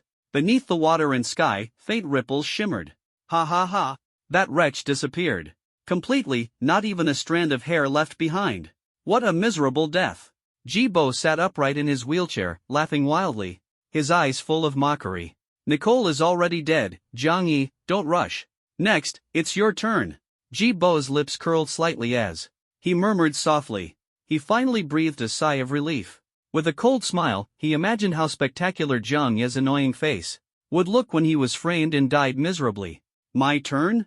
Suddenly, a light laugh came from behind him. Jiang Yi? Jibo turned instinctively, as if he'd seen a ghost, moving so fast that his shadow seemed to drag behind him, almost twisting his neck. He saw Jiang Yi resting a hand on the wheelchair, while the twin-tailed girl beside him clutched her chest, showing a bitter smile of survival. I survived. Beneath the pleated skirt, her white silk-clad legs trembled slightly. Nicole clutched her twin tails, leaning softly against Jiang Yi's back, her face pale with a hint of redness, letting out a long sigh. No way? How are you not dead? Jibo screamed in terror, his heart racing. The blonde little girl who should have died cleanly was suddenly standing behind him, like a ghost. His smile froze instantly, his face heavy, frantically thinking of ways to respond. Nicole aside. Since Jiang Yi had delivered himself to his door, how could he let him go? Jiang Yi, you dare walk into the trap? Jibo took the initiative, pointing at Jiang Yi and roaring in anger. The people in the square were indignant, glaring at Jiang Yi furiously. This traitor dares to show up? Does he really think we're easy to bully? Indeed, Jibo was right. Nicole and Jiang Yi are in cahoots. Otherwise, why would that traitor risk his life to save an irrelevant woman? Evil will be punished. That despicable traitor deserves it. They raised their fists and shouted, their anger soaring, vowing to eliminate the traitor. Things have come to this point. Jiang Yi, do you still want to deny it? Will you feign innocence or make up lies? Either way, you'll pay a painful price for betraying us. Jibo sneered, glaring at Jiang Yi and shouting.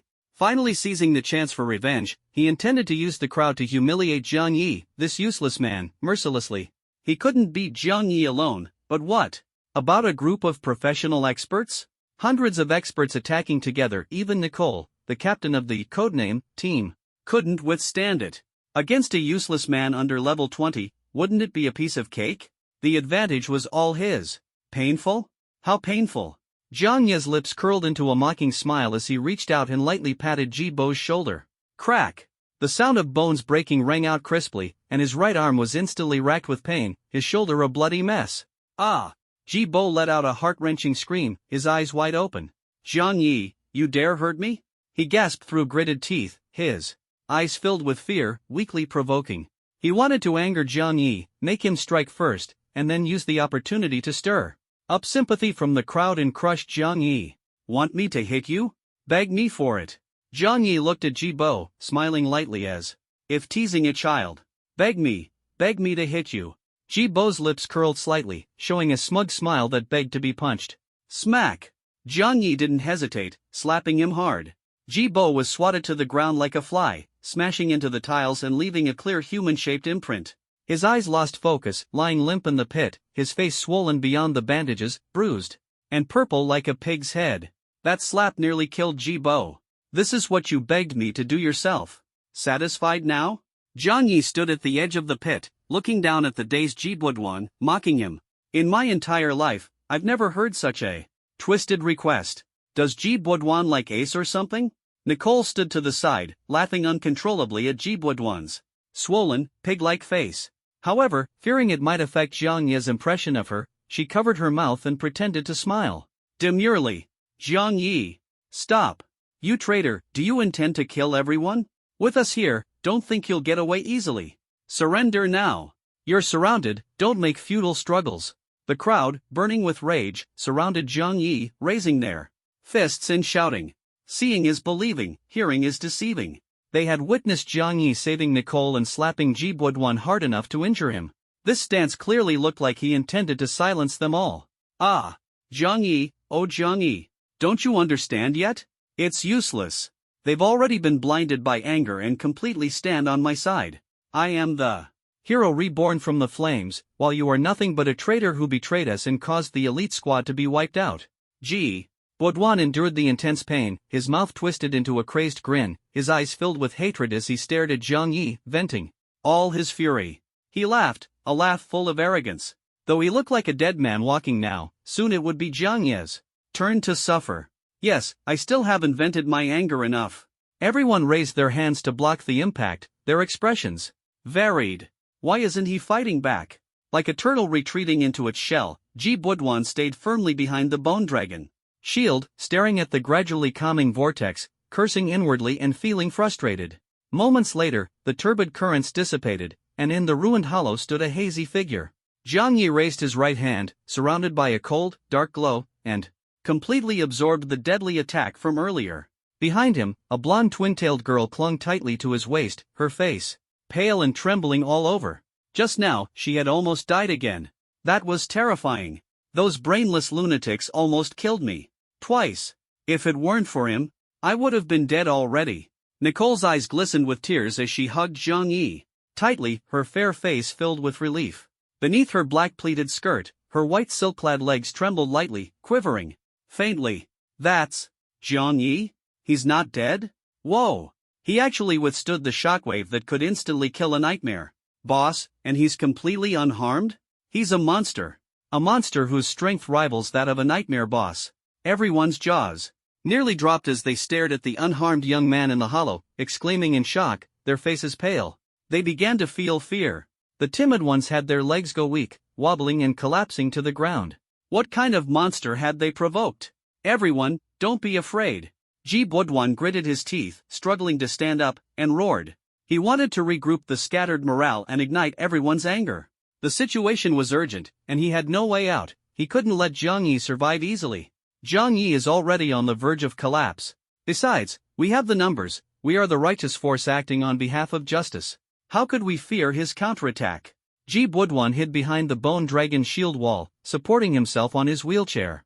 As he stood up, his face twisted as he shouted. His cries sent a jolt through everyone's hearts, boosting their courage. They took deep breaths and began shouting along to bolster their spirits. Ji Budwan is right. With so many of us, does he dare to make a move? Exactly. Even a mouthful of salty soda could kill him. But he looks stronger than the nightmare boss. Nonsense. He's not even making a sound, he must be barely holding on. Seeing the rekindled anger in the crowd, Ji Budwan breathed a sigh of relief, a smug smile appearing on his lips as he once again confronted Jiang Yi. Jiang Yi. You coward, you traitor. Use all your tricks on me. These people are innocent. He supported himself on his wheelchair, tears in his eyes, shouting furiously to vent his anger. For a moment, the crowd's emotions were ignited, and they all stared at Jiang Yi with hatred. Are you all stupid? Is that scum your father? Why believe such nonsense? Nicole's eyes turned red with anger as she pointed at the crowd, who were blinded by rage, and shouted furiously. But they were no longer listening, filled only with anger toward Jiang Yi. Ji Budwan, do you have any last words? Jiang Yi's eyes flashed with cold light as he asked coldly. He was no coward, since Ji Budwan saw death, he would play along to the end. Last words? Ha ha. Jiang Yi, you bastard, if you want to harm my companions, you'll have to step over my corpse first. Ji Budwan spread his arms, shielding the crowd behind him, and resolutely shouted. This sentence Ji Budwan, you're amazing, not disgraceful. We must never bow to the traitor who killed Captain Xiao Wu. If you want to harm us, you'll have to step over your corpse first. Ji Budwan, you're truly a tough guy. I'm about to cry. The crowd was boiling with excitement, punching the air and shouting with unstoppable momentum. Heh, a bunch of fools. Ji Budwan secretly rejoiced, a smug smile curling at the corner of his mouth. The hearts of the people were in his grasp, how could he possibly lose? Zhang Yi, that useless trash, couldn't possibly go against the version disadvantage and attack me, right? He muttered to himself, shaking his head disdainfully. Come on, with Zhang Yi being such a coward, caught between a rock and a hard place, there was no way he'd actually dare to act against him. What the? Dragon! Ji Budwan screamed in terror, his hair standing on end. Before he could react, he was swallowed by a sudden burst of silver light. Roar! The sound of a dragon's cry echoed. A silver-white five-clawed golden dragon surged forth from Jiang Ye's hand. Boom! The dark bone dragon's shield wall was torn apart and devoured like paper by the furious silver-white dragon head. Unstoppable! Hiss! The ground cracked, and waves churned. Ji Budwan was savagely torn apart by the dragon's fist force, his broken body rapidly dragged into the soil, leaving a terrifyingly deep and long trench at a speed of hundreds of meters per second. He was like a bowling ball rolling at high speed, crashing violently into the panicked crowd. Bang! Chaos erupted, and all defenses instantly collapsed. The silver dragon fist roared like lightning, tearing through the entire abyssal dragon tomb. The panicked crowd didn't even have he killed Ji Budwan with a single punch, leaving a trench stretching dozens of miles. He split the abyssal dragon tomb in two, leaving deep scars on the earth. That was his explanation. Feeling the light touch on her forehead and looking at the boy right in front of her, with his handsome face, Nicole's gaze became hazy, unable to look away. I understand now. I fell into the trap of self-validation, into the snare designed by Ji Budwan. Nicole blushed, suddenly clear-headed, gently touching her beating heart, and bitterly smiled as she spoke softly. At the time, she panicked, and the more she explained, the more passive she became. Clearly, the fists of the strong are the truth. Why hadn't she thought of proving her innocence with strength? Not bad, you're smart.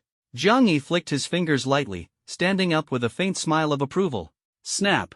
A crisp sound echoed as Nicole winced in pain, biting her lip and rubbing her reddened forehead, tears welling up in her eyes. It hurt so much. She was about to cry little pearls.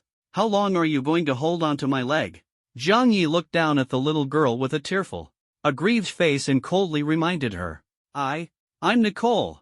Can we be friends? Her face turned as red as an apple, clutching Jiang Ye's pant leg tightly, as if she wouldn't let go unless he agreed. No, Jiang Yi gently pushed her away with his foot, responding indifferently. He had no time to waste on these irrelevant little brats. Ugh! Nicole fell to the ground, grimacing in pain, biting her lip in grievance, tears threatening to fall. What kind of Sigma man was this? Not even a little moved? Am I not cute? Or is it, you prefer more mature women? Tell me, I can change. Nicole climbed up from the ground, refusing to give up, persistently asking. Opportunities are earned, and they say a woman's pursuit of a man is like a thin veil. With her family background, as long as she was thick-skinned, she could definitely catch up to Jiang Yi. She just didn't recommend turning into the type Jiang Yi liked. The person I like is over there. Jiang Yi said with a faintly playful smile, pointing in the direction of a blonde twin-tailed girl. Ha? Really? Nicole's smile froze, her eyes filled with shock, nervously biting her lip, her hands anxiously clutching her skirt as she muttered to herself, who could possibly win your affection? Is she taller and more voluptuous than me, or cuter and more innocent, or perhaps colder and more alluring? She refused to believe it, biting her lip, staring at Jiang Yi, determinedly waiting for an answer. There's an old saying in the Great Xia, don't give up until you reach the Yellow River. Though a bit timid, her charm remained dazzling. Her suitors back in the beautiful country could fill a park, all of them social elites and career professionals. She wasn't pretending, she genuinely had little interest in men. But coming to this mysterious ancient Eastern country, she suddenly had an epiphany. Compared to the handsome boy in front of her, those so-called successful men paled in comparison. So stubborn Nicole grabbed her twin tails, tearfully trying to soften the heart of the man before her. She was confident in her charm. She absolutely didn't want to leave empty-handed, nor did she believe he would remain completely unmoved. Just turn around. And you'll see. Zhang Yi, however, was entirely unaffected, as if he couldn't feel the charm of the legal loli at all. Excuses. Nicole grabbed her twin tails. Pei Qinghuan squinted her eyes, hands clasped behind her back, like a tigress patrolling her territory, issuing a warning with a fake smile. Although the term fiancé was something she casually mentioned, it was better to believe it might be true than to dismiss it outright, right? As long as she kept asserting it loudly, she would eventually surpass this small goal. Xiao Yi already has someone he likes. Didn't you hear him say he likes me the most? Qin Xiang reminded coldly, her face displeased. She hadn't even noticed the competitors around her, already assuming the role of the woman Xiao Yi loved most in his heart. Want a lollipop? Here, take this and eat. It's… Song Shiyu pulled a strawberry-flavored lollipop from her pocket, feigning a smile as if teasing a child. Her stern face twisted into a grin that made her look like a lunatic, tinged with a sickly resentment. Hey, you're Miss Nicole, right? Don't go falling for the boss so presumptuously, or I'll be very upset. Sakura Jima Yui's eyes glinted coldly as she chuckled lightly, issuing her reminder. They had already caught up. This little brat, the elegant lady, the vixen, the ice queen, the Yamato Nadeshiko. The people you like, there are so many? Nicole bit her lip in shock, exclaiming in disbelief. The girls in front of her were no less charming than she was, some even more so. And there were so many of them, enough to fill a mahjong table. A bratty little girl, a cold beauty, a seductive vixen, an icy goddess, and a useless wife, each had their own unique appeal, and their strength was undeniable. Compared to them, she was utterly defeated. Now do you believe me? Zhang Yi's lips curled into a faint smile. If he hadn't been prepared, sensing the changes in the girl's heartbeats and distancing himself from the blonde loser in time, he might have been surrounded by this group of obsessive girls. No wonder you're unmoved, you already have so many beautiful girls. Nicole bit her lip, lowering her head in despair, her eyes dimming as she smiled bitterly in a daze. So, please keep your distance from Xiao Yi, okay? The girls silently surrounded her, their faces wearing fake smiles, but their tones were full of menace. With so many people and so little to go around, they could barely satisfy themselves, let alone let an outsider take a share. I won't give up. Facing the obsessive gazes of the girls, Nicole uncharacteristically mustered her courage, clenching her small fists and trembling as she growled softly. She couldn't afford to be weak anymore. You wicked little blonde brat, are you deaf? If you don't want to die, stay away from my fiancé. As expected, blondes are all troublemakers. I won't let you succeed. Do as you please, but I won't lose. The boss is hard to win over. If you don't want to cry in a corner, you'd better give up early. Some of the girls threatened her, while others tried to persuade her, all attempting to make the little blonde girl abandon her plans to steal him away. Ugh! Can we call a truce? Under the pressure of their encirclement, Nicole couldn't hold out any longer and obediently raised her hands in surrender. In the end, she was mercilessly bullied. Your blonde hair is so smooth. How do you take care of it? Shu Moli grabbed her twin tails and gave them a tug, marveling at their texture. Not only do you have a baby face, but your skin is so good. No way, I absolutely can't let you get close to Xiao Yi. Pei Qinghuan pinched the blonde's cheeks, immediately growing anxious. Her own skin was on the dry side and required constant hydration, making her envious of this blonde nobody's natural gifts. To think she could match me, this composure is worth at least 250. Moly! Qin Xiang gritted her teeth, exclaiming in surprise. When it came to figure, she absolutely couldn't lose to this wicked little girl. Boring. I want to see an all-out bloodbath. Song Shiyu pouted, hugging a statue as she watched the drama unfold with glee. Moreover, the blonde loser hadn't even eaten her candy, clearly a declaration of war. No matter what, she wouldn't back down. All right, stop bullying her. After the commotion, Sakura Jima Yui sighed helplessly, looking at the trembling little blonde girl with a hint of sympathy. Back then, she had been in the same position, nearly torn apart by the obsessive gazes of the girls. Wah, help, help! Nicole, with tears in her eyes, clutched her chest and trembled as she pleaded for help. Do as you see fit, Zhang Yi said, spreading his hands and shaking his head helplessly. The girls were like a flood of beasts. He didn't want to be surrounded and could only remain powerless. Still daring to complain? The girl sneered, circling the twin-tailed girl and casting shadows over her face. What are you doing? Don't tickle me. Ha ha ha. Nicole laughed and cried, pleading for mercy as she laughed. The girl's torment was utterly ruthless. At that moment, did I come at a bad time? Xiao Wu stumbled out of the 9-layer demon tower, still dazed, and awkwardly retreated upon seeing the girl's harsh punishment. Only then did the girls let go, stopping after a brief chastisement. No, Xiao, you came at just the right time. Nicole cried and laughed, her eyes full of hope. She struggled to stand, fearlessly hiding behind Zhang Yi, shrinking back and poking her little head out. Under the cold gazes of the girls, she gritted her teeth, suppressing her inner fear and trembling, and urgently looked at Xiao Hu, shouting, Xiao, help us quickly. The people in the square are so foolish, being led by the nose by that traitor Jibwood. They don't even think for themselves, blindly believing his distorted lies. They even claim Jiang Yi is a traitor colluding with the Jiao demon and successfully shifted the blame onto him. Nicole's eyes burned with anger, growing more furious the more she thought about it. Clearly, Jibwood was the one who betrayed everyone, blocked the way, and harmed others out of selfishness, yet those people believed his nonsense, spewing malicious words and even attacking Jiang Yi. This was absolutely intolerable. She would rather face the hostility of the girls than endure such injustice. Xiao, I want you to help Jiang Yi seek justice. As the second squad leader of the Infinite Battle Team, are the people around you all easily deceived fools?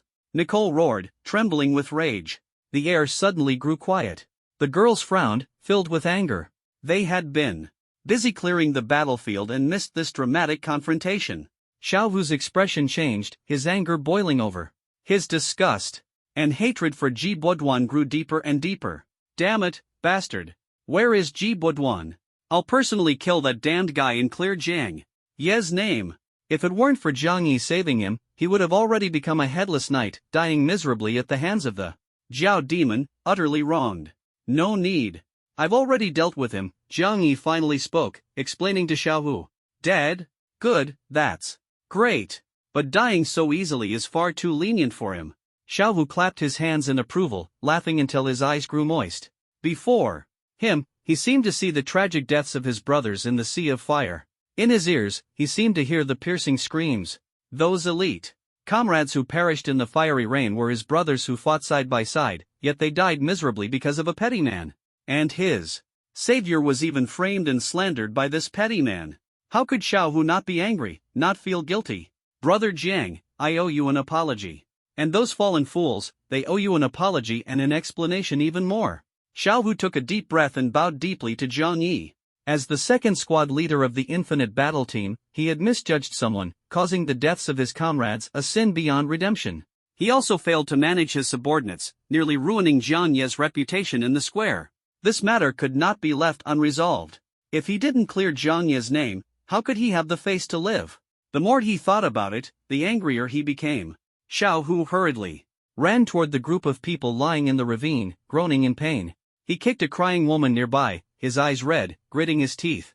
As he roared, anyone still alive, stand up. Stand up and listen carefully. The culprit behind the annihilation of the 3 battle teams is Ji Buduan, that road-blocking bastard. You fools were led by the nose by him and even attacked our savior. He sneered coldly, transforming into a 3-meter-tall berserker, wielding a double-edged giant axe, exuding murderous intent. His eyes were bloodshot, fixed on the terrified and bewildered crowd. As he roared angrily, apologize to Brother Jiang immediately, or don't blame my double-edged battle axe for showing no mercy. Xiao Wu had transformed into a 3-meter-tall muscular giant, his veins bulging and his blood-red eyes glaring. He let out a deafening roar, shaking the air around him. That's Captain Xiao Hu? Wasn't he ambushed and killed by those 2 traitors, Jiang Yi and Nicole? What on earth happened? What's going on inside the 9-tier demon tower? Didn't you hear Captain Xiao Hu explain? He already clarified everything. What the hell? Ji Buduan is the real traitor? He fled during the battle, summoned a skeletal dragon, and blocked the escape route for the 3 major teams? This is infuriating. The crowd, sitting on the ground in pain, gradually regained their senses. Amidst Xiao Wu's thunderous roar, exclaiming and discussing in shock. Captain Xiao Wu, if Jiang Yi isn't the traitor, then what about that terrifying Jiao demon? A young woman in a deep V-neck outfit, sitting on the ground with a pale face, raised her hand in confusion. That terrifying Zhao demon had destroyed the three major teams, and even Captain Xiao Wu couldn't handle it. Judging by his injuries, it was already a miracle he had survived. But what about the Zhao demon, as powerful as a calamity-level boss? Was it trapped inside the 9-tier demon tower, unable to escape? Or had Zhang Yi defeated it? Looking at the deep ravine stretching for dozens of miles nearby, the young woman instinctively swallowed hard.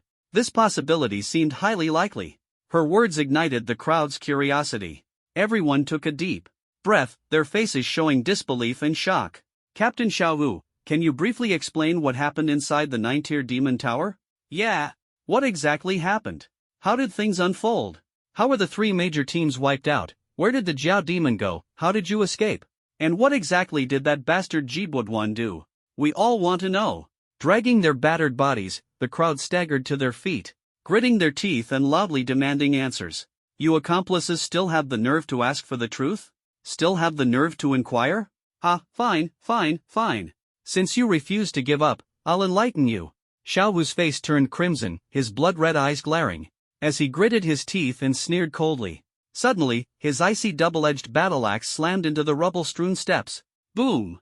The sound of metal clashing and debris scattering filled the air. The crowd, terrified by his murderous aura, retreated repeatedly, their faces showing fear as they swallowed nervously, deeply shaken. Fine. You bunch of fools. Xiao Wu pointed at them, his face cold, and continued to roar.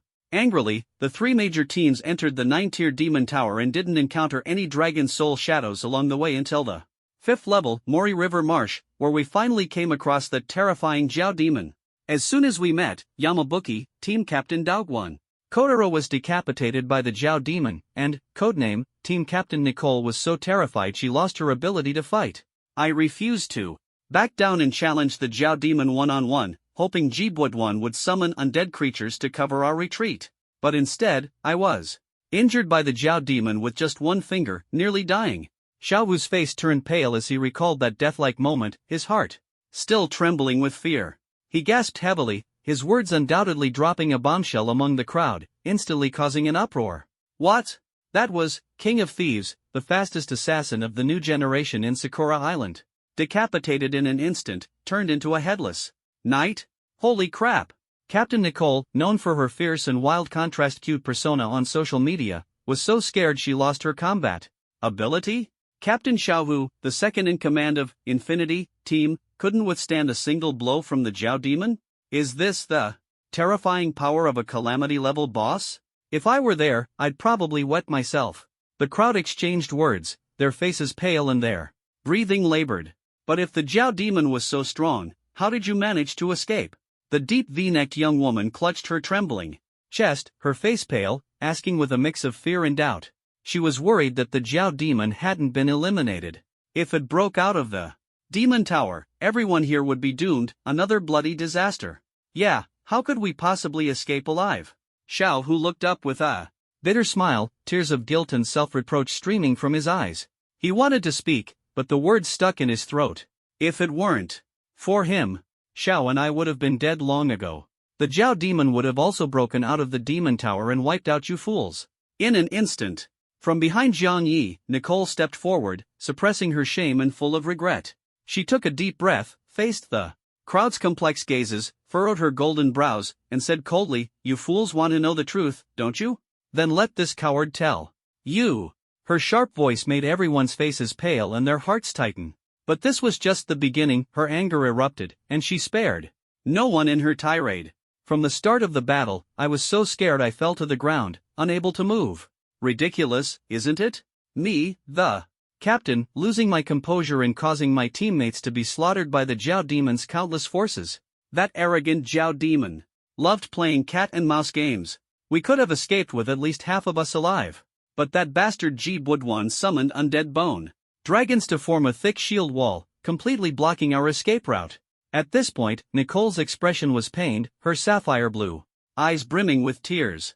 She bore undeniable responsibility for her teammates' tragic deaths. As the captain, she had collapsed and lost control, utterly failing in her duties. Biting her lip, she looked at the tears on Xiao Hu's face and felt his pain. She quietly glanced back at the silent girls, who were so frightened by the tragic scene that they avoided her gaze, finally settling on Zhang Yi's handsome figure. As if receiving invisible encouragement, Nicole took a deep breath, looked at the astonished crowd, and shouted fiercely, Ji Budwan escaped. Completely, and you all know what happened next. In the 9-layer demon tower, the Jiao demon raised its foot to crush Xiao Hu's head. But Jiang Yi kicked it away.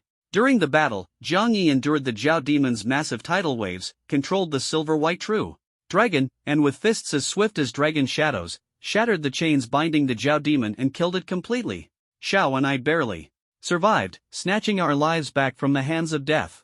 Recalling the terrifying killing intent of the silver dragon's fist aura and the blood mist that filled the air, Nicole felt a chill in her heart, yet couldn't help but blush. She owed her survival entirely to Jiang Yi's life-saving grace.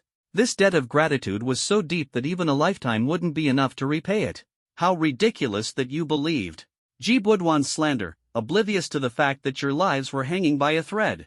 If Jiang Yi hadn't killed the Jiao demon, none of us would have escaped death. And now you dare to suspect him of being a traitor?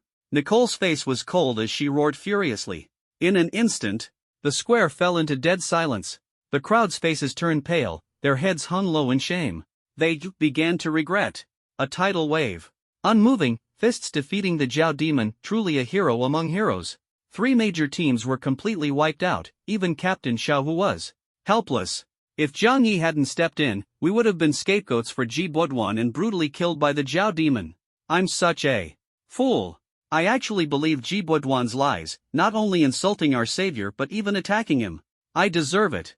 The crowd lowered their heads. In shame, their faces full of regret, crying bitterly. What's the use of crying? You accomplices to the traitor were just moments ago eager to help the villain. Now you've been slapped awake, and one by one you're admitting your mistakes. Why didn't you do this earlier? Nicole raised her head, her face icy and full of disgust. If Jiang Yi hadn't stepped in to save her, she would have been killed by these accomplices in the chaos. Twice in total. If it weren't for hiding behind Jiang Yi amidst the overwhelming firepower, she would have been done for. We know we were wrong, we were deceived too. Yes, it was Ji Budwan's lies that confused us and led us astray. We're sorry, truly sorry. The crowd's expressions were complex as they lowered their heads, apologizing repeatedly. Jiang Yi merely looked at them coldly, showing no reaction to their belated apologies. Regret now, what use is it? You don't realize your mistake, you just realize you're about to die, Nicole sneered, her brows furrowed in disgust. The group swallowed hard, their minds still echoing with the silver dragon fist aura that had pierced through the entire abyssal dragon tomb. The oppressive feeling of death lingered, refusing to dissipate. They gasped for air, their faces pale, still shaken with fear. Thud.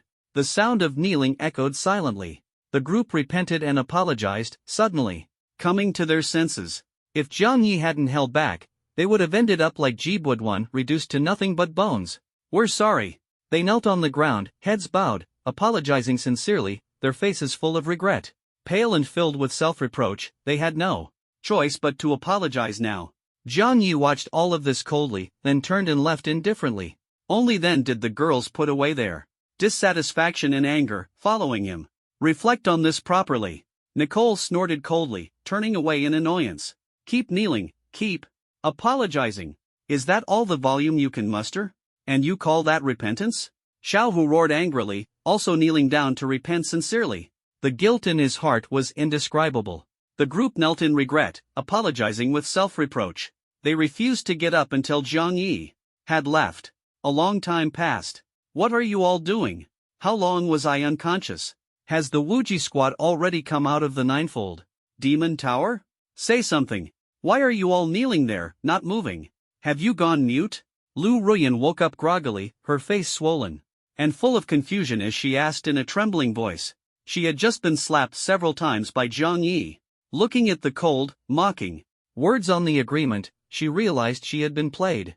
She wasn't a fool. Unable to catch her breath, she had fainted in anger. Now that she had finally woken up, she had missed the chance to enter the tower and lost the opportunity to prove herself. She was so furious her whole body felt cold. She still had an upgrade loan to repay, owing over 2 million. The pressure weighed heavier than the pain in her chest. If she couldn't enter the core of the Wuji squad, her future was doomed. Not to mention losing Jiang Yi, her money bag. How was she supposed to earn gold coins now? Lu Ruyan clutched her throbbing forehead, enduring the pain and trying to dispel her chaotic thoughts. Better late than never. The most important thing now was to explain everything clearly to Captain Xiaohu, and then settle the score with Jiang Yi. She was a member of the Wuji squad. Being beaten by an outsider was equivalent to slapping the Wuji squad in the face. She couldn't tolerate it, and neither could the Wuji squad. She planned to pretend she had been extorted and swindle a hefty sum from Jiang Yi. The group knelt until their legs were numb, their faces full of regret, but they completely ignored Lu Ruyan's words, continuing to apologize hoarsely until their voices were gone. Ridiculous. Lu Ruyan frowned, looking at her face, swollen like a pig's head, her eyes narrowed into slits. What on earth was going on? She woke up to find the square in ruins and everyone still kneeling? Lu Ruyan, where were you earlier? Xiaohu raised his head, looking at the kneeling Lu Ruyan with a furrowed brow, his voice heavy. Captain Xiao. Wu, you have to speak up for me. Lu Ruyan cried as she ran to Xiaohu's side, crouching down and trembling as she complained. What happened to you? Xiaohu squinted, sensing something was off. Lu Ruyan hadn't entered the demon tower, disrupting his plans. Otherwise, she too would have turned to ash in the rain of arrows. Captain Xiao, you have to help me. I kindly signed a breakup agreement with Jiang Yi, but he got so angry he beat me like this and even insulted our Wuji squad, calling us all trash. Lu Ruyan lowered her head, crying pitifully. The surroundings fell eerily silent. Even the apologies stopped, leaving only her heavy breathing. Are you saying these injuries were caused by him? Xiaohu raised his head, coldly scrutinizing her face, swollen and bruised. Lu Ruyan had left the team without permission, gone to find Jiang Yi, and been beaten unconscious. Now she was here crying. What kind of game was she playing? Of course it's true. When he hits women, he does it ruthlessly and precisely. The most outrageous thing is, they even insulted our Wuji battle team, saying that, Captain, you're a coward who can't face people. Captain, you must help me, get justice for me. Lu Ruyan slowly raised her head, her swollen face streaked with tears, speaking with grievance. Is that so? Xiaohu took a deep breath, veins bulging on his forehead, burning with anger. Seeing him like this, Lu Ruyan felt secretly delighted. Her plan to extort money seemed promising. Someone was going to have a bad day today. Look at my face. It's swollen like a pig's head. He didn't just hit my face, he practically slapped the face of our Wuji battle team. Lu Ruyan spoke tearfully, her eyes brimming with tears, full of grievance. You're right, I am indeed a coward. The reputation of the Wuji battle team has been completely ruined by me. Xiaohu suppressed his anger and let out a bitter laugh. He had misjudged someone, entrusting the heavy responsibility to Ji Buduan, which led to the despair and death of his comrades who fought alongside him. Now, he didn't even have the courage to lift his head. Ha, Captain? What are you even talking about? Jiang Yi almost beat me to death. Lu Ruyan froze, pointing at her face swollen like a pig's head, unable to hold back her low growl. You should thank him. Xiaohu took a deep breath, frowned, and reminded her seriously. If Jiang Yi hadn't knocked Lu Ruyan unconscious, this woman who loved to feign pity and was greedy for money might have already died in the fire. Or worse, she might have colluded with Ji Buduan and ended up dead at his hands. I should thank him? Lu Ruyan froze, instinctively, shouting in anger. Being beaten like this, and she still had to thank Jiang Yi? This was madness. Yes, you should thank him. Otherwise, you'd already be dead. Xiaohu calmly reminded her, lowering his head, sinking into his own guilt. Lu Ruyan finally couldn't hold back. She had been beaten by Jiang Yi to the point of looking like a ballpoint pen, and now she had to thank him for showing mercy? She wasn't some kind of freak, she wouldn't pretend to be satisfied. If she could fight back, she would have done so long ago. How could she possibly thank him? The more she thought about it, the angrier she became. Lu Ruyan was almost consumed by her fury. She stared at the despondent Xiaohu, sneering coldly as she questioned him. Captain, your team member was beaten, and you don't stand up for me, not even react, but instead tell me to thank him? Ha, what a joke. Wuji battle team, turns out you're just a bunch of useless show-offs. Since Xiaohu wouldn't help her, she'd go find the captain of the first battle team, Shen Yun. As a fellow woman, as long as she exaggerated the story and showed off her injuries, she was sure to win Chen Yun's sympathy and get her to teach Jiang Yi a harsh lesson. With this plan in mind, the man kneeling before her no longer seemed worth her attention. Lu Ruyan sneered coldly, stood up, and turned to leave. A bunch of lousy men, they wouldn't delay her progress. Stop! Xiao Hu stood up, burning with anger, and shouted coldly. Lu Ruyan was startled, turned back with a cold face, and laughed in anger instead. What? Am I wrong? If you won't stand up for me, I'll go find Captain Chen Yun. You men are all the same. Only us women understand women's struggles. She complained loudly, completely losing her patience. She didn't care why Xiao Hu kept kneeling. Nor did she want to. Right now, the most important thing was to find her childhood friend Ji Buoduan, then head to the Dragon Palace together.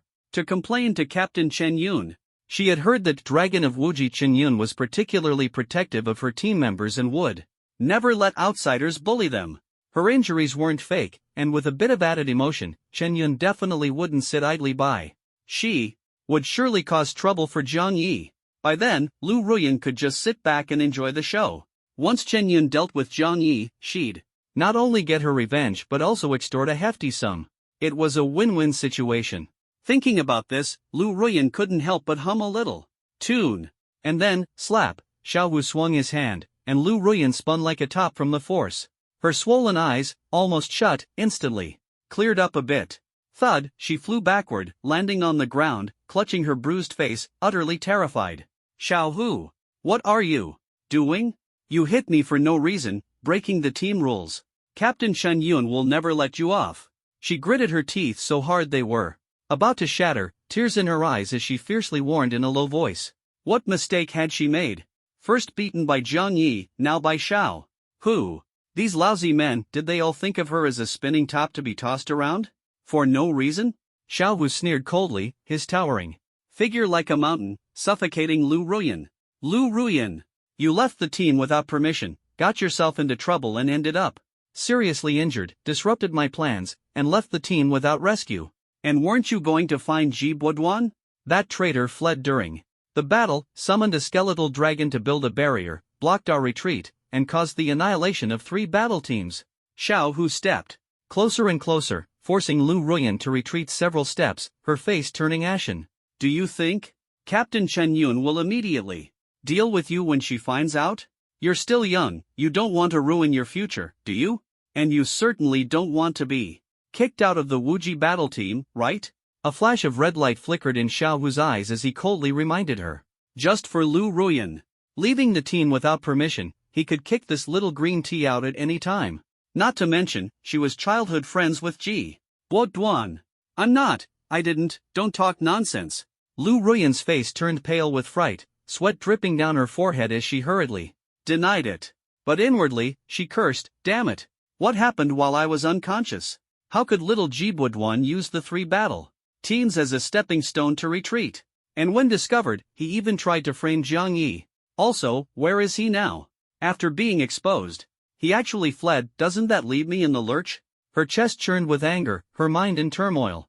Lu Ruyan bit her lip, wishing she could curse Ji Buoduan to the heavens. If Captain Chen Yun found out, she'd probably be kicked out of the team immediately.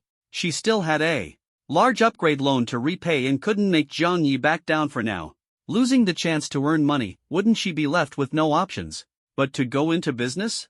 No way. She was on a high-end path and didn't want to engage in low-margin, high-volume trade. Captain Xiao, you know I don't understand Ji Buoduan's situation. Could you help me say something good to Chen Yun so I won't be kicked out of the team? She cried pitifully, her voice trembling as she pleaded. Regretting now? What were you doing earlier? Xiao Hu sneered coldly. I was going to find Jiang Yi.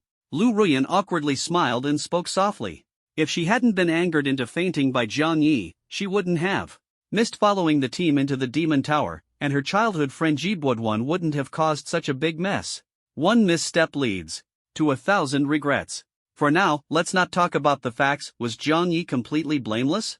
Ha, that's why I told you to thank him. Otherwise, you'd already be dead in the Demon Tower, or colluding with your childhood friend to betray the 3 battle teams. Xiao Hu's face darkened as he shouted angrily. He had seen through Lu Ruyan and Ji Buoduan. If he hadn't planned to use Ji Buoduan as a necromancer to control the dragon soul in the Demon Tower, he wouldn't have trusted these 2 unreliable people so easily. What a hassle. I'll thank him in person. Lu Ruyan tried to change the subject, awkwardly smiling, but her eyes showed no trace of gratitude. How could she possibly thank that scoundrel Jiang Yi? She hated him enough as it was. Now daring to hit her, thank goodness they broke up early, or she'd be facing domestic violence every day in the future. By the way, where's Ji Budwan? Did he escape? She couldn't help but ask, scanning the surroundings. Apart from the silent crowd and the bloodstains stretching far and wide, there was no sign of Ji Budwan in the ruins. Do you really want to know where he is? Xiao Wu's face carried a faint smile, his tone laced with mockery. Was he caught? Lu Ruyan's heart tightened, her face turning grim. She suddenly felt a sense of foreboding. Could her unreliable childhood friend really have been captured and sent to the Dragon Palace for Captain Chen Yun to deal with? If that's the case, she would also be implicated and directly kicked out of the Wuji battle team? No, that absolutely cannot happen. He's right in front of you, isn't he? Xiao Wu sneered, his gaze shifting slightly to remind her. In front of me? Where? Lu Ruyan panicked, looking around frantically, but she couldn't see even a shadow of Ji Budwan. Where on earth had that guy gone? Look, he's right there. Xiao Wu pointed at the blood-red ravine on the ground, his tone indifferent. Go ahead. Try to piece the fragments together. Suddenly, what? Lu Ruyan was so frightened that she fell to the ground, staring at the bloodstains in the ravine, completely stunned. Where was her childhood friend? How had he turned into this pool of blood and flesh the moment she woke up? Was there still a chance for resurrection in this situation? Ji Budwan is dead? Who did this? Lu Ruyan's tears flowed uncontrollably as she choked out the question. The person you should be thanking, Xiao Wu said coldly, glancing at her with a sinister smile. It's him, the person I should thank. Lu Ruyan pointed at herself, tears streaming down like rain. Her heart ached so much she could barely breathe. She collapsed to the ground, his image repeatedly flashing in her mind as she muttered blankly. Jiang Yi? Ji Budwan was dead. Her entire world collapsed in an instant. Lu Ruyan staggered, like a shattered mirror, her heart broken into countless pieces. Impossible. You must be lying to me, right? Her face turned pale, her expression frantic and helpless, her eyes filled with dim terror. She looked up and screamed like a madwoman. She didn't believe it.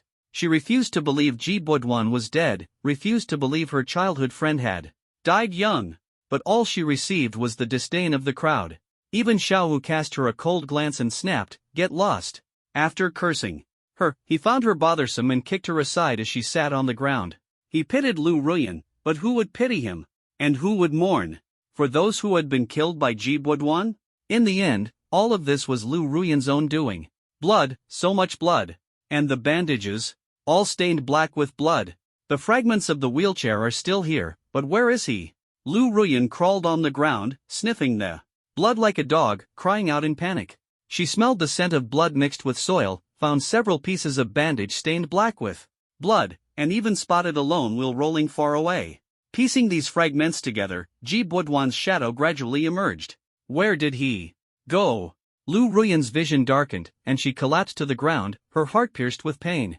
Ji Budwan is already dead, Xiao Wu said indifferently, standing up silently. And you have been kicked out of the Wuji battle team. If I see you harassing Brother Jiang again, playing those dirty tricks, Lu Ruyan, you wouldn't want the Wuji battle team to take revenge on you, would you?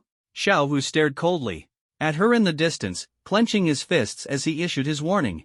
No! How can you kick me out of the team? Lu Ruyan's heart tightened, her head spinning and ears ringing.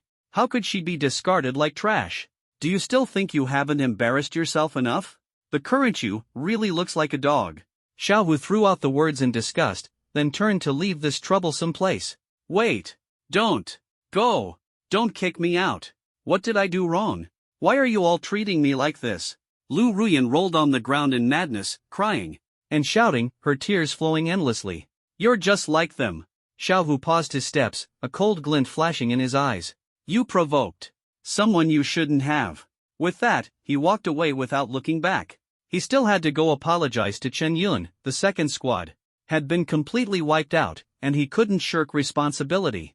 And the third squad, the group of useless people in the square, had also provoked someone they shouldn't have. Someone I shouldn't have provoked. Lu Ruyan froze, a familiar figure suddenly flashing through her mind. In her ears, those words rang out clearly, Jiang Yi? She sat dazed on the ground, her tear-filled eyes brimming with terror. On the ruins of the square before her, injured and repentant people knelt everywhere. Their knees were bruised, their heads bowed, their faces filled with fear, constantly bowing and apologizing, her voice hoarse but unrelenting. Jiang Yi, I'm sorry. Truly sorry. I shouldn't have. Only listened to Ji Budwan's one-sided words. Wah! I regret it so much, truly regret it. A buzzing sound echoed in her ears. They are all afraid of Jiang Yi? Over 1,000 people are actually kneeling and apologizing? Even the Wuji battle team can't measure up. Why? Was I so blind back then to break up with him? Lu Ruyan knelt on the ground, desperately slapping her own face. Slap! Slap! Her palms were red and swollen, the skin broken. The more physical pain she felt, the deeper her regret grew. She regretted it, truly regretted it. If she hadn't broken up with Jiang Yi half a month ago, wouldn't she now have a boyfriend who loved her, cared for her, and was powerful? Unlike now, where her once proud undead monarch had died miserably like a clown, and she herself had been implicated and kicked out of the team. The cold reality was laid bare before her. Burdened with 2 million in debt, her reputation in ruins, where did her future lie? Jiang Yi, if I say I regret it now, could we get back together? She murmured softly, tears glimmering in her eyes. After the breakup, Lu Ruyan was filled with remorse. Leaving the abyssal dragon tomb, Jiang Yi and his group quickened their pace, heading straight for the Dragon Palace. He had sent out his charm pet ahead to gather intelligence while clearing nearby obstructive experience monsters. At a ruined outpost, the girls sat resting. Jiang Yi wandered nearby, waiting for news from the charm pet. Xiao Yi, I, along with the colorful sheep and that fox, have already scouted everything. Hill wagged her tail as she floated over to Jiang Yi. The Dragon Palace isn't far from here, but it's fraught with danger. We must pass through the territory of the 9 sons of the Flood Dragon. We've already killed the 9th son, Long Jiao, and the 8th son, Long Yan. The Flood Dragon Emperor will never let this go. She tiptoed and leaned close to Jiang Yi's ear, whispering softly. But she stumbled, losing her balance, and her soft body fell against Jiang Yi's shoulder, her pink lips lightly brushing his cheek. Ah! It's been so long since I replenished Xiao Yi's energy, my body feels weak. You can't blame Hill for this, the silver dragon. Princess licked her lips, her silver white eyes glinting mischievously. She had done it on purpose, seizing the chance to steal a kiss. Just replenishing this little bit? I'm not that stingy, Jiang Yi frowned, glancing at the smug silver dragon princess, sighing helplessly. Ha! Hill froze, her face instantly turning red. She sneaked a glance at the other girls, who hadn't noticed, then tiptoed closer, snuggling into Jiang Yi's embrace. Hill is so tired, finally, I can rest for a while. The silver dragon princess closed her eyes, sighing lazily. Xiao Yi had been monopolized by the other girls for so long, she was a little jealous. 2 of the 9 sons of the Flood Dragon have been eliminated, 7 remain, along with the old Flood Dragon Emperor. The hidden mission of the Undying Dragon Maiden is still incomplete. 4. The experience and rewards, we must continue to trouble them. Jiang Yi held the soft silver dragon princess, sighing softly.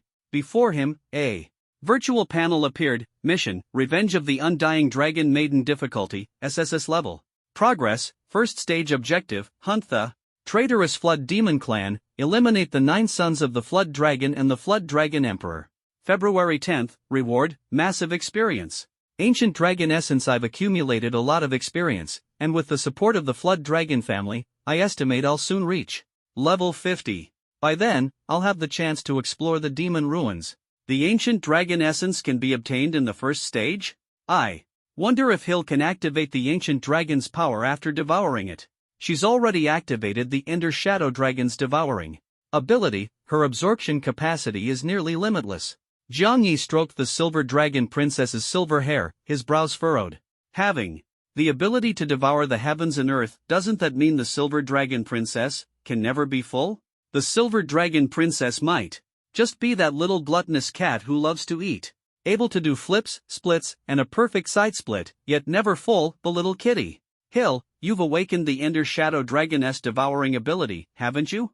Jiang Yi rubbed the icy soft cheeks of the dragon maiden, feeling a bit worried. He was still young and didn't want his pocket money to run out prematurely. That's right. Hill squinted her eyes comfortably, swaying her silver-white dragon tail, and let out a soft hum. The ancient dragon power she had awakened. If it weren't for Xiao Ye's reminder, she might have completely forgotten about it.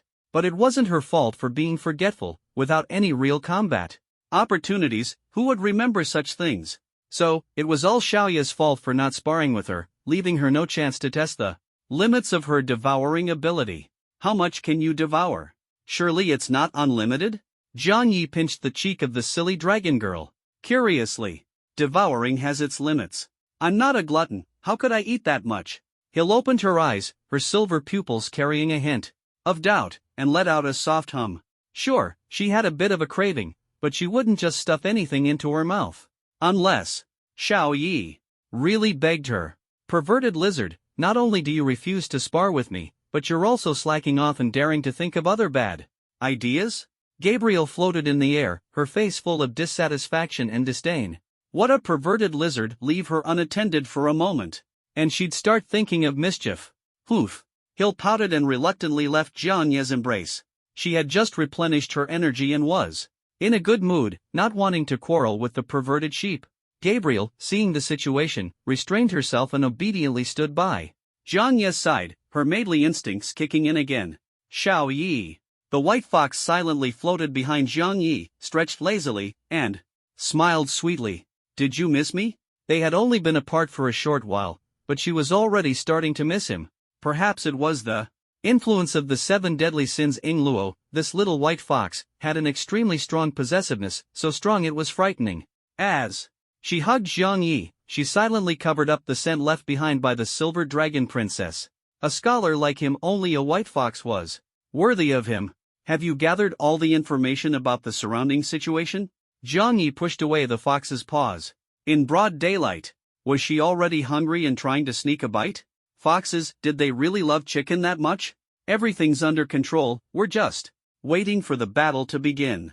Hill stretched lazily, humming softly. She had replenished her energy and was finally no longer sleepy. Don't let your guard down, perverted lizard. Right in front of the outpost is the territory of Long Fong, the 8th son of the dragon Emperor. The fallen angel tugged at the silver dragon princess's tail, reminding her seriously. She was highly vigilant except when it came to Xiao Yi. She wasn't afraid of the consequences of carelessness. Scholar, I figured out everything you asked me to investigate. We'll discuss the payment tonight. Ing Luo licked her lips, her snow-white eyes filled with a craving for delicacies. She waved the paper fan in her small hand, elegantly covering half her face, and continued, first, let's talk business. The 8th son, Long Fong, is an electrified toad. His toad ridge is filled with thick poisonous gas and crawling with venomous creatures. Getting through won't be easy. With the paper fan covering half her delicate face, Ing Luo complained with a hint of frustration. Dragons have 9 sons, each with their own traits. The dragon emperor is truly ruthless, not even sparing a toad. Jiang Yi chuckled in amazement, finding it unbelievable. As a person, one should have limits, at least not like this. What a hassle. Poisonous gas everywhere, blotting out the sky and sun. Getting through will definitely be difficult. But the paper fan closed gently, and a smile appeared on Ing Luo's lips, her white teeth clearly visible. As long as Xiao Yi hides in my fox den, with my protection, the poisonous miasma won't harm you at all. I am the saintess of Qingxiu, immune to all poisons. Protecting you is more than enough. Taking the opportunity, Ing Luo nestled into Jiang Ye's embrace, her snow-white eyes glinting with a hint of greed, while the foxtail beneath her skirt swayed gently. The frail scholar, poisoned, and the soft-hearted white fox with no other choice but to shield him from the poison herself. She had seen this kind of scenario play out hundreds of times and was already well versed in it. How could a delicate scholar not be utterly captivated by her, the saintess? Ugh! Hill covered her mouth, her face turning bright red. What a silly fox, Gabriel muttered, her lips twitching as she tried to suppress her laughter. What are you laughing at? Ing Luo, her face even redder, glared at them in dissatisfaction. Was she really that funny? Shouldn't the silver dragon and the angel be jealous? After all, only she is immune to all poisons and can accompany Xiao Yi through the poisonous miasma. Maybe they thought of something funny. Jiang Yi sighed, shook his head, and smiled. The holy maiden white fox was new and still unaware of his abilities. Something funny. Ing Luo frowned slightly, her snow-like eyes suddenly trembled, her face turning as red as a ripe apple, so embarrassed she wanted to bury herself in Jiang Ye's arms and cry. That hateful scholar. Enchanted by the silver dragon and the angel, completely bewitched, yet clearly possessing the divine gift, talent to be immune to all poisons, and still didn't bother to tell me. Making me lose face, you must compensate me for a lifetime. The proud holy maiden White Fox buried herself in Jiang Yi's arms, trembling shyly. She had been feeling smug, thinking she could monopolize the scholar by using the poisonous miasma. But alas, it was just the White Fox's own wishful thinking, leaving her utterly disappointed. Picking up a fox maiden for free, who wouldn't want such a good thing? Jiang Yi rubbed her soft fox ears and said, with a smile, it was just chicken meat to eat to one's fill. Tightening his belt and saving a bit of money was still manageable. But since you have the ability to be immune to all poisons, I'll just stick with you and hide by your side, won't I? This little lady is very delicate, allergic to pollen, and most afraid of the sky full of poisonous clouds. Her snow-like eyes turned slyly, Yingluo's lips curled slightly, and she exclaimed. Her exaggerated expression was as intense as the aroma of tea. Hill and Gabriel's foreheads throbbed with veins burning with anger. A fox is still a fox, one must never let their guard down. Otherwise, before you know it, your home will be stolen, and you'll have nowhere to cry. If you don't mind, then follow me. Jiang Yi rubbed her fox ears, feeling a bit helpless. Yay! The adorable face nestled in Jiang Yi's arms. Yingluo shook her long hair like a fox's tail, smiling triumphantly. Loss turned into profit, and the plan succeeded. I wanted to. I'm also allergic to pollen. Hill pouted, pulling Jiang Yi's arm in dissatisfaction, speaking jealously. Me, too, Gabriel replied coldly, her face dark, grabbing Jiang Yi's other arm, wishing she could immediately settle accounts and divide the assets. In an instant, the girl's jealousy spread like air. Jiang Yi suddenly felt a sense of unease. Could it be another chaotic battle of jealousy? Come on, Silver Dragon, Angel, or Fox Spirit, choose one. If you don't choose, we'll take one on the left and one on the right and divide the assets ourselves. They surrounded Jiang Yi, their faces showing a clear hint of desire. Xiao Yi refused to give, so they decided to divide it themselves. He weighed over 100 pounds, with plenty of meat on him. Though it wouldn't be enough to feast on, it wouldn't leave them starving either. Gulp! Jiang Yi swallowed hard, sweat sliding down his forehead. These beloved consorts were now using their gratitude as an excuse to make a move. Only children make choices. Jiang Yi spread his arms wide and, while they weren't paying attention, pulled them all into his embrace one by one. Greedy! The silver dragon princess blushed slightly, leaning on his left shoulder, pouting lightly. She was a bit dissatisfied but couldn't bear to give up this asset. After all, lively Xiao Yi was still the best playboy. Gabriel bit her lip, her eyes shimmering with tender tears. He was so biased, why couldn't he pay a little more attention to her? If it wasn't the silver dragon princess, it was the white fox. This was too unfaithful. She didn't want to be just a useless maid. Stop being so fickle. Yingluo bit her lip, humming in dissatisfaction. Jealousy, greed, and desire erupted simultaneously in her heart, and her strong possessiveness made her restless. It's time to set off. Jiang Yi pretended not to hear, acting as if he were a dead pig unafraid of boiling water. He smiled and gently kissed the foreheads of his beloved consorts. In an instant, they froze. The dissatisfaction in their hearts slowly dissipated, leaving only unexpected joy. Meanwhile, natural disaster Toad Ridge green poisonous smoke covered the sky, shrouding the pitted hills. Report, boss. Lord Dragon Emperor's target has appeared nearby. A three-legged stinky toad, sticking out its tongue, hopped over energetically. Call me madam. The round, plump toad's face was full of displeasure as she snorted. Despite her heavy makeup, it couldn't hide the bumps and poisonous spots all over her face. As her anger flared, the mountain of flesh on her body trembled, making onlookers shudder in fear. This toad had actually gained sentience. Yes, boss, of course, boss. The three-legged toad quickly nodded and bowed. Gat. Lost, you useless fool who can't even understand toad language. Long Fong burst into a fit of laughter, her long, foul-smelling, dark green tongue whipping out and sending the disobedient stinky toad flying. She hated it when her subordinates called her boss. It was so unrefined. A peerless beauty like her should be addressed as madam. Ugh, such an eyesore. Once I deal with Father Emperor's target, I'll come back and properly teach you deaf toads a lesson. Long Fong exhaled a puff of foul air and snorted lightly. With a powerful leap of her thick toad legs, she shot into the air like a cannonball. Boss, I'm a frog, a frog. A small frog covered in drool lay weakly in a poisonous pit, correcting her in a feeble voice. I'm a frog, ribbit ribbit. Moments later, green mist spread outside Toad Ridge. If they've left the abyssal dragon tomb, it means the true dragon empress's treasure has been stolen. Heh, that lecherous old man father emperor, going to any lengths for that dragon pearl, even sending ninth brother, that idiot, and eighth brother, that hypocrite, to kill and steal for it. And the result? Those two are probably dead by now, right? Long Fong sneered as she gazed at the distant figures, her emerald green toad eyes filled with murderous intent. She didn't care about her brother's lives, but that dragon pearl, she had coveted it for a long time. With the dragon pearl, I can shed this ugly skin, become beautiful and alluring, find a few hundred handsome men to accompany me, and return to Toad Ridge to enjoy life. Long Fawn licked her lips greedily at the thought. Her current state was a nightmare for the consorts in her harem. After a few days of torment, they would need to be replaced with a new batch. But with the dragon pearl, it would be different. That healing dragon pearl could cure the poisonous sores and rotting flesh on her body, restoring her to a beautiful and healthy form.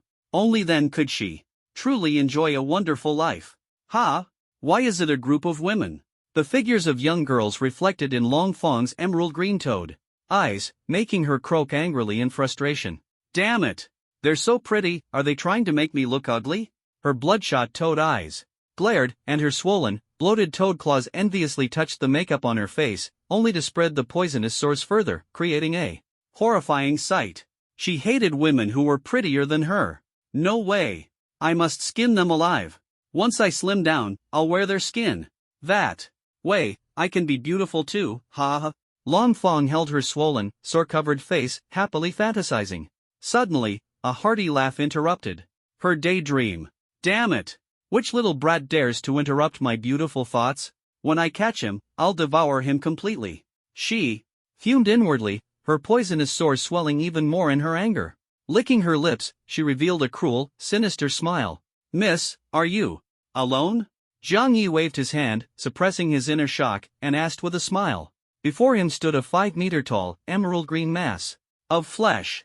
The surface of the flesh was pitted and covered in bumps and oozing, festering poisonous sores. The dried poisonous fluid was black and purple, utterly revolting. Calling her miss was nothing short of a joke. Nashi had a square figure, immense strength, and was the most outstanding beauty of the Dragon Palace and the Mirage Sea. Skills: Toad Mountain, Poison Mist Rain. Attributes: Constitution 10,000 points, Strength 10,000 points, Agility 250 points, Spirit 250 points over 10,000 attributes? This square-shaped toad possessed astonishing power. Zhang Yi marveled secretly, one shouldn't judge a person by their appearance, nor should a toad be underestimated. This man is actually so handsome. Long Fong froze, staring intently at Zhang Yi's handsome figure, her emerald green toad face almost turning red. Compared to Zhang Yi, the men she had collected over the years were utterly worthless, a complete waste of resources. How could there be a fair-faced young man in this desolate wilderness? Could he be a favorite of those women, sent to spy on intelligence? Humph, a bunch of wretched women, eating so well. No way. Since this pretty boy has come, he must stay with me. Long Fong swallowed hard, making up her mind. First deal with those annoying women, then capture this careless pretty boy in front of her and enjoy him thoroughly. After years of consuming ordinary fare, she could finally savor true delicacy. The young man before her was simply perfect and absolute treasure. She liked him very much. Little brother, your words are so sweet. Unfortunately, I'm no longer young and can't be considered a maiden. To be honest, I am the Toad Fairy, already engaged. Just call me madam. But little brother, did you get separated from your teammates? How did you end up here? Long Fong laughed coquettishly, her voice eerie enough to make one's skin crawl and goosebumps rise all over. Madam is right. This Toad Ridge is filled with poisonous mist, and my eyesight isn't good. I accidentally got separated from my teammates. Alas, what should I do? Zhang Yi smiled bitterly, pretending to be anxious. The sinister tone was overwhelming, and he might have overacted a bit. If you can't find your teammates, then forget it. I wonder, little brother, would you be willing to?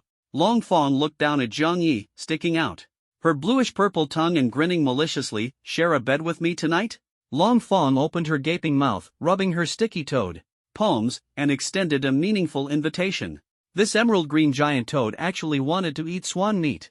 But, if I stay away for too long, my teammates will worry. I'm afraid I can't agree to Madam's request.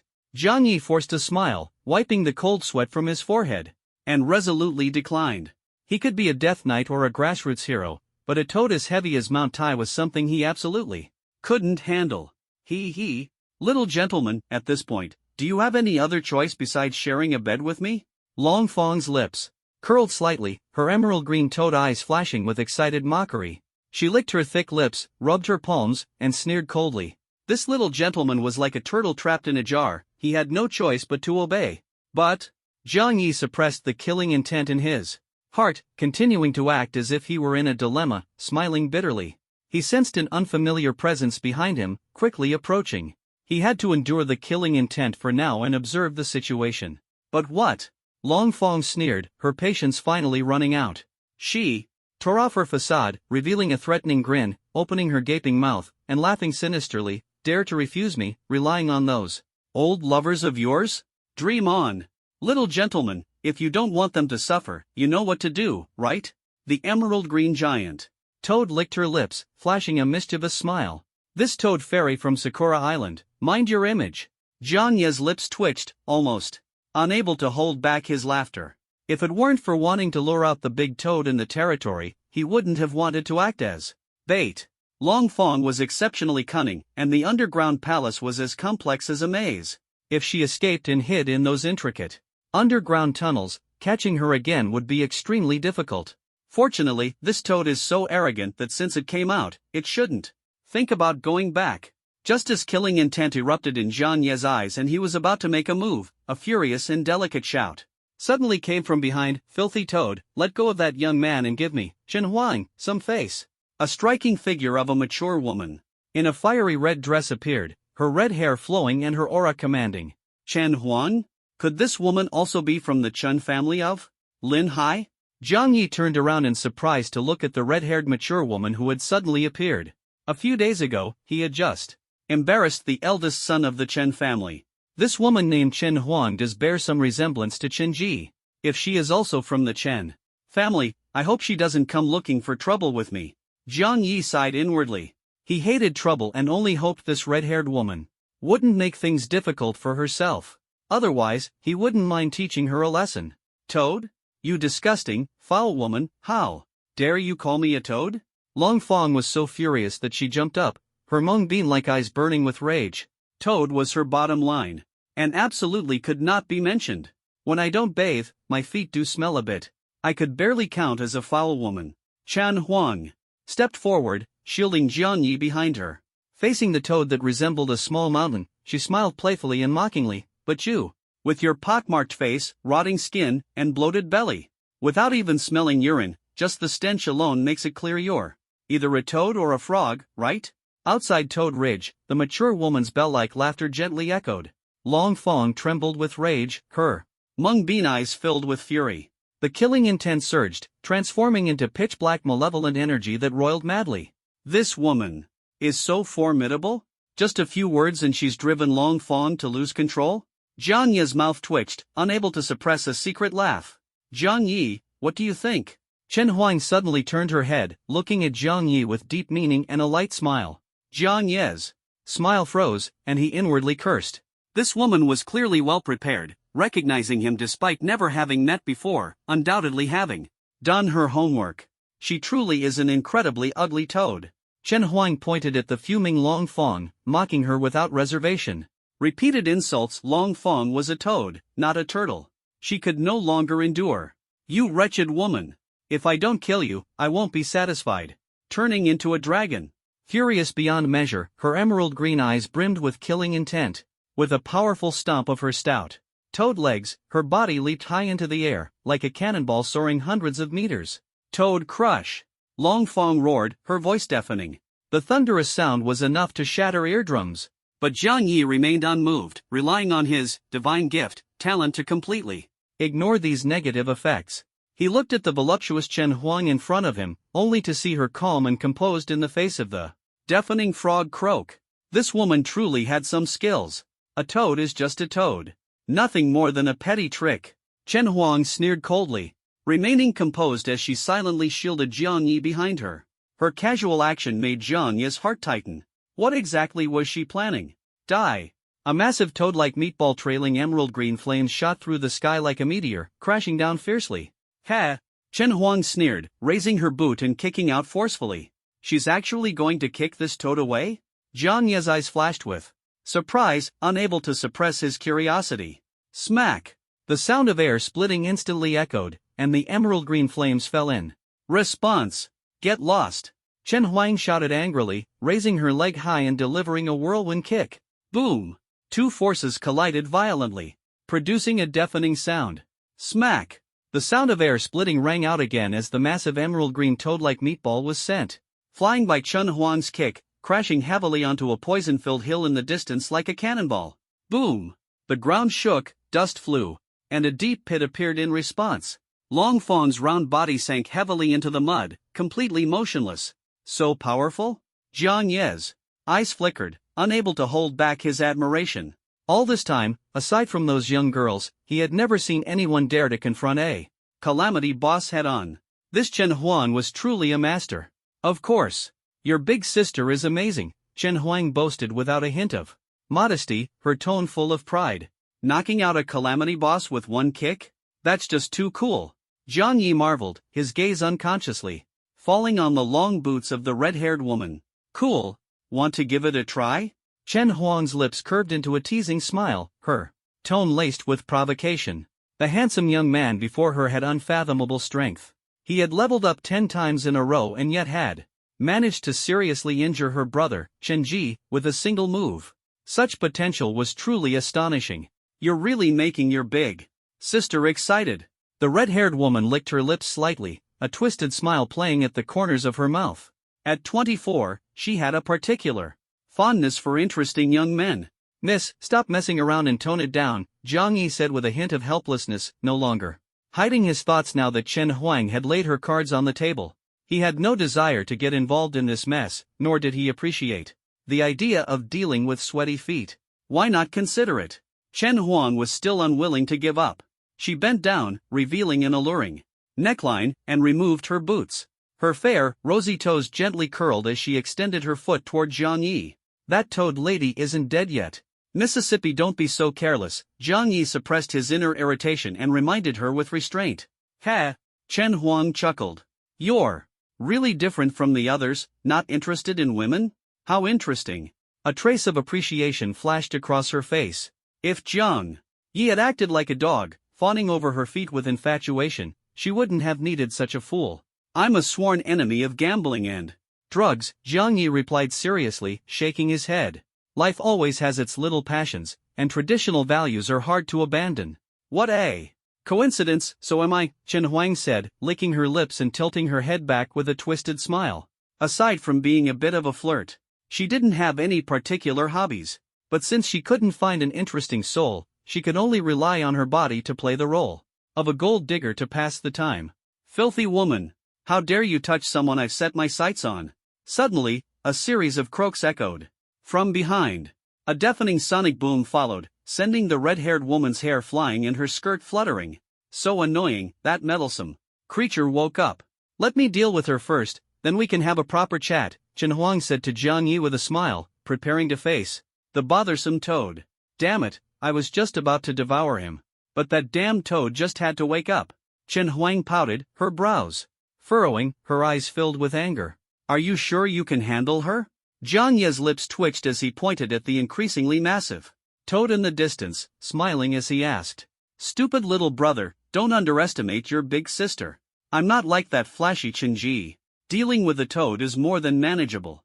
Before she could finish her sentence, Chen Huang suddenly felt darkness envelop her vision. The enormous toad, like a collapsing mountain, raised its heavy claw and stomped down hard. A fierce wind swept through, and the sound of the explosion was deafening. Chen Huang felt her entire body break out in goosebumps, her skin trembling. Run, she shouted through gritted teeth, her eyes bloodshot as she lost her composure and desperately pushed Jiang Yi away. Boom! The massive toad's claw slammed into the ground like a giant fan, kicking up a cloud of dust. In an instant, a terrifying sandstorm erupted. Ah! Chen Huang cried out in pain, her entire body feeling as though her bones had shattered. She fell into a pit several meters deep, her hands desperately bracing against the toad's crushing claw. Ugh! She spat out a mouthful of blood, staining her fair skin crimson. Her gaze dimmed as she used the last of her strength. I was careless. This toad's strength is as immense as a titan's. It must have transcended the ordinary. She smiled bitterly, coughing up another mouthful of blood. Her hands grew weaker, and if she couldn't hold on any longer, she would be crushed into pulp, her life extinguished. Still, it's fine. At least I managed to push Jiang Yi away. While I'm holding it off, he should have enough time to escape, right? Chen Huang spat out blood, her body sinking deeper and deeper, yet she managed to force out a faint smile, secretly relieved. Maybe wipe off your sweat first? Jiang Yi patted her shoulder awkwardly and handed her a clean tissue, his timing utterly off. Ha! Chen Huang stared at the boy who had suddenly jumped to her side, completely stunned. No way, dude. She had used up all her strength just to push Jiang Yi away, and now this guy had jumped back on his own? Unable to hold it in, she spat another mouthful of blood all over Jiang Yi. Hey! You're washing my clothes for me. Jiang Yi glared at her, complaining indignantly. You idiot! I already pushed you away, why didn't you run? Tears welled up in Chen Huang's eyes as she shouted in fury. What the hell was this moron thinking? Didn't you tell me to lick your feet? So, here I am. Jiang Yi crouched under the massive claw, looking at the older girl who was half buried in the soil, speaking with a carefree tone. Didn't want it earlier, but now you do? Maybe in your next life. Chen Huang was momentarily stunned, her blood-red eyes filled with a mix of laughter and tears as she cursed. This idiot was truly something else. Too bad, she might end up dying under the toad's foot with him. Forget the next life. I don't eat leftovers, Jiang Yi waved dismissively, then gently used the tissue to wipe the blood from the corner of her mouth. His hand was steady, his movements calm, leaving even Chen Huang momentarily dazed. Was he really this bold? Was he not afraid of death? You'll be squashed into pulp. Chen Huang's voice trembled as she rested her face on Jiang Yi's shoulder, her hands straining, burning with the last remnants of her strength like a phoenix rising from the ashes. So heavy, she murmured, her voice shaking. Her hands could no longer withstand the pressure of the massive claw. But if she let go, this strange and amusing boy beside her would turn into a pile of mud as well. I won't. Jiang Yi shook his head seriously and reached up to wipe the blood from the corner of her eye. It's just a toad. What's there to fear? You're almost dead, and you're still bluffing to me. Chen Huang gritted her teeth, transforming into a fiery phoenix, desperately forcing open a half-meter gap for Jiang Yi to escape. Go now, she rasped hoarsely, blood streaming from her 7 orifices, her pupils turning pale. She was barely holding on, only able to sustain it for 3 more seconds. 3. Her body sank deeper into the mud, yet Jiang Yi still crouched beside her. This idiot. 2. The pain of torn muscles nearly made her lose consciousness. 1. The final second. Chen Huang smiled bitterly. Under the immense pressure, her consciousness flickered like a candle in the wind, ready to be extinguished at any moment. In the dimness of her vision, she saw Jiang Yi gently raise a hand, unbelievably lifting the massive toad claw pressing down on her. That claw was at least several dozen meters wide. Tired? Jiang Yi asked with a hint of teasing, his tone carrying a trace of mockery. Want to take a break? If Jiang Yi hadn't been here, this overly confident woman would have already been squashed into a pulp. What are you doing? Chen Huang was utterly dumbfounded. She had burned all her energy, her very life force, and only managed to hold on for 3 seconds. Yet Jiang Yi had effortlessly lifted the claw, as if it were being propped up by a giant jack. What kind of monster was he? Chen Huang collapsed weakly onto Jiang Yi's shoulder, her shock beyond words. Jiang Yi's lips curved into a faint smile as he held the trembling older girl. He couldn't help but mock her again. I just love teasing you to death. Mocking me? The red-haired woman, now limp on his shoulder, muttered weakly to herself. Was she really that laughable? What was so funny? How did someone as arrogant as you even survive this long? Jiang Yi held the shivering woman close, his tone cold and cutting. There was no need for further explanation. The woman in his arms was proud and conceited. Though her conscience wasn't entirely gone, kindness was useless in the face of calamity. Those monsters wouldn't show mercy, they'd only grow more ruthless. Arrogance and conceit brought fleeting satisfaction but would ultimately lead her to ruin. Chen Huang opened her mouth, her face instantly pale. She wanted to argue but couldn't utter a single word. He was right. Every word he said was true. How had someone as overconfident and egotistical as her managed to stay alive? In the face of natural disasters, you can't expect the Lin Haichen family's background to make those monsters show mercy, can you? Zhang Yi sneered as he endured the immense pressure of the toad, mocking as he spoke. Chen Huang bit her lip, looking like an angry little wife, silently enduring. Zhang Yi wasn't wrong. A natural disaster boss doesn't care who you are. What does the Lin Haichen family amount to? It would still leave no survivors. I'm sorry. I know I was wrong. Chen Huang bit her lip, weakly admitting her mistake. You're not a phoenix. This time, I helped you. Next time, can you rise from the ashes again? Just knowing you're wrong isn't enough, you have to change. Zhang Yi scolded her, dragging his heavy steps as he stood up effortlessly, holding the trembling mature woman in his arms. All you do is mock me, don't you? Tears welled up in her eyes, and her red lips bit into his shoulder as Chen Huang mumbled in grievance. Mocking you is better than dying. Jiang Yi snorted coldly. His true dragon form silently activated, and silver-white dragon energy armor enveloped his entire body. With a powerful kick, he sent the toad pressing down on him, flying to the ground. Boom! The earth trembled, and dust filled the air. The massive dragon form, 100 meters long, crushed several small mounds as it slammed heavily into the ground. Croak! Its pea-sized eyes were filled with shock and anger as it roared in pain. In an instant, the sound of frogs croaking echoed everywhere. The disruptive sound waves, like sonic booms, could instantly shatter a person's eardrums and nerves. Hang in there, it'll be over soon. Zhang Yi reached out to cover the bleeding ears of the mature woman, reminding her. Since the toad had already been forced out, there was no need to act as bait or hide in fear anymore. Just take it down directly. Like a frightened fawn, Chen Huang endured the pain of the sonic booms, trembling in his arms. Shameless couple. Long Fong struggled to get up, her emerald-green toad eyes blazing with fury. She saw Zhang Yi holding that detestable woman, the two of them being overly intimate. She was the one getting beaten up, while that wretched woman was enjoying herself? Long Fong was so furious. Her lungs were about to explode. She took a deep breath of toxic air, puffed up her mouth, and croaked incessantly. I'll spit a mouthful of poison and kill you both. Unable to bear it any longer, she refused to hold back. Long Fong spewed a mouthful of emerald-green poisonous mist, and a toxic rain poured down. Ha! My poisonous mist can corrode dragon scales. For ordinary flesh and blood, even a drop of toxic rain means certain death. There's no way this shameless couple will survive. What a pity for that pretty boy. Not taking him back to warm my bed is such a waste.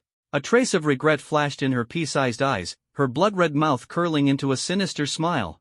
Poisonous rain dripped onto her knotted tongue as she reveled in her triumph, waiting to see their demise. She was ready to dance on their graves in celebration. This is bad. This toad's toxic rain is too dangerous.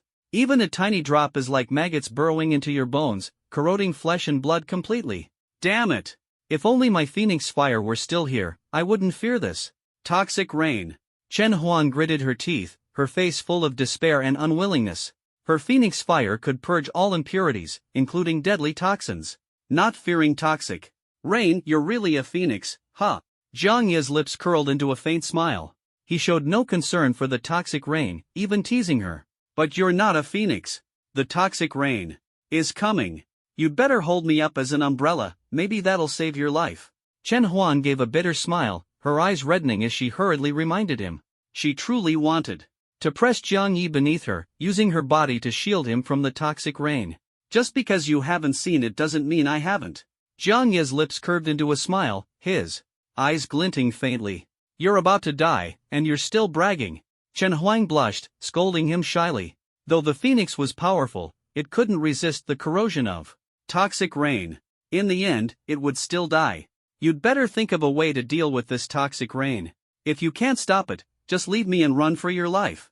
Chen Huang took a deep breath, her eyes red, wishing she could jump up immediately to shield Zhang Yi from the rain. She could only hope Zhang Yi's legs were fast enough to outrun the toxic rain. Before the poisonous rain falls, quickly get rid of her, this burden, and run for your life. I already told you, bear with it and stop worrying unnecessarily. Zhang Yi held the uneasy mature woman in his arms, smiling softly. Golden light flickered in his eyes. He silently activated his ultimate skill, and the world changed in an instant. Chen Huang's eyes widened as she saw the black-green poisonous rain in the sky being blown back by the golden light. Rotation of the stars? Chen Huang exclaimed in shock. What kind of technique was this, capable of instantly reversing a desperate situation? Blowing back the poisonous rain that filled the sky, it was simply terrifying. Quack!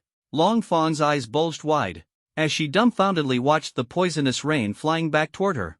How was this possible? She wasn't a bullfrog, nor did she ruminate. How could the poisonous rain she spat out fly back at her? Ah! The poisonous rain poured down like a torrential storm, and Long Fang's massive body had nowhere to hide, taking it all head-on. She couldn't react in time as the poisonous rain was inhaled into her lungs, corroding her internal organs, and black smoke began to rise. Hiss! The toxic black smoke swirled upward as her flesh was corroded and burned, causing her to roll on the ground in agony. Her flesh rotted so severely that even her bones were exposed. Her mountain-sized body rolled, stirring up sandstorms and earthquakes. The Circe and her twin sister are both SS-level transformation-type professionals. Her sister transforms into a white dragon, while she becomes a divine phoenix. The white dragon and the divine phoenix, the unparalleled twin beauties of the Chen family, both have the potential to become the new generation of leaders. But even my sister couldn't possibly kill this stinky toad with one strike, right? The two of us together would struggle against this mountain of a toad. Yet he sliced it in half with one strike, as effortlessly as chopping vegetables, and his sword energy kept flowing. Leaning on Jiang Yi's shoulder, Chen Huang's eyes were filled with shock as she murmured softly. The boy they had encountered was not only intriguing but even more formidable than a natural disaster-level boss. She felt inferior, even thinking that the legendary Hao Yue's sword immortal might not have been able to defeat him in the past. What kind of monster have I encountered? She bit her lip, licked her lips, and a faint blush appeared on her face as she smiled bitterly. How long do you plan to cling to me? Jiang Yi frowned, reminding her with dissatisfaction. This bold red-haired beauty was always trying to take advantage of him. Stinky little brother, do you hate me that much? Chen Huang bit her lip and hummed softly, feeling aggrieved. She was the Chen family's heiress, the campus belle of Linhai University. Yet, she was being pushed away by this guy in front of her. How infuriating. Usually, she was the one rejecting others, but today, she was the one being rejected. Her warm face met a cold shoulder, leaving her feeling upset and visibly aggrieved. Hate? Not really.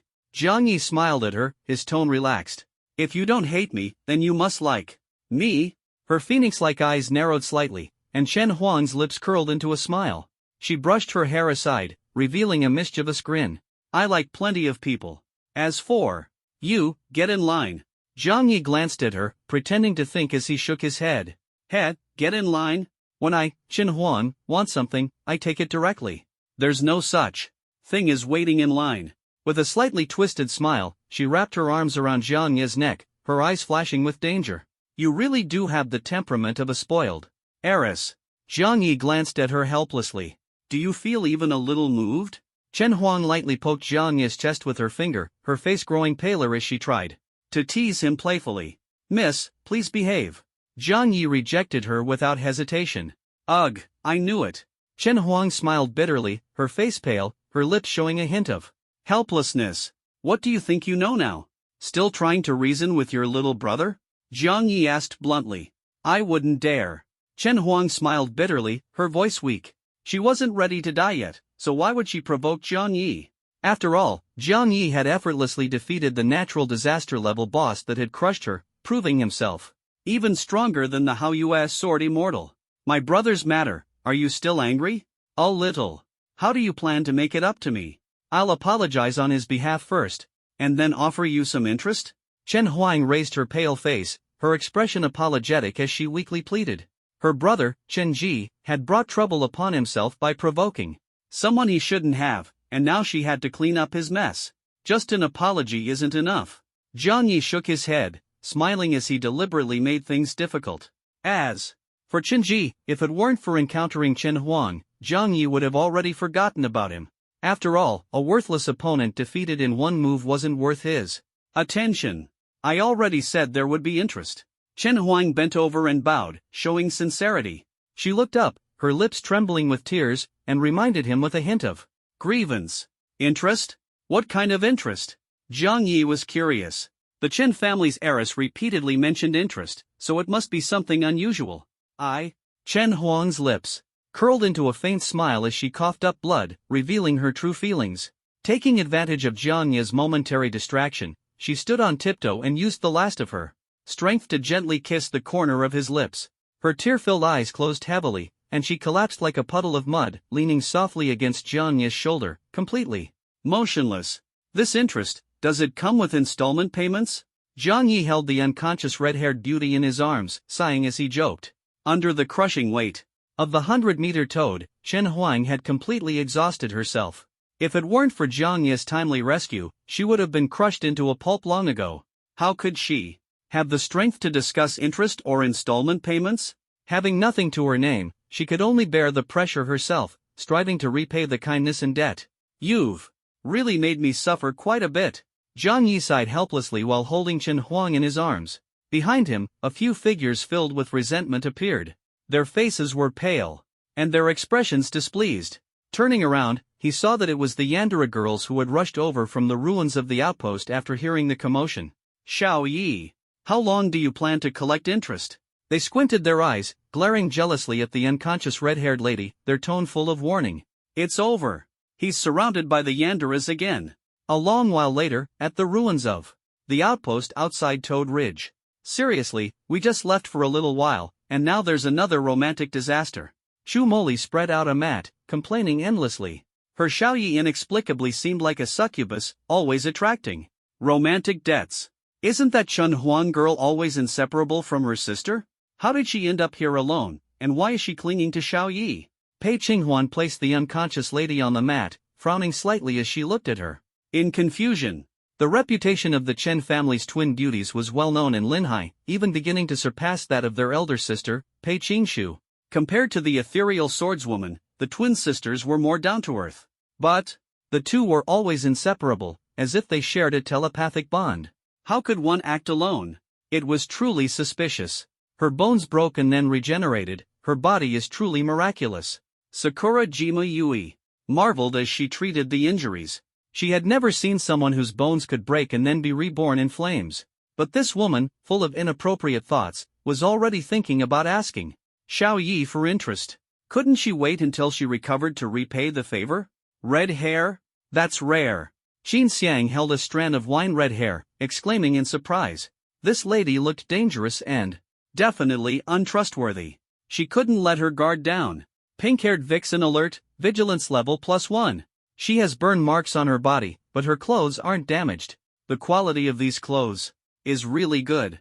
Song Shiyu, holding a molten rock statue, stared coldly at the blood-stained hem of the dress. She didn't like high-quality clothes, they were troublesome and time-consuming to tear apart.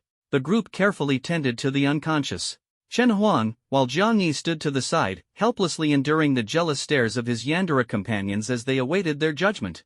Why didn't you just let him kill that toad outright? The silver dragon princess glared at Jiang Yi, full of grievance. If she had acted, there wouldn't have been any red-haired lady to deal with. What phoenix or firebird? It was just a useless fire chicken trying to steal her food.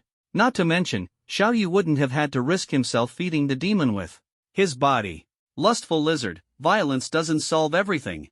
That toad was too cunning, hiding in a complex underground maze. Without the ability to see through walls, it was impossible to find her. Gabriel, dressed in a classic black and white maid outfit, stood respectfully beside Jiang Yi, but couldn't resist mocking the silver dragon princess. Bickering had become her daily routine. That's right. But the toad's reason for targeting the scholar wasn't just that. The white fox from Qingqiu swished her tail angrily. If it weren't for the plan, she would have acted long ago. Her scholar was absolutely not for sale. That toad has already turned into experience points. The plan succeeded, didn't it? Jiang Yi sighed helplessly in the face of his companion's doubts. Although the plan deviated from expectations and there were some ambiguous incidents along the way, the result was more or less the same. They successfully lured out the toad hiding in the underground lair and beheaded it as a warning. Now, the path to the Dragon Palace was clear. Their goal was to complete the SSS-level hidden mission, to kill the 9 sons of the Dragon and the Dragon Emperor, and to settle the score with the traitorous remnants of the true Dragon clan. So far, they had Slain the 9th son, evil crown prince Long Jiao, the 8th son, jade-faced gentleman, and the lustful toad the 7th son, fair lady Long Fong. By their count, there were still 7 calamity-level bosses to take down. The mission was daunting. After a moment of silence, the expressions of the charm beasts gradually softened. The jealousy from before dissipated, replaced by worry. The silver dragon princess finally couldn't hold back, her tone filled with heartache. Xiaoyi, don't you understand? None of us want you to take risks. She bit her lip, tears welling in her eyes, clutching her trembling chest, unable to hide the unease in her heart. Gabriel and Ing Luo also bit their lips, their brows furrowed with concern. Beyond their jealousy, as the mission progressed, the calamity bosses became increasingly difficult. They feared Jiang Yi would get hurt fighting alone. Sorry. Jiang Yi gently stroked the silver dragon princess's forehead, his voice soft. Next time there's a dangerous mission, I'll make sure he'll takes the lead. Her silver eyes half closed, glistening with tears, she smiled with a pleading tone, and, me, lustful lizard, don't you dare hog all the credit. Gabriel squinted, her tone firm and unyielding. Don't leave me behind. You idiot Xiaoyi. I've eaten so much of your chicken in the Soul Temple, it's time to repay you. Don't stop me. The white fox Ing Luo wagged her tail, full of anticipation. They were right. Jiang Yi was a charm master, he couldn't charge into battle like a berserker, leaving his charm beasts behind. That would be far too inappropriate. The charm beasts bite to help, warming Jiang Ye's heart. For the remaining bosses, let's all work hard together. Jiang Yi extended his hand, smiling softly. The silver dragon princess, the fallen angel, and the Qingqiu fox all reached out their claws, gently placing them on the back of his hand, their eyes brimming with tears as they nodded and smiled. That's more like it. They didn't want to be useless charm beasts. Calamity Toad Ridge, the ground trembled, and dust filled the air. From countless pits and caves, a horde of grotesque toads emerged. Their faces were smeared with thick makeup, garishly repulsive. These were the concubines of Lady Toad, captured to fill her underground harem. But now, the concubines had lost their usual elegance and composure, panicking in chaos, croaking incessantly. Something's wrong. Something's wrong. The boss is dead, croak. A 3-legged toad rushed over to report, panting heavily, its face full of fear. He had just woken up and gone out to relieve himself, only to urinate on the face of a giant toad. Upon closer inspection, it turned out to be the boss. Terrified, he almost turned into a 2-legged frog and ran without looking back. The boss's face was too horrifying. What? Lady Toad has passed away? Wah! Lady Toad, your death is too tragic. If Lady Toad is dead, I don't want to live either, croak croak croak. Upon hearing the news of Lady Toad's death, the vulgar fans gathered together, wailing incessantly, creating a cacophony. What's going on? Why is it so noisy? A furious reprimand echoed from hundreds of meters underground. The icy killing intent made the vulgar toads tremble in fear, immediately falling silent. Be quiet. Reporting to the Empress. The boss was killed, and her body is still outside. It's too tragic. A 3-legged toad lay on the ground, tears streaming down as he complained. Fonger is dead? A deafening roar of rage erupted from the underground passage, thundering like a storm. Who did it? I will make them pay with blood. A surge of intense killing intent poured out from the depths, like the vengeful spirit of a ghost, sending chills down one's spine. A massive deep purple toad emerged from the ground, towering hundreds of meters high, standing atop Toad Ridge like a mountain that blotted out the sky. Fonger? In those ghostly purple eyes, the image of her daughter's headless corpse appeared, her eyes nearly bursting with fury. To slay an orphan and then humiliate her with urine. I am the Poison Toad Empress, and today I will bury you all with her. The thunderous croak unleashed a sonic boom, stirring up waves of dust.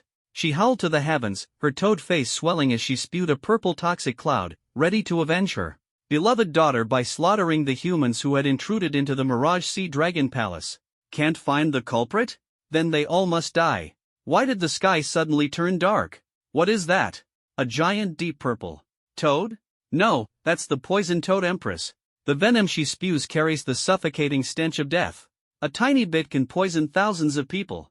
But isn't the Poison Frog Empress in the Dragon Palace? How could she appear outside Toad Ridge? Who on earth angered this powder keg? This is big trouble. The poisonous mist she sprays will spread with the wind, killing all breathing creatures along the way. Are we doomed now? Outside Toad Ridge, everyone stopped what they were doing and looked up at the massive, mountain-like ghostly purple poison frog in terror, shouting in panic. Chaos erupted in the dungeon. Players who had been fighting monsters and leveling up were forced to stop and hurriedly find places to hide from the poisonous rain to avoid being poisoned. Some even lay hopelessly on the ground, closing their eyes and waiting for death, knowing how terrifying the poison frog empress was. Fighting her was a futile effort. I heard the Infinity Squad once fought this frog, and even Captain Chen Yun could only force her to retreat. There's no way to deal with her. That's right. That battle cost us heavy casualties. We gave it our all just to occupy the outskirts of the Dragon Palace, still far from closing the abyssal turbulence deep inside. Quick, gather the healers and priests to develop an antidote. Otherwise, we'll all die in the poisonous rain, let alone attack the Dragon Palace. It's hopeless, forget it. Even the Infinity Squad couldn't handle horror. We small fry might as well save our energy. Panic spread rapidly. The appearance of the poison frog empress caused a massive shock. Her enormous body, blocking out the sky and sun, was visible from every corner of the dungeon. Thick poisonous clouds spread for miles, casting shadows over the land and everyone's hearts.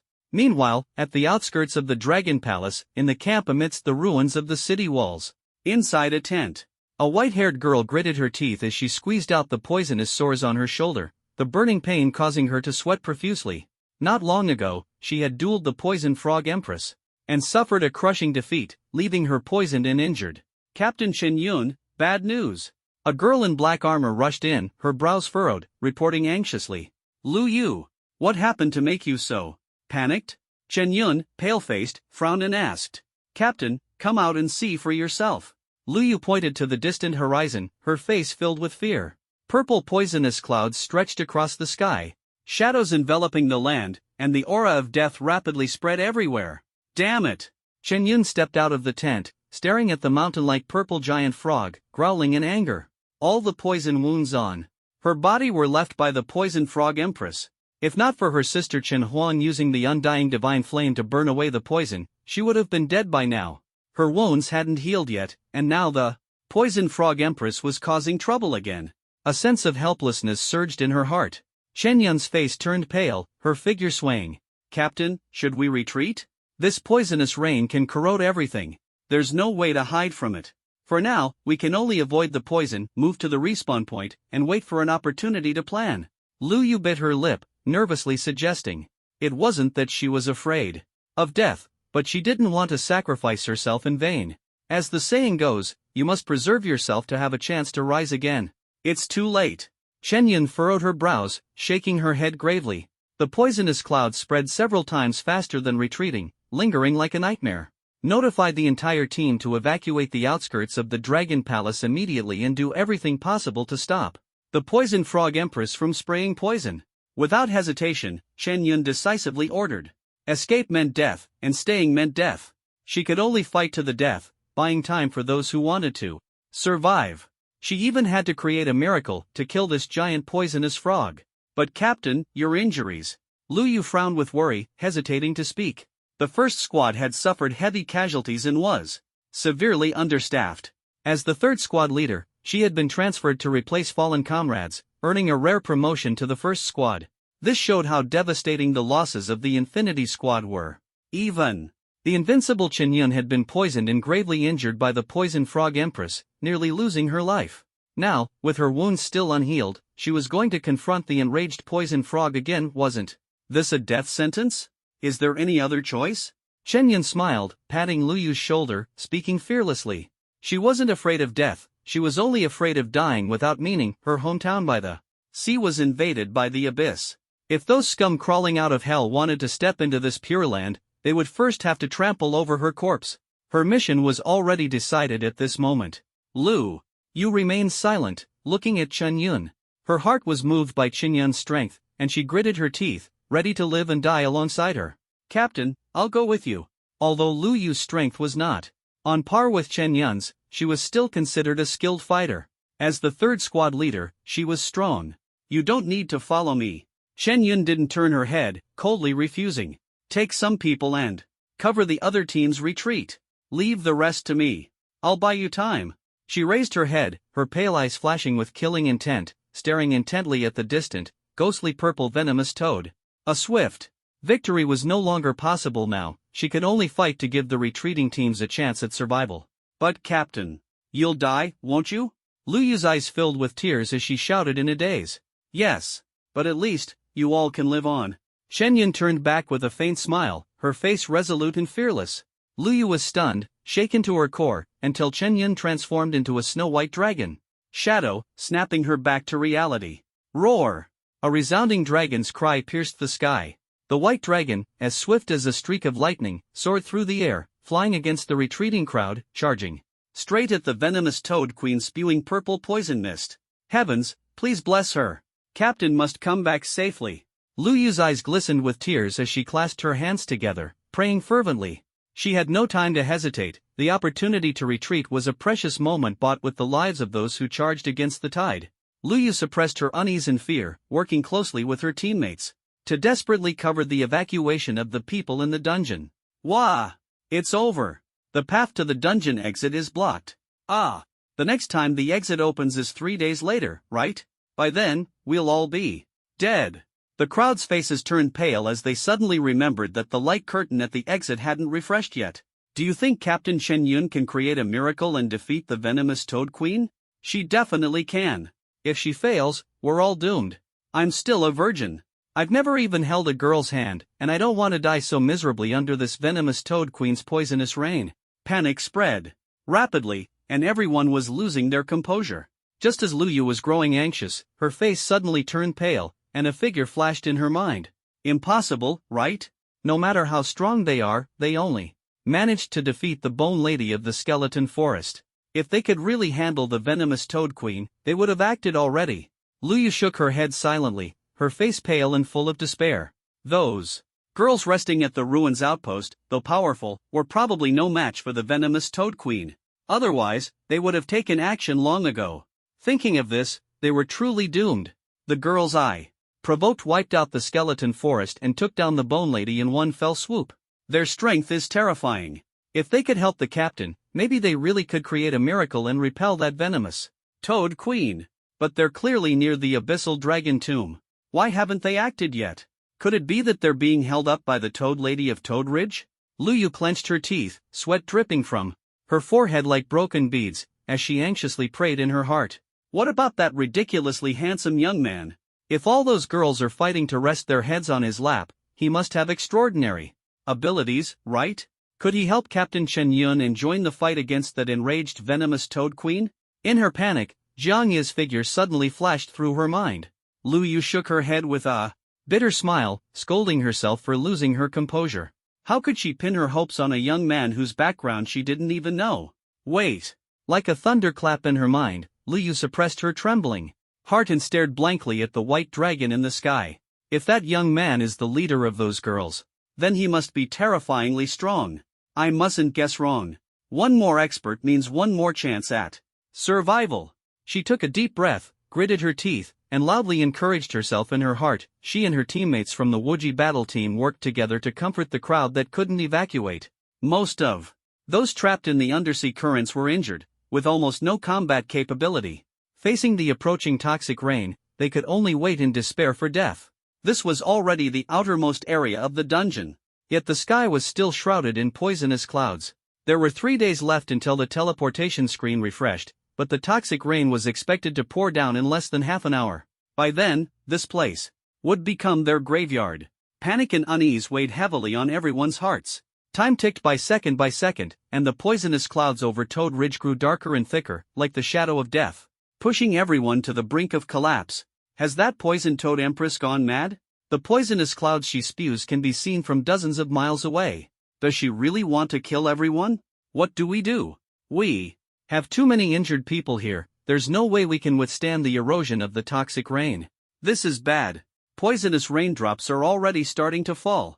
Everyone, scatter quickly and stay alert. Don't let those black raindrops touch you. As the black rain began to fall, the crowd panicked and scattered. Yet, there were still some who didn't believe the danger. Watching the bean-sized black raindrops fall from the poisonous clouds, one of them even reached out to catch one. No problem. I'm a level 25 B-rank stone man, with thick skin and tough flesh. You cowards, stop scaring yourselves. Watch this, mere toxic rain. Ah! The man, whose body was as hard as stone, laughed proudly as his white stone hand caught the raindrop. But in an instant, the bean-sized black raindrop melted his hand. Hiss! White smoke billowed, the corrosive deathly aura seared his fragile nerves, and the burning pain sent him rolling on the ground, nearly fainting.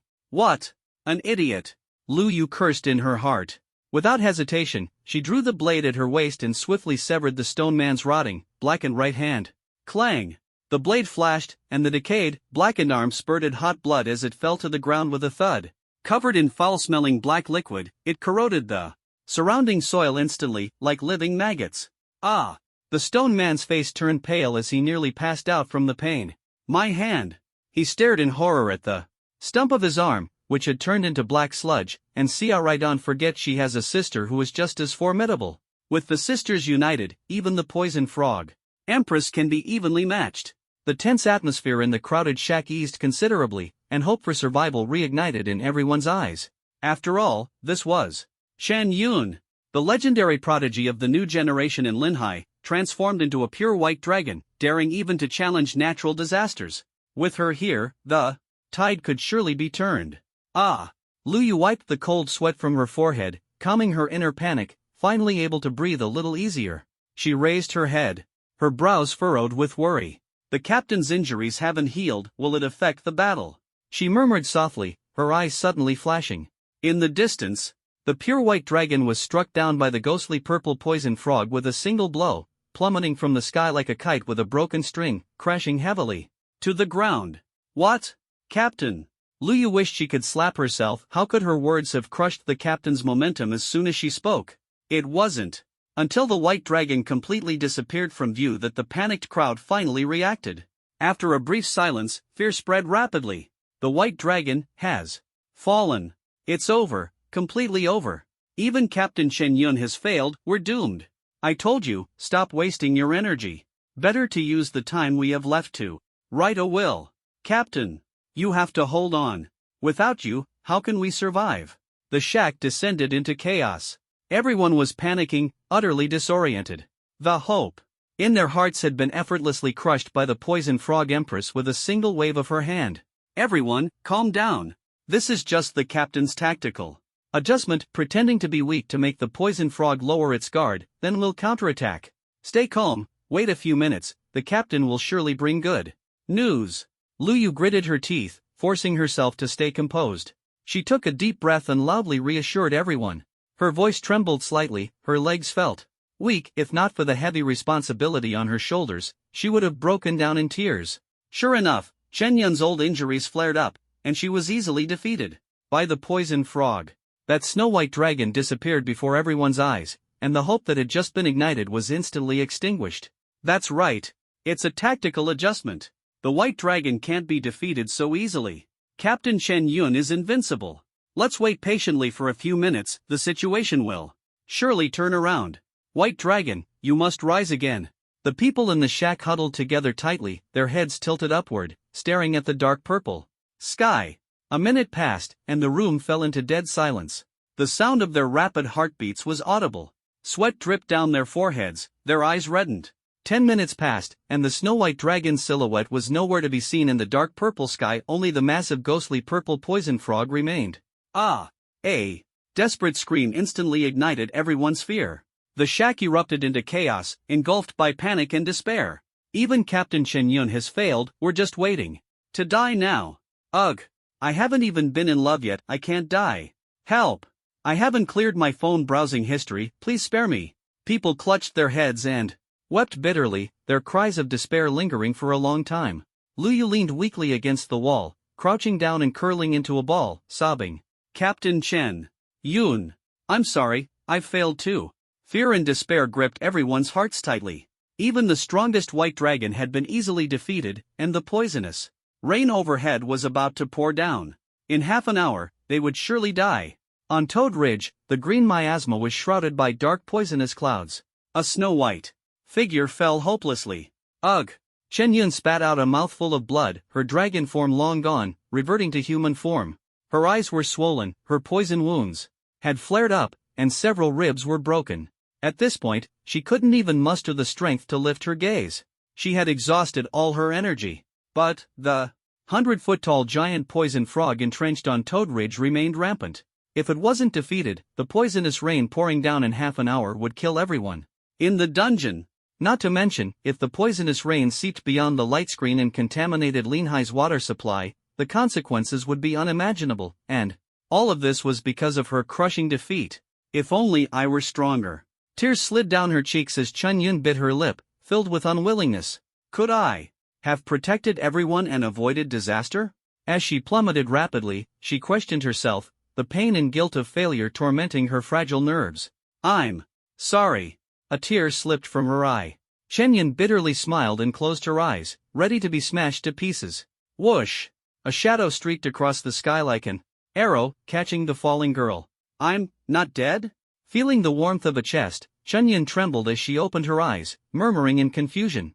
Through tear-filled eyes, she saw a handsome face. This short-haired boy. So handsome. Chen Yun exclaimed in surprise, her cheeks slowly turning red. Her weak, slender legs gently closed together. Miss Chen, you're about to die, and you're still swooning? Jiang Yi, like a streak of light, held the trembling white-haired woman and landed steadily on the thick black hairpin of the poison frog empress. I am not. Chen Yun shyly turned her head, suppressing the excitement of her racing heart, blushing as she defended herself. Jiang Yi looked at the bashful white-haired woman and chuckled, shaking his head. Unlike her sister Chen Huan's capable demeanor, Chen Yun had a gentle personality, radiating a warmth that melted like snowflakes. These twin sisters were truly worlds apart. How long do you plan to hold on? Chen Yun furrowed her pale brows in embarrassment, biting her lip as she softly complained. The poison gas around here will ruin your face, corroding your skin into shriveled lumps. Aren't you going to let go? Jiang Yi glanced down at the pale-faced white-haired woman and coldly reminded her. He wasn't trying to scare her, the surrounding air was already heavily polluted by the toxic clouds. Jiang Yi possessed the divine gift, talent, making him immune to all poisons, but the white-haired woman might not be so lucky. If she left his embrace, she could die at any moment. Don't! Chen Yun's face turned pale, her vision starting to blur as she pleaded in panic. She hadn't even been in a relationship yet, how could she let her face be ruined? Too late. Jiang Yi's lips curled into a mischievous smile. Chen Yun was on the verge of tears, biting her lip in grievance, trembling uneasily in his arms. Escaping one danger only to fall into another, how could she be so unlucky? You should know who I am by now, right? Jiang Yi's eyes glimmered with amusement as he gazed at the trembling, tearful white-haired woman, asking softly. Even her sister Chen Huang could recognize him at a glance. He had injured Chen Ji, offending the Chen family. These twin sisters surely wouldn't let him off easily. Thinking of the unconscious red-haired woman, Jiang Yi frowned slightly. Who collects debts like this? You're Jiang Yi? The Jiang Yi who injured my brother?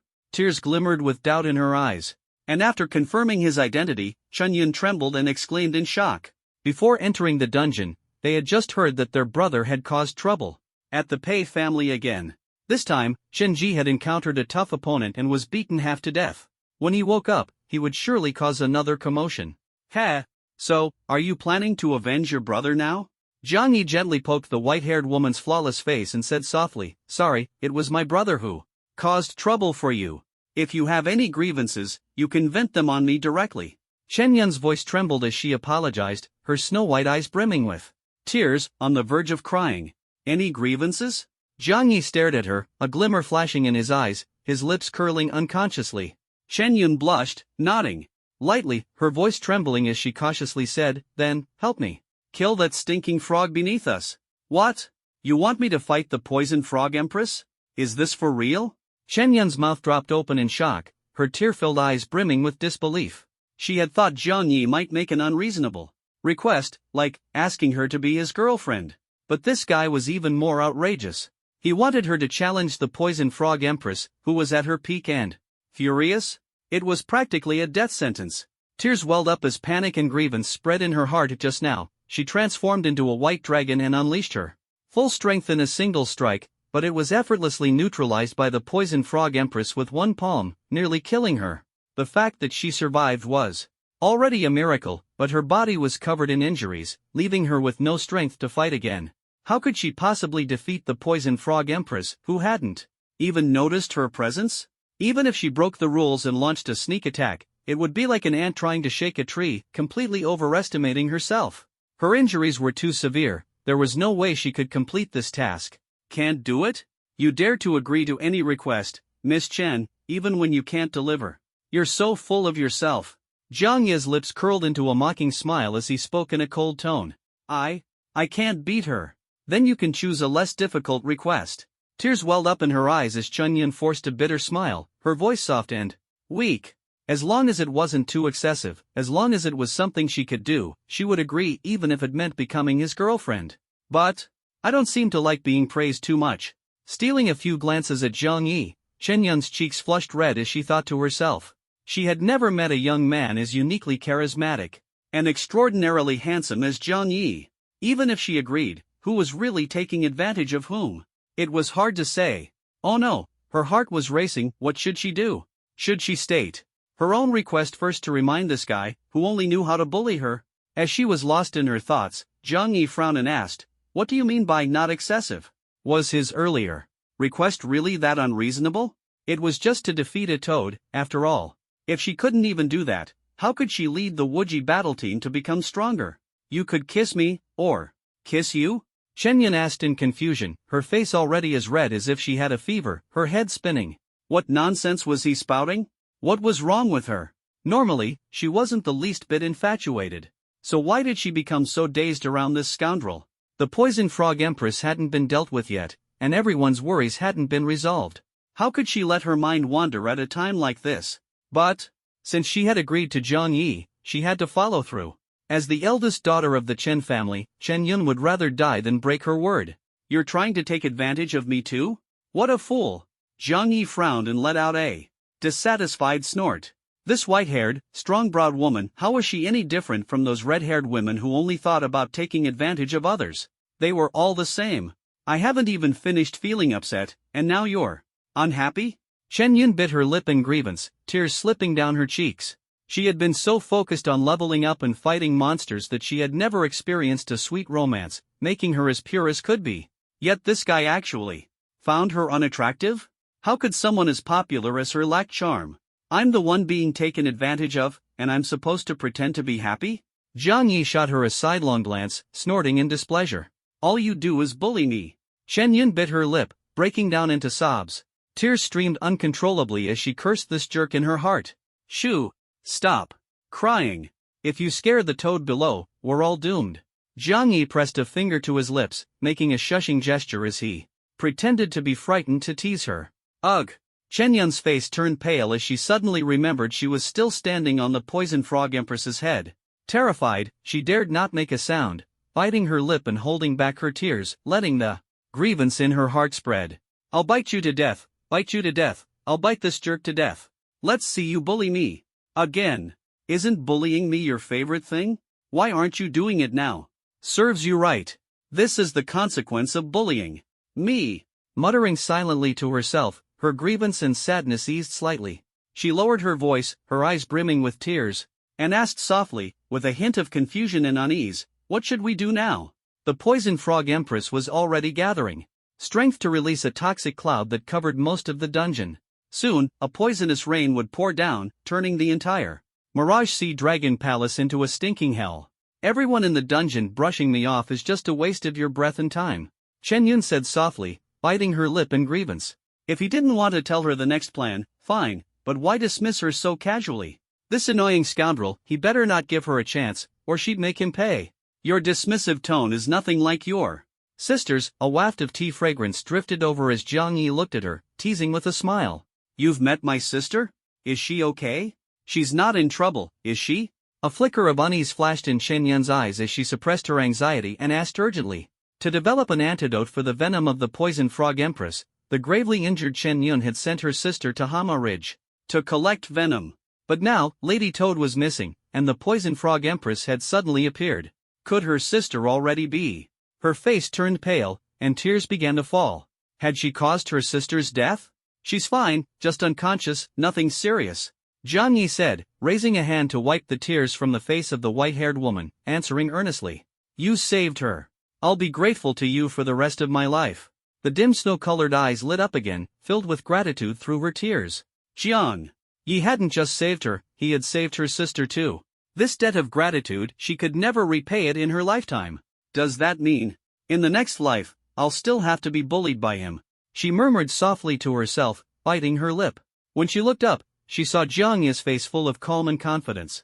Shen Yun couldn't help but feel a pang of tension in her heart. At this moment, the poisonous clouds had already spread across the sky, and the toxic rain was about to fall. The aura of death loomed over everything. How could he remain so composed? What about Lady Toad? She asked, biting her lip, filled with unease, already bracing herself for the worst. Besides dealing with the poison frog empress, she might also have to face an enraged Lady Toad. Handling two furious giant toads at once, she was on the verge of breaking down. Dead. You killed her? Who else? Jiang Yi replied with a faintly mocking smile, meeting the shocked gaze of the white-haired woman. Who else could it have been? The red-haired woman, who was about to be crushed to death. So when you said waiting to die, you meant waiting for the poison frog empress to die? Chen Yun suddenly realized, shivering involuntarily.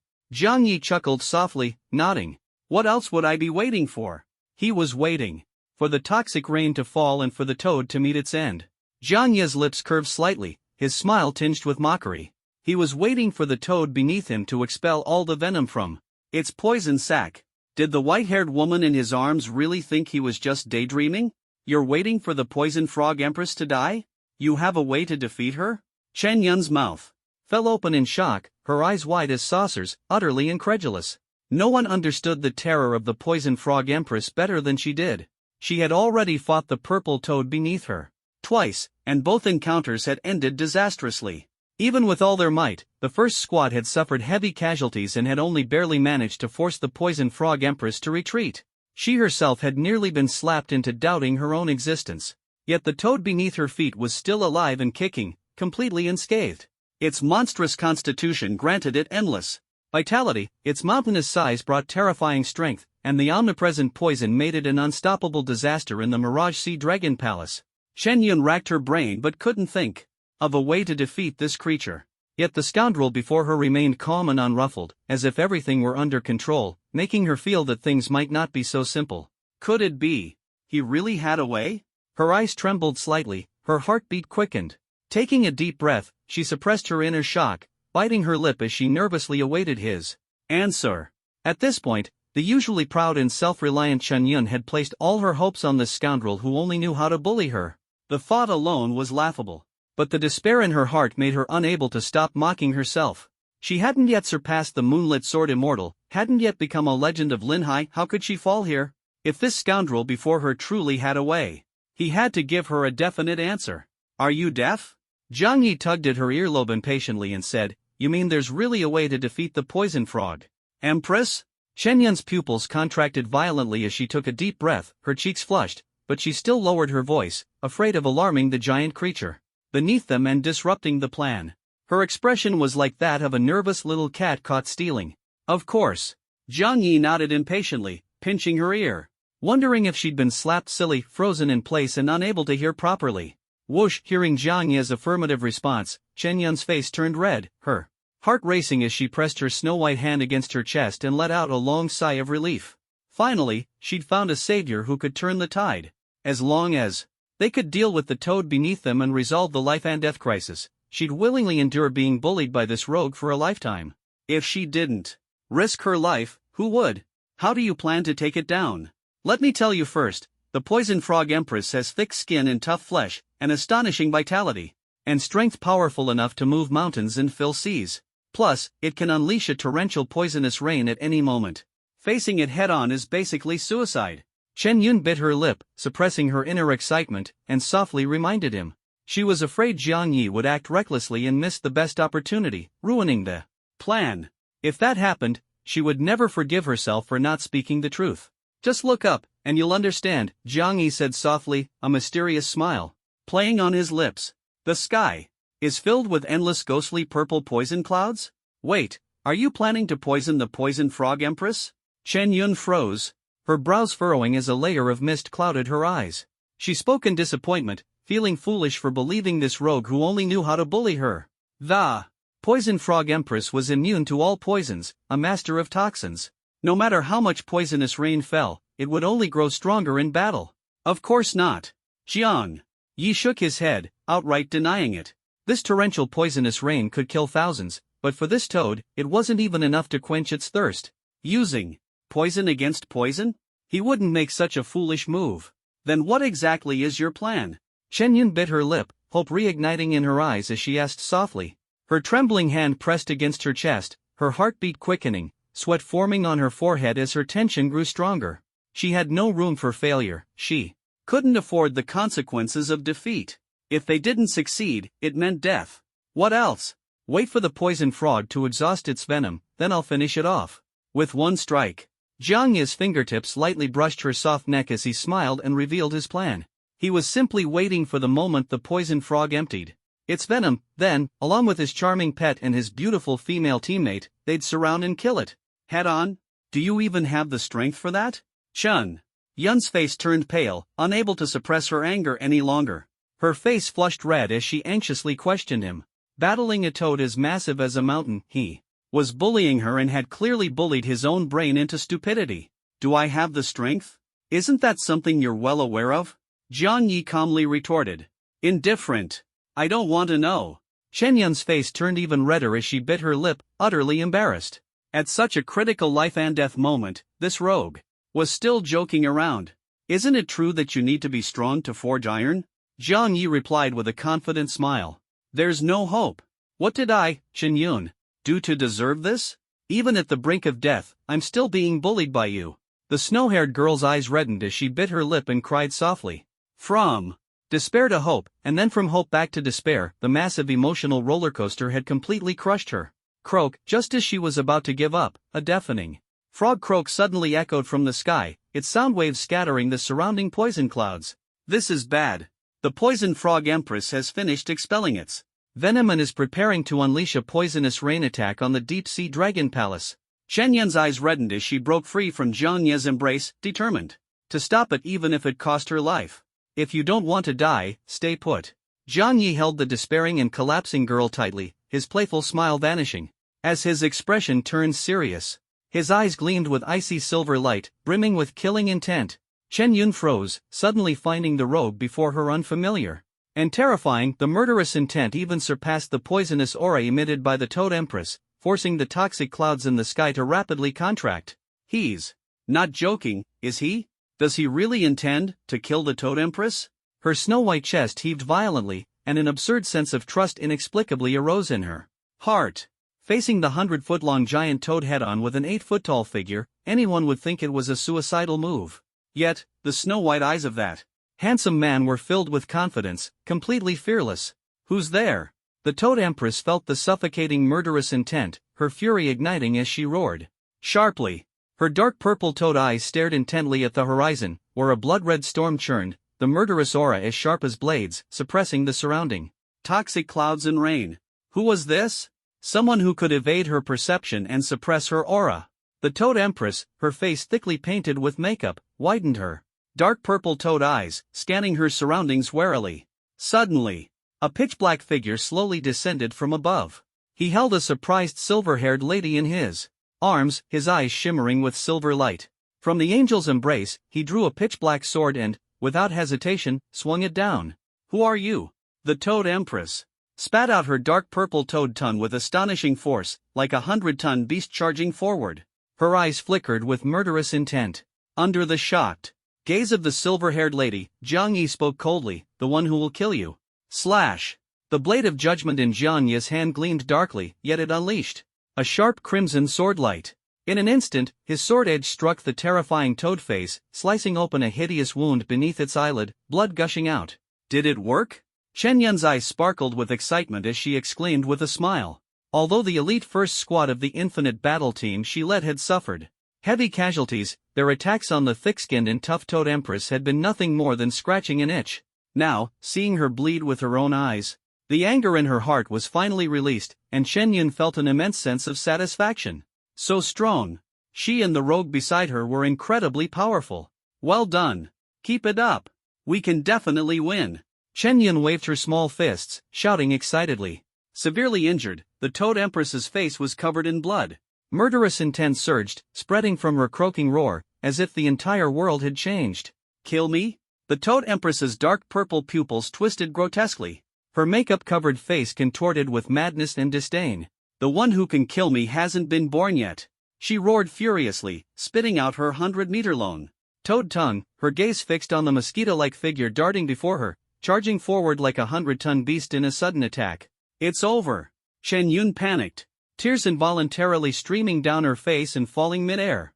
If struck, she and the rogue would perish here, meeting a tragic fate. Dodge quickly. She closed her eyes and shouted urgently. Whoosh! A cold light arrived first, followed by countless sparkling starlight. Flying shadow. Zhang Yi transformed into a beam of light, flashing through the air in an instant, deliberately slowing down to leave afterimages, narrowly evading the sweep of the toad tongue. Toad, is this all you and the Toad Lady are capable of? Zhang Yi's eyes glinted coldly as he seized the opportunity to taunt the 100-foot-long poisonous toad. The silver-haired lady, trembling nervously in his arms, froze. Dude, are you asking for death? Provoking this poisonous toad, do you think you're not dying fast enough, or is your courage too big? This guy is utterly reckless. Fonger? You wretched creature. What have you done to my Fonger? The Toad Empress's eyes widened in fury, her hair standing on end, her dark hair billowing in the toxic clouds, grotesque and terrifying. She was enraged beyond measure, vowing to kill the bastard before her. Her beloved daughter, Long Fong, the Queen of Toad Ridge, had been so tragically harmed by him. If this grudge wasn't avenged, she would never rest. After I send you down, don't forget to ask that noisy toad yourself. Zhang Yi's lips curled into a cold smile.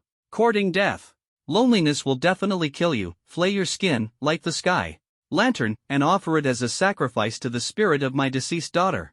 The Toad Empress licked the blood at the corner of her lips, her eyes filled with venomous, killing intent, and roared. The hatred of losing her daughter was irreconcilable. She spat out a cloud of poison, finally forcing out Xiao Xiao, the murderer of her beloved daughter. Heh, you humans are nothing but endless maggots. Kill one batch, and another comes along. How annoying. Perfect, I'll use the humans in this dragon palace as a burial offering, so my daughter won't be lonely in the underworld, and the harem can remain lively. She roared, her poisonous eyes locking precisely onto Zhang Yi's movements, as if hunting an irritating fly, flawless in her pursuit. Whoosh! The scarlet frog tongue attacked like an arrow, but Zhang Yi narrowly dodged it. That's it? Zhang Yi's eyes glimmered faintly as he sneered disdainfully. The Toad Empress's movements were sluggish, unable to keep up with his figure. Don't get cocky.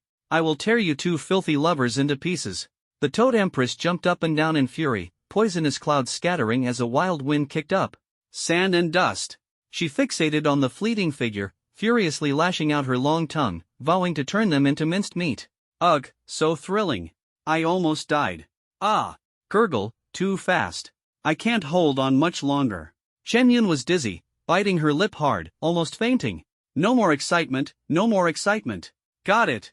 Zhang Yi's eyes flashed silver, and like weaving a sweater, he followed the trajectory of the toad's tongue, glowing faintly as he wrapped her into a scarlet ball of thread, rendering her immobile in an instant. This trapped the toad? Chen Yun's face turned pale as she bit her lip, whispering in astonishment. She trembled as she looked at the massive toad, now bound by her own tongue into a scarlet yarn ball, consumed by powerless rage. A great opportunity. The toad can't move for now. Before she detonates the poisonous cloud, let's finish her off completely. Chen Yun waved her flag, shouting wildly to cheer him on. Despicable scum. The Toad Empress rolled on the ground. The more she struggled, the more her tongue stung. She roared in fury. In an instant, the deafening croaks of frogs filled the air, the sound waves triggering the black poisonous cloud hanging from the dome. Die! The Toad Empress's blood-red pupils were filled with venomous hatred as she rolled to the ground, grinning viciously as she roared. She had exhausted the poison sac's accumulation of nearly an hour's worth of venom. Once the poisonous cloud erupted, it would be enough to corrode the entire dungeon. Heh, just a mere insect. No matter how you struggle, you'll ultimately die under my poisonous cloud. She looked at the tiny shadow on the distant mound, sneering disdainfully. She was ready to hear countless cries of despair, offering the final tribute to her deceased daughter. It's over. The toad has detonated the poisonous cloud. Chun. Yun's face turned ashen as she looked up and smiled bitterly, utterly despairing. Large drops of black rain poured down, falling before her eyes in the blink of an eye. It's over. Ha! Just in time. Jiang Yi laughed wildly, unrestrained and arrogant. Has he gone mad? Chen Yun murmured in confusion, wondering if Jiang Yi had been scared senseless, but her gaze suddenly tightened. The poisonous rain. Why has it stopped? Her eyes widened, her mouth agape, too shocked to speak. The rain had stopped mid-air, completely motionless. Was it frozen in place? A thought flashed through her mind as Chen Yun took a deep breath, trying to suppress her trembling heart, utterly astonished. Someone could actually control the entire sky of poisonous rain. How is this even possible?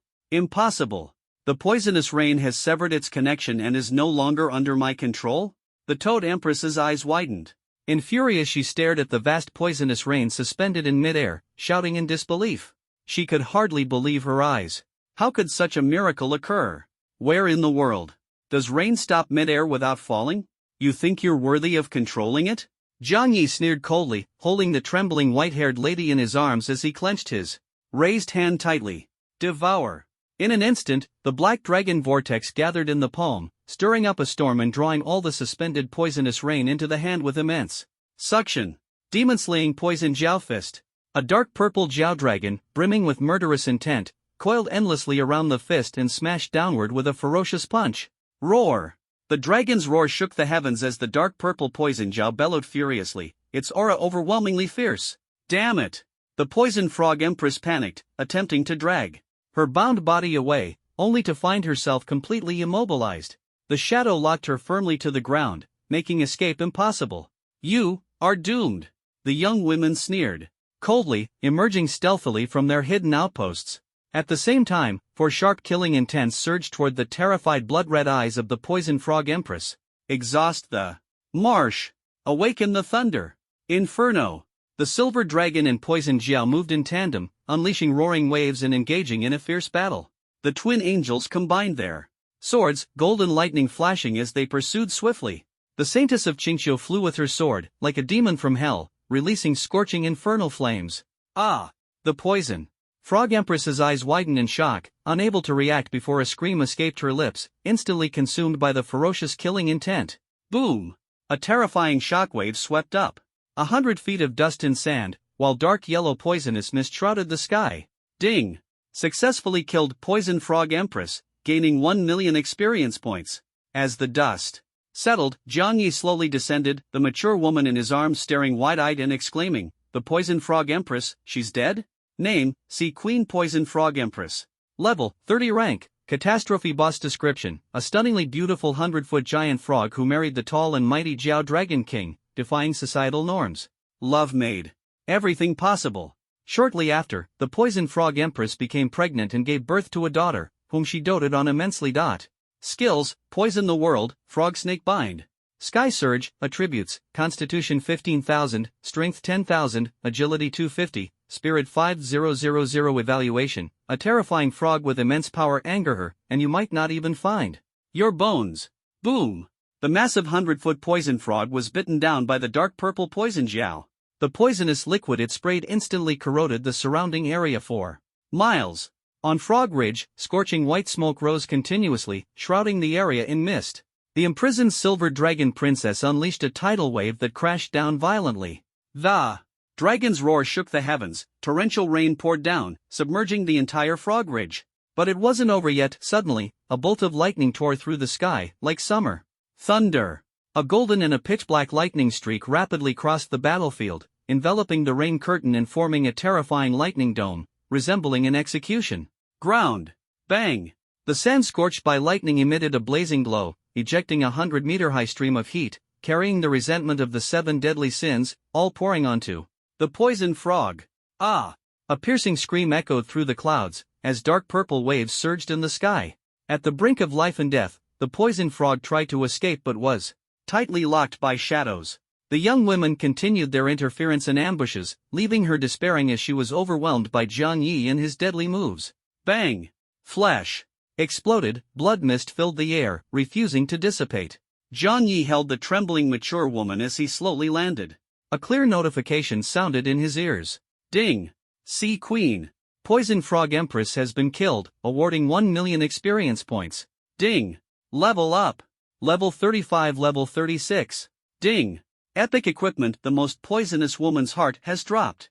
Accompanied by a dazzling golden light, Zhang Yi felt refreshed as he leveled up again. He was now just one step away from breaking through the level 40 threshold. Epic equipment? Not bad. Zhang Yi picked up the purple butterfly hairpin that floated down from the air, smiling with satisfaction as he examined it closely. The virtual panel displayed clearly. Name, the most poisonous woman's heart level, 30 quality, purple epic description. Sister said purple has a certain charm. This purple butterfly hairpin, when worn, exudes the allure of a mature woman. Effect, increases damage caused by sinful thoughts. The stronger the sinful thoughts, the higher the damage bonus. Bonus type accessory? Can increase sinful thoughts damage. Seems like only the white fox Yulua can use it. She bears the desires of a demon, burdened with heavy sins. Storing the purple hairpin away, Zhang Yi's mind conjured up a beautiful figure, the white fox saintess, eating a chicken roll. Both the silver dragon princess and the fallen angel have gift equipment, and Zhang Yi couldn't play favorites. This hairpin was perfect for the little white fox. The poison frog empress is dead? Lost in thought, the white-haired lady in his arms trembled, pointing at the blood mist exploding in the distance, and exclaimed in shock.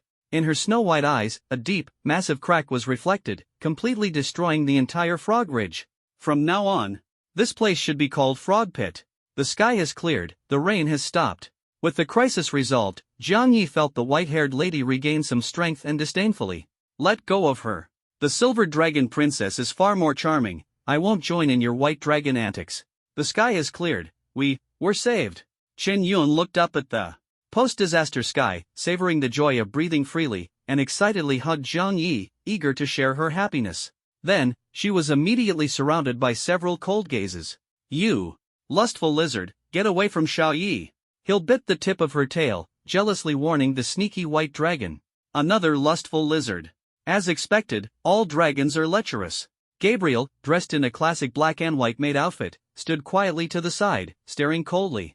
Another one, the Qingqiu saintess, bit her paper fan, her jealous demeanor completely lacking her usual elegance. She was the embodiment of envy, with an extremely strong possessiveness. We finally dealt with that big creature. If not for the increased potential, we wouldn't have been able to suppress the poison frog's shadow. I severed the poison frog's long tongue, inflicting lasting damage on the calamity boss. All these improvements are thanks to Xiao Yi. The debt of gratitude keeps growing, impossible to repay. So exhausted. Later, I need to replenish Xiao Ye's energy. Sob. I captured it. Xiao Ye's dragon-like pose was so cool. Though the white-haired woman next to him is an eyesore, never mind, I'll Photoshop myself in instead. Boss, should I help treat her? The girls, whose potential had greatly increased, now had the strength to face the calamity boss. With varied expressions, they slowly approached Zhang Yi. Gulp. Chen Yun wiped the sweat from her forehead, slowly releasing Zhang Yi, feeling a bit nervous. Their aura doesn't lose to mine? Impossible. I'm a level 50 SS class professional, and they seem to be only in their 30s, I'm actually inferior to them? Staring at these eccentric girls, Chen Yun bit her lip tightly, her eyes flashing with surprise. Each of them was beautiful and captivating, not losing to her in the slightest. Moreover, their gazes felt like they were staring at a thief. Had she stolen something? Of course not. The girls surrounded Zhang Yi to report their safety, but their eyes meaningfully assessed the weakened white-haired lady. Pei Qinghuan stepped forward first, extending her hand with a gentle smile. Long time no see. Miss Chen. Qinghuan? You're here too? Chen Yun wiped her eyes and found the sword immortal had already walked up to her. She held her hand in surprise and asked, "That's a question we should be asking you, right?" Pei Qinghuan narrowed her eyes slightly, her voice coldly retorting. The captain of the Infinite Battle Team wasn't guarding the Dragon Palace front line but instead ran to Frog Ridge to cling to Xiao Yi. How mischievous. The Poison Frog Empress caused chaos in the Dragon Palace, and everyone was terrified. I couldn't just stand by and do nothing, could I? Facing the girls' hostile gazes, Chen Yun instinctively took a step back, her lips pale and her voice weak in response. Unknowingly, she had become the sinner in their eyes, silently judged. Swift rescue, of course, I understand. The responsibility is significant. But how do you explain the fact that you two sisters seduced my man? Pei Qinghuan's tone shifted sharply, drawing her sword with a cold expression like ice, accompanied by a faintly sinister smile. Wait. Countless pieces of information surged into Chen Yun's mind like a tide, leaving her with a splitting headache. She glanced at the girl staring at her, then trembled as she looked toward Zhang Yi. Gulp! A ridiculous thought suddenly popped into her head. She opened her mouth wide in shock and said, Pei Qinghuan, could it be that you've fallen for this scoundrel? Yes. The cold and proud sword immortal with black hair and a white dress almost didn't hesitate, nor did she display her usual reserve or shyness. Facing her old friend's inquiry, she admitted it openly. She laid it all out, no longer hiding anything, directly stating that she had indeed taken a liking to Xiao Yi, just as she wanted to surpass him and become the world's #1 female sword immortal. Chen Yun was stunned, her face showing an expression of shock. She felt as though the white-clad girl before her had become a complete stranger. Did she hear wrong? Was this still the aloof and cold female sword immortal she knew? Impossible. After just 1 month of not seeing her, Pei Qinghuan, this eternally icy block of ice, had actually developed feelings? If this news spread, it would definitely be a major headline, breaking the hearts of countless admirers. Didn't you always focus on swordsmanship, aiming to surpass Pei Qingshu? Chen Yun suppressed her shock, took a deep breath, and asked incredulously. She still hadn't recovered from the revelation that the cold and distant female sword immortal had developed mortal feelings, which would surely cause heartbreak and tears for many. This news was simply explosive. Pei Qingshu. Someone else will surpass her for me. Pei Qinghuan's beautiful eyes narrowed slightly as she suppressed the battle intent in her heart, her gaze locking onto the white-haired elder sister. She spoke calmly. Ever since meeting Xiao Yi, she stole a few glances at Zhang Yi, and her icy face finally showed a hint of blush, accompanied by a faint smile. Ever since meeting him, my sister is no longer my goal, she thought silently to herself. At this point, she no longer needed to prove herself by surpassing the Bright Moon Sword Immortal. Wasn't there a better target right in front of her? As long as she could surpass Zhang Yi, her strength would be undeniable. Even the Bright Moon Sword Immortal Pei Qingshu would merely be a loser. Qinghuan, are you running a fever? The Bright Moon Sword Immortal, your sister, that freak, who could possibly surpass her? Chen Yun almost wanted to touch the female Sword Immortal's forehead to see if she was running a fever. The Bright Moon Sword Immortal was widely recognized as the #1 prodigy of the Great Xia, her strength deeply ingrained in people's hearts. Qinghuan's sister. The Bright Moon Sword Immortal Pei Qingshu is my idol. I used to always aim to be like her, constantly striving to grow stronger. Mentioning the Bright Moon Sword Immortal, Shu Molly grabbed her twin ponytails, her eyes filled with nostalgia. She had once greatly admired the Bright Moon Sword Immortal, who had slain demon armies and saved Jiang City from disaster. But now, she had a new goal to surpass in her heart. Ah, Xiao Molly, isn't your current goal to grow stronger focused on Xiao Yi? Qin Xiang, the pink-haired fox, teased with a smile while hugging her best friend from behind, her eyes fixed on Zhang Yi. She didn't care how strong the Bright Moon Sword Immortal was, after all, she would never be as formidable as her Xiao Yi. The Bright Moon Sword Immortal is strong, but Xiao Yi will definitely surpass her in the future. The icy beauty holding the molten stone statue spoke as if stating a fact, her tone indifferent. Having witnessed the strength of the formidable Xiao Yi, she was no longer surprised. She even felt that, even compared to the Bright Moon Sword Immortal, her Xiao Yi was unmatched. The Bright Moon Sword Immortal is strong, and she's also my sister Sakura Island Mai's goal. With her fingertip lightly touching her red lips, Sakura Island Yui's green eyes narrowed slightly, carrying a hint of reminiscence as she spoke softly with a smile. Her sister, Miyamoto Mai, was the heir to the Sakura Island Sword Saint, and also a defeated opponent of the Bright Moon Sword Immortal. It was the first time she had seen her arrogant sister so humiliated in front of that flawless immortal who shone like the bright moon. Just how strong is the Bright Moon Sword Immortal? Silently standing beside her master, Hill wagged her tail and asked curiously. She wanted to know just how big the gap was between the #1 prodigy of the Great Xia and Xiao Yi. No matter how strong she is, she's just a mortal. How could her potential and talent possibly compare to Xiao Ye's? Gabriel said confidently and without hesitation. In her heart, Xiao Yi was the irreplaceable #1 in the world, her god. I'm hungry. I want a chicken wrap. Entering her gluttony state, the white fox saintess poked Zhang Yi's shoulder, complaining about food. Her mind was consumed only by hunger and thirst, and right now, she was hungry. She had no interest in anything else except, of course, a cheesy chicken wrap. Here, take it and eat. Jiang Yi stroked the white fox's snowy hair, soothing her as he handed her food.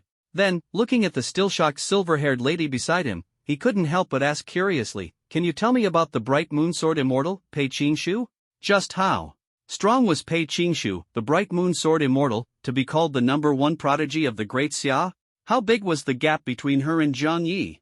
Jiang Yi's gaze sharpened, slightly, filled with anticipation. Pei Qingshu, at such a young age, has already broken through the level 100 limit at level 26 and entered the transcendent realm. That's terrifying. It's like she's been leveling up and fighting monsters since birth. Her talent is simply absurd. Rumor has it that Pei Qingshu trained under a mysterious figure, which is how she gained the strength to slay demons and step into the transcendent realm. Chen Yun took a deep breath, her eyes flickering with a mix of admiration and awe as she recalled. She regarded Pei Qingshu as both a rival and a friend to grow alongside. But the more she tried to catch up, the more unattainable Pei Qingshu seemed. The gap between them felt like an insurmountable chasm. Surpassing level 100 at just 26 years old, her talent is truly frightening. That mysterious master of hers must be some reclusive, peerless expert, right? Listening to the silver-haired lady's words, Jiang Yi couldn't help but be astonished. The disparity between people was just that stark. The bright moon sword immortal seemed like she was following the script of a dragon king descending the mountain, exceptionally powerful, with a mysterious master to boot. She was practically the protagonist of an urban novel. Exactly. For Pei Qingshu to willingly apprentice herself to someone, her master must have long surpassed level 100 and entered the transcendent realm. Chen Yun sighed, her snow-white eyes tinged with longing. Damn it, why hadn't she encountered such a reclusive expert to guide her? Was it because she hadn't found a ring-wielding old granny, or was her luck just bad? Or perhaps the Dragon King hadn't descended the mountain yet? Pei Qingshu. As if recalling something, the Qingqiu Saintess's eyes narrowed.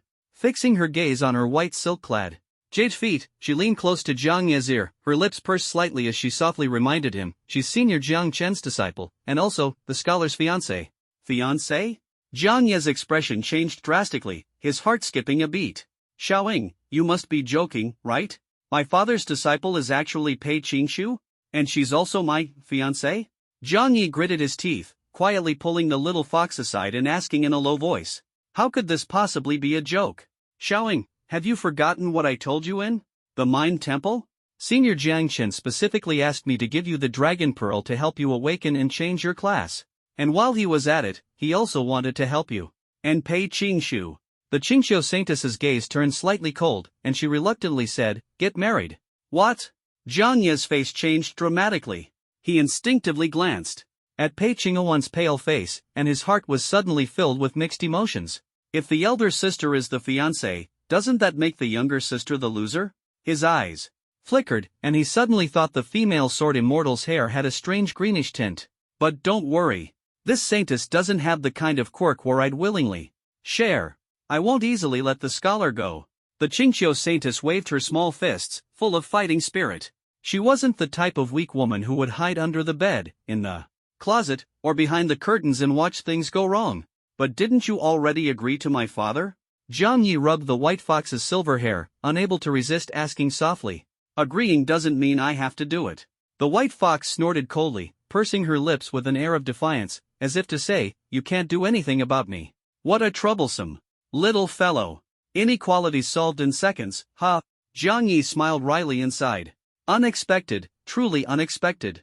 The #1 prodigy of Xia turned out to be his father's disciple, and even had a marriage contract with him. If this news got out, no one would believe it, right? But Pei Qingshu will probably annul the engagement, right? After all, with their sisters' personalities, they would definitely oppose such an arranged marriage. Jiang Yi frowned, a bad premonition suddenly surfacing in his mind. Damn it! Could it be that the Hao US sword immortal will come to annul the engagement in person? He smiled wryly, unable to stop his wild imagination. He pictured the scene of the peerless female sword immortal storming in to annul the engagement, the downtrodden youth gritting his teeth in resentment, shouting, don't mess with me. What if she's here to repay a favor? Ying Luo, swishing her fox tail, caught a whiff of something amiss and couldn't help but interrupt him. She felt that Jiang Chen's disciple was definitely no ordinary person. Don't even think about it. Who would repay a favor by offering themselves? Jiang Yi smiled helplessly, shaking off the distracting thoughts and answering seriously. I would. The Saintess of Qingqiu shyly touched her lips with her finger, volunteering herself. I'm a fox who repays kindness, a once-in-a-millennium good fox. You're probably just after free meals and lodging, aren't you? Jiang Yi snorted coldly, immediately seeing through the little fox's cunning plan. Dragging the disgruntled white fox Saintess, he returned to the circle of girls. In just a short while, the atmosphere had already grown explosively tense. Jiang Yi's heart tightened, that familiar sourness had been stirred up by them again. Oh no, it's a battlefield of jealousy. Pei Qinghuan, what nonsense are you talking about? How could I possibly like that scoundrel who only bullies me? Facing the girl's suspicious gazes, Chen Yun felt flustered and shyly defended herself. Although she was very grateful to Jiang Yi for saving her life, falling for him this quickly was just too much. They'd only met once. You'd better not have any bad intentions. Xiao Yi is my fiancé, and you wouldn't want to provoke a married man and ruin your reputation, would you? Pei Qinghuan frowned, her expression cold and stern as she issued a serious warning. Her words instantly caused an uproar, igniting the girl's emotions. Fiancé? Qinghuan, what's going on here? Chu Moli's face changed dramatically, shocked to find out her best friend was her brother's fiancé. Her heart was a mix of emotions, hard to believe. No way. I don't agree with this marriage. Me neither. I object too. The pink-haired fox, the icy beauty, and the helpless priestess all opposed without hesitation. Qinghuan, are you saying your fiancé is Jiang Yi? Chen Yun's eyes flashed with surprise, her face turning pale as she bit her lip, unwillingly probing for confirmation. Impossible, right? The two proud sisters of the Pei family, how could they possibly be engaged to an unremarkable guy? It must be a mistake on Pei Qinghuan's part. She and that scoundrel were completely incompatible. She desperately denied it in her heart, not even realizing her feelings for Jiang Yi had quietly changed. Yes. I have a marriage contract with Xiao Yi, and I'm only announcing it now. He is my fiancé, Pei Qinghuan's fiancé. Pei Qinghuan's lips curled into a smug smile, infuriating the other girls to the point of almost jumping up to curse her. Fiancé, Chen Yun's mind went blank, her face pale. Biting her lip, she unwillingly stepped back half a step, as if struck by lightning. Two peerless beauties were already engaged. This news was enough to crush all the suitors' hopes. Completely. The goddesses had secretly fallen for an inconspicuous man long ago. Qinghuan, don't you hate arranged marriages the most? Whenever the sisters brought up your marriage before, you'd immediately change your expression. Why have you changed your mind now? If you're being forced, just tell me. Don't let that scoundrel bully you for nothing. Chen Yun's face was pale, but she forced a faint smile and spoke righteously. She absolutely couldn't stand by and watch her old friend being bullied by a scoundrel. If someone suffered, she would bear it. No one could easily bully her friends. People change, don't they? Besides, my fiancé and I have a great relationship, right? Isn't that right, my dear Xiaoye? Pei Qinghuan's lips curved slightly upward as she cast an ambiguous glance at Jiang Yi, her face slightly flushed, brimming with a smile. Yet, her sickly gaze was full of hints, making Jiang Yi feel as though, if he dared to tell the truth, he'd surely meet a terrible end. Clearly, the fiancé matter was just Pei Qinghuan's excuse. She did have an engagement, but no one knew who the other party was. How is she so confident? Faced with Pei Qinghuan's ambiguous gaze, Jiang Yi almost couldn't hold back his laughter. Thinking back to their first meeting half a month ago, Pei Qinghuan had been dismissive of him, but now she wanted to pretend to be a couple, even a fiancé. But Pei Qinghuan's engagement might be fake, but mine is real. Jiang Yi let out a bitter laugh, his emotions complicated. The peerless female soared immortal before him had a faint greenish tint to her hair. Even the pets around her were quiet, gazing at her with meaningful looks. The defeated little sister-in-law, truly pitiful. Is this true? The young girls, kept in the dark, took a deep breath nervously and asked urgently. No way. Xiaoye already had an engagement. This kind of thing should at least wait 10 years before happening. Do you even need to ask? Xiao Ye has already tacitly agreed. Pei Qinghuan smiled faintly, afraid that dragging things out would cause trouble, so she simply admitted it on Jiang Yi's behalf. Privately, she had already asked Jiang Yi to pretend to be a couple and act as a shield. Now, being a fiancé wasn't too much, right? The shield time, plus a lifetime, the next life, and even the life after that. This was reasonable, wasn't it? After all, I'm the one who likes you the most. Her beautiful eyes sparkled with intense possessiveness, and the sickly expression on her face flashed briefly. Pei Qinghuan's lips curved slightly upward as she silently thought to herself, she liked Xiaoye the most. But the other young girls weren't buying it. They looked around warily, sensing that the atmosphere was a bit strange. Soon, they realized the truth, their expressions varying. Phew! So it's just a shield, scared me to death. I thought it was really going to be a disaster. Shu Moli patted the tablet in her hand, letting out a sigh of relief. She had said all along that Sister Qinghuan wouldn't betray her.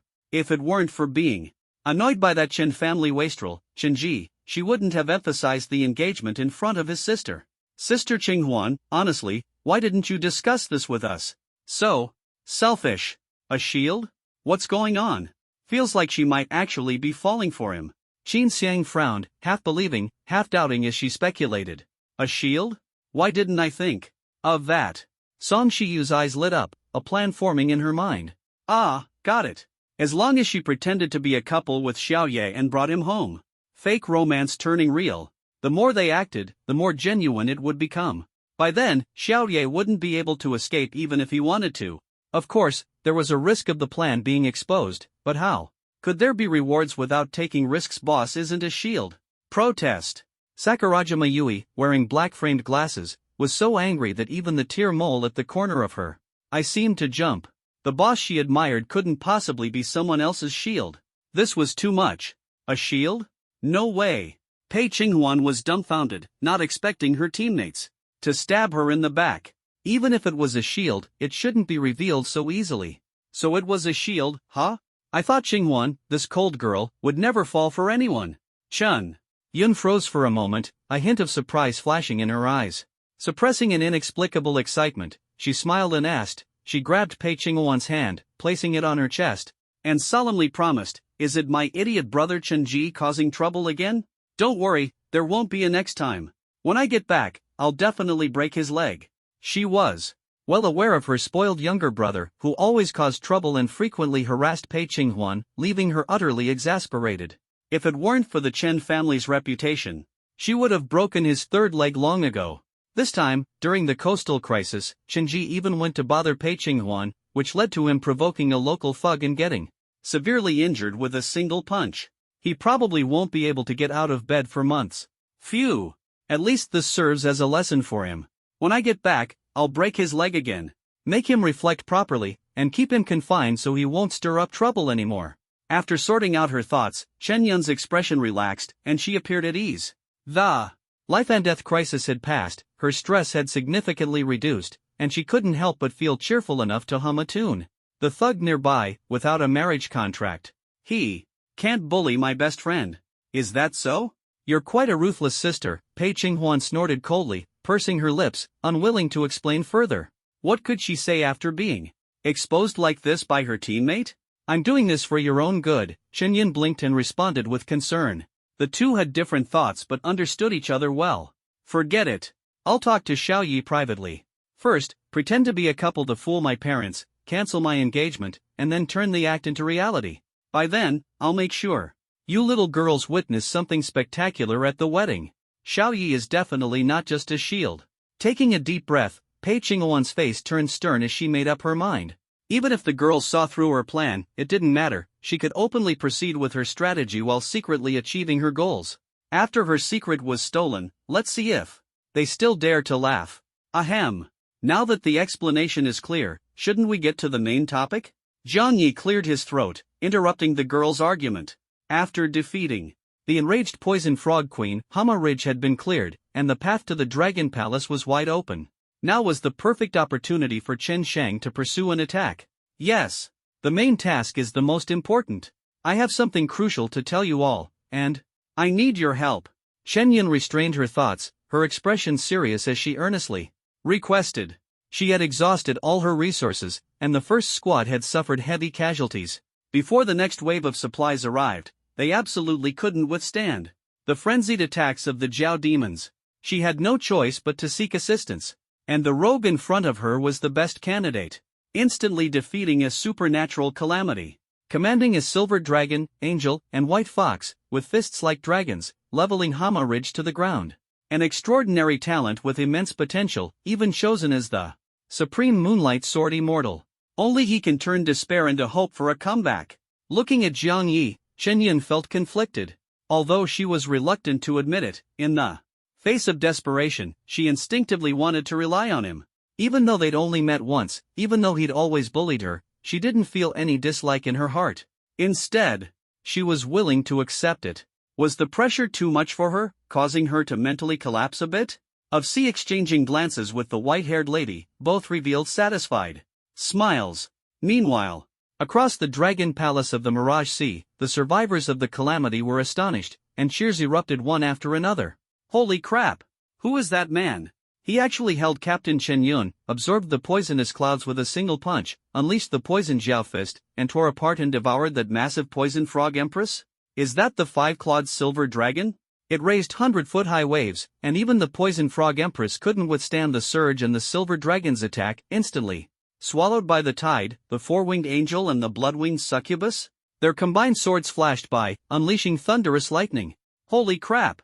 Hellfire? Where did that fox come from? Using such demonic methods, it's terrifying. Everyone stared at the flattened toad ridge, the rising dense mist, their eyes nearly popping out in shock. After a long silence, the survivors erupted into thunderous cheers. They were finally saved. Calamity Mirage Sea Dragon Palace teleportation light screen in this wondrous underwater world. The ripples gradually dispersed, and the enveloping purple haze also faded away. He killed the calamity, controlled the silver dragon, mastered the angel, and even had the succubus. And the white fox. That guy is just too strong. Even Captain Chen Yun wasn't a match for the poison frog empress, which means he's far stronger than the captain. This is great. We're finally saved. Don't celebrate too soon. The poison frog empress is dead, but the monsters in the dragon palace haven't been cleared out yet. If we don't eliminate the source of the abyssal aura and shut down the teleportation light screen, the danger won't be over. But, with him here, everything will surely be fine, right? Everyone looked at the distant ripples, shouting excitedly. Their dim eyes reignited with hope. That mysterious man, stronger than Captain Chen Yun, effortlessly killed the calamity boss as if it were nothing, leaving them dumbfounded. The oppressive threat of the poison frog empress had suffocated everyone, yet under that mysterious man's hand, it didn't last even 3 seconds. It was as if he had angered a god. With one move, he eradicated the 100-foot poison frog, even wiping out Toad Ridge. The display was truly astonishing. The survivors, overwhelmed with complex emotions, felt both relief and awe, and their curiosity about the mysterious man who saved Captain Chen Yun grew even stronger. Meanwhile, in the abyssal dragon tomb, beneath the ruins of the altar, bloodstains dimmed in the ravines. The kneeling penitents, as if witnessing a miracle, bowed their heads in fervent worship. Is that Brother Jiang? Xiao, who hesitantly looked up at the familiar figure falling from above Toad Ridge, muttering in disbelief. Captain Xiao Wu. It's definitely him. That invincible poison Jiao aura we sinners know it all too well.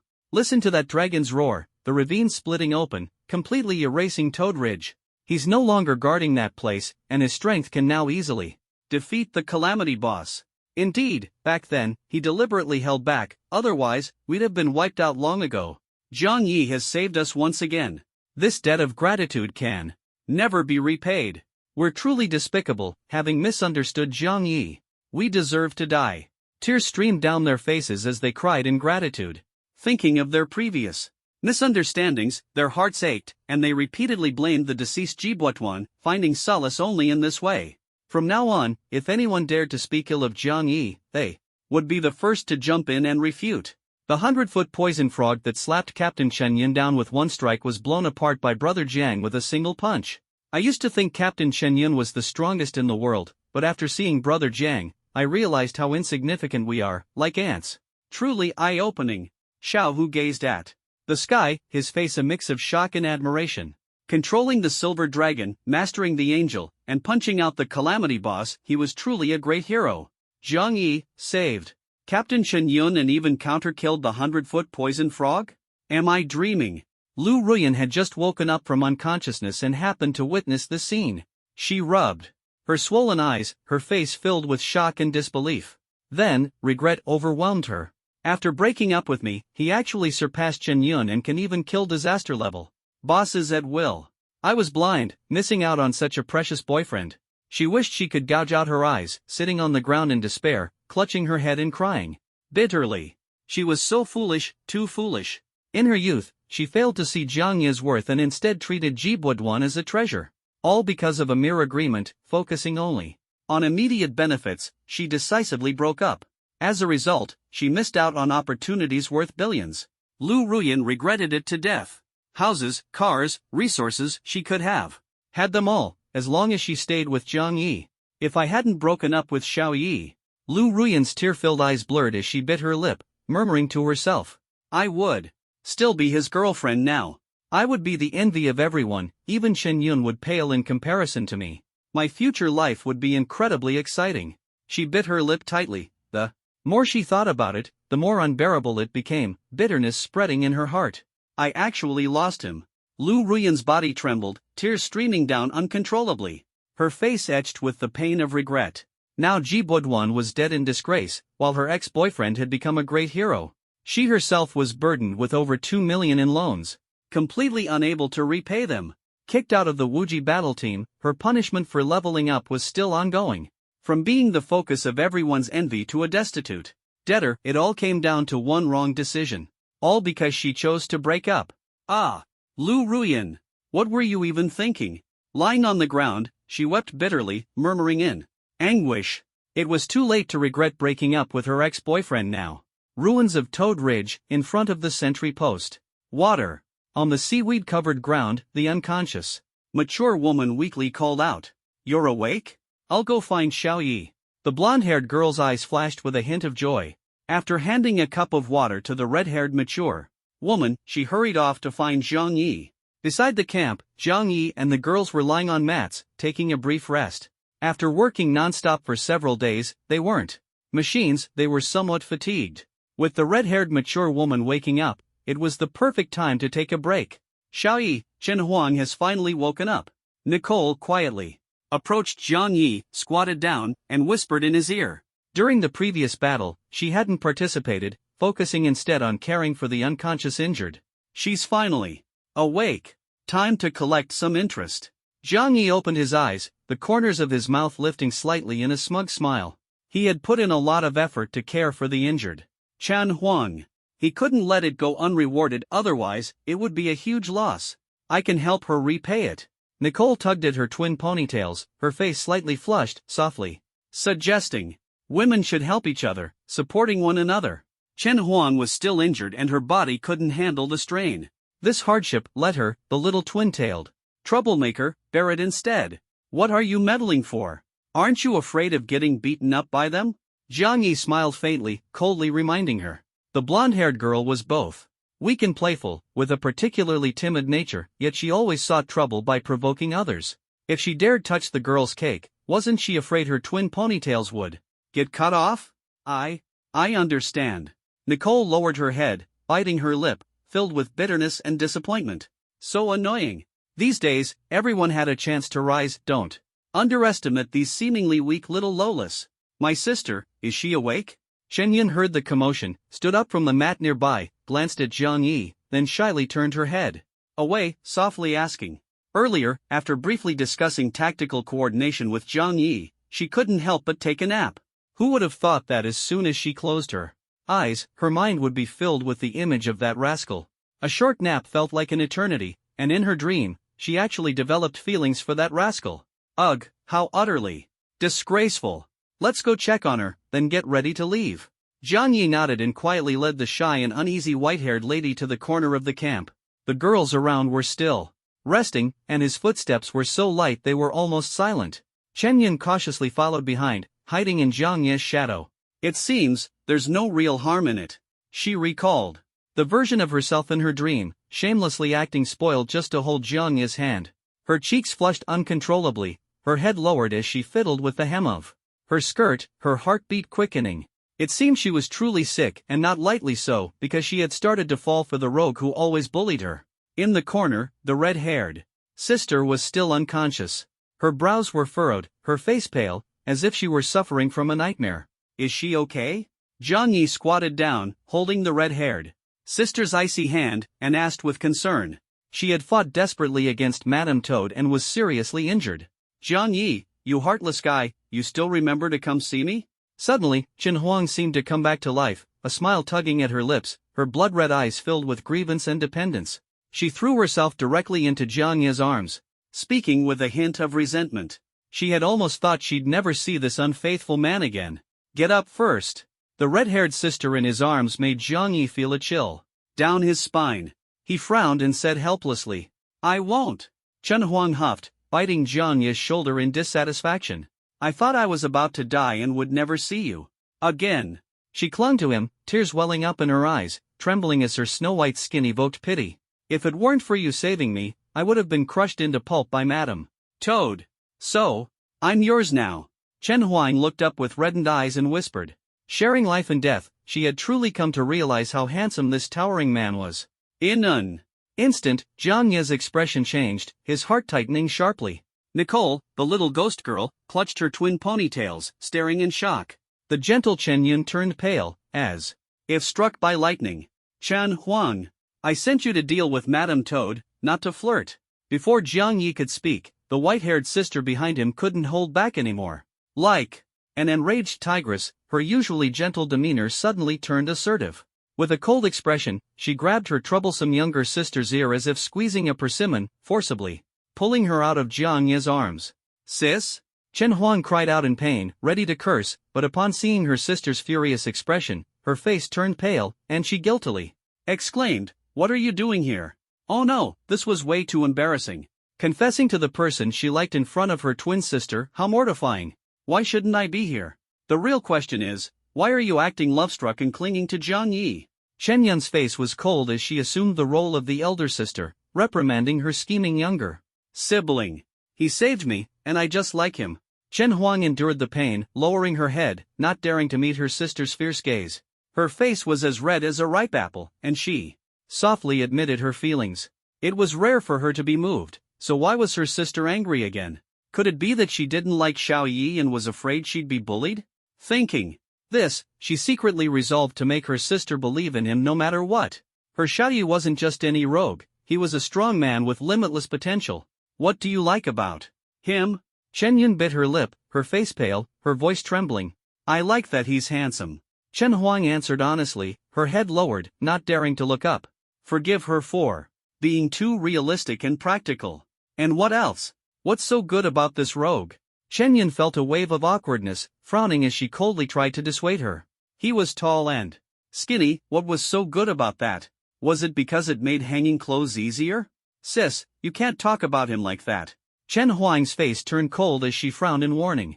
She didn't mind being scolded or beaten, but bad-mouthing Xiao Yi was absolutely unacceptable. You dare talk back? Chen Yun gritted her teeth and laughed in anger. She hadn't expected to argue with her twin sister to this extent. The reason was simple, it was all that scoundrel's fault. Meeting me is all thanks to Xiao Yi. If it weren't for him slashing Madame Toad with one sword, I'd have been crushed into pulp long ago. Chen Huang became anxious and argued indignantly. Afraid her sister wouldn't believe her, she added a touch of mischief, her lips curling into a provocative smile. Don't believe me? Then go fight Xiao Yi yourself. She had already imagined how her sister would sneer, provoke him, and then be effortlessly defeated by Xiao Yi, left speechless in shock, ultimately embarrassed and dejected. Ah, Chen Yun, oh Chen Yun, today you'll finally taste defeat. Her lips curved slightly as she pictured her sister's awkward expression, almost unable to suppress her laughter. Unexpectedly, Chen Yun remained calm. No need to fight. I'm not his match. She released her sister's ear inside. Ha? Why?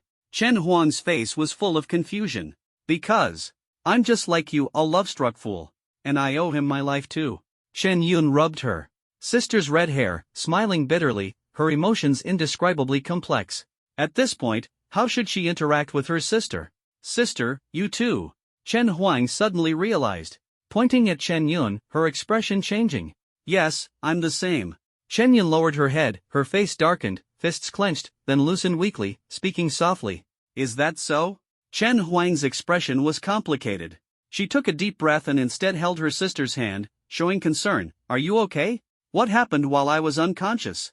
No matter what, she wouldn't turn against her sister. It's a long story. Chen Yun smiled bitterly, sitting beside her sister, and briefly recounted the events. What? Xiao Yi actually killed Madame Poison Toad with one sword? Chen Huang covered her mouth, shouting in disbelief. She had originally thought slaying Madame Toad with one strike was impressive enough. Unexpectedly, even Madame Toad's mother, the consort of the Dragon Emperor, Madame Poison Toad, had been effortlessly defeated by him. What kind of monster is Xiao Yi? I really want to spar with him.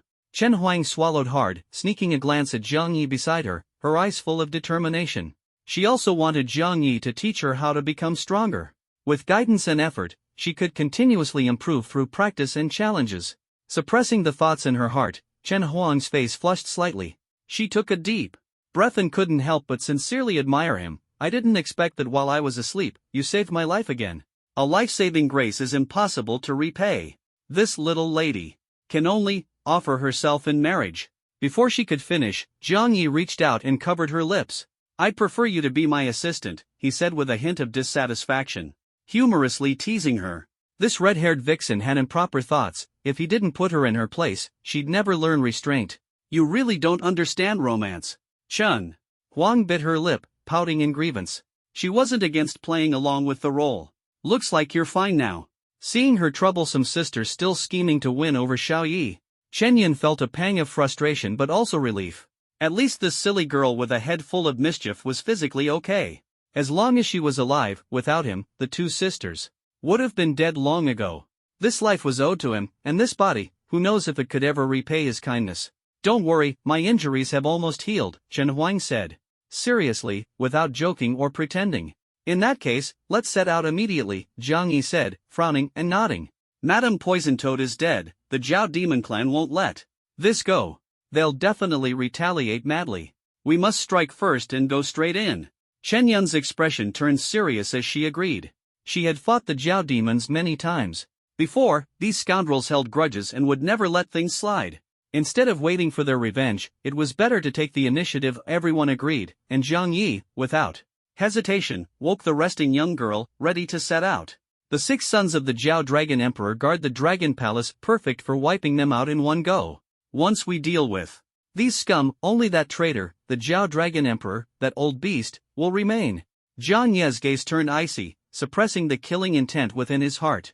The Zhao Dragon clan had once colluded with Yingluo's senior sister, ordering the hunt of the pitiful white fox. They had also betrayed the true Dragon Empress, falling into the dark faction and becoming the lackeys of demons. Old grudges must be settled. Cataclysm Dragon Emperor's palace. Inside the crystal hall, a white-haired Zhao dragon, dressed in a black dragon-patterned robe, sat cross-legged on a meditation cushion, facing a dilapidated dragon bone statue. Sister Empress, after all these years, you still refuse to let go of your hatred. Determined to annihilate my clan? The white-haired Zhao dragon opened his blood-red dragon eyes, glaring angrily at the statue, cursing coldly. Just because I betrayed the true Dragon clan and seized your fortune?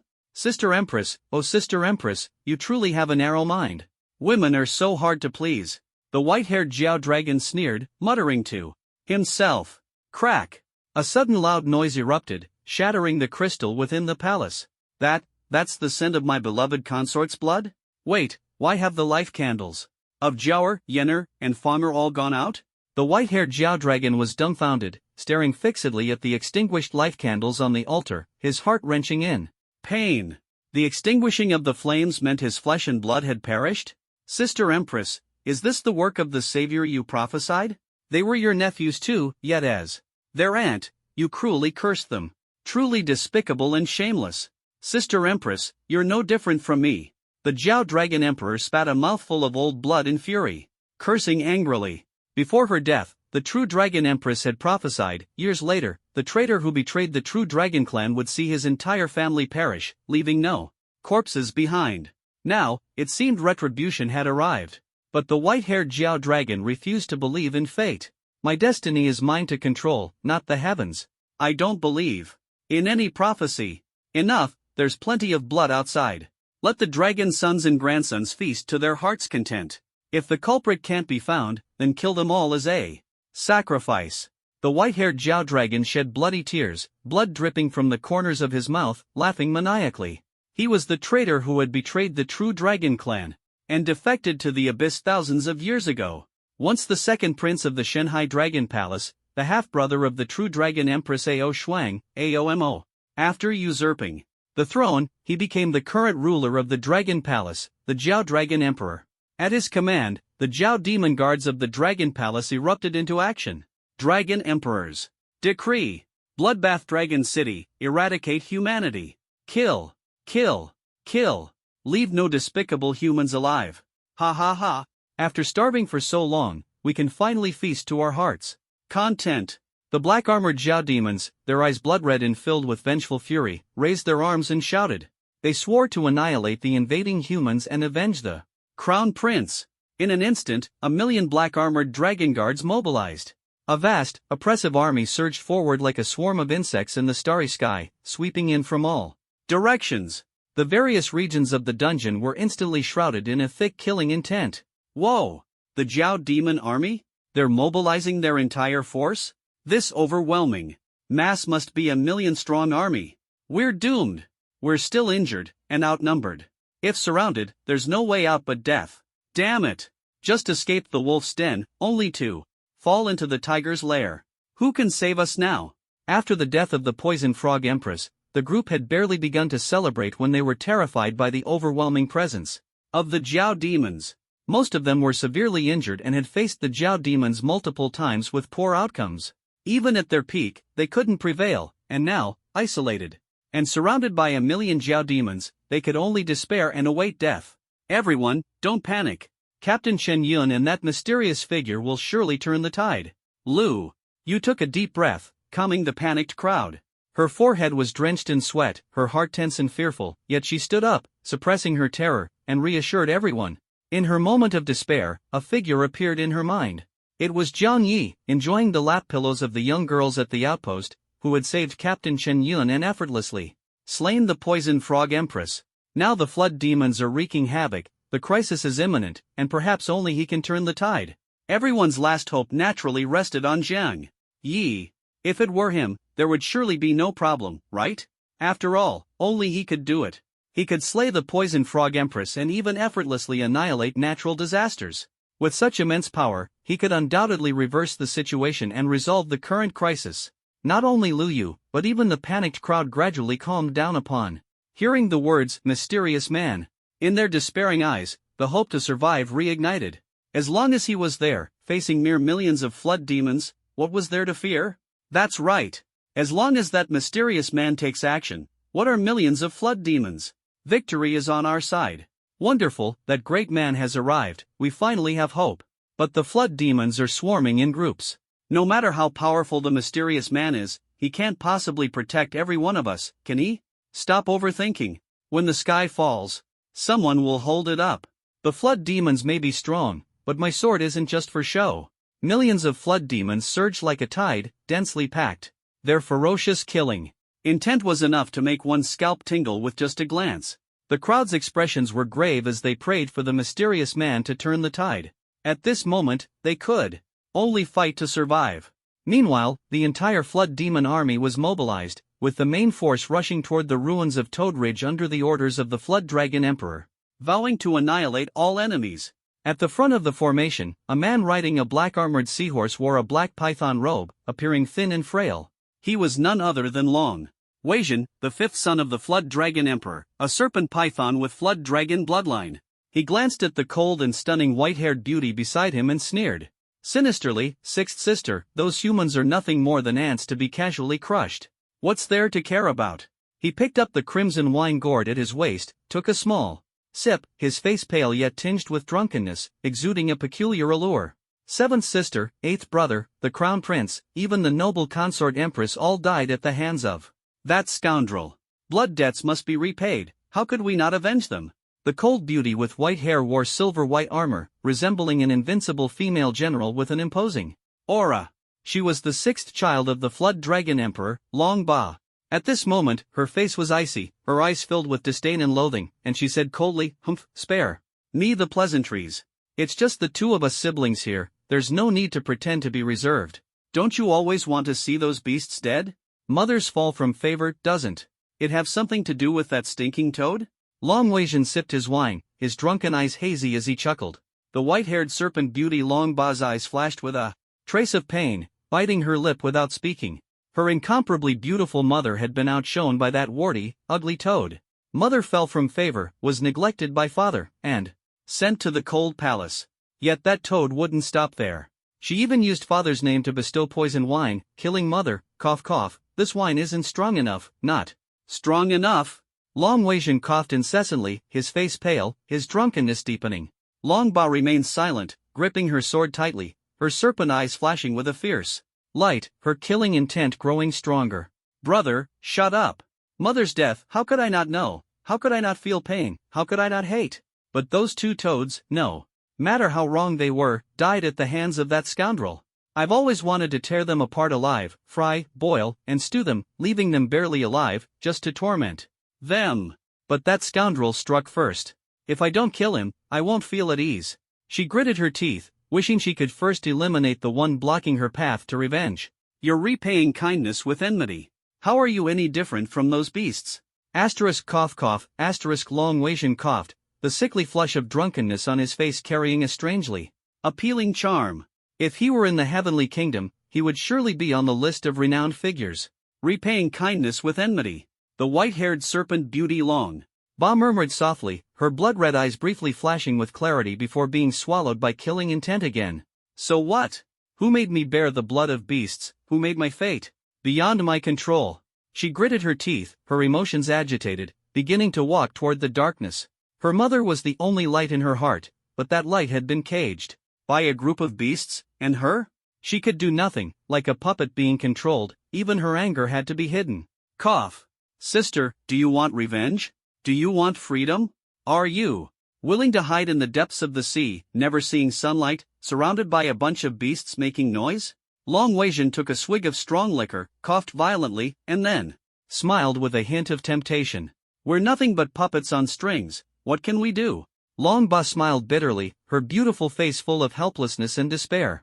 Fate was like a cage, she couldn't escape or break free, only living in self-abandonment until she rotted away and died. It's simple, let's just be dogs for humans. Long Weijun laughed loudly, unabashedly expressing his inner dissatisfaction. He harbored deep resentment toward the Dragon Emperor and loathed the cage of this deep sea. Be dogs for humans? The white-haired Snake Princess Long Ba bit her lip in a daze, muttering softly. Then, her face flushed with anger. How could she possibly be a dog for humans? Brother, don't talk nonsense. I'd rather die than bow and scrape like those despicable humans. Long Ba shouted furiously, her face red with rage and full of resentment. But here in the deep sea, we're worse than dogs. Being dogs for humans, at least we could feel the warmth of being alive. Now, we're just muddling through life. Long Weijun muttered as if drunk, slumped over his seahorse. The white-haired snake princess seemed struck by lightning, her face shocked. Indeed, she was now worse than a dog. Just a scaly snake, lucky to carry the bloodline of a true dragon, yet still dreaming of soaring to the skies? Wake up! In this cage-like sea filled with beasts, she had no dignity to live, no different from a dog. In silence, Long Ba looked at her drunken brother, bit her lip tightly, and steeled her heart. Damn it, this is truly defying the heavens. The mound at Toad Ridge had turned into a pit dozens of meters deep, crisscrossed with ravines. Dense hordes of Jiao demons surged from all directions, vowing to annihilate the troublemakers disturbing the Dragon Palace. Fifth and sixth, why are those siblings so slow? At the front of the formation, a man in a black robe frowned and asked discontentedly. He was the eldest son of the Dragon Emperor, commander of 1,000,000 troops, Dragon Lord. Lazy donkeys dragging their feet, don't wait for those two mixed blood wastes. The white-haired tiger woman lazily licked her pale tiger paw and snorted coldly. She was the second child of the Dragon Emperor, White Tiger Woman Long Tang. Ha, second sister is right. Those two scaly snakes would only cause trouble if they came. A rooster's crow rang out, and a rooster with bright red feathers sneered in agreement. He was the third child of the Dragon Emperor, Iron Rooster Long C. Third brother is right. Without those two useless mutts, there's no problem at all. Big brother, why not just order us to slaughter freely and enjoy a feast of human blood? A large black bull with spiraling black horns panted heavily, impatiently suggesting. At this moment, the crown prince had just fallen, leaving the position of the Eastern Palace vacant and highly coveted. Each of them harbored their own schemes, all vying to climb up and seize control of the Eastern Palace. Ha, since that's the case, let the bloody carnival begin. Dragon Lord waved his hand, laughing arrogantly. Instantly, a million Jiao demons charged in formation. The entire ruins were filled with murderous intent, spreading everywhere. The black-robed Dragon Lord waved his hand, and the million-strong Jiao demon army immediately moved into formation. The sound of horns shook the heavens, their might unparalleled. The dense army, like greedy beasts, swept madly in all directions. Even if they had to dig 3 feet into the ground, they would not spare a single human. The chilling killing intent spread all around, and the atmosphere of despair enveloped. Once again, dust and thick fog filled the air, footsteps urgent like drumbeats. Listen! The horns of attack have sounded, the Jiao demon army is charging in all directions. This is bad. We're surrounded. If we don't break out, we'll definitely be killed by these monsters. What do we do? The mysterious figure hasn't made a move yet. If you don't want to die, follow me and fight our way out to save ourselves.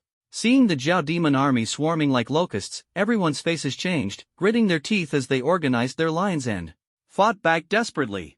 The Jiao demons were ferocious, and fleeing would only disrupt the formation, leaving them to be slaughtered instead of waiting for death. Fight desperately to survive. Don't be afraid, everyone. These roaming Jiao demon soldiers are not invincible. Follow me, break through the encirclement, and fight while retreating. Lu Yu tied up her high ponytail, raised her sword, and shouted loudly. She led the elite professionals of the Wuji battle team, joining forces with other professionals to quickly form a battle formation and confront the ferocious Jiao demons. As soon as the fight began, the Jiao demons gained the upper hand. Their incredibly tough scales and fearless charges made everyone's scalp tingle. Damn, these monsters' shells are like turtle shells, impervious to blades and bullets, terrifyingly hard. This is bad.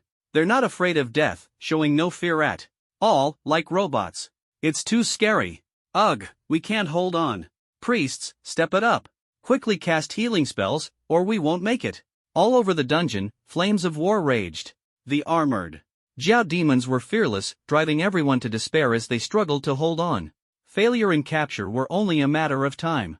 Meanwhile, at the center of the battlefield, on the ruins of Toad Ridge, poisonous miasma slowly descended, rising faintly from the ruins. Zhang Yi and the girls stopped in their tracks, instantly surrounded by the surging Jiao demons. Are they the ones who killed the poison frog lady and seventh sister? Long Jun, dressed in a black robe, gazed at the distant figures, squinting his eyes and speaking with an imposing aura. Big brother, let me go meet them. Second sister Long Tang licked her soft tiger claws, revealing a sinister smile as she volunteered. She had spotted Zhang Yi from afar, drawn to his handsome appearance. Such a handsome young man, it's a pity for him to die. Why not capture him as a slave? She licked her lips, harboring some twisted thoughts. Second sister is really eager, she must have taken a liking to that pretty boy. Ha ha ha, let me handle it. I guarantee I'll capture those girls and present them to Big Brother. And give that man to second sister. The red-haired rooster like Long Si laughed, flapping his wings elegantly as he volunteered. He also wanted to claim some credit and strive for a position in the Eastern Palace. Why bother the brothers? Let me, old bull, take care of it. I'll make sure those humans have no chance to escape. The bull-headed Long Hai, wearing a thick nose ring, panted heavily and eagerly spoke up. He was impatient and didn't want to lose the credit. Ha, you younger siblings are quite enthusiastic. Seeing everyone competing, Long Jun smiled broadly. His eyes carried pride, and his heart was full of dominance. As long as he didn't speak, his younger siblings wouldn't dare to act. What he didn't give, he would never allow. Second sister, I'll trouble you to take action and kill those villains for us. He waved his hand and spoke slowly. I won't let you down. The white tiger woman's eyes sparkled with joy as she quickly nodded in agreement. Big brother is too biased toward second sister, isn't he? Long Hai's temper flared, and he muttered under his breath. Third brother, don't joke around. Big brother isn't biased, it's just ladies first. In human terms, it's called being a gentleman. Long Si laughed mockingly, sarcastically, commenting. He disapproved but didn't dare to speak directly, only venting his dissatisfaction with veiled words. You all are too impatient. Long Jun wasn't angry, instead, he shook his head and laughed. He didn't mind his siblings' rudeness, secretly pleased. The crown prince had just died, leaving the Eastern Palace vacant. These fools were eager to carve the Word crown prints on their faces, rushing to climb up, completely unafraid of being shattered to pieces. His younger siblings shared his greed and cruelty but lacked his intelligence and patience. Those like him survived, those unlike him died early. Therefore, he despised the disobedient and uncontrollable fifth and sixth siblings the most. Big brother means. Long Hai scratched his head, eagerly asking. Fourth brother, don't interrupt. Long Si laughed mockingly, complaining. He was listening intently but got interrupted. What a useless guy. Ha, look at this. The deep ravines and bloodstains on Toad Ridge below show how dangerous and fierce the ones who killed Lao Chi and the poison frog lady must be. This task is tough and exhausting. If second sister wants to go, let her go. Long Jun's gaze shifted slightly as he explained with a smile. The two younger brothers exchanged glances and understood. So that's it. I was too eager for quick success and failed to see the danger ahead. Big brother, thank you. Long Si wiped the cold sweat off his comb and wished he could lay an egg for the boss, clucking his thanks. Ah, it was my short-sightedness, failing to recognize the boss's good intentions. My apologies, my apologies. Long Hai awkwardly touched his nose ring, clasped his fists, and smiled. Suddenly, they felt that not snatching the white tiger wasn't so bad. Instead, they sneered coldly, placing bets as if watching a show. Cluck, cluck, cluck, I'll bet 1,000,000 source stones that second sister won't last 50 rounds before dying. Third brother, that's too ruthless. That's our own second sister, you should bet more. I'll wager 2.5 million, hee hee. You younger brothers are quite amusing. As the eldest, I can't fall behind. I'll bet 5,000,000 source stones. That second sister will undoubtedly die within 3 rounds, Long Jun said with a squinting smile. Big brother, you're so bold. Big brother, you're amazing. 5,000,000 source stones. Even for a prince of the Flood Dragon clan, it would take years to save up that much money. Since the boss was willing to spend, the two could only politely accept. For a moment, the three brothers wore fake smiles, each harboring their own schemes. But on one point, they were in agreement, betting that second sister, the White Tiger woman, would die. The poor White Tiger, filled with murderous intent, charged forward alone. She broke through the defenses of the black armor Flood Dragon demons, wearing a cold smile as she confronted Zhang Yi and his group, roaring, "You'd better kill yourselves now and hand over that boy. Otherwise, don't even think about becoming slaves, living would be worse than dying." Her tiger roar was like thunder, carrying a threat that rattled the girls' eardrums and nerves. They looked at the grinning white tiger before them, their faces turning from sickly pale to icy cold. Where did this white tiger come from?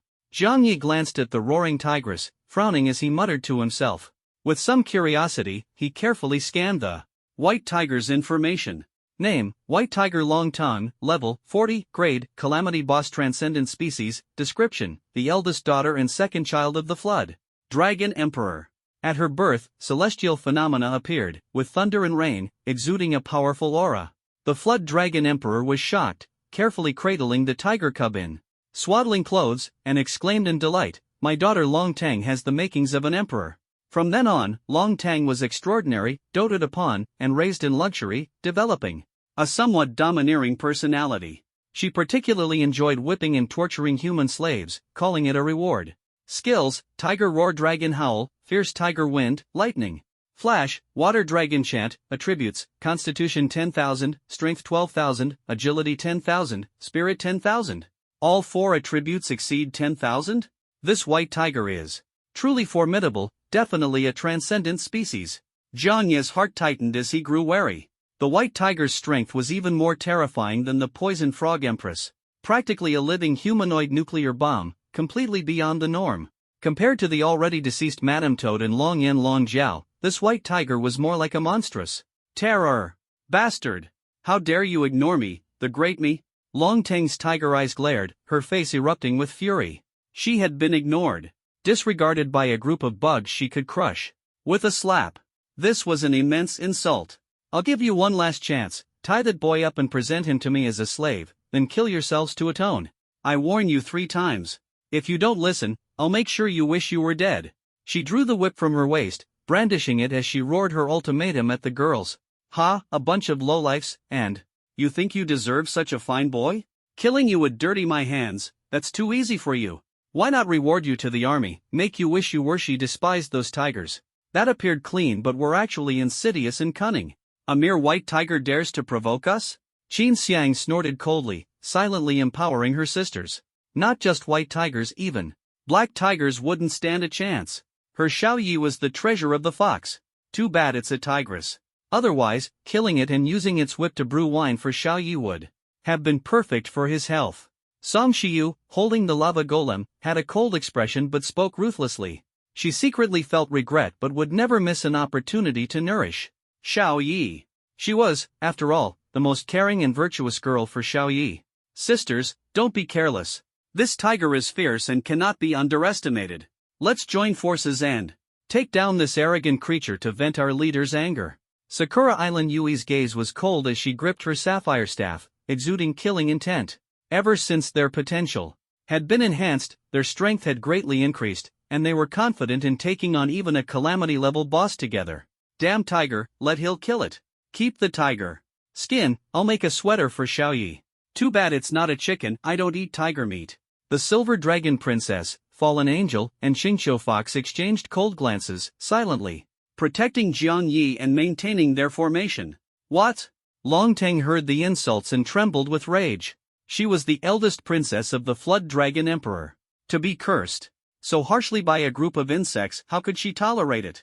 A bunch of ignorant bugs, not even afraid when they see me. Truly tired of living. Forget it, my brothers must be getting impatient. I'll kill you wretches first and then capture that boy to enjoy properly. Long Teng could no longer hold back, roaring in fury. She was pressed for time and couldn't wait to devour Jiang Yi. She attacked with full force. Suddenly, a foul wind blew, and thunder roared.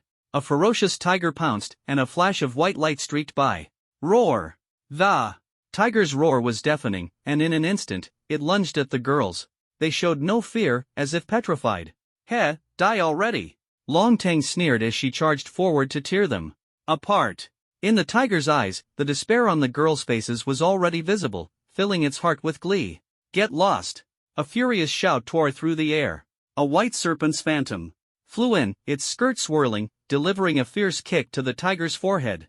With a deafening bang, the unexpected strike sent Long Teng flying. Who is she? Jiang Yi's gaze sharpened as he stared at the sudden appearance of the white-haired snake maiden, full of doubt. White hair like snow, a serpent's tail swaying, where had this monster come from? Hiss! That hurts! Is this blood? Ah! Long Teng staggered back dozens of steps before steadying herself, clutching her swollen forehead and feeling the warm blood. She roared in fury. Second sister, long time no see. The sixth sibling, the white-haired snake maiden, also known as Long Ba, stood behind the girls in silver armor and a light dress, smirking mockingly. She had long wanted to deliver that kick. Sixth sister? Long Teng was stunned. You stupid snake, have you gone mad? Upon closer inspection, the weapon and the bloodshot eyes turned out to be her own sister, Long Ba. Long Teng's teeth ground audibly in anger as she cursed incessantly. She had been humiliated by this shameless snake. Usually, she bullied this foolish snake, but today, for some unknown reason, it dared to fight back and even kicked her forehead open. What a disgrace! If her brothers saw this, she'd truly become the laughingstock of the family. I'm not mad. The ones who are mad are you beasts. Long Ba sneered coldly, showing no intention of hiding her hostility. What? You cunning creature! You want to steal my kill too? She licked the blood on her lips, clenched her fists, and her eyes burned with killing intent. The crown prince was already dead, and the eastern palace would soon have a new occupant. The temptation of power had driven those reckless fools to try their luck, but they were courting death. Second sister, you're mistaken. Long Ba shook her head, her anger suddenly erupting, her face becoming terrifyingly ferocious. What I'm after is that tiger head of yours. The atmosphere instantly became tense to the extreme. Everyone was stunned. Jiang Yi frowned silently, wondering if this white-haired snake maiden had also betrayed them. Before him, the white-haired snake princess stood holding a long sword, a picture of elegance. Her soft white skirt fluttered in the wind, revealing glimpses of her slender, beautiful legs. With her thick eyebrows and large eyes, she kicked away the pouncing white tiger and even boasted about taking its head. Had she betrayed her faction? Switching sides in the heat of battle, protecting them from behind, was this for real? Jiang Yi was filled with doubt. The young girls also frowned as they looked at the suddenly attacking white-haired snake princess, their eyes filled with wariness. Could this be another scheming woman? Too suspicious. Ha ha ha. The white-furred tiger was momentarily stunned before pointing its claws at her, laughing openly. Sixth sister, you're still the same as ever, truly amusing. You? A shameless snake with no one to care for you, and you think you can kill me?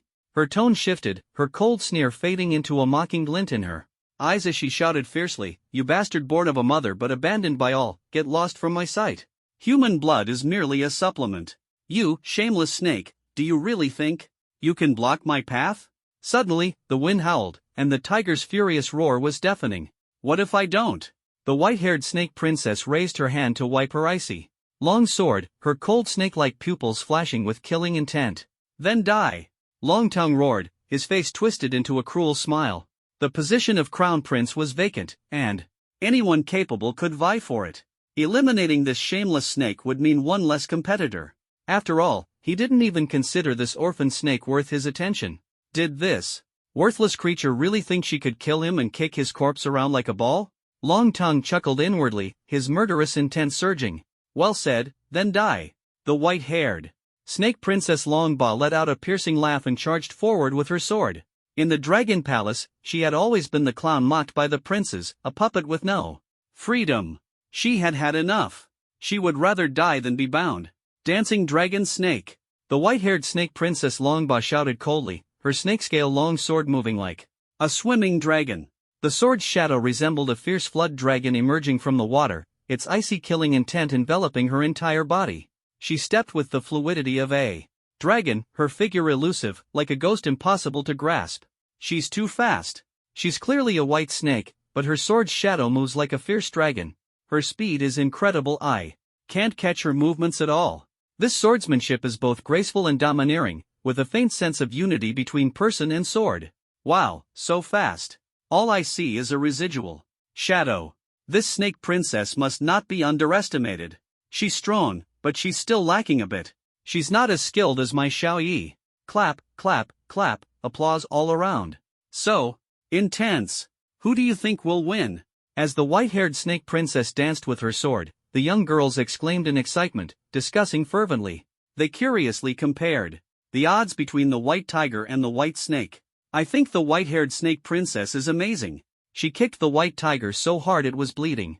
Without a weapon, she's still so formidable, with both agility and swordsmanship, how could she lose? Exactly, her swordsmanship is not weak at all. Killing a white-furred tiger would be effortless for her. I disagree. Dragons and tigers fight, but a snake is neither a dragon nor a tiger. It's likely she'll fall behind. Watching the fierce battle between the white snake and the white tiger, with sharp sword shadows flying, the young girls argued endlessly. Suddenly, they turned to Zhang Yi, their faces showing a hint of jealousy. Hey, Xiao Yi, who do you think will win? They asked in unison, their voices tinged with provocation. Zhang Yi's heart tightened, these girls were hopeless. It must be the white snake. I think it's the white tiger. The white tiger is the true king. Who isn't? Why am I not the best in the world? This white tiger is all bark and no bite. It definitely can't beat the skilled swordsmanship of the white-haired snake princess. The young girls argued passionately, giving Zhang Yi a headache. I'll just assume the white snake will win. If she doesn't, then my assumption will be wasted. You can assume, but Xiao Yi hasn't answered yet. So, scholar, who do you think will win? The charming pet smiled slyly, unwilling to be left out of the discussion. They looked at Zhang Yi with anticipation. At this point, who was stronger no longer mattered. They just wanted to hear which side Zhang Yi would take. The scene of rivalry and jealousy was about to erupt. The white tiger. Zhang Yi glanced at the two people locked in combat and answered decisively. White tiger?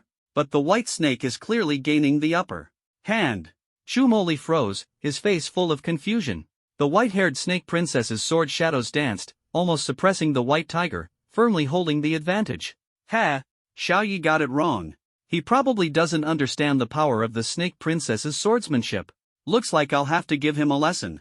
Pei Qinghuan licked her lips and shook her head with a smile. Her Xiao Yi didn't understand swordsmanship and couldn't see the terror of the white snake princess.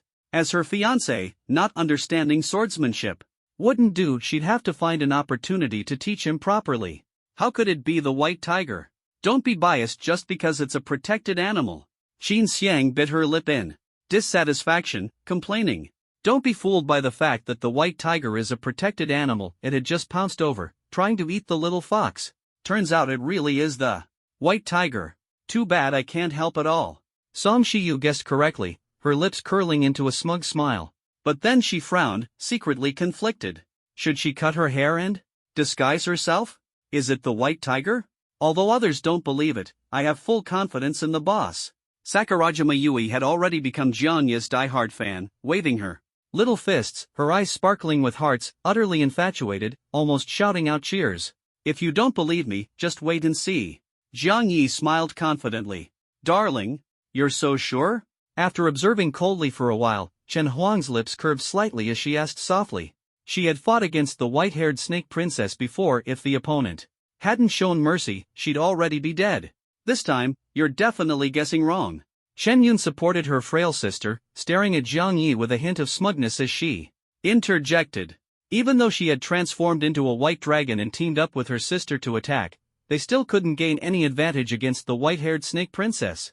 At this moment, the white-haired snake princess was pressing the white tiger down, her sharp sword aura like a ghost, leaving deep pits all over the surrounding ground. The fierce tiger was covered in blood, unable to muster any strength to fight back. If she really lost, she might as well marry a scoundrel and become a bed-warming maid. HMP just now, the white snake was agile and graceful, forcing the white tiger to struggle bitterly. How did it lose in the blink of an eye? No, something's wrong. The white snake must be injured or sealed, limiting its strength, which led to its defeat. Damn it! It was so close to winning, and then we could have gone on a date. That damned stinking tiger. I'll skin her alive. For a moment, the girls were filled with rage, their anger uncontainable. Are you okay? Jiang Yi crouched down, supporting the weakened white-haired snake princess, and asked softly, "Why, haven't you left yet?" Hearing the concern, Long Ba felt as if she had fallen into an icy abyss. Coughing blood, she bit her lip and blankly questioned. Wasn't it obvious? She had fought desperately to hold back the white tiger, all to buy these humans a slim chance of survival. Yet they stood there motionless, completely unresponsive? Damn it, hadn't she taken all those hits for nothing? We'll leave in a moment, Jiang Yi replied indifferently, while helping her up.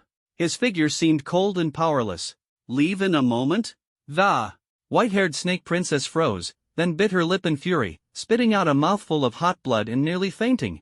For heaven's sake, they were surrounded by millions of flood dragons, sealed off completely. Forget leaving, no fly could escape. There was no hope, only death awaited them. Now you want to leave? Isn't it a bit too late? The white tiger dragoness licked the blood on her palm, stepping on her blood-stained white robe as she walked forward with a sinister smile.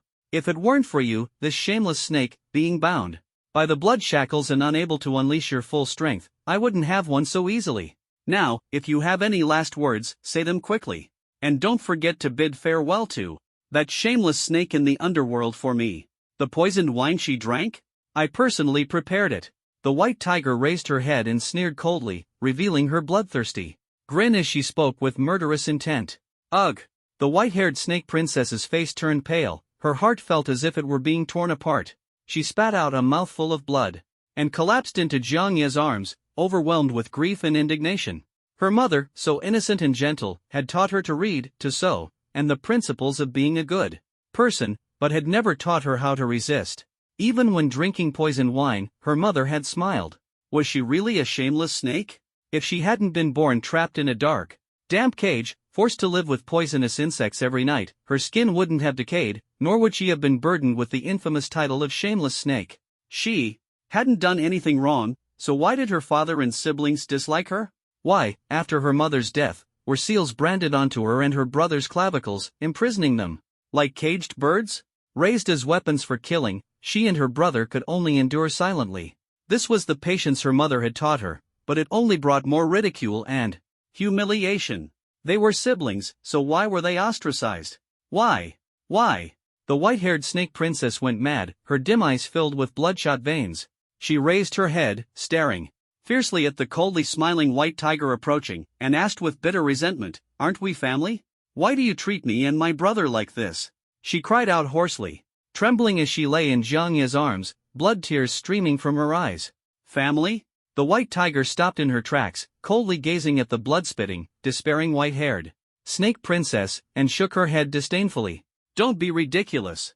Two shameless snakes, lucky enough to have a trace of dragon blood, dreaming of becoming phoenixes and leaping through the dragon gate? Her expression turned fierce as she roared, "Stop dreaming. We've never considered you family. Ha ha ha ha." The white tiger's mocking laughter was piercing, but the white-haired snake princess seemed not to hear it. She bit her lip blankly, her face ashen. Her heart was already dead. What was the point of living now? Like a puddle of soft mud, she collapsed in Jiang Ye's arms, motionless. She had given up. What was the use of learning to resist? Bound by seals, her fate was controlled by others, destined for failure. A drop of blood tear fell, landing on Jiang Ye's heart. He held the trembling white-haired snake princess tightly, saying nothing. A dead heart was more painful than anything. The snake princess in his arms had completely despaired, completely abandoned the hope of living. But she bit her lip and murmured softly, full of self-reproach, "I'm sorry. I couldn't save you." Her helplessness and powerlessness had ultimately led to the innocent being dragged into death alongside her. "We should leave now." Jiang Yi supported her, coldly staring at the million-strong army ahead, along with the arrogant white tiger slowly approaching. His voice was low yet resolute. "Yes, it's time to leave." The white tiger raised its head, revealing a ferocious smile, its tongue licking the blood on its claws, carrying a chilling, bone-piercing grin. She was ready for a massacre, and her first target was the pretty boy in front of her. This pretty boy looks quite handsome, but the way he holds that shameless snake is truly disgusting. The toy I have my eyes on, and that shameless snake dares to touch it? Ha, later I'll break his arms first, then his legs, kill those annoying women, and finally capture this little cutie alive. Her blood-red tiger eyes were filled with desire as she lightly licked her sharp claws, stepping closer through the blood-stained ravine. The surrounding air instantly froze, weighed down by the oppressive aura of the tiger's wrath. Is it time to set off? Poof. Long Ba, you're truly a useless woman. The white-haired snake maiden closed her eyes, blood tears streaming down. As she bitterly mocked herself. She was ready to embrace death, her heart filled with despair. She hated herself for her incompetence, hated the bloodscab prison, hated the fratricidal slaughter, hated, why was she born such a failure? Can you still stand? Jiang Yi glanced at the despairing white-haired snake maiden in his arms and asked softly, "Do you want to die standing? Still have some backbone, I misjudged you." The white-haired snake maiden opened her dim blood-red eyes, staring at Jiang Yi, and murmured bitterly, "Dying standing and dying kneeling, there was still a difference." Unfortunately, she no longer had the strength to stand. The bloodscab prison flared up, the blood patterns on her back spreading, and the pain of her bones tearing had long numbed her. Only death could bring her relief. Die standing? Not so easily. The white tiger woman smirked, raised her hand to swat away the flying water spear, kicked away the shadow's restraints, and continued her charge without slowing down. The blazing sword light came rushing at her, yet she neither dodged nor avoided it, enduring all the attacks like an iron wall. Even when the magma ball thrown by the lava golem smashed into her steel-like body, covering her in flames, she remained unscathed. Damn it! This white tiger's strength is too overwhelming, we can't control her in a short time. An iron wall, my sword isn't sharp enough, it can only leave scratches? Damn it! Little dummy used all her strength for one strike, and this tigress looks like she's enjoying a bath? The girls launched their attacks one after another, but all they could see was smoke, unable to harm her in the slightest. Their expressions changed drastically, instantly raising their vigilance. This white tiger was too difficult to deal with.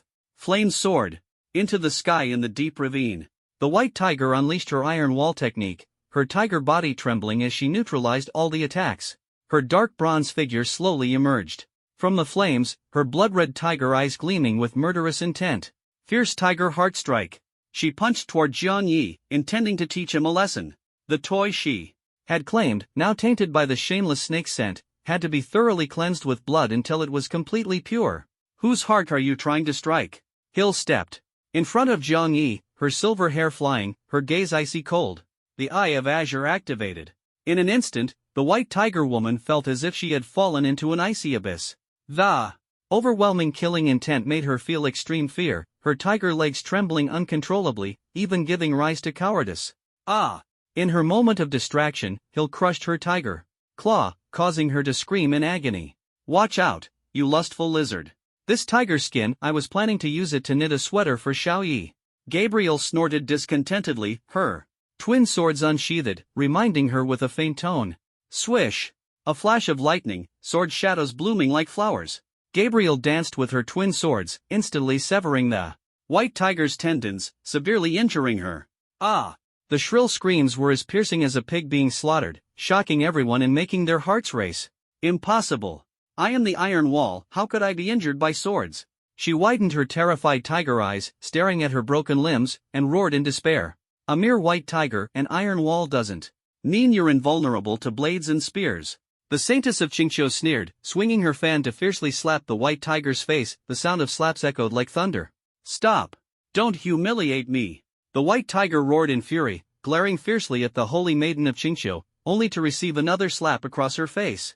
Are you teaching me how to do things? Yingluo snorted disdainfully, folding her paper fan as she lightly tapped the white tiger's chest before driving a blade into it. Squish! Blood spurted out, staining her sickly pale face red. Cough! You all! The white tiger lowered her head, staring at the wound on her chest that bled profusely. The stabbing pain swept through her body, and hopelessness began to fill her eyes. Was she going to die? No! She absolutely didn't want to die, absolutely couldn't die. Big brother, save me!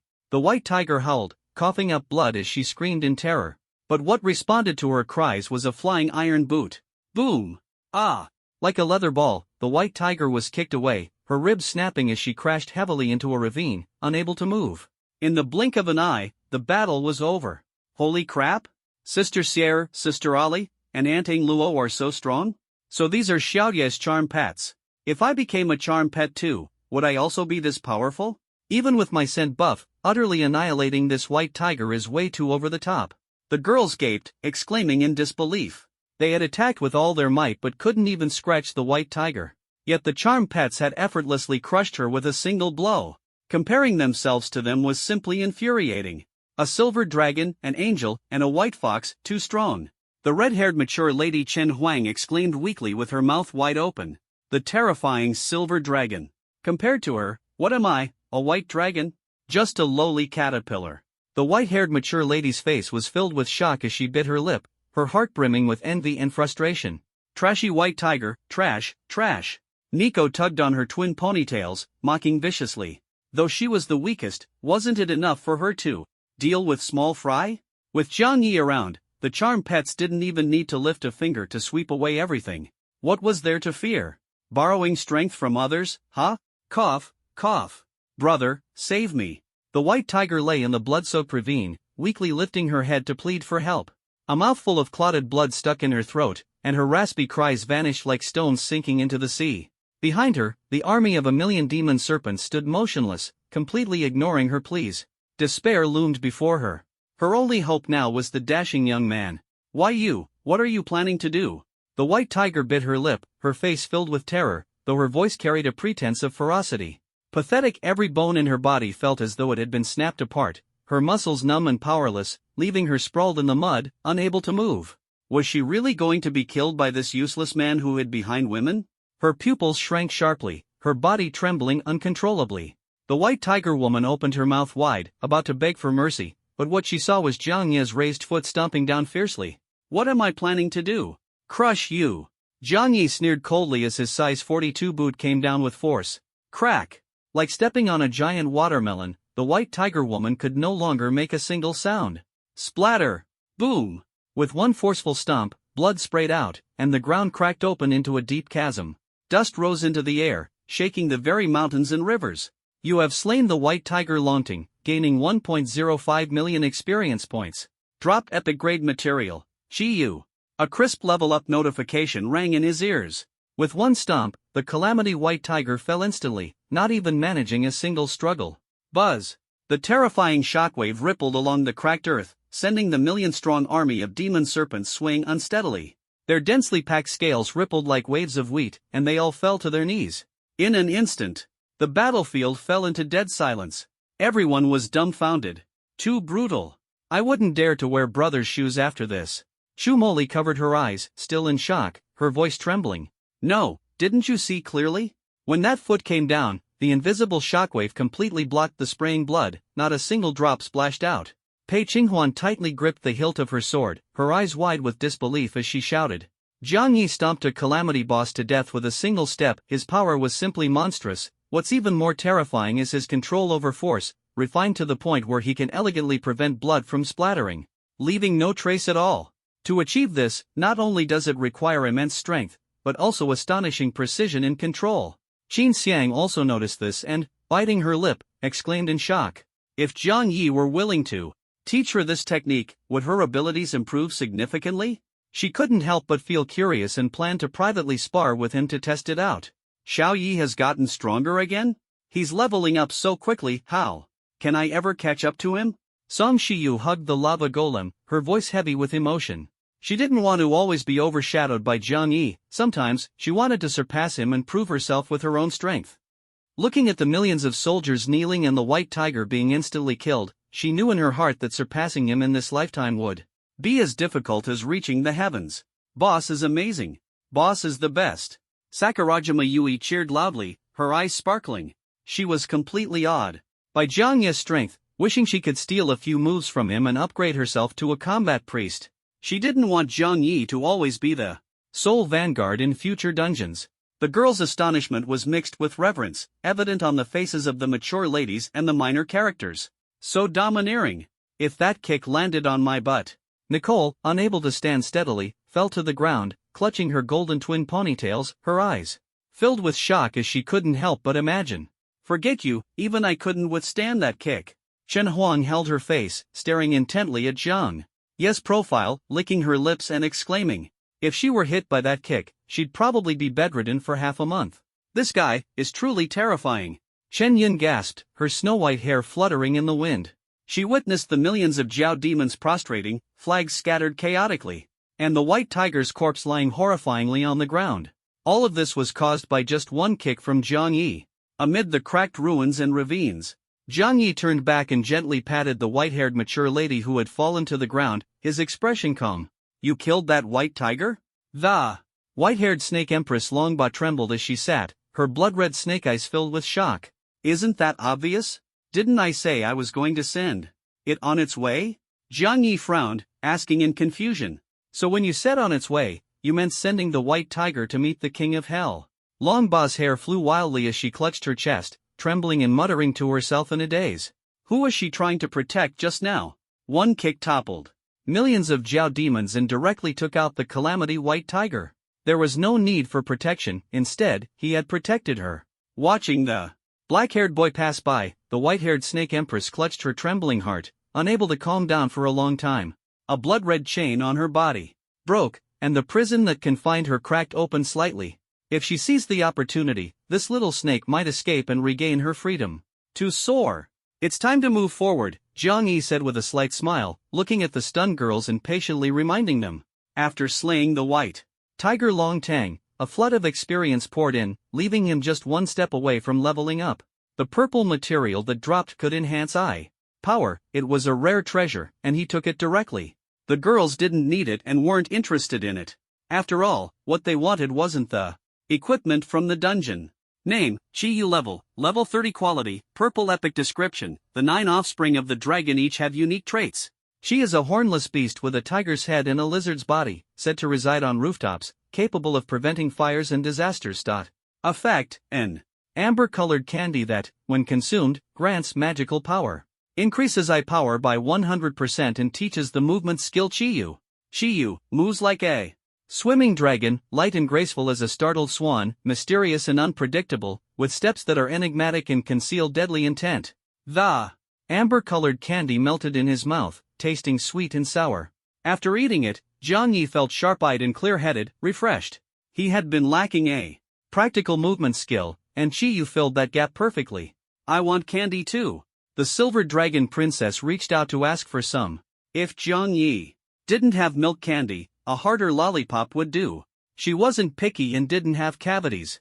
Don't eat too many sweets, aren't you afraid of cavities? Maid Gabriel sneered coldly, letting out a light hum. She didn't like sweets and preferred the bitter taste of green persimmon soaked in a secret recipe, which had a unique flavor. Don't you want to try the taste of milk candy? I really want to try it. Fox eyes narrowed slightly, the half-covered face behind the white paper fan gently swaying as Jiang Yi secretly licked his lips, hiding his desire. Then why don't you try it? Jiang Yi supported the weakened white-haired snake empress and returned to the girls, smiling as he spoke. Would the three little gluttons turn and run away, thinking only of hogging the candy? Without the skill, don't even think about getting the reward. But isn't the candy all gone? Jiang Yi stared at the corner of her mouth as Hill playfully stuck out her tongue. The candy is gone, but you still want to taste it? Truly troublesome. What should I do? Gabriel's cherry blossom eyes slightly narrowed, and a smile appeared at the corner of her mouth. The solution is simple. The snow-white fox grinned, her paper fan covering half of her delicate face. Simple, my foot. Are you planning to eat me? Jiang Yi lightly tapped the white fox saintess's forehead, his tone carrying a hint of dissatisfaction. These three little gluttons were always letting their imaginations run wild. Be gentle, it hurts. Tears welled up in the white fox Ingluo's eyes as she complained softly, her voice full of grievance. The little white fox, teary-eyed, extended her soft fox paw, looking utterly pitiful. She was just craving a snack for a moment, without any bad intentions.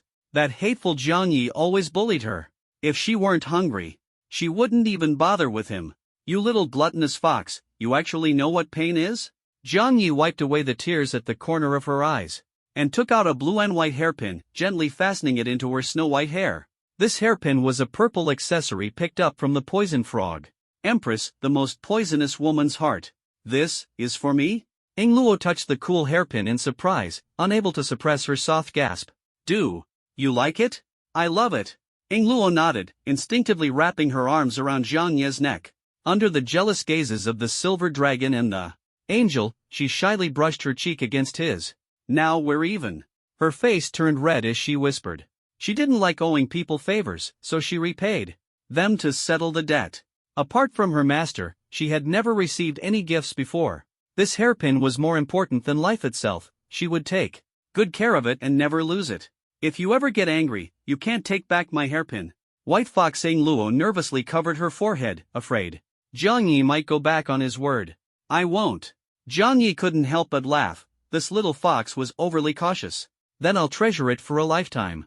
Ingluo was so happy she almost jumped up, finally letting out a sigh of relief and lowering her protective foxpaw. Though she was a bit petty, she had many good qualities. For instance, she was excellent at showing gratitude and repaying kindness. She was second to none in this regard. Having received the hairpin, she decided to devote herself to him. This was the resolve of the Qingqiu Saintess. Favoritism. The silver dragon princess pouted, complaining jealously. Although she already had a necklace, she still wasn't satisfied. I'm jealous too. Gabriel bit her lip, grumbling unhappily. Don't give other women hairpins in front of her. She would get jealous, feel upset, and even be heartbroken. Envy me all you want. Ingluo smiled, confidently, unabashedly flaunting the blue and white hairpin. As expected, men liked novelty and were always partial to 18-year-old girls. Though she was already 18 plus a few hundred months, her charm was no less than that of the silver dragon and the angel. She was still as captivating as ever. At this moment, the pampered little white fox was smug, wishing all the girls could see this hairpin and admire her cool and adorable demeanor. Suddenly, the atmosphere grew tense. Jiang Yi sensed a strong wave of jealousy, his heart tightening. He had forgotten that the white fox Ingluo had absorbed the desires of the 7 deadly sins. The desire of envy made her incredibly sensitive, stirring dissatisfaction in the hearts of the other girls. You've really put me in a tough spot. Facing the cold stares of the girls, Jiang Yi felt a chill down his spine. This feeling was even worse than being surrounded by a million flood demons. Meanwhile, chaos reigned among the fallen million flood demons. Panic and fear spread rapidly. We can't hold on. The second princess just perished. Was that kick even humanly possible? My heavens! Was that an earthquake? The shockwave knocked us all over. Did you see the cracks all over the ground? Is that still human? How powerful was that kick? Jiang Yi stomped his foot, and the shockwave surged like a mountain flood through the ravines, forcing the million flood demons to their knees in unbearable pain. The banners that once covered the sky and blocked the sun had all fallen, and the orderly military formation instantly descended into chaos. Damn it! The commander, Dragon Lord, angrily threw his wine cup, but the crisp sound of shattering glass could not vent his fury. Impossible! That pretty boy hiding behind a woman turned out to be the strongest. Dragon C, with his red-feathered crest, widened his eyes in disbelief. The wine cup slipped from his claws as he exclaimed in shock. That was the Emperor's sister, slightly stronger than him, yet she was killed so easily, it was truly inconceivable. Second sister died so effortlessly. If it were me. Minotaur Dragon High swallowed hard, his gaze suddenly becoming clear. He understood in his heart that compared to the white tiger, he was slightly inferior and was absolutely no match for that man. Gulp! The sound of swallowing echoed repeatedly. They tried to pick up their wine cups, only to realize they had already shattered into pieces on the ground. Awkward smiles spread across their faces as they tried to mask their unease. As the eldest brother, Dragon Lord's face was as dark as water. He didn't care about the white tiger's life or death, he only cared that she had died too easily. A dignified daughter of the Dragon Emperor, with true dragon bloodline, should have been invincible, yet she was stomped to death by a lowly human. It was utterly humiliating. In Dragon Lord's eyes, this wasn't just killing the white tiger, it was an insult to him, a mockery of him. Who is willing to slay that villain and avenge our second sister? Dragon Lord's face was cold as he took a deep breath, suppressing his anger, and asked in a low voice, "Big brother, my wife is about to give birth." "Nonsense! Third brother, your wife just gave birth last month. How could she be giving birth again this month? You're the one talking nonsense. My wife is a chicken, she lays eggs several times a month. That's perfectly normal. Laying so many eggs, they might not all be yours. Instead of going back, why not vent your anger on that villain and avenge second sister?" The chicken brother was on the verge of tears, even using the excuse of helping his wife give birth to avoid going to battle at all costs. The Minotaur panted heavily, his eyes red as he tried to persuade him. Seeing the trembling chicken and the bull-headed coward, Dragon Lord gritted his teeth in fury. A bunch of useless fools, utterly disgracing the Dragon Emperor's name. Weren't you all eager to step forward just now? Why are you all afraid now? Are you scared of that villain? Dragon Lord snorted coldly, his dissatisfaction evident in his tone. "Big brother, you know I wake up earlier than the chickens every day, sleep later than the chickens, and work diligently for Father Emperor. Even if I don't have achievements, I've put in the effort." Chicken brother wiped his tears, crying miserably, refusing to go to battle no matter what. "If it weren't for my old bull legs being inconvenient, I'd definitely make that villain pay dearly." The Minotaur turned his face away, panting heavily, full of resentment. "Fine, if you won't go, I will." Dragon Lord sneered, flicked his sleeves, and stormed off. He couldn't swallow this humiliation and was determined to make that bastard suffer. He was no coward like the two behind him, his strength had long surpassed the ordinary, rivaling even the Dragon Emperor. "Big brother, slow down. That guy's skills are no joke, don't underestimate him." They pretended to show concern, but their eyes secretly hoped the eldest brother would encounter trouble. "What's there to fear? Big brother is formidable, don't disgrace us, give him a thorough lesson." The Minotaur's eyes were red, panting heavily, and mustered all his strength to persuade him. Let me get you a cup of hot wine first, to warm yourself up. I'll be right back." Dragon Lord flicked his sleeves and left, leaving the two brothers standing there dumbfounded. "Big brother, a toast to you, wishing you a triumphant return. Big brother is so strong. I, old bull, will drink a cup first to celebrate. Chicken brother and Minotaur downed their drinks in one gulp, sending off their eldest brother with a toast. Then, they poured another cup of hot wine and placed it on the table. The tent was eerily quiet, with only the sound of heavy breathing. Chicken brother and Minotaur said nothing, their faces heavy, lost in thought. Outside the tent, the sound of drums echoed continuously. Banners covered the sky, and a million dragon demons reassembled their formation, though their momentum was far weaker than before. "Look quickly, it's Lord Dragon Commander. Once he takes action, he'll surely capture that villain and avenge the second princess." The last time Lord Dragon Commander took action was during the previous battle, wasn't it? He's the strongest besides. His Majesty the Dragon Emperor. Dragon Commander can easily suppress the other princes. I bet within 3 minutes, that scoundrel will be captured. The black-armored flood demon roared thunderously, dragon eyes radiating cold killing intent, wishing to tear Jiang Yi and his companions apart alive. Humans were nothing more than insignificant insects, yet they dared to make the noble flood demons suffer. Killing them 1,000,000 times wouldn't be enough to vent the anger. Above the azure waves, the Dragon Lord flew through the air, imposing and fierce. Hearing the earth-shaking shouts and feeling the morale reignite, the Dragon Lord's grim expression slightly eased. Ha, no need to use a sledgehammer to kill a chicken. If it weren't for that wretch daring to slaughter my second sister in front of the army, disrupting morale, I wouldn't have intervened.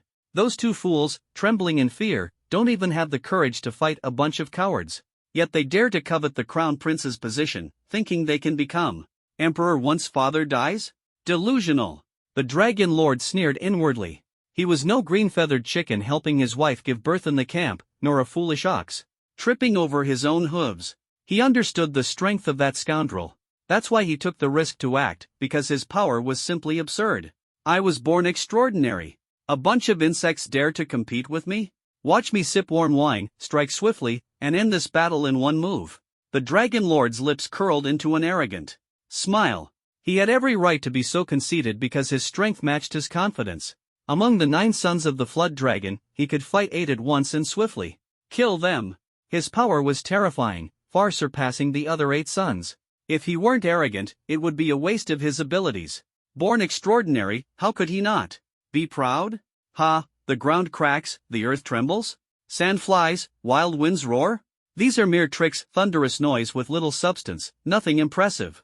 The Dragon Lord looked down at the cracked earth, scars everywhere, yet he remained disdainful.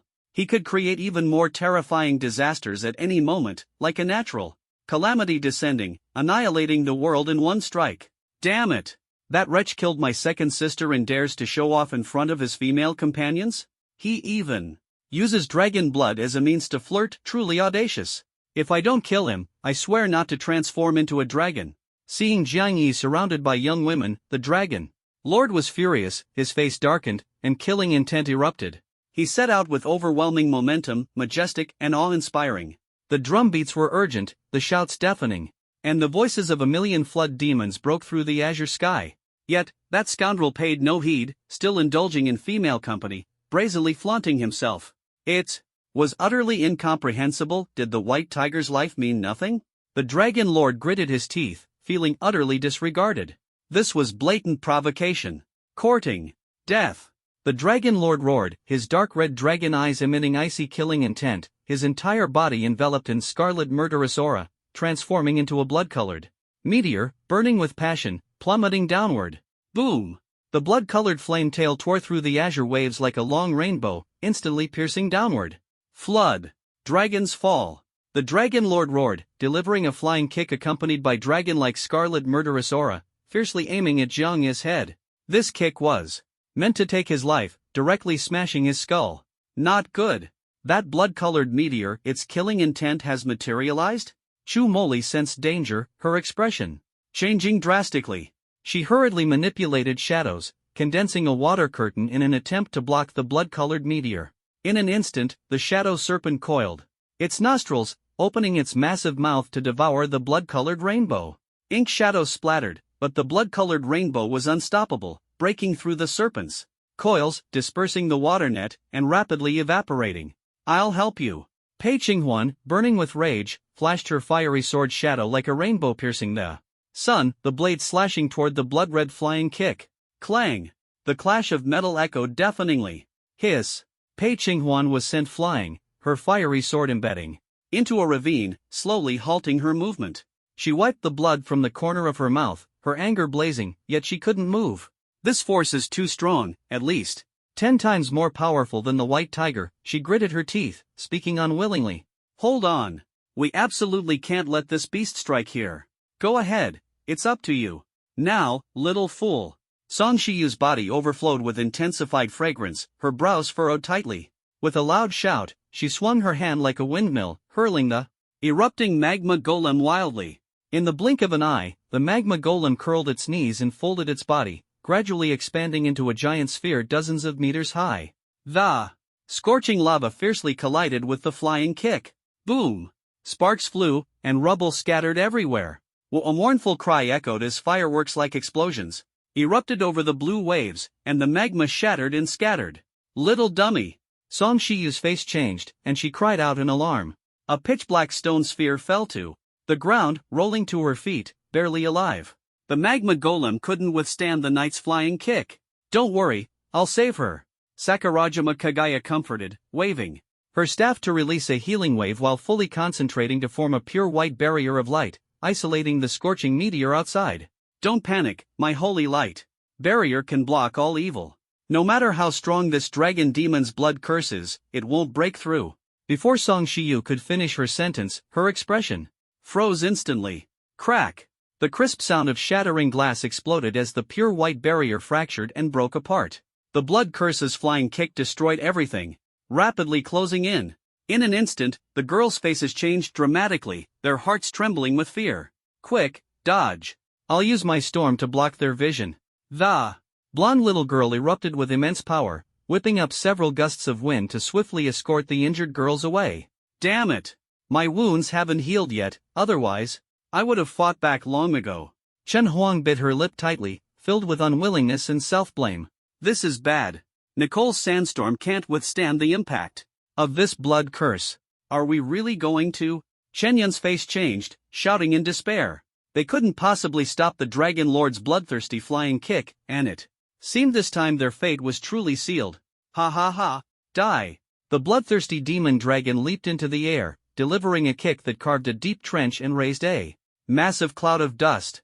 This strike would surely leave no trace of that villain, not even bones.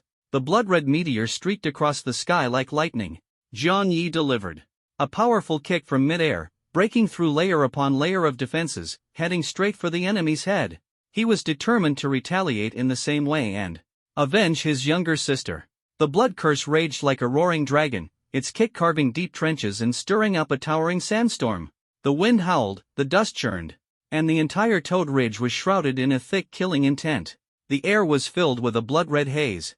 The murderous aura cut across the skin like knives, forcing the girls to raise their hands to block the wind, squinting their eyes tightly, their hearts filled with fear.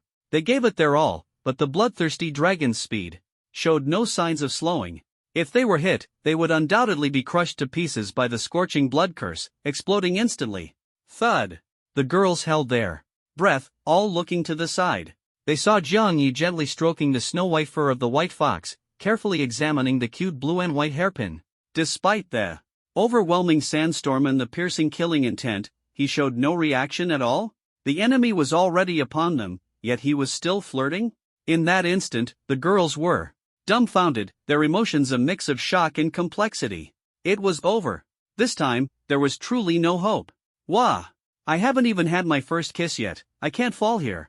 Chu Moli's face turned pale as she cried amidst the blood curse's blockade. Something's not right. The enemy is here, so why isn't Xiaoyi moving at all? Pei Qinghuan, supporting herself with her sword, trembled as she stood up, a desperate blush appearing on her face. She thought, could it be that Xiaoyi had been silently bewitched by some trick of the dragon? Believe in him, and we still have hope. Qin Xiang took a deep breath, her voice trembling but firm. At this moment, she chose to unconditionally trust Jiang Yi. Song Shiyu bit her lip silently, gently stroking the severely injured and unconscious golem, placing all her hopes on the trusted Xiaoyi. Boss, save me. Sakurajima Kagaya gripped her sapphire staff tightly, tears in her eyes, pleading. Despair, fear, and a plea for help, she decided to fight with her back against the wall, betting everything. Wah! It's almost over. Nicole clutched her twin tails with trembling hands, closing her eyes in despair. She exerted all her strength to summon the storm, but it only reached a height of 12 meters before being instantly swallowed by the 100-meter dust storm, rendering it completely ineffective. Beside her, could he still create a miracle? Is it about to end? What a pity. I couldn't be with you. Chen Huang bit her lip, a tear of unwillingness sliding down from her blood-red eyes. The 100-meter dust storm carved deep ravines, and the terrifying blood-fiend flood dragon was dozens of times stronger than the deceased white tiger.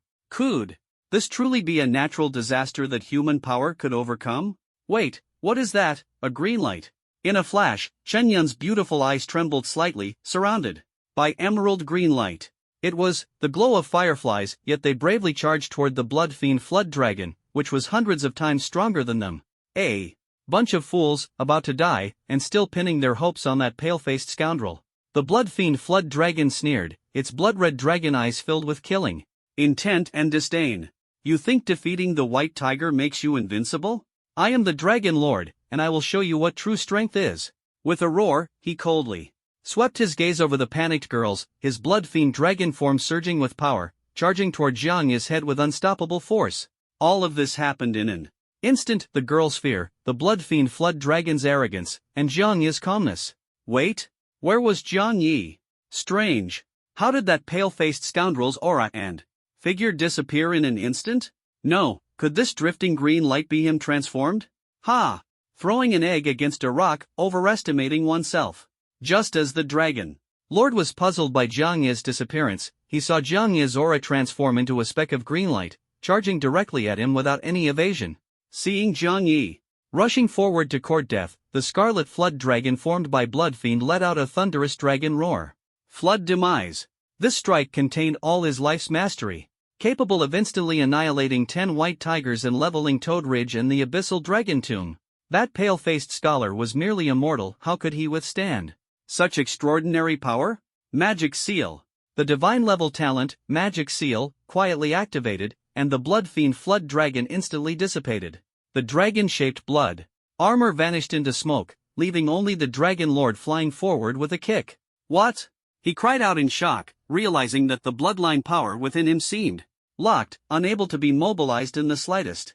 This caused his ultimate move, Flood Demise, to fail instantly, and the condensed blood fiend dissipated along with it. The 100-meter dust storm raged downward, the sea of sand roaring, almost engulfing the entire Toad Ridge. What kind of sorcery did he use to seal my magic and bloodline? The Dragon Lord's eyes flickered with green light, burning with fury. But this ends here. Without Blood Fiend, my physical body and strength are still formidable. Enough to crush you insects. Put. The Dragon Lord had just roared when his abdomen was suddenly pierced by a punch. The green light stopped flowing, gradually revealing Jiang Yi's figure. Drip, drip. Bright red dragon blood gushed from the hole in his abdomen, intestines and internal organs spilling out in a horrifying scene. The Dragon Lord's face turned pale instantly. The firefly streaked through the air like lightning, tracing a Z-shaped path, swiftly turning and floating before the severed head. Jiang Yi's figure suddenly appeared, a spinning flying kick. Cola Bomb, he casually shouted the name. In the stunned gaze of the Jiao demons, he delivered a fierce spinning kick. At that moment, the blood-red eyes of the Dragon Lord saw a flash of light. That light shot straight toward him. The head spun and blasted away like a blood-red meteor, instantly crashing into the dense army of Jiao demons. Boom! Blood waves erupted, like a shaken cola bottle suddenly exploding. The Jiao demons suffered heavy casualties, and the battlefield was dyed red with blood. Blood Fury transforms into a Jiao, its momentum unstoppable. Dragon Commander's kick has shaken the entire midsummer. Ha, those damned humans won't escape now. How foolish. Never provoke Dragon Commander. When he gets angry, even the Dragon Emperor has to step back. A million Jiao demons waved their banners, their eyes fixed on the Blood Fury Jiao Dragon, reveling in the scene of flesh and blood flying everywhere. But in the next moment, their smiles froze abruptly. A streak of fluorescent light flashed like lightning across the Blood Fury Jiao Dragon, and a wound on its abdomen sprayed out blood-red light. What the hell? Dragon Commander is injured? Too fast. I couldn't see what happened at all. I only saw a flash of light, heard a thunderclap, and then Dragon Commander fell to his knees, gravely injured? Is this real? Am I dreaming? Dragon Commander is the invincible flying general, undefeated in countless battles, and now he's hurt. The armored Jiao demon's eyes turned red with panic. Even the invincible flying general Dragon Commander was defeated and injured by the pale-faced villain? Before they could react, the fluorescent light streaked past again. Have you ever seen someone kicked by light? A voice crackled like electricity in the ears of the Jiao demons, and ghostly green light flickered in their blood-red eyes. Before they could comprehend the meaning of the words, their eyes widened in terror, as if their souls had fled. A flash of firefly light streaked by, a flying kick directly severed the Dragon Lord's head. The head flew through the air, seemingly unaware of what had just happened. The green light flickered and transformed, and Jiang Yi's figure quietly emerged. He hovered before the terrified severed head of the Dragon Lord, delivering a spinning flying kick. That kick was breathtaking, like the rush of air when a shaken cola bottle is opened. The Dragon Lord didn't even feel pain, his vision spun wildly. His head, like a ball, was kicked straight into the midst of the million-strong army. Wait, is that Dragon Commander's head? He actually killed Dragon Commander? Impossible. Am I seeing things? Dragon Commander is supposed to be invincible. The armored Zhao demons rubbed their eyes, staring at the flying head in shock, frozen in place. By the time they realized they should dodge, it was already too late. They had nowhere to escape, only able to stare in despair as the fiery meteor crashed into them, scattering them like a storm that destroyed everything in its path. Blood-red ravines carved through the earth. Ah! Piercing screams echoed, dispersing the emerald-green poisonous miasma. The sugar water bomb exploded, and a reddish-brown blood mist spread out. The armored Zhao demons suffered heavy casualties, a ravine of flesh and blood reaching the central camp, followed by boiling blood mist. Boom! Like bowling pins struck by a ball, the freshly erected tents collapsed instantly. Such audacity! Seeing the murderous intent approaching from the blood mist ravine, Brother Chicken and Bullhead, who were waiting for news from their leader, tensed up, their battle spirit igniting. They joined forces, drawing their swords to strike at the incoming blood mist shadow. Slash! Scarlet and pale yellow sword energy intertwined, and with a crisp sound, like an egg rolling onto the ground, it instantly shattered into mud. The blood mist dissipated, and the two brothers held their breath, gripping their swords tightly, their eyes fixed on the blood-stained ravine. In an instant, their expressions changed drastically. "Big brother?" they exclaimed in unison, their hands trembling as they gripped their swords. In the ravine, a familiar face appeared, split open at the forehead, its eyes bulging in terror. It was the Dragon Lord. Gulp! In the ruins of the camp, only the sound of their swallowing could be heard. The two brothers trembled as they sat down, holding the still warm glass of crystal wine, their hearts heavy. The wine is still warm, but Big Brother's head has gone cold. Chicken Brother's pupils contracted as he trembled and shouted. Warm wine was meant to send Big Brother off on a heroic journey, not to mourn his death. Big Brother was gone, yet the wine remained warm. What was the point of it now? Stop dawdling. Retreat immediately. Oxhead panted heavily, his courage nearly shattered. Growling lowly. Even their invincible big brother, known as the unbeatable flying general, had been defeated, ending up decapitated. They certainly didn't want to meet the same fate. Now that Big Brother and second sister are dead, and the Zhao demon guards have suffered heavy losses, how can we face Father Emperor when we return? Chicken Brother was frantic, pulling at his hair until it was nearly falling out. Third brother, don't panic. Didn't those two shameless snakes side with the humans? Blame them for everything. If we fight our way out and achieve great merit, it wouldn't be wrong. Oxhead's mind raced, his mouth spewing words of blame. Well said. Red-feathered Chicken Brother clapped his hands in approval. That villain is incredibly ruthless. Even together, we couldn't defeat him. Now we can only abandon those elite soldiers as scapegoats and seize a slim chance of survival. Oxhead took a deep breath, his expression resolute. Fourth brother, are you crazy? Those are Father Emperor's elite troops. If they perish, we won't be able to explain ourselves. Elite troops? They're just ordinary soldiers. If they can shield us from harm, it's their honor. Third brother, don't be too soft. Oxhead panted heavily, his eyes red as he spoke. He wasn't fast at running, but as long as he ran faster than others, that was enough. Alas! This is an emergency measure, not my true intention. Alright, fourth brother, let's split up and retreat to distract that villain. Red-feathered Chicken Brother sighed in pain, urgently suggesting. Time was running out, they had to flee before the villain caught up. Those Zhao demons were expendable, saving their own lives was the priority. The two brothers exchanged glances and immediately reached a consensus. They split up and took action. Phoenix flight. Chicken Brother's entire body ignited in flames, transforming into a crimson phoenix, flapping its wings desperately toward the dragon palace. Ox charge. Oxhead gritted his teeth and sprinted madly in the opposite direction. Woo! Suddenly, a mournful cry pierced the sky. Oxhead turned back in terror, only to see the crimson phoenix engulfed in flames, plummeting tragically from midair. Not good. His heart tightened, his hair standing on end. Ignoring his sprained leg, he ran desperately, eyes red and nostrils flaring. Where do you think you're going? Suddenly, a cold voice came from behind. Oxhead's face turned pale with fright, not daring to look back, focusing all his energy on running. Ah! A streak of green light shot from the flying firefly, piercing straight into his blood-red bull's-eye.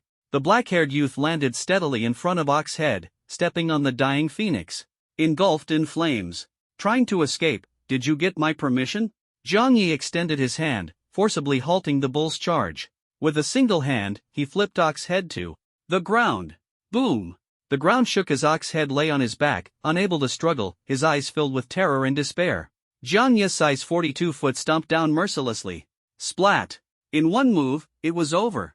The third-ranked Fire Phoenix Long Si and fourth-ranked Ox Demon King Long Hai both met their end here. This wine is quite good. Jiang Yi held the warm crystal glass, gently swirling it in his palm, letting the liquid flow slowly. Drip, drip, why weren't they drinking it yet? Outside the ruins of the camp, the Zhao Dragon brothers stood in neat rows. Jiang Yi elegantly poured out the warm wine. A clear notification sounded in his ears. You have slain unbeatable Flying General Long Jun, gaining 1.5 million experience points. You have slain Fire Phoenix Long Si, gaining 1.05 million experience points. You have slain Ox Demon King Long Hai, gaining 1 million experience points. Instantly, a golden light flashed across Jiang Yi's body, leveling up twice in succession. Level 37, level 39. Level 39 already? Just a little away from level 40, then I can unlock new god tier talents and charm pets. By then, I'll have 2 empty charm pet slots to use. Jiang Yi's eyes narrowed as he silently muttered to himself. He had signed a contract with the Qingqiu Saintess using the charm pet slot unlocked at level 20. After fighting in dungeons for so long, he broke through to level 30, unlocking Firefly and Instant Void, but the charm pet slots remained unused. Now, less than 1 million experience points were needed for the next upgrade, and the god tier talent was within reach. So troublesome, where can I find an epic level charm pet to sign a contract with? Jiang Yi sighed, set aside his distractions, and began sorting through the spoils of battle. 3 transcendent level calamity bosses had dropped items that were anything but ordinary. Name, proof of no injury level, 30 quality, purple epic description, a circular armband symbolizing the glory of being unscathed in countless battles, a mark of the battlefield. King. Effect, while maintaining a no injury state, attack, critical hit, and evasion increase by 10%. Can be used as enhancement material. A small badge, but quite a rare treasure. Jiang Yi pinned the circular armband to his shoulder and immediately felt a shift in his aura, filling him with vigor. Name, Fire-Eyed Chicken Eyes level 30 quality, purple epic description, a pair of fighting chicken eyes reddened by fire and smoke, seemingly ordinary and unremarkable. Effect, when crushed, enhances visual acuity and adds an indelible flame effect, easily exposing enemy disguises. Another item to enhance visual acuity. If further strengthened, could it turn into Fire-Eyed Golden Eyes? Jiang Yi said no more, crushed the red eyes, and felt a stream of energy flow into his own eyes, transforming into powerful visual acuity that nourished his vision. He felt refreshed, and everything before him became much clearer. Name, urinating beef ball quality, purple epic description, a flavorful beef ball with unknown uses. Rumor has it that for kidney deficiency and young depletion, you eat what you lack. Not sure if pairing it with alcohol has a strengthening effect. Helps men who have lost confidence regain their vigor. Ha! Jiang Yi's face darkened as he quickly stored away this purple material. He was in excellent health, well, and wasn't yet at the age of drinking goji berry tea. Too bad, only 3 pieces of epic equipment. Jiang Yi pursed his lips, feeling a bit greedy. After tidying up the equipment, he didn't linger and walked out of the tent casually. Who dares trespass? Elite guards rushed over, clad in heavy black-scaled armor and wielding cold spears, swiftly surrounding Jiang Yi. Name, Elite Guard Centurion of the Flood Demon level, 30 grade, Nightmare Elite description, Elite Guard of the Flood Demon. Possessing extraordinary strength.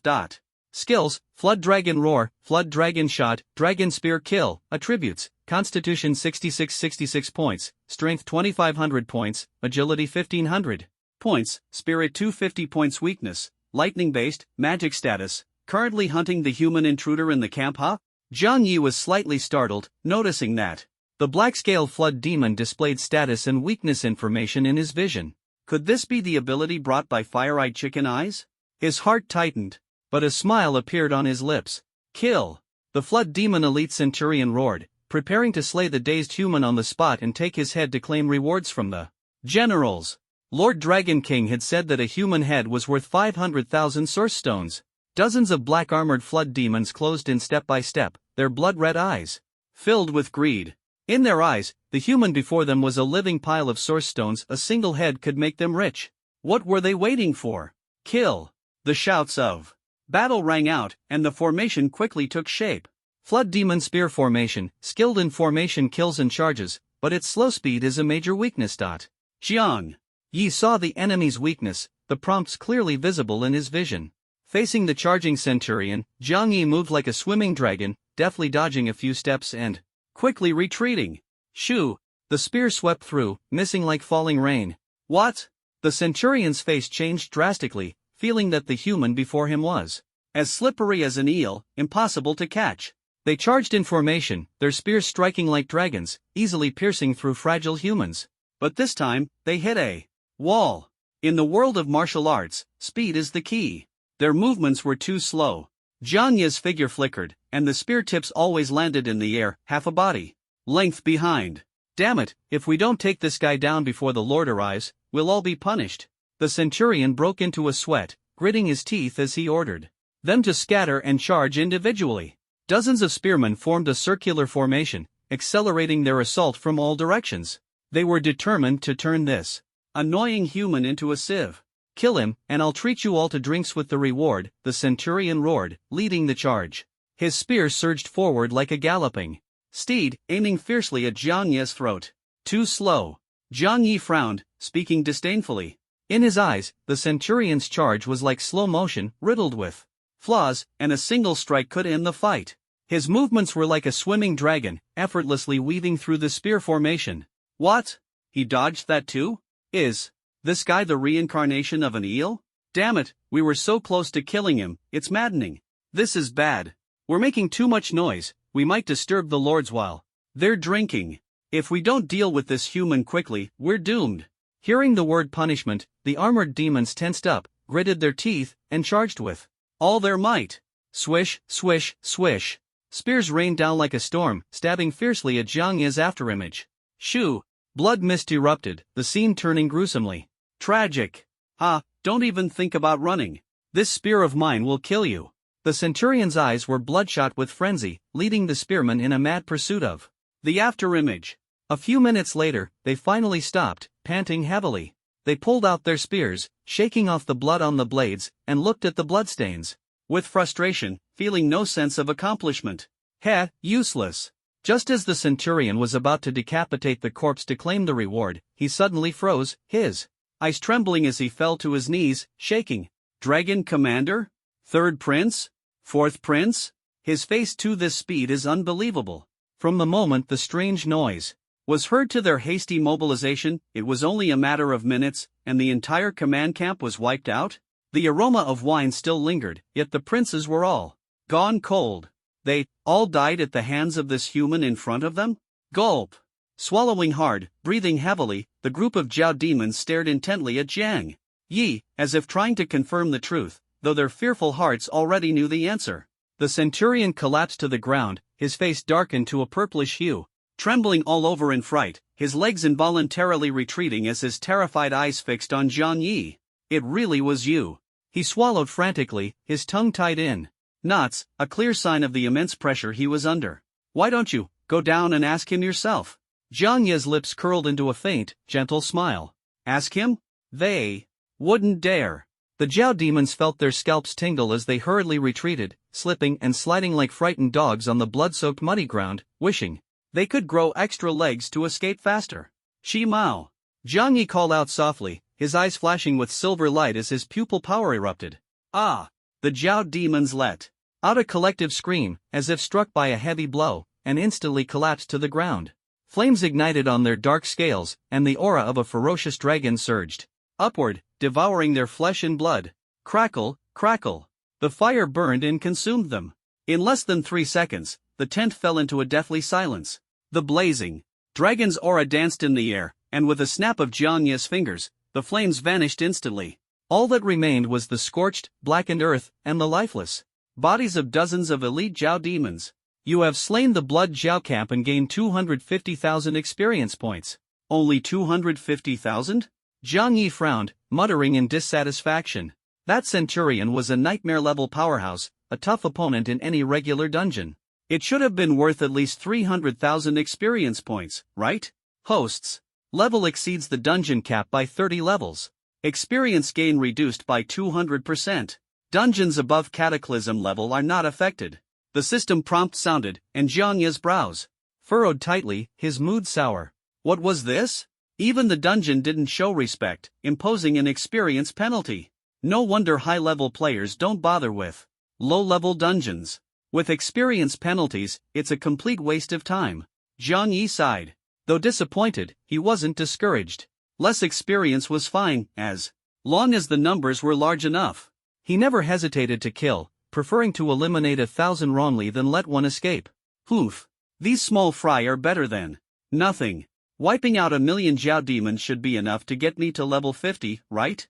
Jiang Ye's eyes gleamed as he prepared for a killing spree.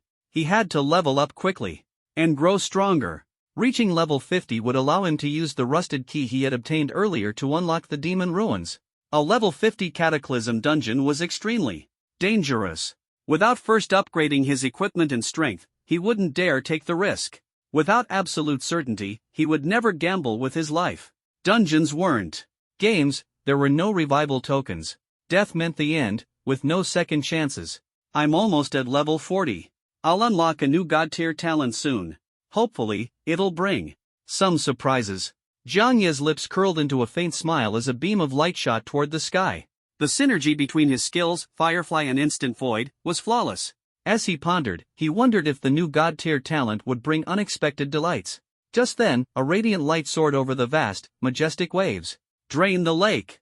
Hill transformed into a silver-white true dragon, black chains binding his body as he unleashed a towering tsunami, crushing the retreating Jiao demon army. Awakening thunder. Gabriel transformed into a four-winged seraph, wielding the heavenly cloud sword as she summoned a vast sea of lightning to strike down. Calamity of demons. Another form, seemingly a twin, struck simultaneously. A horned succubus spread her wings to cover the sky, drawing a black blade of judgment. Her closed eyes suddenly opened, flashing with a crimson killing intent. Her ghostly figure flickered past, and flesh instantly withered. 7 deadly sins, slaughter. The Qingqiu Fox Maiden unfolded her paper fan, her blood-red eyes brimming with murderous intent as she sealed the toad's ruined stronghold. With a furious shout, the 8 white foxtails beneath her skirt split into 7 strands, each embodying the power of a deadly sin, using evil to combat evil. Ah! The chaotic currents under the sea surged violently, lightning flashing everywhere. Oh my god! Angels and demons are acting together? I didn't provoke them. Why is my hand drawing my sword on its own and holding it against my neck? What's going on? Ah! The fleeing army of Jiao demons was being slaughtered mercilessly by the enchanting pets. Experience points rained down like a torrential storm, showering the team members. In an instant, the girls were bathed in golden light, as if they had ascended to enlightenment. They were utterly stunned. What exactly is happening? The blood fiend Jiao demon has disappeared? The Jiao demon army is in disarray? Chumoli clutched his injured ribs, his eyes wide open, still unable to recover from the terror of near death. That light is Xiaoye's aura? He actually annihilated the Calamity Jiao demon in an instant, charged into the million-strong army, took the enemy general's head, and cooperated with the enchanting pets to completely wipe out the Jiao demons? Pei Qinghuan stood up in a daze, her eyes reddened, lightly sighing as she held her sword. Around her, the team's kill notifications kept ringing. In the blink of an eye, she owed Jiang Yi another life. Biting her lip, she made up her mind, even if there's only a little time left, she must surpass him. As an SSS-level Blazing Sun Swordmaster, she would never allow herself to lose. Amazing! Xiaoye is the only one who can fully utilize my perfumery skills to the extreme. Even those calamity bosses couldn't withstand it, making us the strongest support team. The pink-haired fox Qin Xiang, her beautiful face full of shock, recovered from her earlier tension and wiped the sweat from her forehead. Defeating Flying General Longjun, Fire Phoenix, and Bull Demon King without a scratch, all in less than a minute? That's way too fast. Song Shiyu's face was cold and full of astonishment. She bit her lip, tightly holding the weakened lava golem, and couldn't help but shout. In her heart, she thought that sometimes things progressed so quickly, it almost felt meaningless. It's okay, I'll help the boss train his body. Sakura Island Yui clenched her pink circle, silently resolving herself. Even if the boss had a sensitive constitution, she would never mind. Finally saved. The blonde little rascal sat on the ground, clutching her trembling chest, breathing heavily. I owe him another life. Chen Huang stared blankly at the faint light in The distance, her face pale, with a sickly blush gradually appearing. Even I, a level 50 expert, was powerless, yet he's not even level 40 and can easily defeat the calamity. Army? So strong, am I even worthy of him? Chen Yun's face darkened, the sense of helplessness in her heart making her increasingly panicked and unwilling. If she wasn't worthy, then so be it, she'd just go for it. Several girls suppressed their own twisted thoughts, their faces full of shock. Meanwhile, the white-haired snake princess was already in tears. Long Jun, Long Si, Long Hai, all their auras have disappeared? That boy wiped them all out? The white-haired snake princess, her eyes brimming with tears, couldn't calm down for a long time. Facing that fatal blow, she only felt her death was imminent, hating her own powerlessness. She couldn't break free from the blood-red shackles on her body, couldn't avenge her mother. She truly was a useless white snake. Unwilling, unfair. She didn't want to die. At that moment, she silently prayed to the gods in her heart, but the only response was that faint light. Then, the boy's figure resolutely emerged. In an instant, the white-haired snake princess froze. She saw the light of hope. From birth until now, she had always been imprisoned, without freedom or dignity. Originally, she even thought death would be a form of release. But that boy shattered the shackles on her body and became her protector. Suddenly, she didn't want to die anymore. I haven't repaid his kindness, have I? She murmured. Softly, her conscience slightly eased. But I'm a demon, and he's human. Can there really be an outcome for us? As the adrenaline faded, the white-haired snake princess clutched her tumultuous heart, her face dim, silent, and contemplative. Don't seek an outcome, only seek the journey. The white-haired snake princess took a deep breath. Her snow-white serpent eyes tinged with morbidity. She decided to let that light become a hero of the wilderness. Meanwhile, at the ruins of Toad Ridge, in a flash, the situation reversed. The pressure shifted to the side of the Jiao demons. The silver dragon stirred the clouds and rain, the angel unleashed thunder and lightning, the succubus radiated demonic light, and the white fox swept through all life with bloodlust. Waves surged, thunder roared, bloodlight pierced the sky, and figures transformed into countless clones. Damn it, the silver dragon is still chasing me. I surrender. Don't kill me. Ah, too fast. Do they have infinite mana? Waves and thunder are used freely, how? Can we fight this? My hands are starting to disobey me. Damn it! Someone among us has betrayed us, ah! The massive waves scattered tens of thousands of Jiao demons, and thunder immediately poured down, turning the enemies into charred remains in an instant. A shadow flashed, blood-red demonic light shot into the sky, cutting off the retreating Jiao demon army. The evil thoughts of the 7 deadly sins spread like a plague, triggering the darkness within the Jiao demons' hearts, plunging them into chaos. They turned into zombie-like creatures with bloodshot eyes, some committing suicide, others betraying their comrades.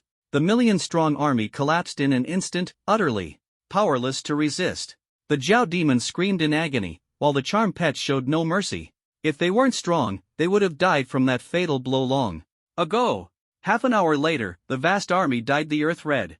The cherry-red blood of the Jiao demons emitted a strange fragrance, capable of stirring human desires eerily bizarre. Ding! The million-strong Jiao demon army has been annihilated. Experience points gained, 25 million. Level up. 3949. 10 golden lights flashed, and Zhang Yi leveled up 10 times in one go. He was now just one step away from level 50. Qingyu, the president of Jiangqing's Adventurer Guild, had spent half his life as a level 50 thunder mage, while Zhang Yi achieved it in just half an hour. After enjoying the thrill of leveling up for a moment, Zhang Yi calmed his emotions and prepared to strike directly at the heart of the Dragon Palace. Quest: Revenge of the Undying Dragon Maiden. Difficulty: SSS objective: kill 2 knights Jiao Dragon Sons, kill 0/1 Jiao Dragon Emperor. Other than the white-haired snake siblings, the Jiao Dragon Sons have been cleared out. Only the Jiao Dragon Emperor remains. He glanced at the quest, summoned the Jiao Soul banner, and absorbed the souls of the million Jiao demons into it. Heh, the soul banner is full. I wonder if I can awaken the ancient dragon soul this time. Zhang Yi chuckled lightly, put away the Jiao soul banner, and looked forward to the refining results. Refining dragon souls from Jiao souls, awakening ancient dragon in progress. Soul banner capacity full, automatic evolution. Name: Jiao soul banner LV3 quality, purple epic capacity, LV1 10,000, LV2 100,000, LV3 1 million, currently holding 100,000 elite Jiao demons. Effect: refined dragon souls, awaken slumbering ancient dragons, Jiao souls surge endlessly, undying and indestructible. Rise! Jiang Yi shouted at the blood-soaked earth. In an instant, dark soul shadows flew out from the soul banner, forming a neat formation, ready to attack. The elite army of 100,000 Jiao souls before him exuded an aura of solemnity and slaughter. Jiang Yi nodded in satisfaction. The Jiao souls were not only a combat force but could also transform into shields to block the fatal attacks of disaster-level bosses. Follow me. Jiang Yi left behind a single command, transforming into a green light and flying toward the girls. The charm pets, though disgruntled, reluctantly began cleaning up the battlefield and collecting useful materials. Seriously, they worked tirelessly during the day and still had to keep busy at night. On the ruins, the girls waited quietly. Their hair fluttered in the wind as a green light flashed, and a familiar figure gradually became clear. Brother! Chu Moli bit her lip, unable to suppress the worry and excitement in her heart, and threw herself into Jiang Yi's arms, tears streaming down her face. I was so scared just now. I thought I'd never see you again. The fatal blow from the blood fiend Jiao demon would have killed her if her brother hadn't saved her. Jiang Yi gently stroked his sister's hair and comforted her softly. It's all right now. Pei Qinghuan walked over with a hint of envy, her face filled with concern as she gently asked, "Are you hurt?" She didn't care about experience, she only hoped Jiang Yi would return safely. Have you been crying? Jiang Yi didn't respond, merely staring at the red eyes of the female sword immortal. His brows furrowed as he asked, "Are you really okay?" Pei Qinghuan turned her head, a faint blush appearing on her face as she softly told a little lie, "I'm really fine." "And you? Are you hurt?" She bit her lip, took a deep breath, and walked to Jiang Yi's side, asking seriously. She didn't want to cry anymore. "I'm fine. If you don't believe me, then how about you check?" Jiang Yi smiled, his voice gentle. With his strength, how could he possibly be injured? But as soon as he finished speaking, the surrounding girls' gazes turned strange. Gathered around Jiang Yi, the girls' faces gradually turned pale, their spirits suddenly energized. "You're hurt," Shu Moli said with a stern expression, her face serious. "Besides swordsmanship, I know a bit about medicine too. Do you want me to check?" "Don't be shy, leaving hidden injuries untreated isn't good." Pei Qinghuan squinted her beautiful eyes, licked her lips, and chuckled lightly. "Xiaoyi, come rest in the tent at the ruins outpost with me. I'll use healing spices to help you recover from fatigue." The pink-haired fox fluttered her charming eyes, swaying her non-existent tail. She was kind-hearted and couldn't bear to see Xiaoyi burdened with accumulated exhaustion. "Don't listen to her nonsense. If you're feeling unwell, just tell me directly." Song Shiyu's face was cold as she glared at the pink-haired fox trying to take advantage. Then, she looked at Jiang Yi, the frost on her face melting into a gentle smile as she softly said, "If you're tired, you can rest on my lap pillow for a while." She meant nothing else and didn't believe Jiang Yi was truly injured. But after fighting for so long, there must have been some depletion of mana and stamina, right? Why not spend some time with her, resting on her lap pillow to recover? Hey! You little vixens, sure, you're strong in combat, but your medical skills are far from professional, aren't they? If you don't know what you're doing and treat him recklessly, what if the boss gets worse? Let me, the holy temple nun, check him. I'm an expert in healing. Ying Daojie looked disapprovingly at the frail girls, puffing out her chest and volunteering herself. She was the team's only healer, perfectly suited for the job. Darn it. I can't do anything but blow some wind. The blonde girl tugged at her twin ponytails, sighing in frustration. She hated her lack of ability, unable to learn healing. Holy light. Otherwise, she could help repay the favor too. You jealous jars, stop fighting. Can't you understand people's good intentions? He's so strong, those minor injuries can't possibly harm him. Seeing she couldn't get her way, Chen Huang smiled slyly and flipped the table. If she couldn't have it, no one else could either. If you're still worried, we can all go to the Chen family hospital for a checkup after the dungeon is over. Hey, scoundrel, you should go too, right? Chen Yun's lips curled into a caring smile, inviting the girls for a checkup, though her thoughts were on the scoundrel who always bullied her. Hee, killing two birds with one stone, helping him out of an awkward situation while tricking him into coming to the Chen family. Once he's at the Chen family, it'll be my turn to strike back. Harboring her scheme, Chen Yun thought to herself, her gaze toward Jiang Yi growing more complex. Nearby, the white-haired snake maiden clutched her pale chest, her eyes filled with envy. She wanted to join them too, but, as a snake demon, could she really hope for acceptance? Feeling the longing in her snake-like eyes, Jiang Yi's heart tightened. Next time, for sure. Like inserting a coin, Jiang Yi smiled and broke through the battlefield of the girls, walking toward the white-haired snake maiden. They're all dead. Jiang Yi's gaze turned cold, his voice indifferent. They, of course, referred to the 3 demon brothers who had met their end. Do you want to kill me? The white-haired snake maiden's eyes dimmed, her lips curling into a bitter smile. Xiaoba, you're really pushing your luck. Just a snake crawling in the dark corners, yet you dream of soaring to the heavens? Humans and demons have no future, and love has no good ending. He didn't come to marry me, he came to take my life, didn't he? Thinking this, she stretched out her neck, closed her eyes, and waited for death. To die by his hand might be a kind of relief, the white-haired snake empress murmured softly in her heart. Just the thought of Jiang Yi's blade slicing her throat made her body tremble, her face flush red, and she even felt a strange sense of anticipation. She truly was beyond saving. Your snake head is probably worth 1,000,000 experience points, right? And your snakeskin is a rare treasure, too, Jiang Yi said with a light laugh as he sized up the white-haired snake empress. The snake woman carried many valuable items. I could use you to brew wine, to strengthen and invigorate myself. The white-haired snake empress bit her lip and quickly agreed with her eyes closed. If her body could be used to brew wine that would help this young man, it would count as accumulating merit. The more he drank, the more merit she would accumulate, and perhaps in her next life, she'd have a better chance of meeting him again. Lost in her wild thoughts, she suddenly felt a warm sensation on the tip of her nose. Instinctively, the white-haired snake empress opened her eyes and saw Jiang Yi's fingertip lightly touching the bridge of her nose, slowly moving up to her forehead. What is he doing? Don't want to be brewed into wine? Braised is fine too, or at worst, steamed. Snap. His finger flicked lightly, producing a crisp sound that made the white-haired snake empress's eyes well up with tears of pain and grievance. Even as she was about to die, he was still bullying her, couldn't he? Just make it quick? Now we're even, Jiang Yi said seriously, looking at the tearful snake empress. He hadn't forgotten that even though she knew she was doomed, she had stepped forward without hesitation. It's not even close. The white-haired snake empress bit her lip tightly, unable to calm the trembling in her heart no matter how hard she tried. The young man before her owed her nothing, but she owed him too many life debts. Even if she spent this lifetime repaying him, she could never fully repay the kindness of freedom and salvation he had given her. Then what do you want?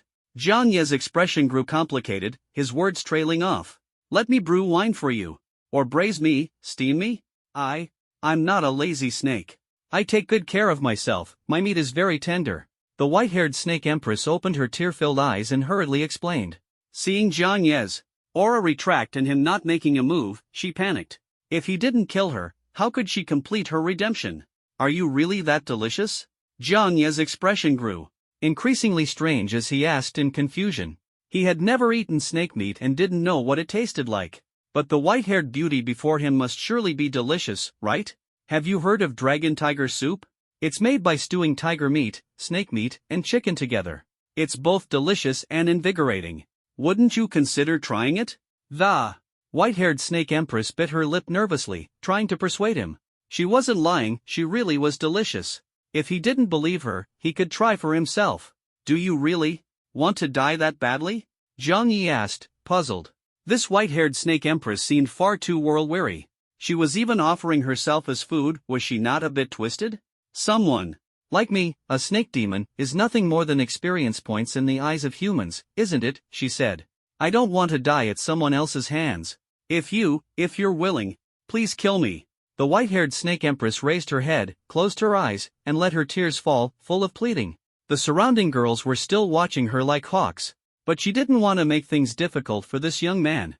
Since ancient times, humans and monsters had been mortal enemies. In the eyes of humans, she was nothing more than a pile of experience points, not worthy of sympathy. She didn't want him to be misunderstood by his teammates, so why not simply die by his hand and help him become a hero among the common folk? Let me kill you, or be my pet. Jiang Yi lightly tapped her forehead with his finger. Pet? She opened her eyes, muttering in a daze. But then she saw his hands. Right in front of her. Instinctively, she grasped them tightly, the warmth in her palms making this cold-blooded creature feel like she never wanted to let go for the rest of her life. Charm pet? The white-haired snake empress's expression instantly darkened, too shocked to speak. She stared blankly upward, her tear-filled eyes clouded.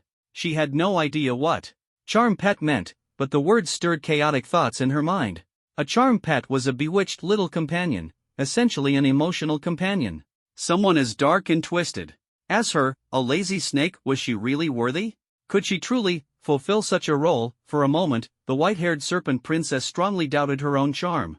She was merely a snake, lacking the majesty of the silver dragon princess, the purity of an angel, or the ethereal grace of the white fox. She was just a snake locked in a cage, crawling in darkness and distortion, unworthy even of the Jiao demon's attention. Am I supposed to become his companion pet, like the silver dragon, the angel, and the white fox? If that's truly the case. Tears welled up in her eyes, her snake-like pupils trembling violently, her face flushing with a sickly hue. She took a deep breath and growled softly without hesitation. Then I couldn't ask for more. Please forgive her selfishness at this moment. She actually wanted to cling to the young man before her for a lifetime. As expected. She was just a shameless snake, always pushing her luck. Moments ago, she had wanted to die, and now she was fantasizing about spending her life with him? Longba, oh Longba, you're truly hopeless. After her low growl, the white-haired serpent princess lowered her tearful eyes, her ears drooping as if bracing for rejection. She would rather die than believe this was all just a joke. Thus, her blood-stained white dress trembled slightly, and the cool sensation in her palm gradually tightened. She gripped it firmly, unwilling to let go, her sharp senses catching every movement. You couldn't ask for more, huh? It seems you really are a little glutton. Zhang Yi chuckled softly, holding the serpent princess's hand, their fingers interlocking. The touch in her palm made the white-haired serpent princess tremble all over. She even thought she had fallen under an illusion, closing her eyes tightly and lowering her head, unwilling to believe it. But his palm was so warm and strong, clinging to hers and refusing to let go. Their interlocked fingers felt like the chains of fate. She didn't want to let go, wouldn't let go, and absolutely wouldn't allow it to be let go. I want to have you. She raised her head, her snow-like white hair framing her face, her eyes flashing with a fleeting brilliance as she etched his figure into her heart. Then, let's form a contract. Zhang Yi nodded, holding the serpent princess's hand. He then bit the index finger of his other hand, and with the bloodied fingertip, he gently touched her astonished brow. That single drop of blood seemed to cut through the gloom, staining her white brows and forehead red, dispelling the shadows in her heart. Ding! Contract formed with White Lady Long Ba as a charm pet. The contract's awareness flickered and disappeared, and the bond in their palms quietly connected. Zhang Yi and the serpent princess exchanged smiles, each leaving an indelible mark in the other's eyes. The warmth in their palms brought a strong sense of reliance, and the bond dispelled the unease in their hearts. The distance between them was only a step, but the white-haired serpent princess still wanted to be closer. One step, half a step, until the distance became zero. Long Ba is your name? Zhang Yi released her hand and asked curiously. The sorrowful yet beautiful white-haired woman before him seemed completely mismatched with the name Long Ba. Yes. When their hands parted, she was reluctant, lightly touching her forehead with a sob in her voice. The Jiao Dragon Emperor and his many consorts had 9 sons. They named their children with the meaning of dragons soaring across the seas, shaking the 8 directions. The eldest prince is called Long Jun. And starting from the second, they followed this meaning, Long Tang, Long Si, Long Hai, and my elder brother Long Weijian. My designation is Long Ba. As she spoke, the white-haired serpent princess lowered her head again in self-abasement. Her name must sound awful, right? Elder brother? I thought you'd have a younger sister who's a green snake. Zhang Yi teased with a smile, his doubts instantly dissipating. Dragons soaring across the seas, shaking the 8 directions. The Jiao Dragon Emperor is ambitious, but his ambitions are destined to end here.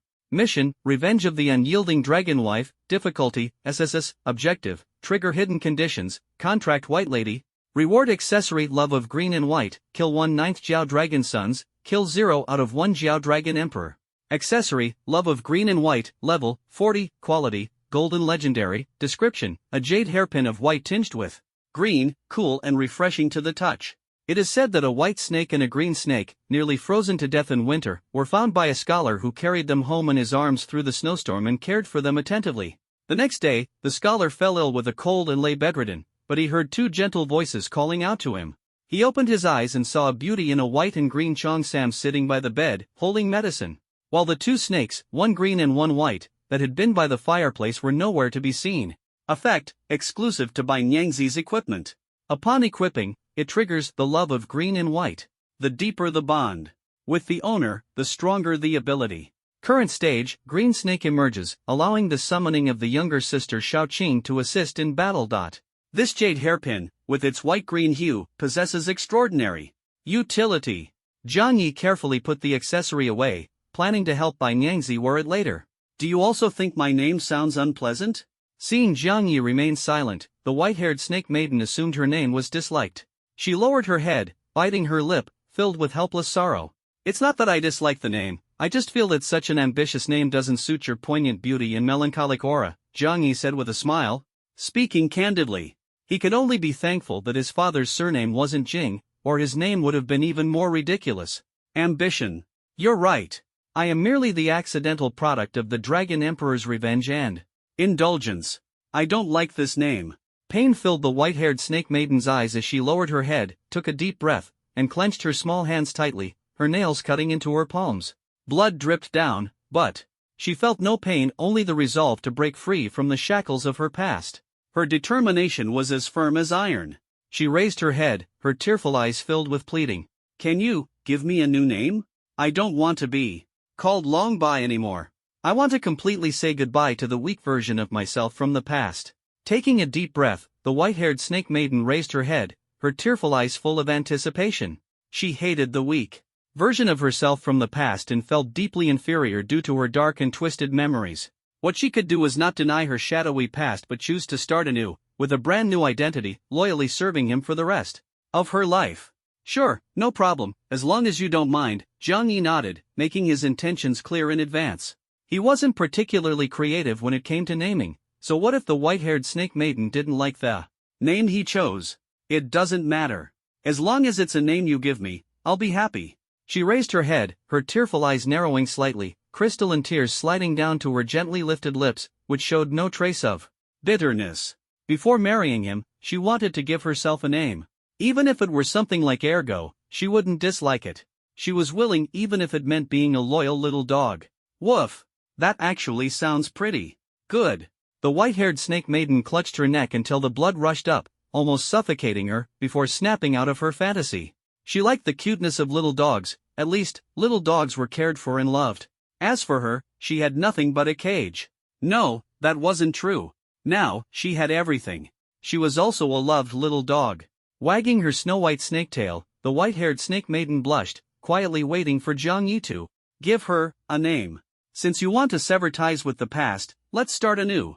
You seem like you've walked out of winter, all dressed in white. How about Bai? What do you think? Jiang Yi looked her over, his tone gentle. Yes. And the name? What about the name? The white-haired snake maiden's eyes lit up, her tail wagging eagerly. She was too excited about getting a new name. Your scales are as smooth and beautiful as white jade. How about Bai? Linger? What do you think? Jiang Yi frowned slightly, thought for a moment, and tentatively asked. That's perfect. I have a name now. Bai Linger was so moved that tears streamed down her face as she couldn't help but throw herself into Jiang Ye's arms. From now on, I'll be your Linger. Resting against Jiang Ye's chest, Bai Linger's tearful eyes were misty as she spoke softly with deep affection. As long as you're happy. Jiang Yi smiled helplessly. Under the envious gazes of the other girls, he took out the love of green and white from his backpack. Do you like it? Jiang Yi held out a green and white jade hairpin to the snake maiden, his voice gentle. Is this for me? Bai Linger opened her cherry lips in a daze, staring blankly as she asked. She still remembered that her mother had once said, if a man gives you a hairpin and personally helps you put it on, then he must like me.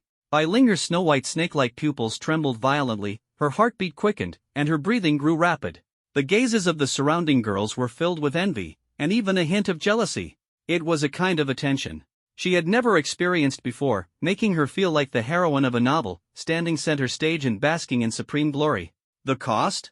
Spending a lifetime with him? That was no cost, it was a reward. Gulp.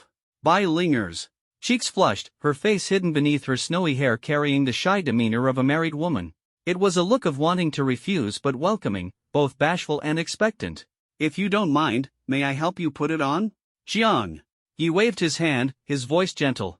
Bai Linger didn't speak, carefully gathering her hair and lowering her head to softly say, "Please help me put it on." She wanted the hairpin, but even more, she wanted him to personally place it on her. Jiang Yi nodded, carefully inserting the hairpin into her snow-white locks and securing it firmly. "He gave me a hairpin and even helped me put it on. He must like me." The pale jade hairpin was securely fastened in her hair. Bai Linger shyly and timidly raised her head, revealing a dazed smile. She looked like a newlywed wife waiting for her husband, filled with shyness and happiness. Mother was right, he really does like me. Facing Jiang Yi's gentle gaze, Bai Linger trembled as she lowered her head, her jade-like legs lightly crossed, secretly smiling to herself. "Humph. So unfair. Even my brother hasn't bought me a gift." Chu Moli pouted jealously. She wanted a gift too, wanted to be cared for. She was truly envious. Isn't she just a white snake? Aside from her cold body, when has she ever been better than me? Pei Qinghuan's face was full of bitterness, biting her lip with eyes full of grievance. Her fiancé had no sense of propriety at all. "Ha? Even a calamity boss can be contracted? That's too outrageous.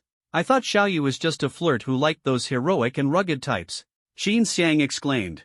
In surprise, pouting with jealousy. She was the first pursuer, why didn't he choose her, the alluring fox spirit? A calamity boss was actually subdued by Xiaoyi? Song Shiyu's mouth dropped open in shock. Then she bit her lip. Jealousy mixed with hope. If he could subdue a calamity boss, could he also subdue her? Like catching a Pokemon, throw a ball, and with a snap, she belonged to Jiang Yi. "Boss, look at me, look at me. I won't just focus on the white snake's beauty." Sakura Island Yui bit her lip, like a woman feeling neglected, muttering to herself. She wasn't a snake woman, she was a shrine maiden, and she had her own charm. Why wouldn't he spare her even a glance? Ugh, so unfair. Using a calamity boss as a beast companion? This is too defiant of the natural order. The blonde little fairy grabbed her twin ponytails, stunned. She had seen powerful beast tamers before, but never anyone who treated a calamity boss as a pet. It was like encountering a divine beast and directly taming it. Nicole was in awe, utterly impressed. So envious. If even a calamity boss can be subdued, why can't I? Is it because I'm not a beast girl? Chen Huang weakly and unwillingly bit her lip, filled with resentment. Her heart was sour enough to shatter. This white snake dared to step forward, so now, shouldn't Xiaoyi step forward too? Chen Yun's jealous eyes brimmed with tears. She was a white dragon, yet she couldn't compare to a white snake. How infuriating. Feeling the envious gazes of the crowd, Bai Linger was both nervous and delighted, her lips curling into a smile, her heart leaping with joy. "How do I look? Do I look pretty?" She shyly raised her head, meeting Jiang Yi's gaze, and softly asked. Her hair, tied up and adorned with the pale jade gradient hairpin, made her look like a gentle wife stepping out of an ancient painting, breathtakingly beautiful. Of course. Jiang Yi glanced at her a few times and nodded in satisfaction. "Do you like it?" Suppressing her inner shyness, Bai Linger took a deep breath, raised her head, and nervously asked, "Really like it?" Jiang Yi nodded in satisfaction, showing no criticism toward the newly contracted white snake woman. "He really likes me. Mother was right." Bai Linger's snow-white eyes trembled slightly as she stood there in a daze, her heart filled with sweet fantasies. "I like you too." She brushed aside the hair on her forehead, softly chuckling as crystalline tears slid down the corners of her eyes. It was a happiness she had never felt before. She had finally found a reason to live, to stay by his side, for a lifetime, never leaving, never abandoning. From despair to hope, then to loss, all the complex emotions erupted at this moment. Jiang Yi raised his hand and gently wiped away the tears on the snake maiden's face. "Now, let me see just how strong your abilities are." Jiang Yi smiled as he began to carefully inspect her, under the shy gaze of the snake maiden. He was eager to know how powerful this former calamity boss had become as his charm pet. Contract successful, relationship deepened, charm pet rank greatly upgraded. Epic legendary. With a ding, the attribute panel flashed brightly. Name, White. Lady Bai Linger level, 49 rank, golden legendary transcendent species description, a little white snake trapped by bloodline chains and tormented endlessly. When she met you, the one willing to break all her shackles and Help her escape the prison of fate. Her twisted emotions began to grow. The bond of the white snake, feelings that cannot be severed. Skills: silver snake entwine, snake eye bind, silver snake sword. Attributes: constitution 50,000, strength 50,000, agility 50,000, spirit 50,000. Her mental attributes are off the charts, truly worthy of being a calamity boss. Jiang Yi marveled, instinctively rubbing the snake maiden's forehead. With such a powerful ally, he felt more confident in tackling the calamity dungeon. Wasn't I an epic level abyss beast? How did I suddenly become legendary? And the power inside me, it's stronger than the Dragon Lord? Feeling the surge of immense power within her, Bai Linger, who was being gently rubbed, finally realized the change and exclaimed in surprise. She had actually leveled up. From epic to legendary, just 2 words apart, yet separated by a deep chasm that most creatures could never cross. And she had upgraded for free, simply by agreeing to the contract? Her power had skyrocketed, her attributes were off the charts, enough to easily crush the white tiger and even instantly kill the Dragon Lord. What was even crazier? All of this was an additional reward from the contract. The real trump card hadn't even been revealed yet. Legendary Jade Hairpin, Qingbai's love? Only now did Bai Linger notice the secret of the jade hairpin, and her face instantly turned pale. She had thought the hairpin Jiang Yi gifted her was at most epic level, but he had gone straight to legendary. This was practically a divine artifact. The deeper my bond with him, the stronger my power will become. Green snake emerges? It can even summon a green snake clone, doubling the effect? Ugh, I'm so useless. Is it because my feelings for him aren't deep enough? Why is the power increase only 5-fold? After the shock, Bai Linger felt a pang of guilt in her heart. She hated her own incompetence and blamed herself for not having a deep enough bond with Jiang Yi. To repay his kindness, she had to first strengthen their connection. At the very least, she needed to achieve 1,000-fold love, 1,000-fold amplification. The deeper my relationship with him, the stronger I'll become. He is my life, my everything, and I'm willing to bet my life on it. Her snow-white eyes burned with a twisted passion as Bai Linger's fighting spirit surged, transforming her completely. I'm only level 49 now. When I reach level 69, my bond with Xiaoyu will surely deepen even more, right? Looking at the young man who had given her a new life, Bai Linger took a deep breath and set a new goal in her heart. Before reaching level 69, she would first increase their bond by 100-fold. At that moment, the Snake Maiden's twisted emotions grew even more intense. Jiang Yi never expected that he would personally raise a clingy Yandere to the extreme. He was merely admiring the confident expression on Snake Ji's face, feeling happy for her. From despair to rebirth, Bai Linger had endured a lifetime of pain. Though reclusive and insecure, she never abandoned her inner kindness and was always willing to stand up for the weak. Indeed, she had the qualities of a wife, gentle and kind, but a bit too clingy, Jiang Yi said with a wry smile. As he was sighing, Snake Ji had already pressed herself against him. His skin was covered with a layer of snow-white scales, and the snake patterns on his neck coiled like ribbons. A pair of white snake heads slithered from the corners of his mouth to his eyes, their snow-white pupils gleaming. A silver snake entwined around me, directly sharing Linger's attribute bonuses. This is incredible. Jiang Yi clenched his fists, his body fully covered in white scales, resembling a super beast armor. His strength skyrocketed instantly. This is Xiao Ye's aura. In her silver snake state, Bai Linger transformed into his attribute armor, enveloping him completely. She took a deep breath and smiled foolishly. Legendary level power was no joke. Just one silver snake isn't enough. Bai Linger inhaled deeply, her snow-colored pupils tinged with a sickly red glow. A green snake slowly emerged from her body. The verdant armor gradually overlaid the silver scales, and a green snake coiled around her back like a slumbering anaconda, exhaling a faint, eerie breath. The green snake is calm and reserved, like a patient dragon king, silent but capable of delivering a stunning blow. Feeling the power of the green snake coursing through him, Jiang Yi smiled faintly, the corners of his mouth lifting. A love of green and white, armor entwined, the synergy of two bonds directly doubled his power. Now, he was invincible. Attributes surpassing 100,000, enough to crush the Dragon Emperor with ease. Jiang Ye's gaze was resolute as he deactivated the silver snake state, carrying the girls on his back and pressing forward. Set out. The target was the enemy's heart. Cataclysm Mirage Sea Dragon Palace. Damn it. These gorilla Jiao demons are too strong. With their firepower at full blast, we can't hold out much longer. Are you serious? These Jiao demons just keep coming, wave after wave, they're endless. This is bad.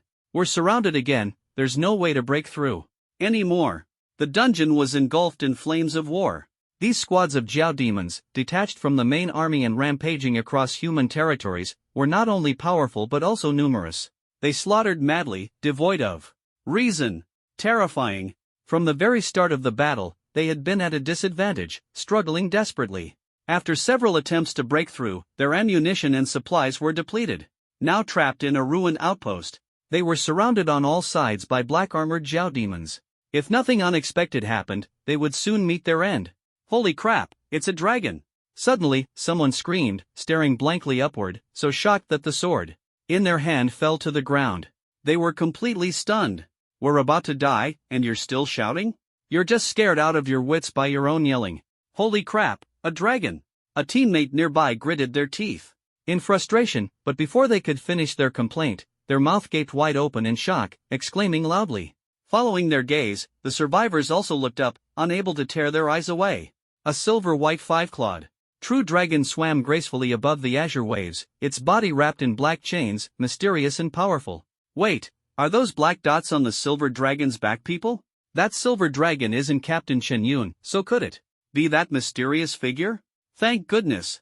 If it's him, we still have hope.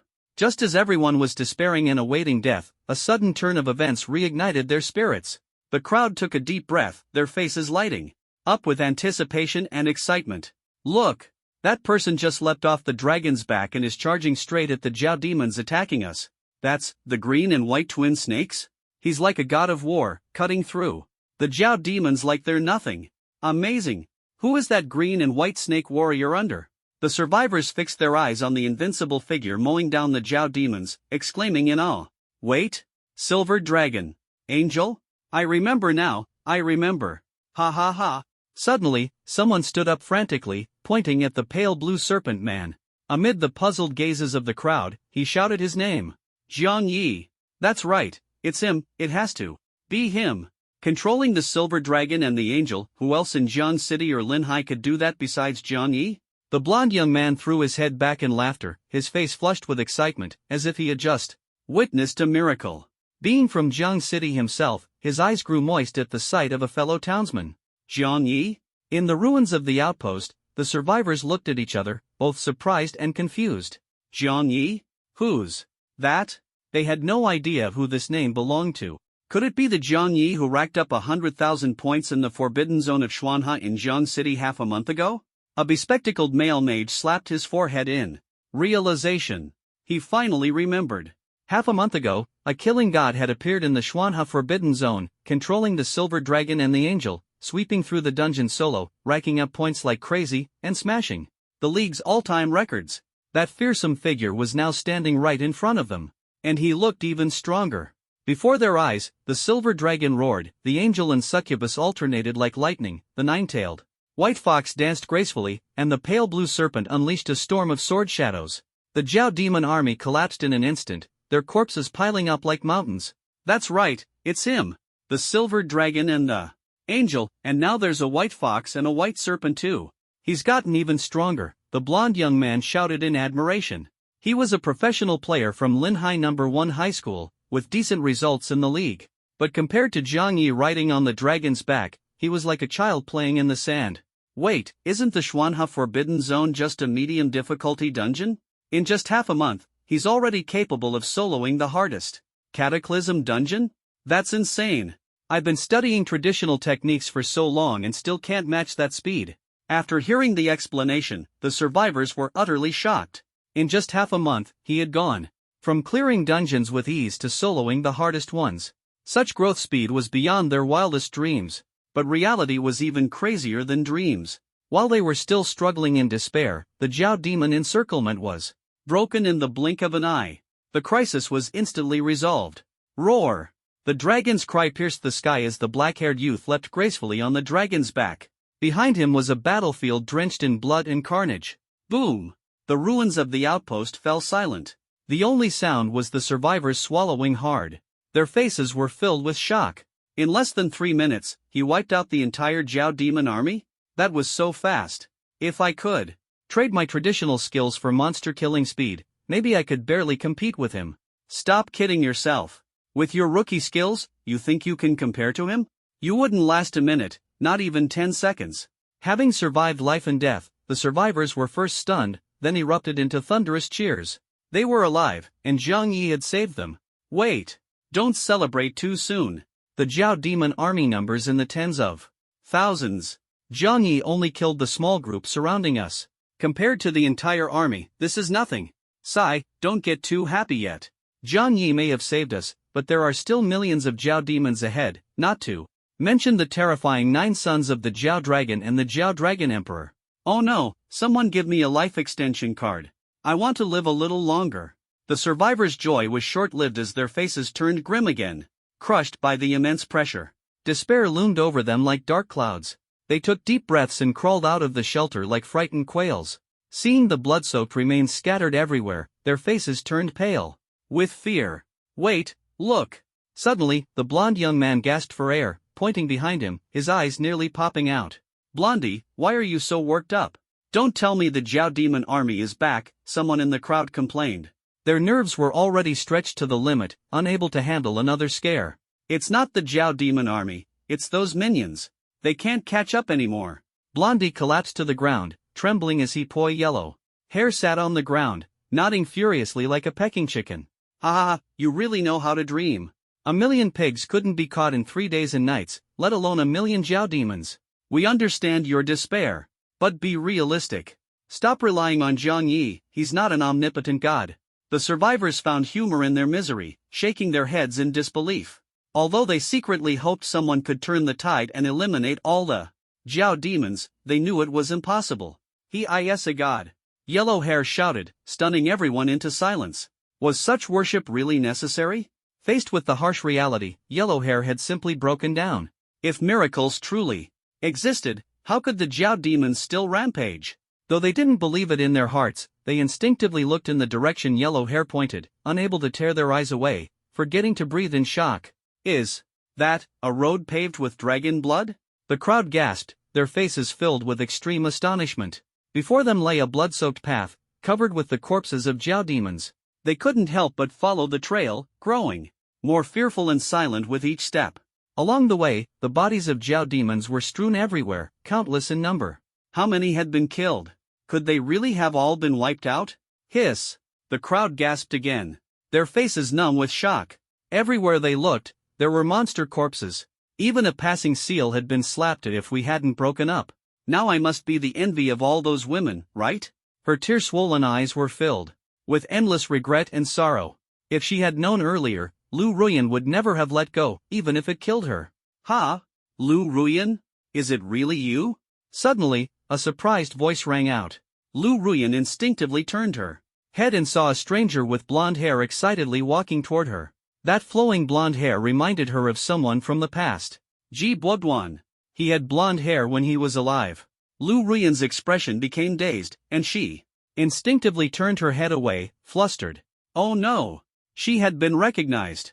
How strange, why aren't you with your boyfriend Zhang Yi fighting the final boss?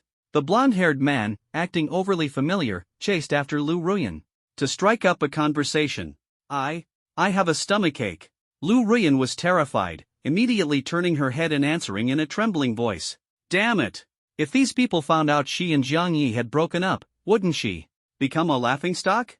Just thinking about those mocking gazes made Lu Ruyan's face pale, and her body trembled uncontrollably.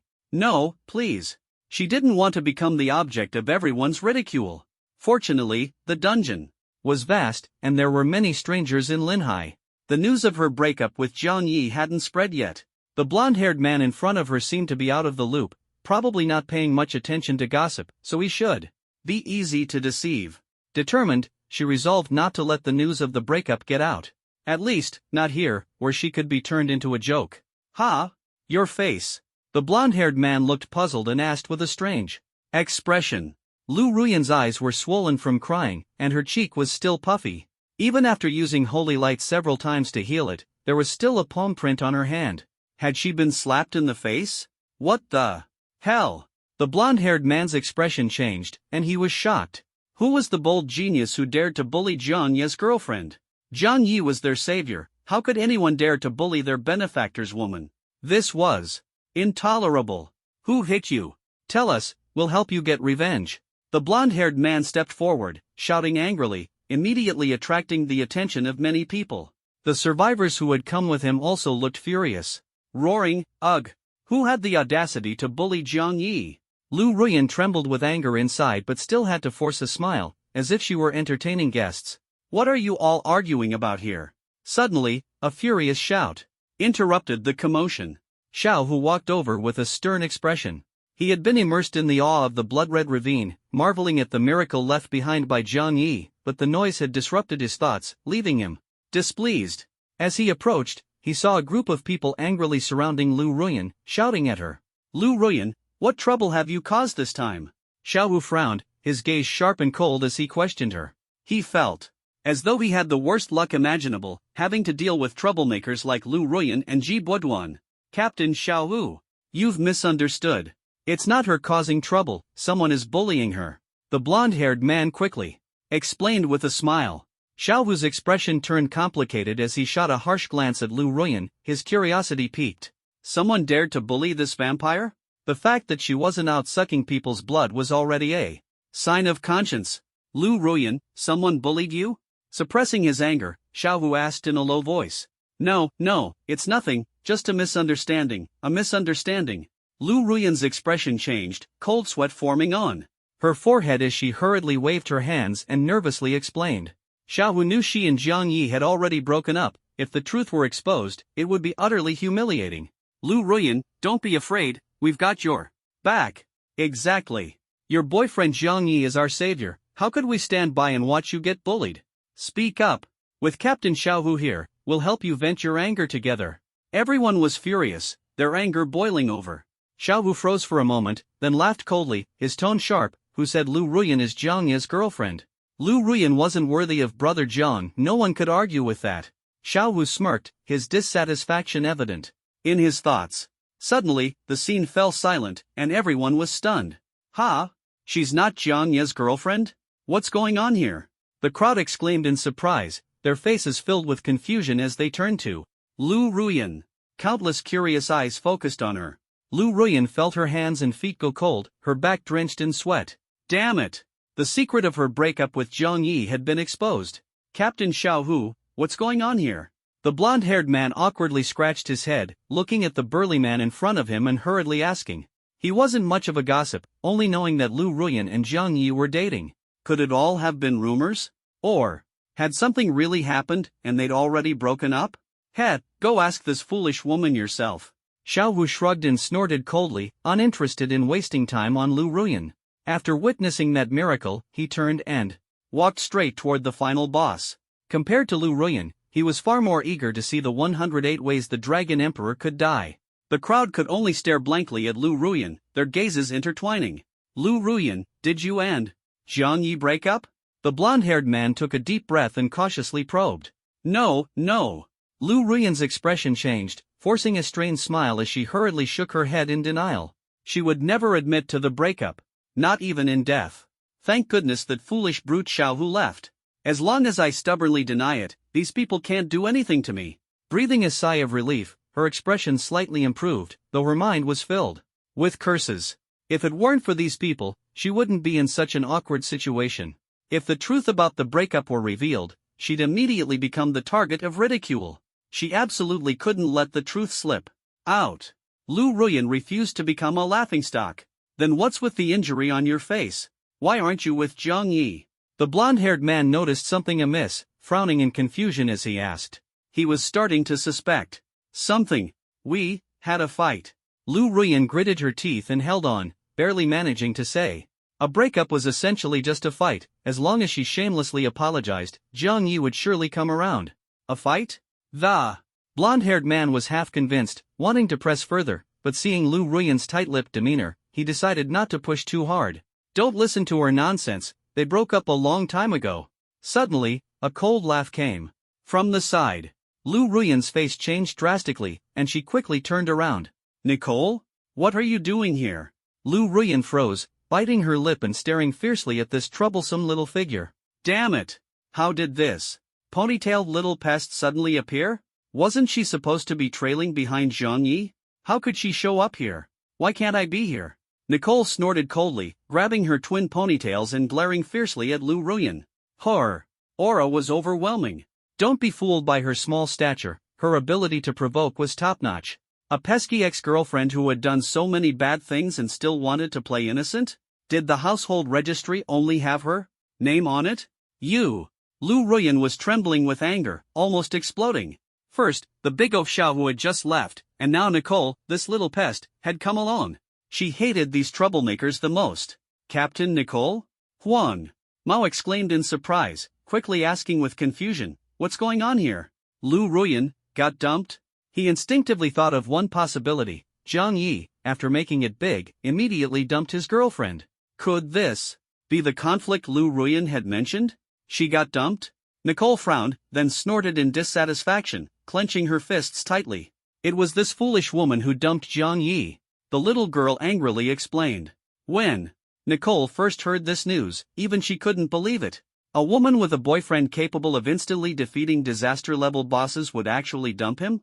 Was there really such a foolish woman in the world? And now, she was standing right in front of her, Lu Ruyan. What the hell, she dumped Zhang Yi.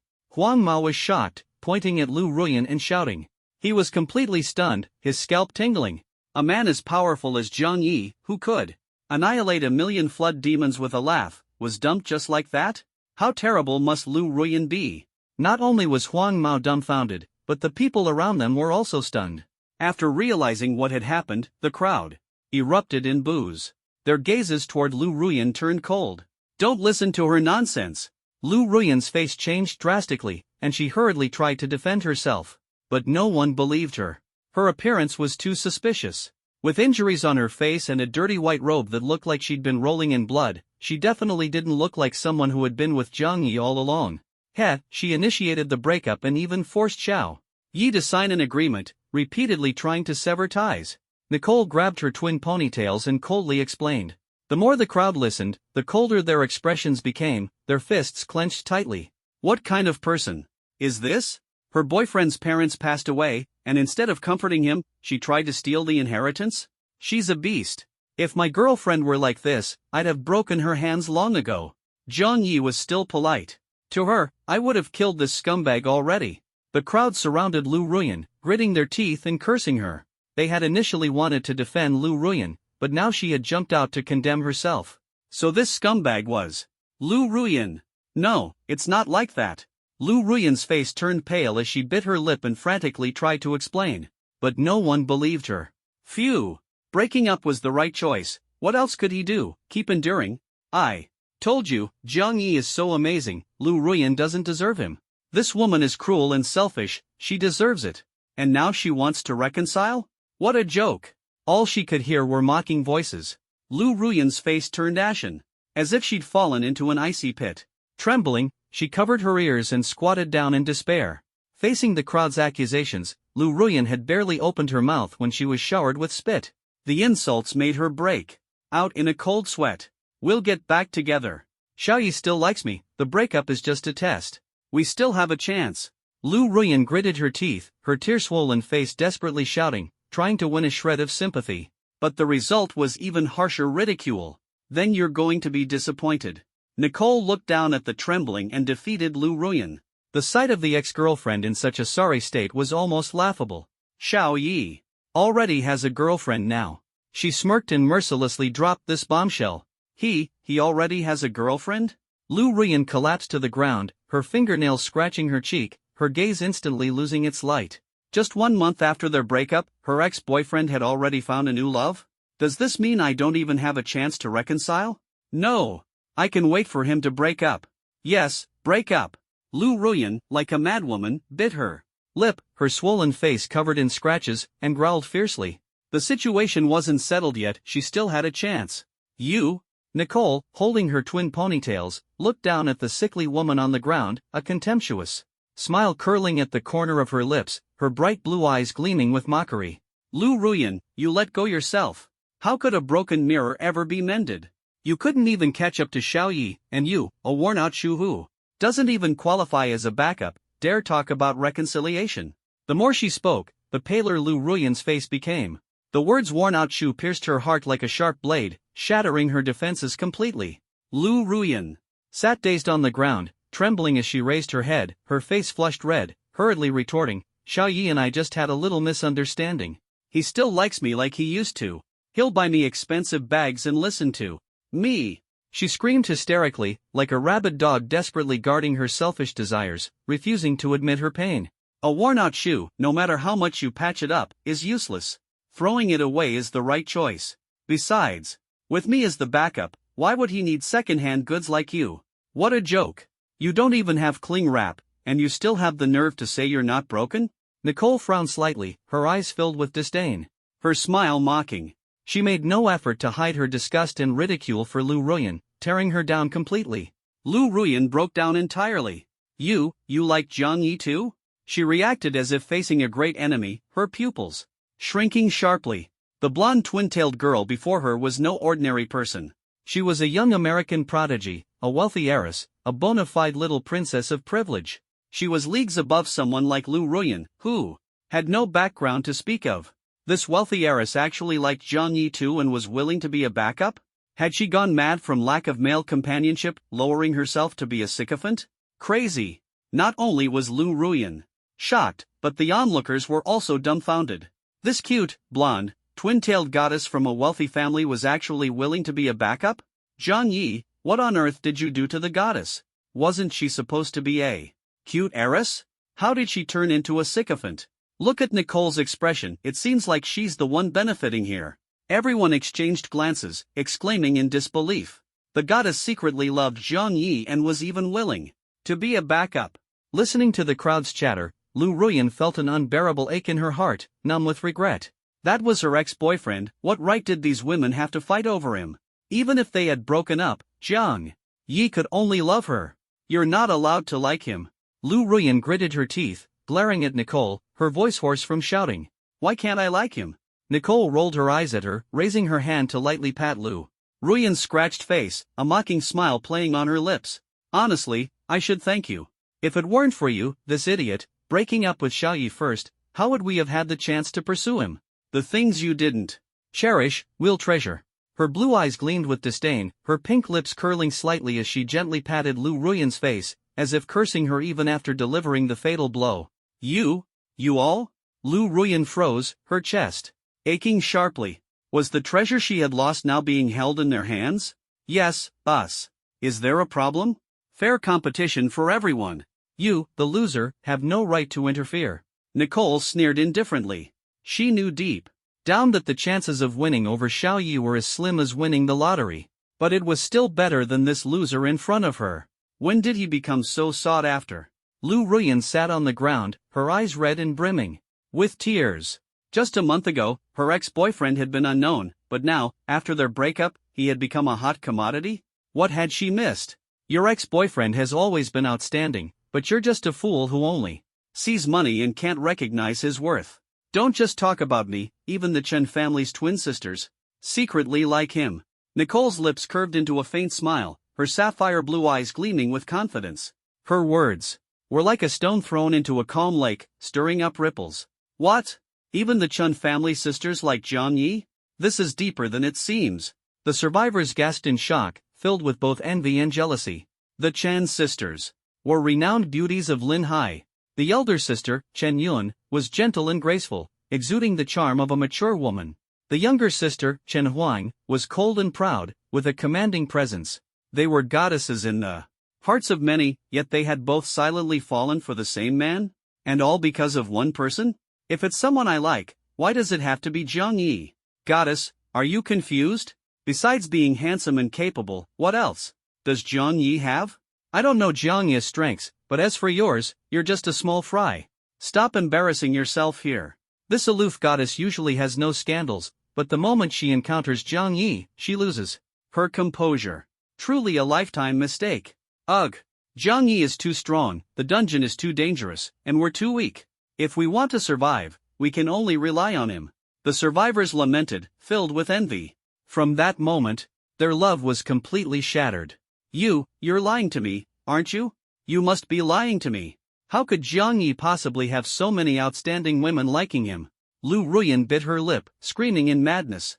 They had just broken up, and now these vixens were swarming around him. Was there no chance for her, the loser, to turn things around? Lying to you? Do you even deserve it? Nicole sneered coldly, lifting her beautiful light-clad white stockings and stomping hard on Lu Ruyan's face. You're nothing but a useless small fry. You'd better give up on this idea as soon as possible. You don't deserve Jiang Yi at all. If I find out you have even the slightest thought about him again. Her sapphire blue eyes glimmered with dangerous killing intent. Nicole's cute face was now cold and ruthless. She raised her white-stockinged leg and fiercely kicked Lu Ruyan's face. I'll kill you. Ugh. Lu Ruyan groaned, flying to the ground like a soda can being kicked. Her face, which had just healed, instantly swelled up again like a pig's head. She lay on the ground in pain, wailing and trembling uncontrollably. In her ears echoed that devilish voice. If you keep pestering him, don't blame me for being merciless. Nicole threw out a harsh warning, disdainfully wiping her shoe on the ground. It was as if she had stepped in dog feces, and the thought of it disgusted her enough to want to change shoes. You dare to kill me? Lu Ruyan lay on the ground, stubbornly raising her head, her eyes red as she roared in anger. She couldn't believe that a little insignificant girl could be so ruthless. Kill you? It's not that simple. Nicole's face darkened, mocking coldly. Lu Ruyan, aren't you still owing millions in debt that you can't repay? What does that have to do with you? Lu Ruyan's lips trembled. Her teeth already chipped in several places, and she replied vaguely. She was indeed a second-generation debtor. What was so funny about that? How could a little nobody threaten her? She wasn't so easily intimidated. You're probably not just owing 2 million, right? Didn't you also saddle your parents with a huge loan? Lu Ruyan, you definitely wouldn't want your parents to find out about this, would you? Nicole's face turned icy, her sapphire blue eyes flashing with a dangerous light as she threatened coldly. Lu Ruyan's eyes were filled with fear. She bit her lip, trembling all over. She had indeed applied for a substantial pension for her parents to ensure their middle-aged lives had some security. But only she knew about this. How did this blonde little devil in front of her know? Oh dear, I guessed right, didn't I? You're such a filial daughter. Nicole's lips curled into a mocking smile. She licked her lips, her grin tinged with a hint of madness. Sure enough, just as she had expected, this greedy woman was not only drowning in debt but had also burdened her parents, who were over 50, with a massive loan. This so-called filial piety was truly deadly. You set me up? Lu Ruyan's eyes turned red as she bit her lip and roared angrily. Damn it! She had been tricked. The blonde little devil in front of her appeared cute on the surface, but her expression grew darker and more bizarre. Could it be she was a mentally unstable Yandere? Lu Ruyan's face turned pale, her heart chilled, and she was filled with fear. If her parents found out about this, she would definitely be scolded harshly. Moreover, she had been relying on borrowing new loans to pay off old ones, and her parents' meager wages, even their pensions, were far from enough. Scared now? What were you doing earlier? Nicole sneered coldly, her eyes full of mockery. Lu Ruyan trembled on the ground like a wounded dog, utterly cornered and on the verge of collapse. Serves her right. Who told her to focus only on money, harming others and herself? In the process, I can leave Jiang Yi, disappear far away, vanish from your sight, never to be seen again. But you have to give me a large sum of money to disappear. Nicole, you definitely don't want me and Jiang Yi to rekindle things, right? You surely don't want, sob. Lu Ruyan clung to the ground like she had grabbed a lifeline, biting her lip and making an outrageous demand. Before she could finish speaking, she was kicked again, flying into a blood-stained ditch like a dead dog, whimpering in pain. Dare to threaten me? Tell me, how much do you want? Would a few billion be enough? Nicole frowned, disdainfully wiping the dirty sole of her shoe tainted with the scent of a bad woman, and sneered. Lu Ruyan really had guts to use money to threaten her. A few billion? That's enough, more than enough. Lu Ruyan's eyes widened, tears of joy streaming down as she nodded frantically. Like a pecking bird. With a few billion as startup capital, she could pay off her debts and make a comeback. Then, she could latch onto someone more powerful than Jiang Yi, whisper sweet nothings, and rise again in no time. These days, everyone has their chance to turn things around. Don't underestimate her. Just a few billion? Your appetite is really small. Nicole raised her foot and kicked Lu Ruyan's abdomen hard, her face darkening as she sneered. She was a ruthless tigress, and apart from cooperating with Little E, the stingy iron rooster, she would never show mercy to bad women. Whatever you have, I want it all. As soon as the money arrives, I'll leave Jiang City. Leave Daxia immediately. Lu Ruyan gritted her teeth, enduring the piercing pain in her abdomen, and forced a smile, bargaining. She desperately needed money. With money, she wouldn't panic and could turn the tables, making those vixens who looked down on her pay the price. Leave? Who said you could leave? I spent a fortune hiring many thugs, each giving you a few billion. You won't be able to refuse even if you want to. Nicole sneered, her voice low and threatening. A few billion? Thugs? What are you talking about? I don't understand. Lu Ruyan froze, staring blankly at the blonde twin-tailed girl, her swollen face twisted in pain. Don't worry, you'll understand soon. Enough. You like running, don't you? I'll make sure you run to your heart's content. Nicole grabbed Lu Ruyan's twin ponytails, her lips curling into a twisted smile. She would never let Lu Ruyan off easily. This was just the beginning. Not only her, but when the Chen sisters and even more jealous vixens found out, their actions would surely be even harsher. Nicole simply wanted to torment Lu Ruyan, break her limbs, and make her run every day in a dark little room until her debts were paid off. Borrowing and repaying is only natural. If you can't repay, you have to work hard to do so. She loved running, didn't she? Then let her run to her heart's content. What are you planning to do? Lu Ruyan's pupils shrank as she instinctively clutched her chest. No way, could this little devil be planning to threaten her with debt collectors because she couldn't repay her debts? I'm not interested in hurting you, but those debt collectors might not show any mercy. Nicole sneered coldly, lifting her foot and stomping down hard on the despair in Lu Ruyan's eyes. Ugh! Her bloodshot eyes widened, unable to resist before her eyelids were crushed under the black soul. She was utterly hopeless, so terrified that she even forgot to scream for help. The little nobody before her, the once adorable girl, now bore no trace of a smile, only twisted madness remained. Had she gone insane? With a fearful thought, Lu Ruyan groaned faintly and lost consciousness. This is just a small warning before the storm. Nicole's lips curled into a cold smile, her face relaxed with a playful air. She twirled her pale golden twin-tails lightly with her fingers, then stomped down hard, kicking Lu Ruyan unconscious on the ground. A disgusting little fly, squashing you doesn't even dirty my hands.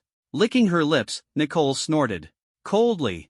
If her ex-girlfriend still wanted to make a comeback, they wouldn't mind leaving behind a bloody debt. Let the fight begin. I want to see a bloodbath. I love watching women fight. Wow! Nicole, the goddess, looks so cute on the outside, but who knew she had such a crazy side? This adorable rich girl, could she be a hidden Yandere? The golden-haired twin-tailed Nicole kicked Lu Ruyan unconscious, completely transforming. She was no longer the sweet girl she once appeared to be but a jealousy-fueled Yandere, her twisted smile striking fear into everyone. Oh my god, a Yandere! The survivors gasped in horror, their hearts pounding. A Yandere is a lunatic, there's no reasoning with them. Once entangled, you'd have to tread carefully for the rest of your life. What shocked them even more was that Lu Ruyan dared to bargain with a Yandere. Wasn't she afraid of losing her life? She was utterly blinded by money, her soul corrupted by greed. Gulp! Watching Lu Ruyan beaten to a pulp and hearing Nicole's deranged laughter, the survivors couldn't help but swallow nervously, feeling both fear and helplessness. Their envy gradually faded, replaced by terror and pity. Even the seemingly adorable twin-tailed rich girl turned out to be a hidden Yandere. Could the Chen sisters, the unparalleled beauties of Linhai, also harbor similar dangers? Sigh. Jiang Yi is so unlucky, he just got rid of the gold-digging Lu Ruyan, only to be entangled with 3 Yanderes. What terrible luck. Ugh. Even so, I'm still jealous. You guys who've never been in a relationship wouldn't understand. Yanderes are actually the most devoted. Just give up a little freedom, and you'll get endless love in return. Humph. Without freedom, I'd rather die. Yanderes are terrifying. I'd rather stay single forever than provoke one. Wow. 3 Yanderes? And they're all stunning geniuses. This is way too scary. The survivors' faces changed drastically as they discussed in hushed tones. Nicole noticed the murmurs behind her, turned around, and revealed a sinister, deranged smile. Her eyes glinted red as she lightly pressed her fingertip to her lips and asked coldly, "You didn't see anything, right?" Everyone's faces turned pale, and they nodded frantically. Nicole isn't a bad woman, right? Another round of nodding, terrified of being dealt with by the Yandere if they hesitated for even a second. And you'll obediently follow orders, won't you? Nicole twirled her pale golden twintails with her fingers, smiling maniacally. Yes. The group nodded in unison. Who dared to argue? They had seen Lu Ruyan beaten unconscious and had no intention of competing with this dangerous woman. That's more like it. Nicole squinted and smiled, tilting her head as she spoke. Softly. She didn't say much more, gathering everyone into a team. Xiaoyu is right, this dungeon is full of hidden teleportation arrays. Going solo is a waste of time. If we work together, we can seal the teleportation screens faster, prevent more abyssal beasts from invading Linhai, and avoid greater disasters. Nicole took a deep breath, her expression gradually turning serious. She had to complete Xiaoye's mission and seal off all the teleportation screens. Meanwhile, outside the Dragon Palace, amidst the ruins of battle, after traveling for half a day, the sky was growing dark. In this strange underwater world, the moon emitted a cool white glow like a luminous pearl, creating a tranquil and serene atmosphere. The girls, exhausted from the day's efforts, set up a simple camp around the ruins. That cursed barrier screen. Not even shadows or light can pass through it. Shu Moli looked up at the sky, her gaze fixed on the majestic Dragon Palace in the distance, shrouded in a golden barrier. No matter how they attacked, they couldn't break through or enter. We originally planned to take down the Jiaolong Phoenix with Xiaoye, but now we can only make do here for the night. Let's hope this barrier screen disappears by tomorrow, Pei Qinghuan said, wiping her longsword and sighing helplessly. It wasn't that they didn't want to pursue Chen Shang, but the Jiaolong Phoenix was too cunning, using the barrier to shield the entire Dragon Palace. They had spent the whole day trying to break it without success. Well, at least we can finally get some proper rest after a long day, Qin Xiang said, stretching and yawning. Xiangxiang, you take the night watch. I'll go help Xiaoye fall asleep, Song Shiyu said coldly, her tone resolute. She was timid and couldn't sleep without crawling into a bed. No way.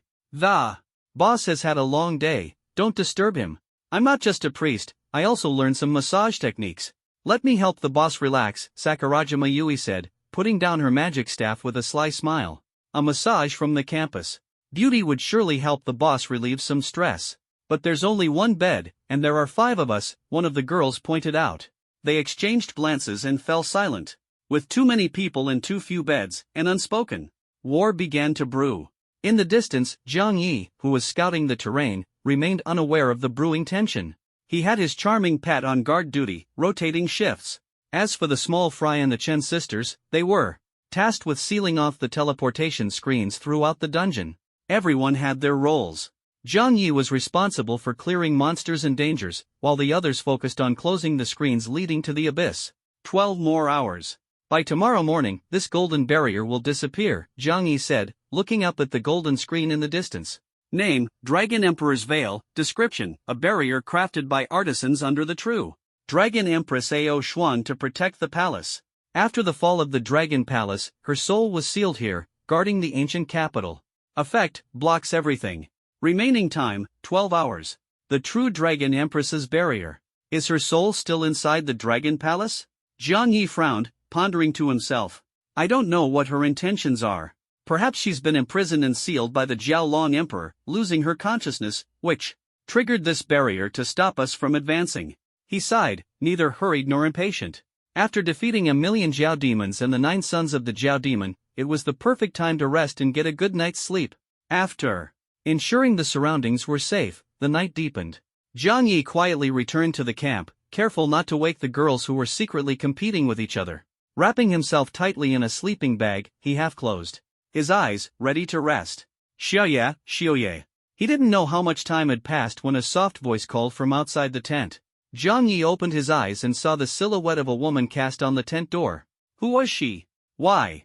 Wasn't she sleeping in the middle of the night, and what was she doing here? Zhang Yi frowned, feeling a bit annoyed. Just as he was about to send her away, a soft hand suddenly reached through the curtain and stretched inside.